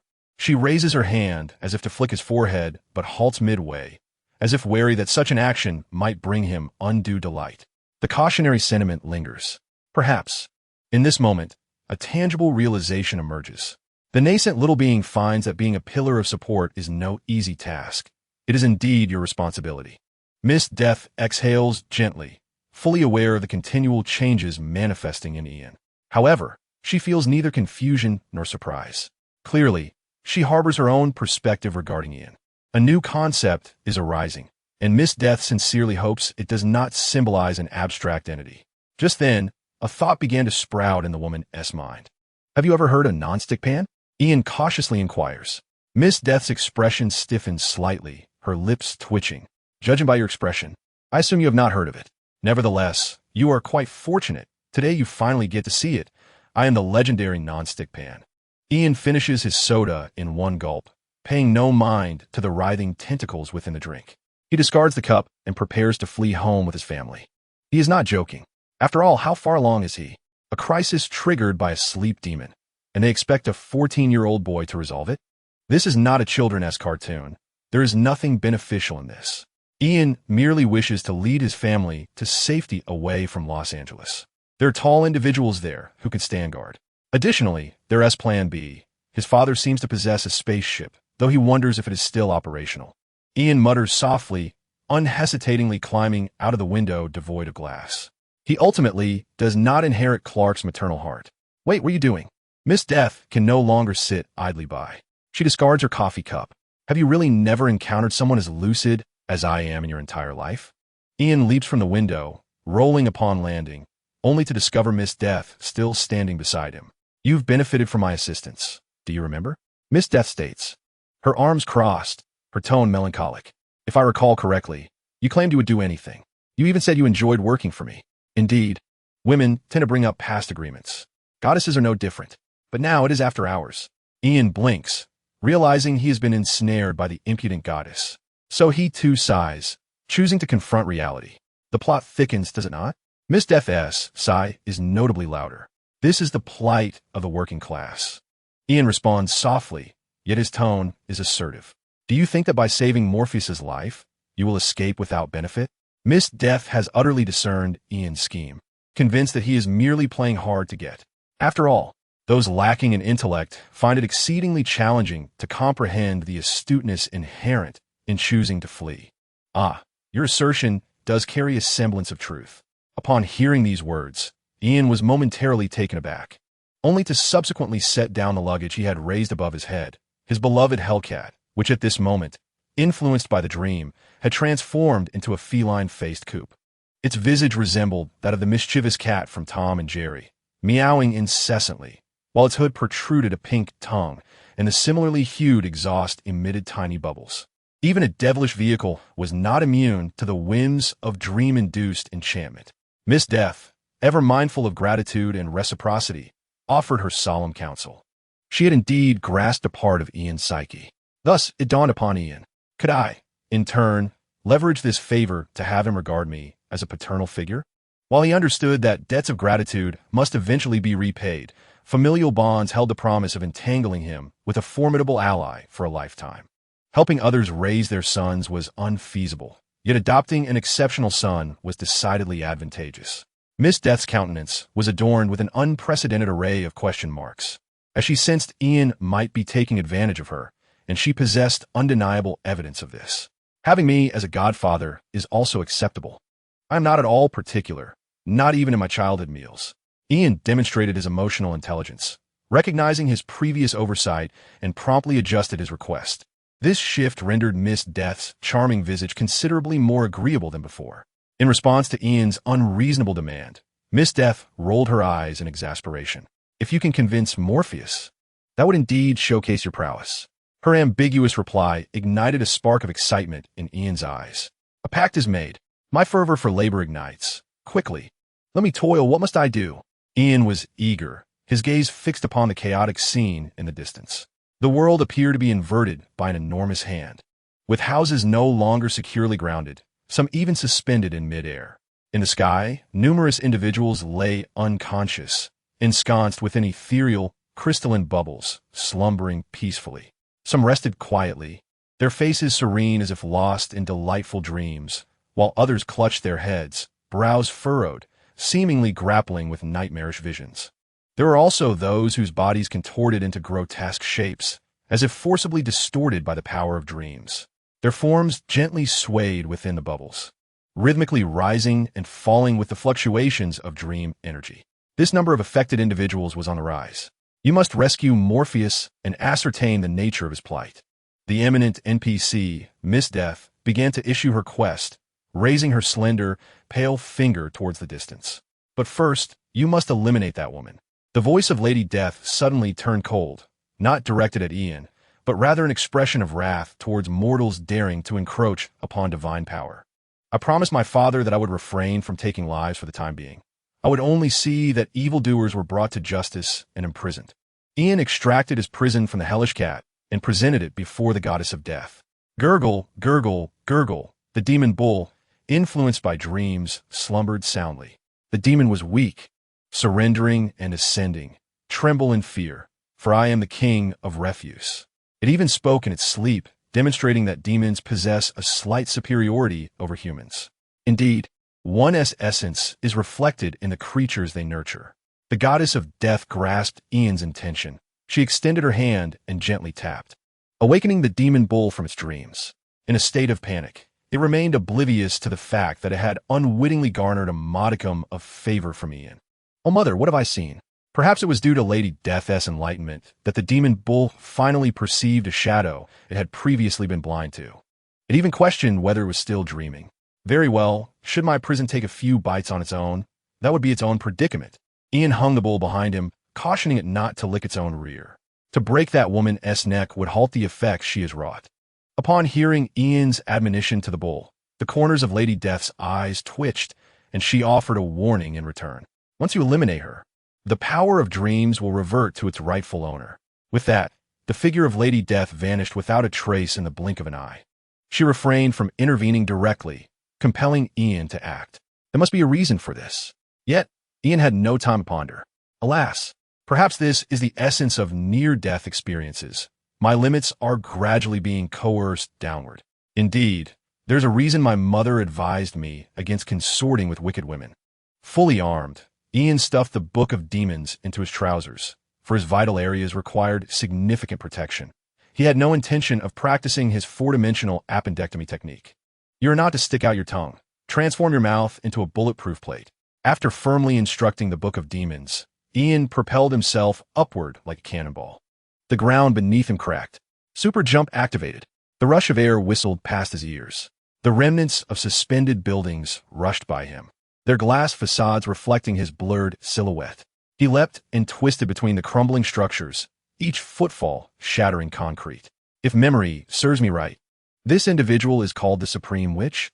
Ian's target floated midair, utilizing walls for leverage and skillfully dodging the debris of collapsing edifices. The distance between him and the Supreme Witch Fiona steadily diminished. 10 kilometers, 8 kilometers, 2 kilometers, surrounded by a myriad of dreamlike forces twisting around her. The elderly woman continues to emit anguished wails. Yet, perhaps due to the prolonged suffering, a peculiar note of pleasure has crept into her voice. Truly, she embodies the essence of a masochist. Ian draws ever closer to the Supreme Witch. Around him, countless individuals are ensnared in bubbles, succumbing to their fate. They rise slowly, yearning to merge with the chaotic sky, only to rebound upon encountering obstacles, producing faint sounds of collision. Occasionally, two bubbles collide, creating a crisp chime, before swiftly intertwining, their dreams merging to concoct increasingly intricate reveries. Oh, great Ian, it appears I have underestimated you. Indeed, you are of such extraordinary stature. The demon with a bull's head proclaims loudly behind Ian, as if finally emerging from the shock of witnessing death moments ago. Though its understanding is limited, given its lowly rank and ignorance of the endless family, it is, after all, a former minion of hell, possessing slightly more knowledge than an ordinary demon. It has clearly mistaken Ian for a member of the endless family. Silence, Ian admonishes. He also observes the grim reapers hovering in the air, equally affected by the force of dreams. These reapers embody a myriad of bizarre dreams, some even harboring the wish to descend to mortal status to experience love. Such disloyalty to their organization is lamentable, yet understandable, for human nature is indeed the most corruptible of creations wrought by God. Poor, unfortunate laborers. Ian steps atop the reapers, who are entirely ensnared by the dreams, offering no resistance as he ascends towards the elderly woman above. Mere meters separate them now. What an opportunity! Just as Ian clenches his fist, poised to advance, the woman suddenly opens her eyes wide, her gaze shimmering with an otherworldly light. No one can usurp this power from me. Do not disturb me. I shall ascend to divinity, accepting this reality, the supreme which Fiona speaks with unwavering resolve. A blend of pain and ecstasy evident in her tone. In that instant, countless souls trapped in dreams are commanded by the elderly woman to hurl themselves towards Ian. Encased within crystal-clear bubbles, they resemble enormous balloons, though they pose no inherent threat. The dream force that clings to their bodies harbors the perilous potential to drag Ian into the depths of the dream realm. Ian is abruptly confronted by the woman he met in the elevator. The surroundings shift rapidly. He finds himself in a quaint pink room, softly illuminated, adorned with an array of toys and a group of exuberant men celebrating a Tokyo-style party around a uniformed lady. Let's get wild. You have your style. He has his. My house will never run out of fun. The woman revels in delight, extending an invitation to Ian. Come on, sir, join me in inspecting the house. The woman crawled towards Ian, as if attempting to drag him into her descent, but he swiftly kicked her against the wall. Damn it, with my looks, do I really need to buy a house? Ian felt insulted, darting around the room, and noticed a negative status appeared at the lower right corner of his vision. Polluted dream. Since the manifestation of a negative status had occurred, everything could be addressed. This wretched condition was unworthy of Ian. Thus he resorted to utilizing his concealed skill points. System. Quickly assist me in recalling the skills I will undoubtedly master in the future. Even in this moment, Ian retained his clarity of judgment. Since his transition to the Berserker class, he understood the wisdom of being prepared.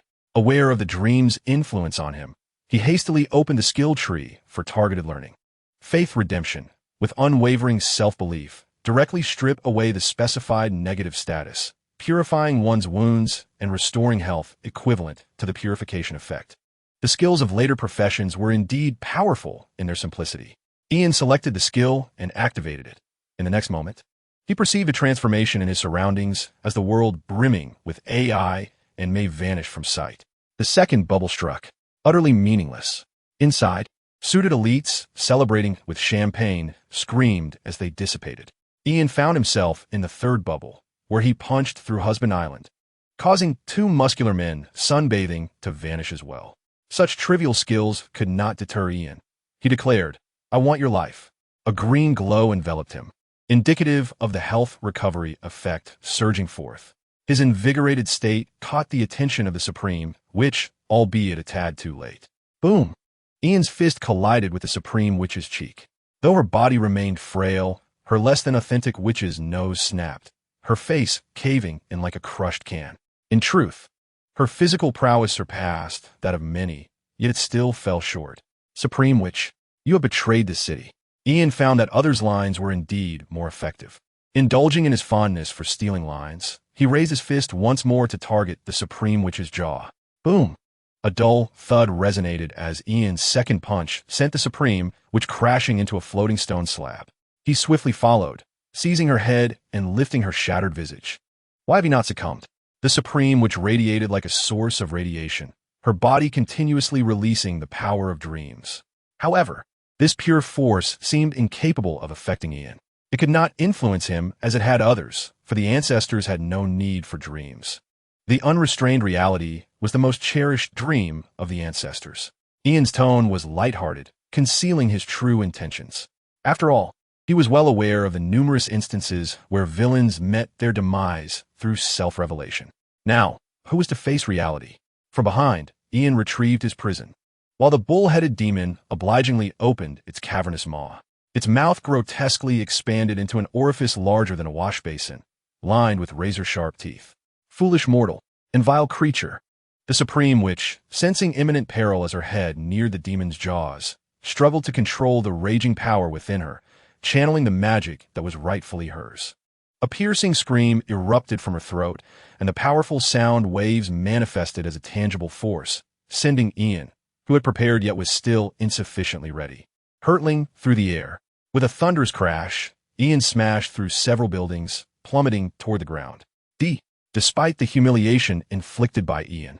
Even as her body began to fracture from the dream's power, the Supreme Witch rose, extending her hand to forcibly wield this alien power. The essence of dreams materialized into a colossal aircraft carrier. This behemoth was immense, its deck brimming with various structures, resembling a monstrous entity charging at Ian. Damn it, Dreamer! Ian was taken aback by the sheer size of the approaching behemoth. His eyes ignited with resplendent golden light, radiating like two blazing suns, unleashing a formidable heat and energy directly at the oncoming bow of the aircraft carrier. With another earth-shattering roar, the burden carrier was cleaved in two, flames erupting from the fracture, metal tearing as if it were paper, the explosion deafening. With such a lack of imagination, your supreme power is wasted. Ian stood on a floating slab, surrounded by the debris of the fallen carrier, resembling a tempest of steel.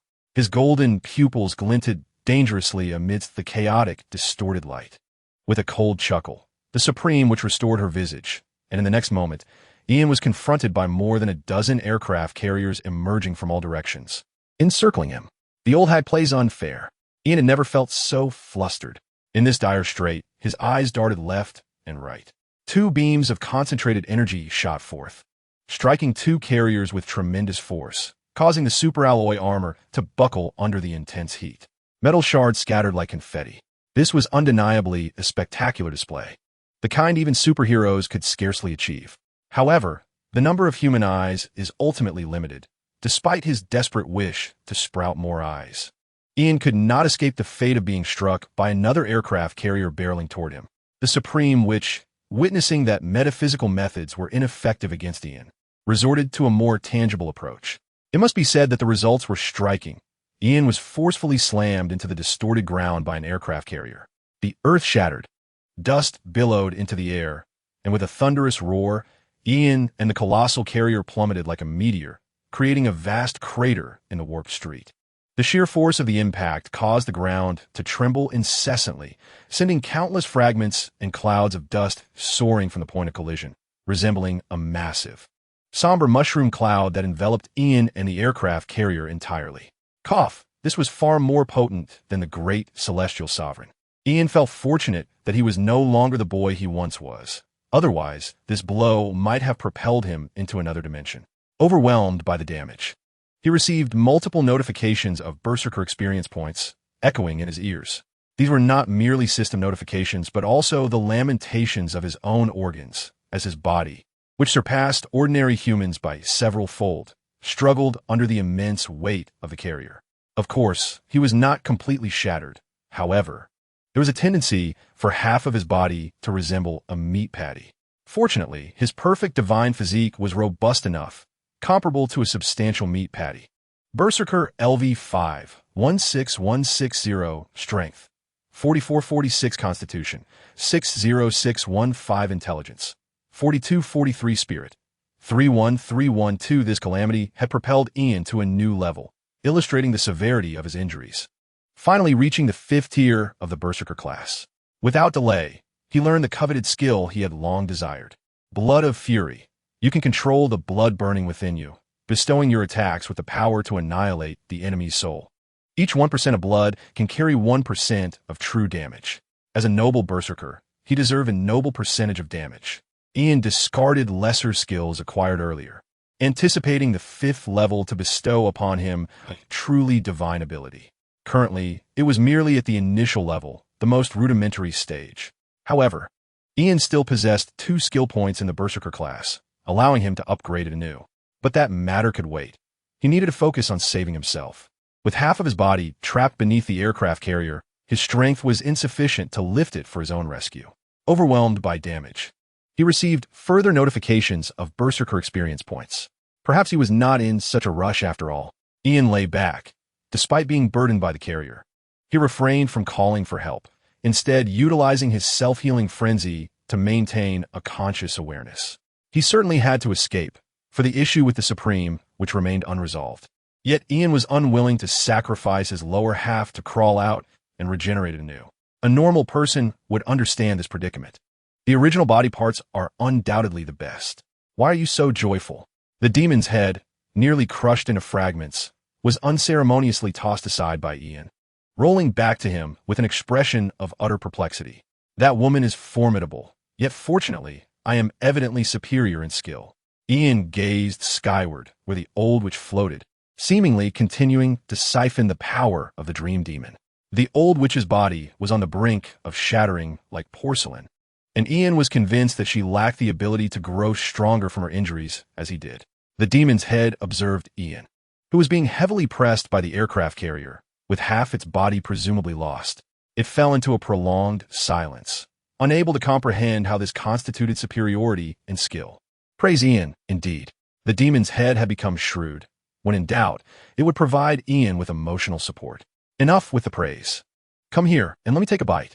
Ian needed to continuously utilize his self-healing abilities to maintain a balance, yet the energy reserves in his body were ultimately limited. He could see that even the fat pressed beneath the aircraft carrier had been depleted, and the experience he could gain was naturally dwindling. Overwhelmed with damage, Berserker Experience 3. Overwhelmed with damage, Berserker Experience 1. Ian had long been aware that physical damage incurred after recovery could yield experience. But the experience gained from previously sustained physical damage would not last long, as his self-healing ability seemed on the verge of failing. Ian yearned for a sip of fuel number 666, his eyes reddening with hunger, just as the demon's head contemplated sacrificing itself to save its master. A melodious female voice echoed from above the pit. "Is that you, Ian?" He looked up in astonishment. The little punk girl, Madison, had not been dreaming after all. Clad in sportswear and carrying a backpack, she crouched at the edge of the pit, peering down. "I knew it was you. Only you would indulge in such reckless behavior." Madison's expression brightened at his words. She leaped down, her descent seemingly aided by some magical force. "My goodness, are you all right?" Upon landing, Madison twirled in delight, as though she should don a mask and become Batman. But upon seeing Ian, her expression shifted to one of shock. How can someone be smiling while trapped beneath an aircraft carrier? You would fit right into Hollywood. Do I look like I am fine? Ian exclaimed, his eyes wide as he stared at Madison, swallowing hard. His words left her feeling quite embarrassed. Yet this little punk girl still gazed at Ian with concern. "What have you encountered?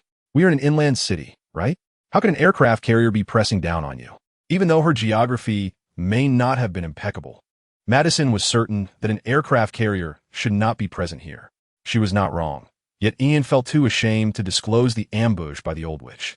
Disaster struck, and I stepped forward, yet righteousness falters. It seems my time may be running short. Ian swallowed hard, his voice tinged with melancholy as he spoke. "Tell my parents that I love them." As he said this, he smeared a bit of mud on his face, primarily because he had no excess blood to spare. His small action went unnoticed. Madison's tears cascaded down her cheeks, her tear ducts evidently well developed. "It's all right. I can bring you back to life." Kneeling amidst the pool of blood, Madison's hands radiated a healing white light. Clearly, she had begun to grasp her abilities. In that moment, Ian felt a warm sensation enveloping him, as new muscle tissue stretched like tender sprouts in spring. However, he was still unable to regain his former roundness due to the overwhelming damage he had sustained. Overloaded damage, Berserker Experience Level 5. Overloaded damage, Berserker Experience Level 6. Nevertheless, his experience points continued to rise. "Little sis, you truly are the healer I've chosen. I shall pay you," Ian exclaimed with joy, sensing that Madison's powers were slightly more potent than his unleveled self-healing. Madison, bemused, maintained her healing while inquiring about what had transpired. "My parents are trapped in a bubble." She found her own experience to be quite surreal. "It's that old witch causing havoc, tormenting the entire city," Ian replied, gesturing towards the sky. He attempted to grab Madison's backpack, but failed. After all, he was no long-armed ape. "I suspected as much, but I still needed your confirmation, since you were a superhero." Madison seemed steadfast in her belief of Ian's superhero identity. "Indeed, but the superhero is currently unable to rise, as my magical resistance is somewhat lacking." Ian nodded in satisfaction, reveling in the joy of his rising experience points. Attacked by a dreamer's methods. How can that not be considered magical damage? Time flew by. Berserker Level 6, 3,320 Strength, 4648 Constitution, 615634 Intelligence, 4344 Spirit, 312315. Ian leveled up again under Madison's life-giving touch, which also meant he had acquired a new escape method. He had always had a backup plan. Otherwise, he would not have appeared so composed. I can't hold on any longer. Madison had persevered for several minutes. But her frail magic power had ultimately been depleted, her complexion growing increasingly pale until she leaned back and collapsed onto the ground. Not even a drop left? Ian inquired tentatively. No magic power whatsoever, the blonde girl panted, her head spinning. I'm sorry, I may not be able to save you. Her voice was filled with guilt, lamenting her inadequacy, as the feeling of powerlessness can truly devastate one's spirit. Indeed, it is beyond salvation. Without a method to move this colossal figure, any attempt at rescue is futile. Ian gently expressed his understanding. Madison's expression suddenly froze.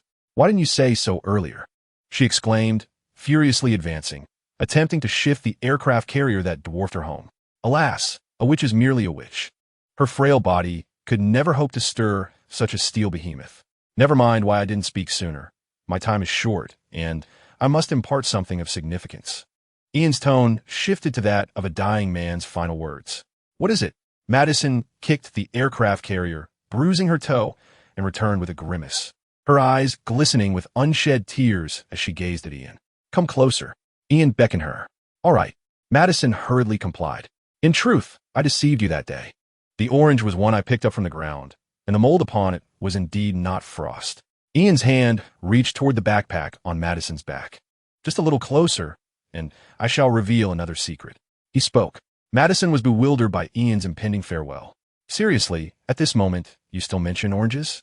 Despite her urge to scoff, she edged a bit closer upon hearing his words. What secret? Madison inquired. At that moment, Ian finally seized her backpack. The secret is, I truly did buy you an orange. However, it was so delectable that I inadvertently consumed it all myself. Gripping Madison's backpack, he pulled it toward himself.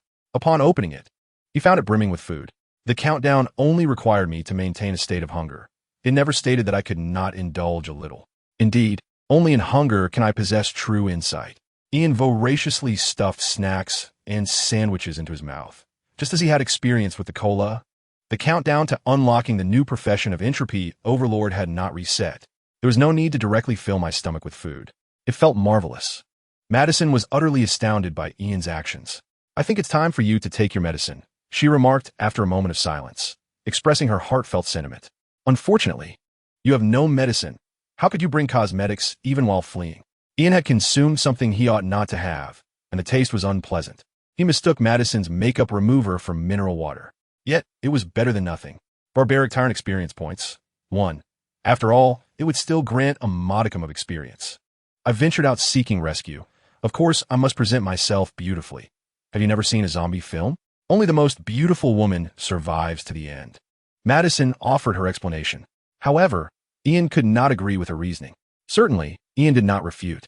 For the truth was that the narrative would inevitably transition from a zombie film to an island saga, a development too inappropriate for younger audiences. He deemed it essential to consider the psychological well-being of his tablemate. What is this? Ian rummaged through Madison's backpack and unearthed something familiar. Over 30 bottles of a blue elixir devoid of Kryptonian genes, nearly filling the bottommost layer of her bag. They appeared to be the latest version, as the bottles had become more exquisite. Is this the antidote for the zombie virus? Madison inquired uncertainly. I found them floating in midair. She disclosed the origin of the potions. You are truly my lucky star. Little girl, trust in my divine teachings. I hereby appoint you as the Pope. Ian's heartfelt praise left a bewildered Madison feeling somewhat bashful. Gulp, gulp, gulp. Ian began to drink directly. Upon witnessing this, Madison was taken aback. It could very well be the original zombie virus. Perhaps she was indeed heavily influenced by cinematic culture. No worries. I do not possess the passive ability to transform into a zombie upon death. Ian consumed all the enhancement potions in one go. Barbarian Tyrant experience points. 6 Barbarian Tyrant experience points. 7 Barbarian Tyrant level 4. 1680 Barbarian Tyrant level 5. 34,160. It must be said, this was indeed a thrilling upgrade. Indeed, danger and opportunity coexist eternally, and Ian gradually comprehended the essence of his role as an independent NPC. To suggest that the little girl's presence here was mere coincidence, he could not wholeheartedly believe. The metropolis was so vast. How could such serendipity occur? leveling up twice in succession, with base attributes harmonizing with the perfect divine body's self-upgrading quality. Ian's attributes surged to new heights. He felt an invigorating power coursing through his upper body, unencumbered. His muscles quivered, not from exhaustion, but rather from a kind of enhancement and reformation. Each fiber was realigning, as if an ancient gene hidden within was awakening.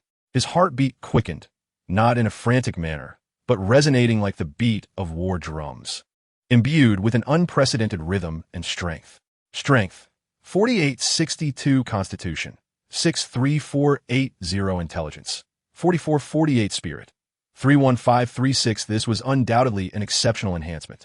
The most significant gains stemming from the automated quality upgrade of the perfect divine body. Indeed, one must devise a way to unlock the subsequent advanced class of the Berserker. Ian's vision was now astonishingly clear. Even the dust floating in the air became slow and discernible. His hearing sharpened, amplifying the distant sounds of collapsing buildings. The low hum of dream force flowing, and even the vibrations of his own breath echoed in his mind. Most importantly, he could finally learn that skill. Absolute ascendancy. You shall acquire a biological force field for flight, soaring above the heavens, where you become the tyrant that reigns over all, gazing down upon existence as your birthright. Without hesitation, Ian immersed himself in the learning process, and he immediately sensed a new transformation within his body, a sensation that was both elusive and profound. This biological force field, while primarily for flight, might evolve further with upgrades. Ian could perceive this force field, akin to flowing mercury, gliding gently across the surface of his skin, enveloped in a state of serene silence. As a savage tyrant, he had 2 skill points remaining, allowing him to expend one and reserve the other. He focused on a specific skill within the savage tyrant repertoire. Contemptuous Leap. This skill enables instantaneous teleportation within the field of vision, creating a fleeting moment that leaves behind a tyrant's shadow, which can be detonated to grievously injure your foes. The essence of the game remained ever present, yet Ian relished it. He had long coveted this skill, merely awaiting the appropriate level to acquire it. "Hail my new Pope," Ian declared as he activated the skill, though no shadow remained. His body instantaneously freed from the weight of pressure, appearing unexpectedly behind Madison. He then invoked the ability of self-healing frenzy, watching in awe as his withered lower half regenerated at a visible pace, causing Madison to stagger back several steps, her expression one of sheer astonishment. "Is that possible?" she gasped, her worldview once again shattered. "Why not?" Ian mused, stretching his newly empowered form, feeling an insatiable hunger. However, rather than consuming the 666 fuel, he lifted the lifeless demon's head. "I knew it. The great Ian is merely testing the masses." The demon's bovine head hastily offered its flattery. Yet Ian had no intention of enacting any punishment upon it. "Weren't you supposed to be dead? I have mourned for you so long," Madison exclaimed, her eyes wide with disbelief, still struggling to comprehend the sudden shift in atmosphere.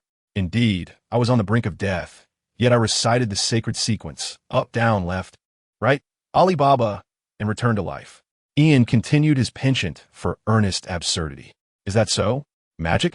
Madison feigned understanding, attempting to maintain her composure, her expression suggesting an epiphany as she pretended to grasp the unfolding events. Her performance was quite commendable. "Yes, indeed, magic. I possess a plethora of spells, and once you join my faith, I shall impart them to you. You need not wait for my demise. You could ascend to the position of Supreme Pope of Ian's church directly." Ian began to persuade her. Madison found Ian's words somewhat ludicrous, yet she could not fathom why she felt a flicker of intrigue. Such is the power of seduction. The demon's head, held aloft by Ian, provided the answer to Madison. He was struck directly in the face by Ian, who then obediently closed his mouth. "There are no oranges today, so hold on to this and stay put. I shall return shortly." Ian entrusted the demon bull to Madison. The primary concern was Madison's frailty, necessitating some protective measures. After all, she was a formidable caregiver. Albeit not particularly astute, such a competent subordinate was certainly worth safeguarding, as she was a rare asset at any given moment. Another one? Madison's expression was one of skepticism. Yet, Ian soared into the sky without further ado. "Are you aware that your pants are completely torn?" she shouted at Ian. Someone feigned ignorance, though it was unclear who. I must deliver a significant shock to the old witch. Ian quickly donned a pair of pants and changed his outfit, launching himself like a projectile towards the old witch. A sonic boom erupted behind him in a dramatic display. At that moment, a red and blue figure streaked across the sky, moving faster than Ian. The commotion it stirred was akin to having $5 million more worth of special effects than Ian. Huh, Dad? No, wait. A voice of astonishment followed by confusion echoed. It was Superman, albeit not the genuine article. Before Ian could express his surprise, he noticed something amiss. The Superman figure hurtling towards the Supreme, which appeared ghastly pale, with dark veins seemingly coursing with green liquid. His supervision captured the details with unsettling clarity. My father's speed isn't this slow. Ian quickly turned his gaze forward, spotting a zombie-like figure resembling his father charging directly at the Supreme Witch. His voice was hoarse, as if forced out from a parched throat. Thunderous sounds reverberated.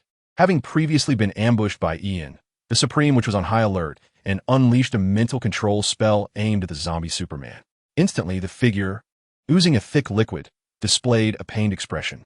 This tactic bore no effect on Ian, yet seemed extraordinarily potent against the zombie Superman. The zombie Superman let out a tortured howl, his eyes igniting with a sickly green glow. Damn, dark energy. A clone?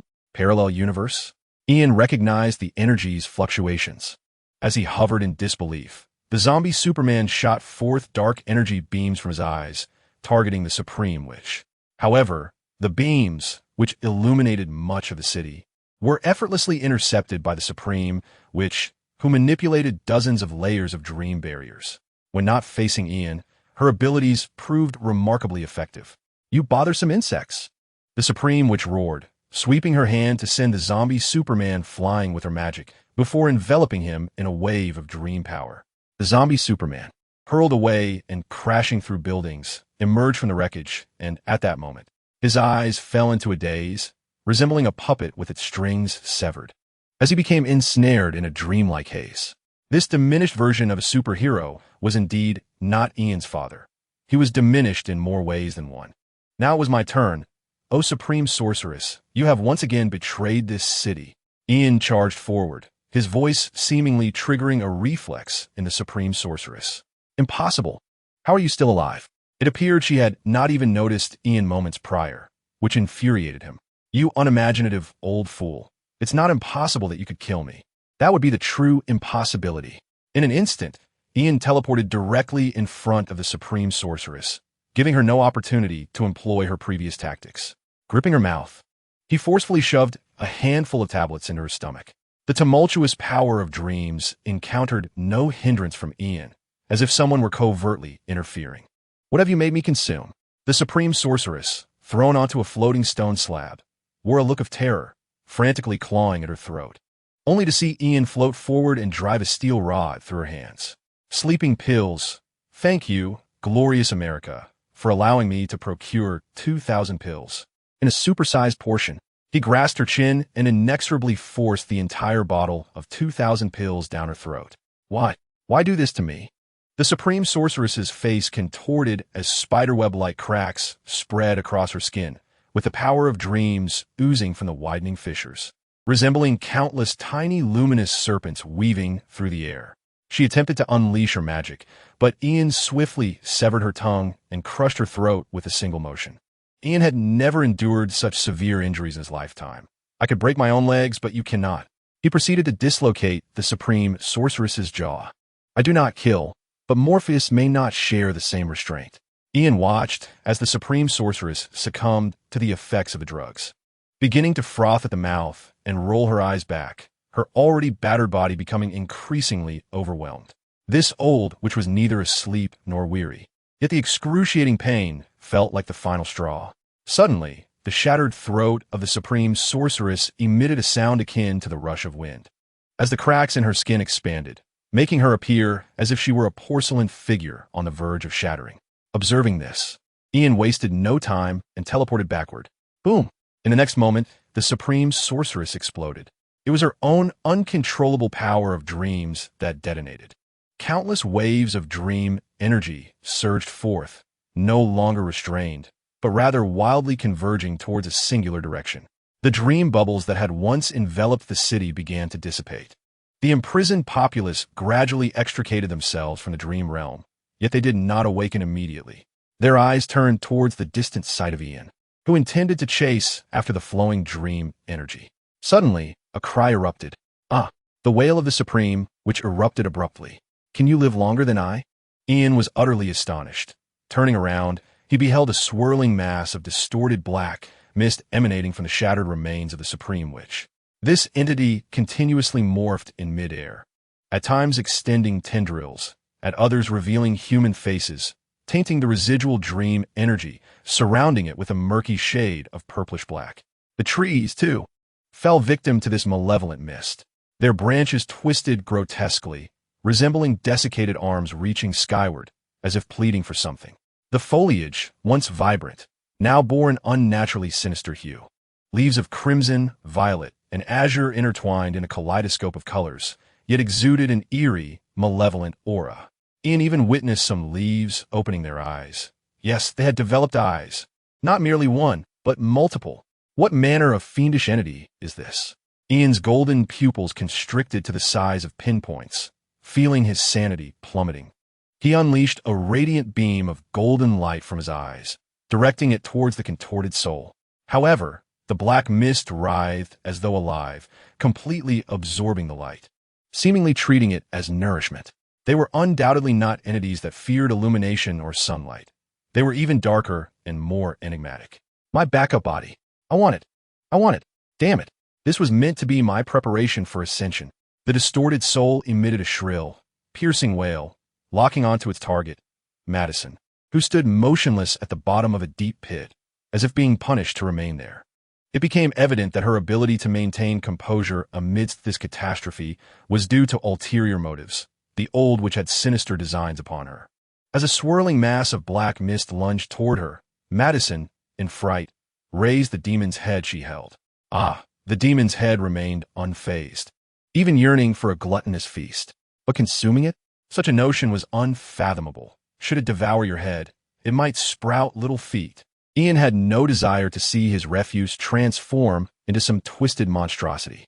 Employing his ability to teleport within his line of sight, he appeared before Madison in an instant. Thankfully, I have always been well prepared, having learned the necessary skills. Ian ignited his blood with the fury of rage, propelling it directly toward the oncoming monstrous soul. His skin flushed a vivid red, and veins spread like burning fuses across his surface. With a resounding hiss, the moment his fist met the black mist soul, it erupted with the sound of a hot iron plunging into water. The monster's soul emitted a cry that was far from human, beginning to flee in a frenzy. Trying to escape?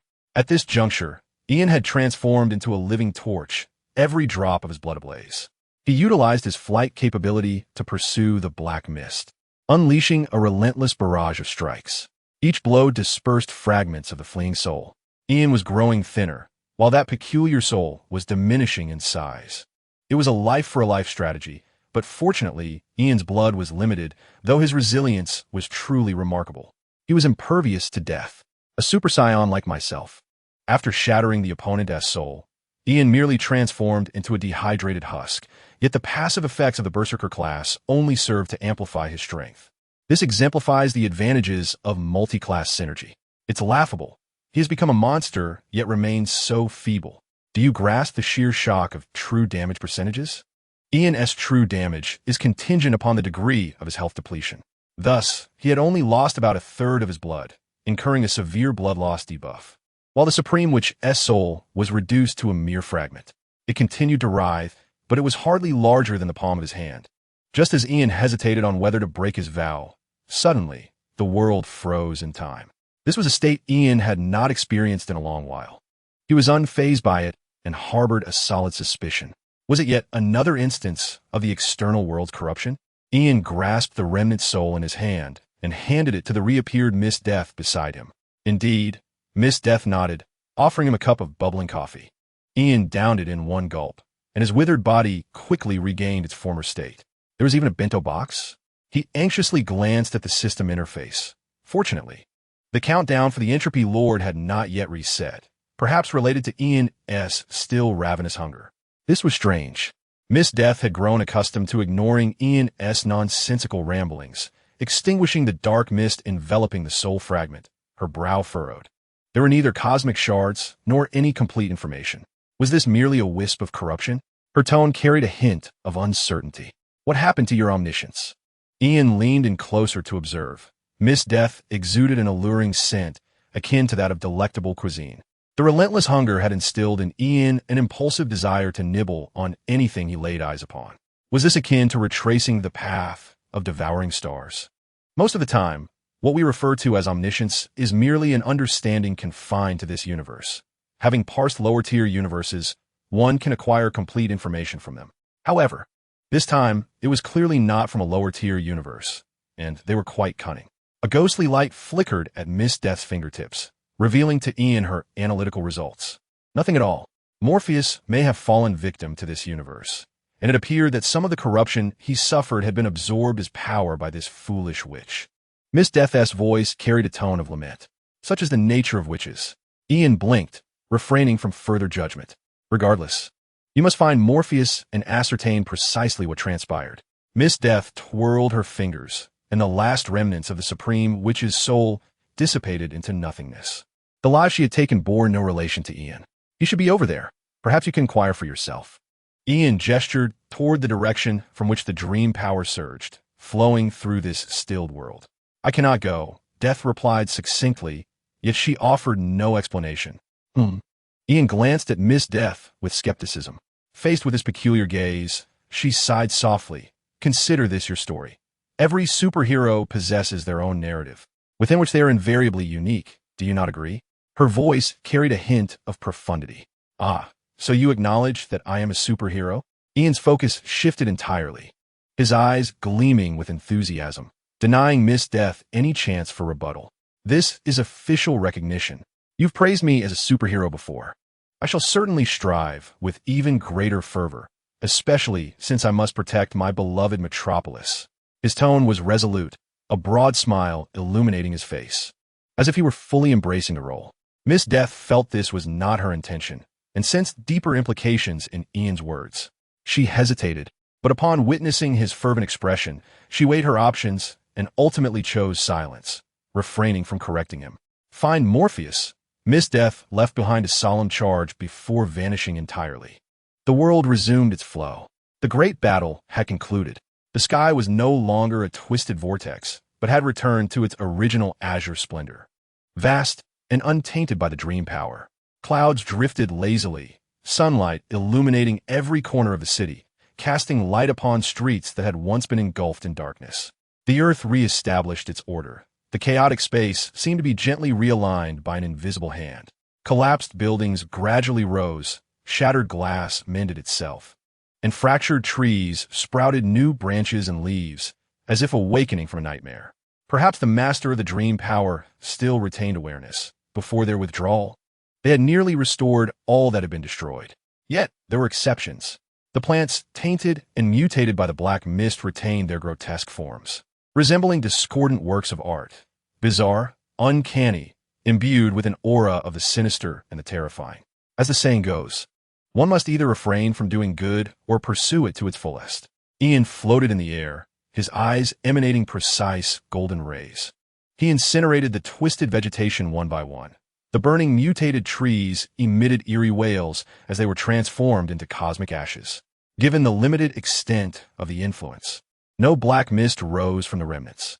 Along the way, individuals gradually awakened from their slumber, their faces reflecting confusion and bewilderment. What was I just doing? I dreamt of transforming into a butterfly. Haven't you always aspired to be a butterfly? Amidst the restless crowd, a wounded child sat on the ground, weeping, with snot and tears streaming down his face. It was clear he had endured something terrifying in his dreams. Ian passed by, forcibly exchanging a $5 bill for a lollipop from another bewildered child nearby. He knew precisely how to console the injured boy. With a satisfying crunch, Ian took a bite of the lollipop himself, offering solace to the child who had suffered the most. Pleased with the taste, he then handed the remaining half to the weeping child. Just then, a well-dressed professional woman rushed over. Ian recognized her as the real estate agent who had been negotiating a contract with a client in the elevator. Now, Her makeup was immaculate, and her suit was impeccably tailored as she searched frantically for her lost child. Ian, in a moment of spontaneity, plucked a child who was using the eggshell he had given him to impersonate the superhero salted egg and placed him into the woman's hands. "Thank you," she exclaimed hurriedly. Ian turned and departed, continuing his task of clearing the twisted tree spirits that plagued the city center. Not far away, the same pair of men, who had been relishing their romantic escapade in Couple Island, had also awakened. "I knew it was you. Cameron, you were flirting with that muscular guy. You were the one who was staring at that surfing instructor first, Mitchell. Don't think I didn't notice?" Their argument escalated passionately. However, upon witnessing Ian incinerating the bizarre trees with his heat rays, they abruptly ceased their quarrel, exclaiming in unison, "How cool! Step aside, step aside. Do not interfere with my efforts to restore my city," Ian called over his shoulder, continuing to incinerate the mutated plants. He respected diversity, yet that did not equate to his endorsement of it. If his ancestors wished to curse those who stared, they would. "Keep staring at me, and I shall let you experience the sun's searing heat." Ian's threat was potent, and the radiance in his eyes was indeed intimidating. The two men, taken aback, hastily turned and fled, clearly shaken by Ian's warning. As the sound of police sirens grew nearer, Ian knew the main event was about to unfold. He quickly retrieved a spare pair of stockings from his pocket, donning them over his head, readying himself for the arrival of the first police cars. "I have done my utmost," he declared. Military helicopters, police officers, and an array of armchair critics had arrived. This was the moment Ian had awaited. Facing the cameras, he took full credit for the entire affair, proclaiming that he had thwarted the Wicked Witch's nefarious plot. The writer's ability to embellish the facts was vividly illustrated in his description. His talent had transcended mere reality, as he discovered a newfound avenue to showcase his abilities. It was a tempestuous night when Ian, with his deep and magnetic voice, began his tale. Though the sun shone brightly, it was in truth a twilight where dreams entwined with reality. The supreme witch, an ancient crone of 8 centuries, sought to taint our pure fantasies with her gnarled fingers. Could I acquiesce? Certainly not. While Superman might have yielded, I, the stalking Superman, a harbinger of a new era, would never permit any malevolent force to intrude upon Metropolis. She attempted to seduce me with promises of becoming the president of a new world, yet I resolutely declared that I, stalking Superman, would never conspire with the forces of evil. Such was the fervor of Ian's declarations, a polished rendition of reality during his interview. He spoke with grandiose flair, proclaiming feats of extraordinary power as if he could strike with a force that would send shockwaves through the heavens, causing birds to fall and the earth to tremble. The journalists, taken aback, could hardly comprehend his fantastical descriptions, yet they felt a deep admiration for his prowess.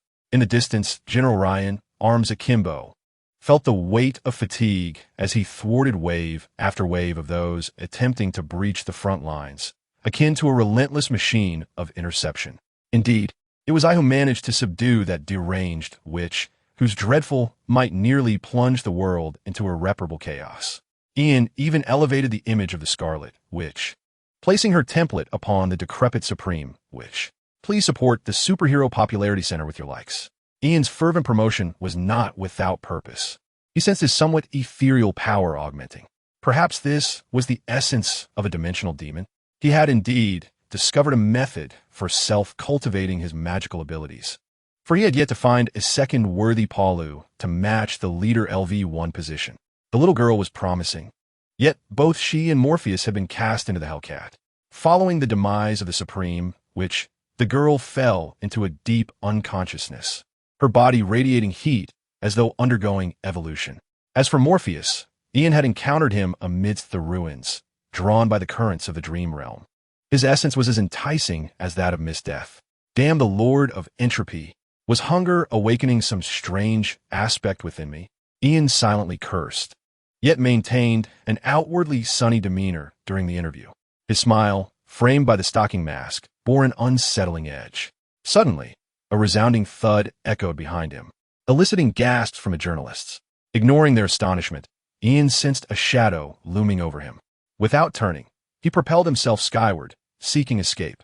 However, no matter how clever the little rascal may be, his speed could not surpass that of his father, Ian, who was abruptly seized by Superman, yanked from midair, and firmly placed on the ground for a reprimand. The tyrant of the skies, Ian, had been deceived by the system. He gazed at the serious expression of Superman before him, his mind racing. What of that other individual? The one clad in green. Fortunately, Superman refrained from directly confronting Ian with harsh inquiries. Instead, he posed his questions with an air of reluctance. Over there, he flew toward that direction. Ian obediently pointed toward a factory belonging to Luthor. Although he had not witnessed where the zombie Superman ultimately vanished, this did not hinder his honesty. After all, it was likely that every one of Luthor's factories harbored some issue. What are you doing here? You must report everything to me upon your return. Superman cast a penetrating gaze at Ian before soaring into the sky once more, his form vanishing from Ian's sight before he could even blink.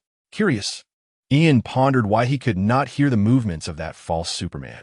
Nevertheless, facing the cameras, he composed himself and flashed a smile once again. As you can see, Superman has been dispatched by me. Let us continue. His statement left the gathered reporters astounded, as they felt Ian was treating them as if they were deaf. Some reporters began to grasp the situation, yet they remained silent. Those who had retreated dozens of steps due to Superman's appearance exchanged glances for a moment before quickly converging once more to continue the interview. Such is the nature of American journalism. The truth is often inconsequential. In this information age, who would dare to oppose the flow of traffic? Journalists cannot afford to speak the truth. Ratings drive the news, while profits concern the bosses. Those who pursue truth in journalism often find themselves without sustenance. Except for the ever-lucky Kent, who frequently stumbles upon significant news and has not yet succumbed to misfortune, along with his fortunate wife. Unexpectedly, the brutish tyrant did not bring with him the ability to garner attention for upgrades. Rather, it was his identity as a dimensional deity that allowed Ian to revel in the strength derived from adoration. His magical prowess represented his strength, albeit one he had yet to learn to wield. As evening approached, Ian remained steadfast, but the reporters and their cameras, along with their corporeal forms, appeared to be faltering. Thus, this day's magical training would likely conclude here. Thank you all for your support. He generously bestowed $500 upon each reporter as a token of gratitude. He truly understood the intricacies of human relationships. The reporters, who had initially harbored grievances, were instantly transformed into beaming faces upon receiving their envelopes. Their minds began to concoct narratives about the pantyhose-clad Superman. After years of interviewing superheroes, who had ever encountered one that dispensed money at the slightest discord? Is that not impressive? Who else could rival that? Ian and the reporters departed, both satisfied. This day had been exceedingly fulfilling. Ian slid into the driver's seat of the Hellcat, casually tossing his withered wallet into the cabin. Madison, in the passenger seat, felt an overwhelming heat coursing through her body, her skin flushed with an unnatural crimson hue, as waves of magical energy surged within her like an unleashed torrent. Ian reached out to poke at her feverish cheek. I need to buy an egg to test this, he mused, reassured that Madison was not in mortal peril. He turned to the back seat, where Morpheus, the Lord of Dreams, lay slumped in the leather upholstery like a drunken fool. In this moment, the once mighty Dream Weaver exuded no authority. His pallid skin bore a sickly gray hue, and his raven hair hung disheveled across his forehead, while his long limbs twisted grotesquely, resembling a life-size doll ravaged by a mischievous child, though in truth it was an old witch who had wrought this chaos. Ian was at a loss as to how to rouse Morpheus, contemplating whether to send a prayer to Miss Death for guidance. Suddenly, a sound broke the silence. A loud farting noise emanated from the leather seat, the result of Morpheus's sudden awakening. The dreamer jolted upright, as if resurrected. That diary they sent me, he murmured, his gaze dazed, speaking in a raspy whisper akin to sandpaper scraping against wood. I was ambushed. He clutched his head in apparent agony, yet no catastrophic power erupted to send the metropolis, along with Ian, into the cosmos. Boss, wake up. You're all right now. Ian hastily shoved a jar of mustard into Morpheus' mouth, hoping the bitter taste would jolt him into lucidity. This tactic was unlikely to yield results for such a supreme being, but there existed a slim chance for success. Just like now, with a distorted grimace. Morpheus' features contorted as clarity returned to his eyes. I should be the one hissing, yet you are in a dire state, boss, Ian observed. Most of Ian's actions bore significance, and his experimentation had yielded information. Who are you? Morpheus queried, awkwardly accepting the water Ian offered. Anyone would find it hard to believe that this seemingly mundane figure, sipping from a cup, was among the highest echelons of the universe, the Endless Family. The supreme concept of the DC universe, the original master of the dream world. Also, who am I? At that moment, this exalted being, after quenching his thirst, posed a question that left Ian utterly astonished. Amnesia? How cliché. Ian was taken aback. What did you just say? Who are you? Morpheus asked, bewildered. Upon hearing this, Ian, who had initially intended to leverage this opportunity for personal gain, immediately set his gaze with determination. I am your father, Ian declared with conviction, recalling his prior agreement with Miss Death. In life, one must seize opportunities fearlessly. Chapter 109. Ascension ignites heaven. The brave savor the world first. As the son of Superman, Ian possessed an abundance of courage. Be brave, Ian. Fear not the blows. He yearned solely to hear Morpheus call him father. This was a pure and simple wish. For Ian had heard from Lady Death that Morpheus was known for his gratitude. Lady Death, the second sister of the Endless Family, would certainly not deceive him.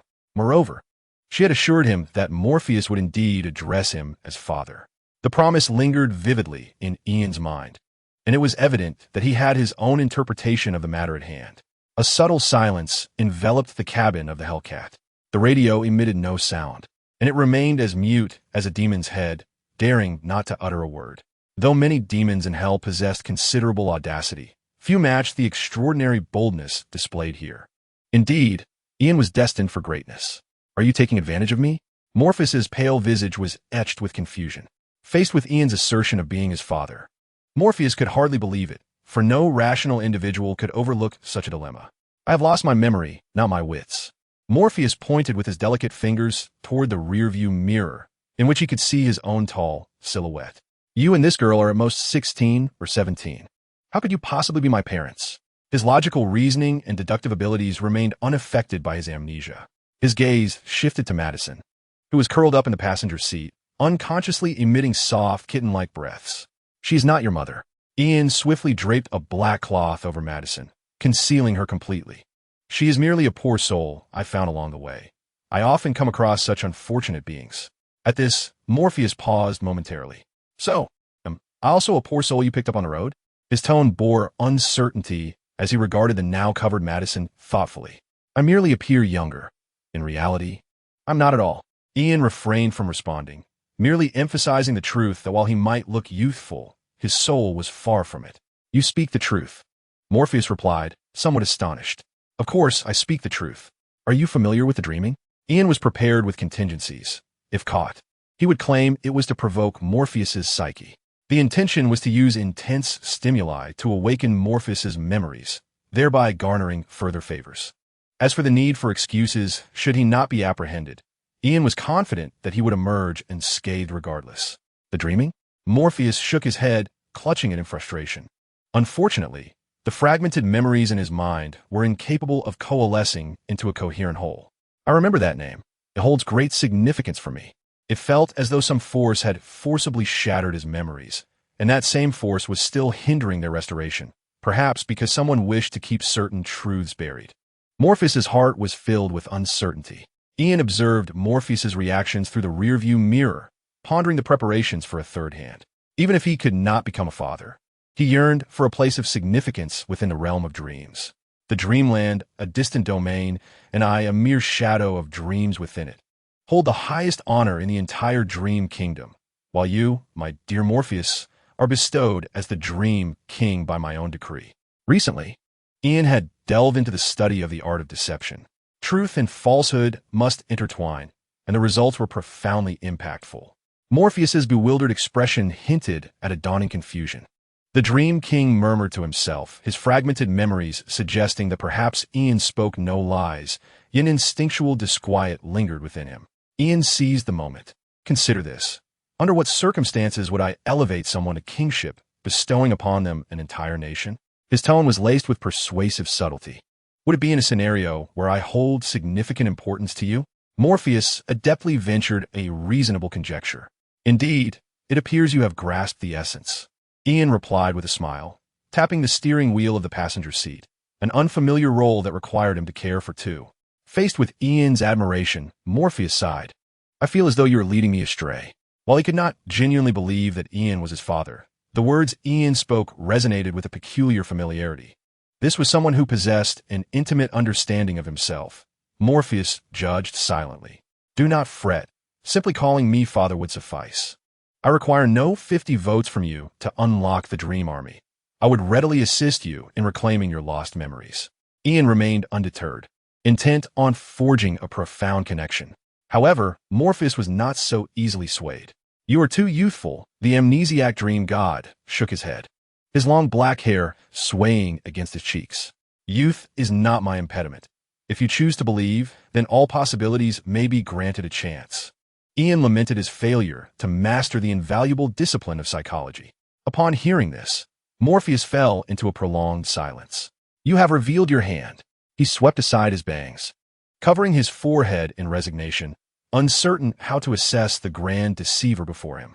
Nevertheless, the amnesiac man was equally perplexed by the gratitude bubbling within, despite the fact that this individual was attempting to coax him into calling him father. "I understand now. Are we, in fact, brothers?" Morpheus endeavored to formulate a plausible theory, feeling an unexplainable closeness to Ian. This time, it was Ian who fell into silence for an extended period. "No, I still wish to be your father. Your sister made a promise to me." Such insatiable greed was perhaps Ian's nature. He did not choose to settle for less, his tone imbued with unwavering resolve. The carriage once again fell into silence, and Murphy's bangs were almost being tugged out by his own hands. "Do I still have a sister?" Murphy found himself grappling with the complexity of this information. "Indeed, you are entangled in a predicament, and it was your sister who implored me to extricate you from this trouble." Ian appeared somewhat melancholic due to the failure of his plan. "A big sister is like a mother. See how she worries for you? A big sister is like a mother. From this perspective, we could also be considered brothers. But I must be the elder sibling. An elder brother is akin to a father." A sudden spark illuminated his mind as he made yet another desperate attempt. This intricate angle caused Murphy's CPU to falter momentarily. He could not comprehend why the boy before him was so insistent on being his father. Was there some wager involved? Murphy was utterly perplexed. "Give it up. I have seen through you," he sighed, ultimately denying Ian his desire. Rubbing his hair, he could not resist asking, "You mentioned I was in trouble. Could you elaborate on that?" Murphy's tone was laced with concern, as he felt an unsettling sense of having forgotten something crucial. "To be honest, I'm not entirely sure," Ian replied, his tone growing serious. "Perhaps it is because you invited a witch from the land of dreams, but overlooked one, leading to the slighted witch harboring resentment." His words elicited a rather peculiar expression from Murphy. "This sounds like the tale of Sleeping Beauty." The ancient deity sensed a vaguely familiar essence. "You do not seem to be suffering from amnesia." Ian, who had just pieced together the story, sighed in resignation. He was not speaking frivolously.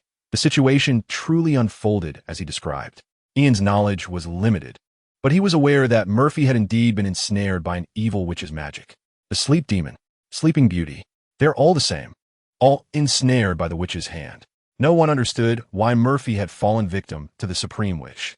Amnesia does not equate to a lack of common sense.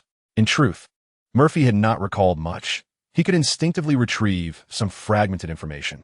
"I have lost something, my power." This was the only memory that surfaced for Murphy, yet he sensed there was something far more significant that eluded him. It was both vital and exceedingly urgent. "The supreme bone has been excavated. I am familiar with this matter." As soon as Ian's words began to form, Murphy anticipated what he was about to say and hastily interrupted. "No, I will never refer to you by that term. Give up on that notion." Murphy was exceedingly cautious. "You have deceived me for so long. At the very least, you should tell me my name, right?" He believed that perhaps he could reclaim his lost memories or those shattered by some force. As an inner voice urged him to remember everything as swiftly as possible, Ian chose to relinquish his pursuits. "I vividly recall that day, indeed, the very moment of your birth, when the entire dreamland forest whispered the name Morpheus. Of course, he may not have entirely surrendered. Morpheus found himself in a state of utter resignation. Yet, he bore no grudge against Ian, for he understood that Ian had spoken the truth to him. The name Morpheus struck his heart like a bolt of lightning. Upon hearing his own name, a buzzing sensation enveloped his mind. Beads of perspiration emerged upon his forehead, and his slender fingers instinctively tightened around the leather of the chair. Countless fragments of memories surged within him. Brilliant castles like stars, the towering bookshelves of a library, the rustle of crows' wings, each one shattered like broken mirrors, impossible to piece together. Nevertheless, Morpheus, having anticipated this, exerted great effort to search among those fleeting memory shards, striving to capture the crucial thread of information he desperately needed to recall. Ultimately, his endeavors bore fruit. Within Morpheus's gaze, a fragment of memory reflected back at him. In the next moment, his expression turned grave as he spoke to Ian in a tone tinged with urgency. You must convey this information to them. Due to a loss of power, I'm unable to contact them directly. Morpheus glanced around, as if searching for something. What information? Ian inquired, curiosity piqued. Morpheus did not respond. His eyes fixated on the pen in Ian's hand. Give it to me. In that instant, his divine essence seemed to prevail, exuding an air of aloofness. Ian, not wishing to argue, first handed Morpheus a pair of gloves. What I require are pen and paper. Morpheus furrowed his brow. I am aware of your request. However, you may not realize that I am a proficient writer. Therefore, if you wish to borrow my pen, you must don a glove. Do not misunderstand. It is not that I deem your hands unclean, but rather, I hold a certain purity in this regard and dislike being sullied. Ian's earnest explanation left Morpheus astounded, shaken without understanding the source of his shock. He swallowed hard. Morpheus complied, donning the gloves, as he truly wished to avoid any further soul-shattering declarations. You need to relay this information to them. As he spoke, he accepted the notebook and pen from Ian, swiftly sketching within the pages. This object was concealed within a diary and has been sent to our world. Due to its seemingly innocuous disguise, it is likely that it has gone unnoticed by us. The sound of the pen gliding across the paper filled the compartment. Morpheus worked with remarkable speed, and the gravity of his warning led Ian to suspect that this man had indeed awakened his memories. It's nothing. You draw, and by the time you finish, your sister will surely know. She often lurks in the shadows, excessively shy, peering into my private life. Ian speculated that this matter must involve an incursion from beyond the cosmos. Morpheus glanced at Ian in confusion, halting his artistic endeavors. Have you completed it? What have you drawn? Ian marveled at the other's speed, comparable to his own. This divine power, it seemed, had not been entirely lost. A calamity, Morpheus spoke in a low tone. Though it may be feeble now, it will eventually absorb our essence and grow powerful. He offered a serious warning, returning the sketchbook to Ian's hands. That sounds rather ominous, Ian remarked, still unable to examine the drawing before he noticed Morpheus opening the car door to exit. I leave this in your hands. I must reclaim my supreme essence. It appeared that Morpheus's memory had not fully returned. He remained influenced by Ian to some extent. As the dream god turned to depart without a backward glance, Ian earnestly cautioned, do take care not to be captured again. And above all, do not forget the life debt I owe you, lest it affect my sense of gratitude. He observed the rigidity in Morpheus's silhouette, yet ultimately, the latter did not refuse. His pace merely quickened. With a sigh, Ian turned back, grasping the artwork left behind by Morpheus. The drawing revealed an exquisite style, as if it still harnessed a fragment of dream energy from within. The images flowed, presenting beings that defied the laws of geometry. The central figure bore a humanoid outline, yet fragmented and reformed at critical junctures, with 12 tentacles of varying thickness extending from its neck upward. The head resembled a human form, yet was adorned with elongated, writhing appendages in place of hair, dark skin, a slender physique, and a torso cloaked in ever-shifting, sinister patterns. Merely gazing upon it filled Ian with an ineffable malevolence, as if the deepest fears of humanity had been materialized and meticulously wrapped in a guise of rational geometric shapes. It epitomized the indescribable, not only due to the inadequacy of language, but also because of its chaotic and uncertain nature. Damn it, Ian suddenly recalled the tainted supreme witch, the strange black mist surging from within her, and the mutated plants affected by that miasma. Cthulhu's invasion. Ian snapped the notebook shut. Even a moment's longer gaze threatened to rob him of restful sleep that night. I have been contaminated by the Cthulhu virus. Ian hastily clasped his hands together in prayer, this time refraining from inquiring about Miss Death's preferred color for her shrouds. Consequently, Miss Death responded swiftly. When Ian opened his eyes, there The reflection in the rearview mirror revealed a woman seated in the back seat. "Is there anything you dare not do?" Miss Death had donned a new ensemble. A flowing black lace gown paired with a leather biker jacket, her feet adorned with studded ankle boots, exuding the aura of someone preparing to attend a Gothic concert. In her hand, she held a drink of unknown origin, swaying it lightly as she regarded the boy ahead with an eccentric gaze. "I didn't do anything," Ian protested, feeling quite aggrieved. "I intended for you to become his friend, not to attempt to play the role of his father." Miss Death's tone carried an incredulous note. Perhaps she truly had not anticipated Ian's audacity. It was evident that this goddess had indeed been observing, and at least in Ian's estimation, he had not been fabricating tales. Heaven knows when Miss Death might commence her covert surveillance. Ultimately, it was all one and the same. Ian, no longer feeling wronged, merely blinked. The teacup in Miss Death's hand remained steady, yet the corners of her mouth displayed a subtle quiver. She might have wished to scold him, but considering that Ian might interpret it as a declaration of affection, she swallowed the words that danced on her lips. "Cthulhu, yes, I sought you out to discuss this." Ian hastily presented the sketch, yet Miss Death did not reach for it. As a voyeur, she had surely witnessed the entirety of Morpheus's artistic process. "We will uncover such things." Miss Death's expression held no discernible trace of concern. "What if this entity is well concealed?" Ian scratched his head, his tone tinged with worry. Though he had previously suffered from encounters with beings possessing merely two eyes, he had no desire for a second iteration of little Ian to emerge. Now that the target has been confirmed, without the protection of supreme power, it cannot evade our gaze. Miss Death leisurely sipped her tea, appearing quite at ease, her tone imbued with confidence. "Well then, that is reassuring." With her words, Ian felt a wave of relief. The higher-ups surely possessed greater discernment, for he was merely a fledgling in the metropolis, having yet to navigate 2.5 years in this realm. "I'll not keep this, it's ominous." Ian insisted on handing over the sketch along with his beloved pen, fearing that merely engaging in the act of drawing might taint him with genuine misfortune. "You should keep your lover instead." Miss Death gently pinched the sketch, and the moment her fingertips made contact with the paper, the distorted lines abruptly froze and then vanished entirely, as though they had never existed. "I must say, the three of you brothers certainly have your distinct preferences," Miss Death remarked, tossing back the sketch and pen, genuinely reflecting on the matter. "Since you've suggested it, I certainly cannot retain this pen that you've sullied. I shall procure a more obedient one." Ian once again tossed the pen and sketch onto Miss Death's lap. His excessive caution had transformed him from a figure of pure love into a rogue. Miss Death seemed taken aback by this turn of events. After a prolonged silence, she spoke again. "Keep a close watch on Morpheus. Do not allow him to be captured again." Indeed, it is not only Ian who harbors such concerns. Miss Death's admonitions are equally earnest. "Very well. I'm keeping a watchful eye."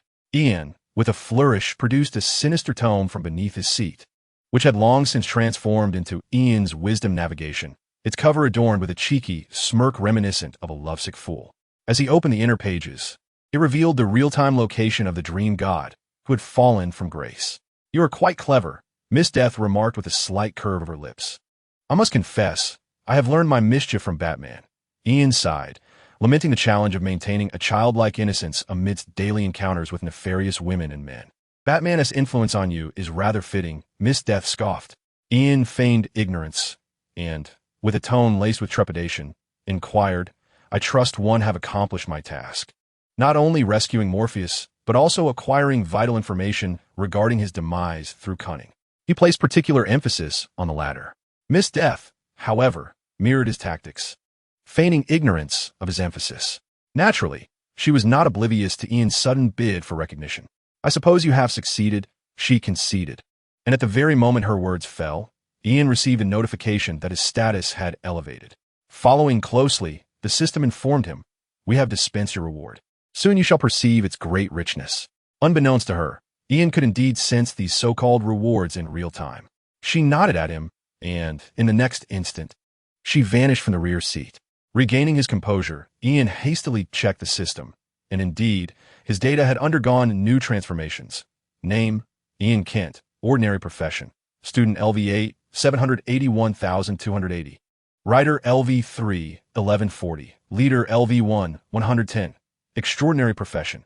Berserker LV6, 16,320. Savage Tyrant LV5, 43,160. World Recognition. Key NPC. In truth, Ian's world recognition had reached a commendable height. His recent upgrades had failed to yield an increase in status weight, indicating that his world recognition had ascended to a substantial level following his last reward. Now, a new enhancement had emerged. His previous status as an independent NPC had evolved into that of a key NPC. As a self-taught scriptwriter, Ian was able to grasp this transformation, albeit slightly. Ordinary NPCs, as one might expect, serve merely as background characters, devoid of independent plot lines, offering only basic interaction functions, and often serving to heighten the severity of events upon their untimely demise.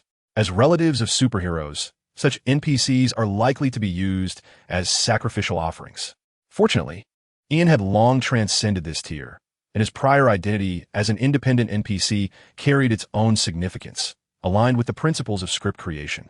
Independent NPCs are integral to the main storyline or significant subplots, possessing a comprehensive background narrative that may influence localized plot developments, and may even have their own exclusive tales. Indeed, amidst grand events, they may also partake in sacrificial rites. Characters of this stature, akin to key NPCs, are regarded as prominent figures, blessed with a certain destiny within the realm of storytelling. I have, once again, attained a more esteemed status within DC. Ian has received his due rewards, and not even the cosmic dread of Cthulhu can dampen his spirits. He is solely focused on celebrating. The aroma of roasted beef wafts through the Kent family dining hall as Louise places the final dish of creamy corn at the center of the table, steam rising gracefully under the warm yellow light. Jordan, with his head bowed, nearly buries his face in his plate, his fingers nervously tracing the edge of his fork. He appears rigid, adopting a bashful demeanor, slightly embarrassed to be seen. It was merely an incident of losing control over his strength, inadvertently damaging the ceiling while playing ball indoors. Louise gently tousles her second son's curly hair, soothing him with tender words. "Do not worry. You did not do it intentionally. Your father will fix the ceiling." Mentioning Clark, however, causes Jordan's tension to escalate further. He furtively glances at his father, who silently chews his food, merely focusing on his vegetables without offering any commentary. Jordan exhales deeply, steeling himself to begin his meal. "I truly did not mean to," he admits, conceding to a truth he can't acknowledge. Upon hearing this, Louise expresses her understanding. "Martha mentioned before that your father also struggled with his strength when he was young." She continues to comfort her younger son, filling his plate with beef. "Is that so?" Jordan suddenly widens his eyes, uncertain thoughts flickering across his mind as he looks at his father, who remains engrossed in his meal, maintaining his silence. Mouth full of food, the sound of his fervent chewing unmistakable. "Speak up. Are you still thinking about that green-eyed Superman? You should understand that if Ian can consume the potion, there may be others who could also succeed by doing so. My father is already investigating." Louise's expression turns perplexed as she glances at her usually taciturn husband, confused as to why he is not supporting her encouragement of their son. Clark swallows his food and, with a resigned gesture, points toward the ceiling. "I'm not thinking about that fellow. My silence is solely due to Ian's noise. I cannot hear a thing." He is, of course, attempting to divert the conversation with his younger son, and the tactic proves effective. "Huh?" Louise looks up in astonishment, her tone laced with surprise. "Is Ian upstairs? Did he not say he would skip dinner and stay out for a while longer?" This was the information she had gathered from her conversation with Ian over the phone.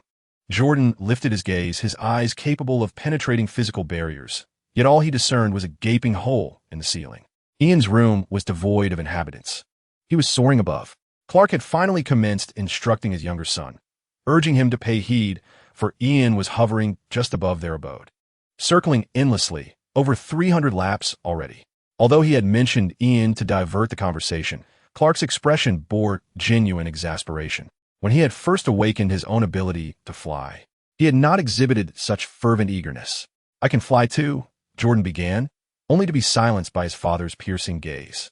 He promptly lowered his head, busily pushing peas around his plate. Such is the nature of children, freshly awakened to their powers. Louise regarded her husband with a knowing glance, her fingers gently tapping the table, her eyes brimming with an inscrutable emotion. The Superman serum, was its effect truly so remarkable? Louise harbored a modicum of skepticism regarding this matter. Just then, Clark abruptly slapped his forehead. "What now?" Louise inquired, spearing a piece of carrot. "Ian just rescued a plane with engine failure." Clark's expression resembled that of someone who had just swallowed a lemon. "Isn't that a good thing?" Louise's eyes sparkled with intrigue. She was quite pleased with the notion of her son following in his father's footsteps. Firstly, that plane had only one engine malfunctioning.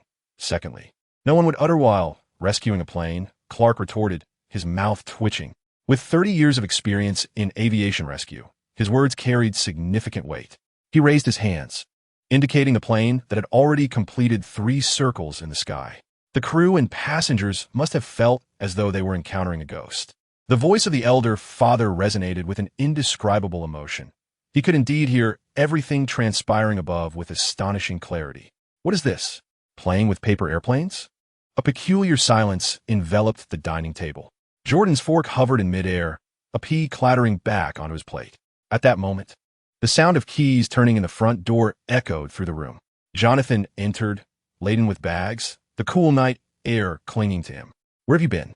Louise queried, instantly donning a gentle smile, her concern for her child's personal life akin to that of most parents. Fortunately, Jonathan was not the rebellious type. "I went to church and picked up a few things," he replied, placing the shopping bags on the floor and candidly recounting his day. Louise opened the bags, only to find them devoid of snacks or household necessities. Instead, the heavy bags brimmed with an array of statues: Jesus, Buddha, Zeus, Odin, R.A., Vishnu, an astonishing variety. It seemed that Jonathan had procured every deity one could find on Earth.